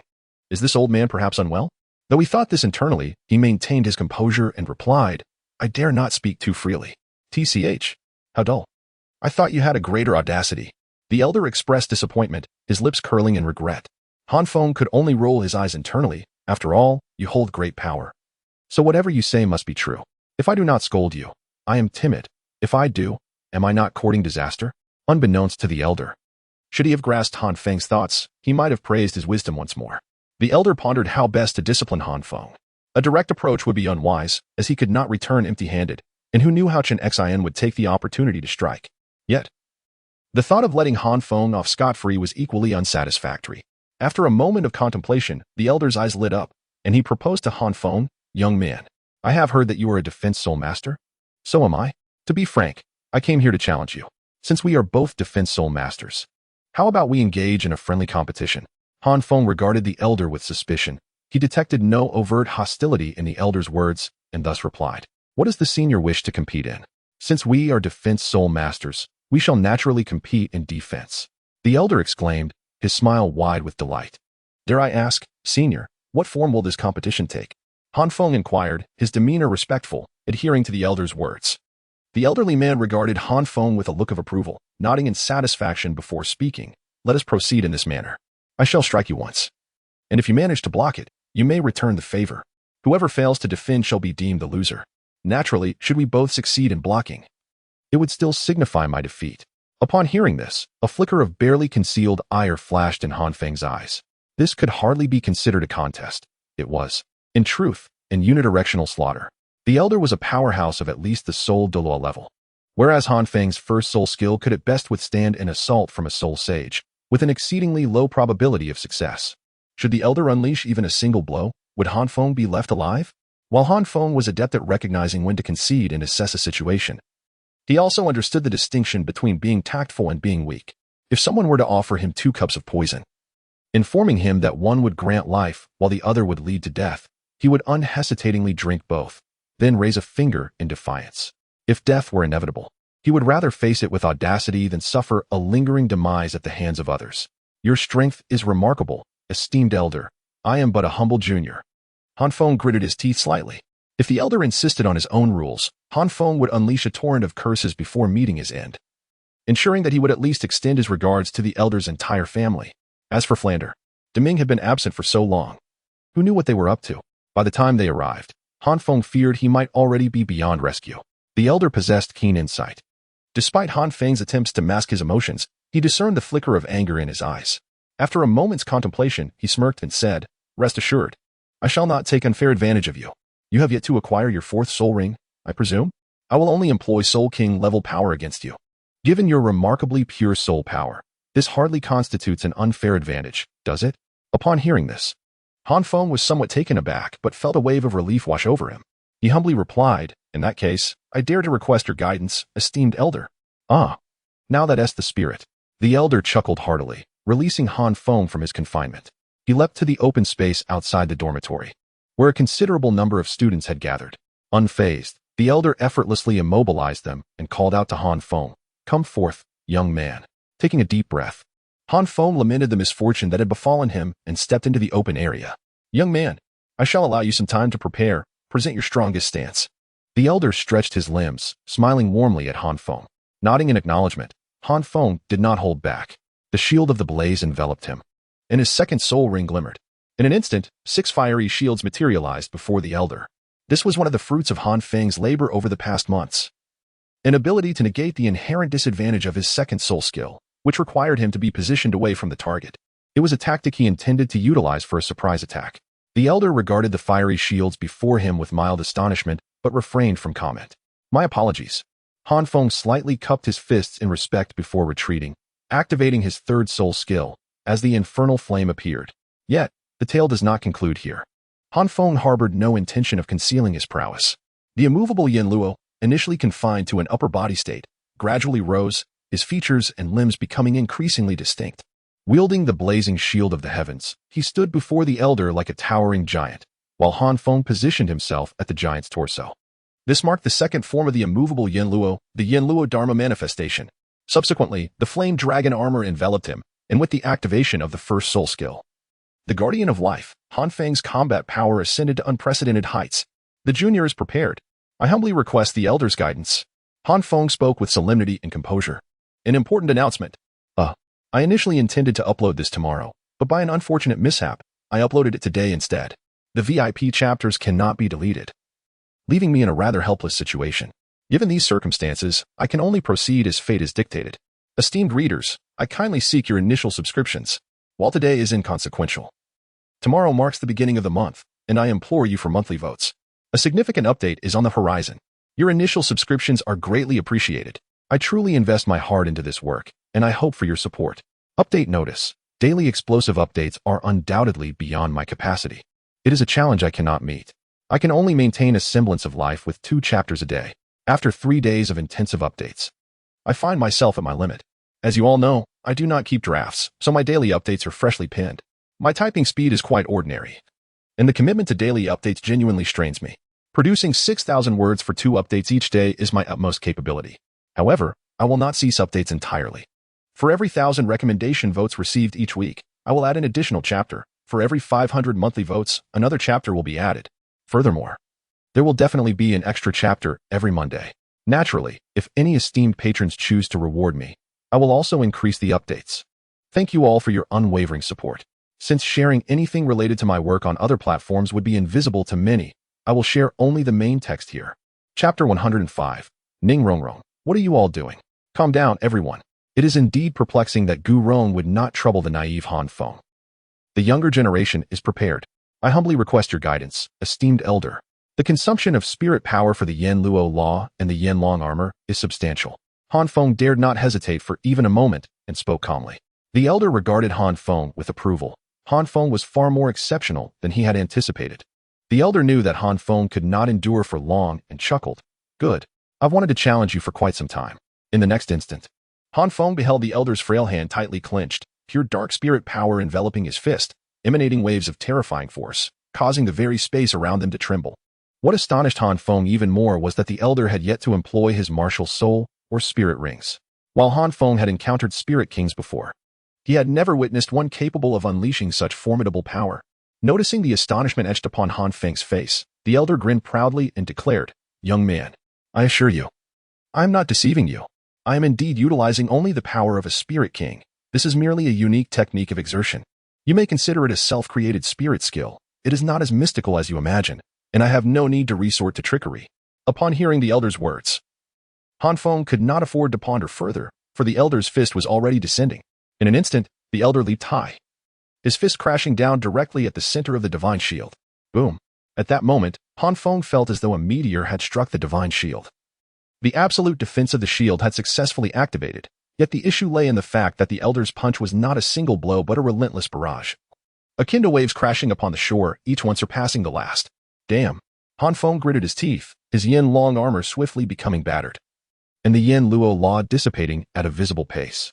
In the blink of an eye, only the last remnants remained, resembling a flickering candle in the wind, as if it could extinguish at any moment. The counterattack of the sun flame was utterly ineffective before the elder, unable even to approach his fist before being shattered. The six-sided flame shields could not withstand even a breath span before collapsing, and Han Feng cursed inwardly. Is this the power of a spirit king?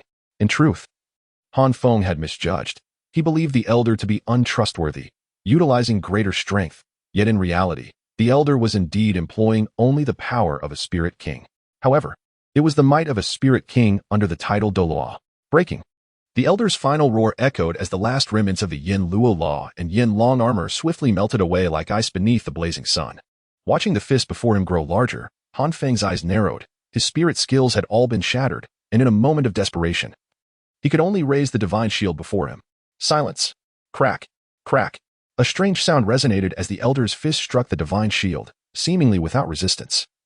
The force penetrating through the shield and striking Han Feng directly. The true armor on Han Feng was instantly shattered, his eyes nearly bulging out as he was propelled backward like a kite severed from its string, crashing through 2 towering trees over 10 meters high before finally coming to a halt. With a sense of exhilaration, the elder blew on his fist, a satisfied expression adorning his face as he observed the retreating Han Feng. Lying on the ground, Han Feng felt an intense pain surging through him, a metallic taste rising in his throat. Gritting his teeth, he swallowed it back down. Enduring the agony, Han Feng propped himself up with the celestial shield, rising from the ground, wiping the grime from his face, and returning to the elder with an expression of calmness. The elder regarded Han Feng, momentarily taken aback. He had indeed held back with that last punch, yet Han Feng appeared unfazed. Surely, he ought to at least spit out some blood to signify his injury? Had the old man miscalculated? Was this young man more resilient than he had anticipated? Regret flooded the elder's mind. At that moment, Han Feng remained oblivious to the elder's thoughts and inquired solemnly, "May I ask, esteemed elder, have I succeeded in blocking your strike, or have I failed?" As Han Feng spoke, the elder distinctly noticed the crimson hue lingering in Han Feng's mouth, his pupils constricting sharply. After a moment of profound contemplation, he replied, "Naturally, you have blocked it. You are still alive. As soul masters, We cannot be deemed defeated until our last breath. Is that so? That is truly splendid, Han Feng exclaimed, flashing a smile that revealed his crimson gums, strikingly vivid against his otherwise composed demeanor. Such a tenacious young man. The elder returned the smile. According to tradition, it is now your turn to attack me, the elder declared, his gaze fixed expectantly on Han Feng. Han Feng nodded silently, acknowledging the elder's words, and stepped back 2 paces. The elder, as if struck by a sudden thought, furrowed his brows and said, "Young man, do not hold back. Allow me to witness your true strength. Believe me, this will only benefit you, not hinder you. Do not underestimate me. I can discern whether you are holding back or not." Upon hearing this, Han Feng paused momentarily before nodding in agreement. Indeed, he had been withholding his full power. Though he did not believe he could challenge the elder, there remained a flicker of uncertainty. To claim that he was devoid of anger would be untrue. Yet he preferred to downplay the matter. However, given the elder's insistence, Han Feng resolved to exert his utmost effort. With a fierce determination, Han Feng's third spirit ring illuminated once more, the fiery law manifestation reappearing. This time, however, it appeared ethereal, as if it could dissipate with a mere gesture. Save for the right hand wielding the shield, which had solidified to perfection, every detail manifest. "Offense," Han Feng declared. The elder revealed his teeth in a smirk, teasingly retorting, "Spare me the grandiloquent words. You must be itching to strike me down, aren't you? Come forth. I grant you this opportunity. It's all up to your ability now." In response to the elder's taunts, Han Feng chose to remain silent. "Let us proceed. Do not dawdle." The old man let out a hearty laugh, his arms outstretched as if inviting Han Feng to launch an attack. Observing this, Han Feng clenched his teeth in frustration. Was the old man so confident as to forego even his martial spirit? Did he intend to withstand my assault with mere physical prowess? Han Feng recognized that the elder possessed the capability to do so, yet his demeanor was undeniably infuriating. "Power up, shield strike. Fall." With a thunderous roar, Han Feng commanded. And the Inferno Law avatar echoed with a silent roar, bringing the blazing celestial shield crashing down. The elder's earlier punch had already caused the energy stored within the celestial shield to overflow. After Han Feng's enhancements, the limit of this charged shield strike had now transcended the Soul Sect, bolstered further by the Inferno Dragon armor and the Inferno Law avatar. This blow was evidently on the verge of rivaling a full-force strike from a high-ranking Soul King. "Good lad." The old man's eyes sparkled with intrigue, and he couldn't help but exclaim in admiration. The martial spirit he had not intended to summon was forced into action, as a grotesque skeletal dragon emerged from the void behind him, unfurling its wings to shield the elder. A skeletal dragon? Witnessing this, Han Feng's eyes widened in alarm. "What are you all doing?" Just then, a voice of urgent reproach rang out from a distance. Upon hearing this voice, both Han Feng and the old man trembled almost in unison, the elder most noticeably, who instantly dissipated his martial spirit, turning anxiously to see, as if he wished to avoid being discovered engaging Han Feng. Noticing the elder retracting his martial spirit, Han Feng scoffed coldly, shifting the celestial shield, which narrowly grazed the elder's side. "Oh." The elder, catching sight of this, let out a soft exclamation, casting a meaningful glance at Han Feng. Chapter 106, A Blow Owed to Me. Nothing more since Ning Rongrong returned to the 7 Treasure Glazed Tile School. Ning Fengji and the others forbade her from returning to Shrek Academy. Not that they truly prohibited her, but rather because the affairs concerning the 9 Treasure Glazed Pagoda were of utmost importance. Ning Fengji had numerous matters to attend to, and moreover, having been away from home for over half a year, both Qinxin and Gu Rong, who had always doted on her, were reluctant to let her go. Thus, Ning Fengji laid down 3 stipulations. As long as Ning Rongrong reached the 40th rank, she would be permitted to return to Shrek Academy. In a fervent effort to return before the biennial Valentine's Day, Ning Rongrong exerted herself to cultivate diligently. However, she ultimately fell short by a few days, only breaking through to the Soulmaster rank on the 3rd day after Valentine's Day.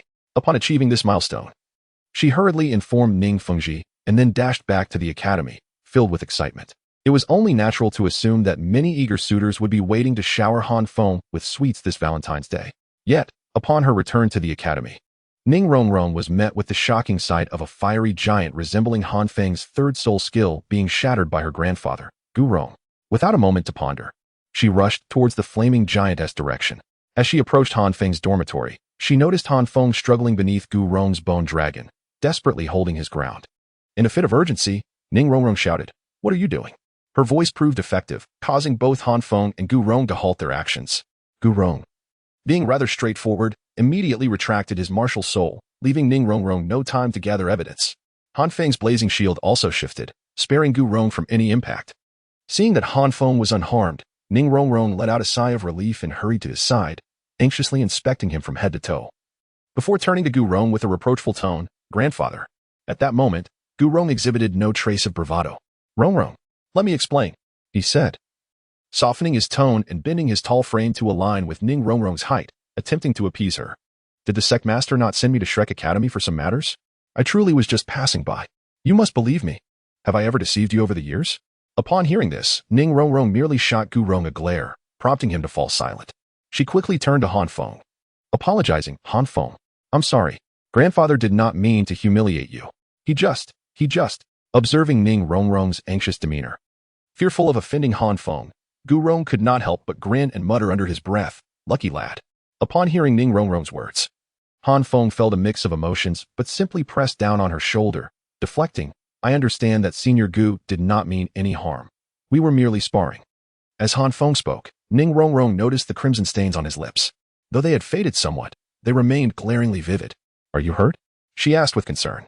Han Feng was taken aback, not expecting Ning Rongrong to pose such a question. Momentarily at a loss for words, he chose to bypass her and approached Gu Rong, cupping his hands in a gesture of respect. "Thank you, esteemed Elder Gu, for your guidance.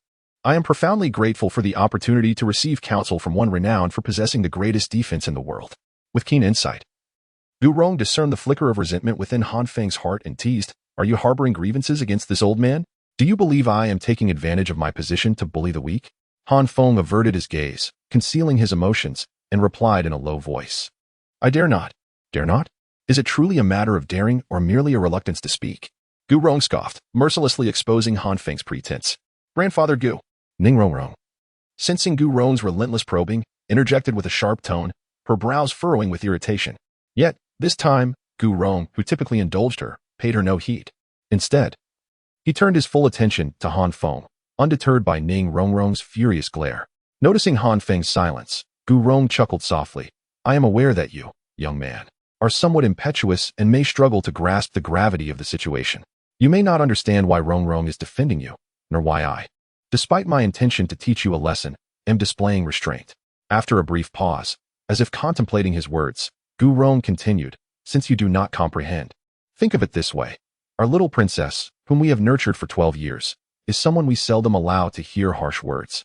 Yet you, with a mere few words, have reduced her to tears. How do you expect us to perceive this? Just because you saved her?" Gu Rong countered, then derisively added, "At that time, you were unaware of Rongrong's identity and the guards she had by her side. To speak honestly, did you genuinely consider saving her? You were merely reluctant to witness a loss of life. Even when those bandits abducted her, you would have regarded her as nothing more than a gilded pillow, choosing to turn a blind eye. Let us take a step back. After all that, how has Rongrong treated you? It is evident to any discerning eye. Even if you were blind, you ought to have sensed it. Yet, what about your feelings towards Rongrong?" Han Feng remained silent. Gu Rong recognized that persuading this obstinate young man would not be an easy task. With a sigh, he remarked, "I know you are articulate. And had it not been for the pressure I exert, you would have 1,000 arguments to refute me. But remember, one day in the future, you will come to understand my perspective." "Not at all." With Gu Rong's words laid bare, Han Feng broke his silence, countering directly. Gu Rong was taken aback, furrowing his brows in confusion as he regarded Han Feng. No longer bowing his head, Han Feng lifted his gaze, meeting Gu Rong's eyes with unwavering resolve. "Do not use the future to coerce me. Even if I come to understand in time, I cannot comprehend it now."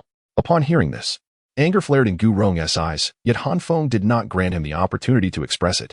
He continued, "As for Rongrong, I will provide her with an explanation.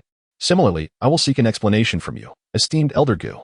Upon hearing this, Gu Rong's previously simmering anger dissipated, giving way to confusion. The matters concerning Rongrong and himself were distinctly separate. Han Feng, unwavering, asserted, "To me, they are two distinct issues. Rongrong and you cannot be conflated. There is no justification for you to seek justice for Rongrong. You do not represent her." Gu Rong's eyes narrowed instantaneously. "What an audacious young man," he remarked, his tone slow, as though taken aback by Han Feng's boldness. "By your implication, have I now become your adversary?" Gu Rong squinted and spoke slowly. Han Feng's gaze flickered, and he chose to remain silent. Noticing Han Feng's continued reticence, Gu Rong suddenly burst into laughter, exclaiming, "Ha ha ha. That old rascal Chen Xin would surely take a liking to you. It is a pity he did not accompany me. Otherwise, he might have taken you as his apprentice. But wait, I almost forgot, you are not a swordsman." Yet your temperament surpasses even that of the notoriously obstinate sword Douluo. Young man, I accept this rivalry. Gu Rong smiled at Han Feng, his eyes filled with admiration. Throughout, Han Feng remained silent, neither nodding nor shaking his head. Gu Rong did not require Han Feng's words. Instead, he summoned the bone dragon and retrieved an unassuming orb from within its form, tossing it to Han Feng. In our previous contest, neither of us managed to vanquish the other. According to the rules, I have lost. This orb shall be your reward. Han Feng caught the orb. Yet before he could decline, he heard Gu Rong lazily comment, Rong Rong likely does not wish to see me right now, so I shall not linger. There are matters entrusted to me by the sect leader that remain unaddressed. With that, Gu Rong casually opened a portal and vanished from sight. With his departure, the restraints on Ning Rongrong dissipated, restoring her freedom. However, she did not speak hastily but rather cast a cautious glance at Han Feng. After a considerable pause, she finally asked, Han Feng, are you all right? I am fine. Han Feng gently shook his head and replied softly, you need not worry. Elder Bone is unaware of the specifics and thus has misunderstood. As long as I clarify with him, all will be well. You need not take his words about rivalry to heart. He was merely jesting. Noticing Han Feng's somber expression, Ning Rongrong hurriedly reassured him. Upon hearing her words, Han Feng turned to look at Ning Rongrong, whose face reflected evident concern and anxiety, completely devoid of her usual charming smile. Observing this, Han Feng hesitated for a moment, then gently patted her head, murmuring, it must be difficult for you to be caught in the middle, isn't it? His words brought a wave of emotion to Ning Rongrong's eyes, threatening to spill over as tears. She truly feared that Han Feng and Gu Rong would become enemies over this matter. Do not be afraid. This matter does not involve you. Neither Gu Senior nor I will become adversaries as you fear. I am merely a humble third-ring Soulmaster. We simply hold differing views. Gu Senior believes he is right. As do I. Han Feng spoke lightly. Then why do you? Ning Rongrong asked nervously. Han Feng's gaze shifted, deeply contemplating the two trees he had broken, and slowly replied. I bear no enmity towards Elder Gu. It's simply that. Elder Gu owes me a strike, and that is all. Upon hearing Han Feng's words, Ning Rongrong let out a sigh of relief. Given her understanding of Han Feng, she knew that he harbored a trace of resentment towards Gu Rong, yet this was understandable, as long as it did not escalate into hatred. Chapter 107. Han Feng and Gu Rong's eyes on the other side. After leaving Han Feng's dormitory, Gu Rong immediately sought out Tang San. In truth, the task assigned to Gu Rong by Ning Fengji was to escort Tang San for an audience with him. Both Zhuge Liang's crossbow and the Chilo Tulip merited a personal meeting with the leader of the Seven Treasure Glazed Tile School. However, as soon as Gu Rong entered Shrek Academy, he found himself irresistibly drawn to meet Han Feng. He was curious to see what kind of remarkable individual could capture Ning Rongrong's heart. Soon after, he unexpectedly encountered Ning Rongrong. Oh dear. I wonder how that girl will torment me this time. Gu Rong thought with a frown, slapping his forehead and chiding himself. Why couldn't I have just held back at that moment? Yet, that lad truly is infuriating, unyielding to both threats and persuasion. Even Shin Xian was not this difficult to deal with back in the day. Lost in these thoughts, Gu Rong finally located Tang San and was about to emerge from the alternate space when he was utterly bewildered by the scene before him. He witnessed Titan, the leader of the Strength Clan and a formidable soul Douluo, kneeling before Tang San in utter reverence.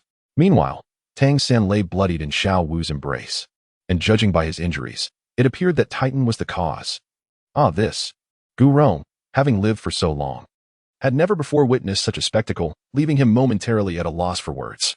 Although I might have severely injured you, it was not intentional. And here I am kneeling to express my apologies? At that moment, the one most fortunate was undoubtedly Xiao Wu. Had she not chosen to absorb the heartbreak read a few days prior, her true identity would have been exposed to Gu Rong. Gu Rong, unable to comprehend the scene before him, glanced at Tang San, then at the kneeling Titan, ultimately deciding to seize Titan and return him to Ning Fengji for handling. After all, Tang San had rendered great service to the Seven Treasure Glazed Tile School, being the author of Zhuge Liang's crossbow, and he was injured. In contrast, Titan's soul Douluo level prowess held little weight compared to Tang San in Gu Rong's eyes. With this thought, Gu Rong wasted no time, swiftly emerging from the alternate space, flashing a grin at the astonished trio, and seizing Titan, tossing him into the alternate realm. Off you go. Before departing, Gu Rong waved to Tang San and Xiao Wu. Hello. Farewell. In the next moment, Gu Rong vanished with Titan, leaving Tang San and Xiao Wu exchanging perplexed glances. Gu Rong moved swiftly within the alternate space, almost instantaneously locating Ning Fengji, who was concealed within the auction house. He stepped forth from the alternate space with ease, standing before Ning Fengji. Noticing that Gu Rong had not brought Tang San back, Ning Fengji displayed no surprise. Before Gu Rong could speak, he inquired, "Uncle Gu, did you happen to see Han Feng?" Initially, Gu Rong had no intention of revealing this matter to Ning Fengji, but upon hearing his question, the smile on his face faltered, and with a wry chuckle, he reluctantly replied, "The leader truly possesses remarkable foresight. Nothing escapes your notice." Ning Fengji shook his head with a smile. "Uncle Gu, please do not flatter me." Within the esteemed Shrek Academy, Han Feng found himself at the center of attention. "Bone Uncle, you have always held reservations about him. How could you possibly let this serendipitous opportunity slip away?" According to Bone Uncle's words, this is merely a chance encounter. Ning Fengji, with a rare playful smile, nonchalantly remarked. Upon hearing this, Gu Rong's eyes widened in surprise. "Ah, Sect Master. So it was you who orchestrated this." Gu Rong quickly discerned that Ning Fengji was cleverly setting a trap for him, compelling him to undertake this undesirable task that no one else would dare to embrace. Ning Fengji, sensing the tension, quickly chuckled sheepishly, pleading, "How could I dare? I am simply curious about the kind of young man who could make Rong Rong so anxious to return to the academy, forsaking food and drink." Ning Fengji sighed, suddenly feeling the helplessness of a father figure. Yet Gu Rong was not easily deceived. With a dismissive smirk, he replied like a mischievous child, "Humph. In the end, isn't this just the combined effort of the sect master and that old fellow Chen Xin to ensnare me? If Rong Rong truly wished to return to the academy, why didn't you inform me?" Hee. Ning Fengji let out a few awkward chuckles. He was indeed concerned that Gu Rong might be too harsh, prompting him to send Ning Rong Rong to probe the situation first. However, such thoughts were not meant for Gu Rong's ears. Instead, Ning Fengji gently asserted, "This cannot be blamed on me. Rong Rong has reached the 40th level. I cannot betray your trust, can I?" Gu Rong, hearing this, felt a sense of resignation. Although Ning Fengji referred to him as Bone Uncle, he was still the sect master. Gu Rong could not confront him directly about laying a trap. Noticing the furrowed brow on Gu Rong's face, Ning Fengji chuckled softly. Shifting the topic, "Might you enlighten me, Bone Uncle, about what makes Han Feng so extraordinary?" Upon hearing Han Feng's name, Gu Rong's interest was piqued. His eyes sparkled as he pondered for a moment before concluding, exceptional talent, noble character, awareness of circumstances, a tenacity bordering on obsession. Any viewpoint he cannot comprehend or accept is rendered utterly futile in his eyes. To put it positively, he embodies the spirit of a champion. To phrase it less charitably, he is self-centered. Ning Fengji furrowed his brow, inquiring, "So, in your opinion, is he a champion or merely self-centered?" "A champion," Gu Rong stated emphatically. Such obstinacy, when exhibited by an ordinary person, is indeed self-centeredness, provoking disdain and distance. However, when it manifests in those with genuine abilities, it transforms into the demeanor of a champion. For they are, after all, the center of their own universe. Chen Xin is of this ilk, and that young man even surpasses Chen Xin. Is he truly that remarkable? Ning Fengji found it hard to believe. Chen Xin was renowned as the strongest offense in the world, and in Gu Rong's eyes, Han Feng seemed to possess the potential to surpass him. Sect Master, Han Feng is undoubtedly one of the most promising individuals I have encountered in decades. Aside from being somewhat impulsive and lacking in sharpness, he possesses virtually no flaws that could hinder his advancement. Gu Rong exclaimed with fervor. Subsequently, he recounted every detail of his interactions with Han Feng to Ning Fengji, presenting the facts devoid of personal bias, allowing Ning Fengji to draw his own conclusions. Hiss. After listening to Ning Fengji, he looked at Gu Rong in shock, gasping in disbelief. "Uncle Gu, you gave the divine spirit's ancient pearl to Han Feng. That is a legendary relic, a remnant of the divine left in the mortal realm." Gu Rong shrugged nonchalantly. "Sect Master, do not be so agitated. I have possessed this divine spirit's pearl for many years, yet I have witnessed no miraculous events. Aside from helping me gain the hollow title of the greatest defense in the world, it has proven to be of little use. If it truly is a divine relic, then it seems the divine has no regard for me, since it is of no use to me now, rather than letting it gather dust. It is better to pass it on to someone else. Who knows, perhaps they may earn the favor of the divine." Ning Fengji sighed helplessly upon hearing this. As Uncle Gu said, Han Feng indeed possesses unique qualities. Not dwelling on the matter of the divine spirit's ancient pearl any longer, Ning Fengji reluctantly conceded. After listening to Gu Rong, even if Ning Fengji held a prejudice against Han Feng, he could not deny that Han Feng, in both temperament and talent, stands among the finest of the age. Moreover, Ning Fengji bore no real animosity towards Han Feng. He even felt somewhat grateful to him.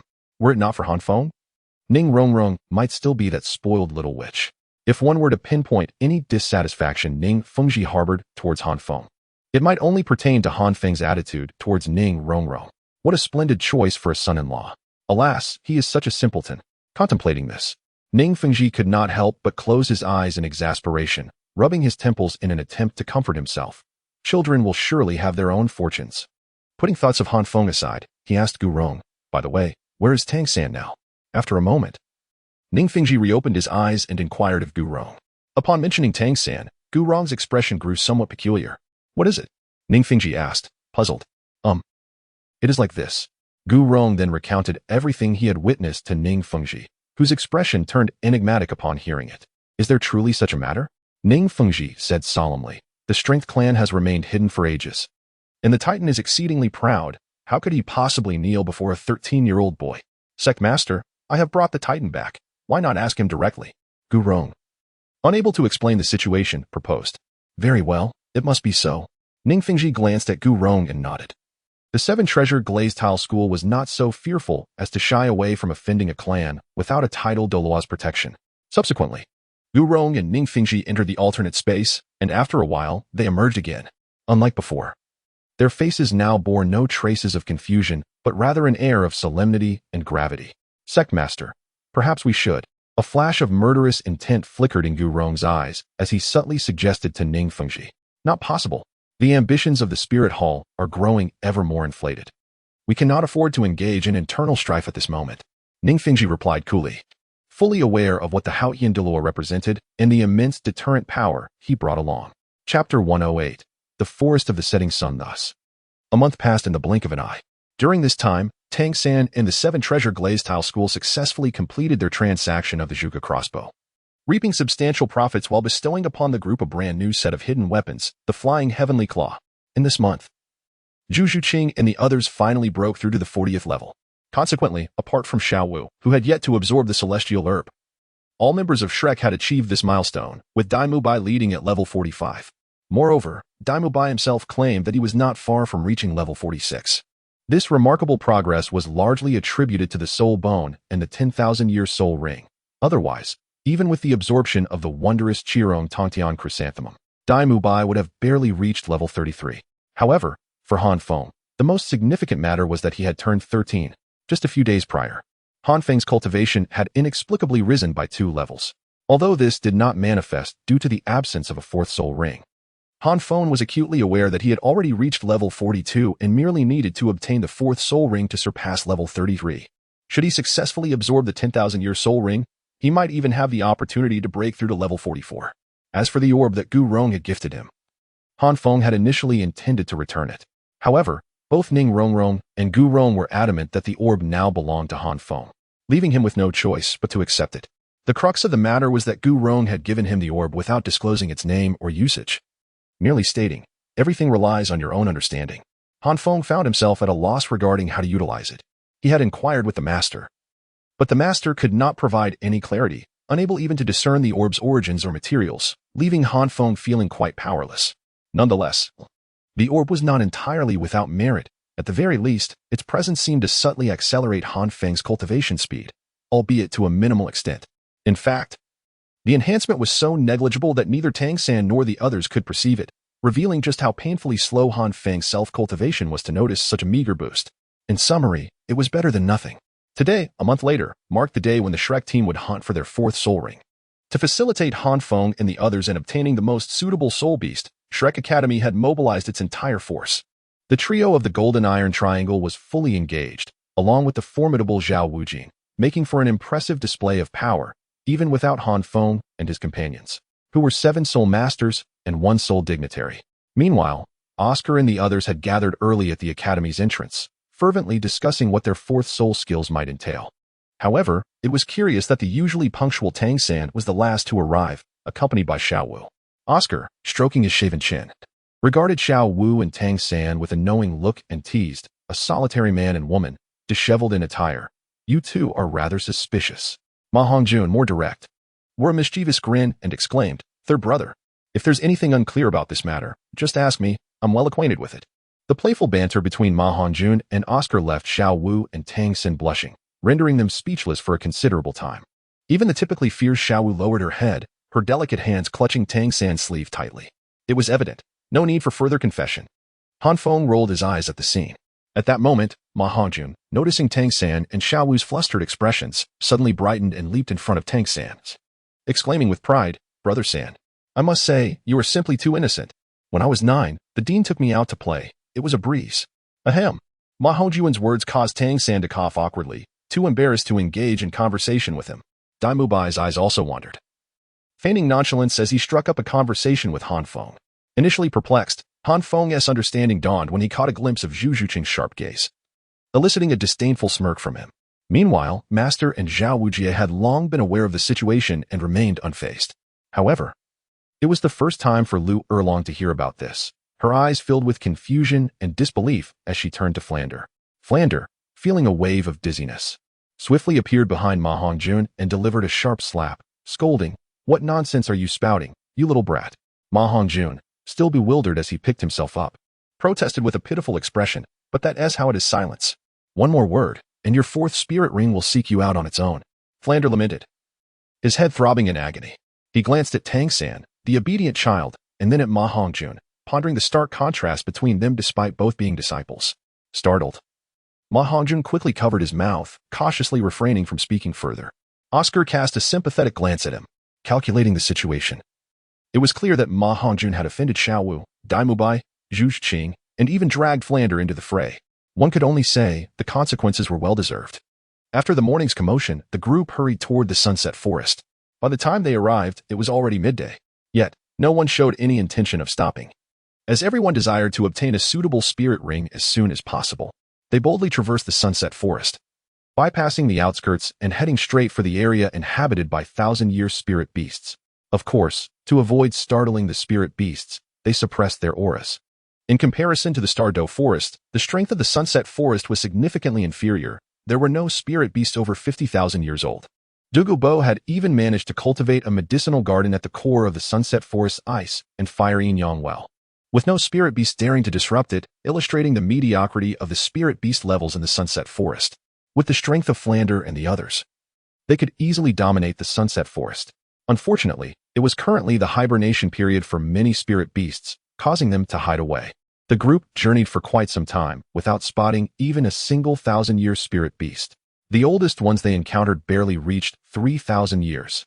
As the sun began its descent, Ma Hongjun, feeling disheartened, sank to the ground, lamenting, "Where have all the soul beasts gone? They are usually everywhere when I wish to avoid them, yet now that I seek them, they seem to hide more cunningly than monkeys." Tang San chuckled awkwardly and explained, "We have encountered the soul beast's hibernation period. Many have chosen to slumber, so it is only natural that their numbers in the wild have diminished." Flandra, observing the sun's gradual decline with a shrewd gaze, interjected, All right. Acquiring soul rings is not an endeavor that can be achieved in a day. It is nearly evening. Let us set up a tent and rest for now. We can address everything tomorrow." Hearing this, Lu Erlong, who had been leading the way, shuddered slightly, a faint blush creeping across her pale face, quickly masking it with an air of nonchalance as she continued forward. Ma Hongjun, having lost his fighting spirit, felt a flicker of joy. The director is indeed wise. Han Feng frowned, glancing at the still bright sky, hesitantly suggesting, "Is it truly necessary? It is still quite early before nightfall.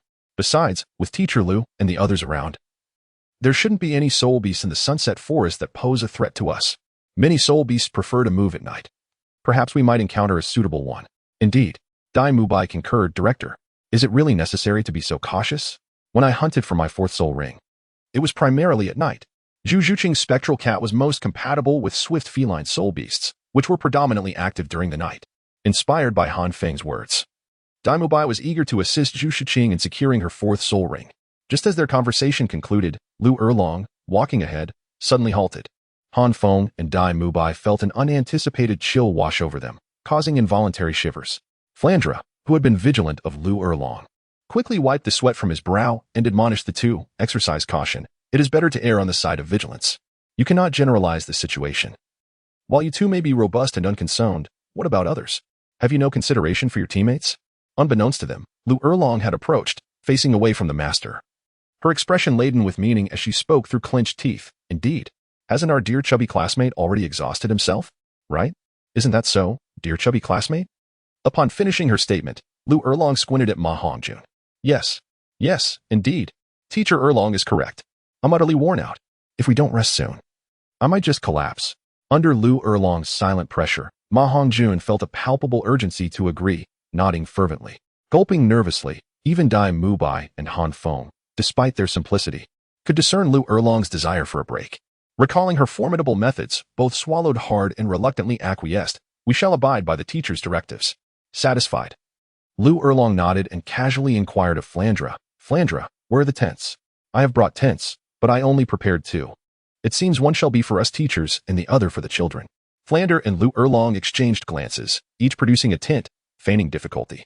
As Flander's words fell, the faces of Tang San and the others instantly flushed crimson, with the master exclaiming, "Why not one male and one female?" Alas, with so many men, where could they possibly fit? Given our familiarity, the children are well aware of boundaries. What is there to fear? Flander, appearing nonchalant, chuckled lightly. Han Feng cast a glance at the seemingly expectant Tang San and the others, then looked at the downcast Ning Rongrong nearby, rolling his eyes as he spoke. Actually, I brought a tent as well. 3 tents should suffice. After all, someone will need to keep watch. TSK. This is Lu Erlong, who has already begun to contemplate how to deal with Han Feng. Oh, this is the disappointment of Dai Mubai and the others. Fortunately, this is Ma Hongjun and Oscar. They, with clarity of mind, knew that if things were arranged as Flanders suggested, they would undoubtedly be among those keeping watch tonight. Chapter 109, The Pitiful King of the Earth. Although Han Feng had brought a tent, it did not alter the outcome of the 4 teachers sharing a single tent. The master wished to resist, yet could not withstand Flanders' persistent insistence. Ultimately, the tent Han Feng provided merely allowed the 8 individuals to be separated by gender. Dai Mubai and Tang San were somewhat disappointed, while Ma Hongjun and Oscar were overjoyed, even eagerly volunteering to set up the tent. Of course, after pitching the tent and having a meal, Ma Hongjun and Oscar fell into a deep slumber, carefree and untroubled. Dai Mubai, Tang San, and Han Feng, however, took on the responsibility of keeping watch. The tent of the master and the others remained eerily silent, as if shrouded in a mysterious stillness, with no hint of movement or even the slightest trace of soul power penetrating within. Each time Han Feng and the other 2 approached that tent, an alarm would resonate within their hearts, as if a ferocious beast were about to emerge. This sensation was all too familiar to Dai Mubai and Han Feng. Knowing that Lu Erlong was on guard as well, they felt a sense of relief. Oscar and Ma Hongjun, however, were oblivious, sprawled out with their legs akimbo, their rhythmic snores attesting to the depth of their slumber. From the tent occupied by Xiaowu and the other girls, occasional peals of laughter like silver bells and soft whispers wafted through the air, teasing the curiosity of Tang San and Dai Mubai. Yet, being men of decorum, they could not stoop to eavesdropping, especially with Han Feng nearby to keep watch. Inside the tent where Xiaowu and her companions gathered, the girls huddled together, their chatter seemingly endless, particularly in the moments before sleep. Even Xiaowu was not exempt from the trivialities of girl talk, which naturally revolved around matters of the heart. Xiaowu playfully nudged Zhu Zhuqing, her eyes sparkling with mischief. "Zhuqing, tell me the truth. How far have you and Dai Lao gotten? The last time I saw you both together, you returned with a flushed face. Spit it out. What were you up to that day? Rest assured, you 2 are nowhere near as fast as you and San go." Zhu Zhuqing retorted without reservation, her once innocent demeanor now replaced with a teasing boldness. "Don't think I didn't notice you didn't return to your dorm last night. You appeared together with San Gu this morning, utterly shameless." At Zhu Zhuqing's words, Xiaowu's cheeks flushed, and rather than offer an explanation, she boldly seized Zhu Zhuqing's hands, pretending to lean in for a kiss, playfully threatening, "If you don't tell me what you were up to that day, you can just call Dai Lao to rescue you." Watching the playful exchange between Xiaowu and Zhu Zhuqing, Ning Rongrong's expression darkened. Both Xiaowu and Zhu Zhuqing were experiencing the blossoming of love, even if unspoken. It was evident to any onlooker that Xiaowu and Tang San, as well as Zhu Zhuqing and Dai Mubai, had already developed mutual affections. Yet for her, romance had yet to even begin, as if it had already met its untimely end, after Gu Rong had sought out Han Feng. And despite Han Feng's claims that it had nothing to do with Ning Rongrong, she sensed that Han Feng harbored not only resentment towards Gu Rong, but also a trace of grievance against her. To Han Feng, Ning Rongrong was merely a person of mild affection, someone with whom no boundaries had yet been crossed. Yet, without any prior engagement, her parents had come to reprimand him under the guise of a test. It is likely that anyone in his position would feel discontent, especially someone as stubborn as Han Feng. Since that incident, while he had not distanced himself from Ning Rongrong, he had not grown closer either. Their relationship seemed frozen in time, as if it had regressed back to a month prior, leaving Zhang Lingling, Han Feng's mother, utterly helpless in the face of her obstinate son. Ning Rongrong would have preferred Han Feng to unleash his frustration upon her, even if it meant a scolding, as it would at least provide her with an opportunity for reconciliation. This thought led her to silently chastise her grandfather, who, despite the straightforward path to enlightenment for Han Feng, had inadvertently created more obstacles. After months of diligent effort, everything had been undone overnight. And poor Gu Rong, who, despite his good intentions, found himself in an untenable situation. Just as Ning Rongrong was lost in her thoughts, a sudden, urgent shout from Dai Mubai pierced the air outside the tent. "Don't shout. I can see for myself," Han Feng muttered under his breath, his tone laced with excitement and caution. Tang Sen appeared remarkably composed as he warned, "Mubai, Han Feng, be careful.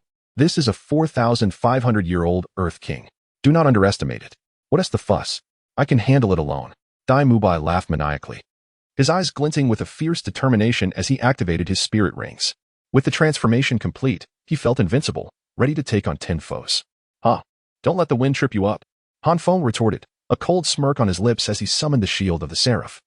Rushing out ahead of Dai Mubai, inside the tent, Ning Rongrong and her companions scrambled to their feet and emerged, only to be met with the overwhelming shadow of the colossal creature, causing them to tremble in unison. This was the first soul beast they had encountered since entering the Sunset Forest, one that had surpassed 4,000 years in age.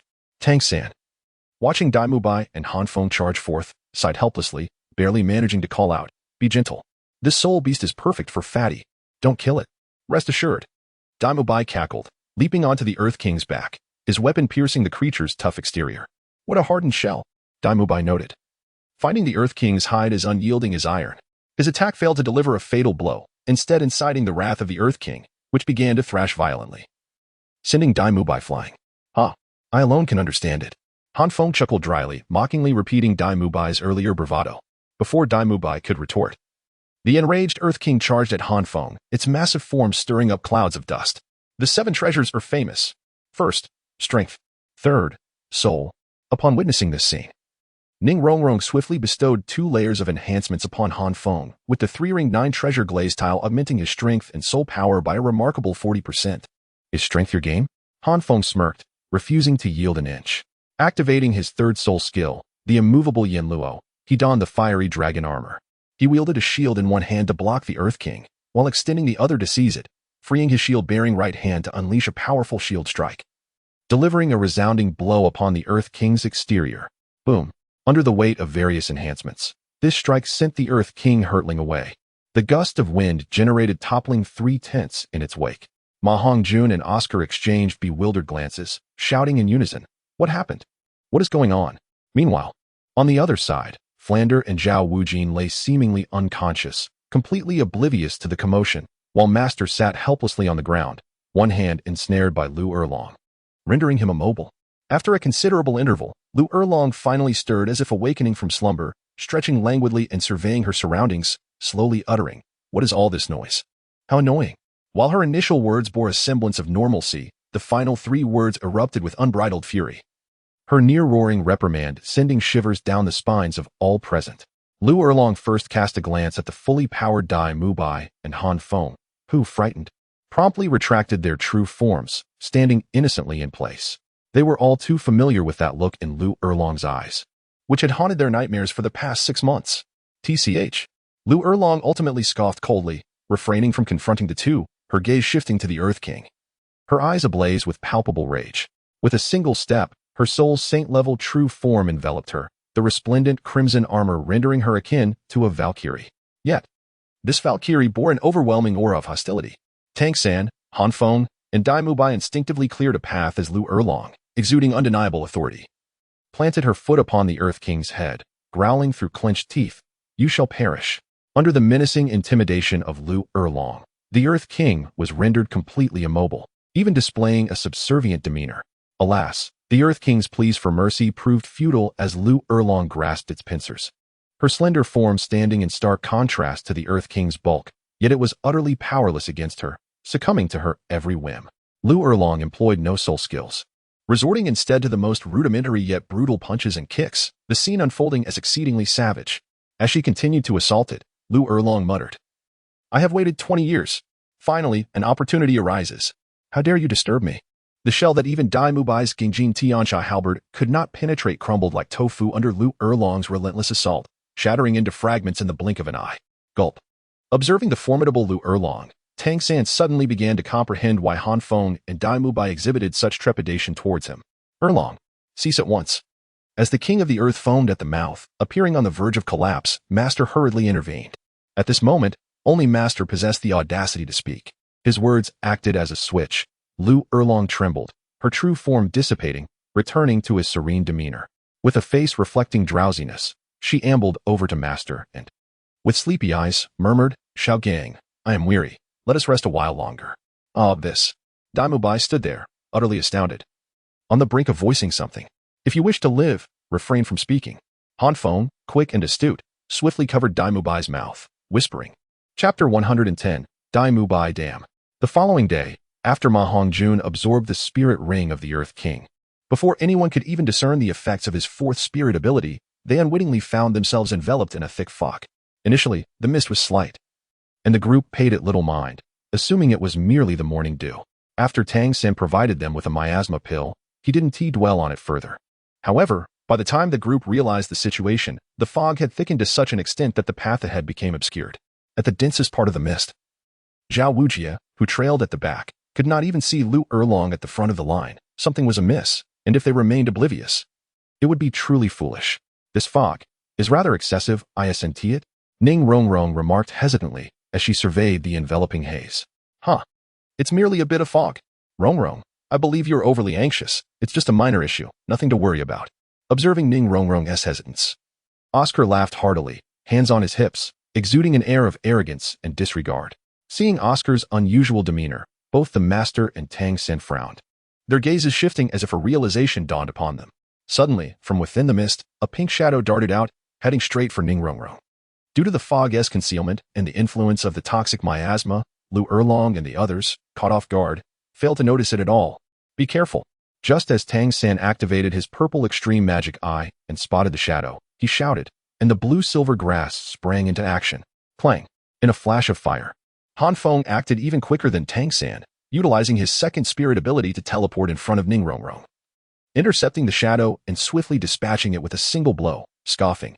A mere century-old spirit beast. Seeking death, Tang San was momentarily taken aback, surprised by Han Feng's swiftness, and sheepishly retracted his blue-silver grass. Thank you. At that moment, Ning Rongrong finally caught sight of the pink spirit beast, and upon realizing Han Feng had protected her, she stammered in gratitude. Han Feng glanced back at Ning Rongrong, sheathing his shield as he walked away, stating, "If you are aware of the danger, do not let your guard down."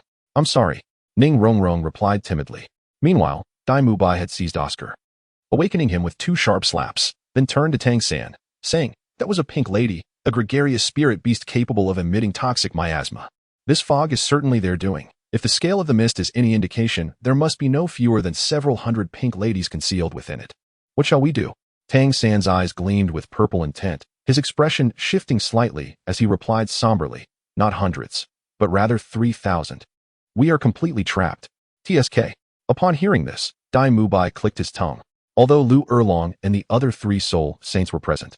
Shrek Academy has always upheld a tradition where instructors refrain from intervening in the battles within students' capabilities. What happened last night was merely an exception. Without the aid of their teachers, facing over 3,000 spirit beasts would indeed pose a considerable challenge for Dai Mubai and his companions. Tang Sen silently produced the fragrant silk and raised it above his head, then solemnly declared, "Everyone, gather close to me. Do not exceed a distance of 10 steps." The crowd complied, for in matters of poison, Tang San was undoubtedly the strongest among them. "What shall we do now?" Ma Hongjun asked, his voice trembling. 3,000 soul beasts could easily overwhelm him. Oscar swallowed hard and suggested, "Perhaps we should take to the skies using my flying sausage." Han Feng glanced at the despondent group, rolling his eyes as he said, "I fear that may not be feasible. With 3,000 pink ladies, the extent of this fog is unimaginable, and they are clearly intent on us. How could we possibly escape so easily? I propose that since the pink ladies are social soul beasts, there must be a leader among them. Instead of fretting about how to break through the encirclement, we should capture the leader. Once we eliminate it, the rest will be like headless flies, easily dispatched." Han Feng's words brightened Tang San and the masteress expressions. However, Dai Mubai interjected, almost instinctively challenging Han Feng, "Fengzi, while your reasoning is sound, we do not even know where the leader of these pink ladies is. How do we go about capturing it?" Han Feng narrowed his eyes, provocatively gazing at Dai Mubai, and cheerfully remarked, "What if I could identify the leader of the Pink Ladies?" As Han Feng stood up, Dai Mubai immediately understood his intent and responded, "If you can find it, I will wash your socks. But if you cannot, you owe me a sock wash." "No." Han Feng promptly refused, his expression serious as he addressed Dai Mubai. "I have outgrown such trivial amusements. We are soul masters capable of standing on our own. I hope you can exhibit a bit more maturity like I have." Dai Mubai paused, gritting his teeth as he stared at Han Feng. "Then what do you propose we do?" Han Feng's eyes twinkled as he gleefully suggested, "If I win, you must, in the state of Wuhuan possessed, during your third transformation in the form of the mad body, imitate a cat's meow." What? Dai Mubai could hardly believe his ears. The thought of meowing in his most formidable form sent a shiver down his spine.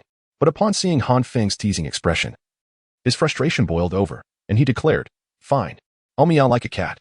But if you lose, you must don the Yinluo law form, clad in the flame dragon armor, and dance for me." Ah, Han Feng's brows twitched at this proposition. "Since you were so ungracious, do not blame me for being ruthless. I must see you meow like a cat today. It must be done." Such sweet words. Dai Mubai scoffed, standing defiantly against Han Feng. The rest of the group had long since fallen silent. What a mature wager this was. Han Feng also scoffed, stepping forward and shouting into the fog, "Come out. I know you can hear me. Did you not come here specifically to kill us? What? Have you lost your partner and now do not wish to avenge him yourself? Or are you hoping to keep your life to remarry? Ha! Fengzi, do you think these soul beasts are mere competitors in the great soul arena?" As Han Feng's voice faded, he heard Dai Mubai's arrogant shout, brimming with confidence. However, the very next moment, a tremendous sound erupted from the mist, and a colossal figure slowly emerged, its grotesque face twisted in fury, murderous intent fixated upon Han Feng. Had it not been for the protection of Yoxiang Qilua, the Pink Empress would surely have engaged in a life-and-death struggle with Han Feng. The instant the Pink Empress appeared, Dai Mubai's breath caught in his throat, and a profound silence enveloped the crowd, with only Han Feng casting a sardonic smile in his direction. Damn. Dai Mubai stood dazed for 2 breaths, before cursing loudly. "Let the games begin." Han Feng crossed his arms, raising an eyebrow in a playful manner, mockingly addressing Dai Mubai. "Perhaps you might consider putting on a private show for me when we return to the academy. Rest assured, when it comes to privacy protection, I am more than capable of doing my utmost." Dai Mubai's handsome face shifted through a spectrum of emotions, trembling as he replied, "A bet is a bet. Do not think you can summon more people to humiliate me when we return. TSK. Han Feng clicked his tongue, his gaze instinctively drifting away from Dai Mubai. Shortly thereafter, with a darkened expression, Dai Mubai summoned his martial spirit, his 3 transformation techniques combined with the frenzied body rendering him fiercely intimidating. Like a malevolent deity walking the earth, exuding an unparalleled aura of dominance with every movement. Yet, the thought of the audacious act Dai Mubai was about to undertake elicited a faint smile even from the most composed of masters. Roar. At that moment, Dai Mubai's ferocity startled the Pink Empress, who let out a furious roar, attempting to intimidate him. "How dare you roar at me? Prepare to perish." The Pink Empress remained silent until that outburst, which provided Dai Mubai with an outlet for his pinned-up frustrations. With a furious curse, he raised his right leg, launching a massive meteor directly at the Pink Empress. White Tiger Star Cloud Crash. Boom. With a resounding explosion, peace returned to the world. Witnessing the immense destructive power unleashed by Dai Mubai's strike, Oscar and Ma Hongjun fell silent, too fearful to witness what Dai Mubai would do next, fearing they might be silenced for good. Yet Han Feng remained unperturbed, filled with anticipation as he exclaimed, "Go ahead. Old Bai, I have complete faith that you possess the ability to provide me with all the laughter I shall need for the latter half of the year. Just wait." Dai Mubai glared fiercely at Han Feng, turning away and leaving the crowd with a desolate silhouette. Meow, meow, meow. 3 cries echoed, piercing, tragic, and filled with rage. Chapter 111. The Icy and Fiery Duopod. Old White. "Do you find the sound of a cat's meow pleasant?" Han Feng inquired playfully, draping his arm around Dai Mubai's neck with a teasing glint in his eye. Dai Mubai's expression darkened, and he brusquely swatted Han Feng's hand away, retorting dryly, "Not at all. I never wish to hear the sound of a cat again in my life." Han Feng shrugged, choosing not to press the matter further. Instead, he ambled alongside Dai Mubai, whistling nonchalantly as he jested, "Sister Zhu Qing is also like a cat. Shall I relay your earlier remarks to her?" "Goodness," Dai Mubai gasped, glaring at Han Feng through clenched teeth as he murmured, "If you dare speak a word, I will ensure we both meet our end. I shall run to your dormitory in the middle of the night, splash water on your bed, and proclaim to the entire academy that you wet the bed." Han Feng, unperturbed, wore an expression that conveyed fearless defiance. Meanwhile, Ma Hongjun had collapsed onto the ground in despair, lamenting, "It has been 2 days. Not even a strand of hair from a millennium-old soul beast has graced my sight. Our tin is gone, and I am unable to eat or sleep properly. I, fatty, cannot go on like this." Ever since Ma Hongjun and Oscar had absorbed the soul rings of the Earth King and the Pink Lady, the Shrek team seemed to have exhausted their luck. For 2 consecutive days, apart from a few century-old soul beasts, they had encountered nothing of greater significance. Coupled with the harshness of the wilderness, it was no wonder Ma Hongjun voiced his grievances. "How dare you say that? The rations of the past 2 days have all been consumed by you." Oscar kicked Ma Hongjun lightly, reproaching him sharply. "Shall we return? We can come back once the soul beasts emerge from their slumber," Ma Hongjun suggested, unperturbed by the kick, instead pleading with a forlorn expression. Just as Ma Hongjun finished speaking, Flinder bellowed, "Do not even think about it. The Continental Advanced Soul Master Competition is about to commence, and you all need to familiarize yourselves with your soul skills. If you do not find suitable soul rings now, how do you expect to win the championship in the competition?" Championship? Flinder's words astonished everyone. The Continental Advanced Soul Master Competition is renowned for gathering the most elite and outstanding youths from across the Douluo continent, where prodigies abound, and those with innate full soul power occasionally emerge. Various academies and sects exert tremendous effort to secure a commendable position in this prestigious contest, making the competition as fierce as the tides of fortune.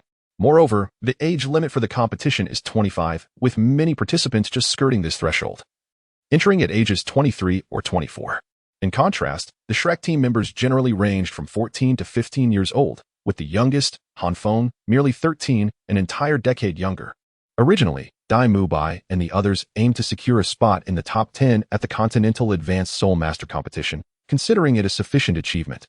While reaching the Final Four would be deemed an extraordinary stroke of luck, yet, Flinder demanded that they aim for the championship. This indeed seemed an unreasonable expectation. Observing the hesitant expressions of his companions, Han Feng rolled his eyes and declared, "A championship it is then. What is this defeatist attitude before the battle has even begun?" Dai Mubai cast a glance at Han Feng and softly remarked, "Fengzi, you may not fully grasp the significance of the Advanced Soul Master Tournament for the entire continent." "I am well aware," Han Feng retorted, rolling his eyes in a manner that suggested this was self-evident. "What of it? Isn't it merely the 4 great academies? Isn't it merely the Spirit Hall? One's impoverishment does not necessarily equate to a lack of ambition. One must not abandon dreams. Who knows, perhaps one day, fortune may favor the bold and those dreams might materialize. It is not merely a matter of fortune. It requires confronting the specter directly," Dai Mubai countered, unwilling to easily accept Han Feng's platitudes. Given another 4 years, they would confidently assert that the championship of the Advanced Soul Master Tournament is theirs, but alas, youth remains on their side. Unfazed by Dai Mubai's words, Han Feng casually posed a question. "Old Bai, let me ask you, a year ago, did you ever envision your 4th soul ring being black?" This query momentarily stunned Dai Mubai, leaving him at a loss for words to refute Han Feng. Han Feng, undeterred, turned to Ma Hongjun and continued, "Fatty, a year ago, back in the village, did you ever imagine that you would never need to visit the brothels again in your lifetime?" He then glanced at Ning Rongrong and the others, indifferently asking, "And you all, a year ago, would you have dared to dream of breaking through to Soul Master before the age of 15? Seeing the group fall silent, Han Feng shrugged and calmly stated, "Look, a year ago, these thoughts were mere flights of fancy for us. So what if we entertain them again now? You lot simply lack ambition. Let us take a hypothetical step back. Do you not find the expressions of those from the Tiando Academy utterly irksome? Just envision the scene where we press their team into the ground. Does that not thrill you?" Dai Mubai, snapping back to reality, acknowledged Han Feng's influence. But his irritation lingered as he remarked, "Why do I feel as though I've been schooled by you?" Han Feng flashed a grin. "Be confident. Dismiss that why do I feel. Address me as the master of humanity. However, we truly cannot locate any soul beasts." Oscar, similarly swayed by Han Feng, interjected, "That Prince of Snow Star has severely offended us, but the harshness of reality will not bend to our fervor. Reality is that the soul beasts are currently in hibernation, and we simply cannot find them. I have a plan," Oscar declared, but before he could elaborate, Tang San spoke in a serious tone. Upon hearing Tang San's words, Han Feng's expression shifted, realizing that Tang San had finally made a resolute decision. Tang San retrieved the fragrant celestial herb once more, and with its alluring aroma, he said, "Though it entails some risk, if I can awaken the celestial energy within this herb, it will undoubtedly attract those advanced soul beasts to us." "Third brother, have you lost your mind? We will be besieged," Ma Hongjun exclaimed, his face quivering in disbelief at Tang San's audacity. "Rest assured, Tang San, fully aware of the group's concerns, offered a gentle smile, and spoke confidently. Since I proposed this, I certainly have my reasons. Do you all remember, in the Sunset Forest, there resides a titled Douluo? Tang San, with a knowing smile and a glint of mischief in his eyes, remarked, his medicinal garden is still vacant. The master and his companions, having visited the Eye of Ice and Fire, were instantly invigorated by his words. The master, with a tacit understanding, inquired, Little San, are you planning to use Douluo's poison array to thwart the encroaching soul beasts? Precisely. Tang San replied, producing several antidotes from the 24 Bridges Bright Moon Night. I have an ample supply of detoxifying pills. We shall rely on his poison array to handle the soul beasts. However, Flanders still harbored reservations, voicing his concerns, Little San. While you share a good rapport with the poisoned Douluo, can we truly count on his assistance? Upon hearing Flanders' remarks, the expressions of Dai Mubai and the others mirrored his skepticism, as their impressions of Douluo were not particularly favorable. Observing their apprehension, Tang San offered an awkward smile and clarified, there's no need for concern, Principal. Douluo is not present in the Sunset Forest at this moment. Then very well. Flanders conceded with a nod, accepting Tang San's perspective. With Flanders' approval, the group felt reassured, their aim now clear. They swiftly arrived at the entrance of Douluo's medicinal garden. Yai? Is that a curry scent? As they neared the garden, Ma Hongjuan's nose twitched, and he exclaimed with a peculiar expression. Tang San cast a helpless glance at Ma Hongjun and warned, be cautious, fatty. This is Douluo's poison array. Inhaling too much could lead to hallucinations or even madness. At this caution, Ma Hongjun hastily covered his mouth and nose, retreating a considerable distance. There's no need to be so tense. As I mentioned, I possess antidotes. Once consumed, we can safely enter Old Poison's garden. Tang San remarked with a wry smile, distributing the detoxifying pills before stepping boldly into the poison array, followed closely by the others. Upon entering the garden, Han Feng inexplicably felt a sense of familiarity wash over him, as his two martial souls stirred restlessly within. Had he not restrained them, they would have eagerly manifested at that moment. The deeper they ventured into the garden, the more pronounced this affinity became.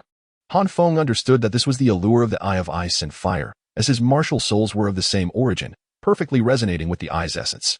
Seemingly attuned to Han Feng's feelings, Tang San chuckled, Han Feng, your martial soul is supremely vigorous. And within Douluo's distant realm lies a treasure trove, the Eye of Ice and Fire. You must be feeling its fiery allure, correct? And you too, fatty? Tang San turned to Ma Hongjun with a smile. Ma Hongjun nodded, indeed. I sensed that if I could get a bit closer, my cultivation speed would surely accelerate. Han Feng, however, remained silent, contemplating how he might extract this ice and fire dual pot for himself. After all, for Han Feng, the ice-fire duality represents the pinnacle of simulated cultivation environments. Merely standing at a distant periphery, Han Feng could sense an enhancement in his cultivation speed by at least 10%. If he could enter the ice-fire duality eye for training, an increase of 2 or 3 times in his cultivation pace would not be unreasonable, would it? However, the ice-fire duality eye resides within the medicinal garden of Douluo, and there exists no deep bond of friendship between Han Feng and Douluo. It is beyond his means to cultivate under Douluo's watchful gaze.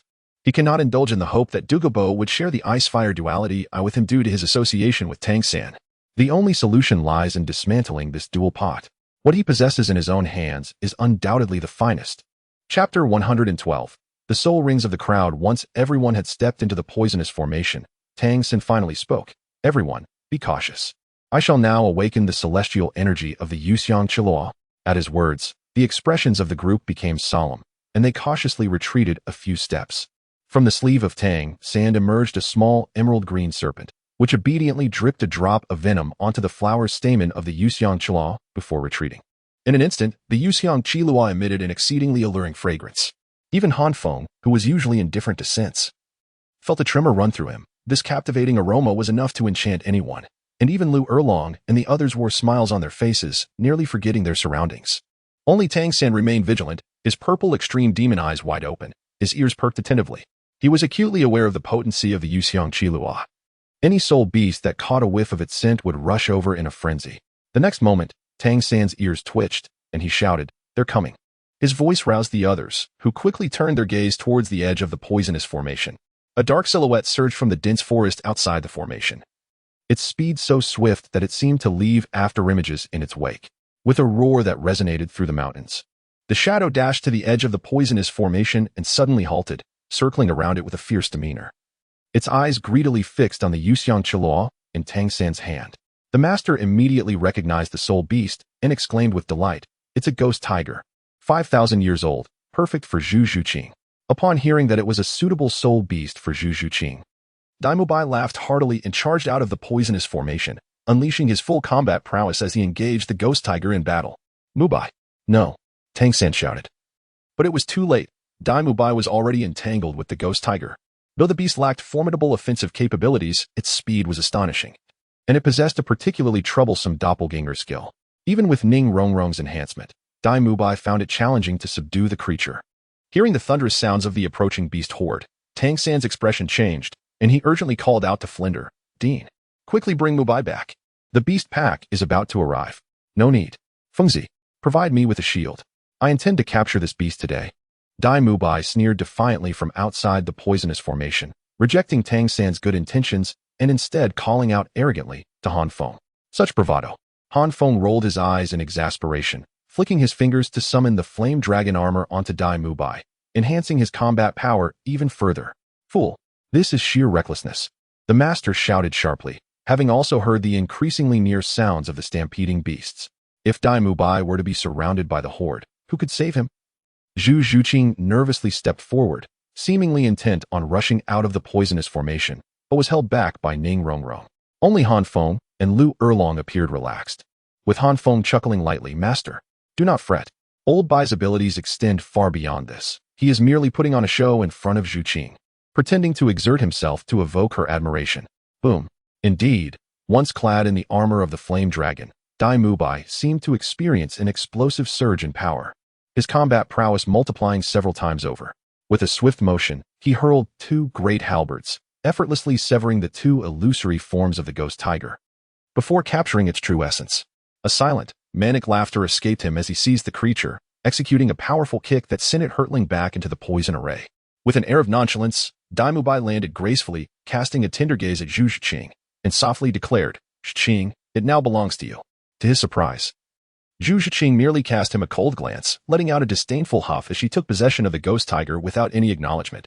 This unexpected reaction left the scheming Dai Mubai in a state of bewilderment. This was not how he envisioned it unfolding. Observing the others, he found them gazing at him with expressions ranging from bemusement to mockery. Realization dawned upon him, and his handsome face shifted from pale to dark, then to a shade of green. In a flash, he seized Han Feng, whispering urgently, "Is it you who has revealed my plans once more?" Han Feng shrugged nonchalantly, retorting, "Can't you act a bit more mature? Such childish ploys are apparent even to Zhu Qing. Did you really need me to point that out?" In response to Han Feng's counter, Dai Mubai cast a tempestuous glance at Zhu Qing before letting out a resigned sigh. Alas, what can be done? Those days. Better left unsaid. Unbeknownst to Dai Mubai, a faint blush graced Zhu Zhuqing's delicate features. She truly had not perceived it until now. Tang San and the others shifted awkwardly, exchanging glances, realizing that had it not been for Han Feng's remark, they too might have remained oblivious. Only Lu Erlong, who had trained Han Feng and Dai Mubai for half a year, scoffed derisively. Only you two youngsters could concoct such juvenile schemes to pursue a girl. Upon hearing this, Tang San and the others felt even more embarrassed. Roars echoed as the horde of beasts emerged, alleviating the tension of the moment. After clearing his throat, Master addressed Zhu Zhuqing. "Zhuqing, this ghost tiger is perfectly suited for you. Proceed with its absorption." Zhu Zhuqing nodded coolly, and in a mere flash of ethereal light, the ghost tiger, stripped of its resistance, met its demise. A brilliant purple soul ring ascended, and Zhu Zhuqing closed her eyes, commencing the absorption. Subsequently, the group turned their attention towards the frenzied swarm of soul beasts. Ma Hongjun swallowed hard, murmuring, "If they charge in, we would surely be torn to shreds, wouldn't we? Why fret? The poison array stands guard, does it not?" Oscar scoffed, casting a dismissive glance at Ma Hongjun. Feeling playful, he even made faces at the soul beasts outside the array. Disinterested in Ma Hongjun and Oscar's antics, Xiaowen noticed Tang San deep in contemplation, likely pondering his fourth soul ring. Choosing not to disturb him, she instead approached Ning Rongrong, playfully inquiring, "Rongrong, what kind of fourth soul skill are you hoping for?" Ning Rongrong's expression turned serious as she pondered for a moment. Summoning the 9-treasure glazed tile pagoda, she waved her delicate hand, causing the soul guide device on her wrist to illuminate. A translucent screen of glimmering glass appeared before her, displaying countless silhouettes of soul beasts, each meticulously detailed with information regarding their age, characteristics, and behaviors. The multitude of spirit beasts displayed on the screen overwhelmed Ning Rongrong, who, despite her ability to split her focus into 4 parts, found it challenging to make a decision. Perhaps that Sanyu's Silver Wolf? Its soul power, speed, and strength were exceedingly fierce. If Rongrong were to absorb its soul ring, she might acquire a soul skill that enhances multiple attributes. Observing Ning Rongrong's predicament, Oscar suggested. Meanwhile, Dai Mubai, who was idly waiting as Zhu Qing absorbed her soul ring, chimed in. I recall that Rongrong wished for her 4th soul ring to amplify her defenses. What about the 6,000-year-old Xuanwu turtle? Not so fast. Before Ning Rongrong could respond, Han Feng's voice rang out from a distance. Without turning around, the others could only see his silhouette as he said, rather nonchalantly, the Xuanwu turtle possesses a young constitution, while Rongrong's martial soul leans towards the Yin. Moreover, its age is perilously close to the limit. If you truly wish to absorb a defensive spirit beast, the 4,500-year-old 4-eyed armored beast will suffice. The 4-eyed armored beast is an exceptional defensive spirit beast, its defensive capabilities rivaling that of the 6,000-year-old Xuanwu turtle, and its constitution is balanced, making it significantly easier to absorb. Upon hearing Han Feng's words, Ning Rongrong's fingers, which had been scrolling through the screen, trembled slightly. She had thought Han Feng was oblivious to her presence. For 1,500 years. Is that age not a bit too low? Dai Mubai hesitated. After all, his 4th soul ring was a 10,000-year soul ring. The benefits it conferred were still vivid in his memory, and long-held common knowledge made him particularly sensitive to the age of spirit beasts. TSK. Han Feng clicked his tongue. The 4-eyed armored beast is a prime variant spirit beast. Should it possess 6,000 years of cultivation, the difficulty of absorption would increase significantly. Old Bai, if you doubt me, you may consult the master and Tang San. As it appeared that Dai Mubai and Han Feng were about to engage in another verbal spar, Ning Rongrong chuckled lightly, her tone noticeably more buoyant. I shall choose the 4-eyed armored beast. Once Ning Rongrong made her decision, Ma Hongjun, who had remained silent for a considerable time, finally spoke up, albeit hesitantly, although it may seem untimely to mention this. Has anyone contemplated how we will bring the spirit beast inside? We can't just rush out like before, can we, big brother Dai? Upon Ma Hongjun's remark, the expressions of Oscar, Dai Mubai, as well as Ning Rongrong and Xiao Wu froze in shock. They had indeed overlooked this issue. However, Lu Erlong patted Ma Hongjun's head and boldly declared, Little fatty, are you questioning the teacher's prowess? Unthinkable. The master, upon hearing this, scolded sternly. That may have been acceptable previously, but now, outside the poison formation, there are formidable 10,000-year spirit beasts. If you recklessly charge out, you will surely find yourself ensnared. Then what should we do? Just moments ago, Lu Erlong had exuded fierce determination, but upon the master's admonishment, she promptly became as docile as a house cat, leaving Flinder and Zhao Wujie in awe. As for Han Feng and the others, they dared not show any reaction. Faced with Lu Erlong's retort, the master furrowed his brow. He too was at a loss for an effective solution. Deep in contemplation, Tang Sen heard the hum of conversation from those around him. He rose gracefully and, with an air of calm assurance, remarked, Rest assured, esteemed teacher, since I have proposed this method, I have devised a comprehensive plan. After making his declaration, Tang San retrieved a formidable weapon resembling an iron claw from the enchanting knight at the 24 bridges and presented it to his master, explaining, This item is known as the Flying Celestial Claw. You may confidently instruct either Teacher Long or Teacher Zhao to use this to ensnare the soul beast into the poison formation. Impressive. Let me give it a try. Zhao Wujie exclaimed, his excitement palpable as he seized the Flying Celestial Claw. With a swift motion, the iron claw shot forth, capturing the 4-eyed armored beast and dragging it into the toxic array. A flurry of strikes ensued, reducing the creature to a pitiful state. After a few more blows, Zhao Wujie noted that the 4-eyed armored beast had barely any life left. With a disenchanted click of his tongue, he tossed it to Ning Rongrong, saying, Here, take it. What remarkable defense. It couldn't withstand even a few of my punches. What could Ning Rongrong do? Reluctantly, she dispatched the 4-eyed armored beast and commenced the absorption of the soul ring. Thus, among the 8 members of Shrek, apart from the less experienced Xiao Wu, only Han Feng and Tang San had yet to acquire their 4th soul ring. Having relaxed his muscles, Zhao Wujie turned to Han Feng and broke into a broad smile. Chapter 113, Rampage. Young man, you desire a 10,000-year soul beast for your 4th soul ring, do you not? Tell me, and I shall assist you in capturing one. Zhao Wujie boisterously approached Han Feng, his eyes gleaming with eagerness. It was evident that he was not merely intent on aiding Han Feng in acquiring his 4th soul ring. Rather, he was still riled from their recent encounter with the 4-eyed armored beast and sought further excitement. Han Feng rolled his eyes, choosing not to expose Zhao Wujie's intentions. Instead, he pointed towards a menacing-looking monkey amidst the herd of beasts and said, Let us go with that one. It should possess just the right cultivation level of approximately 10,000 years, making it ideal for me. Moreover, its attributes and defensive capabilities are quite commendable. Following Han Feng's gesture, Zhao Wujie scrutinized the soul beast, stroking his stubbled chin as he murmured, "The iron-backed fire-eyed ape, is it?" Upon closer inspection, Zhao Wujie noted that while the ape was relatively small, standing only 3 meters tall and thus inconspicuous among the towering beasts, none dared to approach it. It bore a striking resemblance to an ordinary monkey, yet its eyes blazed with a terrifying fire. And one could even discern sparks falling to the ground as its pupils moved. Initially inclined to boastfully accept the task, Zhao Wujie hesitated. Recalling the incident in the Stardo forest where his oversight had led Han Feng to absorb a soul ring beyond his limits. Thus, he opted for caution and consulted the master. "What do you think of this soul beast?" The master, having also observed the iron-backed fire-eyed ape, pondered for a moment before nodding. "It is feasible. This beast, standing a little over 3 meters, indeed appears to be around 10,000 years old. Its fiery attributes and ironclad defense align perfectly with Han Feng's radiant heavenly shield." However, the master's voice trailed off, his brow furrowing as he cautioned. "The iron-backed fire-eyed ape has a notoriously violent temperament, and absorbing it may prove to be a formidable challenge." Hearing that the beast's age was within his expectations, Han Feng grinned widely, responding with a light-hearted chuckle. "In that case, I shall entrust this task to Teacher Zhao. Violence. That is the least of my concerns.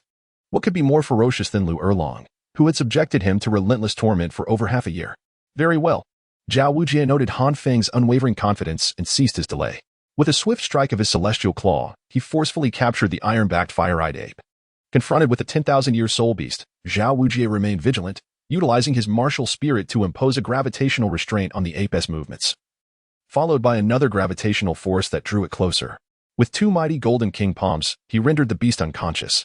What followed was a relentless barrage of punches and kicks. After being pummeled by Tang Hao, Zhao Wujie had developed an even greater fondness for this unadulterated aesthetic of violence. Alas, when Zhao Wujie presented the severely battered iron-backed fire-eyed ape to Han Feng, the latter let out a series of exclamations, casting a peculiar glance at Zhao Wujie before taking a step back in disgust. "You could have been more careful. Look at the blood all over you."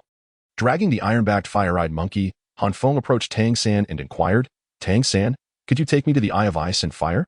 I believe that the Fire Eye could assist me in absorbing a 10,000-year soul ring." Tang San, upon hearing this, was momentarily taken aback, but then his eyes sparkled with realization. "Indeed, Han Feng, your martial soul is entirely compatible with the essence of flames. If you can immerse yourself in the fire for cultivation, it will undoubtedly enhance your ability to absorb the soul ring with remarkable efficiency. However, the Eye of Ice and Fire is a perilous place. You must first consume this detoxification pill. Follow me closely and avoid touching anything within." With that, Tang San produced a violet-blue detoxification pill and earnestly warned Han Feng, "Rest assured, I wouldn't dare to meddle with those things. I value my life too much." Han Feng promptly swallowed the detoxification pill and then jestingly replied to Tang San. In truth, Han Feng knew almost nothing about poisons when encountering poison-wielding soul masters. He could hardly think of solutions beyond burning them with fire. What sort of reckless fool would venture into a hot pot of toxic substances without concern for their own life? Seeing Han Feng's nonchalant attitude, Tang San felt reassured. "Follow me." Han Feng nodded and was about to accompany Tang San deeper into the medicinal garden when he realized that his hand had been grasped by Dai Mubai. With an extremely serious expression, Dai Mubai looked intently at him and cautioned, "Be careful. The soul shock from a 10,000-year soul ring is formidable. Maintain your focus and do not let your guard down. Do not fear anything you encounter. If you find it unbearable, think of your parents, think of us. And then think of Rong." Han Feng opened his mouth to respond, but then closed it again, feeling a bit agitated as he said, "I understand." Dai Mubai, aware that Han Feng was reluctant to mention Ning Rongrong, did not release his grip, stating sternly, "Do not push yourself with your abilities. Escaping unscathed is absolutely within your reach." Han Feng, observing Dai Mubai's solemn demeanor, grinned, "You have succeeded. I have no reason to fail." Realizing that Han Feng was serious, Dai Mubai finally let go. As Tang San caught wind of Dai Mubai's words, he seemed to recall something and chuckled awkwardly. "Han Feng, should we wait for Rongrong to finish absorbing? You must have something to say to her, right?" Han Feng frowned at this, then pouted defiantly. "Don't make it sound as if she's facing execution. Besides, what would I even say? Wouldn't it just cause her unnecessary worry? Hurry up. At this rate, the iron-backed fire-eyed monkey might perish." Tang San, hearing this, cast a helpless glance at Xiao Wu and slowly led Han Feng toward the Eye of Ice and Fire. Upon entering the Eye of Ice and Fire, Han Feng felt his soul power awaken throughout his body. Both of his martial souls stirred with unprecedented excitement, emitting joyous sounds within him. This realization filled Han Feng with immense delight. He seemed to have underestimated the significance of the Eye of Ice and Fire for him. This was indeed the fire eye of the Eye of Ice and Fire. Han Feng, you are endowed with the celestial shield, and within the fiery gaze, you shall undoubtedly thrive. However, the Ice and Fire dual eyes are indeed treacherous grounds, with the fire's toxicity being particularly fearsome. You have but a day to absorb the spirit ring. After that, regardless of your success, you must withdraw from the fiery gaze. Tang San, observing Han Feng's expression of delight, hastily reminded him. Han Feng's countenance shifted. He was previously unaware of such a stipulation. However, having heard from Dai Mubai that he had absorbed his spirit ring in merely 8 hours, he felt confident that with the aid of the fiery gaze, his speed would only increase. Without dwelling on it, he replied nonchalantly, rest assured. By tomorrow, I shall have successfully absorbed it. Watching Han Feng's resolute demeanor, Tang San could only nod. Very well, take care. I shall take my leave now. Once Tang San departed, Han Feng, without a moment's hesitation, slayed the iron-backed fire-eyed ape and plunged into the fiery gaze, clutching the black spirit ring that emanated a mysterious light. Upon entering the fiery gaze, Han Feng was immediately engulfed by a torrent of fire elements. Yet, he did not succumb. He was there to absorb the spirit ring, not to cultivate. After a brief period of focused meditation to optimize his mental state, he summoned the celestial shield and affixed the iron-backed fire-eyed ape's spirit ring onto his martial spirit. Humph. Almost instantaneously upon commencing absorption, the ferocious spirit energy from the ring compelled Han Feng to stifle a grunt. Truly worthy of a 10,000-year spirit ring. Yet, it falls short. Han Feng scoffed. He was least afraid of the spirit energy's onslaught. His spirit energy quality was comparable to that of a spirit king. And with the fiery gaze's assistance, the residual spirit energy from the 10,000-year ring posed no threat to him whatsoever. Nevertheless, Han Feng remained vigilant, fully aware that the true trial lay ahead. Roar. Indeed, as Han Feng dispersed the spirit energy, he heard the aggrieved roar of the iron-backed fire-eyed ape resounding in his ears. In the next moment, it seemed as though a roaring iron-backed fire-eyed ape was charging toward him, delivering punches that felt all too real against Han Feng's form. He steadied his mind, refusing to let his guard down. Uncertain of how much time had passed, the roaring gradually subsided, allowing Han Feng a sigh of relief. Is it over? Buzz. In that fleeting moment of relaxation, a surge of the iron-backed fire-eyed ape's ferocious will erupted from the spirit ring, directly invading Han Feng's mind. His eyes flashed with a momentary ferocity, but his mental fortitude had greatly improved. He bit his tongue sharply, cursing inwardly, and forcefully suppressed this primal instinct. Muttering through gritted teeth, damn. I truly cannot afford to let my guard down for even a moment. As the beastly instinct gradually receded, the spirit ring's resistance weakened, and everything seemed to settle. In just a short while, Han Feng believed he could completely absorb this 10,000-year spirit ring. However, at that very instant, a chilling, malevolent laughter echoed within his mind. Han Feng's eyes widened in alarm as an overwhelmingly negative aura surged forth from his consciousness, causing a spectral mask to affix itself to his face, beyond his control. Damn, why must you show up now to stir the pot? Han Feng uttered an angry exclamation, attempting to suppress the illusory mask, yet his efforts proved futile. The once dormant eternal soul ring, upon encountering this equally fierce aura, sprang to life in an instant. In a moment of convergence between these two formidable forces, Han Feng's mental defenses were utterly shattered. With a thunderous roar, an overwhelming force erupted within the Eye of Ice and Fire, sweeping across the entire fiery domain, only to be restored to tranquility moments later. Within the now serene eye, a figure adorned with a bony bull skull hovered, shrouded in uncertainty of life and death. Ha ha ha. In the next instant, two dark crimson eyes beneath the skeletal mask suddenly flared open, a sinister grin spreading across the lips, emitting a chilling and mocking laughter. Chapter 108. Another Han Feng apologies. The chapter title is incorrect and cannot be altered. I am foolish. Beyond the Eye of Ice and Fire, Han Feng has been enveloped in flames for 3 hours. Zhu Zhuqing and Ning Rongrong have long completed the absorption of their soul rings and are currently waiting for Han Feng outside the Eye of Ice and Fire. Observing Ning Rongrong's worried expression, Dai Mubai reassured her, rest assured. Are you not aware of Feng's capabilities? Even if he faces failure, he will surely return unscathed. Besides, I took 4 hours to absorb my soul ring, and Han Feng has only been at it for 3. There will be no issues. Ning Rongrong absent-mindedly responded, her gaze fixated on the Eye of Ice and Fire, evidently not hearing a word of Dai Mubai's comforting words. Sighing softly, Dai Mubai chose not to speak further. Boom. Just as Dai Mubai contemplated turning away, a tremendous noise suddenly erupted from the eye of ice and fire. The group was startled, rising in unison. Their expressions tense as they gazed at the eye. Ning Rongrong even considered rushing inside. Xiao San, quickly check on Feng. Dai Mubai urgently halted Ning Rongrong and called out to Tang San. Without hesitation, Tang San employed his ghost shadow perplexing track technique, swiftly appearing at the entrance of the eye of ice and fire. However, what he beheld caused him to freeze at the threshold, even taking a step back in bewilderment. He continued to retreat until he exited the cave, and only then did the others glimpse what Tang San had seen, an imposing and robust figure, his upper garment completely absent, and the remnants of his lower attire tattered as if scorched by flames. He bore 2 soul-guiding devices belonging to Han Feng. Yet his head was adorned with a grotesque bull's visage. Upon that bull's head were 2 dark red tear streaks, extending from the eye sockets down to the jawline. A pair of massive horns gleamed with a chilling light, and the eye sockets were shrouded in a dark crimson hue, reflecting a frenzied and sinister aura. Dai Mubai swallowed hard and cautiously called out, Feng. The figure did not respond to Dai Mubai, nor did it cast a glance his way. Instead, it raised its head to the sky and then to the ground, suddenly trembling violently. Ah! The fearsome bull's head opened its mouth wide, hands clutching its head, kneeling on the ground, emitting a cry that was both ecstatic and agonizing. 13 years. 13 years. I have endured 13 years to gaze upon the sky, to behold the earth. Ah! For years ago, if it were not for that foolish cat, that accursed, wretched cat, I would have reclaimed all that belongs to me by now. Why? Why? His voice bore a resemblance to Han Feng's. Yet it was laced with a frenzied tremor that sent shivers down one's spine. The group stood in shock, unable to utter a word as they gazed at the scene before them. This figure was undoubtedly connected to Han Feng. Yet his demeanor and manner of speech were entirely dissimilar. Ning Rongrong, observing his pained expression, felt a tumult of emotions within her. Slowly, she stepped forward and softly called out, Han Feng?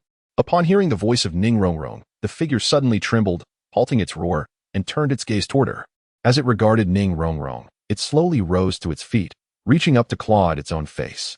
The grotesque bull's head vanished into thin air, revealing the original visage beneath. The face hidden beneath the bull's guise was none other than Han Feng's, though it appeared more pallid, almost sickly. Witnessing this scene, the onlookers collectively gasped, their pupils constricting in shock. Yet, despite the reactions of the crowd, the pallid Han Feng paid them no heed. Methodically making his way to Ning Rongrong, circumventing the wary Dai Mubai, and gradually cornering her against the tree. His right hand shot out abruptly, blocking Ning Rongrong in front of him, his ghostly visage inching closer to her. After inhaling deeply, almost in a trance, he scoffed derisively, uttering cryptic words, foolish wastrel.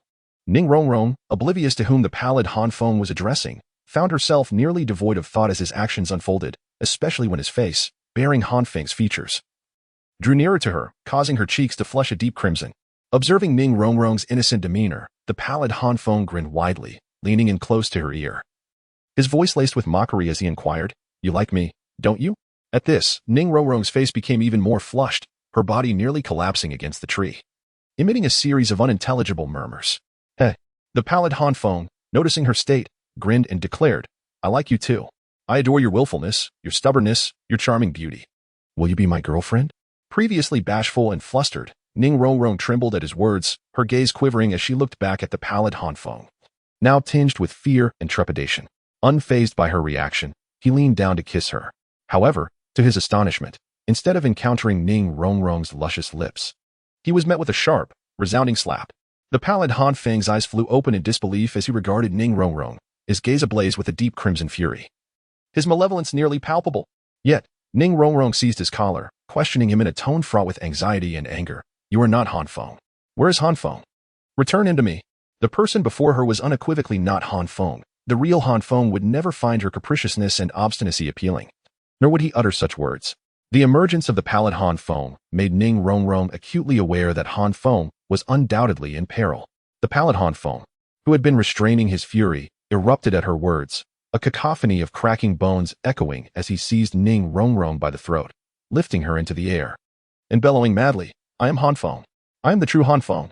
He is the one who deceived you. He is the impostor. I am the genuine article. Witnessing the pallid Han Feng's aggression toward Ning, the pale Han Feng, having been sent flying, could only release his first soul skill, Command of Life. However, Lu Erlong's punch, which was tempered with restraint, allowed him to narrowly evade disaster. Ning Rongrong, cradled in Lu Erlong's arms, quickly shook her head, signaling that she was unharmed. Then, with urgency, she grasped Lu Erlong's arm and implored, "Teacher Erlong, please save Han Feng. He is not Han Feng. You must rescue him." Seeing Ning Rongrong's anxious demeanor, Lu Erlong's expression darkened.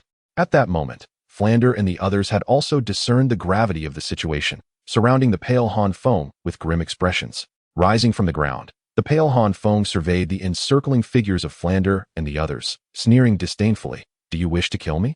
If I perish, he cannot survive either." His words deepened the shadows on everyone's faces. Dai Mubai, recalling a similar incident he had witnessed in the Starluo Empire's library, asked gravely, "Are you a personality split from Fengzi?" "Fengzi." The pale Han Feng scoffed derisively, his sarcasm evident. "Indeed, only a fool would utter such a name. Akin to a fish that has rotted for 3 days, fished out from the sewer, emitting an unbearable stench." Dai Mubai's brows knitted tightly as he glared at the pale Han Feng, reiterating, "Are you a personality of Han Feng?" "Personality. Do not presume that mere acquaintance with books grants you wisdom." The pale Han Feng continued to mock Dai Mubai, then erupted in laughter, proclaiming, "He is he. I am I. I have said it before, he is the deceiver, the thief. I am the true being. I surpass him 100-fold, 1,000-fold." Completely oblivious to the meaning of his words, Dai Mubai clenched his teeth and turned to Flander and Zhao Wujing. Zhao Wujing, equally disdainful, let out a cold snort. The pale Han Feng struck him as a madman, a deranged individual with twisted morals. Flander furrowed his brows, gazing at the pale Han Feng. Unable to devise a suitable plan, he finally said, "Let us subdue him for now. He must be Han Feng, albeit a different facet of him. There are many like him on the road ahead. I have told you. I am not him. I am stronger than he is. I am Han Feng." The words of Flander ignited the fury of the pale Han Feng, who howled in a near scream at Flander. Yet, Flander chose to ignore him completely. Zhao Wujing, observing the pale Han Feng's demeanor, hesitated. He truly felt reluctant to lay hands on Han Feng. The memory was still vivid. "I shall take care of this." Dai Mubai stepped forward, resolutely stating, "I have fought against Fengzi the most, and my strength is the closest to his. I understand his power well. Let me take action. And I shall ensure that no harm comes to Fengzi." "Very well," Flander mused, recognizing the validity of this reasoning, and nodded in agreement. Chapter 115, The Fourth Soul Skill, The Gate of Blazing Heaven. Hearing the conversation between Flanders and Dai Mubai, the pale Han Feng let out a mocking laugh, his eyes filled with derision as he pointed at Dai Mubai, sneering, "You claim to understand his strength? Since when did you believe that what you perceive is his utmost power? And who has bestowed upon you the audacity to challenge someone like me, who surpasses him 1,000-fold?" Dai Mubai's brows furrowed at his words, a flicker of murderous intent flashing in his eyes as he retorted, "I am a true friend of Fengzi. He would never deceive me." "Ha! How absurd." The pale Han Feng cackled ominously, his expression grotesquely exaggerated. He placed a finger against his temple and, with a wicked grin, proclaimed, "This man is a deceiver, a thief. He is devoid of morality, courage, and wisdom. You actually believe he would be forthright with you?" As Han Feng insulted Han Feng, Dai Mubai's murderous aura intensified. Flanders, noticing this, gently pressed down on Dai Mubai's shoulder and cautioned in a low voice, "Maintain your composure. He is merely provoking you." "Indeed, Dean," Dai Mubai replied, managing to suppress his rising anger at Flanders' words. "Huh, provoking him? What an overestimation. Does he even deserve such regard? The truth of my words is evident to you all." Han Feng's expression darkened as he sneered. "Be careful, little Bai. This Han Feng is not to be underestimated. If necessary, allow me to intervene," Zhao Wuji advised Dai Mubai, sensing an elusive threat emanating from the pale Han Feng. Yet, Dai Mubai shook his head in refusal, stating, "Thank you, Teacher Zhao, but it is unnecessary." Observing the fierce determination in Dai Mubai's eyes, Zhao Wuji sighed in resignation and released him. Without uttering another word, Dai Mubai stepped before the pale Han Feng and declared softly, "Regardless of whether your words hold truth or falsehood, I shall inquire directly with Han Feng. However, you must pay the price for your earlier remarks." With that, Dai Mubai summoned the evil-eyed white tiger, transforming into a frenzied state. Grasping the Gingjin heavenly halberd, he fixed an intense gaze upon the pale Han Feng. "Ha ha ha, are you upset? Is this little wildcat truly angered?" Han Feng mocked, initially laughing at Dai Mubai's silent fury. Yet, in the next moment, he screamed maniacally, "Shouldn't I be the one enraged? 13 years of void and chaos. I can only watch as this fool lives my life in my body. Who shall bear the brunt of my wrath?" As his words faded, the pale Han Feng bellowed, summoning the blazing heaven shield. For soul rings, 2 yellow, 1 purple, and 1 black, materialized behind him. In the next instant, the second soul ring illuminated, activating the fixed defense, and he charged forward toward Dai Mubai, raising the blazing heaven shield high to strike down. Dai Mubai's reaction was swift. However, he was taken aback by Han Feng's sudden aggression. Frowning, he swung the two halberds in his hands, one deflecting Han Feng's blazing heaven shield while the other struck toward the pale Han Feng, shattering 3 of the 6 fiery shields generated by the fixed defense. Witnessing this scene, the pale Han Feng let out a cold snort and quickly retreated. Dai Mubai did not pursue him, merely furrowing his brow and casting a glance at the pale Han Feng. During their sparring, Han Feng often employed a defensive counterattack strategy, never taking the initiative, for he was acutely aware that his offensive capabilities were nowhere near those of Dai Mubai. Rather than attacking with his weaknesses against an opponent's strengths, he preferred to capitalize on his own advantages, relying on the unique power of the charged shield strike to secure victory with a single blow. Yet, at this moment, the pale Han Feng seemed utterly oblivious to this truth. It was as if he were a novice encountering the soul arena for the first time.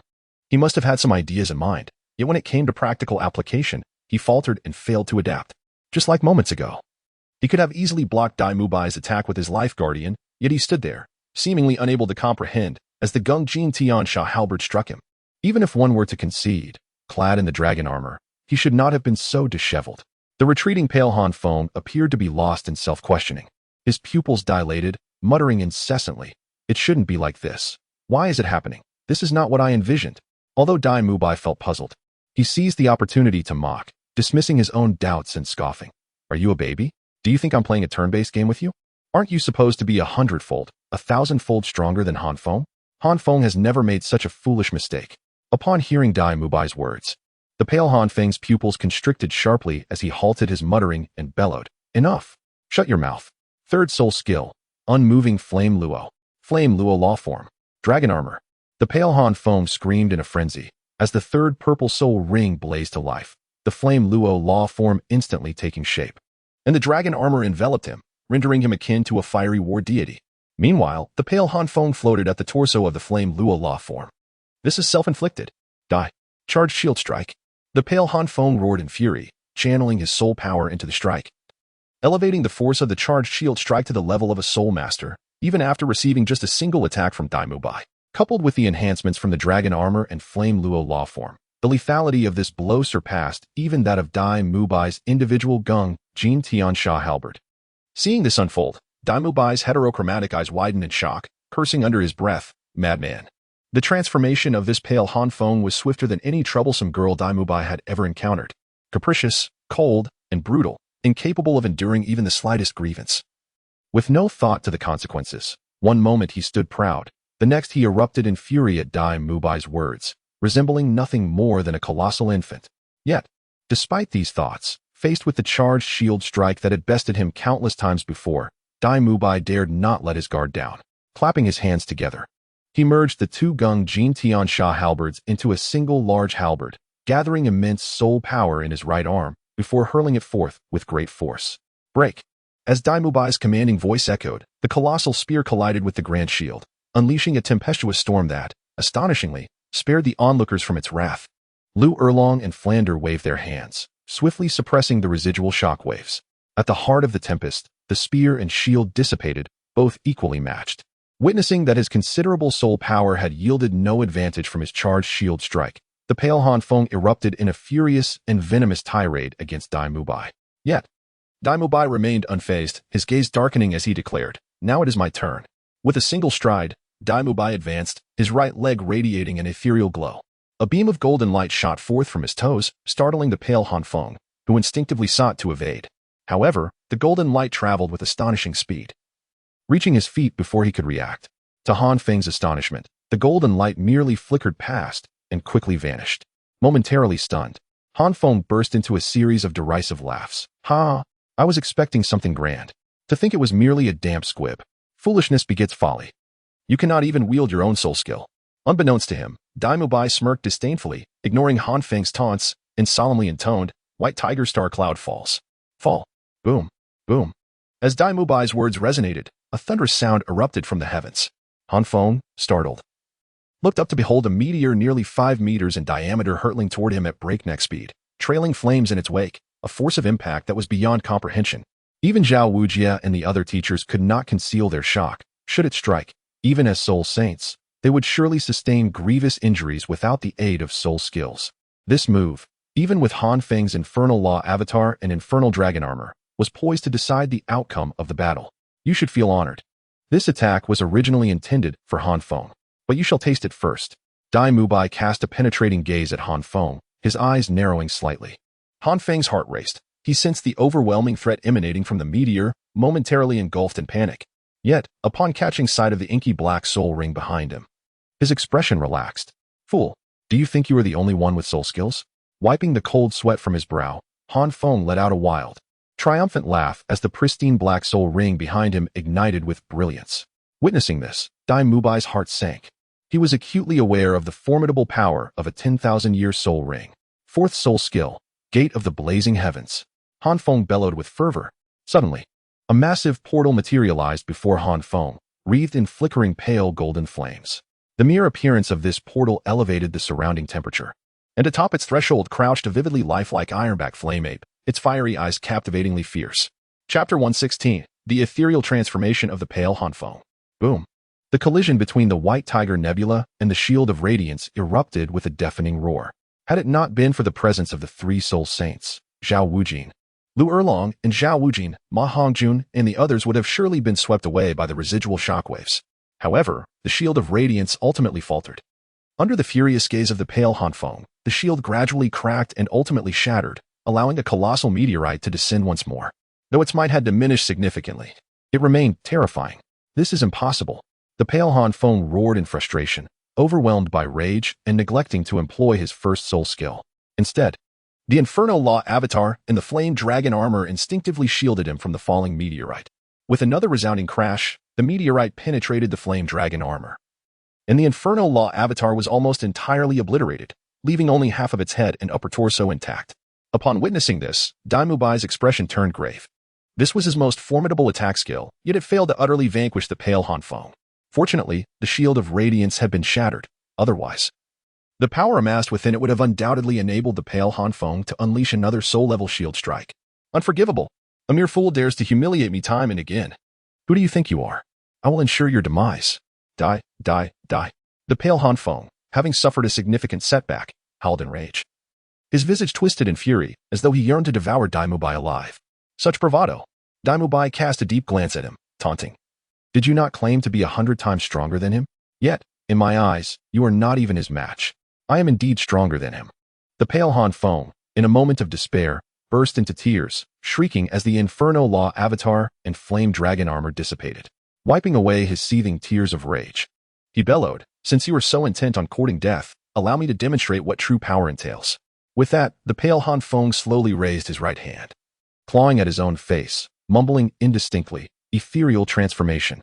Hee-ha-ha. A malicious and sinister laughter escaped the pale Han Feng's lips, as his aura transformed instantaneously. Becoming frenzied and savage, his visage reverted to that of his initial appearance, the massive bony bull head now adorned with two crimson streaks resembling blood tears. In his dark red eyes, a foreboding and frenzied gleam radiated, causing even the flames upon the Shield of Radiance to shift from red to purple, transforming from their once regal crimson golden hue into a sinister dark purple. What on earth is this? At the moment of the pale Han Feng's transformation, Dai Mubai distinctly sensed the shift in his soul power and strength, his pupils constricting in alarm. Outside the battle circle, the master, upon witnessing this scene, recalled Tang San's 8 spider lances and exclaimed, "It is an external soul bone." Han Feng must have absorbed an external soul bone in the past. This version of Han Feng likely embodies the negative persona birthed from the residual will of the soul beast within that external soul bone. I have stated it before. I am I. He is he. I am the true Han Feng. How many times must I reiterate this? The master once again struck a nerve with the pallid Han Feng, already shrouded in negative emotions due to his ethereal state. Han Feng could no longer contain his fury upon hearing those words. He forsook Dai Mubai and charged at the master with such swiftness that he left an afterimage in the air. No way. Tang San, the closest to the master, reacted with remarkable speed. Almost instantaneously, as Han Feng moved, he unleashed his blue-silver grass, ensnaring the master and pulling him to Lu Erlong's side. Lu Erlong embraced the master, her beautiful eyes glaring menacingly at Han Feng, had it not been for her concern for Han Feng. She would have reduced the beastly figure before her to ashes long ago. Han Feng was acutely aware that he was no match for Lu Erlong. The dark red depths of his eyes flickered with uncertainty before he turned to Tang San, coldly uttering, "Do you wish to join the fray as well?" Taken aback, Tang San was utterly perplexed by Han Feng's words, yet from the depths of Han Feng's eyes, he discerned that this was certainly not a benign statement. The purple extreme demon eye was activated to its utmost, fixating on Han Feng, wary of a sudden outburst. At that moment, Tang San had not yet obtained his fourth spirit ring. Dai Mubai's gaze sharpened. Xiao San, do not interfere. He is my opponent. Tang San hesitated for a brief moment, but ultimately nodded. If it were a life-and-death battle, he was confident he could defeat Han Feng. Let us not forget, Tang San possessed the King of Hell's decree. However, should hidden weapons or toxins be employed, it would result in either death or severe injury, which was evidently not the outcome anyone desired. Han Feng cast a disdainful glance at Tang San and sneered at Dai Mubai. Do not speak as if you possess the qualification to contend with me. If I wished to kill you, it would be a mere trifle. It must be said, in his ethereal state. Han Feng's words bore a ferocious aura reminiscent of a soul beast. Let us see. Dai Mubai remained undeterred, snorting coldly as he withdrew the Gengjin heavenly halberd once more, declaring in a deep voice, "Ha ha ha. Since you seek death, I shall oblige." Han Feng cackled madly, activating his second soul skill, teleporting directly in front of Dai Mubai. In his ethereal state, Han Feng's reflexes were extraordinarily swift. After teleporting, he did not exhibit even a moment of rigidity. Whether out of disdain for Dai Mubai or a desire to humiliate him, he did not even employ the seraphic shield, instead opting to strike with his empty left fist. Dai Mubai, accustomed to the momentary rigidity of his fixed defense, was jolted and found himself unable to mount an effective counterattack in time. Hastily thrusting both Gengjin heavenly halberds forward. Han Feng seemed to have anticipated this, letting out a cold laugh as the 6 fiery shields generated by the fixed defense shielded his left fist, blocking the path of the halberds. In a flash, the 2 great halberds shattered the 6 fiery shields, yet they were already at their limit. With a sinister grin, Han Feng abruptly released his grip, seizing the 2 halberds from Dai Mubai's hands and crushing them with brute force. Dai Mubai was taken aback, attempting to evade, yet it was already too late. The pale Han Feng reached out with his left hand, immobilizing Dai Mubai in place, while his right hand brought the blazing celestial shield crashing down. Ha. This doesn't count. Let us do it again. The pale Han Feng did not strike Dai Mubai with the celestial shield. It halted a mere fingertip-s distance before him. Like a jesting puppeteer, he mocked Dai Mubai with a derisive laugh before slowly retreating. Dai Mubai inhaled deeply, mentally bracing himself for severe injury. At that distance, even Flinder would be unable to save him. You shall pay for your arrogance. Dai Mubai fixed his gaze on the retreating figure of the pale Han Feng, enunciating each word with conviction. The pale Han Feng shrugged nonchalantly, tauntingly retorting, I have already triumphed, have I not? My arrogance merely serves to humiliate you, fool. Ha. Turning around, his deep crimson eyes bore into Dai Mubai as he coldly declared, but do not misconstrue my intentions. I harbor no desire to insult you. Giants do not belittle ants. I merely wish to show you what it means to go all out. I want you to witness firsthand how hypocritical your so-called friend truly is. With a flash of King Void, the pale Han Feng afforded Dai Mubai no opportunity to respond. The mouth concealed by the bull-headed mask opened wide, and between the massive horns, a dark red energy orb swiftly coalesced, radiating terrifying, malevolent waves centered around the pale Han Feng. Zhao Wujia, witnessing this scene, stirred, urgently calling out, Xiao Bai, quickly dodge. You cannot withstand this attack. It was too late. The pale Han Feng roared, and a dreadful beam of dark red light shot forth from between his horns. Dai? Boom. The moment Dai Mubai heard Zhao Wujia's voice, he reacted, clumsily dodging to the side, narrowly evading the devastating King Void's flash. TCH. The pale Han Feng let out a displeased snort, clearly dissatisfied with the outcome. Both Han Feng and the pale Han Feng seldom had the opportunity to wield King Void's flash, their mastery over this technique far less adept than with their other soul skills. However, this did not deter the pale Han Feng from mocking Dai Mubai. Observing the disheveled Dai Mubai on the ground, he unleashed a derisive laugh. Ha. Do you see now? This is your so-called friend. I can tell you. He acquired this power at the tender age of 6. After knowing him for an entire year, has he ever used it in front of you? If I possessed an external soul bone, I would not easily reveal it either. Imbecile. Dai Mubai cast a profound glance at the charred ground beneath him, offering an ambiguous, cold smirk. His words rendered the pale Han Feng's laughter to falter, a sound akin to grinding teeth escaping beneath the mask. After a moment's pause, the pale Han Feng coldly remarked, a stubborn duck refusing to yield. You know yourself best. Chapter 117. Captured. A stubborn duck? You know exactly what you think of yourself. Songbai Han Feng was clearly taken aback by Dai Mubai's nonchalance. His laughter faltered, and with a sinister tone, he spoke. Dai Mubai, struggling to rise from the ground, had been severely affected by the shockwave of Wang Su's blinding strike, even though it had not directly struck him. The mere brush against his right arm caused excruciating pain, as if his muscles were being torn apart. Yet, Dai Mubai masked his suffering with a grin, mimicking Songhai Hanfeng's tone. He retorted, "You know exactly what you think of yourself."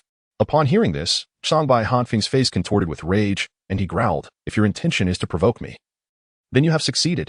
Dai Mubai, with a pointed finger, beckoned provocatively towards Songhai Hanfeng, the challenge evident in his demeanor. "This is self-inflicted."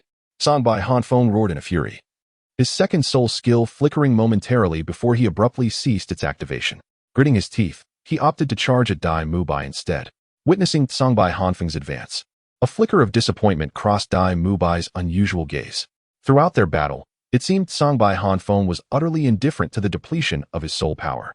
From the initial consumption of soul power to enhance the shield's damage, to the subsequent dispersal of the broken Yanluo Law and the Yanlong armor, and the recent release of Wang Su's blinding light, along with repeated pinpoint defense usages, even with Songhai Hanfeng being a soul sect, the reserves of his soul power must be dwindling.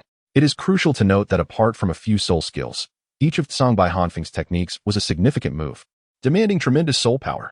Such a combat style was beyond Hanfeng's capabilities. Only Dai Mubai, who constantly engaged with Han Feng, could grasp this nuance. After witnessing the destruction wrought by Wang Su's blinding light, Dai Mubai was convinced that Songhai Hanfeng could no longer afford to squander his soul power as he had previously done. The reason Dai Mubai sought to provoke Songhai Hanfeng was to elicit another powerful move, or at the very least, to deplete some of Hanfeng's soul power.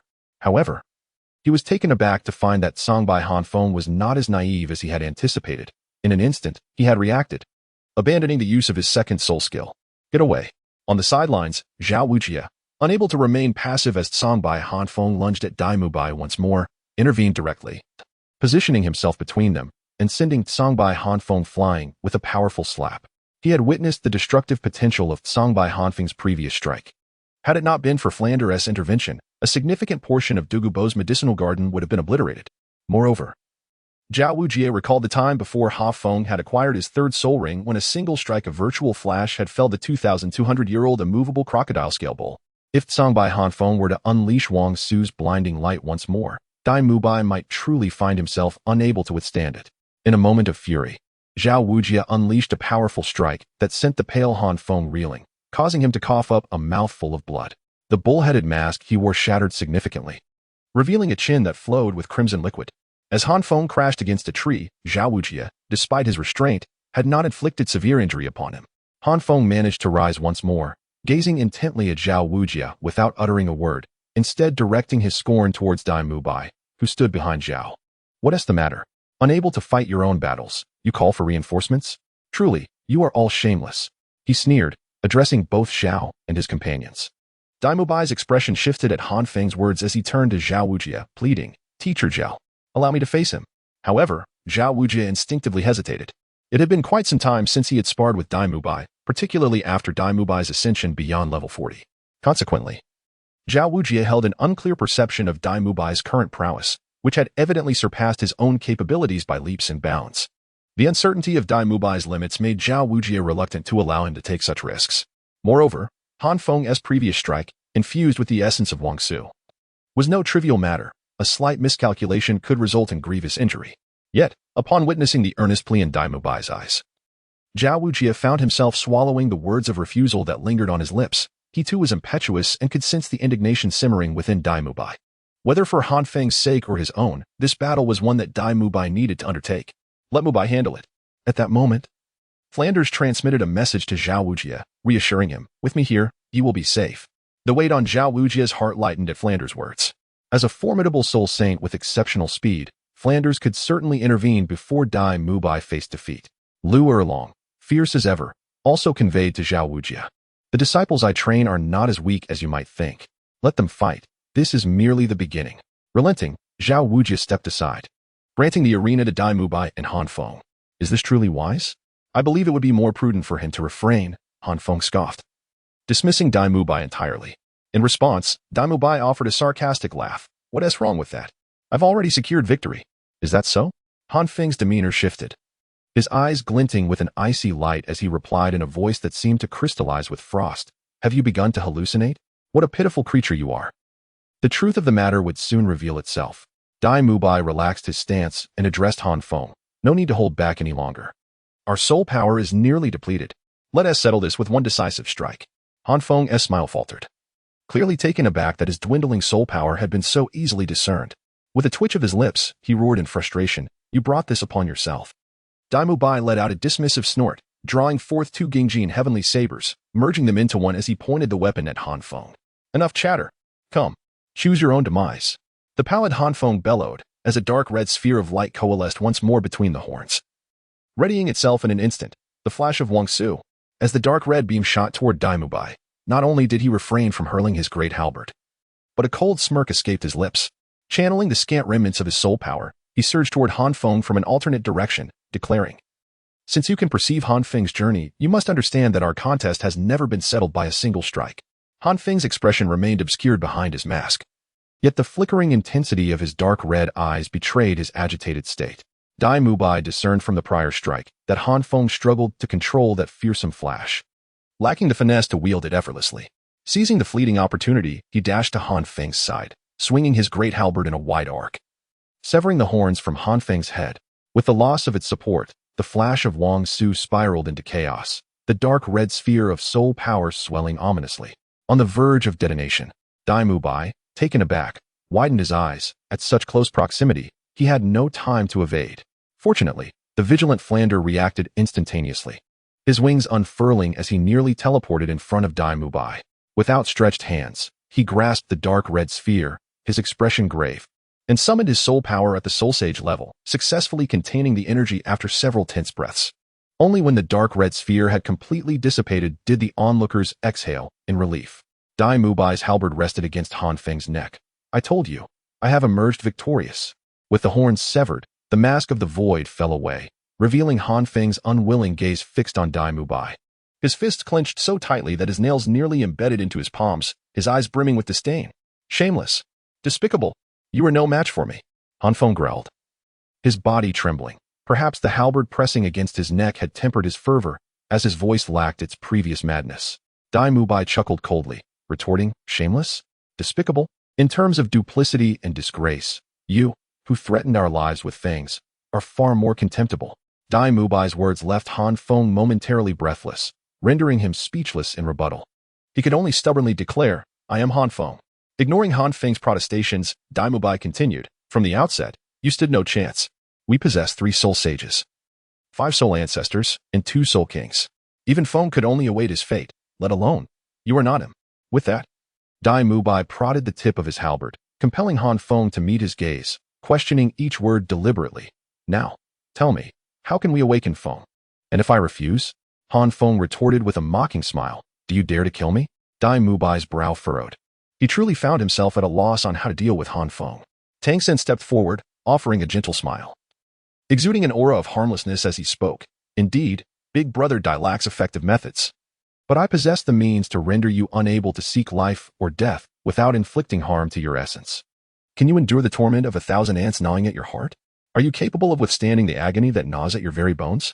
If you desire, I can allow you to experience such suffering." His words sent a chill through everyone present, causing them to instinctively take a step back. However, the pale Han Feng exhibited little fear. He had merely gleaned fragmented memories from Han Feng's past. In those memories, there were numerous tales of generals who healed from grievous injuries and warriors who stood tall despite being riddled with bullets. Concepts like the torment of 1,000 ants or the anguish that erodes one's heart held little significance for him. Chapter 118. Hatred, Resentment, and Envy. How about it? After Tang Sen finished speaking, he paid no heed to the reactions of those around him, and, with a smile, inquired of the pale Han Feng, "Are you now planning to reveal to us the method to awaken Han Feng?" Unexpectedly, the pale Han Feng scoffed coldly. "I am Han Feng." Seeing that the pale Han Feng was impervious to both persuasion and coercion, Dai Mubai, in a fit of anger, was restrained by Tang Sen. Following the pale Han Feng's lead, he continued with a smile, "In that case, could you enlighten me on how to awaken this so-called deceiver of yours? What if I were to tell you that he is already dead?" The pale Han Feng, feeling the weight of the crowd's concern for Han Feng, gritted his teeth and stated bluntly. Yet, it was evident that this declaration did little to convince the others. Dai Mubai smirked, threateningly retorting, "You had better think carefully before you speak. If he is dead, then you have no reason to continue living." I will not consider someone who seeks to kill me as a substitute for my brother, even if you share the same face. The pale Han Feng furrowed his brow, surveying the crowd, and noticed that their gazes were unified in intent, causing his agitation to escalate once more. Little San, Dai Mubai quickly called out. And Tang San understood the cue. The blue-silver grass surged forth, binding the pale Han Feng tightly. Bound, the pale Han Feng roared incessantly. Why? Why does each of you hold such affection for him? I am clearly Han Feng. You have no idea how insidious he truly is. His voice was thick with resentment and hatred toward Han Feng, a loathing that sought to rend him to the very marrow. You. The pale Han Feng turned his gaze upon Dai Mubai, speaking in a tone of both pity and madness. You have laid your heart bare for him. What have you received in return?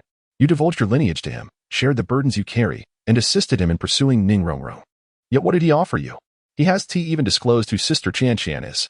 And you. The pale Han Feng then directed his scorn at Tang San, mocking. Did you truly believe that his accompanying you to pursue the Titan giant ape was out of a desire to protect you? He knew from the outset that you could not catch up. He merely wished to place you in his debt. How laughable that you still feel grateful to him. The pale Han Feng's words caused both Dai Mubai and Tang San to change countenance slightly. Observing their reaction, the pale Han Feng laughed triumphantly and intensified his verbal assault. You both regard him as a dear brother, but what of him? Am I the despicable one? Am I the shameless one? He is far more despicable and shameless. He exploits all of you. As the pale Han Feng's words grew increasingly caustic, Ma Hongjun, summoning his courage, took a deep breath and quietly retorted. That is not necessarily true. Dai Boss and Han Feng share a good relationship without ulterior motives. And I don't need anything from the wench when I play with her. Faced with the deranged pale Han Feng, Ma Hongjun felt his own confidence wavering, especially after witnessing the pale Han Feng's formidable combat prowess. Oscar, noting that Ma Hongjun had spoken, chimed in indeed. As for what happened in the Stardo forest, to speak candidly, we lack even the courage to rush out alongside the mistress, regardless of Han Feng's intentions. He at least pursued her. Moreover, it was Han Feng who aided in vanquishing both the faceless demon spider and the indomitable crocodile-scaled bull. Upon hearing Oscar and Ma Hongjun's rebuttals, pale Han Feng's expression twisted into a sneer. You foolish glutton. He merely regards you as a plaything, and yet you defend him? How utterly pathetic. Pale Han Feng first directed a mocking grin at Ma Hongjun, scornfully rebuking him. On the other hand, his gaze shifted to Oscar, his demeanor suddenly growing contemplative, before he erupted into unrestrained laughter. You have no idea what he has taken from you. You still speak for him? It's utterly comical. Pale Han Feng's words left Oscar momentarily stunned. What had Han Feng stolen from him? Observing Oscar's bewildered expression, pale Han Feng lost interest and turned his attention to Dai Mubai and Tang San, intending to speak further, only to be met with a massive fist crashing towards his face. With a resounding thud, a wave of pain and dizziness washed over him, and he found Dai Mubai gazing at him with indifference. Dai Mubai's cold voice pierced through the air. The matters between Han Feng and me are not for you to critique. What you say? We shall inquire of Han Feng ourselves. There is no need for your futile words. The excruciating pain plunged pale Han Feng deeper into madness as he screamed incessantly. I refuse to accept this. Why am I not him? Must I perish? I am Han Feng. He has usurped my body, my parents, basking in everything that rightfully belongs to me. Yet from the moment of my awareness, I have been forced to exist within the recesses of his mind. Even he is oblivious to my presence. I am Han Feng. Why will none of you believe me? I am the son of my parents.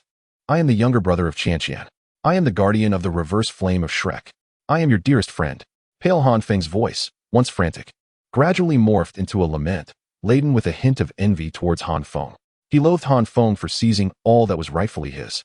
He believed he deserved a flawless life, one where all of Han Feng's achievements should have belonged to him. Instead, he remained confined within the depths of Han Feng's consciousness, unbeknownst to even him. Were it not for the external soulbone of the bull-headed lava tortoise providing him sanctuary, he might have already dissipated into obscurity. Pale Han Feng felt a profound unwillingness to accept his fate. He had attempted countless times to reclaim what was rightfully his, yet had never succeeded. That year in the Stardo forest, he had one last chance for success. The allure of the flame spirit cat had diminished Han Feng's spiritual power to its nadir. And in that moment, he had leveraged the lingering will of the bull-headed lava tortoise to seize control. Alas, success came at a cost. The same flame spirit cat that had aided him ultimately led to his downfall, shattering the remnants of the bull-headed lava tortoise's will. Even his soul beast favored Han Feng while harboring disdain for him. Yet amid the hatred and resentment, pale Han Feng felt a lingering envy towards Han Feng. He envied Han Feng for being favored by so many, for basking in the affection and reverence of his peers, as well as the nurturing embrace of his parents. The more he envied, the more he yearned to supplant Han Feng. This pathological envy only served to fuel the pale Han Feng's resentment and bitterness, transforming what was once a fragile soul, sustained by the raging will of the bull-headed lava turtle, into a figure steeped in negativity. Why can't I do it? The pale Han Feng began to mutter, seemingly questioning himself, yet also addressing Dai Mubai and others. I can certainly do better than him. He is but a fool. He deceives you, exploits you. I would never. Suddenly, the pale Han Feng turned to Ning Rongrong, struggling to crawl before her. Rongrong, you must understand. That guy makes you angry every time. He cannot comprehend your feelings, but I can. He does not love you. I love you. He does not cherish you. I cherish you. You love Han Feng, but I am Han Feng. Do you wish to become Han Feng? Observing the pale Han Feng's tone shift from a roar to a scream, to a lamenting envy, and eventually to a pleading whimper, Master seemed to grasp the turmoil within him and asked sharply, I am Han Feng. To Master's words, the pale Han Feng instinctively retorted. Master furrowed his brow and murmured, is communication utterly impossible? What shall we do now? Zhao Wuji found the situation quite tricky. The pale Han Feng appeared deranged and unyielding, leaving them at a loss for how to proceed. We cannot allow him to continue speaking, otherwise, it would be detrimental to both that boy and Xiao Bai. Flinder nodded in agreement, contemplating. I have encountered individuals with dissociative identity disorder before, where the primary personality holds significant sway. Perhaps, during the absorption of the 10,000-year spirit ring. The spiritual shock affected Han Feng's primary persona, allowing the sub-personality to emerge. Once the primary persona recovers, it may return. I am not a persona. I am. The pale Han Feng shouted incessantly. Yet, before he could finish, Lu Erlong casually waved her hand, silencing him. As his mouth closed, the group felt a considerable sense of tranquility descend upon them. Were it not for the sake of Feng Xiaozi, I would tear your mouth apart. Lu Erlong exclaimed fiercely, her intimidating presence causing even the deranged pale Han Feng to freeze momentarily. Xiao Gang, shall we knock him unconscious? Perhaps when he awakens, he will be restored. Lu Erlong suggested. Nonsense. Master admonished sharply. What if we harm Han Feng's soul? That would be a grave miscalculation. Am I merely speaking whimsically? Lu Erlong pouted, feeling quite wronged. Observing the teachers rendered helpless, Ning Rongrong gritted her teeth and softly spoke. Let me try. Rongrong? Xiao Wu looked at Ning Rongrong in confusion and quickly urged, Rongrong, I understand your concern for Han Feng, but this madman is not Han Feng at all. He could hurt you. You are overthinking it. What I mean is to invite Grandfather Bone, renowned as the most enigmatic being in the world, who might be able to resolve Han Feng's predicament. Ning Rongrong forced a smile and implored repeatedly. However, if Grandfather Bone truly possesses a solution, I kindly ask everyone to refrain from informing Han Feng. Ning Rongrong was aware of Han Feng's lingering grievances towards Gu Rong and presumed he would prefer not to owe any favors to him, thus she beseeched the others. Goodness. Has my brother Feng reached a level where he can voice his opinions even against a titled Douluo? Ma Hongjun, who was absent from the academy that day, exclaimed in surprise, instinctively reacting. Chapter 119, The Divine Guardian of the Ancient Pearl. Dear Rongrong, have you finally chosen to forgive your grandfather? The ancient figure of Gu Rong materialized in response to Ning Rongrong's summons, as a void opened in space. Before he could be seen, his cheerful voice echoed from within. Ning Rongrong offered an awkward smile to the others, explaining, Grandfather Gu's personality is just like that. Is that the Poison Master's medicinal garden? Gu Rong's head emerged from the void, his brows furrowing slightly. I have the honor of meeting the Bone Douluo. Upon seeing Gu Rong, Flinder and the others bowed respectfully, while Tang San and his companions, already aware of the elder's formidable status as a titled Douluo, humbly bent their waists. Only Dai Mubai appeared dazed. Only now did he realize that the one who had come to trouble Han Feng that day was indeed one of the two esteemed Douluos of the Seven Treasure Glazed Tile School. It wasn't until Zhu Shiqing tugged at him that Dai Mubai hurriedly lowered his head. Gu Rong observed the reactions of the crowd with a smile, seemingly indifferent to the formalities. He raised his hand in a casual gesture, acknowledging their respect. As a revered Douluo of the Seven Treasure Glazed Tile School, he had no need to be overly courteous to Flinder and the others, unless the Haotian Douluo were present. Dear Rongrong, you finally. Gu Rong intended to say more to Ning Rongrong, but upon noticing the pale Han Feng bound before him, his expression turned serious as he swallowed the rest of his words. Approaching the frail Han Feng, whose fierce gaze was unsettling, he inquired gravely, what has happened to this lad? Has he fallen into madness? Ning Rongrong hurriedly recounted all that had transpired, detailing Han Feng's intention to absorb the 10,000-year-old ironback fire-eyed monkey's spirit ring and his entry into the ice and fire yin-yang eye, leaving no detail unmentioned. Fearing any oversight, upon hearing her account, Gu Rong raised an eyebrow, a mix of surprise and delight crossing his features. An external spirit bone? This young man's fortune is indeed remarkable. In all my years, I have rarely encountered such external spirit bones. Grandfather Gu, please save Han Feng. Ning Rongrong. Seeing Gu Rong's lack of urgency and his fascination with the external spirit bone furrowed her brows, her tone growing displeased. Gu Rong quickly reassured her. All right. Grandfather will save him this instant. Do not worry, from what you describe, it seems this lad encountered a mishap while absorbing the external spirit bone, leading to the accumulation of his darker side, resulting in a negative personality filled with resentment. A mere case of dissociative identity, I can handle that with ease. Seeing Gu Rong's confidence, Ning Rongrong felt a wave of relief and urged, then please, Grandfather Gu, begin at once. Gu Rong's expression turned mockingly somber as he half-jokingly murmured. Rongrong has truly grown up. With a beloved in her life, she forgets her grandfather. Grandfather Gu. Ning Rongrong's cheeks flushed crimson, and she playfully pouted at Gu Rong with an expression of feigned annoyance.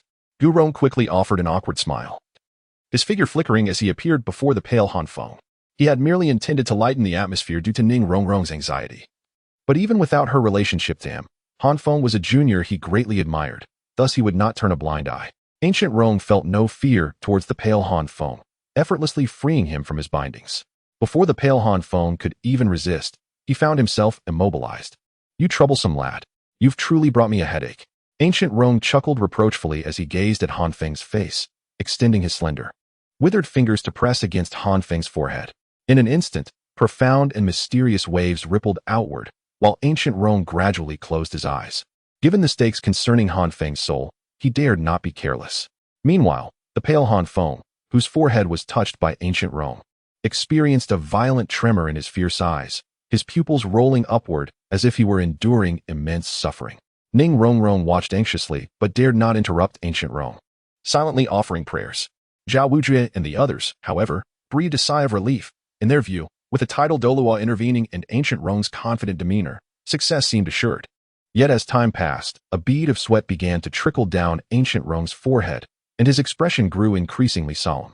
The finger pressed against Han Feng's brow started to quiver, and his lips lost their color, turning pale. The onlookers were immediately alarmed. This was a clear indication of excessive mental energy usage. How could a mere secondary persona consume so much mental energy from a 95-level title Douluo? Just as the crowd was engulfed in uncertainty, Ancient Rong abruptly opened his eyes, exhaling sharply as he withdrew his finger, a hint of fatigue creeping into his expression. Elderbone, are you all right? Ning Rongrong rushed forward to support Ancient Rong, her voice laced with concern. Do not worry. I am not so weakened yet. Ancient Rong replied with a grin, speaking lightly. And Han Feng? Ning Rongrong inquired, her beautiful eyes trembling involuntarily.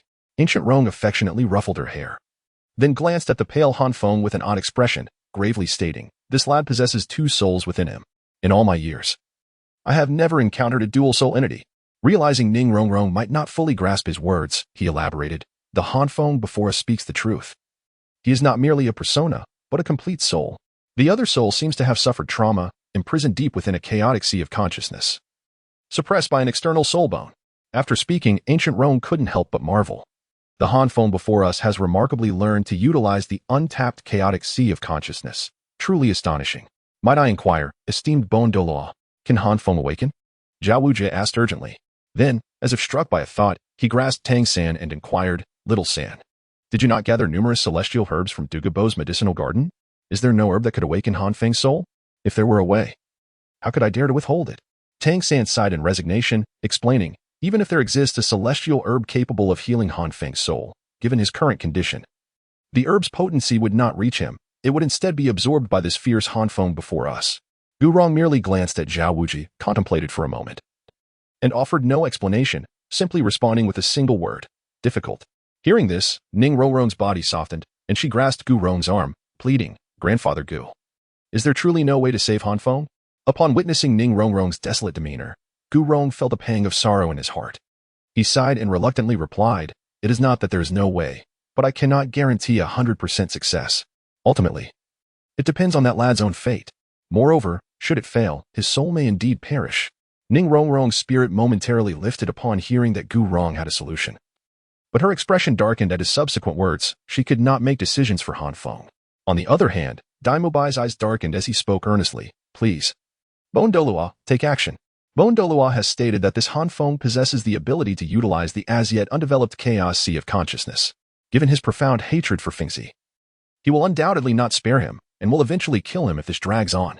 The situation cannot possibly worsen, so we might as well take a bold chance. If something unfortunate were to happen to Fengzi, I shall care for his parents. If uncle and aunt blame me, then I shall pay with my life. After a moment of silence, Dai Mubai turned to Gu Rong and implored, I have one question that I must ask Fengzi directly. Observing Dai Mubai's demeanor, Gu Rong helplessly tapped his forehead. Indeed, like attracts like, both Dai Mubai and Han Feng were equally stubborn. Very well. I hope that lad succeeds.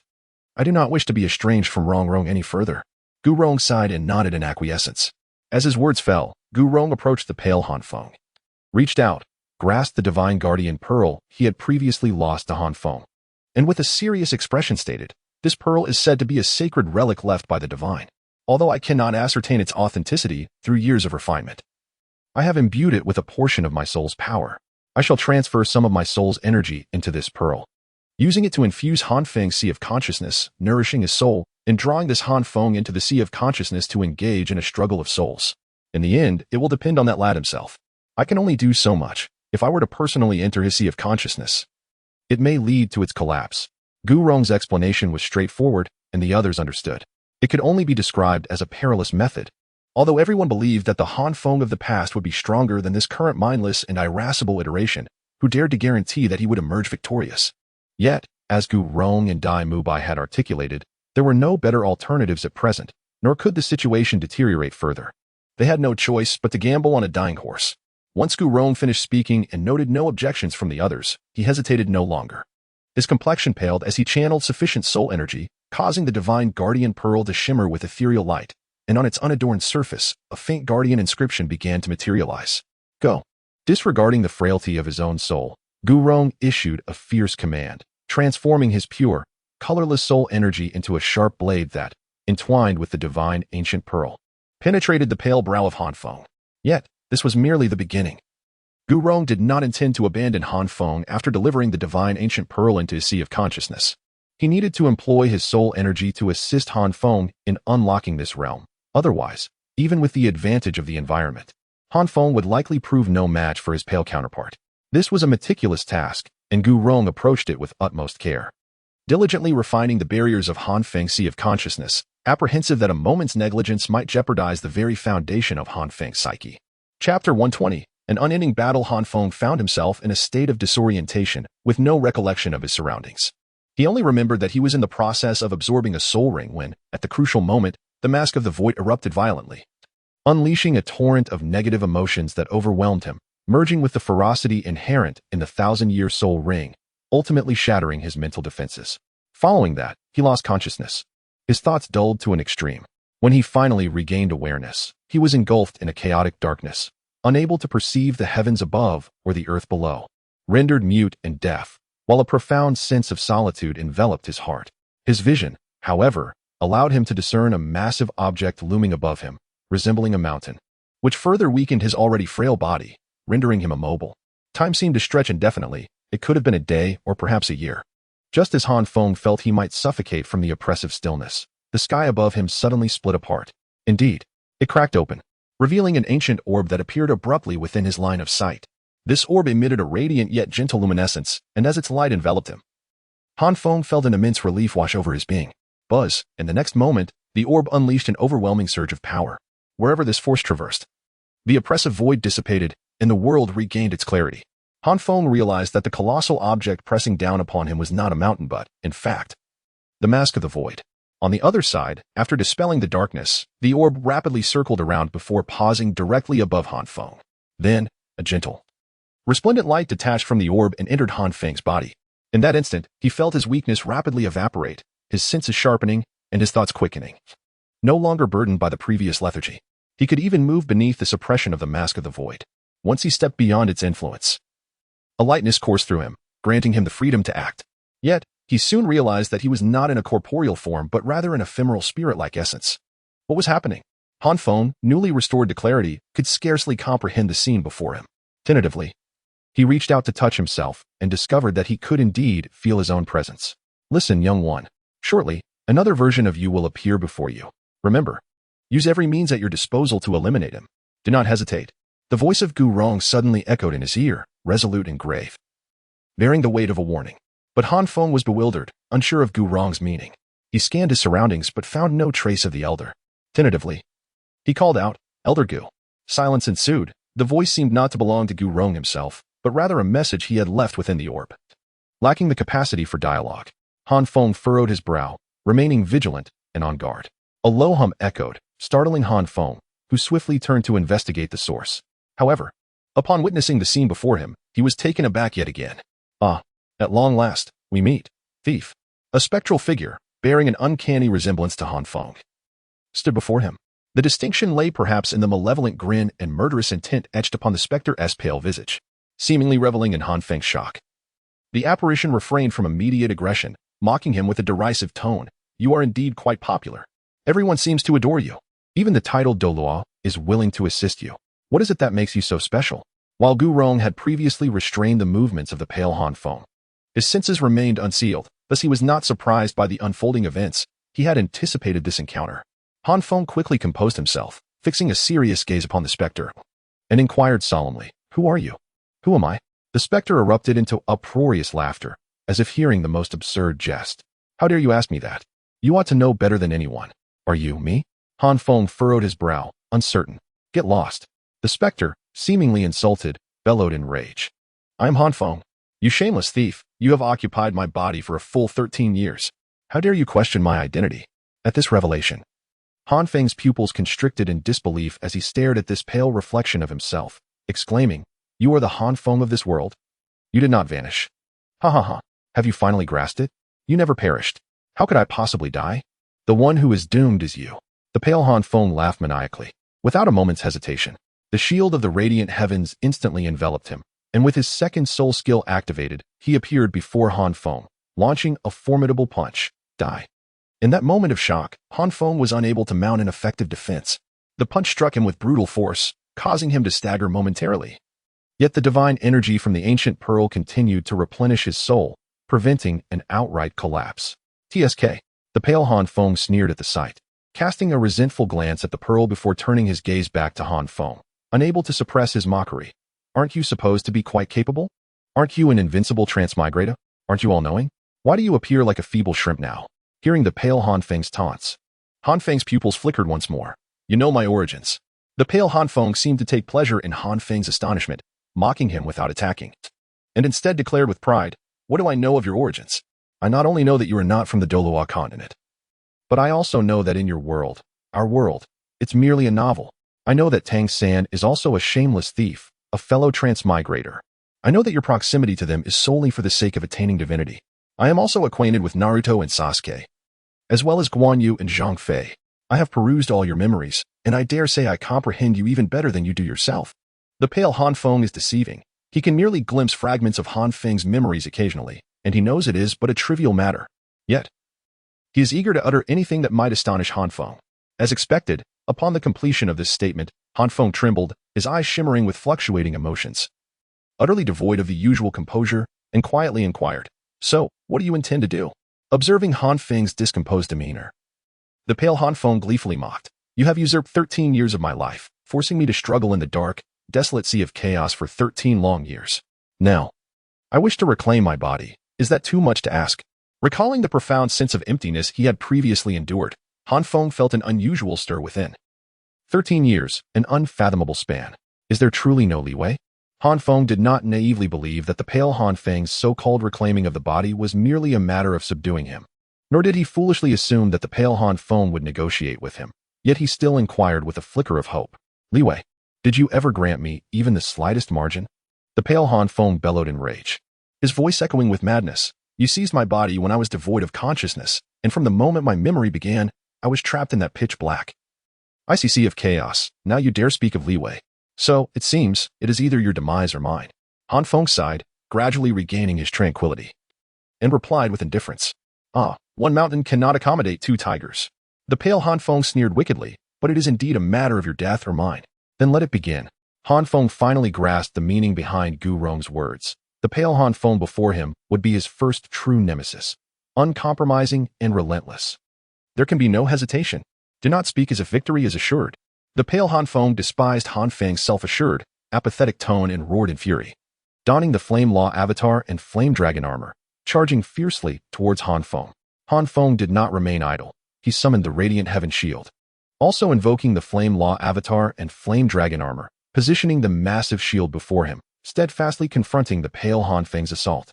Witnessing this spectacle, a glint of cold light flashed in the pale Han Feng's eyes. Do you look down upon me?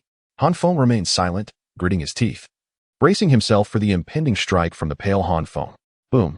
The clash of the two giants unleashed a terrifying surge of soul power within Han Feng's consciousness, the resounding noise reverberating like a dream.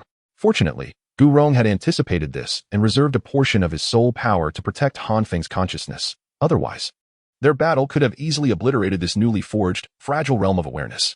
The pale Han Feng, seeing his initial strike fail, wore a fierce expression, raising the other hand of the Flame Law avatar to strike at Han Feng once more. Simultaneously, the pale Han Feng taunted, "Do you know? Outside, everyone is waiting for you to emerge, but they are utterly foolish. As long as I eliminate you and assume your identity, they will never suspect a thing. Ning Rongrong will surely grow fond of me. Sister Qianqian will regard me as her brother. Dai Mubai will become my closest friend. Ultimately, it shall be I who ascends to divinity." With a mocking glance, the pale Han Feng provoked, and the attack ensued. Han Feng remained unperturbed, calmly responding. "Since you are capable of sifting through my memories, refrain from uttering such futile words. You ought to realize that I am not swayed by such tactics," he retorted. "If you could truly mimic my appearance, you would not be standing before me now. You are acutely aware that your eyes betray you. TSK. The pale Han Feng gave a disdainful click of his tongue, an implicit admission of defeat. His eyes, brimming with negative emotions, were indeed incapable of deceiving anyone, and the disparity in our complexions was far too pronounced. With words rendered ineffective, the pale Han Feng resorted to relentless assault, wielding the Yinluo Law, delivering powerful blows against Han Feng's Yinluo manifestation. The two titans clashed within Han Feng's consciousness, one on the offensive, the other in defense. Engage in a brutal and crude battle. Chapter 121. Victory. Their battle necessitated an immense amount of soul power. Is there a place rich in fire attributes nearby? Bring this young man's body over here. The fire I would suffice. After assisting Han Feng in opening his sea of consciousness and awakening his soul, Gu Rong gradually opened his eyes. His weathered face bore a hint of frailty. After giving a brief command to the others, he closed his eyes to recuperate. Gu Rong's consumption of soul power was not excessively taxing. Rather, it was the expenditure of mental energy that was significant. Whether it was the division of a portion of soul power or the careful examination of Han Feng's sea of consciousness without causing harm, or meticulously assisting in its development, all demanded considerable mental effort. Gu Rong was not particularly adept in this regard, leaving him somewhat strained. Upon hearing his words, the group did not dare to delay and promptly assisted Tang San in carrying Han Feng into the Fire Eye. Meanwhile, within Han Feng's realm of consciousness, "Are you mocking me?" The pale Han Feng relentlessly launched one punch after another. In contrast, Han Feng merely defended, displaying no inclination for offense, passively enduring the onslaught. He refrained from utilizing any soul skills, save for the Yinluo manifestation and Yanlong armor, even suppressing the retaliatory Day Sun attack.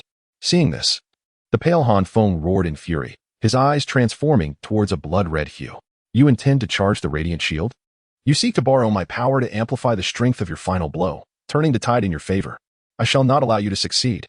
The pale Han Feng suddenly sneered, manipulating the Yinluo manifestation, leaping back to seize his attacks on Han Feng. Han Feng cast him a knowing glance and replied softly, "We both possess the Radiant Shield martial soul. You should discern that I have not charged the Radiant Shield from the very beginning. There is no question of amplifying my final blow. I have caused you to suffer for 13 years in this desolate sea of consciousness, and in return, I shall endure 13 strikes from you. Should you manage to slay me within these 13 strikes, I shall harbor no regrets, for whether intentional or not. You are the victim. I willingly accept these 13 blows, and you ought to as well. Should you not? You have already delivered 12 strikes. Only one remains. You have realized this, which is why you retreated, preparing to employ the flash of the King's void to finish me off, correct? TCH. The pale Han Feng's expression darkened, a cold click of his tongue escaping him. He had indeed discerned Han Feng's intentions. Having originally planned to utilize the flash of the King's void, yet he was loath to admit it. He did not wish his victory to rest upon Han Feng's courtesy, thus opting for self-deception. "You fool," the pale Han Feng cursed darkly. But his words were abruptly interrupted by Han Feng. "Regardless of whether you deem my demeanor pretentious, self-righteous, or justly deserved, Allow me to witness your transformation into the void. Han Feng shouted fiercely, the Luo manifestation poised and ready for the impending confrontation. Once again, Han Feng had exposed the pale Han Feng's thoughts, igniting a fierce blaze of anger in his eyes. This is your own doing. Void transformation. Haha. A malevolent and ominous aura accompanied by a chilling laughter approached. As the once resplendent crimson and golden form of the flame law transformed instantaneously into a foreboding dark purple, the pallid Han Feng, adorned with an immense bull's head, emanated a terrifying killing intent from his blood-red eyes. The ethereal Han Feng fixed his burning gaze upon Han Feng, his voice seething with murderous rage as he inquired, what distinguishes two identical entities when one commands the battlefield while the other serves merely as a steed to augment strength? The answer was singular. Upon hearing the ethereal Han Feng's query, Han Feng suddenly smiled softly and, before the former could respond, interjected, instinct. It appears my memories have provided you with considerable companionship during your solitude. Han Feng's laughter momentarily stunned the ethereal Han Feng, who, in a fit of rage and humiliation, bellowed, if you truly have the audacity, refrain from using the guardian of life. The radiance of the king flashed, as the resonant roar of the ethereal Han Feng echoed. A penetrating dark red beam surged toward the torso of Han Feng's flame law, its target unmistakably set on him. Thus far, I had no intention of employing the guardian of life. Han Feng's pupils constricted sharply as he uttered a low exclamation. Indeed, he refrained from utilizing his first soul skill, instead concentrating all the might of the flame law and the flame dragon armor into a singular point. The flame law wielded the radiant shield before him, serving as his foremost line of defense. The penetrating force of the radiance of the king was something Han Feng was all too familiar with. Boom. The radiance of the king effortlessly pierced through the radiant shield, its shattering eliciting a gleeful response from the ethereal Han Feng now. Even if Han Feng wished to employ a charged shield strike, he could not gather the requisite power. In the next instant, the radiance of the king breached the defenses of the flame dragon armor, embedding itself into the torso of the flame law, unequivocally posing a threat to Han Feng. Furrowing his brow tightly, Han Feng braced his arms before him, yet still refrained from using his first soul skill. At last, as the energy of the radiance of the king waned, the dark red beam lingered perilously close, almost striking Han Feng. Yet at that moment, the mocking laughter of the ethereal Han Feng rang out. Fool, the radiance of the king can be unleashed in succession. Another bolt of the radiance of the king surged forth, maintaining its trajectory. 2 instances of the radiance would be sufficient to penetrate both the flame law and the flame dragon armor. However, Han Feng remained unperturbed, his gaze flickering before he resolutely declared, 13 strikes have elapsed. First soul skill, Guardian of Life. Han Feng decisively activated his first soul skill, positioning the radiant shield before him. In an instant, the radiance of the king pierced through the last vestige of defense of the flame law, crashing down upon the radiant shield that Han Feng wielded. The absolute defensive nature of the Guardian of Life was triggered, absorbing the entirety of the radiance of the kings, thus charging the shield strike significantly. Witnessing this, the ethereal Han Feng erupted in furious disbelief. You deceitful trickster. You claimed you would not use the Guardian of Life. Welcome to the realm of adulthood. Han Feng had no desire to engage in a debate with the ethereal Han Feng. He merely reached up to grasp his own face and murmured softly, etherealization. Pale Han Feng, at his core, is merely the essence of a child's soul. Now, it is my turn. As Han Feng became ethereal, his aura subtly transformed into a menacing force. His voice trembled as he growled, Wong Su's flash. Han Feng had no intention of lingering, launching 2 strikes of Wong Su's flash without hesitation. Do you think you are the only one capable of this? The pale Han Feng, with a fluctuating demeanor, fixed his gaze upon Han Feng, mimicking his actions by consolidating the defenses of the Yin Luo Law and the Yanlong armor into a single point, also activating the Will of Life.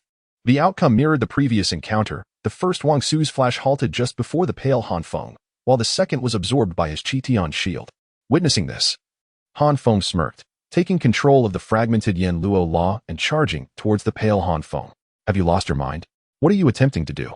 The pale Han Feng exclaimed, utterly baffled by Han Feng's intentions. However, Han Feng paid him no heed, allowing the 2 Yin Luo laws to clash with abandon.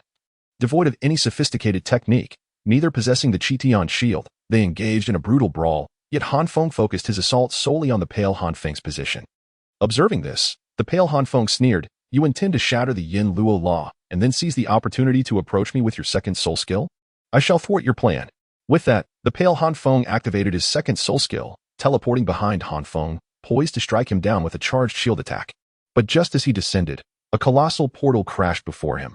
leaving even the ethereal pale Han Feng unable to react. Fourth soul skill, Qitian Gate. The immense pressure of the Qitian Gate obliterated the pale Han Feng's six-sided flame shield and subdued him, causing the Qitian shield in his grasp to slip away and fall aside. Han Feng slowly turned. Amidst the vast horns, a dark red orb of light began to coalesce, casting an eerie glow upon the grotesque bull-headed mask, rendering it inscrutable, concealing Han Feng's current expression. The charged shield strike was merely bait to lure the enemy deeper. A lethal blow. Wong Su's flash. Boom. The dark red beam descended, instantly piercing through the pale Han Feng's body. He scarcely had time to utter a cry of agony before disintegrating into shimmering specks of light, gradually merging into Han Feng's being. "I am sorry." A voice filled with profound emotion resonated beneath the bull-headed mask.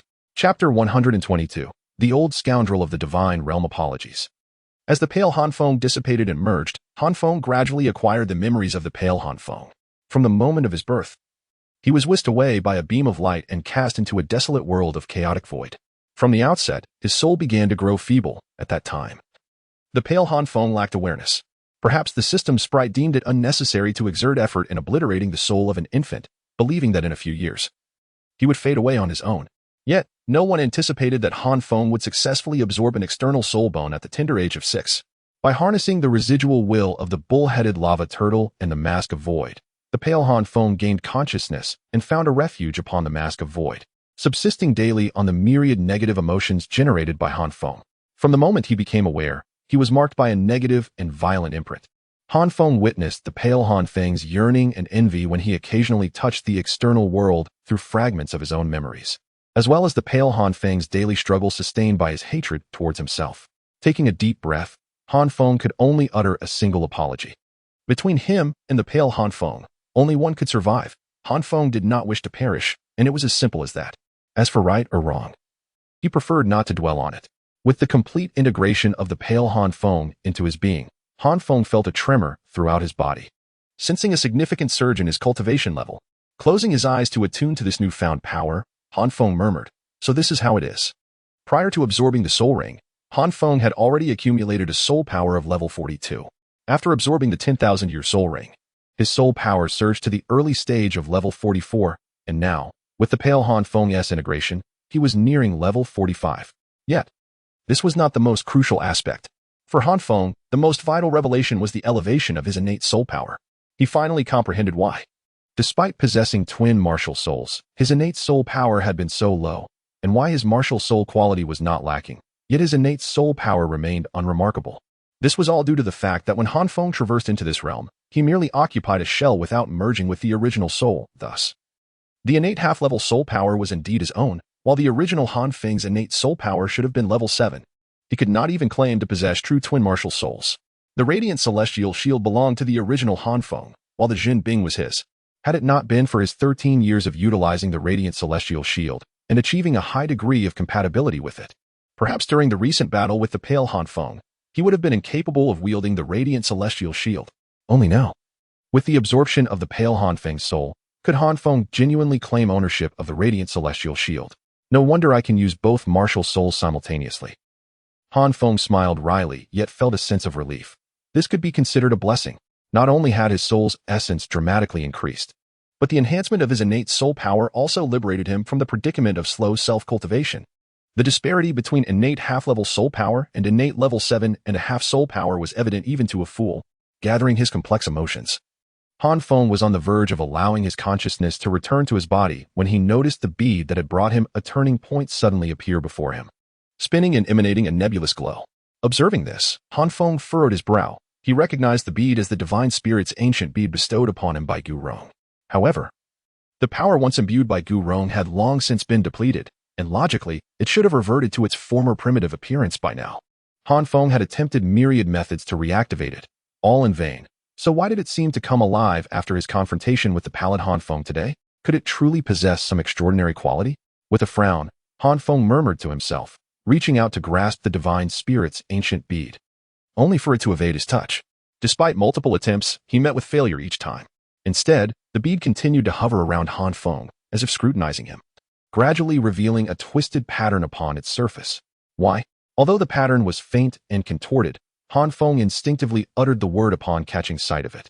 As his voice fell, the divine spirit's ancient beat erupted with excitement, then, in an instant, darted into Han Feng's forehead. But Han Feng recalled that he was still in a spiritual state. How could he allow the divine spirit's ancient beat to succeed? He quickly covered his forehead in an attempt to thwart it, but to his astonishment, the beat ignored him entirely. Upon contact, a flash of light surged, and it vanished within him. Han Feng felt a clarity wash over him, a refreshing chill cascading from his brow throughout his entire being, akin to sipping an ice-cold drink under the scorching summer sun. At that moment, Han Feng remained oblivious to the fact that as the divine spirit's ancient bead fused with his soul, a divine aura fleetingly passed by. Outside of Han Feng's body, he had been placed within the fire eye by Tang San. This sacred essence diffused, exceedingly faint, unnoticed even by Gu Rong, who was guarding Han Feng just outside the fire eye. Yet within the depths of the fire eye, a force sensed this divine presence. From the depths of the fire eye, a streak of light shot forth, embedding itself into Han Feng's right hand, where a fiery lotus mark vanished into the back of his hand. All of this transpired silently, unnoticed by anyone, including Han Feng himself. However, in that brief moment, an absurd battle erupted in the divine realm. Fire God, come out and explain yourself. In the divine realm, a mountain descended from the heavens, crashing down upon the abodes of the 7 elemental gods, effectively sealing off their exit. An old man, fierce and robust, accompanied the mountain's descent, standing atop its peak, roaring unabashedly at the residents of the 7 elemental gods. The other deities in the divine realm, initially astonished by this scene, soon exchanged awkward smiles upon recognizing the old man's visage, deciding it best to steer clear of this turbulent waters, though merely a second-tier deity. He was a formidable figure unafraid to confront both destruction and Shura. Why, you may ask? Because of his extensive experience and formidable strength. A formidable defense, so potent that even the most esteemed enforcers of the divine realm can only shake their heads in disbelief. Occasionally, they might even place a mountain at the entrance of your abode, an obstacle you cannot shatter. To step outside, one must resort to demolishing their own dwelling. While he may not possess the capability to defeat you, in the art of evasion, none can rival him. Who can withstand such a predicament? In the divine realm, with the exception of a few sovereign gods, most deities will pass their powers to successors within several millennia. This practice serves to infuse the realm with fresh blood. And also because the original gods have transcended the need for divine enhancement, their own strength having surpassed that of their divine essence. In this hierarchy, levels 100 to 109 correspond to divine messengers, 110 to 119 to progenies of gods, 120 to 129 to tier 3 gods, 130 to 139 to tier 2 gods, and 140 to 149 to tier 1 gods. As for those above level 150, only the 5 eminent enforcers currently hold such status. Typically, when ancient deities surpass their own divine strength, they opt to select successors, allowing themselves to indulge in leisure. Yet, the elder before us diverges from this norm. He has steadfastly held the position of the god of defense for a staggering 100,000 years. This formidable tier 2 deity has ascended to level 147, surpassing even the dragon god. It is not that he stubbornly refuses to depart, but rather that he cannot find a worthy successor. Unlike positions such as the god of war, the god of death, or the god of offense, which attract numerous aspirants, the role of the god of defense lacks allure. Across all continents, few have mastered the art of defense. Either they lack the requisite talent, or they abandon the path midway. Who desires to be a mere shield for eternity? Initially, the elder was not in haste, hoping to gradually discover a successor. However, after missing several relatively suitable candidates, it felt as though the lineage had become extinct, with no worthy heirs appearing for millennia. The elder, in his desperation for a successor, was nearly driven to madness. He had even considered appointing Gu Rong as his successor, although Gu Rong lacked exceptional talent, having acquired the godly ancient pearl early on. There was potential for improvement. Alas, fate took a turn when Gu Rong chose the path of space, much to the elder's frustration. Now, having finally found a promising candidate, the god of fire dares to contest for him. How audacious! The god of fire, with such a coveted position, is openly challenging me? Is this a blatant act of disdain towards me, the old rogue of the divine realm? Thus, the elder resolutely bore a mountain to block the entrance. A tier 2 god vehemently confronting 7 tier 1 gods, an unprecedented spectacle in the divine realm. Predecessor of defense. Pray tell, how has the god of fire offended you to provoke such ire? In the face of the god of defense, the 7 elemental gods could not afford to ignore the situation. They emerged from their domains, gazing upon the mountain obstructing the entrance. The god of darkness, with a wry smile, inquired of the god of defense. Although it may seem absurd for a tier 1 god to address a tier 2 god as predecessor, Given the strength and seniority of the god of defense, the title was indeed well-deserved. Humph. You should inquire with him. The old man snorted coldly, seated atop the mountain peak, exuding an air of stubborn defiance. The 6 elemental deities could only cast their gazes upon the fire god. There stood the fire god, with his fiery red hair, defiantly shouting, "Old man, what have I done? You cannot slander me." "Oh, you refuse to admit it, do you?" The old man chuckled in anger. In the vast divine realm, few dared to confront him with such obstinacy. Fortunately, he reclined back, bellowing like a robust piece of meat. "Then do not even think about leaving this place. If you possess the capability, blow this mountain to smithereens. Otherwise, you might as well blow up your own homes. Regardless, wherever you go, I shall block your path. You may figure it out for yourselves." Chapter 123, The Struggle for Divine Authority in the Realm of the Divine. At the abode of the 7 elemental deities, the venerable old god stood unwaveringly at the entrance of the elemental gods, exuding an air of nonchalance. With a mere turn, he could depart, for this mountain remained immovable, impervious to any force. This was not the first instance of the old god engaging in such antics. The god of darkness and the other 6 elemental deities gazed upon the obstinate demeanor of the god of defense, their collective sigh echoing in the air. Their attention shifting to the god of fire, implying with clarity that the predicament he had concocted was his to resolve. The god of fire, observing the inexplicable expressions of his companions, felt a tempest of emotion swirling within him, though he recognized the formidable nature of the god of defense. The god of fire was renowned for his volatile temperament, and surrender was not an option he would entertain lightly.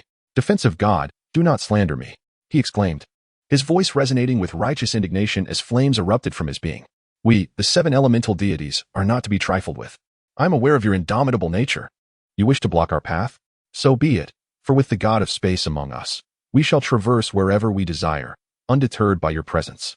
Upon hearing the god of fire's declaration, the usually reticent god of space's eyes widened in shock. Was such a statement truly wise? Must they provoke the ire of the god of defense?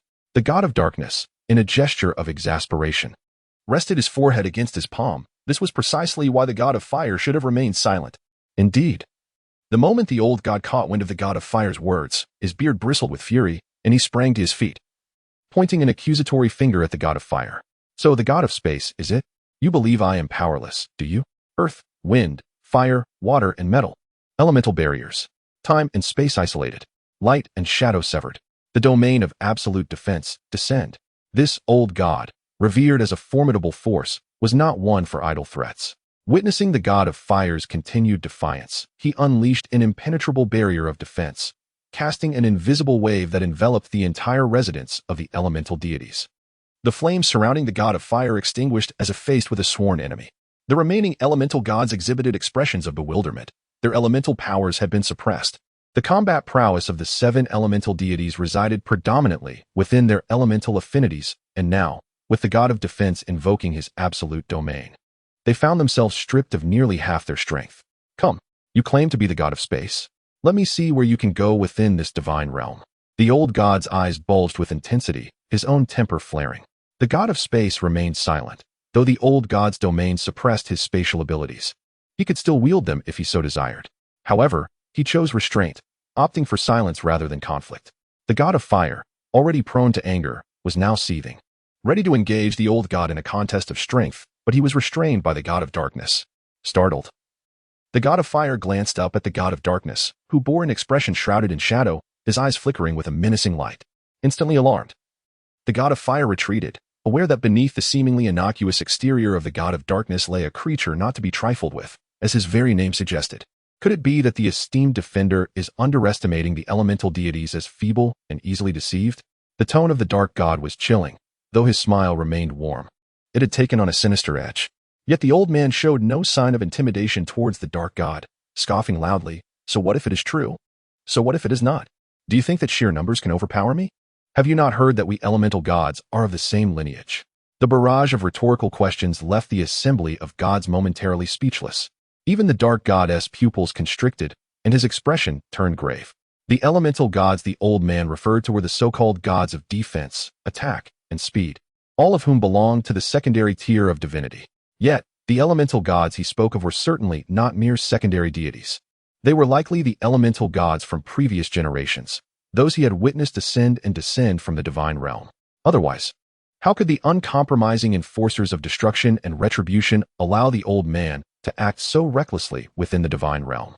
Just as tensions escalated between the two parties, a gentle radiance enveloped the dark god, and a soothing feminine voice emerged, as if cleansing the dark god of his turmoil. The latent fury within him dissipated in an instant. The coldness in the dark god's eyes faded, and he exhaled deeply, turning towards the light, softly saying, "My dear, fret not, I understand." Upon witnessing this, the assembly of gods collectively breathed a sigh of relief. Thankfully, it was the god of light. "Esteemed defender, I have been rash," the dark god admitted. "We truly do not understand what the fire god has done to provoke such a response from you." Once the dark god had regained his composure, he addressed the defender. The old man merely snorted disdainfully. With the dark god already retreating, he felt it inappropriate to press further against the fire god. Opting instead to express his grievances, "I have held the position of defender for 100,000 years. Even if I have no achievements, surely I have endured hardships. Now I contemplate retirement, but you all are acutely aware of my circumstances. Today, I finally discovered a promising candidate for the path of defense, intending to cultivate him as my successor. And what happens? The fire god comes to steal him away. That lad was my first choice. And is he truly exceptional in the realm of fire? The fire god's actions are nothing short of a deliberate affront to me." The old man's words were imbued with righteous indignation and heartfelt sentiment. The elemental gods, upon hearing his plight, exchanged peculiar glances towards the fire god. If the old man's account held any truth, then indeed, the fire god's actions were rather unbecoming. Setting aside the old man's difficulties, the entirety of the divine realm was aware that the mere notion of the old man departing from the divine realm was a collective desire shared by all. The fire god's complexion shifted from pale to flushed as the gazes of the gods weighed heavily upon him. Aware of his own culpability, he refrained from raising his voice, muttering instead, "Doesn't the matter of succession require consideration of the successor's wishes? What if that young one prefers the fire god's domain instead?" This statement struck a disheartening chord. Across the vast continents, how many would willingly transform into a mere shield? Moreover, the deity of defense is a mere second-tier god, whereas the fire god stands as a first-tier divinity. If given a choice, who would relinquish a first-tier deity in favor of a second-tier one? The water god, in a decisive manner, took 3 steps back, signaling a clear demarcation from the fire god. With a bow and a playful smile, he boldly declared to the deity of defense, "Esteemed senior, I am not well acquainted with him. Please, proceed." The wind god similarly set aside his windmill, retreating 3 steps just like the water god. While the earth god chose to align himself with the wind god, the embodiment of space was even more direct, vanishing into thin air with a mere flicker. Upon witnessing this, the fire god's vision darkened, and he exclaimed loudly, "Listen to me. There is a reason behind my actions, if circumstances permitted." He would prefer not to compete with the deity of defense for a successor. Why, of all candidates, must it be that young lad, who just happens to be the embodiment of fire and shield? Not to mention, on the Douluo continent alone, there are numerous promising talents in the realm of fire. Yet you choose to fixate on my disciple. The elder, flustered, shouted, his demeanor fierce, as if he were ready to engage the fire god in a physical confrontation. The god of darkness first sought to calm the elder, then turned to the fire god with a resigned expression, saying, "Speak your mind. What is the reasoning behind this?" Realizing that remaining silent would lead to further complications, the fire god hesitated, casting a distant glance towards the core of the divine realm, his expression a mixture of conflict. The god of darkness, puzzled by the fire god's uncharacteristic trepidation, observed the elder, who seemed to have discerned something, letting out a dismissive snort. "Speak boldly. Within my divine domain, even the thoughts of destruction and the Azura cannot penetrate.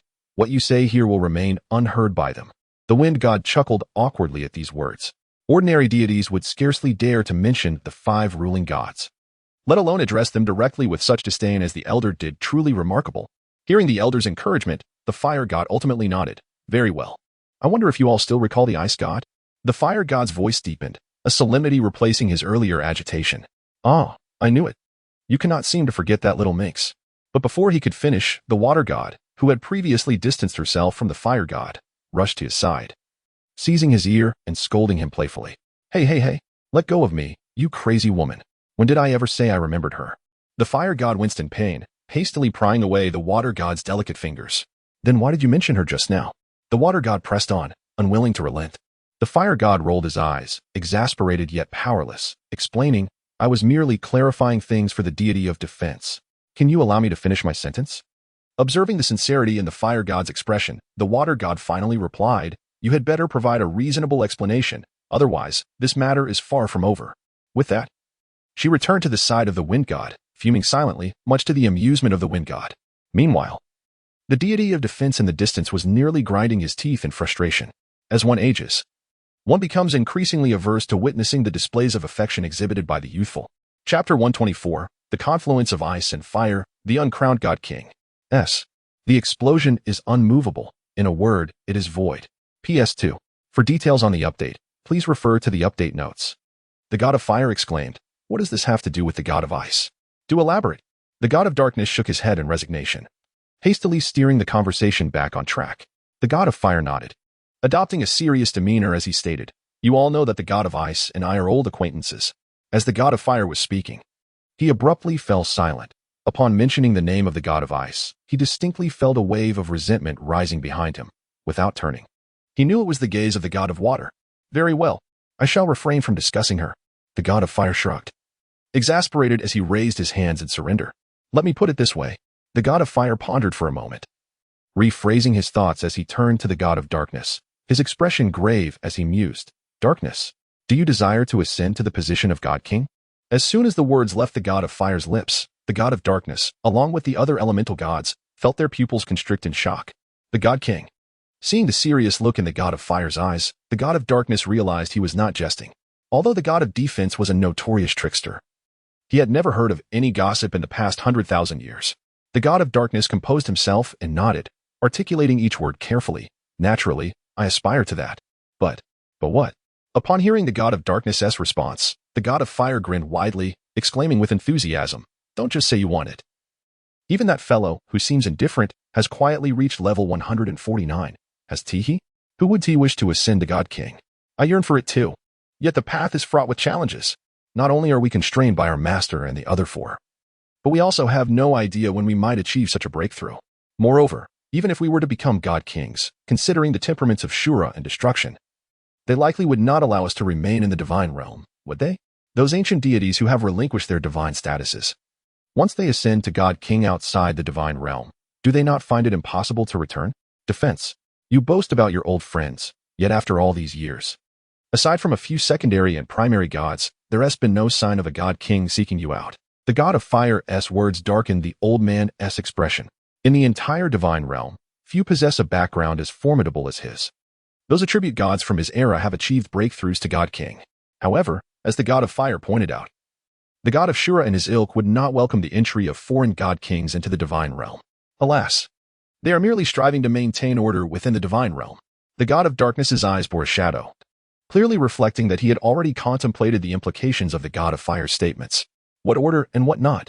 The God of Fire shouted defiantly, stating plainly, "Everyone here is no fool. We should all understand that to attain the rank of God King, we must either relinquish our divinity, severing ties with the divine realm to wander deep into the cosmos, or await a monumental event akin to the dragon god's upheaval. Yet the latter is nearly impossible to replicate, and I certainly do not wish to witness turmoil in the divine realm." The God of Fire furrowed his brow in contemplation. "Then leave the divine realm. I have heard from the elders that the depths of the cosmos are quite fascinating." Upon hearing this, the elusive God of Space re-emerged, evidently intrigued by the words of the God of Fire. With a sudden appearance, he spoke up. The God of Fire, upon seeing him, exhibited no surprise. Instead, he regarded him with a look akin to that of a fool. "Come on. Not everyone relishes the idea of wandering about.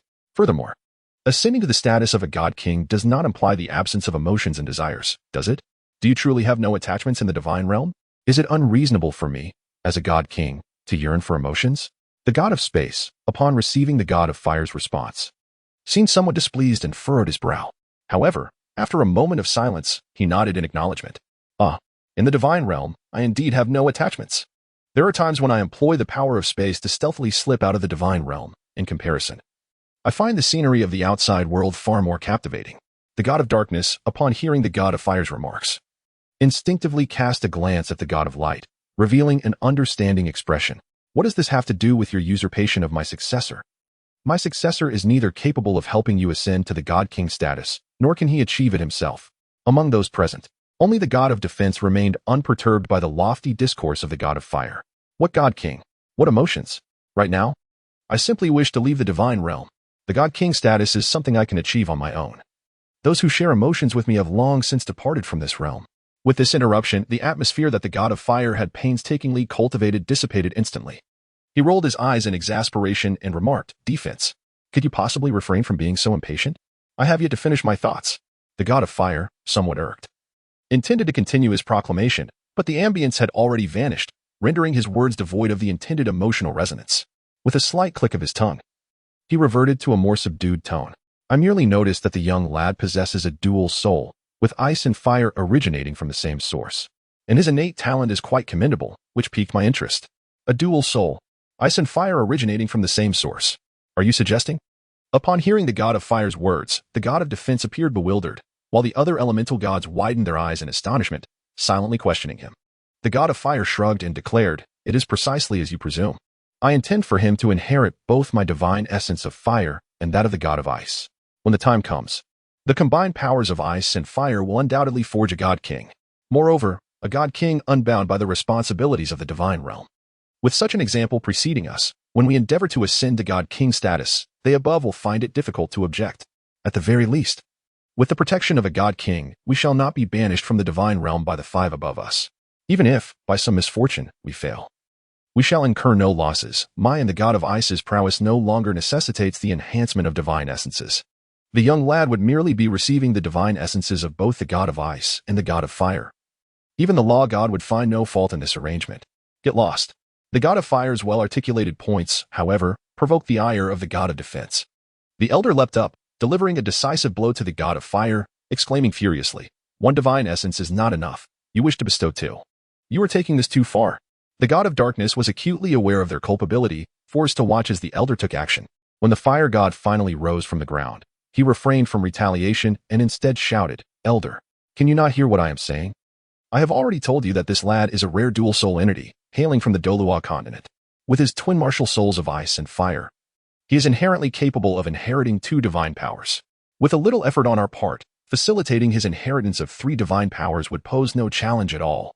Just imagine, your successor possessing three divine positions. Upon entering the divine realm, he would wield the strength of a god king. What an extraordinary achievement that would be. You could boast to your old friends about it." The elder paused, narrowing his eyes slightly. He considered the proposition and realized there might be merit to it. "Are you certain that what you propose is feasible?" The elder inquired hesitantly, already feeling a flicker of intrigue. The fire god, elated, promptly nodded, "Absolutely. You must understand. Not only do you regard that lad as a successor, but I do as well." The elder scrutinized the fire god intensely, and after a moment's contemplation, he declared, "I can agree to your terms. However, I have a condition. I must undergo the divine assessment first." Although Han Feng's current soul techniques mainly focused on defense and counterattacks, aside from one self-created technique and a soul bone skill, his combat style had evidently begun to lean towards aggression. This deviation needed immediate rectification. He must not be allowed to stray down a misguided path like that ancient banyan tree. The fire god, grinning from ear to ear, readily accepted, "As you wish." Yet, observing the fire god's demeanor, the elder sensed that this fellow might be concealing something from him. After some reflection, he found nothing amiss. Humph. The elder was not adept at pondering such matters. Managing divine realm affairs was already a considerable challenge for him. He could only snort coldly and warn the fire god. "Fire god, I caution you. Should your actions lead to the loss of the successor, we shall meet our demise together. Even if I cannot slay you, I will ensure you are forever isolated from the world." Upon hearing this, the fire god felt a pang of anxiety, yet maintained an outward appearance of compliance.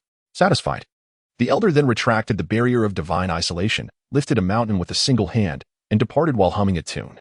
Once the elder had left, the god of darkness squinted at the fire god and inquired, "Fire god, is what you spoke of reliable?" "Indeed, it is trustworthy. The ice goddess and I share a long-standing friendship. Before ascending to the divine realm, we combined our divine powers to battle true deities. Our understanding of the ice and fire energies is profound," the fire god assured, thumping his chest for emphasis. Seeing this, the god of darkness nodded, "Very well." Humph. Only the water goddess let out a cold snort, her gaze icy as she fixed her stare upon the fire god. That single huff caused the fire god to stiffen in place. Strangely, however, the water goddess chose silence, opting instead to communicate telepathically. "Do not think for a moment that I am oblivious. You merely wish to assist the ice goddess in finding a successor, enabling her escape from the endless ice prison. No wonder you are so eager to compete with the defensive elder for a successor. It is indeed a matter of ice and fire being of one essence. Why fabricate such nonsense? You have even managed to mislead the darkness itself. Your prowess is truly astounding. Ahem. My dear wife, allow me to explain. The god of fire does not fear domesticity, yet when the ice goddess is mentioned, he invariably finds himself at a loss before the god of water. He coughed violently twice and hastily exclaimed. However, the tempest he anticipated did not materialize. The god of water merely sighed softly. Alas, it is futile. The ice goddess lies imprisoned in the endless ice prison, and she is undoubtedly incapable of seeking a successor among the deities. After all these years, the transgression she has committed must be atoned for. If you wish to save her, then do so. Upon hearing this, the god of fire cast a look of incredulity at the god of water, scarcely believing his ears. Yet, the next moment, the god of water coldly warned, however, once she escapes the endless ice prison, ensure she departs the divine realm swiftly. Should I discover any ambiguity in your relationship with her, I shall not hesitate to take drastic measures. Hee. It won't come to that. Truly, it won't. A fleeting moment of discomfort crossed the god of fire's face as he hurriedly replied. Chapter 125, gently placed down unbeknownst to Han Feng. All that transpired in the divine realm remained a mystery to him. After experiencing a refreshing chill in his sea of consciousness, he opened his eyes. To his astonishment, nothing seemed to have occurred.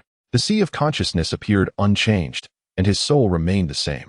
If there was any alteration, it was perhaps that his sea of consciousness felt slightly more stable. Whether this was due to the divine spirit's ancient pearl or the ancient banyan's soul power remained unclear to him. With a hint of confusion, Han Feng touched his forehead. Unable to comprehend the earlier scene, after a thorough inspection, he found nothing amiss. He resolved to inquire with the ancient banyan later. The divine spirit's ancient pearl was obtained from the ancient banyan, so it stood to reason that the ancient banyan should possess some understanding of it. With this thought, Han Feng did not hesitate to return his consciousness to his body. Before him lay a pool of crimson water. He realized he was situated within the fire eye. Remaining calm as he swam toward the outside world. Outside, the ancient banyan, who had been meditating with closed eyes, suddenly opened them, his expression solemn. Splash! Han Feng emerged from the fiery waters and immediately spotted the ancient banyan on the shore. A surge of feeling welled within him, and disregarding his current state of undress, he approached the ancient banyan, bowing sincerely with clasped fists. Thank you, esteemed elder, for your rescue. Upon hearing this, the ancient banyan extended his mental energy, and the wariness in his eyes dissipated significantly. However, he still inquired with a pointed tone, by your words, does this mean our grudge is resolved? If the elder wishes it so, I, of course, hold no objections, Han Feng replied respectfully after a moment of silence. Upon hearing this, the ancient banyan felt a sense of relief wash over him. He laughed heartily, teasing, enough. I understand your kind all too well. A favor is a favor, and a grudge is a grudge. Stubbornness to the point of irritation. Do not think I am oblivious to the hesitations in your heart. Moreover, I do not wish to let you simply repay this favor. I would rather take a punch from you.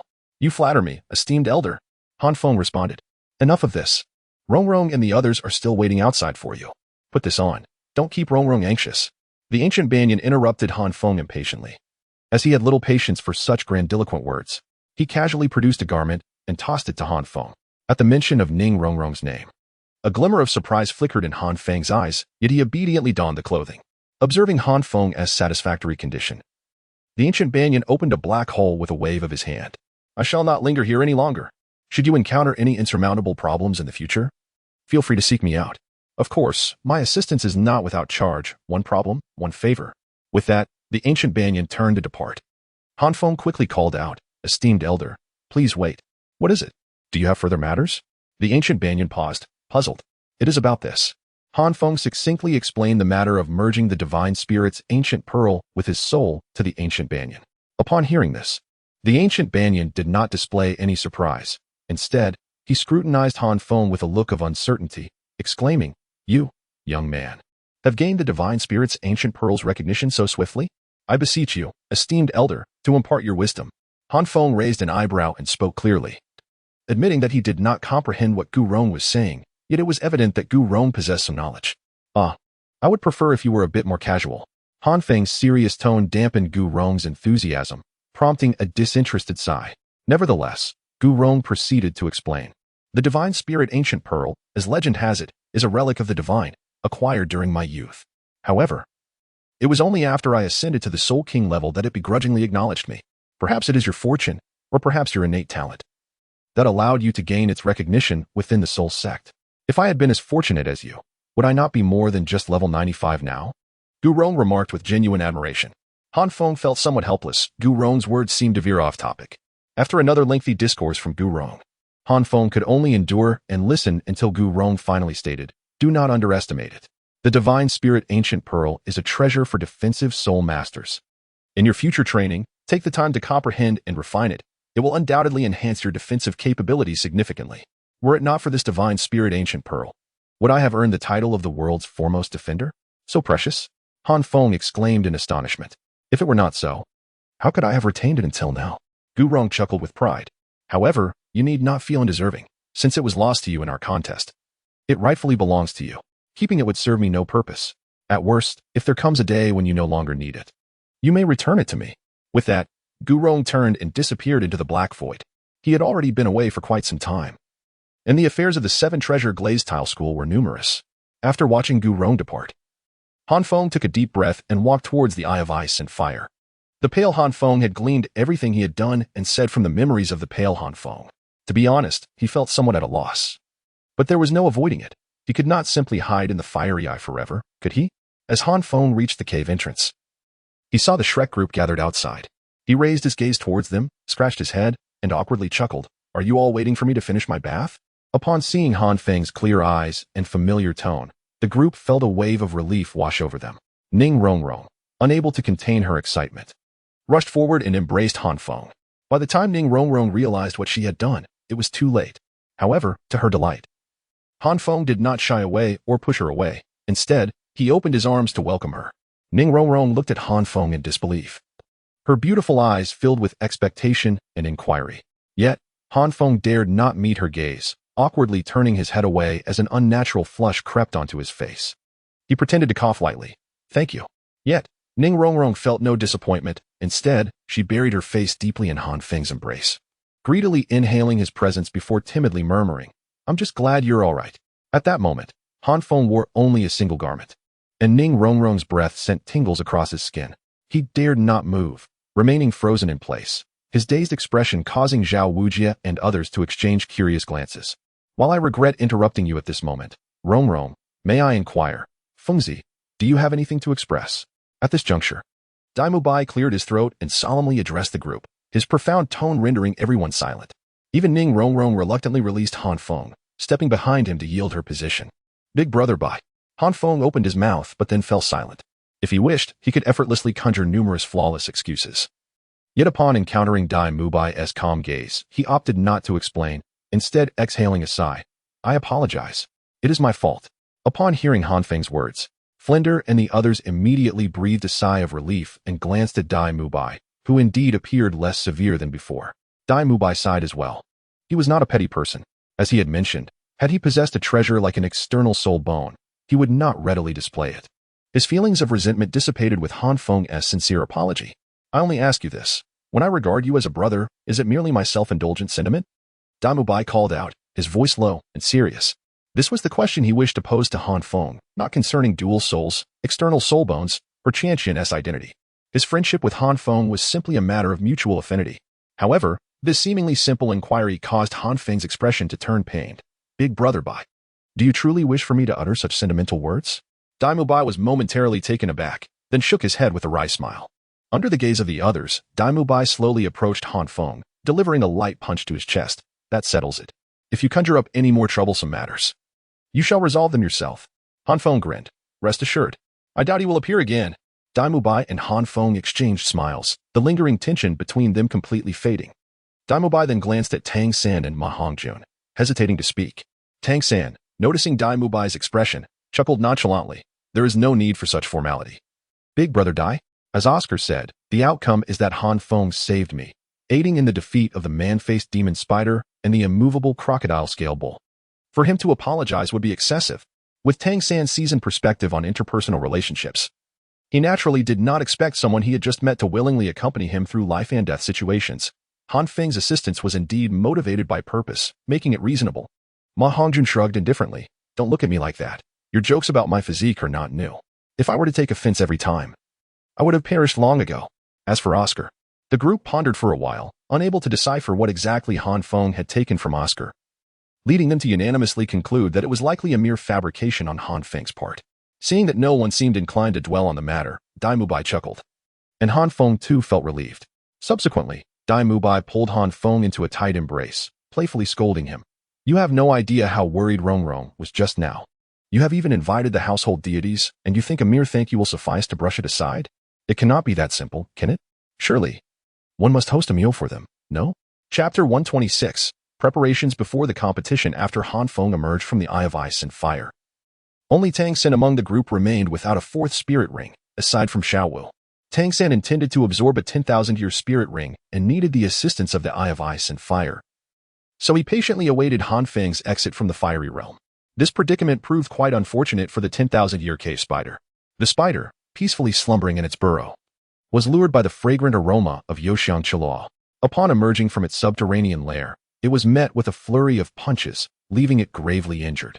Yet this was merely the beginning. As Han Feng had yet to exit the fiery domain, Tang San sought its spirit ring. Thus, the group dangled the spider's life in a precarious balance, treating its wounds only to unleash another barrage of strikes once it regained some strength.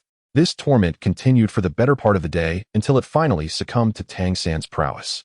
However, inspired by the examples set by Dai Mubai and Han Feng, the group offered only minimal resistance, allowing Tang San to proceed.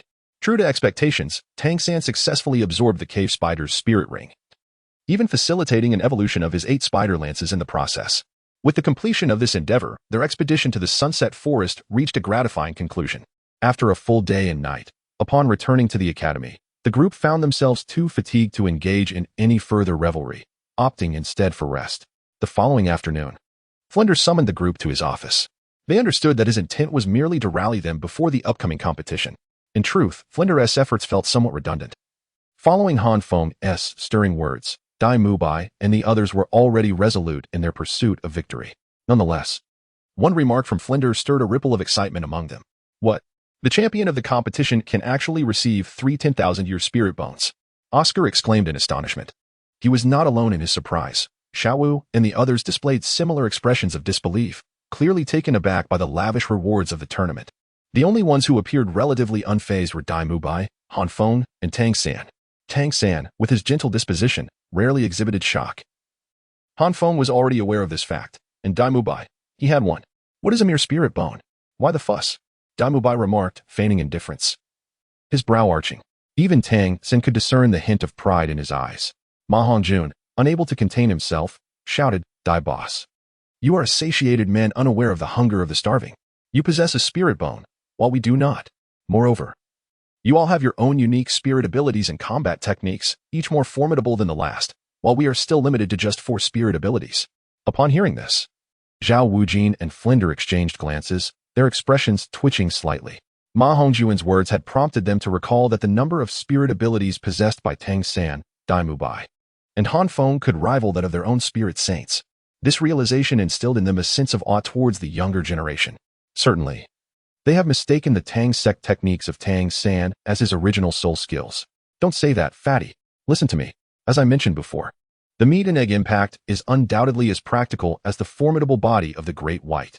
If that fails, we can add your Phoenix Flame to create the meat and egg flame chariot. It will surely be unstoppable. Upon hearing Ma Hongjuan's complaints, Han Feng couldn't help but chuckle, grinning broadly. Get lost. Without a moment's hesitation, Ma Hongjun rejected the idea, exclaiming in exasperation, Han Feng, I never want to hear any part of the phrase meat and egg impact again. Well then, to express my apologies. How about I treat you to meat and egg scallion pancakes? Han Feng shrugged, showing no remorse.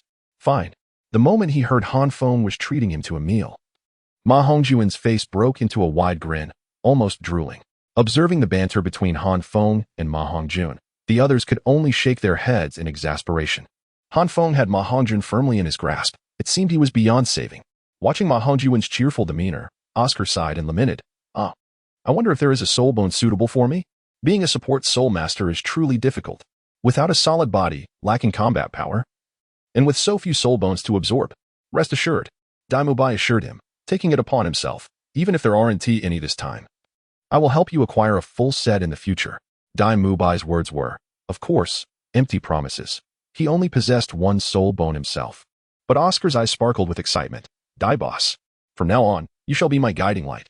The master, observing the jovial atmosphere, feared they might grow overconfident and admonished sternly. Do not assume you are already champions.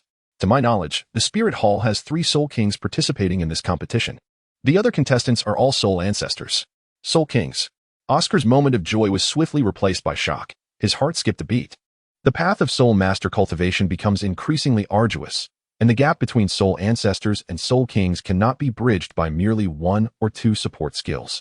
Noticing the somber expressions of the group, Han Feng rolled his eyes and addressed the Master. Master, this is where you are mistaken. It was you who urged us to win the championship, and now it is you who are undermining our confidence, making it difficult for us students to bring glory to the academy. Beside Han Feng, Ma Hongjun muttered in discontent. Exactly. What are 3 Soul Kings to us? With 1 for Han Feng, 1 for Brother San, and 1 for Dai Boss, we can just coast along, can't we? After Ma Hongjun spoke, Han Feng and the others seemed indifferent. Yet Ning Rongrong and her companions fixed Ma Hongjun with piercing gazes, causing him to shiver. How could they possibly allow their beloved to take risks against Soul Kings? Hearing Han Feng and Ma Hongjun's remarks, the Master's stiff expression shifted to one of awkwardness. Han Feng is right. I misspoke this time, but you must remember, having confidence is good, but never be arrogant. Do not worry, Master. We are not children anymore. We certainly understand these fundamental truths. Dai Mubai grinned, speaking with unwavering conviction. Flander, perceiving the embarrassment etched upon the Master's face, stepped forward and addressed the assembly. Xiaojiang is indeed correct. Hubris begets downfall. However, do not underestimate yourselves. You have managed to organize a team comprised entirely of Soul Masters, a feat that even several prominent elemental academies might struggle to achieve. With your talents, you are certainly capable of rivaling the Spirit Hall. Yet, before confronting the Spirit Hall, it is imperative that you conceal your true strength. With that, Flander suddenly called out towards the door, "Come in." As his words echoed, 4 figures of varying heights entered the room. Tyron? Tang San exclaimed in astonishment upon recognizing the tallest and most robust figure. Young Master. Tyron, upon laying eyes on Tang San, immediately knelt in excitement, leaving Tang San feeling rather awkward. Meanwhile, Han Feng and Dai Mubai regarded the other 2 young men, narrowing their eyes slightly. Old acquaintances. One of them, named Wang Yuan, was a formidable level 35 assault soul master wielding the wolf spirit, bearing a name strikingly similar to that of a certain guide of the divine blind Douluo. The other, known as Jing Ling, was a level 35 agility type soul master with the skeleton spirit. These 2 had engaged in numerous sparring sessions with Han Feng and his companions during the time when Shrek Academy supplanted the Blue Tyrant Academy. As for the lone female, they were not particularly familiar with her. After all, so many years had passed that Han Feng had long forgotten the names of the teachers who once recruited students at the gates of Shrek Academy, making it implausible for him to remember the names of mere side characters. Ning Rongrong, evidently discerning the confusion on Han Feng's face, whispered in his ear. Her name is Jiangzhu, a level 35 healing type auxiliary soul master with the healing staff as her spirit. With Ning Rongrong's reminder, Han Feng's memory was jogged, and he nodded in acknowledgement, softly uttering an "oh" before falling silent. Was he to inquire about her age as well? These 4 are prepared as your substitutes. In the preliminary stages of the competition, they will take your place on the field. This will not only aid in concealing your strength, but also make it more difficult for others to target you. In the months to come, you are all required to train alongside them, practicing battle strategies and tactics. Flander articulated slowly, gesturing towards the 4. Understood, Dean, responded both the Shrek 8 and the 4 from Tyron in unison. Chapter 127. The Battle of Wits with Flander Brothers. The truth has come to light. The Dean has prepared for us a set of utterly grotesque uniforms. Furthermore, he intends to auction off advertising space on these uniforms for profit. A slogan has even been devised. The members of Shrek Academy, including the 4 from the Talon group, huddled in a secluded classroom. Ma Hongjun, with a grim expression, whispered. His words cast a pall over the group. With merely a few days remaining until the commencement of the Continental Advanced Soul Master competition, they had dedicated the past month to rigorous training under the watchful eyes of their teachers, honing their combat strategies and building camaraderie, living in almost total isolation. Yet, just days prior, the notoriously frugal Flander had unexpectedly offered to design expedition uniforms for them, even enlisting a professional tailor to take their measurements. The 4 from Talon were genuinely thrilled, believing Flander to be a reliable dean who took their uniforms into account. However, for Han Feng and the others, who were well acquainted with Flander's character, an unusual scent of suspicion lingered in the air. How could Flander, with his miserly disposition, possibly volunteer to fund uniforms for them? With such doubts in mind, and after a series of clever maneuvers to divert his attention, the group eventually sent Ma Hongjun away from the academy and sought out the tailor's shop to uncover the truth. As expected, Flander did not disappoint. Han Feng's face darkened as he asked, "Did you bring back a sample?" "Of course. Look, here it is." Ma Hongjun nodded, producing an ugly dark green robe from his pocket, upon which was stitched the phrase, "Sincerely seeking advertisements. Limited spots available, price negotiable." The dark green hue evoked thoughts of something rather unsavory. Upon seeing the so-called uniform, the group fell into silence.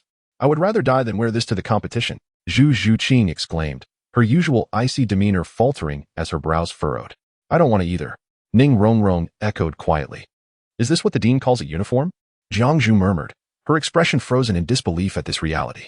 "Brother, you must think of a solution." Xiaowu tugged at Tang San's arm, pleadingly. Tang San could only manage a wry smile, feeling rather helpless, and offered gentle reassurances. Han Feng glanced at the four women. Not only them, but he himself had no desire to don such an abomination. Realizing he must take action, Han Feng understood that without intervention, Dai Mubai and the others would certainly find themselves outmatched by Flander.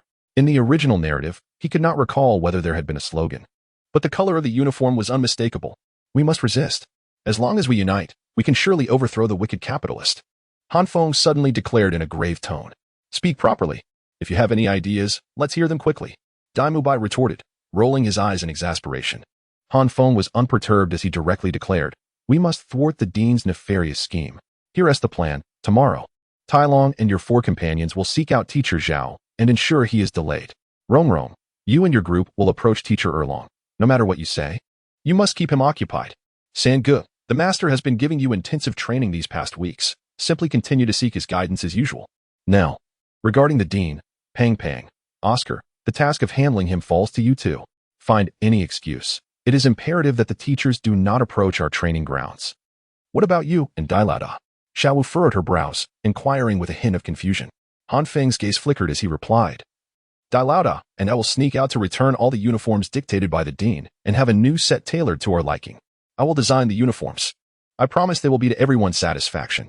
Upon hearing Han Feng's words, Ning Rongrong's eyes sparkled, and she eagerly volunteered. The others nodded in agreement, confident in her taste. However, Xiaowu pouted, expressing her dissatisfaction. "No way. Why are only you and Dai Lauda allowed to go out? I want to go too. For over a month." Apart from training, there had been little else. The monotony was unbearable for the restless Xiaowu. Han Feng cast a glance at her and calmly responded, "That won't do. Sangu cannot leave, and Rongrong's group must keep Teacher Erlong occupied. If you are neither with Sangu nor with them, the teachers will certainly grow suspicious. Then, why can't the two of you delay Teacher Erlong?" Xiaowu bit her lip, reluctantly countering. Han Feng fell silent. Sending him and Dai Mubai to confront Lu Erlong would likely result in a severe reprimand. All right. Xiaowu, it's only a few days more. The priority now is the uniforms. Han Feng and his group possess superior skills and will surely be more persuasive. Ning Rongrong, noticing Han Feng's expression, quickly intervened to ease the tension. Xiaowu glanced between Han Feng and Ning Rongrong, ultimately conceding, "Fine. But if you mess it up, don't expect Sister Xiaowu to be forgiving." With that, she flashed her teeth at Han Feng and Dai Mubai, as if to warn them that even rabbits can bite. The following day unfolded as planned. Tang San was taken away by the master for special training, while Tai Long and his companions approached Zhao Wujia under the pretense of seeking advice. Ning Rongrong and her group engaged Lu Erlong in conversation, successfully keeping her occupied. Oscar and Ma Hongjun made their way to Flinder's office, and it seemed everything was proceeding smoothly. Han Feng and Dai Mubai stealthily navigated to a secluded corner of the academy. Taking the main entrance was out of the question, given their current reputation at Shrek Academy. Flinder would undoubtedly be alerted the moment they stepped outside. "Fingzi, you go ahead. I'll keep watch," Dai Mubai whispered, bearing an expression of guilty apprehension. Han Feng nodded in acknowledgement, not hesitating to leap onto the railing with a light step. At that moment, Han Feng felt his entire body stiffen. Just as he was about to leap down, he noticed Flinder glaring at him ominously, accompanied by the awkwardly smiling Ma Hongjun and Oscar. Han Feng glanced at Flinder, his body rigid as he turned to jump back, only to be rooted to the spot by Flinder's piercing gaze. With no other choice, Han Feng resignedly descended, obediently positioning himself behind Flinder, embodying a demeanor of contrition. "Fingzi, what's wrong?" came Dai Mubai's voice from within the railing. Upon hearing Dai Mubai's words, Flinder's brow twitched, and he shot Han Feng a glare. Han Feng swallowed hard, cleared his throat, and nonchalantly replied, "Nothing. Everything is fine. Come out." Hearing Han Feng's words, Dai Mubai let out a sigh of relief and nimbly leaped onto the railing. He then beheld the grim-faced Flinder, the awkwardly smiling Oscar and Ma Hongjun, as well as Han Feng, who turned away with an air of indifference. "Get down," Flinder barked. Daimubai had no choice but to jump down from the railing, standing beside Han Feng. The confrontation between the Shrek team and Flinder had clearly ended in defeat for Han Feng and his companions. Who could have imagined that Ma Hongjun and Oscar would approach Flinder, and in their desperation to concoct an excuse, casually mention that their evil fire had flared up again? Once spoken. It was impossible for Flinder not to be suspicious. In the afternoon, the 12 members of the resistance gathered once more. Xiaowu directly confronted Han Feng. "Didn't you say it was foolproof?" "I never claimed that," Han Feng replied weakly. After being caught red-handed by Flinder, the four of them had been rigorously trained, leaving them utterly exhausted, not to mention having endured 2 full hours of Flinder's lectures, both physically and mentally drained. The crux was that Flinder, upon realizing the group's rebellious intentions, severed their connection with the outside world. Until the team uniforms were successfully made, they truly could not escape. "So what do we do now?" Jiangzhu asked, bewildered. Even the strongest, Daimubai and Han Feng, had faltered. Were they truly expected to compete in those ridiculous outfits? Han Feng rolled his eyes, temporarily at a loss for a strategy, while Daimubai and the others wore expressions of dismay, evidently devoid of any viable solutions. "Are we really going to compete in these?" Jiangzhu despaired, her enthusiasm for the competition waning. However, at that moment, the previously silent Ning Rongrong raised her hand. As everyone turned to her, she offered a sheepish grin, stuck out her tongue playfully, and said, "Actually, I only discovered today while designing the team uniforms that the stores preparing to collaborate with the Dean are all assets of my family if I have a word with the agents of those stores. Perhaps I could sway the Dean's decision." Upon hearing Ning Rongrong's revelation, the remaining 11 members were left speechless, staring at her in stunned silence. Unsure of what to say. Chapter 128. Encounter with Songhui. The fleeting passage of a dozen days heralded the commencement of the prestigious high-level Soulmaster competition across the continent. As the Shrek Academy found itself in the Heaven Do sub-region, there was no urgency among the participants, after a well-deserved day of rest. Bill donned green attire, reflecting, as Flander would say, the indomitable spirit and unity of Shrek, a symbol that could never be dismissed. Han Feng, however, failed to glean such meanings from the color green. In truth, he was curious whether Flander was aware that green could also signify one's generosity. Nonetheless, Ning Rongrong's exquisite taste and design prowess truly astonished all. She effortlessly crafted a team uniform that satisfied everyone, tailored, elegant, and pristine.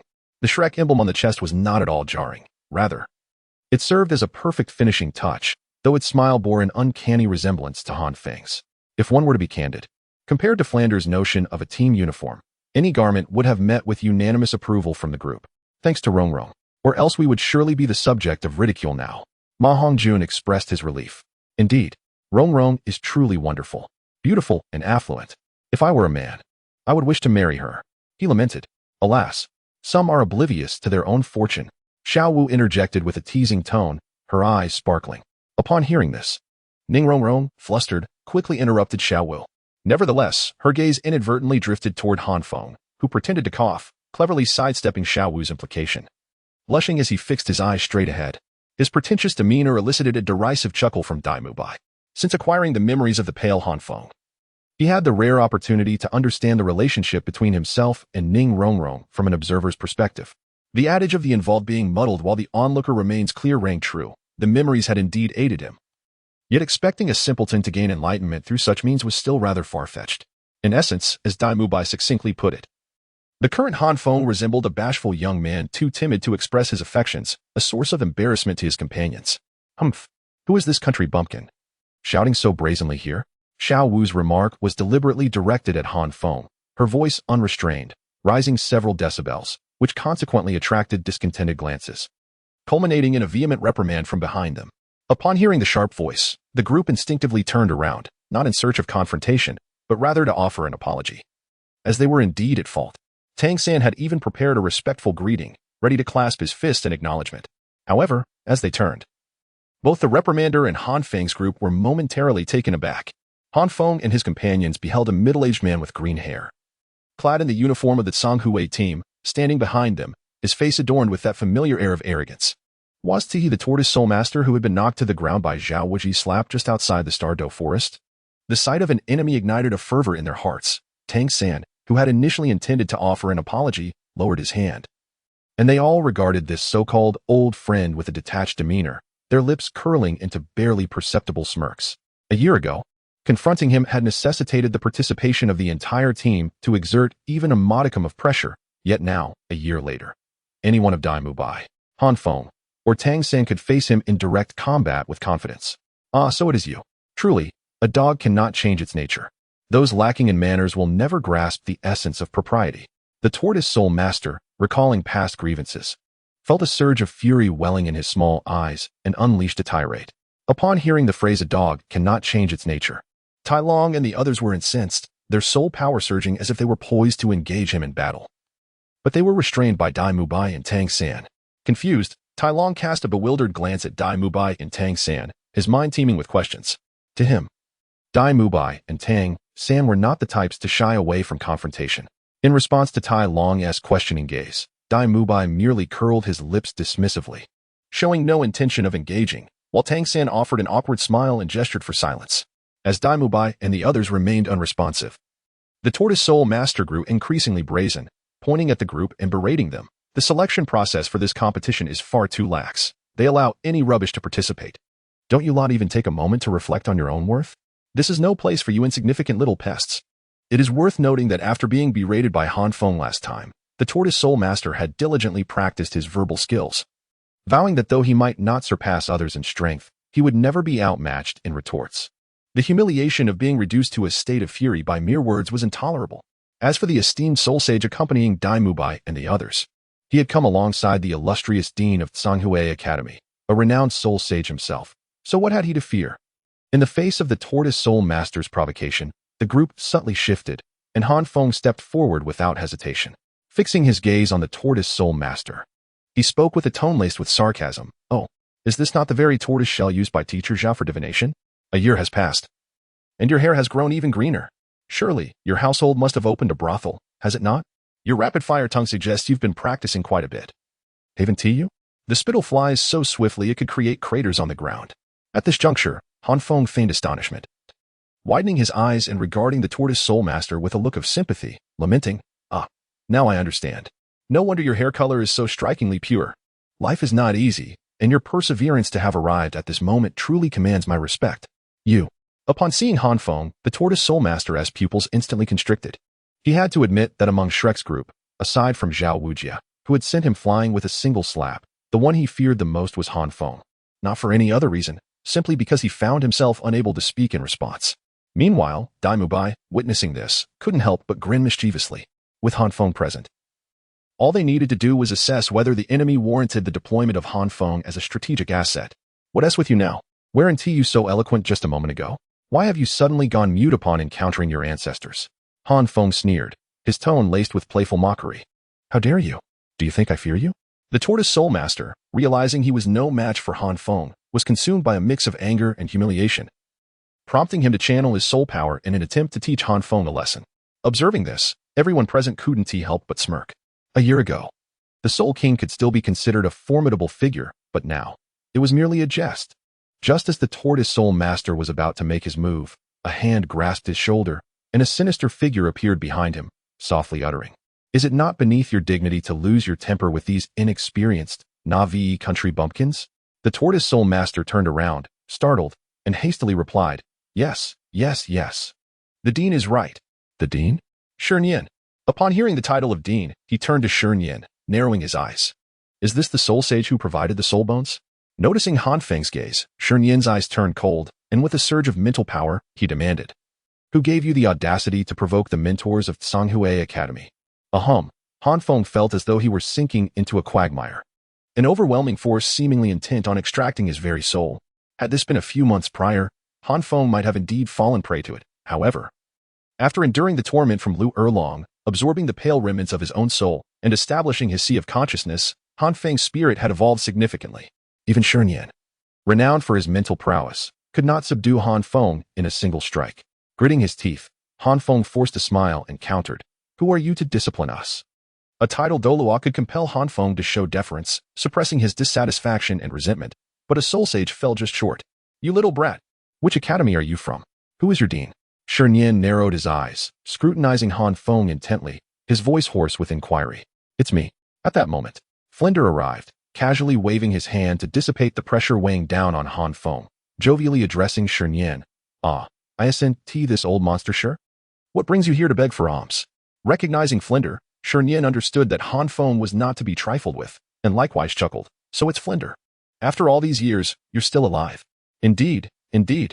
I was just planning to burn some paper at your grave. Flinder retorted sharply. Humph. Shernyin glanced at Flinder. Knowing that lingering would yield no benefits, and with a cold snort, he instructed the people from Songhue Academy, let us go. After the departure of the members from Songhue Academy, Flinder's smile faded, and he addressed Han Feng and the others. The director and I have never seen eye to eye. You must exercise caution. Though this individual may not possess formidable cultivation, their martial spirit is exceedingly troublesome, capable of drawing one into a dream. The group felt a chill in their hearts and responded solemnly.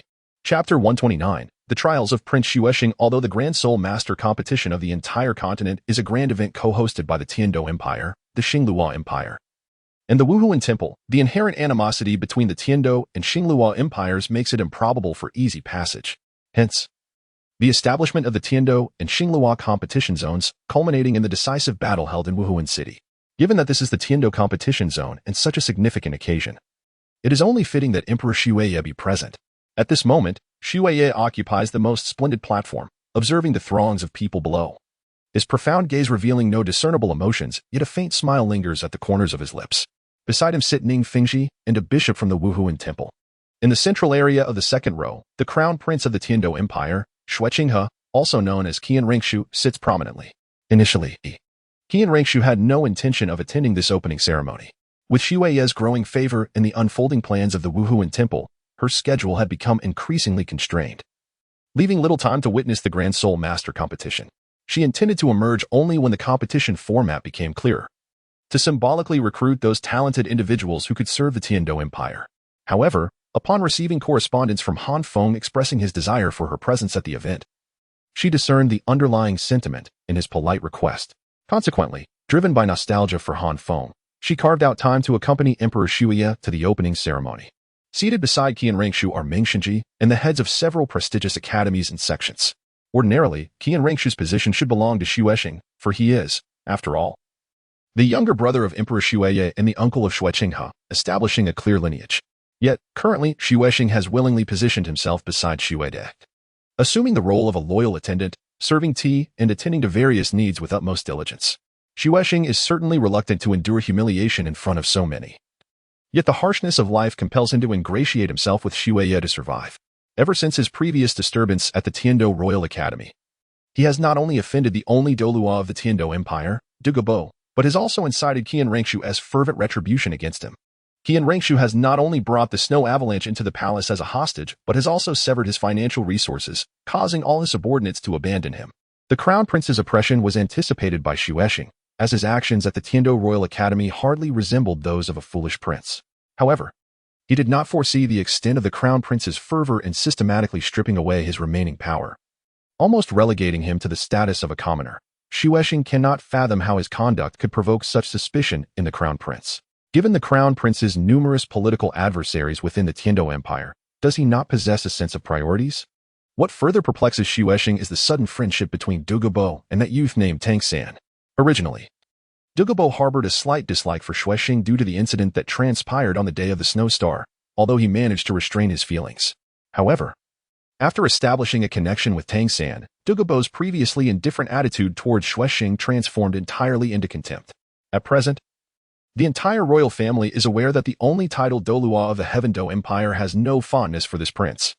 Just these 2 points have rendered Xuexing's situation exceedingly precarious, but what truly drives him to despair is the revelation that within the Shrek Academy he had expelled, there exists the sole daughter of the Seven Treasures, Glazed Tile School's leader. Though the members of the Seven Treasures Glazed Tile School have never openly expressed their stance on this matter, everyone can sense Ning Fengji's cold demeanor towards Xuexing. Consequently, Xuexing finds himself utterly alone in Heavendo City. There is no need for Qian Rengshu to take action. Those harboring grudges against Xuexing are eagerly wishing for his demise. At this moment, Xuexing cannot even dream of regaining his former arrogance. He must tread carefully even when stepping outside. Only by staying close to Xueye does he find a modicum of safety. Clinging tightly to his elder brother's leg, Xuexing dares to appear before Ning Fengji and others with any semblance of confidence. Life is arduous, and tears stream down Xuexing's face.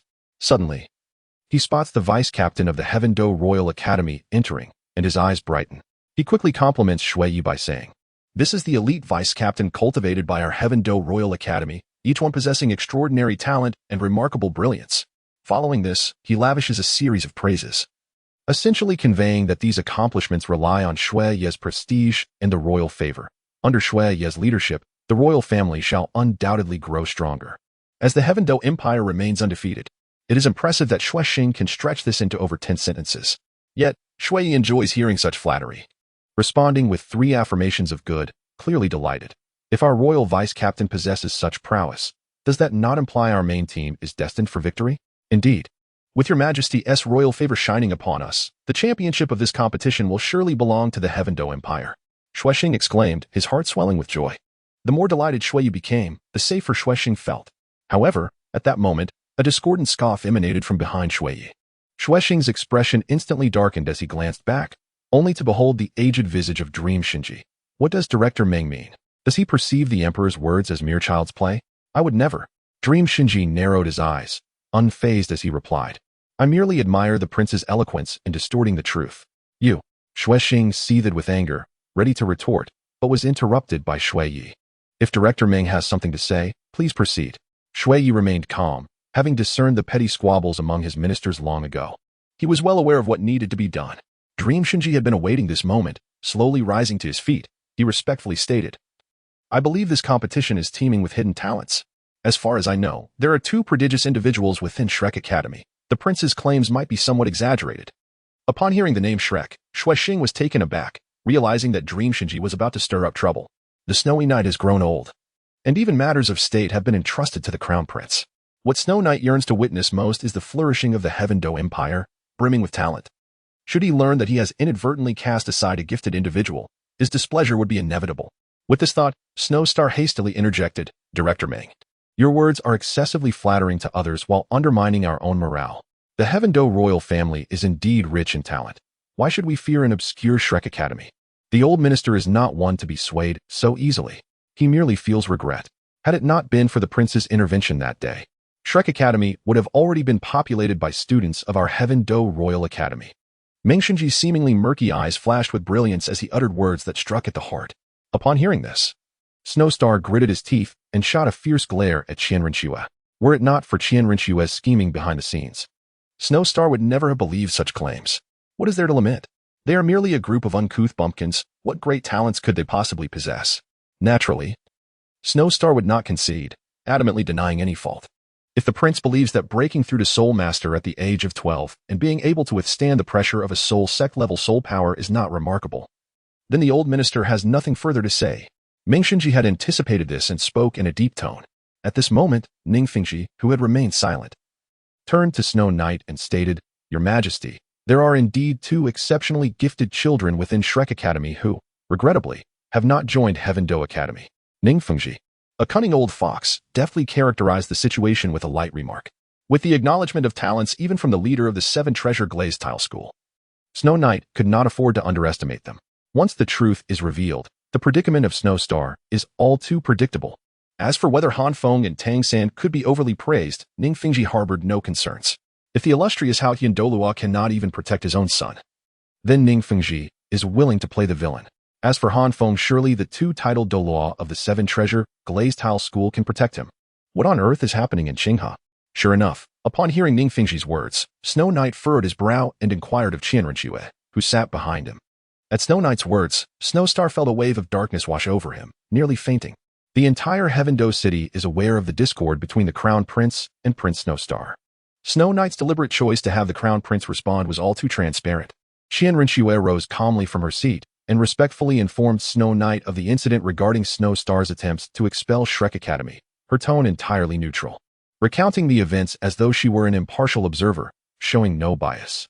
However, after hearing this, Snow Knight retracted his smile, casting a glance at Snowstar, and said indifferently, "I am aware of your absurd conduct. You shall return and reflect upon your misdeeds today." This statement plunged Snowstar into an icy abyss. He understood that had it not been for the presence of the Spirit Hall's leader, Snow Knight would never have so lightly dismissed this matter. Indeed, should Shrek Academy achieve outstanding results in the future, Snow Knight would undoubtedly impose severe punishment upon him to attract Shrek. Chapter 130. One person, one turn. No more after Shui Xing departed, Bishop Salas, seated beside Shui, rose and, with an expression of astonishment, remarked, "A seemingly obscure Shrek Academy possesses two prodigious talents that even Master Ning finds noteworthy. I, too, wish to witness their prowess. Might I be granted the privilege of enlightenment?" Saizes smiled gently, and, disregarding Shui, Ning Fengji, and the other deans, strode to the edge of the high platform, declaring loudly, "Next, Shrek Academy shall face the reserve team of the Tiando Royal Academy. May both teams enter the arena." A wave of fervent cheers erupted from the audience. Naturally excited by the mention of the Tiando Royal Academy, especially since this was their home ground. Among the spectators, there were undoubtedly those with ulterior motives. Salas' series of actions caused Shui Yi and Ning Fengji's expressions to darken. It must be noted that this was Tiando City, not Wuhuan City. Salas was merely a platinum bishop, not the pope of the Wuhuan temple. His behavior was presumptuous, blatantly disregarding the opinions of Emperor Shui Yi and unilaterally determining the opponent for the Tiando Royal Academy's reserve team, showing utter disdain for the emperor of the Tiando Empire. Observing this scene, Qian Renxue, seated behind Shui Yi, felt a flicker of anger in her eyes. Inwardly cursing the fool, although tensions between the Wuhuan temple and the two great empires had escalated, the situation had not yet reached a breaking point. All parties were still exercising restraint. Salas' actions were akin to throwing fuel on the fire. How could a bishop of the Wuhuan temple disregard the emperor of an empire? At this thought, Qian Renshue's gaze subtly shifted to Shui Yi, and she indeed noticed a fleeting chill in his expression, which he skillfully concealed. Ultimately, Shui Yi refrained from erupting in anger. He simply cast a deep glance at Salas, leaving others to wonder what thoughts occupied his mind. Yet, Salas seemed to interpret this as a sign of Shui Yi's weakness, even sneering audibly. Meanwhile, the members of Shrek were blissfully unaware of the unfolding drama on the platform, devotedly preparing for the upcoming match. Tang San and the master meticulously observed each opponent, diligently recording their observations, clearly intending to analyze them later. Ma Hongjun and Oscar, while also watching the match, differed from Tang San in their approach. They were merely enjoying the spectacle, occasionally exchanging playful banter. The trio of Tai Long appeared somewhat anxious. Having entered the competition, they realized just how many talents existed. During their time at the Lamba Academy, they had fancied themselves geniuses, but now it was evident that they were merely destined to be substitutes. Ning Rongrong and her companions were likewise engrossed in conversation, as girls often have endless topics to discuss, leaving no room for others to interject. Only Han Feng's gaze was not fixed on the arena or himself. He scanned the surroundings, seemingly searching for something. Nearby, Dai Mubai, having failed to sit beside Zhu Zhuqing, noticed Han Feng's expression and laughed, tossing an apple in his direction, teasingly asking, "What's the matter? Are you looking for your dear Qian Qian?" Upon hearing the name Sister Qian Qian, Ning Rongrong, who was seated beside Zhu Zhuqing, suddenly fell silent, quietly straining to listen. Han Feng instinctively accepted the apple, nodding with a hint of melancholy. "Yes, she said she would come." Dai Mubai chuckled lightly at this. "How curious. You, with your steel-like demeanor, would feel so anxious over a woman?" After Dai Mubai's remark, Han Feng quickly cast a nervous glance at Ning Rongrong, explaining, "Sister Qian Qian is 6 years older than me. It's fine. A woman 3 years older brings fortune. You can take 2. Dai Mubai teased, a smirk dancing on his lips. "Get lost." Han Feng retorted irritably, choosing to ignore Dai Mubai. However, Dai Mubai, with a playful grin, wrapped an arm around Han Feng and whispered cautiously in his ear, "Listen to me. I have experience. Rongrong comes from a distinguished family, so she likely won't be too strict about this. If you truly have feelings, it's not impossible to win both." Han Feng rolled his eyes in exasperation. His greatest frustration stemmed from the fact that Dai Mubai was 3 years his senior and still in a growth spurt, towering over him by a considerable margin, making it easy for him to wrap his arms around Han Feng's neck. "Have you said this to Yu Qing?" Han Feng shot a disdainful glance at Dai Mubai, his tone laced with sarcasm. "Experience, indeed. After meeting Zhu Zhuqing, Dai Mubai has spoken to any other girl for a whole year. Now, he is merely adept with his words." As expected, upon hearing Han Feng's comment, a disgruntled expression crossed Dai Mubai's face. Seeing through it but not saying it. "That is what you said," he retorted. A cold chuckle was Han Feng's only response. Meanwhile, Ning Rongrong craned her neck, eager to catch the conversation between Dai Mubai and Han Feng, while Zhu Zhuqing beside her exhibited a similar distraction, her gaze often drifting towards the two. Unfortunately, Dai Mubai was exceedingly cautious, his voice lowered to a whisper, rendering it inaudible even to the two girls who had tapped into their soul power. It was evident that they were habitual offenders. Next, the Shrek Academy will face the Tianqiu Royal Academy's vice team. Please welcome both teams to the arena. At that moment, Salas's voice echoed throughout the venue, and upon hearing Shrek, A wave of astonishment swept through the crowd. When Tianzhou Royal Academy was announced, a mischievous grin spread across the faces of Dai Mubai and the others. It is said that enemies are destined to meet. Who could have anticipated that the very first match of the tournament would pit them against Tianzhou Royal Academy? I want a spot. Before anyone could react, Han Feng boldly declared. Dai Mubai, hearing Han Feng's proclamation, quickly raised his hand. I want one too. Not happening. But before they could finish, Ma Hongjun jumped up in protest. If you two go, what will we do? You'll wipe out the team before we even reveal our soul rings. Come on. We're not that formidable. Being wiped out has nothing to do with us. Han Feng chuckled awkwardly, feigning a vulnerable demeanor. Nonsense. In the early days of the Soto Great Spirit Arena, it remains a mystery who devised the double kill combination. What else are you incapable of achieving? Upon hearing Han Feng's words, Xiao Wu immediately objected, exclaiming with indignation, that was all Fengzi's doing. It has nothing to do with me. Dai Mubai shot a sharp glare, brazenly accusing, you. Han Feng looked incredulously at Dai Mubai, who, however, refused to meet his gaze. Yet, Dai Mubai's moment of triumph was short-lived as Zhu Qing, with her icy demeanor, fixed her gaze upon him and coldly remarked, if you wish to take the field, so be it, but you shall remain a substitute until the finals. I will take your place. Dai Mubai fell silent, daunted by Zhu Qing's presence, and could only force a sheepish smile.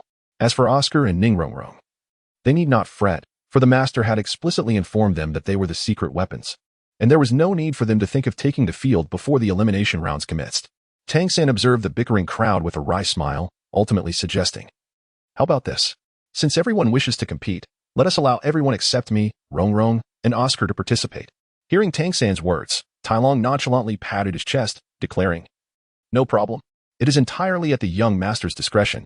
As substitutes, Tai Long and his companions had ample opportunities to compete before the elimination rounds. It was merely Han Feng and his group who needed to vie for their spots. Third brother, are you really allowing Han Feng and Dai Mubai to join forces? What significance does our participation hold? Ma Hongjun expressed his dissatisfaction, his face contorted in dismay. Thus, Dai Mubai and Han Feng can only unleash one move each. After that, unless our side is at a disadvantage, they are not permitted to act again. Tang San's eyes glimmered as he spoke gently. Ma Hongjuan's expression brightened at these words. That sounds splendid. With one move each, I refuse to believe they can achieve a kill. Zhu Qing nodded in agreement, casting a wary glance at Dai Mubai and Han Feng, and warned coldly, one move each. No more. Han Feng shrugged, indicating his acquiescence, while Dai Mubai, not daring to contradict Zhu Qing, readily agreed. Humph. Xiao Wu huffed. A mere vice captain getting to see our 5 mainstays is truly a stroke of luck for them. Chapter 131. Stunning instant kill just as I finished writing. Let this serve as an additional reward for all the esteemed readers. The competition is about to commence. Now, let us declare the rules of the match. Amidst the host's impassioned commentary, the Shrek Academy and the vice team of the Tianzhou Royal Academy made their entrance. It was evident from the host's praise for both teams and the audience's cheers that the two teams were treated quite differently. The host lavishly extolled the Tianzhou Royal Academy's vice team, while he merely mentioned Shrek Academy in passing, with hardly anyone in the audience cheering for them. However, this was hardly surprising, for they were in Tianzhou City, and naturally, the citizens of the Tianzhou Empire were more inclined to support an academy bearing the name Tianzhou. In truth, many other academies yet to compete sighed in relief upon learning that the Tianzhou Royal Academy's opponent was Shrek Academy. No one wished to be relegated to the role of mere backdrop. Nevertheless, for Han Feng and his companions, while the reasoning was sound, the reality was hard to bear. Who could tolerate the sensation of being prematurely declared defeated? It was not only vexing, but also disheartening.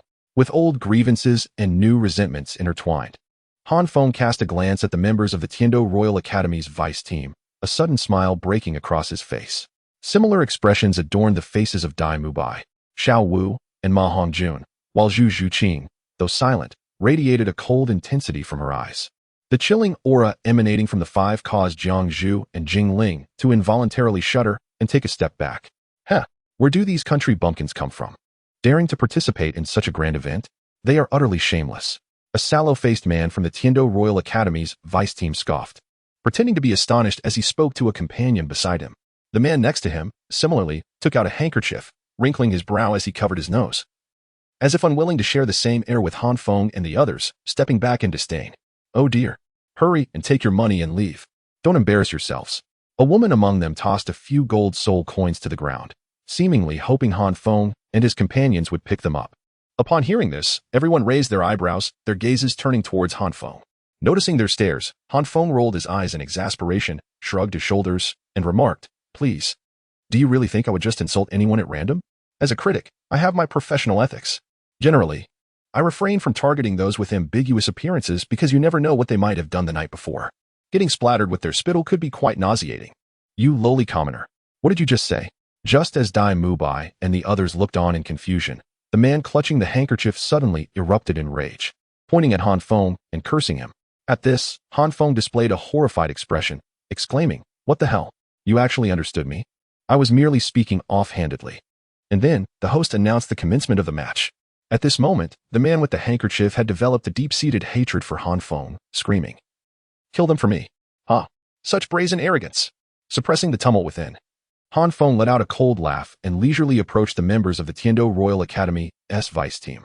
Dai Mubai chuckled softly, keeping pace with Han Feng. Observing their demeanor, Xiao exclaimed, "One move each. If I fail, I'll go complain to Zhu Qing and Rong Rong.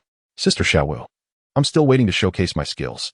Hearing this, Dai Mubai revealed a knowing smile and replied, "Don't worry, little rabbit." With that, Dai Mubai and Han Feng suddenly summoned their martial spirits, bursting into maniacal laughter as they leaped into the air. One move is sufficient. Before Xiao Wu could voice any further inquiries, Han Feng and Dai Mubai had already charged forward.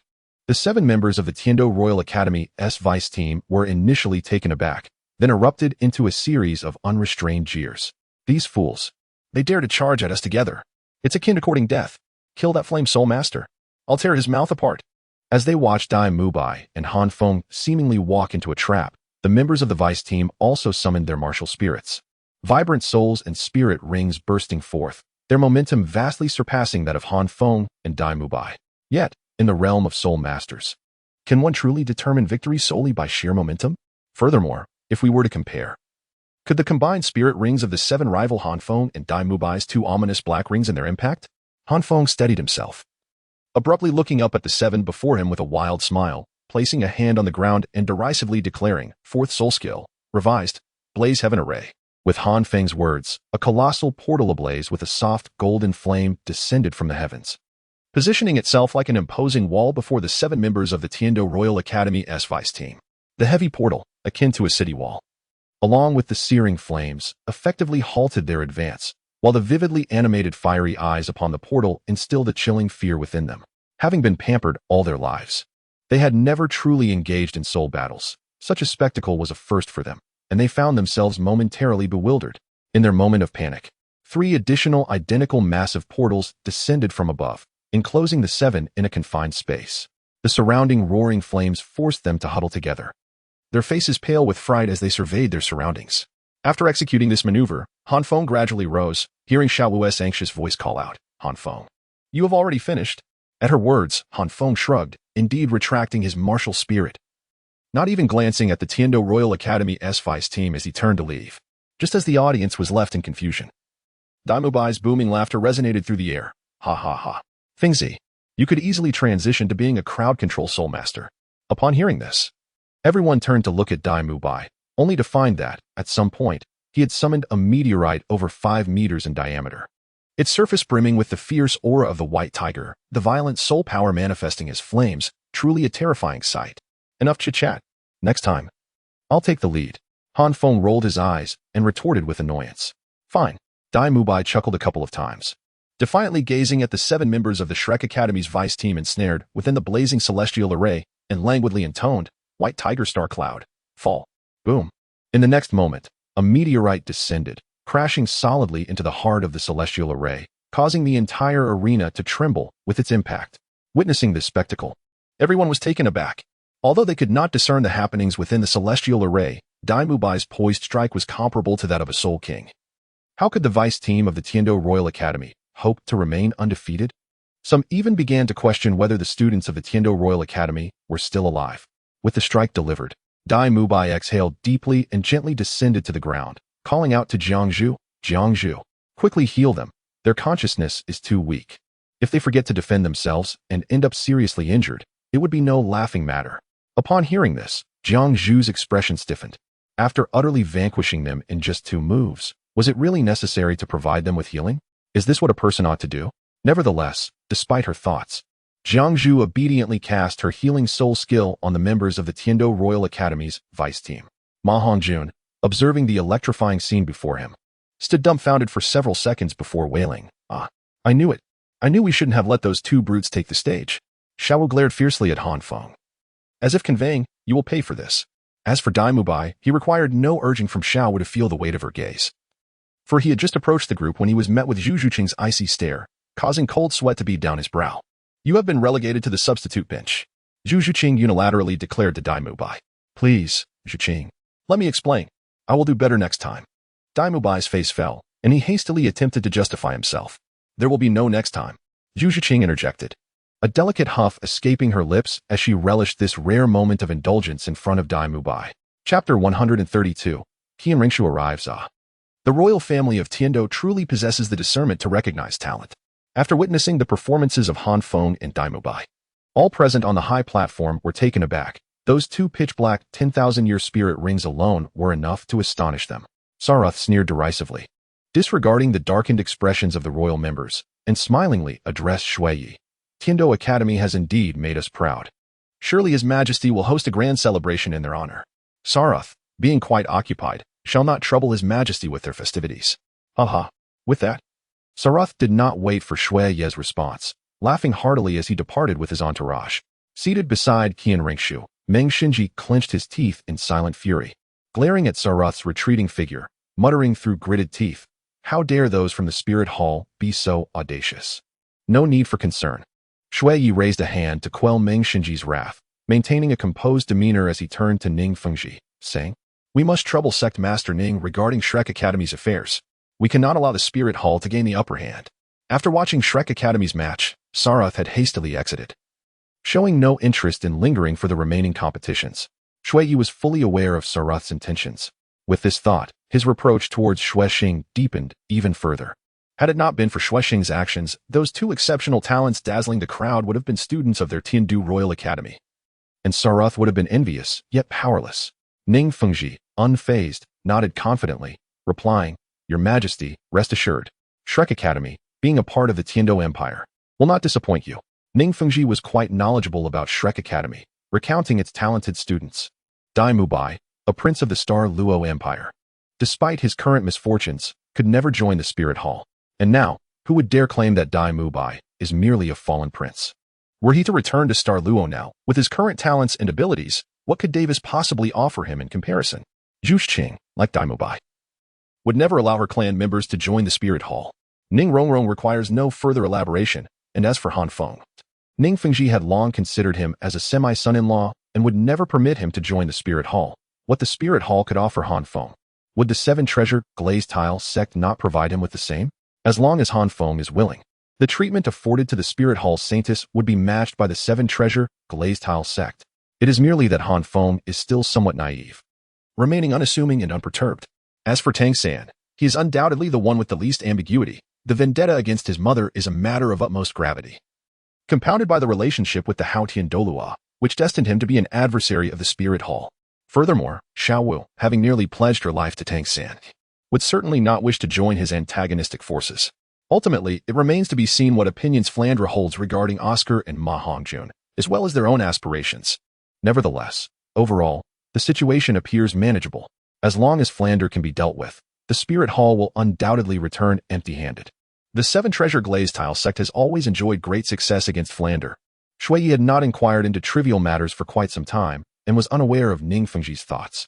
However, upon observing the unwavering determination etched on Ning Fengji's face, he nodded and instructed Qian Rinshui behind him, "Qinghe, you shall accompany Sect Master Ning on this journey to demonstrate our sincerity from the Heavendo Empire." Qian Rinshui did not respond immediately, and Shui Yi, puzzled, turned to look at her. He found her gazing fixedly in the direction of Shrek Academy, a slight smile playing at her lips, her eyes glowing with an indescribable softness. Intrigued, Shui Yi called out, "Qinghe?" Only then did Qian Rinshui come to her senses, hastily concealing her expression and nervously addressing Shui Yi. "Father, forgive my indiscretion. I was captivated by the exceptional talents of the Shrek students and lost my composure for a moment." Seeing Qian Rinshui's reaction, Meng Xinji understood that the princess did not wish Shui Yi to learn of her connection with Han Feng. With his seasoned wisdom, he smoothly interjected, "Your Majesty may not be aware.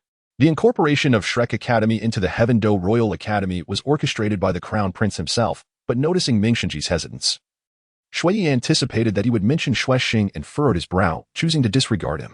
He simply said to Qian Rinxue, "Go with your teacher." It truly was not a grave mistake, and Shui had no intention of reprimanding Qian Rinxue. After all, was he not equally captivated? Yes. Qian Rinxue promptly acquiesced, ignoring the remainder of the competition and departing with Ning Fengji. On their way to Shrek Academy, Qian Rinxue took the initiative to ask Ning Fengji, "Teacher, you mentioned that there are 2 geniuses in Shrek Academy worthy of Father's attention. I am already aware of Han Feng, but what about Dai Mubai?" Qian Rinxue hesitated. With her discernment, how could she fail to recognize Dai Mubai's background? It seemed inappropriate for Ning Fengji, the crown prince of the Heaven-Do Empire, to recruit a prince from the Starluo Empire. Ning Fengji, perceptive of her thoughts, responded with a warm smile, "Your Highness may not be aware. Within Shrek Academy, besides Han Feng and Dai Mubai, there is another student who is equally remarkable." "Oh," Qian Rinxue frowned, puzzled. "Who is it?" "Tang San." Ning Fengji articulated each syllable deliberately. Seeing Qian Rinxue still bewildered, Ning Fengji spoke plainly. "Tang San's father is the Haotian Douluo." Upon hearing the words Haotian Douluo, Qian Rinxue's entire being trembled, and her pupils involuntarily contracted. Fortunately, Tang Hao's reputation on the continent was immense. Any discerning individual who heard his name would likely be astonished. Ning Fengji found no surprise in her reaction and patiently awaited Qian Rinxue's realization. He believed that with Xue Qinghe's intellect, she would comprehend the significance of Haotian Douluo in the struggle against the Spirit Hall. In that fleeting moment, a myriad of thoughts flashed through Qian Rinxue's mind. However, her years of experience as an undercover agent ultimately allowed her to regain her composure. With a deep, meaningful sigh, she addressed Ning Fengji, saying, "If that is the case, then this Tang San is indeed worthy of our efforts." Ning Fengji, sensing something unusual, merely smiled in response. Meanwhile, upon returning to the academy, Han Feng found Ma Hongjun and Xiao Wu incessantly complaining to him and Dai Mubai, clearly not willing to let them take the stage again.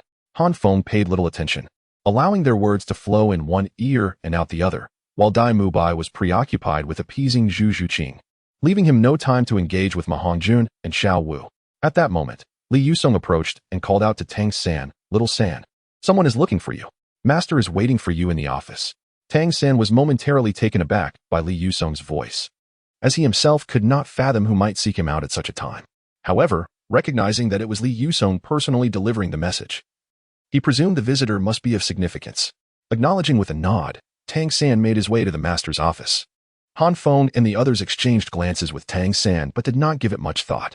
It was well known that the master took special care of Tang San. His own disciple, he often summoned him to the office for various matters. They shrugged it off and were about to leave when Li Yusong suddenly called out to Han Feng, "Han Feng, wait a moment." Han Feng halted, asking, "Teacher Li?" Li Yusong approached him with a smile, saying, "Han Feng, that person also wishes to meet you. Wait until Tang San exits the master's office, then you can go in." At that moment, Han Feng felt an urge to exclaim, "Who is this person? I wasn't eager to meet him." Yet, seeing Li Yusong's serious demeanor, he understood that the visitor likely held considerable importance, so he simply nodded in agreement. After parting ways with Li Yusong, Han Feng strolled leisurely to the master's office. Just then, he spotted Tang San emerging, intending to inquire about the situation. However, he noticed that Tang San's expression was exceedingly grim, with the corners of his eyes showing signs of swelling, indicating he was not in the mood for conversation. Upon seeing Han Feng, Tang San quickly masked his emotions, forcing a smile that was more painful than tears before hastily departing. Han Feng could only chuckle awkwardly at the sight and ultimately refrained from speaking to Tang San. Burdened with a plethora of questions, he knocked on the master's office door. Chapter 133, The Ambiguous Attitude of Qian Rinxue in the Afternoon. Another chapter awaits. Han Feng entered the master's office, where he found the master seated with a complex expression, facing a refined and gentle man. Behind this gentleman stood a strikingly handsome youth, whose appearance could evoke envy even among women. To Han Feng's eye, the youth looks rivaled that of an Oscar-winning actor, yet he possessed a subtle air of nobility that the actor lacked. "Master." Han Feng first saluted the master, then awaited an introduction to the two individuals. Upon hearing Han Feng's voice, the master seemed to come to his senses and promptly introduced, "This is Master Ning, the leader of the Seven Treasures Glazed Tile School." Upon hearing the name of the Seven Treasures Glazed Tile School, Han Feng's heart stirred, yet he maintained a respectful demeanor as he greeted Ning Fengji, "I am Han Feng, a junior, honored to meet you, Master Ning." Ning Fengji regarded Han Feng with a warm smile, though internally he felt a mix of frustration and exasperation. That scoundrel has even charmed my daughter's heart, yet he remains oblivious to my appearance. Truly remarkable. There is no need for such formalities. Rong and Uncle Gu often speak highly of you, and I feel we are already acquainted in spirit. Ning Fengji chuckled, his words half serious, half jesting. Han Feng silently mused. Is this not a complaint? He refrained from voicing his thoughts, acknowledging the compliment with humility. This is His Highness, Prince Xue Qinghe of the Tiando Empire. At this moment, the master, still preoccupied with thoughts of Tang San, turned to introduce the young man to Han Feng. Upon hearing the name Xue Qinghe, Han Feng's heart skipped a beat. While others may have been unaware, he was not. This was no mere Xue Qinghe, this was Qian Ruxiwei. As for Han Feng's peculiar expression, the master and Ning Fengji interpreted it as the astonishment of an ordinary person encountering a prince, dismissing it without further thought.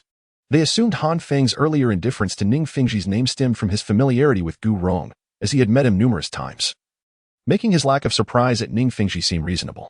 Han Feng quickly masked his surprise, preparing to salute once more, only to be gently halted by a pair of hands. No need.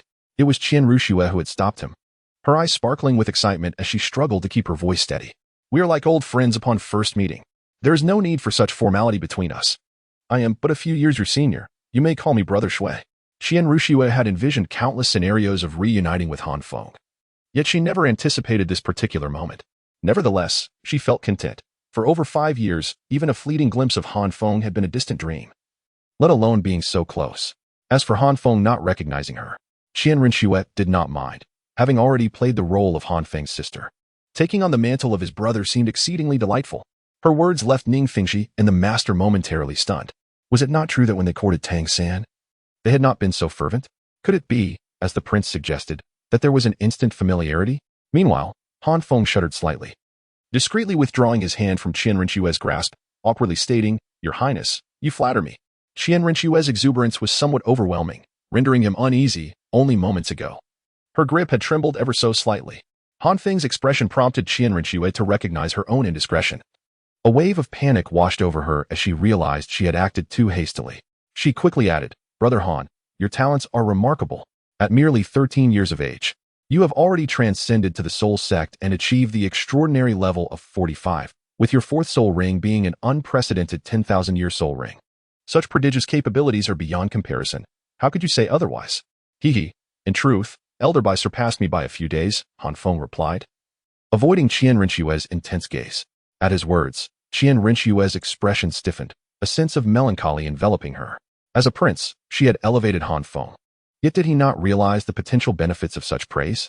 However, Qian Ruxiwei seemingly overlooked a crucial adage. Flattery, without cause, often harbors ulterior motives.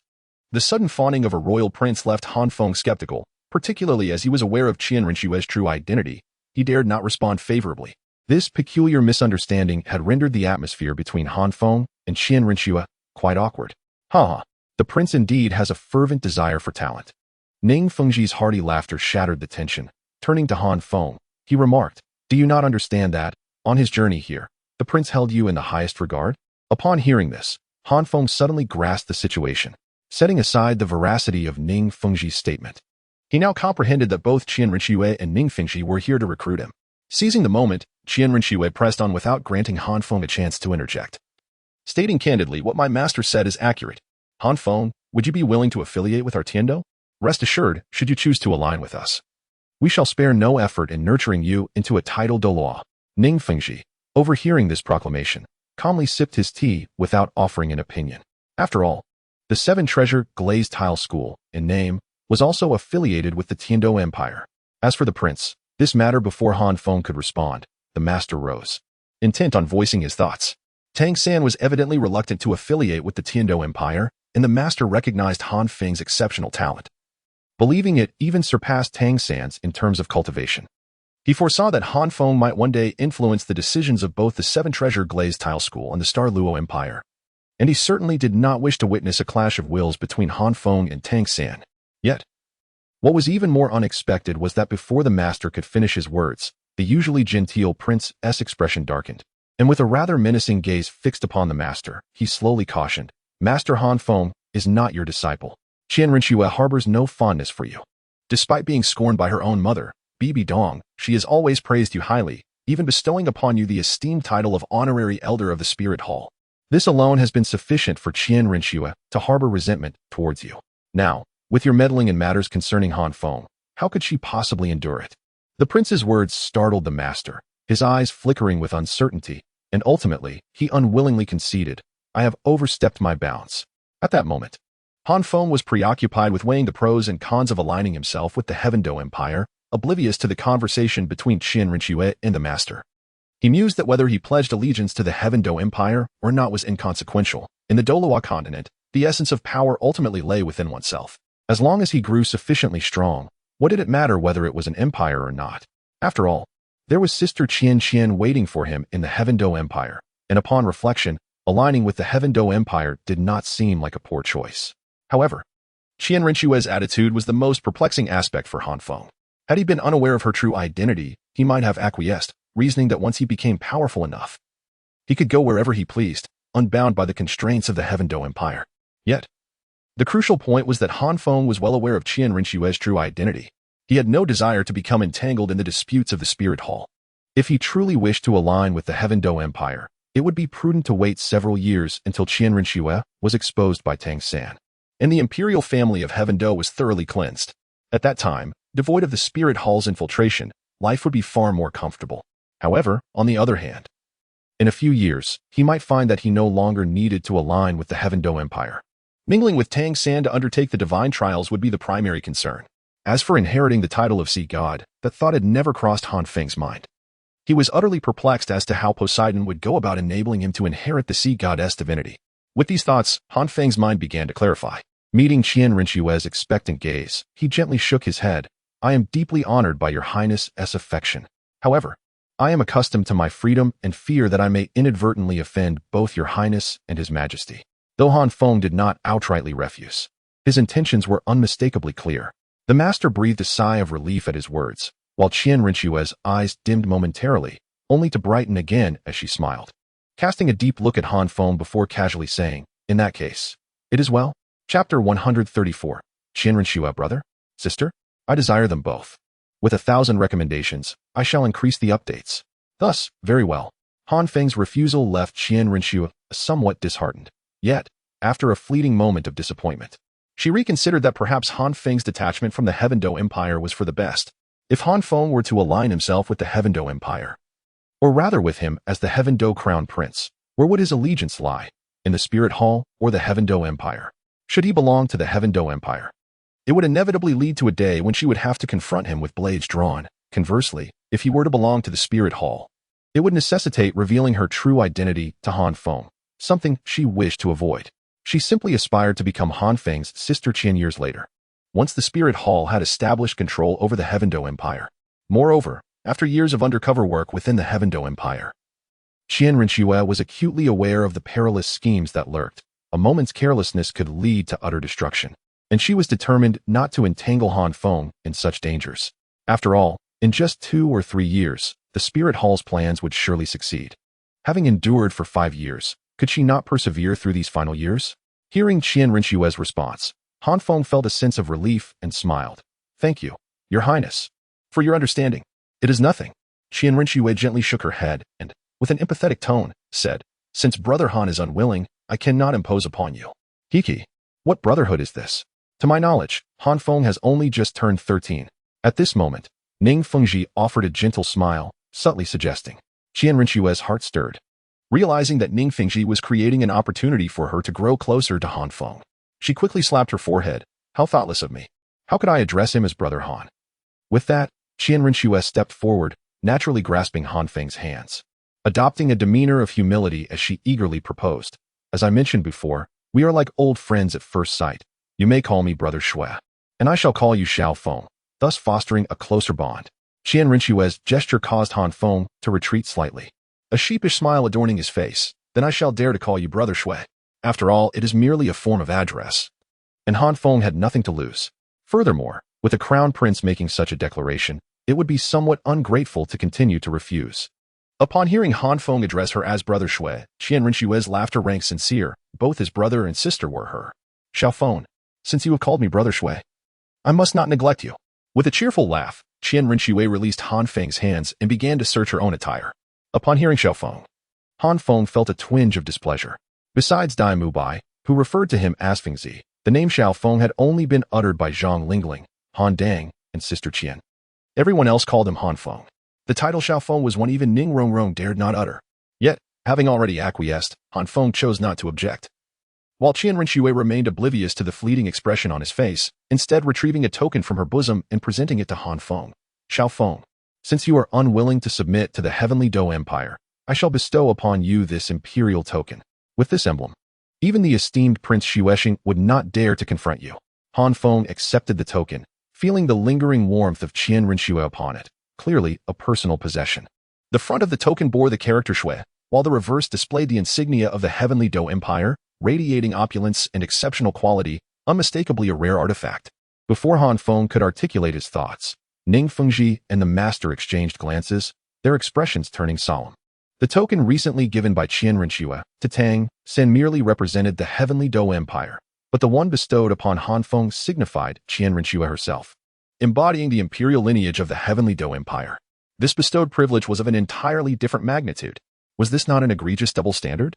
However, Han Feng remained oblivious to these nuances.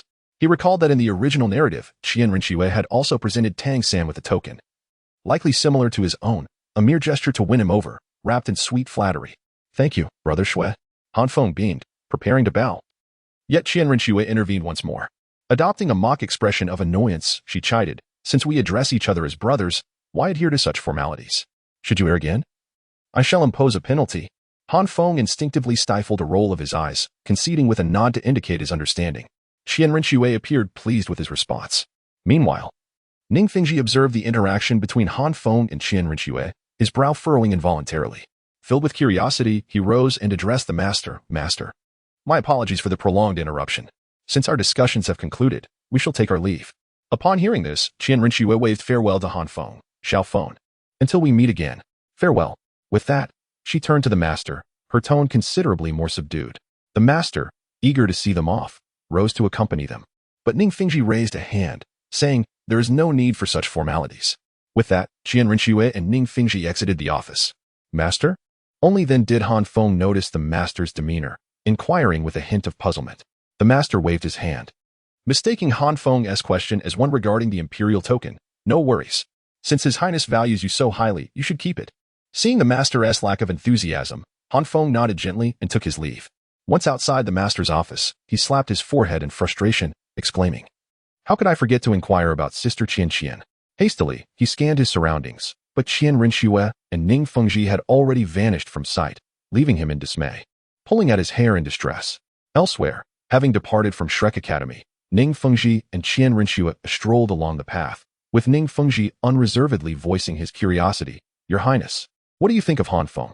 Qian Rinxue had anticipated this question from Ning Fengji and replied composedly. Are you inquiring why I have shown such favor towards Han Feng, even surpassing that of Tang San, who possesses the background of the Haotian Douluo? Indeed, Ning Fengji nodded, fully aware that Qian Rinxue had arrived at her own conclusions, patiently awaiting her explanation. Indeed, while Tang San and Han Feng possessed comparable talents, did the teacher not realize that the Haotian Douluo ultimately belonged to the Haotian clan? If the teacher were to consider the 7 treasure glazed tile school, would they prefer to invest heavily in courting the son of Haotian Douluo, or would they rather align themselves with the unblemished and clean background Han Feng? Qian Rinxue elucidated her thoughts with calm precision and compelling rationale. Upon hearing her words, Ning Fengji instantly comprehended the matter at hand. This was a question of belonging. Even if the Tiandou Empire were to offer Tang San innumerable rewards, he would always be, first and foremost, the son of Tang Hao, a descendant of the Haotian sect. Ning Fengji nodded, acknowledging, indeed, Your Highness the Crown Prince has given this considerable thought. You flatter me, teacher. Qian Rinxue replied with a gentle smile, yet the true reason behind her insights was likely known only to her. Meanwhile, Salas picked up a letter, glanced at it, and sneered. Such a small institution as Shrek Academy, utterly lacking in discernment. Upon hearing Salas's derisive laughter, a servant beside him quickly interjected, My lord, before I entered Shrek Academy, I happened to see Ning Fengji and Prince Xuexing emerging from there. Oh? Salas's eyes glimmered with intrigue upon hearing this, and he mockingly exclaimed, Indeed. There are so many restless souls in this world.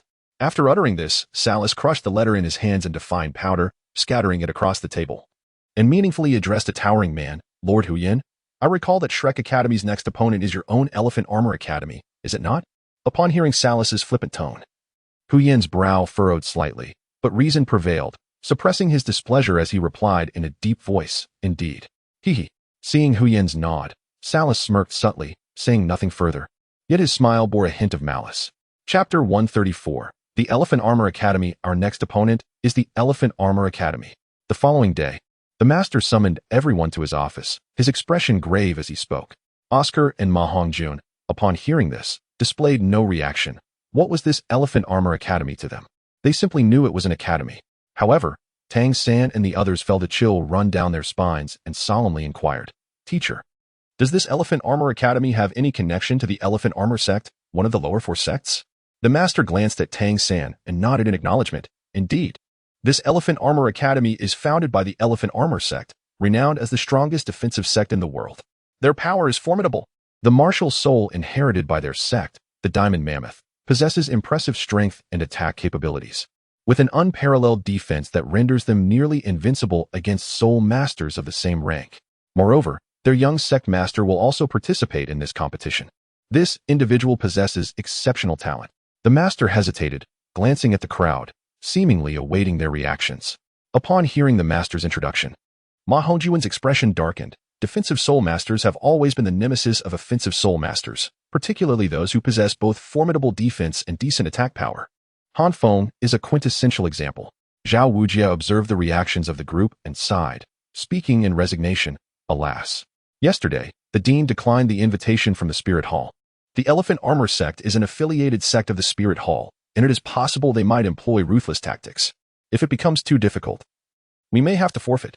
After all, as long as we accumulate enough points, we can advance. Oh no. Zhao Wujia's words elicited an eye roll from Han Feng, who exclaimed loudly as he rushed to the front of the group. How about this? Let me take the stage. I guarantee success. Upon hearing Han Feng's words, Dai Mubai's eyes lit up. It is worth noting that due to the previous match involving the vice-captain of the Tiando Royal Academy, both Han Feng and Dai Mubai had been thoroughly confined to the bench, serving as a trump card, with no prospects of participating in a match in the near future. Now that a sudden opportunity had arisen, how could Dai Mubai not be excited? Hearing Han Feng's proposal, the master's eyes flickered with intrigue. It must be said that Han Feng indeed had the qualifications to make such a statement. If Han Feng and Dai Mubai were allowed to compete, the so-called Elephant Armor Academy would hardly pose a threat. It is noteworthy that the strongest young sect master of the Elephant Armor Academy, Hu Yanli, is merely at level 39, while Han Feng and Dai Mubai stand at levels 45 and 46, respectively. In terms of soul power, they would undoubtedly dominate. However, the master did not intend to proceed in that manner. To ensure that they retained greater initiative after advancing, he decided against sending Han Feng, Dai Mubai, Oscar, and Ning Rongrong into the fray. As for why the master had previously consented to allow Han Feng and Dai Mubai to compete, it stemmed from his earlier misjudgment of their abilities. With the breakthroughs in strength achieved by Han Feng and the others, the master began to feel overwhelmed. Back in the village, he could easily calculate everyone's limits. But now, aside from the dedicated Tang San, he could not confidently ascertain the full extent of everyone's potential. This won't do. Before the master could shake his head, Xiao Wu leaped into action, glaring fiercely at Dai Mubai and Han Feng, her face alight with indignation. You can forget it. It's merely the Elephant Academy, isn't it? I can handle it all by myself. Upon finishing her declaration, Ma Hongjun, as if awakening from a dream, widened his eyes in realization. Was the crux of the matter whether they could win or not? The pressing concern was that Han Feng and Dai Mubai should not monopolize the spotlight. They were the ones basking in the glory. While he had hoped to seize this opportunity to showcase his prowess and perhaps address his own romantic predicament. Indeed, what are they but a few lumbering giants? I could dispatch them with a mere flick of my wrist. Ma Hongjun boasted unabashedly. Han Feng rolled his eyes in response, clicking his tongue in disbelief. While Ma Hongjuan's words were hardly credible, the attitudes of Xiao Wu and Ma Hongjun conveyed a clear message to Han Feng. Do not entertain the notion of going solo. Reluctantly, Han Feng turned his gaze to Dai Mubai, hoping for some words of wisdom. To his frustration, Dai Mubai was gazing at Zhu Zhuqing with a sycophantic grin, sneering coldly. Heh. With Xiao Wu and Ma Hongjun having already spoken, the master saw no need for further elaboration and directly addressed Tang San, inquiring solemnly, Tang San, in the absence of Han Feng, Dai Mubai, Oscar, and Ning Rongrong, do you have a strategy? Upon hearing that the Elephant Academy was an affiliate of the Spirit Hall, Tang San had already begun contemplating tactics. As the master posed his question, Tang San's eyes glimmered, and a confident smile graced his lips. Rest assured, master. I have devised a plan to deal with them. However, I will need Fatty and Shuqing to take the field.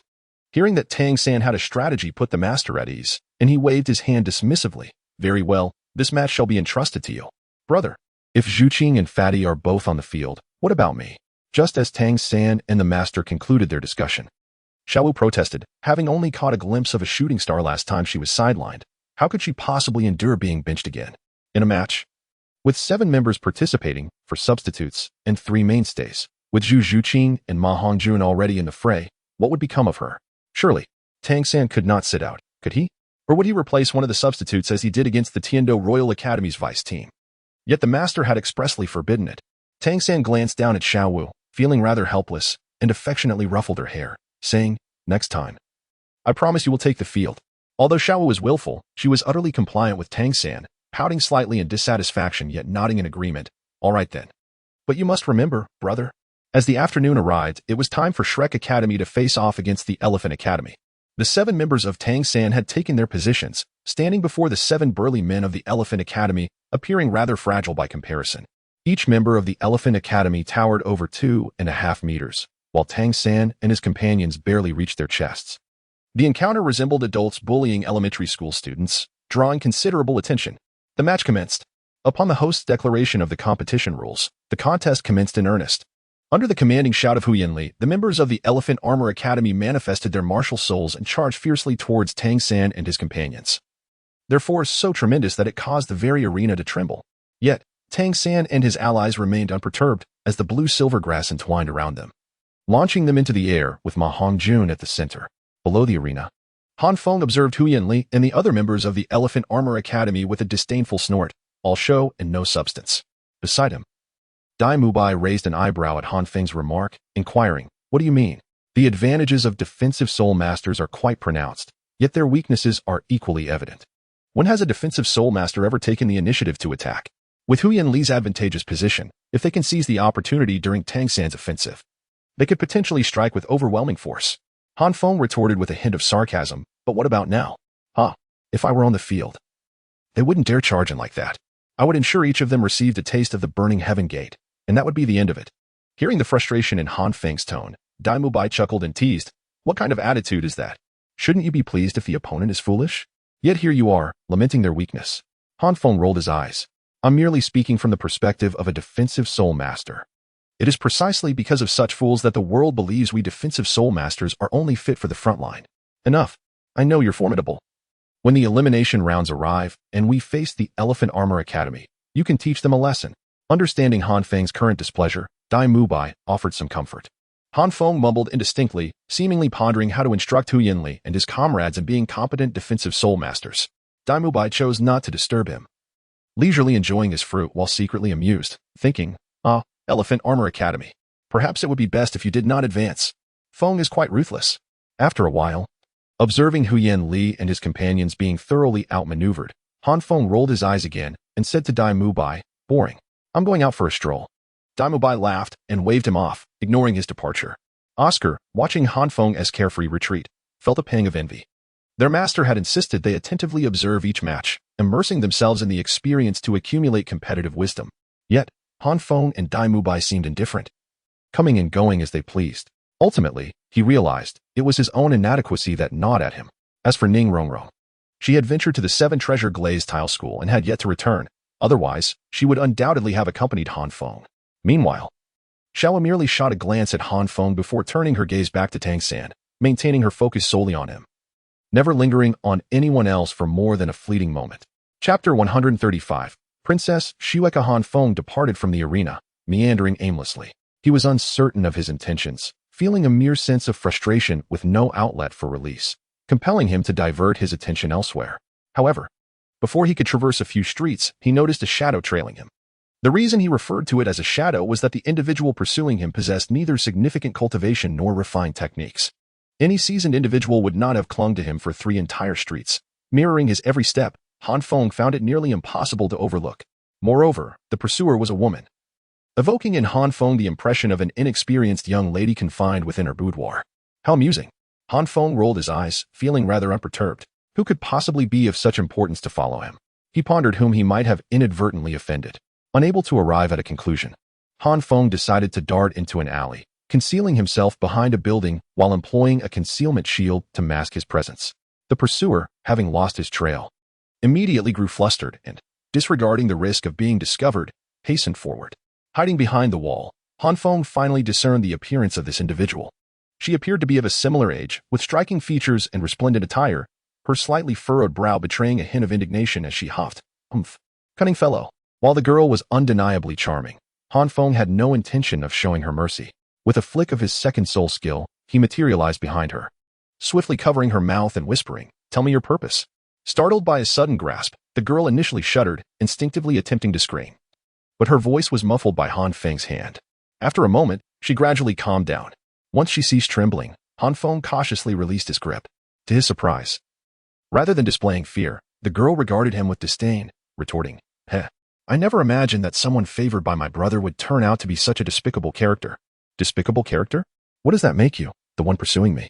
Han Feng instinctively rolled his eyes, unflinchingly countering her remark. "You. How rude." The girl seemed incensed by Han Feng's response, angrily rebuking him. Yet, her scolding had no effect on Han Feng.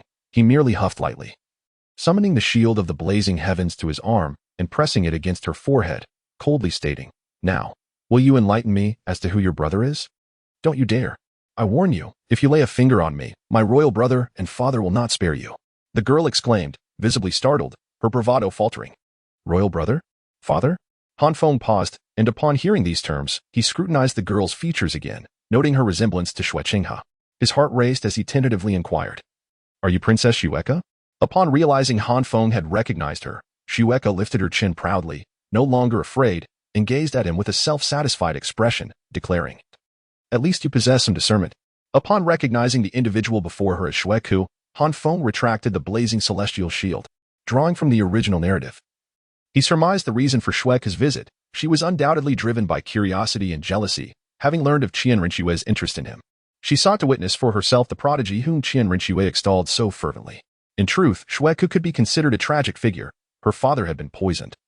Her beloved elder brother had been unknowingly usurped, and the one she cherished, Tang San, was an untainted and devoted man whose heart belonged solely to Xiao Wu, leaving no room for her affections. Ultimately, the one who ascended to the throne of the Tiando Empire was none other than the indifferent Xuebong, with whom she shared little connection. In essence, Xueka's presence served merely to highlight Tang San's brilliance. Reflecting on this, Han Feng sighed with a sense of pity. Lacking the energy to engage further with Xueku, he said, "Esteemed princess, I, a mere commoner, have overstepped. I shall personally seek the crown prince to apologize on another day. Farewell." With that, he resolved to depart. An apology was out of the question. It was but a ruse to placate Xueku. However, Xueku was not inclined to let Han Feng leave so easily. She had exerted considerable effort to escape the palace. First, she had informed Shui of her intent to attend the prestigious Continental Advanced Soul Master competition with Xue Qinghe, securing the necessary permission to leave. On the other hand, she had to keep Xue Qinghe in the dark, only making her exit after he had departed, boldly carrying the Emperor's edict. To ensure her plan's success, she had even deceived her personal maid. If she allowed Han Feng to walk away now, all her efforts would be in vain. "Wait," Xueka called out urgently, attempting to halt his departure. Yet Han Feng, having learned from his experience with Ning Rongrong, was resolute. He understood that such highborn ladies were the most troublesome beings to provoke, and once entangled, escape was nearly impossible. As for Xueka's safety, he harbored no concerns. It would be a monumental farce if anything were to happen to the Tiando princess within the confines of Tiando City. Meanwhile, upon the elevated platform, Qian Rinxue sat idly, her gaze wandering over the arena devoid of Han Feng. Aside from the opening ceremony and the finals, neither she nor Shui would attend the other matches. After all, an emperor must maintain an appearance of diligence for the citizens of Tiando. Qian Rinxue had, in fact, made time to attend today, expecting Han Feng to compete, only to be met with profound disappointment when he did not appear. Bored and restless, Qian Rinxue contemplated how she might excuse herself from the proceedings. Just then, a guard approached her and whispered something in her ear. Instantly, her brow furrowed, and with an icy demeanor, she commanded, "Go and find him. If you cannot locate him, bring your heads to me." With that, she turned away from the competition, exuding an aura that demanded solitude. In the lounge of Shrek Academy, Ning Rongrong burst in with great delight after finishing her business at the Seven Treasure Glazed Tile School. However, in the next moment, her expression soured, resembling a frostbitten eggplant, her beautiful eyes filled with resentment. She searched around, only to furrow her brow in disappointment. Initially, she had intended to find Han Feng, but now, with his absence, the lounge, which had once brimmed with anticipation, suddenly seemed utterly mundane.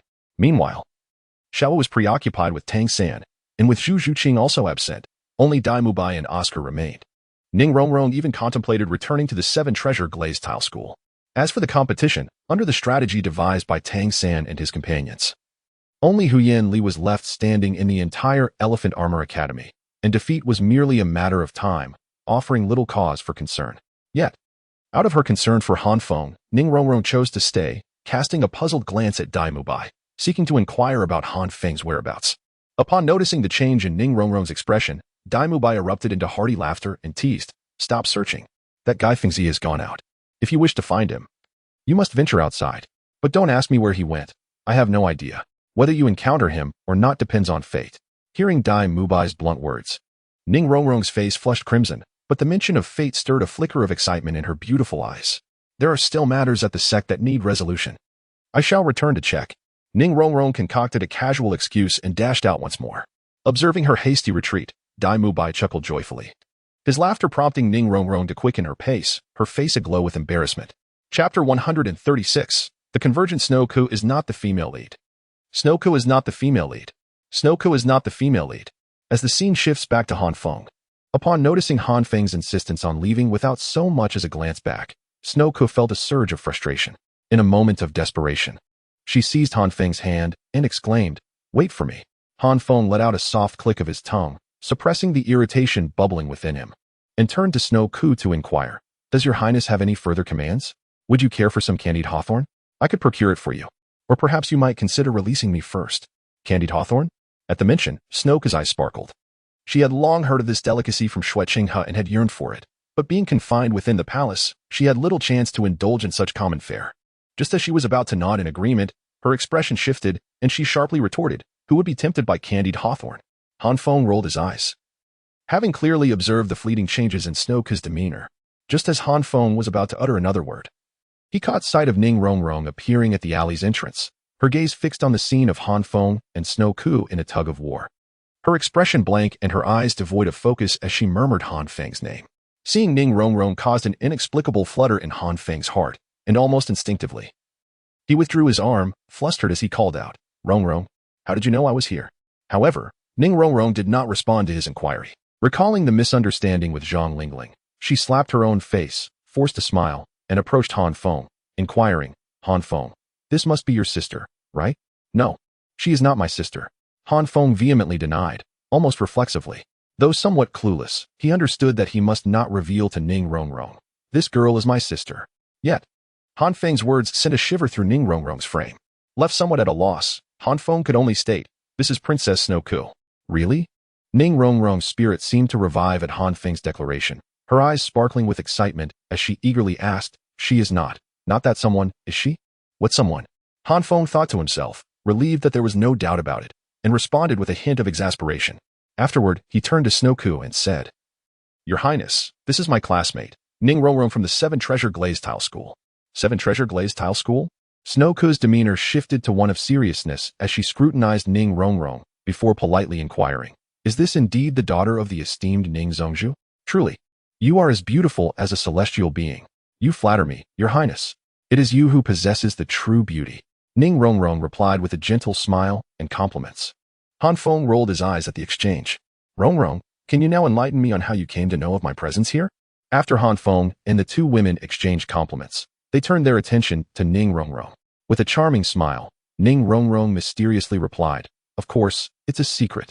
Han Feng, feeling somewhat speechless, looked at Ning Rongrong's radiant smile and couldn't help but chuckle, letting it go. "I haven't even asked you yet. How did you end up with the princess?" Ning Rongrong shot Han Feng an annoyed glance, inquiring. Han Feng shrugged nonchalantly, "That's not a question for me. You should ask her." He pointed towards Xueku, who had been following him. He had merely stepped out for some fresh air after feeling stifled by the competition at the Xiangjia Academy, not anticipating that Xueku would chase after him. "Search for her. The entire city is under lockdown." No one is permitted to enter or exit. A reward of 10,000 gold is offered for anyone who finds her. At that moment, Qian Rinxue's voice echoed from outside the alley, her tone grave and laced with a menacing aura. Even from several streets away, one could sense her fury. Upon hearing Qian Rinxue's voice, Xueku gasped, "Oh no, I've been exposed." In a panic, she quickly hid in a room within the alley. Pleading with Han Feng and Ning Rongrong, "Please don't let my royal brother know I'm here. Otherwise, I'm finished." Han Feng rolled his eyes. This princess, Xueku, was somewhat different from her portrayal in the original story. Was it due to the years that had passed? Ning Rongrong, coming from a similarly privileged background, understood Xueku's predicament, but feeling uncertain, she looked to Han Feng for guidance. To her surprise, Han Feng showed no hesitation. He covered Ning Rongrong's ears with his hand and grinned, calling out loudly, "Brother Xue, the princess is here." Han Feng even amplified his voice using his soul power. Hearing his call from several streets away, Qian Rinxue rushed over, perplexed. "Xiao Feng?" Han Feng pointed to the hiding place of Xueku and replied with a smile. "Brother Xue, she's right in there." Qian Rinxue paused, glancing at Han Feng and then at the room, quickly deducing what had transpired. He rubbed his forehead in exasperation and sighed, "Xueku, must I summon you out myself?"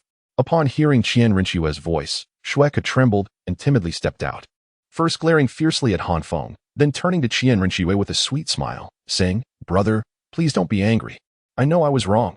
Sighing helplessly, Qian Rinxue shot Xueku an irritated look before turning to his guards. "Today, you have all done well in your search for the thief, and shall be rewarded. Do you all understand?" Meeting Qian Rinxue's gaze, the guards felt a chill. They realized the prince was providing cover for the princess. The grand search and city lockdown were all for the purpose of capturing a thief, unrelated to the princess. "Yes." Qian Rinxue nodded with satisfaction, waving his hand. "Now return to receive your rewards." With that, the guards departed. Meanwhile, Xueku, seeing this, approached Qian Rinxue with a beaming smile and sweetly said, "Brother, you are truly the best." Qian Rinxue, however, ignored her and addressed Han Feng. "Xiao Feng, do not hold it against Kur. She simply lacks understanding." Han Feng, wishing fervently for Xueku to depart swiftly, merely offered a perfunctory reply. "What does Brother Xue say? Your sister is my sister, after all. How could a brother hold grudges against his sister? Bah, a 13-year-old still aspires to be my elder brother? How shameless." Before Qian Rinxue could respond, she observed Xueku making a face at Han Feng, mumbling in a manner both deliberate and casual. She had developed a grudge against Han Feng. Had it not been for him exposing her, how could the crown prince have discovered her whereabouts? Kur. At the sound of Qian Rinxue's sharp admonition, Xueku shrank her neck and dared not speak further. "I shall take Kur back now," Qian Rinxue said, offering Han Feng an awkward smile as she grasped Xueku's hand, preparing to leave. Yet, Xueku, in a playful tone, exclaimed, "Your Highness, I have ventured out after much difficulty. I did not sneak away. I possess a decree from Father Emperor. Just let me enjoy a little while longer." With that, Xueku produced the decree given to her by Xueyu from her soul guide and presented it to Qian Rinxue. Upon hearing this, Qian Rinxue paused. Not due to Xueku's insistence, but because she contemplated the rare opportunity at hand. Why could she not seize this moment to spend some time in Han Feng's company? Even a simple stroll would suffice. As this thought blossomed, it could no longer be suppressed. Qian Rinxue's eyes brightened, and she pretended to examine the decree in Xueku's hand, casting a meaningful glance at her until Xueku felt a pang of guilt, at which point she relented. Turning to Han Feng, she said, "Xiao Feng, I owe you an apology regarding Kur. How about I take you on a delightful tour of Tiando City as a form of recompense?" Chapter 137, Qian Rinxue, I have a brother who is a simpleton. Allow me to take you on a delightful tour of Heaven Do City as a means of atonement. Qian Rinxue proposed. Upon hearing this, Xueku felt indifferent, even somewhat elated. Her only desire was to avoid returning to the palace, where she went or with whom mattered little, as long as she was with Qian Rinxue. However, Ning Rongrong was less than pleased. Had it not been for Qian Rinxue's remark, Han Feng would have been reluctant to return, thus providing her an opportunity to be alone with him. Yet, this once-in-a-lifetime chance was shattered by Qian Rinxue's words, leaving Ning Rongrong discontented. Additionally, she could not shake off the discomfort that arose upon noticing the way Qian Rinxue gazed at Han Feng. Instinctively, she felt the urge to cling to Han Feng, as if safeguarding her cherished sweet. As for Han Feng, he glanced at Qian Rinxue, his eyes flickering with understanding as he nodded and said, "Very well. I shall express my gratitude to Brother Xue. It is an opportune moment to inquire about Sister Qian's well-being. I nearly forgot. As for the fact that the prince before them was a mere impostor, he decided to put that aside for the time being."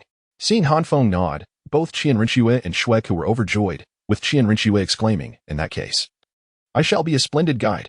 Ning Rongrong shot Han Feng a look of dissatisfaction, prompting him to respond in confusion. Rongrong? What troubles you? I am perfectly fine.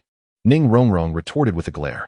Observing the affectionate interaction between Han Feng and Ning Rongrong, an inexplicable sensation stirred within Qian Rinxue, an unfamiliar feeling that compelled her to separate the two.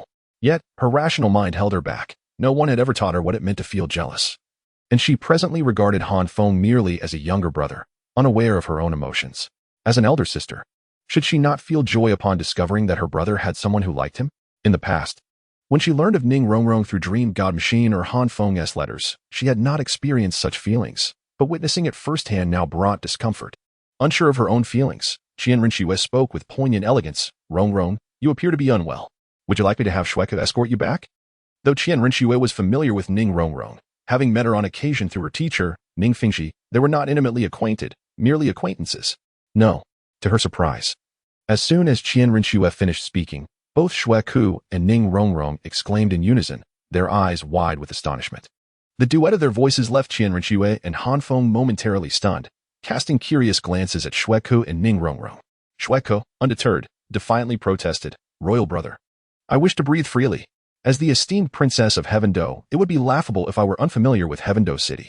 Meanwhile, Ning Rongrong blushed, insisting, I am perfectly fine. I have no issues whatsoever. She was certainly not at ease letting Han Feng walk alongside the crown prince. As the legitimate daughter of the Seven Treasure Glazed Tile sect's leader, Ning Rongrong was keenly aware of the unscrupulous nature of the upper echelons. With a mere glance, she discerned Qian Rinxue's intention to court Han Feng. Those in power would stop at nothing to achieve their ambitions, and alliances through marriage were a common tactic.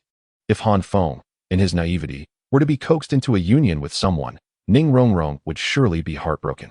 Observing Shueku and Ning Rongrong, Qian Rinxue could only nod in acknowledgement.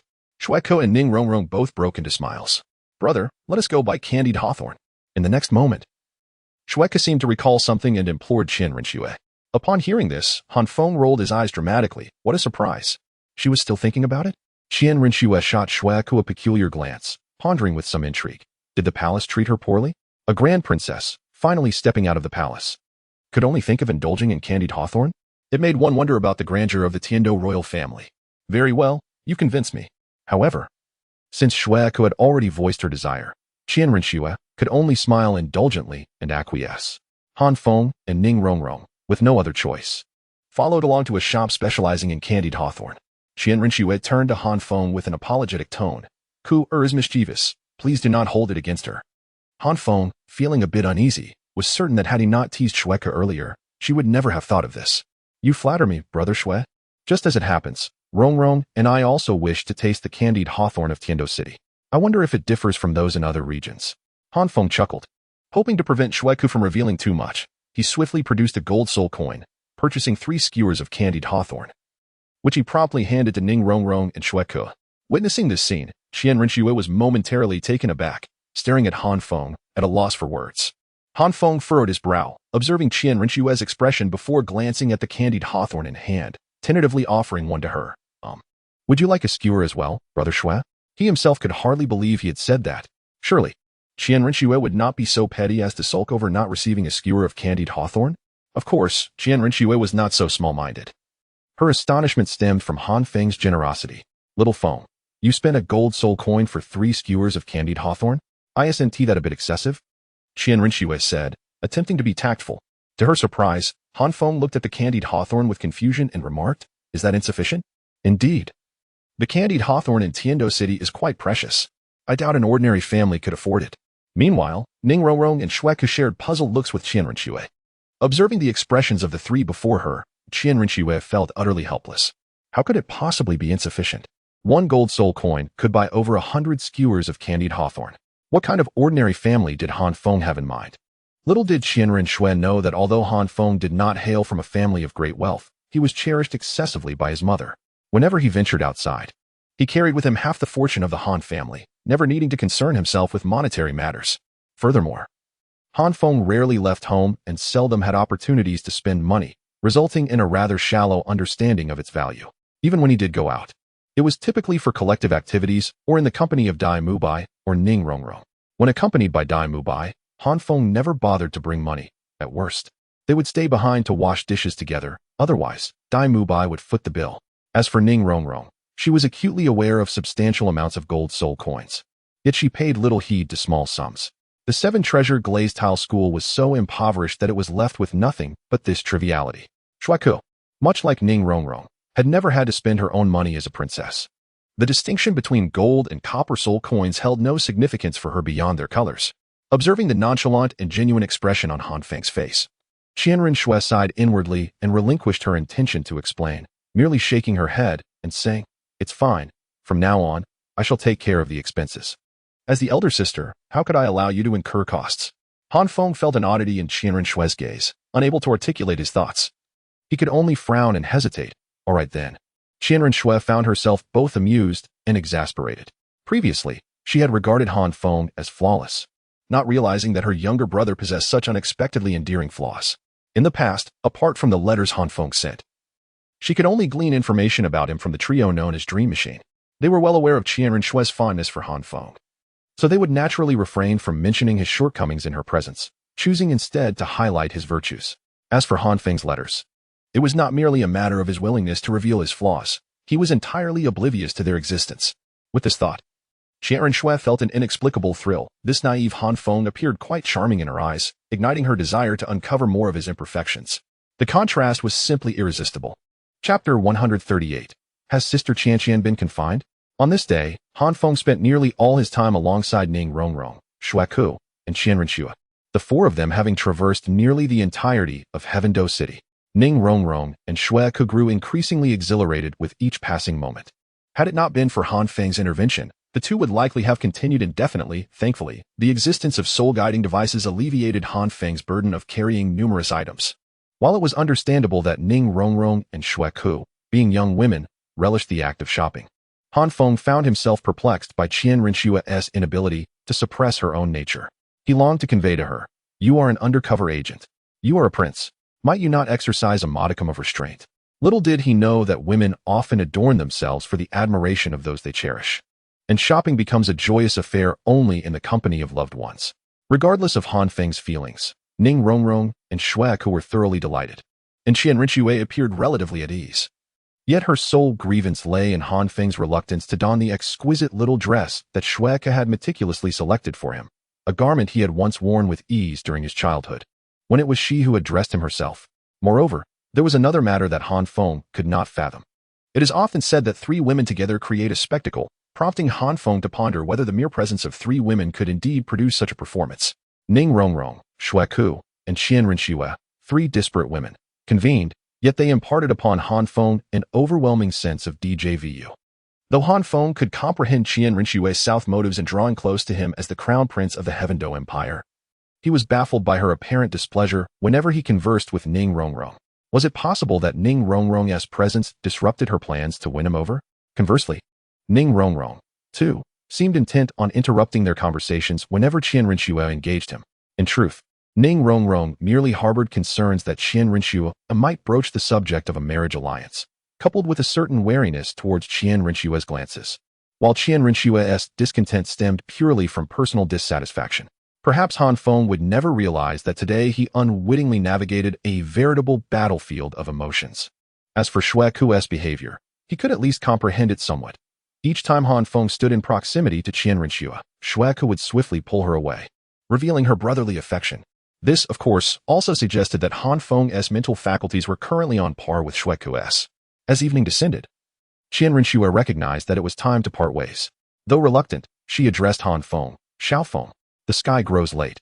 It seems we must conclude our outing here." Han Feng nodded in response. Having spent the entire day with Ning Rongrong, he feared that Master and the others had likely already devised strategies for their next competition. If he delayed any further, he would surely be met with a scolding. In truth, Han Feng no longer harbored any fear of Master, nor did Zhao Wujie and Flandra instill any trepidation within him. However, Lu Erlong did. Because Han Feng was acutely aware that neither the Master nor Flinder and Zhao Wujie would necessarily confront him, yet Lu Erlong would undoubtedly take action against him. Those 6 months were an unending nightmare that Han Feng could never forget. However, he remained focused on his own matters and hesitantly spoke to Qianren Shui, saying, "Brother Shui, I actually have a rather inconvenient request."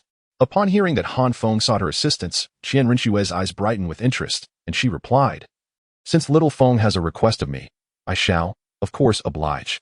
Beside them, Shueke shot a resentful glare at Han Feng, realizing that even Qian Rinshue did not grant her every wish. Ignoring Shueke's scornful look, Han Feng forced a sheepish smile and awkwardly remarked, "Surely, brother Shue must be aware of my relationship with Sister Qianqian?" At the mention of Sister Qianqian, Shueku appeared perplexed, furrowing her brow in deep thought, as if she had heard that name before. Ning Rongrong, on the other hand, trembled slightly, her expression solemn, as she perked up her ears to listen intently. Qian Rinshue was initially taken aback, but then a gentle light flickered in her eyes, only to be quickly concealed from Han Feng's view. Noticing the expressions on Shueku and Qian Rinshue's faces, Han Feng felt a jolt of surprise. Could it be that they were unaware? During his last visit to the Royal Academy of Tiandu, Dream Machine and his companions had gone to great lengths to protect him, leading him to assume that Qian Rinshue was privy to the details of his relationship with Qianqian. Now, it seemed he had acted rashly. Meanwhile, Shueku appeared to recall something. Qianqian. Hadn't Xue Qinghe once had a maid named Qianqian a few years ago? She had maintained a good rapport with her back then. Yet, afterwards, as this realization dawned, a sorrowful expression crossed Shueke's face, and she spoke. "If the Qianqian you refer to is the same person I know, then she is currently." Observing the change in Shueke's demeanor, Han Feng was startled. Fortunately, Qian Rinshue reacted swiftly, interrupting Shueku and asserting, "She is currently under house arrest." Upon hearing this, Han Feng, Shueku, and Ning Rongrong were taken aback. Han Feng frowned. "Sister Qianqian is under house arrest? Why?" Qian Rinshue, breathing a sigh of relief, feigned helplessness as she explained, "Qianqian confronted Uncle Shuexing publicly and has been confined as a result." Han Feng's eyes flashed with a fierce light. He surmised that this was undoubtedly due to the events at the Royal Academy of Tiandu, where Shrek Academy had been expelled by Shuexing's sister Qianqian had defended him, only to face confinement by Shuexing. No wonder she had not contacted him for months. No wonder she did not come to watch the competition. Han Feng suppressed his rising anger, contemplating Shuexing. What a prince, harboring both new and old grievances. Even if Tang San was willing to assist you, do not presume you can ascend to the throne. The royal family is not solely composed of Shueban. There remains Shueku. If necessary, Han Feng could even support Sister Qianqian to the throne, as long as his power was formidable enough. Who would dare to question it? As for whether a female emperor adhered to propriety, a certain woman surnamed Wu informed Han Feng that whether the individual above was male or female had little significance for those below. What truly mattered were the methods employed. Poor Shuexing was struggling to make ends meet, and now there was another person who had taken an interest in him. Han Feng exhaled a heavy sigh and expressed gratitude to Qian Shui, saying, "Thank you, Brother Shui, for the information. I kindly ask you to look after Sister Qianqian in the palace." "Of course." Qian Shui nodded firmly, touched by Han Feng's words. After casting a deep glance at Qian Shui, Han Feng departed with Ning Rongrong. At that moment, Han Feng contemplated whether, after Shrek Academy triumphed in the elite Soulmaster competition across the continent, he could request Shueye to deprive Shuexing of his position. Even if that were not possible, he desired to make things difficult for Shuexing. As he observed the retreating figures of Han Feng and Ning Rongrong, Qian Rinshue's gaze fell upon Shueke. Shueke realized that within the palace, there was no individual known as Qianqian, only the deceased Qianqian from several years prior. This realization made Shueke a potential flaw in Qian Rinshue's identity. With this thought, a trace of murderous intent stirred within Qian Rinshui. "Brother Emperor." Shueke, frightened by Qian Rinshue's gaze, timidly called out. Ultimately, Qian Rinshui sighed, deciding against taking drastic action against Shueke. Instead, he admonished, "Kuer, this matter is a secret between your elder brother and me. It must not be spoken of to anyone. Understood?" This was the first time Qian Rinshui spoke so earnestly to Shueke, who, as if bearing an immense burden, solemnly replied, "Rest assured, Brother Emperor. I won't even tell father." Upon hearing Shueke's vow, Qian Rinshue's aura relaxed slightly, but after casting one last profound glance at Shueke, he led her back to the palace. Qian Rinshui had faith in Shueke's promise, yet he feared that Shueke might inadvertently divulge information to others. Shueke's innocence was precisely what caused Qian Rinshui the most concern. Chapter 139. The Trial of the God of Defense. As anticipated, Tang San and his companions triumphed over the Elephant Armored Academy. However, Han Feng was taken aback to learn that the Elephant Armored Academy had been disqualified from the prestigious Continental Advanced Soulmaster competition due to violations, and they were barred from participating in the subsequent two events as well. This news displeased Han Feng greatly. He had been looking forward to the elimination rounds, eager to teach that group of clumsy giants a lesson. Who would have thought they would prove so disappointing as to be unworthy of even facing him? Regarding the Soulmaster competition, Han Feng had not attended in quite some time, nor had Dai Mubai. The events had become exceedingly dull. They were not permitted to take the stage, merely spectators day after day. Moreover, the matches were lackluster. There were hardly any noteworthy teams in the preliminaries, and the few that were worthy of attention never clashed, resulting in recent competitions being either trivial skirmishes or one-sided routes. The audience's enthusiasm had waned considerably, especially for Han Feng. While Ma Hongjun and the others still managed to vie for a spot on the stage, Han Feng and his group were altogether excluded from participation, rendering the pursuit of such an endeavor a waste of time. As for the Master's assertion about accumulating combat experience, Han Feng declared that if the Master could identify a team capable of countering his blazing heaven array, he would meticulously study their strategies. This was not arrogance, but rather confidence. If one lacked even this modicum of self-assurance, what was the point of participating in the Soulmaster competition? Over time, the Master ceased to impose restrictions on Han Feng. As for Dai Mubai, it was one thing when there were no matches involving Shrek. However, whenever Shrek competed, that fool would invariably be present, personally overseeing Zhu Zhuqing's performance. Anyone who dared to injure or even graze Zhu Zhuqing would be meticulously noted in a small notebook. And should they cross paths in the elimination rounds, this fellow would undoubtedly show no mercy.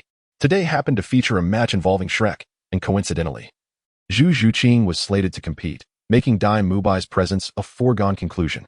Han Feng was leisurely strolling through Tiando City with Ning Rongrong.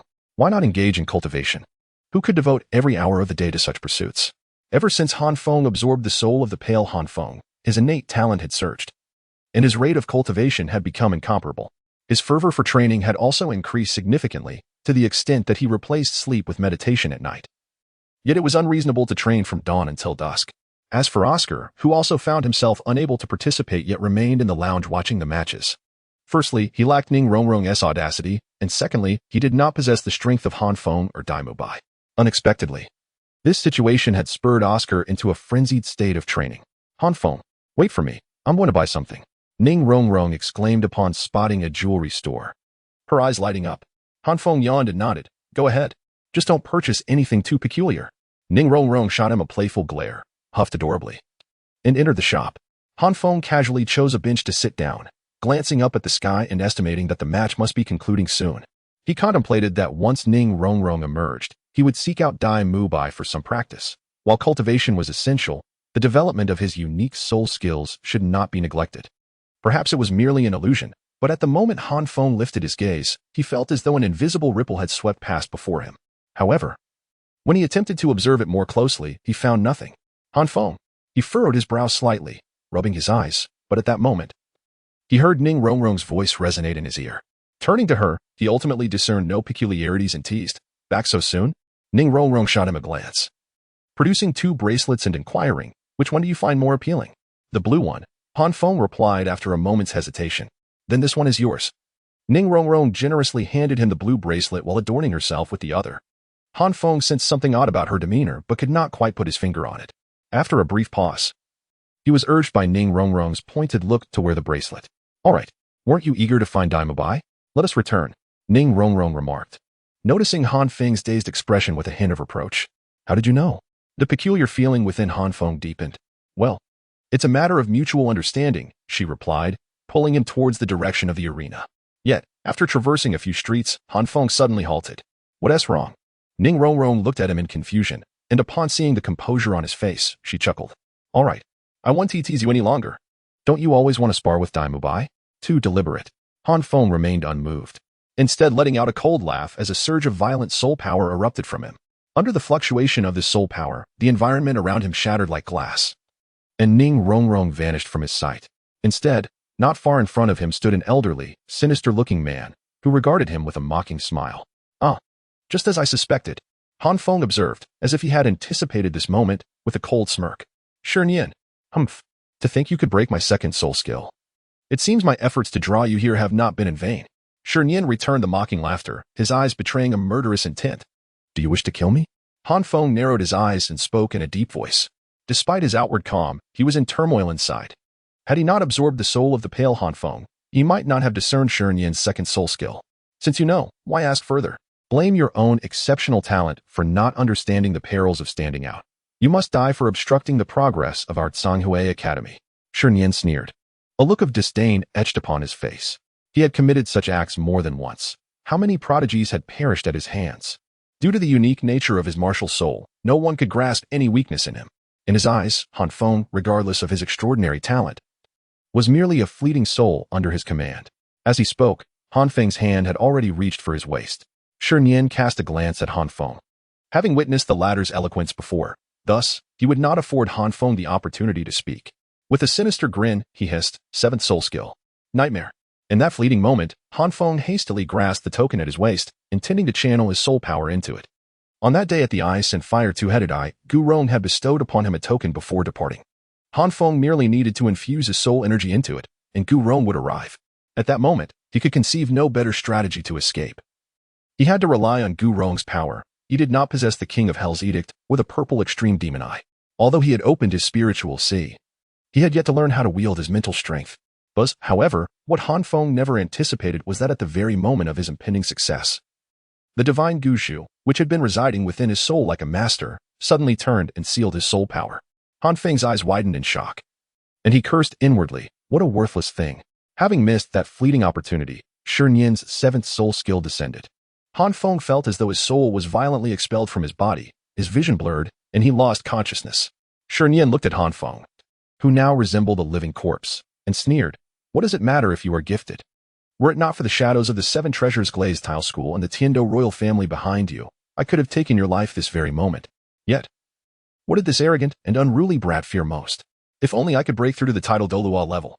As the words title Douluo escaped his lips, a terrifying brilliance ignited in Shi Nian's eyes. He mused longingly, title Douluo. Perhaps only the Spirit Hall can aid me in breaking through to that level. Meanwhile, Ning Rongrong, who had just exited the accessory shop, did not see Han Feng and felt an inexplicable pang in her heart. She murmured to herself, has he already left? He must be returning to the arena. At that moment in the divine realm, the god of defense was cheerfully munching on fruit, grinning as he mused, hee hee. Let the old man see your true capabilities. Defense is not merely about protecting oneself from the outside. Chapter 140. What constitutes defense? When Han Feng opened his eyes once more, he found himself engulfed in a sea of flames, surrounded by charred earth, with scorching embers erupting from the fissures in the ground. His brows furrowed tightly, for he understood that he had fallen victim to the nightmares of Shi Nian. Everything before him was but an illusion. A wave of resentment surged within him as he recalled the so-called divine ancient pearl. Ever since it had fused with his soul, it had behaved like a tyrant, offering him no insights into defense as Gu Rong had promised, nor even the enhanced cultivation speed it was supposed to provide. Were it not for his inability to discern its true location within his soul, he would have returned it to Gu Rong without hesitation. Now, he found himself with nothing to gain, instead trapped in the phantasm of Shi Nian. Having read the original text, Han Feng was well aware of Shi Nian's intentions. He believed that Shi Nian would first seek out the prominent Tang San, for Tang San was currently the cornerstone of the Shrek Academy, shining brightly on the battlefield. Moreover, with the token bestowed upon him by Gu Rong, Han Feng had no reason to fear Shi Nian. Yet, who could have foreseen that he would fall prey to the divine ancient pearl? Calm down, Han Feng. This is not the time for self-pity. He needed to think of how to unravel Shi Nian's illusion. He slapped his face to dispel his inner turmoil and surveyed his surroundings.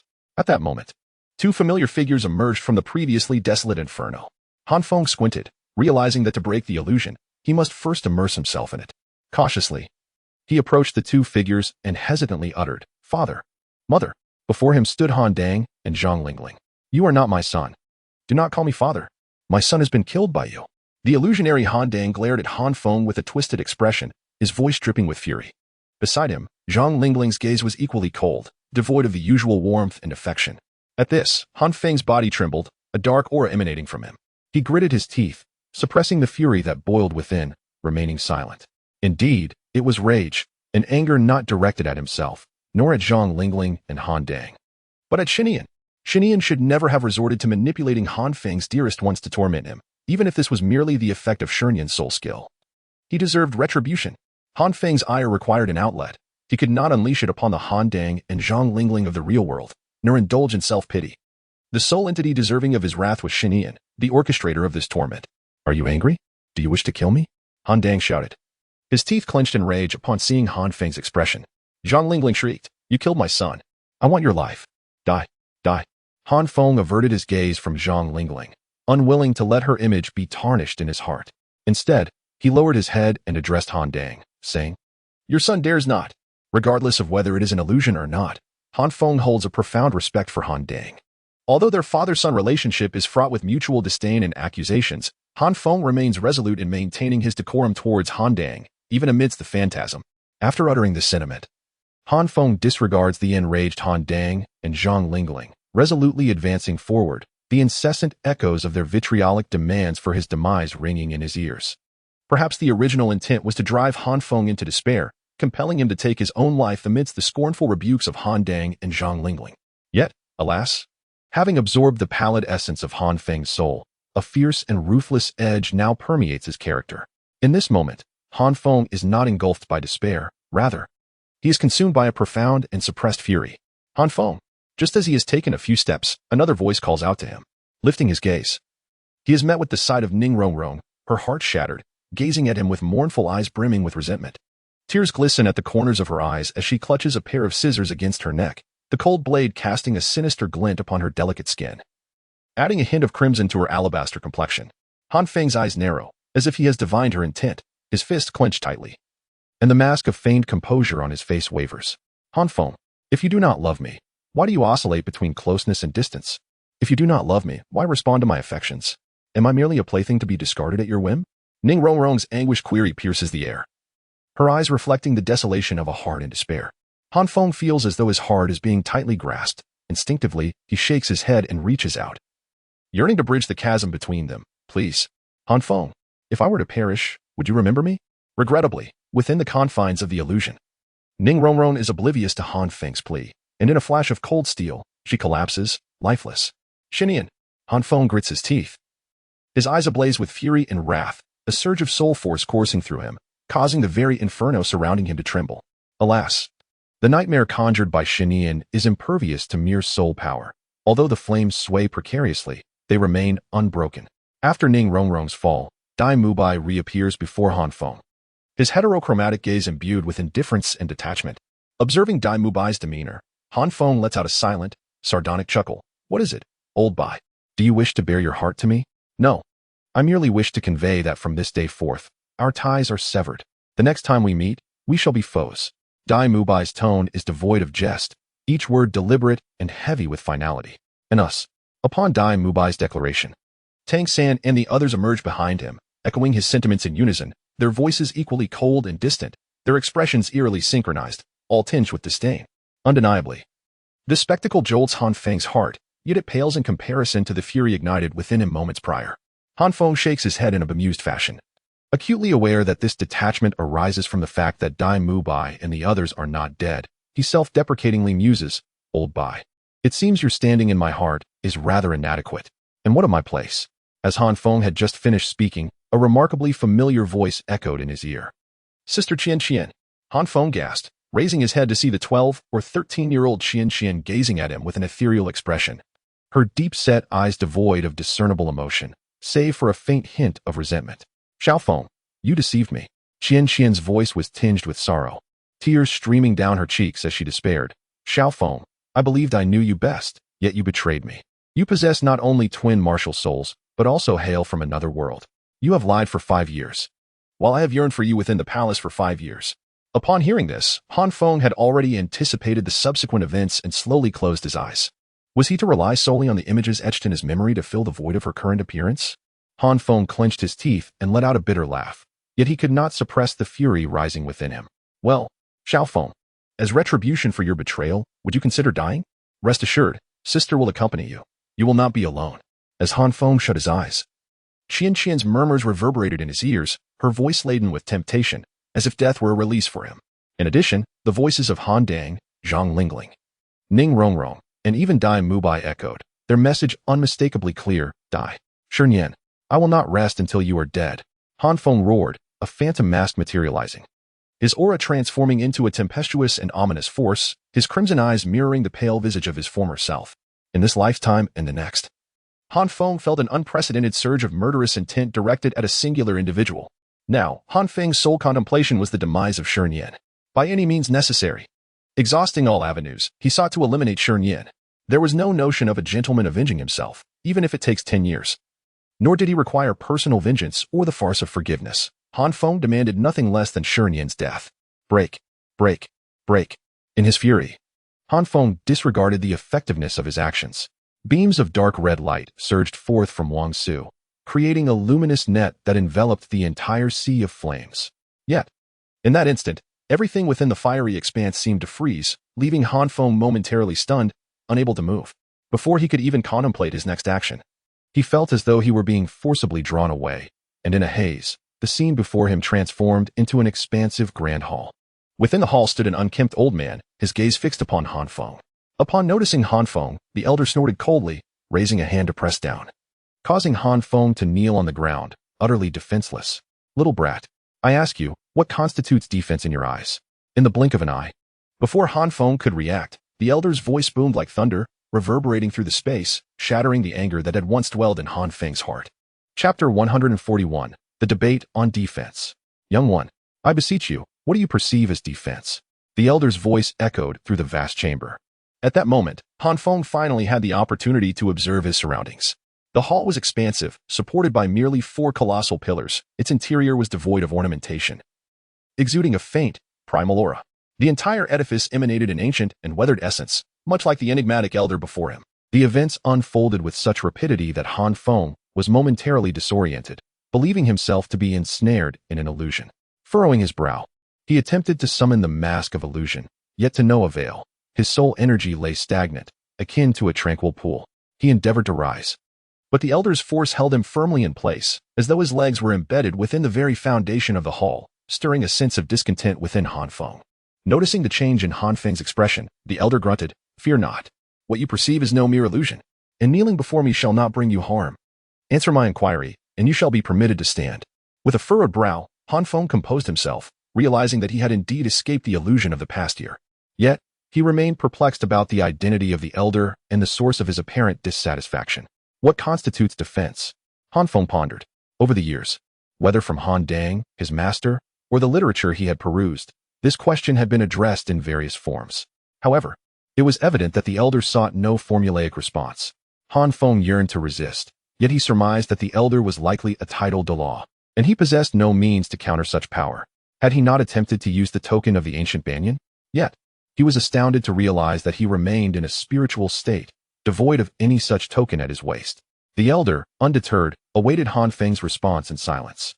After a moment of contemplation, Han Feng replied earnestly, Esteemed elder, I am but a novice in knowledge, yet if one were to inquire about defense, I would humbly suggest that it is akin to a stubborn rock in the ocean. Though the rock cannot withstand the ocean's ferocious waves, it remains impervious to destruction. Unfazed by tempests or tsunamis, it lies in the depths, enduring until the sea runs dry and the stone crumbles. Han Feng's answer elicited a noticeable softening of the elder's demeanor.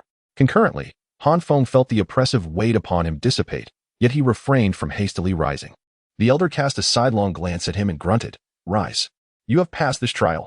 Thus, Han Feng stood with quiet grace, remaining silent while his gaze roamed the surroundings, his mind a whirlpool of thoughts. The elder, unperturbed by any potential mischief from Han Feng, continued, You are indeed forthright. Had you uttered some vacuous platitude about immovability, I would have compelled you to kneel here for several years, just as Han Feng intended to express humility. The elder's countenance darkened once more, and he admonished, But if you comprehend this, why do you fail to embody it? Upon hearing the elder's words, Han Feng was momentarily taken aback, sensing that this old man seemed to harbor an intention to evaluate him. His tone tinged with a hint of frustration akin to a teacher's disappointment in a student. It mirrored the feeling he once experienced at the Academy of A. Yet it was infused with an additional layer of concern, like that of a senior towards a junior. However, he had never crossed paths with this elder before. Perplexed, Han Feng could only bow his head in silence. Do you understand that the concept of defense encompasses both external and internal protection? As expected, the elder swiftly adopted a tone reminiscent of a mentor, imparting wisdom to Han Feng. In external defense, there is the protection of vital energy, steadfast and unyielding.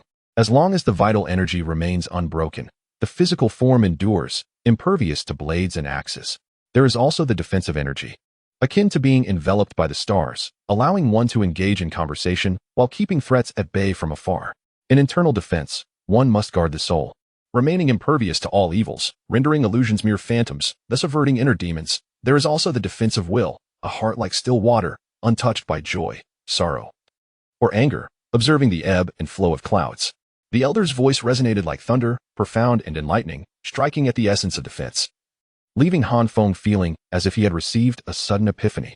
For the first time, he realized that defense was not merely about repelling an enemy's assault. However, there was one point with which Han Feng could not agree. The elder proclaimed, the defense of will, a heart like still water, untouched by joy, sorrow, or anger. Does this not imply that the defender must attain a state of pure detachment? Is this a call to forsake emotions entirely or to retreat into the void? If to become the world's foremost defender necessitates the abandonment of desires and emotions, then Han Feng would rather not pursue it.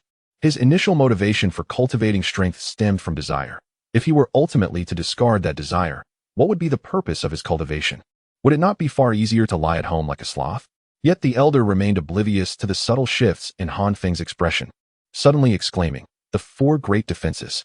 You possess the protection of vital energy, the defense of energy, the safeguarding of the soul. Why cling to the will? That fool ensnared you within an illusion, and though you shattered it with your soul, why do you remain so obstinate? You are complicating matters unnecessarily. Your soul has already managed to maintain its essence within that illusion. From the very beginning, you saw through it, yet you willingly succumbed, allowing the illusion to sway your spirit and destabilize your will, leading to needless anger. A defender's heart should be like a clear mirror. How could it be so fragile?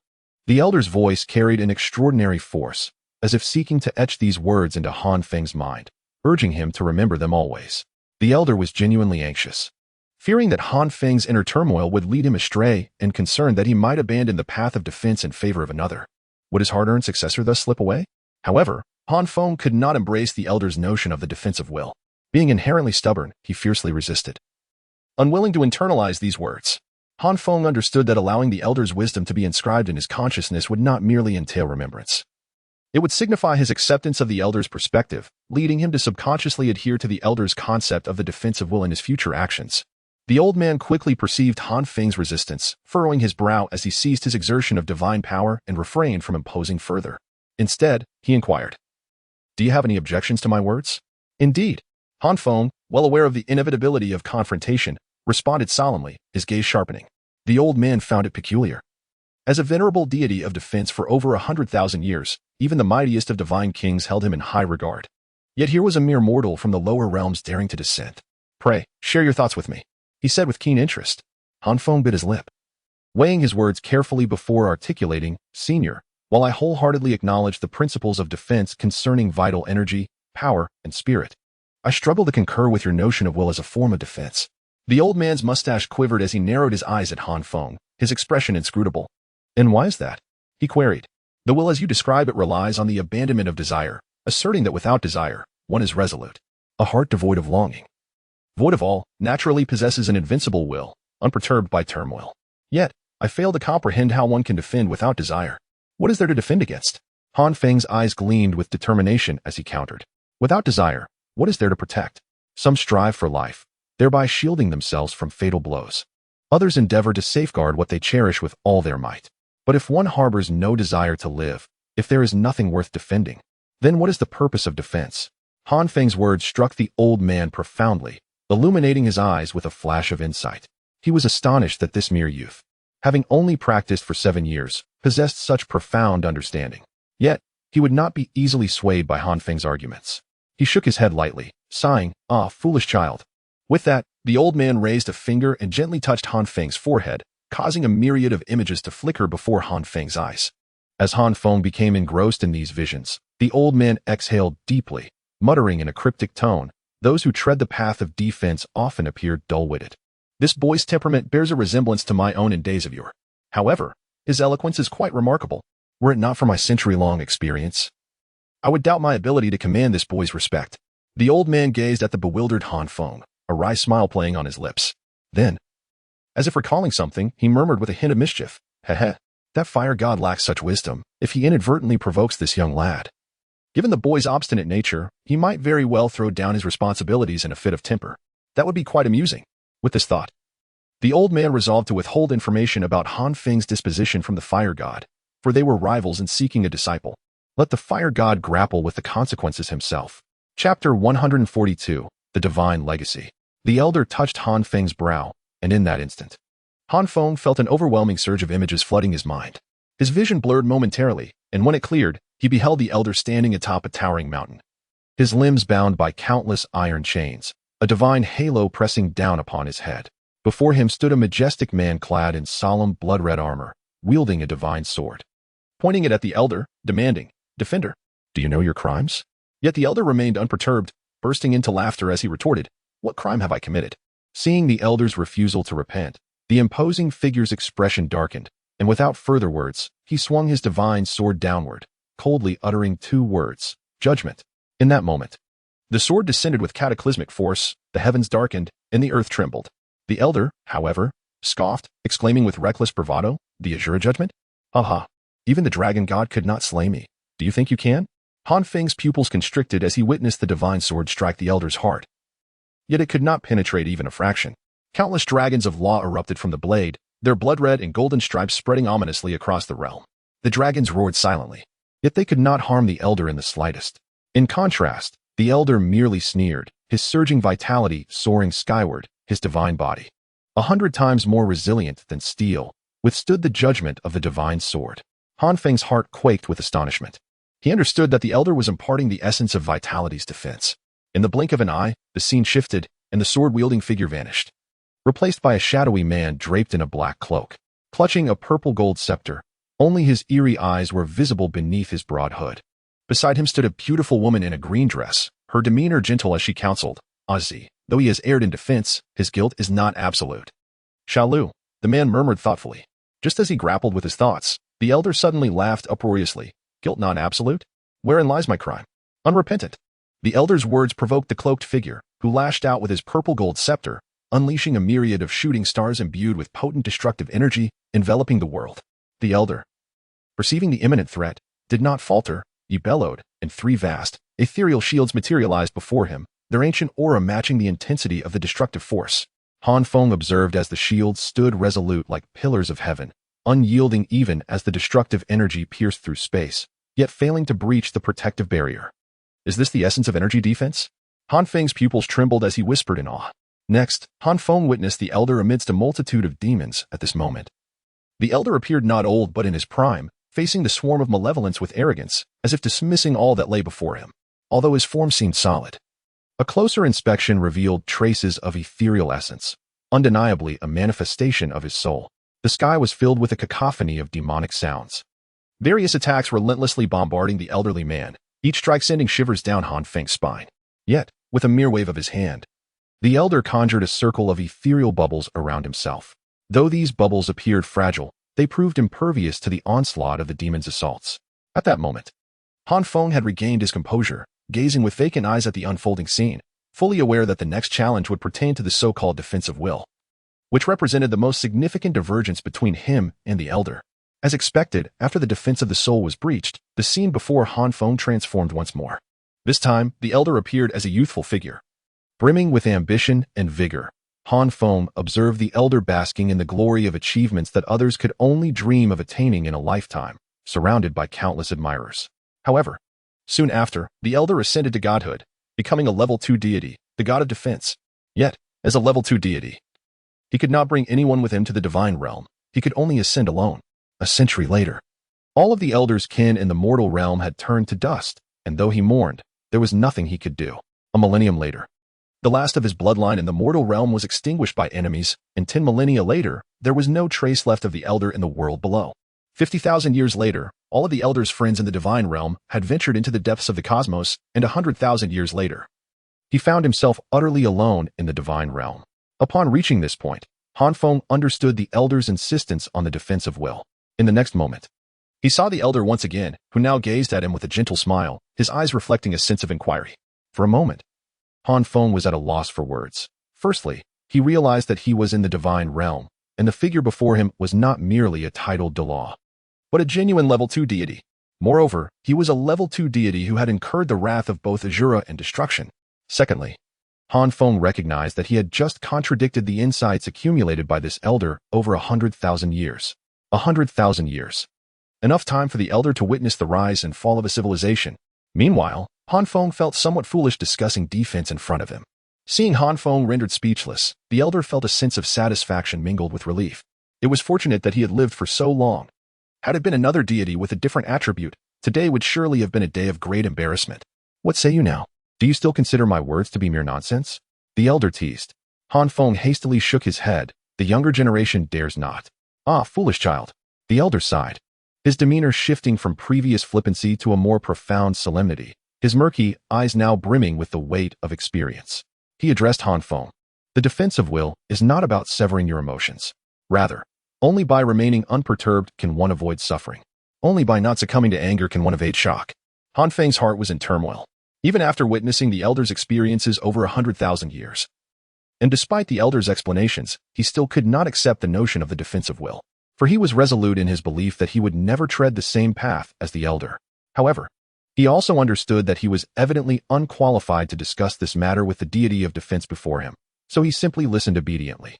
The old man did not deceive him. The reason for his appearance was solely to bestow upon him a divine position. Hence, he had been so stern. Do you comprehend? Upon seeing Han Feng remain silent, the old man, with a clear understanding in his heart, sighed and did not press further, but spoke earnestly. Han Feng shuddered at the words. Although he had harbored some suspicions upon learning that the elder was the deity of defense, he could not help but be astonished when the elder explicitly stated it. This was a genuine deity, one capable of transcending the shackles of the divine realm. Yet here was Han Feng, to put it bluntly, merely at the soul level. This, nevertheless, Han Feng did not allow the sudden thrill to cloud his judgment. Had he been at level 70 or 80, the deity's interest would have been understandable. But being merely at the soul level, while a deity sought him out, felt excessively solicitous. Something was amiss, and Han Feng could not help but feel apprehensive. The elder smiled gently, saying, "There is no need for such vigilance. Given that you have witnessed my 10,000 years of rise and fall, you must understand that I have long since lost any attachment to this divine realm. What I seek now is simply to venture into the depths of the cosmos. As for why I have approached you at this moment," the elder paused abruptly, rolled his eyes, and huffed with irritation, "you will know in due time. Do not blame me. Were it not for the fire god competing for a successor, I would not have sought you out so soon. It diminishes the stature of the deity of defense." Han Feng, observing the elder's reluctance to elaborate, refrained from pressing further, opening his mouth but choosing silence instead. The elder glanced at Han Feng, snorted softly, and playfully scolded, "You are also one who waits for the hare to show before unleashing the eagle. Previously, you spoke so articulately, yet now you suddenly adopt such humility?" Han Feng chuckled foolishly, offering no rebuttal. Chapter 143, The Domain of Absolute Supremacy. Han Feng remained silent, while the old man lifted his gaze to the distance, acutely aware that the time was drawing near. Ordinary mortals from the lower realms could not linger long in the divine realm. Though the old man was unperturbed, the thought of the Shura targeting his disciple was disconcerting enough. "I have conveyed what I needed to say," the old man declared, casting a glance at Han Feng. With a swift motion of his hand, a stream of light surged into Han Feng's mind as he grumbled, "Take this technique. Although it may seem excessive for dealing with a mere fool, it will allow you to experience the formidable power of divine defense, lest you be deceived in the future."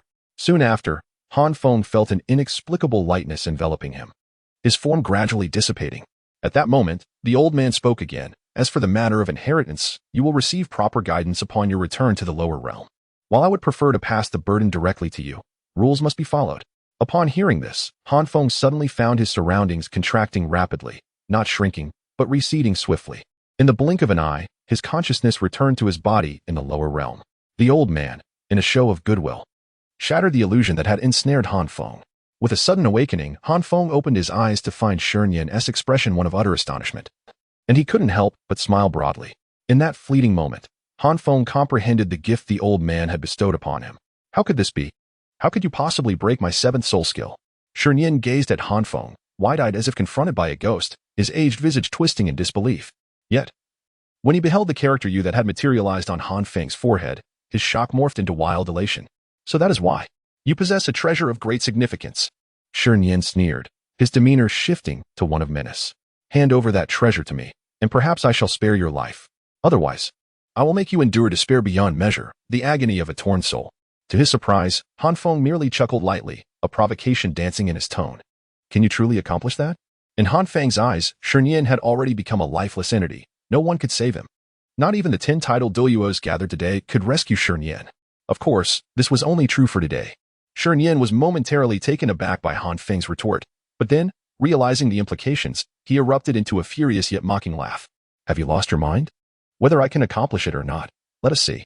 7th Soul Skill, Nightmare. Shi attempted to ensnare Han Feng once more in an illusion. Yet Han Feng retorted with a cold laugh, soul severance, elemental isolation, temporal and spatial disjunction, the domain of absolute supremacy, manifest. With the utterance of those words, the character Yuan Han Feng's forehead radiated with brilliance, and an invisible wave enveloped both him and Shi Nian's 7th Soul Skill, even before it could take shape, collapsed into nothingness with a soft pop, his entire aura dissipating in an instant. In that fleeting moment, the once formidable soul sage, Shi Nian, appeared no different from an ordinary elder, save for the loathsome expression etched upon his face. His soul was feeble, his spiritual energy woefully inadequate. Even the slightest movement was beyond his capability. At that moment, Shi Nian stood frozen in place, his eyes reflecting a mixture of astonishment and disbelief.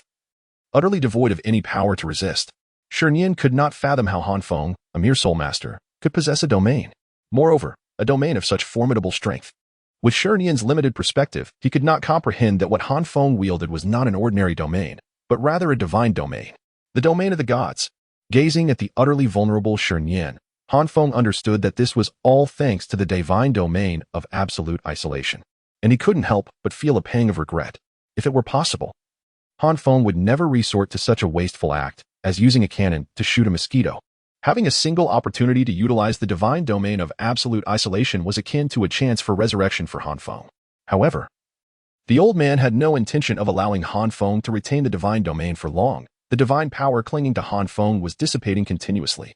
Even if Han Feng refrained from using it, within moments, it would vanish on its own, leaving him no opportunity to exploit it. The notion of allowing Han Feng to take the time to comprehend even a fraction of its mysteries was utterly laughable. The divine domain of absolute isolation was the supreme divine technique of the god of defense, one that even the mightiest god kings could not fully decipher. For Han Feng, a mere soulmaster, to hope to glean any insight from it in such a short span of time was simply impossible. With this thought in mind, Han Feng's gaze returned to Shi Nian, noticing the terror in his eyes, and he offered an innocuous smile. Today, your demise is assured. I assure you. Even a titled Douluo cannot save you. As his words fell, the fear in Shi Nian's eyes transformed into a plea. He desperately tried to speak. But under the isolation of time and space, everything, save for Han Feng, was frozen.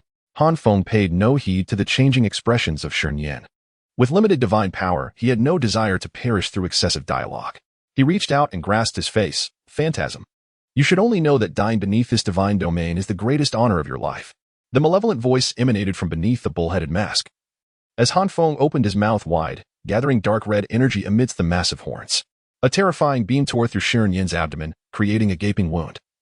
And Shi Nian's eyes trembled violently in excruciating pain. Under ordinary circumstances, the flash of the King of Void might not have been able to harm Shi Nian. But within the divine domain of absolute isolation, it could effortlessly claim his life. The divine domain of absolute isolation did not render Han Feng stronger. Rather, it weakened Shi Nian, rendering him utterly defenseless.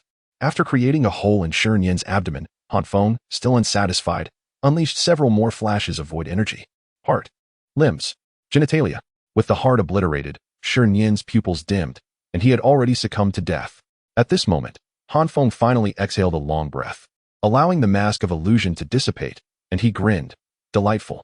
Simultaneously, the divine power left by the old man was nearly exhausted. The divine domain of absolute isolation receded, and everything returned to normal as Shi Nian's broken body fell helplessly to the ground. Han Feng glanced around, unable to suppress his admiration. Truly, this is the divine realm.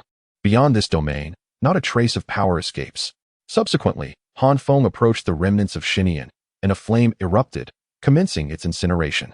It was fortunate that Shi Nian had led Han Feng to a secluded area. Otherwise, he would have been at a loss regarding how to proceed. Moments later, Shi Nian's remains had been reduced to mere ashes, within which a peculiar, translucent skull emerged.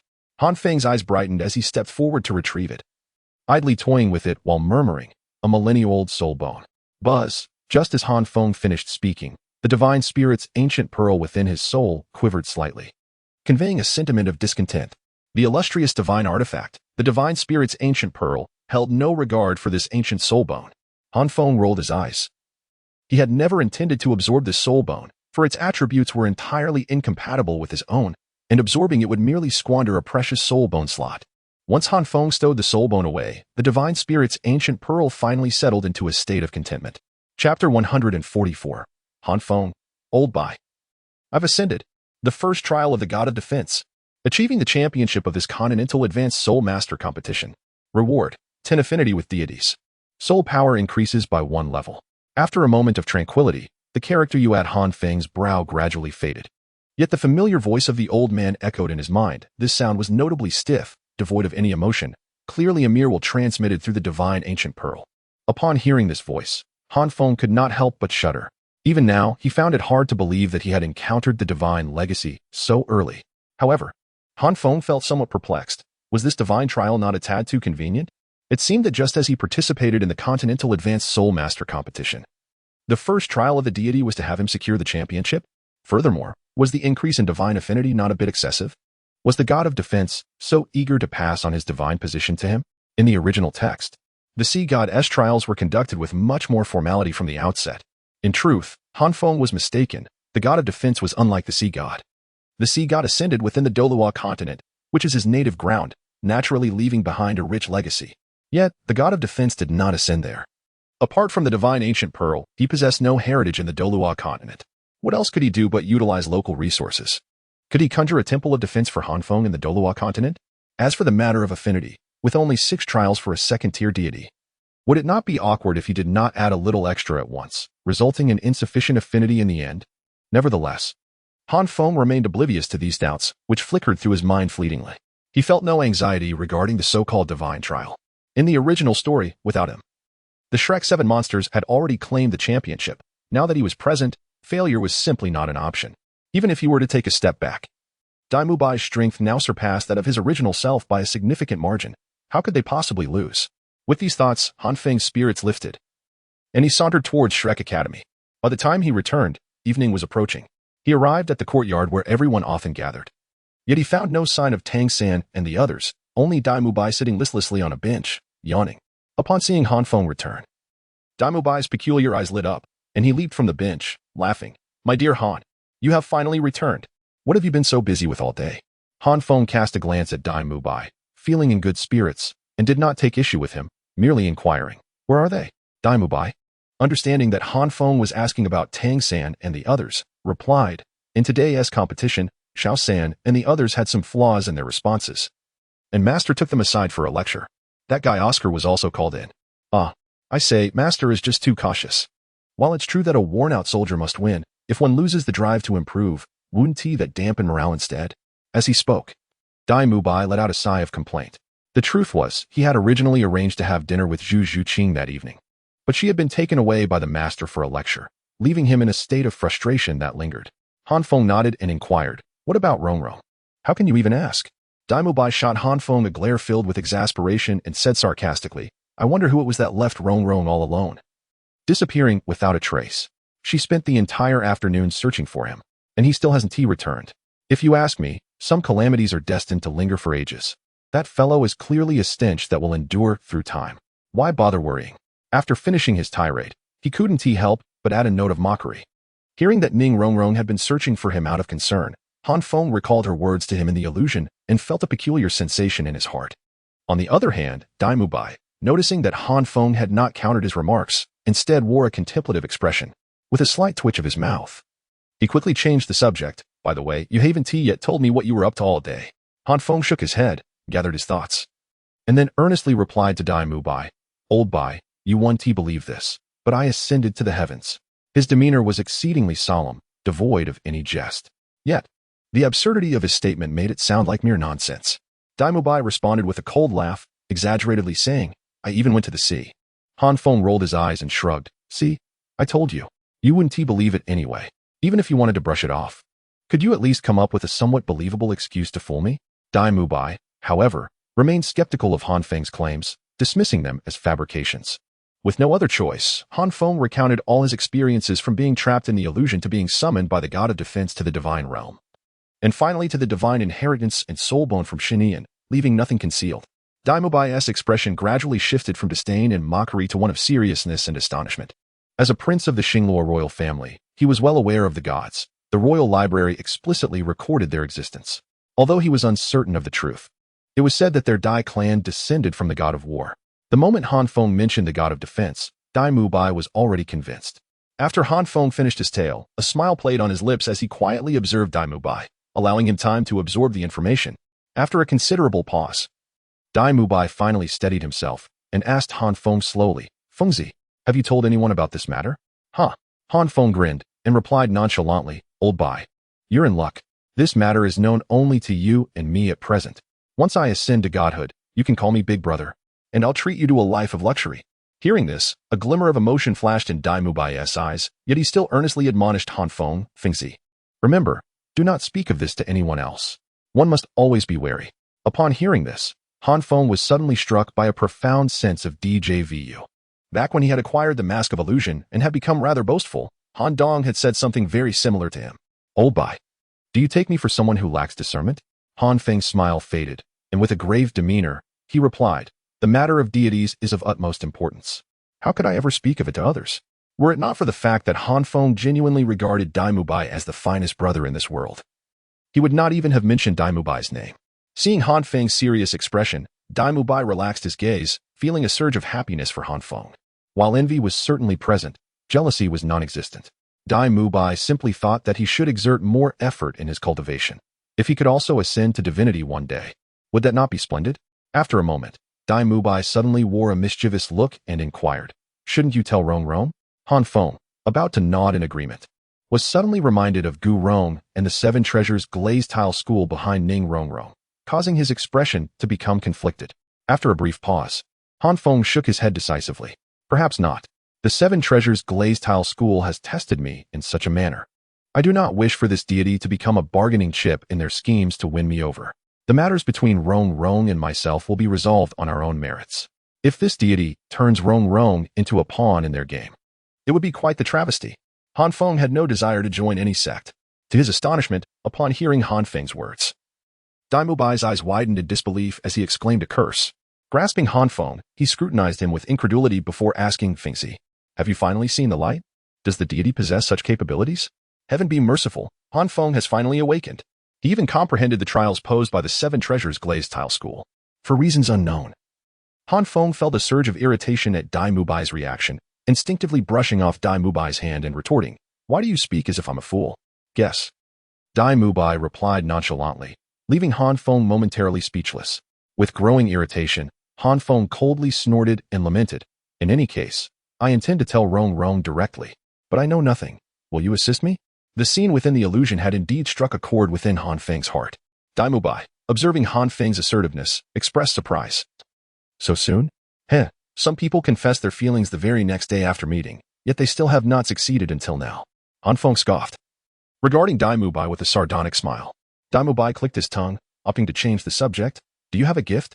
Although anything you give, even a mere pebble, Rong Rong would likely treasure as if it were priceless. Given her background with the Seven Treasures glazed tile school, I cannot assist you in this regard." Han Feng recalled the millennium-old skull bone he had acquired from Xinian and nodded. "Indeed, that simplifies matters." Seeing Han Feng's affirmation, Dai Mubai's expression brightened. He threw an arm around Han Feng's shoulders, grinning broadly as he said, "You have come to the right person. While I may lack in material wealth, when it comes to wooing women, I have it all figured out. Let me tell you, you should just." Chapter 145, The Unfathomable Woman. I wish to bestow upon Dai Mubai a minor enhancement, akin to that regal form depicted in the manga. It bears no significant impact on the storyline. I merely find that form exceedingly striking and desire to incorporate it. Thus, I seek the opinions of esteemed individuals. The following day, Han Feng and Dai Mubai traversed the bustling streets of Tiando City, their expressions far from pleasant. However, their demeanors were markedly different. Han Feng wore a countenance of uncomfortable darkness, while Dai Mubai, amidst a peculiar sense of helplessness, sported a wry smile tinged with mischief. Upon hearing Han Feng's inquiry, Dai Mubai exclaimed in feigned innocence, "Is this my fault? How did I instruct you?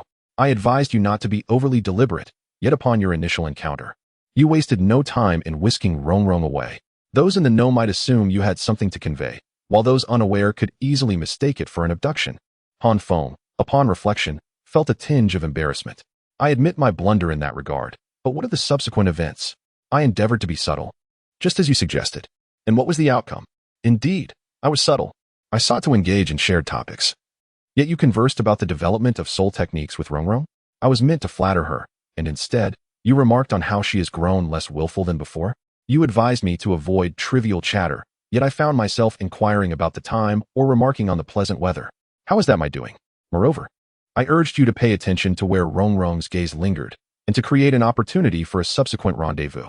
Instead, I meticulously arranged our route, only for you to forget it entirely. My associates awaited your arrival all morning, and you chose to circumvent them.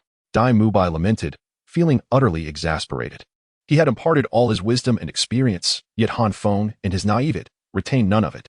While he and Ning Rongrong spent time together, Han Feng exhibited no peculiarities, but the moment the objective shifted, his true self was laid bare. Han Feng spent the entire morning with Ning Rongrong, failing to utter a single meaningful word while indulging in an abundance of nonsensical chatter. He neglected essential actions, yet managed to commit every faux pas imaginable. Ultimately, their date was a dismal failure, his confession plan thwarted, and the soul bone remained unbestowed. Dai Mubai had overestimated his own prowess while underestimating Han Feng's ineptitude. In summary, he was unable to guide him effectively. Fortunately, Ning Rongrong possessed patience. Had she been another woman, she would have long since stormed away in indignation. To illustrate, should Dai Mubai have dared to treat Zhu Qing in such a manner, Han Feng would likely have searched for Dai Mubai in vain for half a month. Faced with Dai Mubai's relentless queries, Han Feng sighed in resignation. What could he do? This was truly his first experience, spanning both past and present. Alas, what should I do? Han Feng lamented in despair. Dai Mubai scratched at the layers of goosebumps on his skin, grinned, and shrugged. You can either return and confess your feelings to Rongrong directly, or await another opportunity. For the immediate future, you need not ponder it further. After a moment's hesitation, Han Feng ultimately resolved to choose the latter course of action. Dai Mubai glanced at Han Feng, and although his face wore an expression of helplessness, a flicker of glee danced in his heart. He had often envied Han Feng for having Ning Rongrong pursue him, while he himself had faced repeated failures. But now, the tables had turned. They were both in the same boat. With this thought in mind, Dai Mubai patted Han Feng on the shoulder and said with a profound implication, "Come, this time, I shall treat you to a meal. A true brother shares both joys and sorrows." Han Feng rolled his eyes, sensing an underlying message in Dai Mubai's words. Yet, the prospect of a complimentary meal prompted him to nod in agreement. During the competition, who would have thought that anyone would have the leisure to dine at an inn? Just as Dai Mubai and Han Feng were about to head toward the restaurant, an incongruous voice echoed behind them. They both frowned simultaneously and turned slowly, only to see a striking young woman clad in the uniform of the Blaze Academy standing behind them, her fair face adorned with a provocative smirk. Flanked by two composed young men, Han Feng's mood was far from pleasant, and without much thought, he inquired of Dai Mubai, "Do you know her?" Dai Mubai shook his head, the glimmer of joy in his heart dissipating. With vacant eyes, he remarked, "I thought you might recognize her." Observing the indifferent demeanor of Han Feng and Dai Mubai, a shadow flickered across the woman's exquisite face. With a slight curl of her lips, she coldly laughed. "You two don't know me? No matter, let's make our acquaintance now." As she spoke, the woman flicked her fingers, and a burst of fiery flames erupted from her fingertips, hurtling toward Dai Mubai and Han Feng. Han Feng narrowed his eyes, swiftly extending a hand to grasp the flames, extinguishing them effortlessly with a gentle squeeze. His expression grew increasingly menacing, while a subtle aura of malice enveloped Dai Mubai, clearly indicating his readiness for combat. Wasn't private fighting prohibited within the city of Tiando? With the Crown Prince and the 7 Treasure Glaze Tile School present, what did it matter? Especially when they were the ones instigating the conflict. The woman, witnessing Han Feng's nonchalance as he extinguished her flames, brightened in her eyes and remarked, "No wonder you are the greatest trump cards of Shrek Academy. You truly possess some strength. Far more interesting than Tang-san."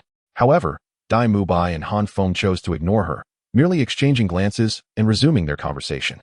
Dai Mubai inquired casually, "Are you planning to attack directly, or shall we adhere to proper procedures?" Han Feng shook his head, replying sternly, "I am not in the mood today." Dai Mubai nodded in understanding, "Then let us simply drive them away." At Dai Mubai's words, the expressions of the two young men behind the woman darkened as they fixed their gaze intently on Han Feng and Dai Mubai. The woman, with a grim expression, stated, "You truly do not recognize me? We are your opponents in Shrek Academy's next match." Dai Mubai chuckled wickedly, laced with mockery. "Apologies. Fengzi and I have not watched matches in quite some time. You are not worthy. Arrogant." The woman shrieked, her fair face contorting with rage. A fiery silhouette surged from behind her, and with a swift motion of its arms, it unleashed 2 fiery rings, hurtling toward Han Feng and Dai Mubai. In response, Dai Mubai scoffed and, embodying the spirit of the white tiger, charged recklessly forward. Han Feng summoned the celestial shield, instinctively placing it before the 2 fiery rings, effortlessly halting them without even utilizing his soul skill. The celestial shield was a true barrier against flames, impervious even to Ma Hongjun's phoenix fire. How could it possibly falter against the flames of this woman? In that fleeting moment, Daimubai had already lunged towards the woman, his sharp claws outstretched, poised to strike. However, the two individuals lurking behind the woman, who had been gathering momentum, would not allow Daimubai to succeed. Just as he was about to make his move, a slightly older youth suddenly appeared before him, embodying his martial soul, a single horn sprouting from his forehead. He aimed to counter with a punch against Daimubai's claws. But Daimubai had transformed since their last encounter. The might of his claw was not something one could simply withstand. The youth let out a muffled groan, retreating 3 steps despite not suffering any visible injuries. The other youth, witnessing this, swiftly drew 2 flaming swords, slashing towards Daimubai. The fiery sword aura compelled Daimubai to retreat to Han Feng's side. Interesting, Daimubai remarked, his claws slightly parted, a playful smile grazing his lips. Both youths were indeed Soulmasters. Considering their age, they must be among the elite of this year's Soulmaster competition. However, as Daimubai had stated, he and Han Feng had long ceased to follow the tournament. Even Soulmasters were not worthy of their utmost attention. Meanwhile, Han Feng's eyes twitched subtly.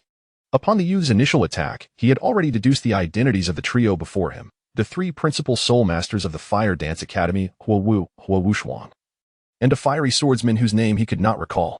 You dare to strike? Huowu exclaimed, her brows furrowing as she noticed Huowu Shuang being repelled by Daimubai. Her voice sharp and defiant. Han Feng regarded Huowu with disdain, sneering, how preposterous. Why should we refrain from action? Have you forgotten that it was you who initiated the conflict? With that, Han Feng donned the Inferno Dragon armor, while Daimubai brandished the Gingjin Heavenly Halberd. Their piercing gazes fixed intently upon Huowu and her companions. Huowu faltered, her expression fluctuating between anger and fear, a hint of ferocity flickering across her face. Huowu Shuang, however, calmly grasped Huowu's hand, asserting in a low voice, sister, we must leave. Ignoring Huowu's darkening countenance, he turned to depart today. They were indeed in the wrong. Continuing the conflict would only bring trouble, regardless of whether they could match Han Feng and Daimubai in strength. As Huowu was led away, she remained defiant, shouting, if you have the courage, let us meet on the competition stage tomorrow. Don't hide like a coward. Han Feng was in a foul mood and had no desire to let Huowu and her companions off so easily, but Daimubai restrained him. During the competition, it is prudent to exercise caution.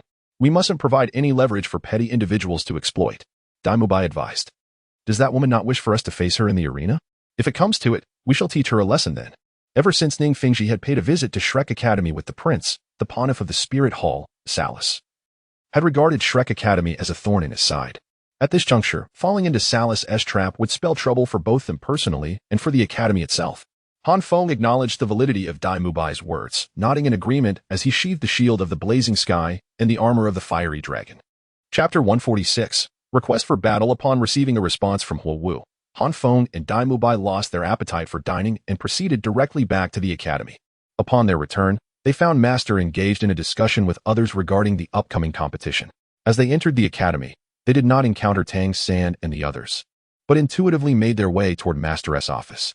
Tomorrow, you shall face the formidable Qihua Academy, a team that also boasts a record of 14 consecutive victories. Their strength is considerable, so do not underestimate them. The serious and stern voice of Master resonated from within the office before they even stepped inside. Master is always like this. He fears that pride may swell within his students. Regardless of the opposing academy, he meticulously analyzes their strengths and weaknesses, summarizing crucial points to ensure that everyone remains vigilant. Following this, he adjusts the lineup based on the opponent's capabilities to achieve optimal results. Truly, Master's meticulous calculations are commendable. Based on Qihua Academy's previous performances, they currently have 3 Soul Masters exposed, the captain, Huowu Shuang, and team members Huowu and Huolin Fei. Huowu Shuang is a formidable assault-type Soul Master. Huowu specializes in control, while Huolin Fei is an agile attacker. Furthermore, all members of Qihua Academy possess fire-related martial souls, even support Soul Masters having certain offensive capabilities. Offense is undoubtedly their strongest tactic. Thus, I plan to field Xiao San, Xiao Wu, and Zhu Zhuqing while keeping Mubai's identity concealed. Ma Hongjun, are you alright with this? As expected, after analyzing Qihua Academy, Master determined the participants for the battle. Upon hearing Master's words, Ma Hongjun readily replied, I'm fine. Indeed, he had no concerns. Although he possessed a phoenix martial soul, fire against fire would yield less impressive results than those of Xiao Wu and Zhu Zhuqing.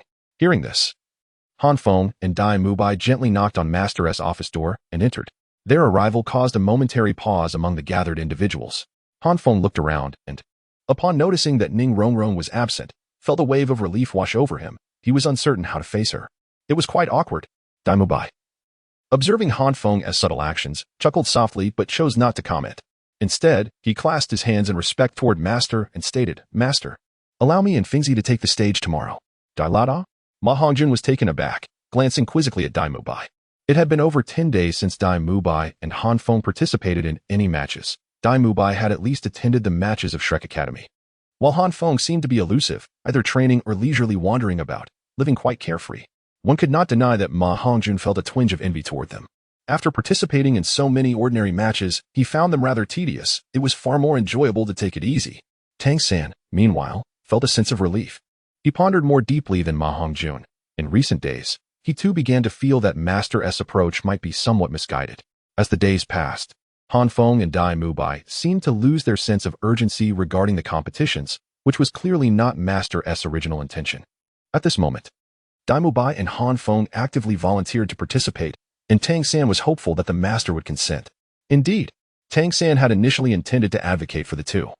But before he could utter a word, the master nodded in agreement. The master, like Tang San, was perceptive enough to recognize the underlying issue. Flinder and the others also understood that they could not continuously suppress Han Feng and Dai Mubai, and wished to allow them the opportunity to compete occasionally. However, there was concern that this might cultivate resentment within them. Ning Rongrong and Oscar, being support-type soul masters, were less likely to harbor such feelings due to their inherently lower combat fervor. Yet, it was entirely reasonable for two robust and exceptionally talented soul masters, after participating once, to have their own thoughts about the matter. Now that Dai Mubai and Han Feng had proactively stepped forward, it was precisely what they had hoped for, leaving the master with no reason to refuse. In truth, the master and the others were overthinking it. Han Feng and Dai Mubai bore no resentment whatsoever. After observing several matches, they had come to realize that the early rounds of the preliminaries hardly presented any worthy challenges. Taking the stage was merely a fleeting endeavor, and they would rather hone their skills. With the master's approval, both Han Feng and Dai Mubai expressed their gratitude. "Thank you, master. No trouble at all." The master replied with a stiff smile, raising his hand to continue. "However, since both of you will be competing, Tang San naturally need not take the stage. How about this? Let Ma Hongjun join you." The master held complete confidence in the strength of Han Feng and Dai Mubai, a conviction bolstered by the words of Lu Erlong. According to her, when at full capacity, Han Feng and Dai Mubai were not even inferior to high-ranking Soul Kings. With two high-ranking Soul Kings in the fray, what need was there for complex strategies? Just bring along 5 supporting members. With this thought, the master turned to Tang San and the others and inquired, "Do any of you have objections?"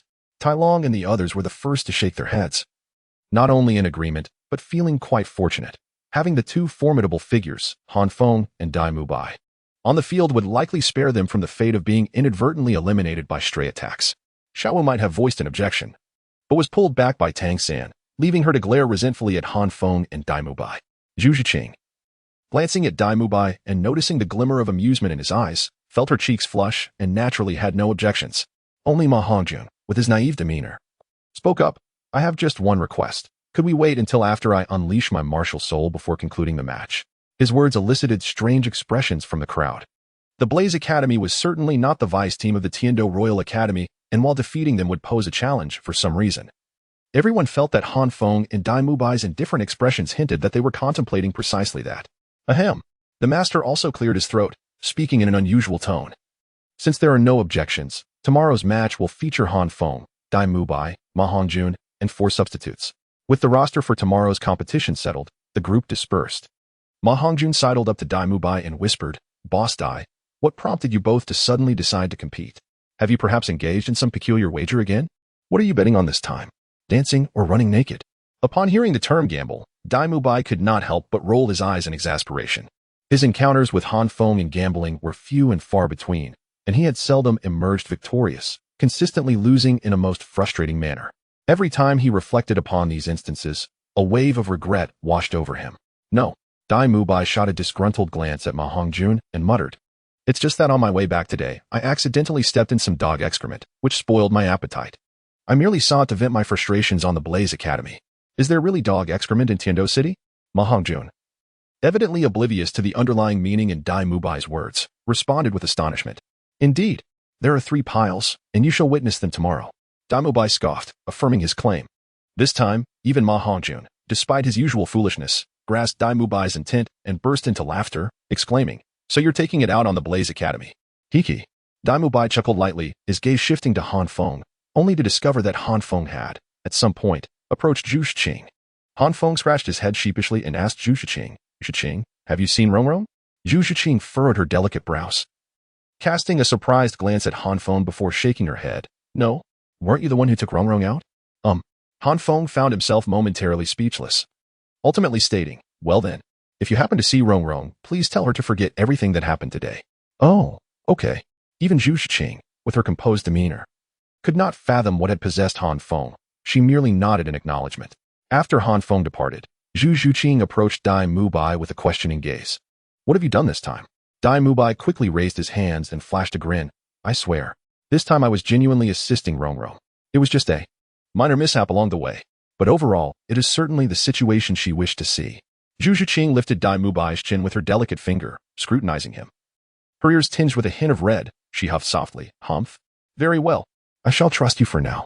Meanwhile, as Shrek Academy deliberated on the participants for tomorrow's competition, the Blaze Academy was also strategizing for the upcoming match. However, after meeting with Han Feng, Huo Wushuang felt somewhat discontented. "Sister, if Han Feng and Dai Mubai truly take the stage tomorrow, Huo Wu interjected with a cold snort. "If they do take the stage, it suits me just fine. My Huo Wu Yaoyang is ill-suited for use in Tiando City. Otherwise, would I let them off so easily?" Observing her sister's impulsive demeanor, Huo Wushuang could only smile wryly. If only he had not spoiled her so in the past. If it were Tang San participating, we would naturally hold the advantage of martial souls. Huo Wu, noticing Huo Wushuang's wry smile, realized he was blaming her for her recklessness.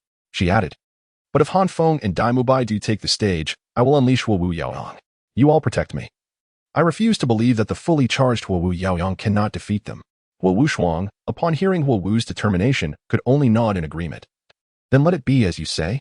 Chapter 147. The Fiery Academy. Since the esteemed ones do not wish to participate, we shall refrain from doing so.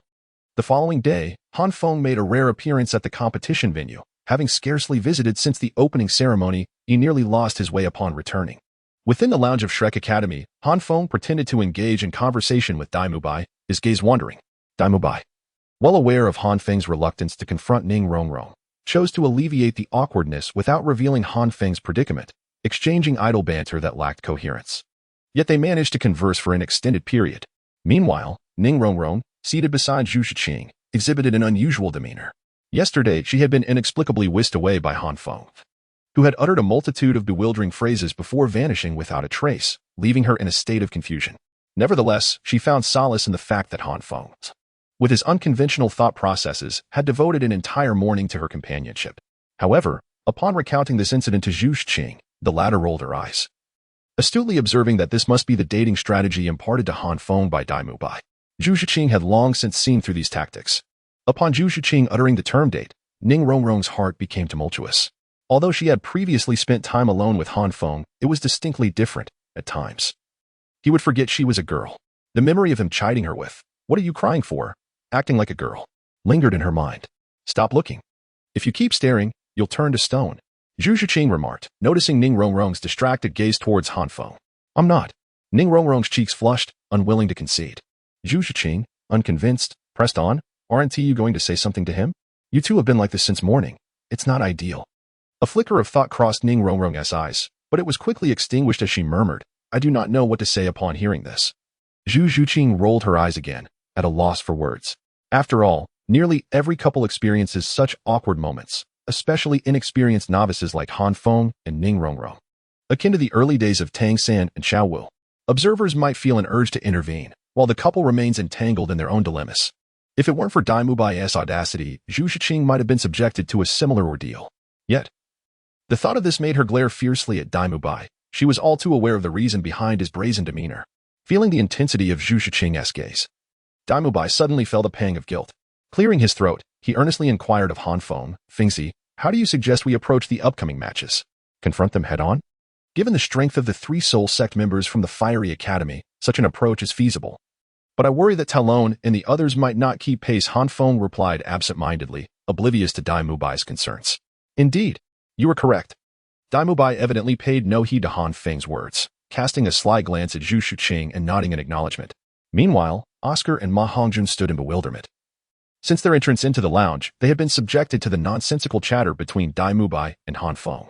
Now, it was utterly absurd. Two individuals seemingly on entirely different wavelengths had managed to devise a strategy together. The upcoming match was set to be the highlight of the day, featuring the illustrious Qihua Academy facing off against the tournament's most formidable dark horse, Shrek Academy. It was undeniable that most attendees had come to witness this fierce clash. Both teams possessed immense strength, yet today one team's winning streak was destined to be halted. In pursuit of glory, an exhilarating confrontation awaited us. Let us welcome the competitors from Qihua Academy and Shrek Academy to the arena. As the host's fervent commentary filled the air, the match between Qihua Academy and Shrek Academy commenced. Ma Hongjun, visibly relieved, hurriedly beckoned Talon and his companions to rush out of the lounge. Han Feng and Dai Mubai exchanged a moment of surprise, then smiled broadly and leisurely made their way toward the arena. Han Feng. At that moment, Ning Rongrong, seemingly mustering her courage, called out to him. Han Feng's heart skipped a beat. He chuckled softly, preparing to offer a vague reply, but was met with Ning Rongrong's flushed cheeks and resolute declaration. Good luck. I want you to take me to explore Tiando again. This time, you cannot run away. Her beautiful eyes shimmered with profound sentiment. Han Feng trembled slightly, a smile curling at the corners of his mouth. This time, I absolutely won't run. With that, he turned and walked away without a hint of hesitation. Dai Mubai regarded Han Feng's retreating figure, clicking his tongue in contemplation and shaking his head with a tinge of pity, muttering, new grudges, old grievances, and the allure of beauty. The path ahead is treacherous. Upon their arrival at the arena, the 7 members of Qihua Academy had long awaited their presence. Huo Wu, spotting Dai Mubai and Han Feng, smirked and exchanged knowing glances with Huo Wushuang and Huo Linfei, who instantly understood her intent. As a referee began to announce the rules, Huo Wu scoffed and called out, "You two are somewhat commendable for not bringing Tang San to the arena. Otherwise, I would surely scorch his wild grasses." Ma Hongjun, upon hearing this, couldn't help but snicker disdainfully. Clearly, this girl was unaware that Tang San's blue silvergrass was fire-resistant. Dai Mubai merely chuckled, thinking to himself, another fool-courting disaster. Yesterday, Han Feng had been in a sour mood and had chosen to ignore Huo Wu. Did she truly believe he would remain silent forever? As expected, Han Feng cast a derisive glance at Huo Wu before retorting, "I fail to comprehend why the referee feels the need to announce the rules before every match. Otherwise, how would such oblivious individuals have the opportunity to speak?" The match commenced. Han Feng's remark ignited Huo Wu's fury, and she was about to retort when the referee declared the match officially underway. Huo Wushuang and the other 6 immediately surrounded her. Though Huo Wu felt a pang of reluctance, she recognized the urgency and, casting a sinister glance at Han Feng and Dai Mubai, summoned her martial spirit, unleashing her 4th soul skill with determination. In an instant, a magnificent blaze of fiery soul power enveloped Huo Wu as she absorbed this energy into her being, causing her aura to surge and break through with each passing moment. Meanwhile, Huo Wushuang and his companions remained steadfast, their eyes fixed unwaveringly on Han Feng and his allies, resolutely guarding against any approach towards Huo Wu. The day prior, Huo Wushuang and Huo Linfei had clashed with Dai Mubai, and from just that single exchange of blows, they understood that even in unison, they were no match for Dai Mubai, let alone with the vigilant Han Feng lurking nearby. Though reluctant to concede, they realized that should they wish to triumph over Han Feng and Dai Mubai, their only hope lay in relying on Huo Wu's 4th soul skill. On the other side, Ma Hongjun was taken aback by the scene. The master had stated that the Blaze Academy excelled in offense, so why had they now formed an impenetrable defensive formation? If this were the Elephant Armor Academy, Ma Hongjun could comprehend, as they specialized in defense, but this was the Blaze Academy. It truly shamed the Fire Soul Masters. Dai Mubai furrowed his brows slightly, casting a glance at Huo Wu amidst the crowd. He clicked his tongue softly and remarked to Han Feng, "Fengzi, that woman's soul skills are formidable." Han Feng nodded in agreement. Indeed, Huo Wu's radiant fire dance was anything but simple. Han Feng had not anticipated Huo Wu's decisive action to forsake her adept defensive tactics in favor of a high-stakes gamble with her ultimate technique. Yet, he had no intention of dissuading her. Rather, the Blaze Academy's strategy played perfectly into his hands. Fear not. It is merely a buildup of soul skills, with one strike. I can unveil their true forms. Han Feng scoffed, confidently asserting his stance. Dai Mubai was momentarily taken aback, but soon appeared to grasp something. His tone shifting to one of intrigue as he inquired, Does she possess such capability? We shall see whether she seeks merely to impress or truly possesses the skill. Han Feng shrugged, seemingly indifferent. Daimubai, upon hearing Han Feng's words, chuckled lightly, feeling no tension whatsoever. Chapter 148. Who will annihilate the team? Upon overhearing the conversation between Han Feng and Daimubai, Ma Hongjun, albeit a moment late, eventually grasped the situation. A flicker of astonishment crossed his chubby face as he gazed blankly at Han Feng and Daimubai, exclaiming, "Can you two not act like humans? Every day. You are preoccupied with annihilating the team, and as a teammate, the pressure is immense." Meanwhile, Tai Long and his companions were completely bewildered by the discourse of Han Feng and his group, merely blinking in confusion, unsure of how to respond. It was not entirely their fault. After all, they had seldom witnessed Han Feng in action, and their understanding of him was limited to his remarkable defensive prowess. During tactical training orchestrated by Master, in order to avoid discouraging Tai Long and the others, Daimubai, Han Feng, and Tang San had all suppressed their combat capabilities, keeping many of their trump cards concealed. Upon hearing Ma Hongjun's grievances, Daimubai frowned slightly. "What are you getting so worked up about? Han Feng and I rarely get the chance to take the field together, while you've participated in so many matches. When have you not appeared?" Han Feng chimed in. "Indeed.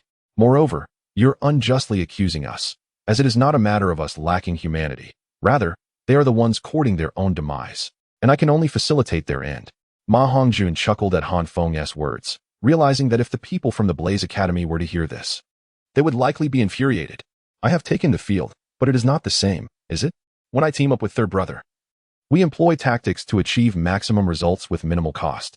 But you two, you are simply unreasonable." Ma Hongjun's voice grew hoarse, tinged with a hint of grievance. Daimubai rolled his eyes, nonchalantly responding, "Isn't that splendid? Two distinct styles can catch our opponents off guard." However, Han Feng, observing Ma Hongjun's hesitance, raised a hand to silence the impending retort from Daimubai and inquired, "Fatty, what exactly do you mean? We are all brothers here, so speak plainly." Ma Hongjun immediately beamed, his small eyes sparkling with barely contained excitement. "You truly understand me, Han Feng. Hee. I'm simply itching to try it out myself. Annihilating a team with a single strike, imagine. They're all huddled together, making movement cumbersome. My fourth soul skill is a late-blooming technique, immensely powerful. If I were to unleash it amidst them, the effect would undoubtedly be explosive." Ma Hongjun spoke with palpable eagerness, even gesturing animatedly, before adding somewhat bashfully, "Regardless. With your strengths, opportunities like this will abound in the future. I, however, may not find a second chance." Han Feng's lips twitched. He hadn't anticipated that Ma Hongjun's inner turmoil revolved around this. Daimubai, after a moment of serious contemplation, shook his head. "I fear it may not be feasible.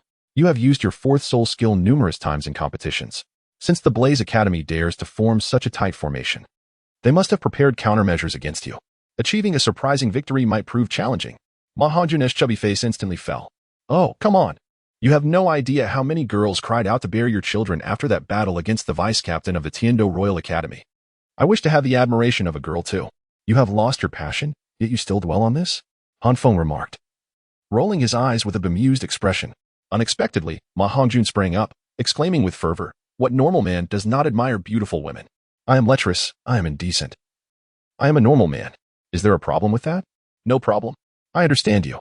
At this, Daimubai's expression grew serious as he clapped his chest, exchanging a knowing glance with Ma Hongjun, both revealing a mutual appreciation for one another. Han Feng, observing the camaraderie between the two, was about to retort but recalled Ning Rongrong, opening his mouth yet ultimately saying nothing. Meanwhile, the three individuals standing behind Talon and his companions looked on in utter bewilderment, their mouths agape at the scene before them. The martial spirits had yet to manifest, and yet they were already deliberating on strategies for annihilating the opposing team? Were they truly this audacious? Was this truly the prestigious Continental Senior Soulmaster Tournament, and not merely an underground arena in some city? In an instant, the atmosphere in the arena shifted, becoming increasingly enigmatic. The 6 members of the Blaze Academy stood resolutely, with Huo Wu at the forefront, her fourth soul skill continuously absorbing external energy. At this moment, the power radiating from Huo Wu seemed to have transcended that of a soul king. She resembled a small sun upon the battlefield, her intense aura palpable even to the audience, who, had it not been for the host's assurance of their safety, might have vacated their seats in trepidation. Conversely, the 7 members of Shrek Academy exhibited no awareness of their circumstances, with the leading trio engrossed in discussion. Not sparing a glance towards Blaze Academy, the 4 behind them stared vacantly, their eyes nearly bulging from their sockets. Witnessing this spectacle, Even the seasoned host found himself at a loss for words. Having officiated numerous competitions, he had never encountered such behavior. This was beyond his professional purview. A realm of ignorance for him. Very well. Let us see how this unfolds. But should your schemes backfire, do not blame me for the forewarning.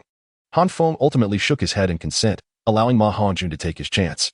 Upon receiving Han Feng's nod, Ma Hongjun grinned widely, his martial spirit materializing as he rushed forward with eagerness. Daimu Bai, noticing this, found his own thoughts stirring, yet Han Feng merely shot him a glance, piercing through his intentions, and calmly stated, "Do not even think about it. We agreed that I would take the lead this time." Upon hearing this, Daimu Bai chuckled awkwardly, suppressing his ambitions, for he had indeed promised Han Feng after the match against the vice-captain of the Tiando Royal Academy. Fourth soul skill, Phoenix crying in the sky. At that moment, Ma Hongjun unleashed his fourth soul skill, a blazing line of fire darting across the ground towards Huowu. While Ma Hongjun's technique may have its shortcomings, its power was undeniably formidable. As he made his move, Huowu tensed momentarily but remained composed, simply sidestepping to allow the twin sisters and their team to take the forefront. The Fiery Academy evidently came well prepared. The twin sisters clasped their hands together, and two brilliant flashes of yellow light severed the flaming line of attack. Before Ma Hongjun's Phoenix Cry imprint had even manifested, it was already dispersed. Even the rich fire attribute soul power within his soul skill was absorbed by Fire Dance's fourth soul skill, causing her aura to surge once more. After accomplishing this feat, the twins exchanged a mischievous smile with Ma Hongjun, as if inviting him to furnish them with more soul power. Ma Hongjun's chubby face froze, and in a fit of rage, he refrained from further humiliation and instead retreated to the side of Han Feng and Daimu Bai. "I told you not to go. And now look what has happened." Daimu Bai laughed gleefully, teasing him. Han Feng couldn't help but chuckle as he observed the pitiful expression on Ma Hongjun's face, remarking, "Don't worry, fatty, I will help you seek revenge." Upon hearing this, Ma Hongjun felt a rush of joy and quickly replied, "Brother Feng, feel free to take action without restraint." Although he could do little against the Fiery Academy, he had an elder brother to rely on. With this thought, Ma Hongjun's heart felt considerably lighter. Chapter 149, A Single Strike to Annihilate the Team. It appears that both Shrek Academy and Blaze Academy are taking this match very seriously. Both sides are exceedingly cautious after merely probing each other. They refrain from making any hasty moves, searching for the slightest flaw in their opponent's defenses. A full minute into the competition, there has been no sign of engagement from either Blaze Academy or Shrek Academy. At this moment, the host, unable to contain his discomfort, awkwardly attempted to explain the situation. Although his reasoning was rather tenuous, he felt compelled to speak. What was he to say? Should he mention that Blaze Academy was on high alert, gathering their soul skills for an entire minute, while Shrek Academy seemed utterly dismissive, even neglecting to summon their martial spirits, engaged in idle chatter? Blaze Academy boasts a multitude of supporters. If he were to utter such words, he would surely be drowned in a torrent of criticism from the fervent fans. In truth, he too was perplexed. He could not fathom the audacity of Shrek Academy. Where did their confidence stem from to behave in such a brazen manner? Within that minute, the power amassed by Huowu had evidently reached the level of a soul emperor, prompting even the judges to wear expressions of solemnity. What right did these young soul zone and soul venerable representatives from Shrek Academy have to be so nonchalant? At this moment, sensing the overwhelming power emanating from Huowu, Han Feng slightly reined in his smile and declared, "It's about time." Daimu Bai and Ma Hongjun nodded in agreement, making way for him. Upon seeing Han Feng make his move, the host was instantly exhilarated, exclaiming, "Shrek Academy is finally taking action. Have they restrained themselves long enough?" This competitor, Han Feng, once single-handedly held back 7 members of the Tiando Royal Academy's vice team. What remarkable display will he present to us today? It is not the act of striking that instills fear, but rather the absence of it. As long as one takes action, even a one-sided overpowering can be eloquently described by the host. Han Feng positioned himself before his companions, gazing intently at Huowu, who was enveloped in a fiery aura, and smiled gently. In an instant, the celestial shield manifested, revealing 4 resplendent soul rings of yellow, purple, and black. Unyielding flame. Flame dragon armor. With a powerful shout, Han Feng activated his 3rd soul ring, summoning a colossal flame giant from thin air. This giant raised its left hand high and held a shield in its right. Standing protectively before Han Feng, draped in an imposing long-sleeved robe that bore the character inscribed in flames upon its back. This was Han Feng's modified version of his self-created soul skill, Flame Dragon Armor. While the original Flame Dragon Armor was undeniably practical, boasting astonishing defensive capabilities and amplifying Han Feng's strength in flames, it proved somewhat cumbersome, occasionally hindering his movements. Thus, through his enhancements, it transformed into the current form, sacrificing a slight increase in power while maintaining unimpaired defense and significantly improved agility. Having completed these preparations, Han Feng ceased further actions, patiently awaiting Huo Wu. Witnessing this scene, the previously energized host suddenly froze in place. He vowed that from this day forth, he would never preside over any competition at Shrek Academy. For each participant played their cards in an utterly unpredictable manner. Who could withstand such chaos? Fortunately, at this moment, Huo Wu ceased absorbing external forces with a cold snort. She commanded Huo Wu Shuang and the others to retreat behind her. She advanced, enveloped by an astonishing wave of flames, stopping 10 paces away from Han Feng. Her expression dark as she exclaimed, "Do you look down upon me?" While Huo Wu was drawing upon external powers, she was not oblivious to the actions of her adversaries. She had witnessed everything that Han Feng and his companions were doing. The Blazing Fire Academy had prepared extensively to counter Shrek Academy, even going so far as to abandon their most proficient defensive strategies. Yet Han Feng and his companions disregarded the Blazing Fire Academy entirely, treating Huo Wu Shuang and the others as if they were fools, leaving them in utter neglect. How could Huo Wu not be incensed? Han Feng merely shrugged, saying, "As you can see, if you think that way, there's nothing I can do." Han Feng's nonchalant attitude thoroughly infuriated Huo Wu. Her already darkened countenance grew even more somber as she shrieked, "Han Feng, do you believe you can withstand my strike?" "Who knows?" Han Feng replied with a slight smile, an air of mockery glimmering in his eyes. To put it bluntly, Han Feng was not only capable of effortlessly deflecting Huo Wu's fiery attack, but he also regarded her so-called ultimate move with disdain. In the original tale, Tang San was able to withstand this attack with the blue-silver grass of fire immunity. Han Feng's celestial shield also boasted fire immunity and was a pure defensive martial soul. Why would it not be able to withstand the blow? Was it merely a strike from a soul emperor? If Han Feng unleashed his full power, with 5 celestial gates descending, the flame law avatar emerging, the flame dragon's divine robe adorning him, and 6 flame shields surrounding him, coupled with the uniqueness of the command of life, even Flinder would struggle to breach Han Feng's defenses in a short span of time. In the face of Huo Wu, Han Feng had already shown considerable mercy. "Unleash your celestial array." Huo Wu, realizing that Han Feng had only employed his 3rd soul skill, was acutely aware that he was holding back.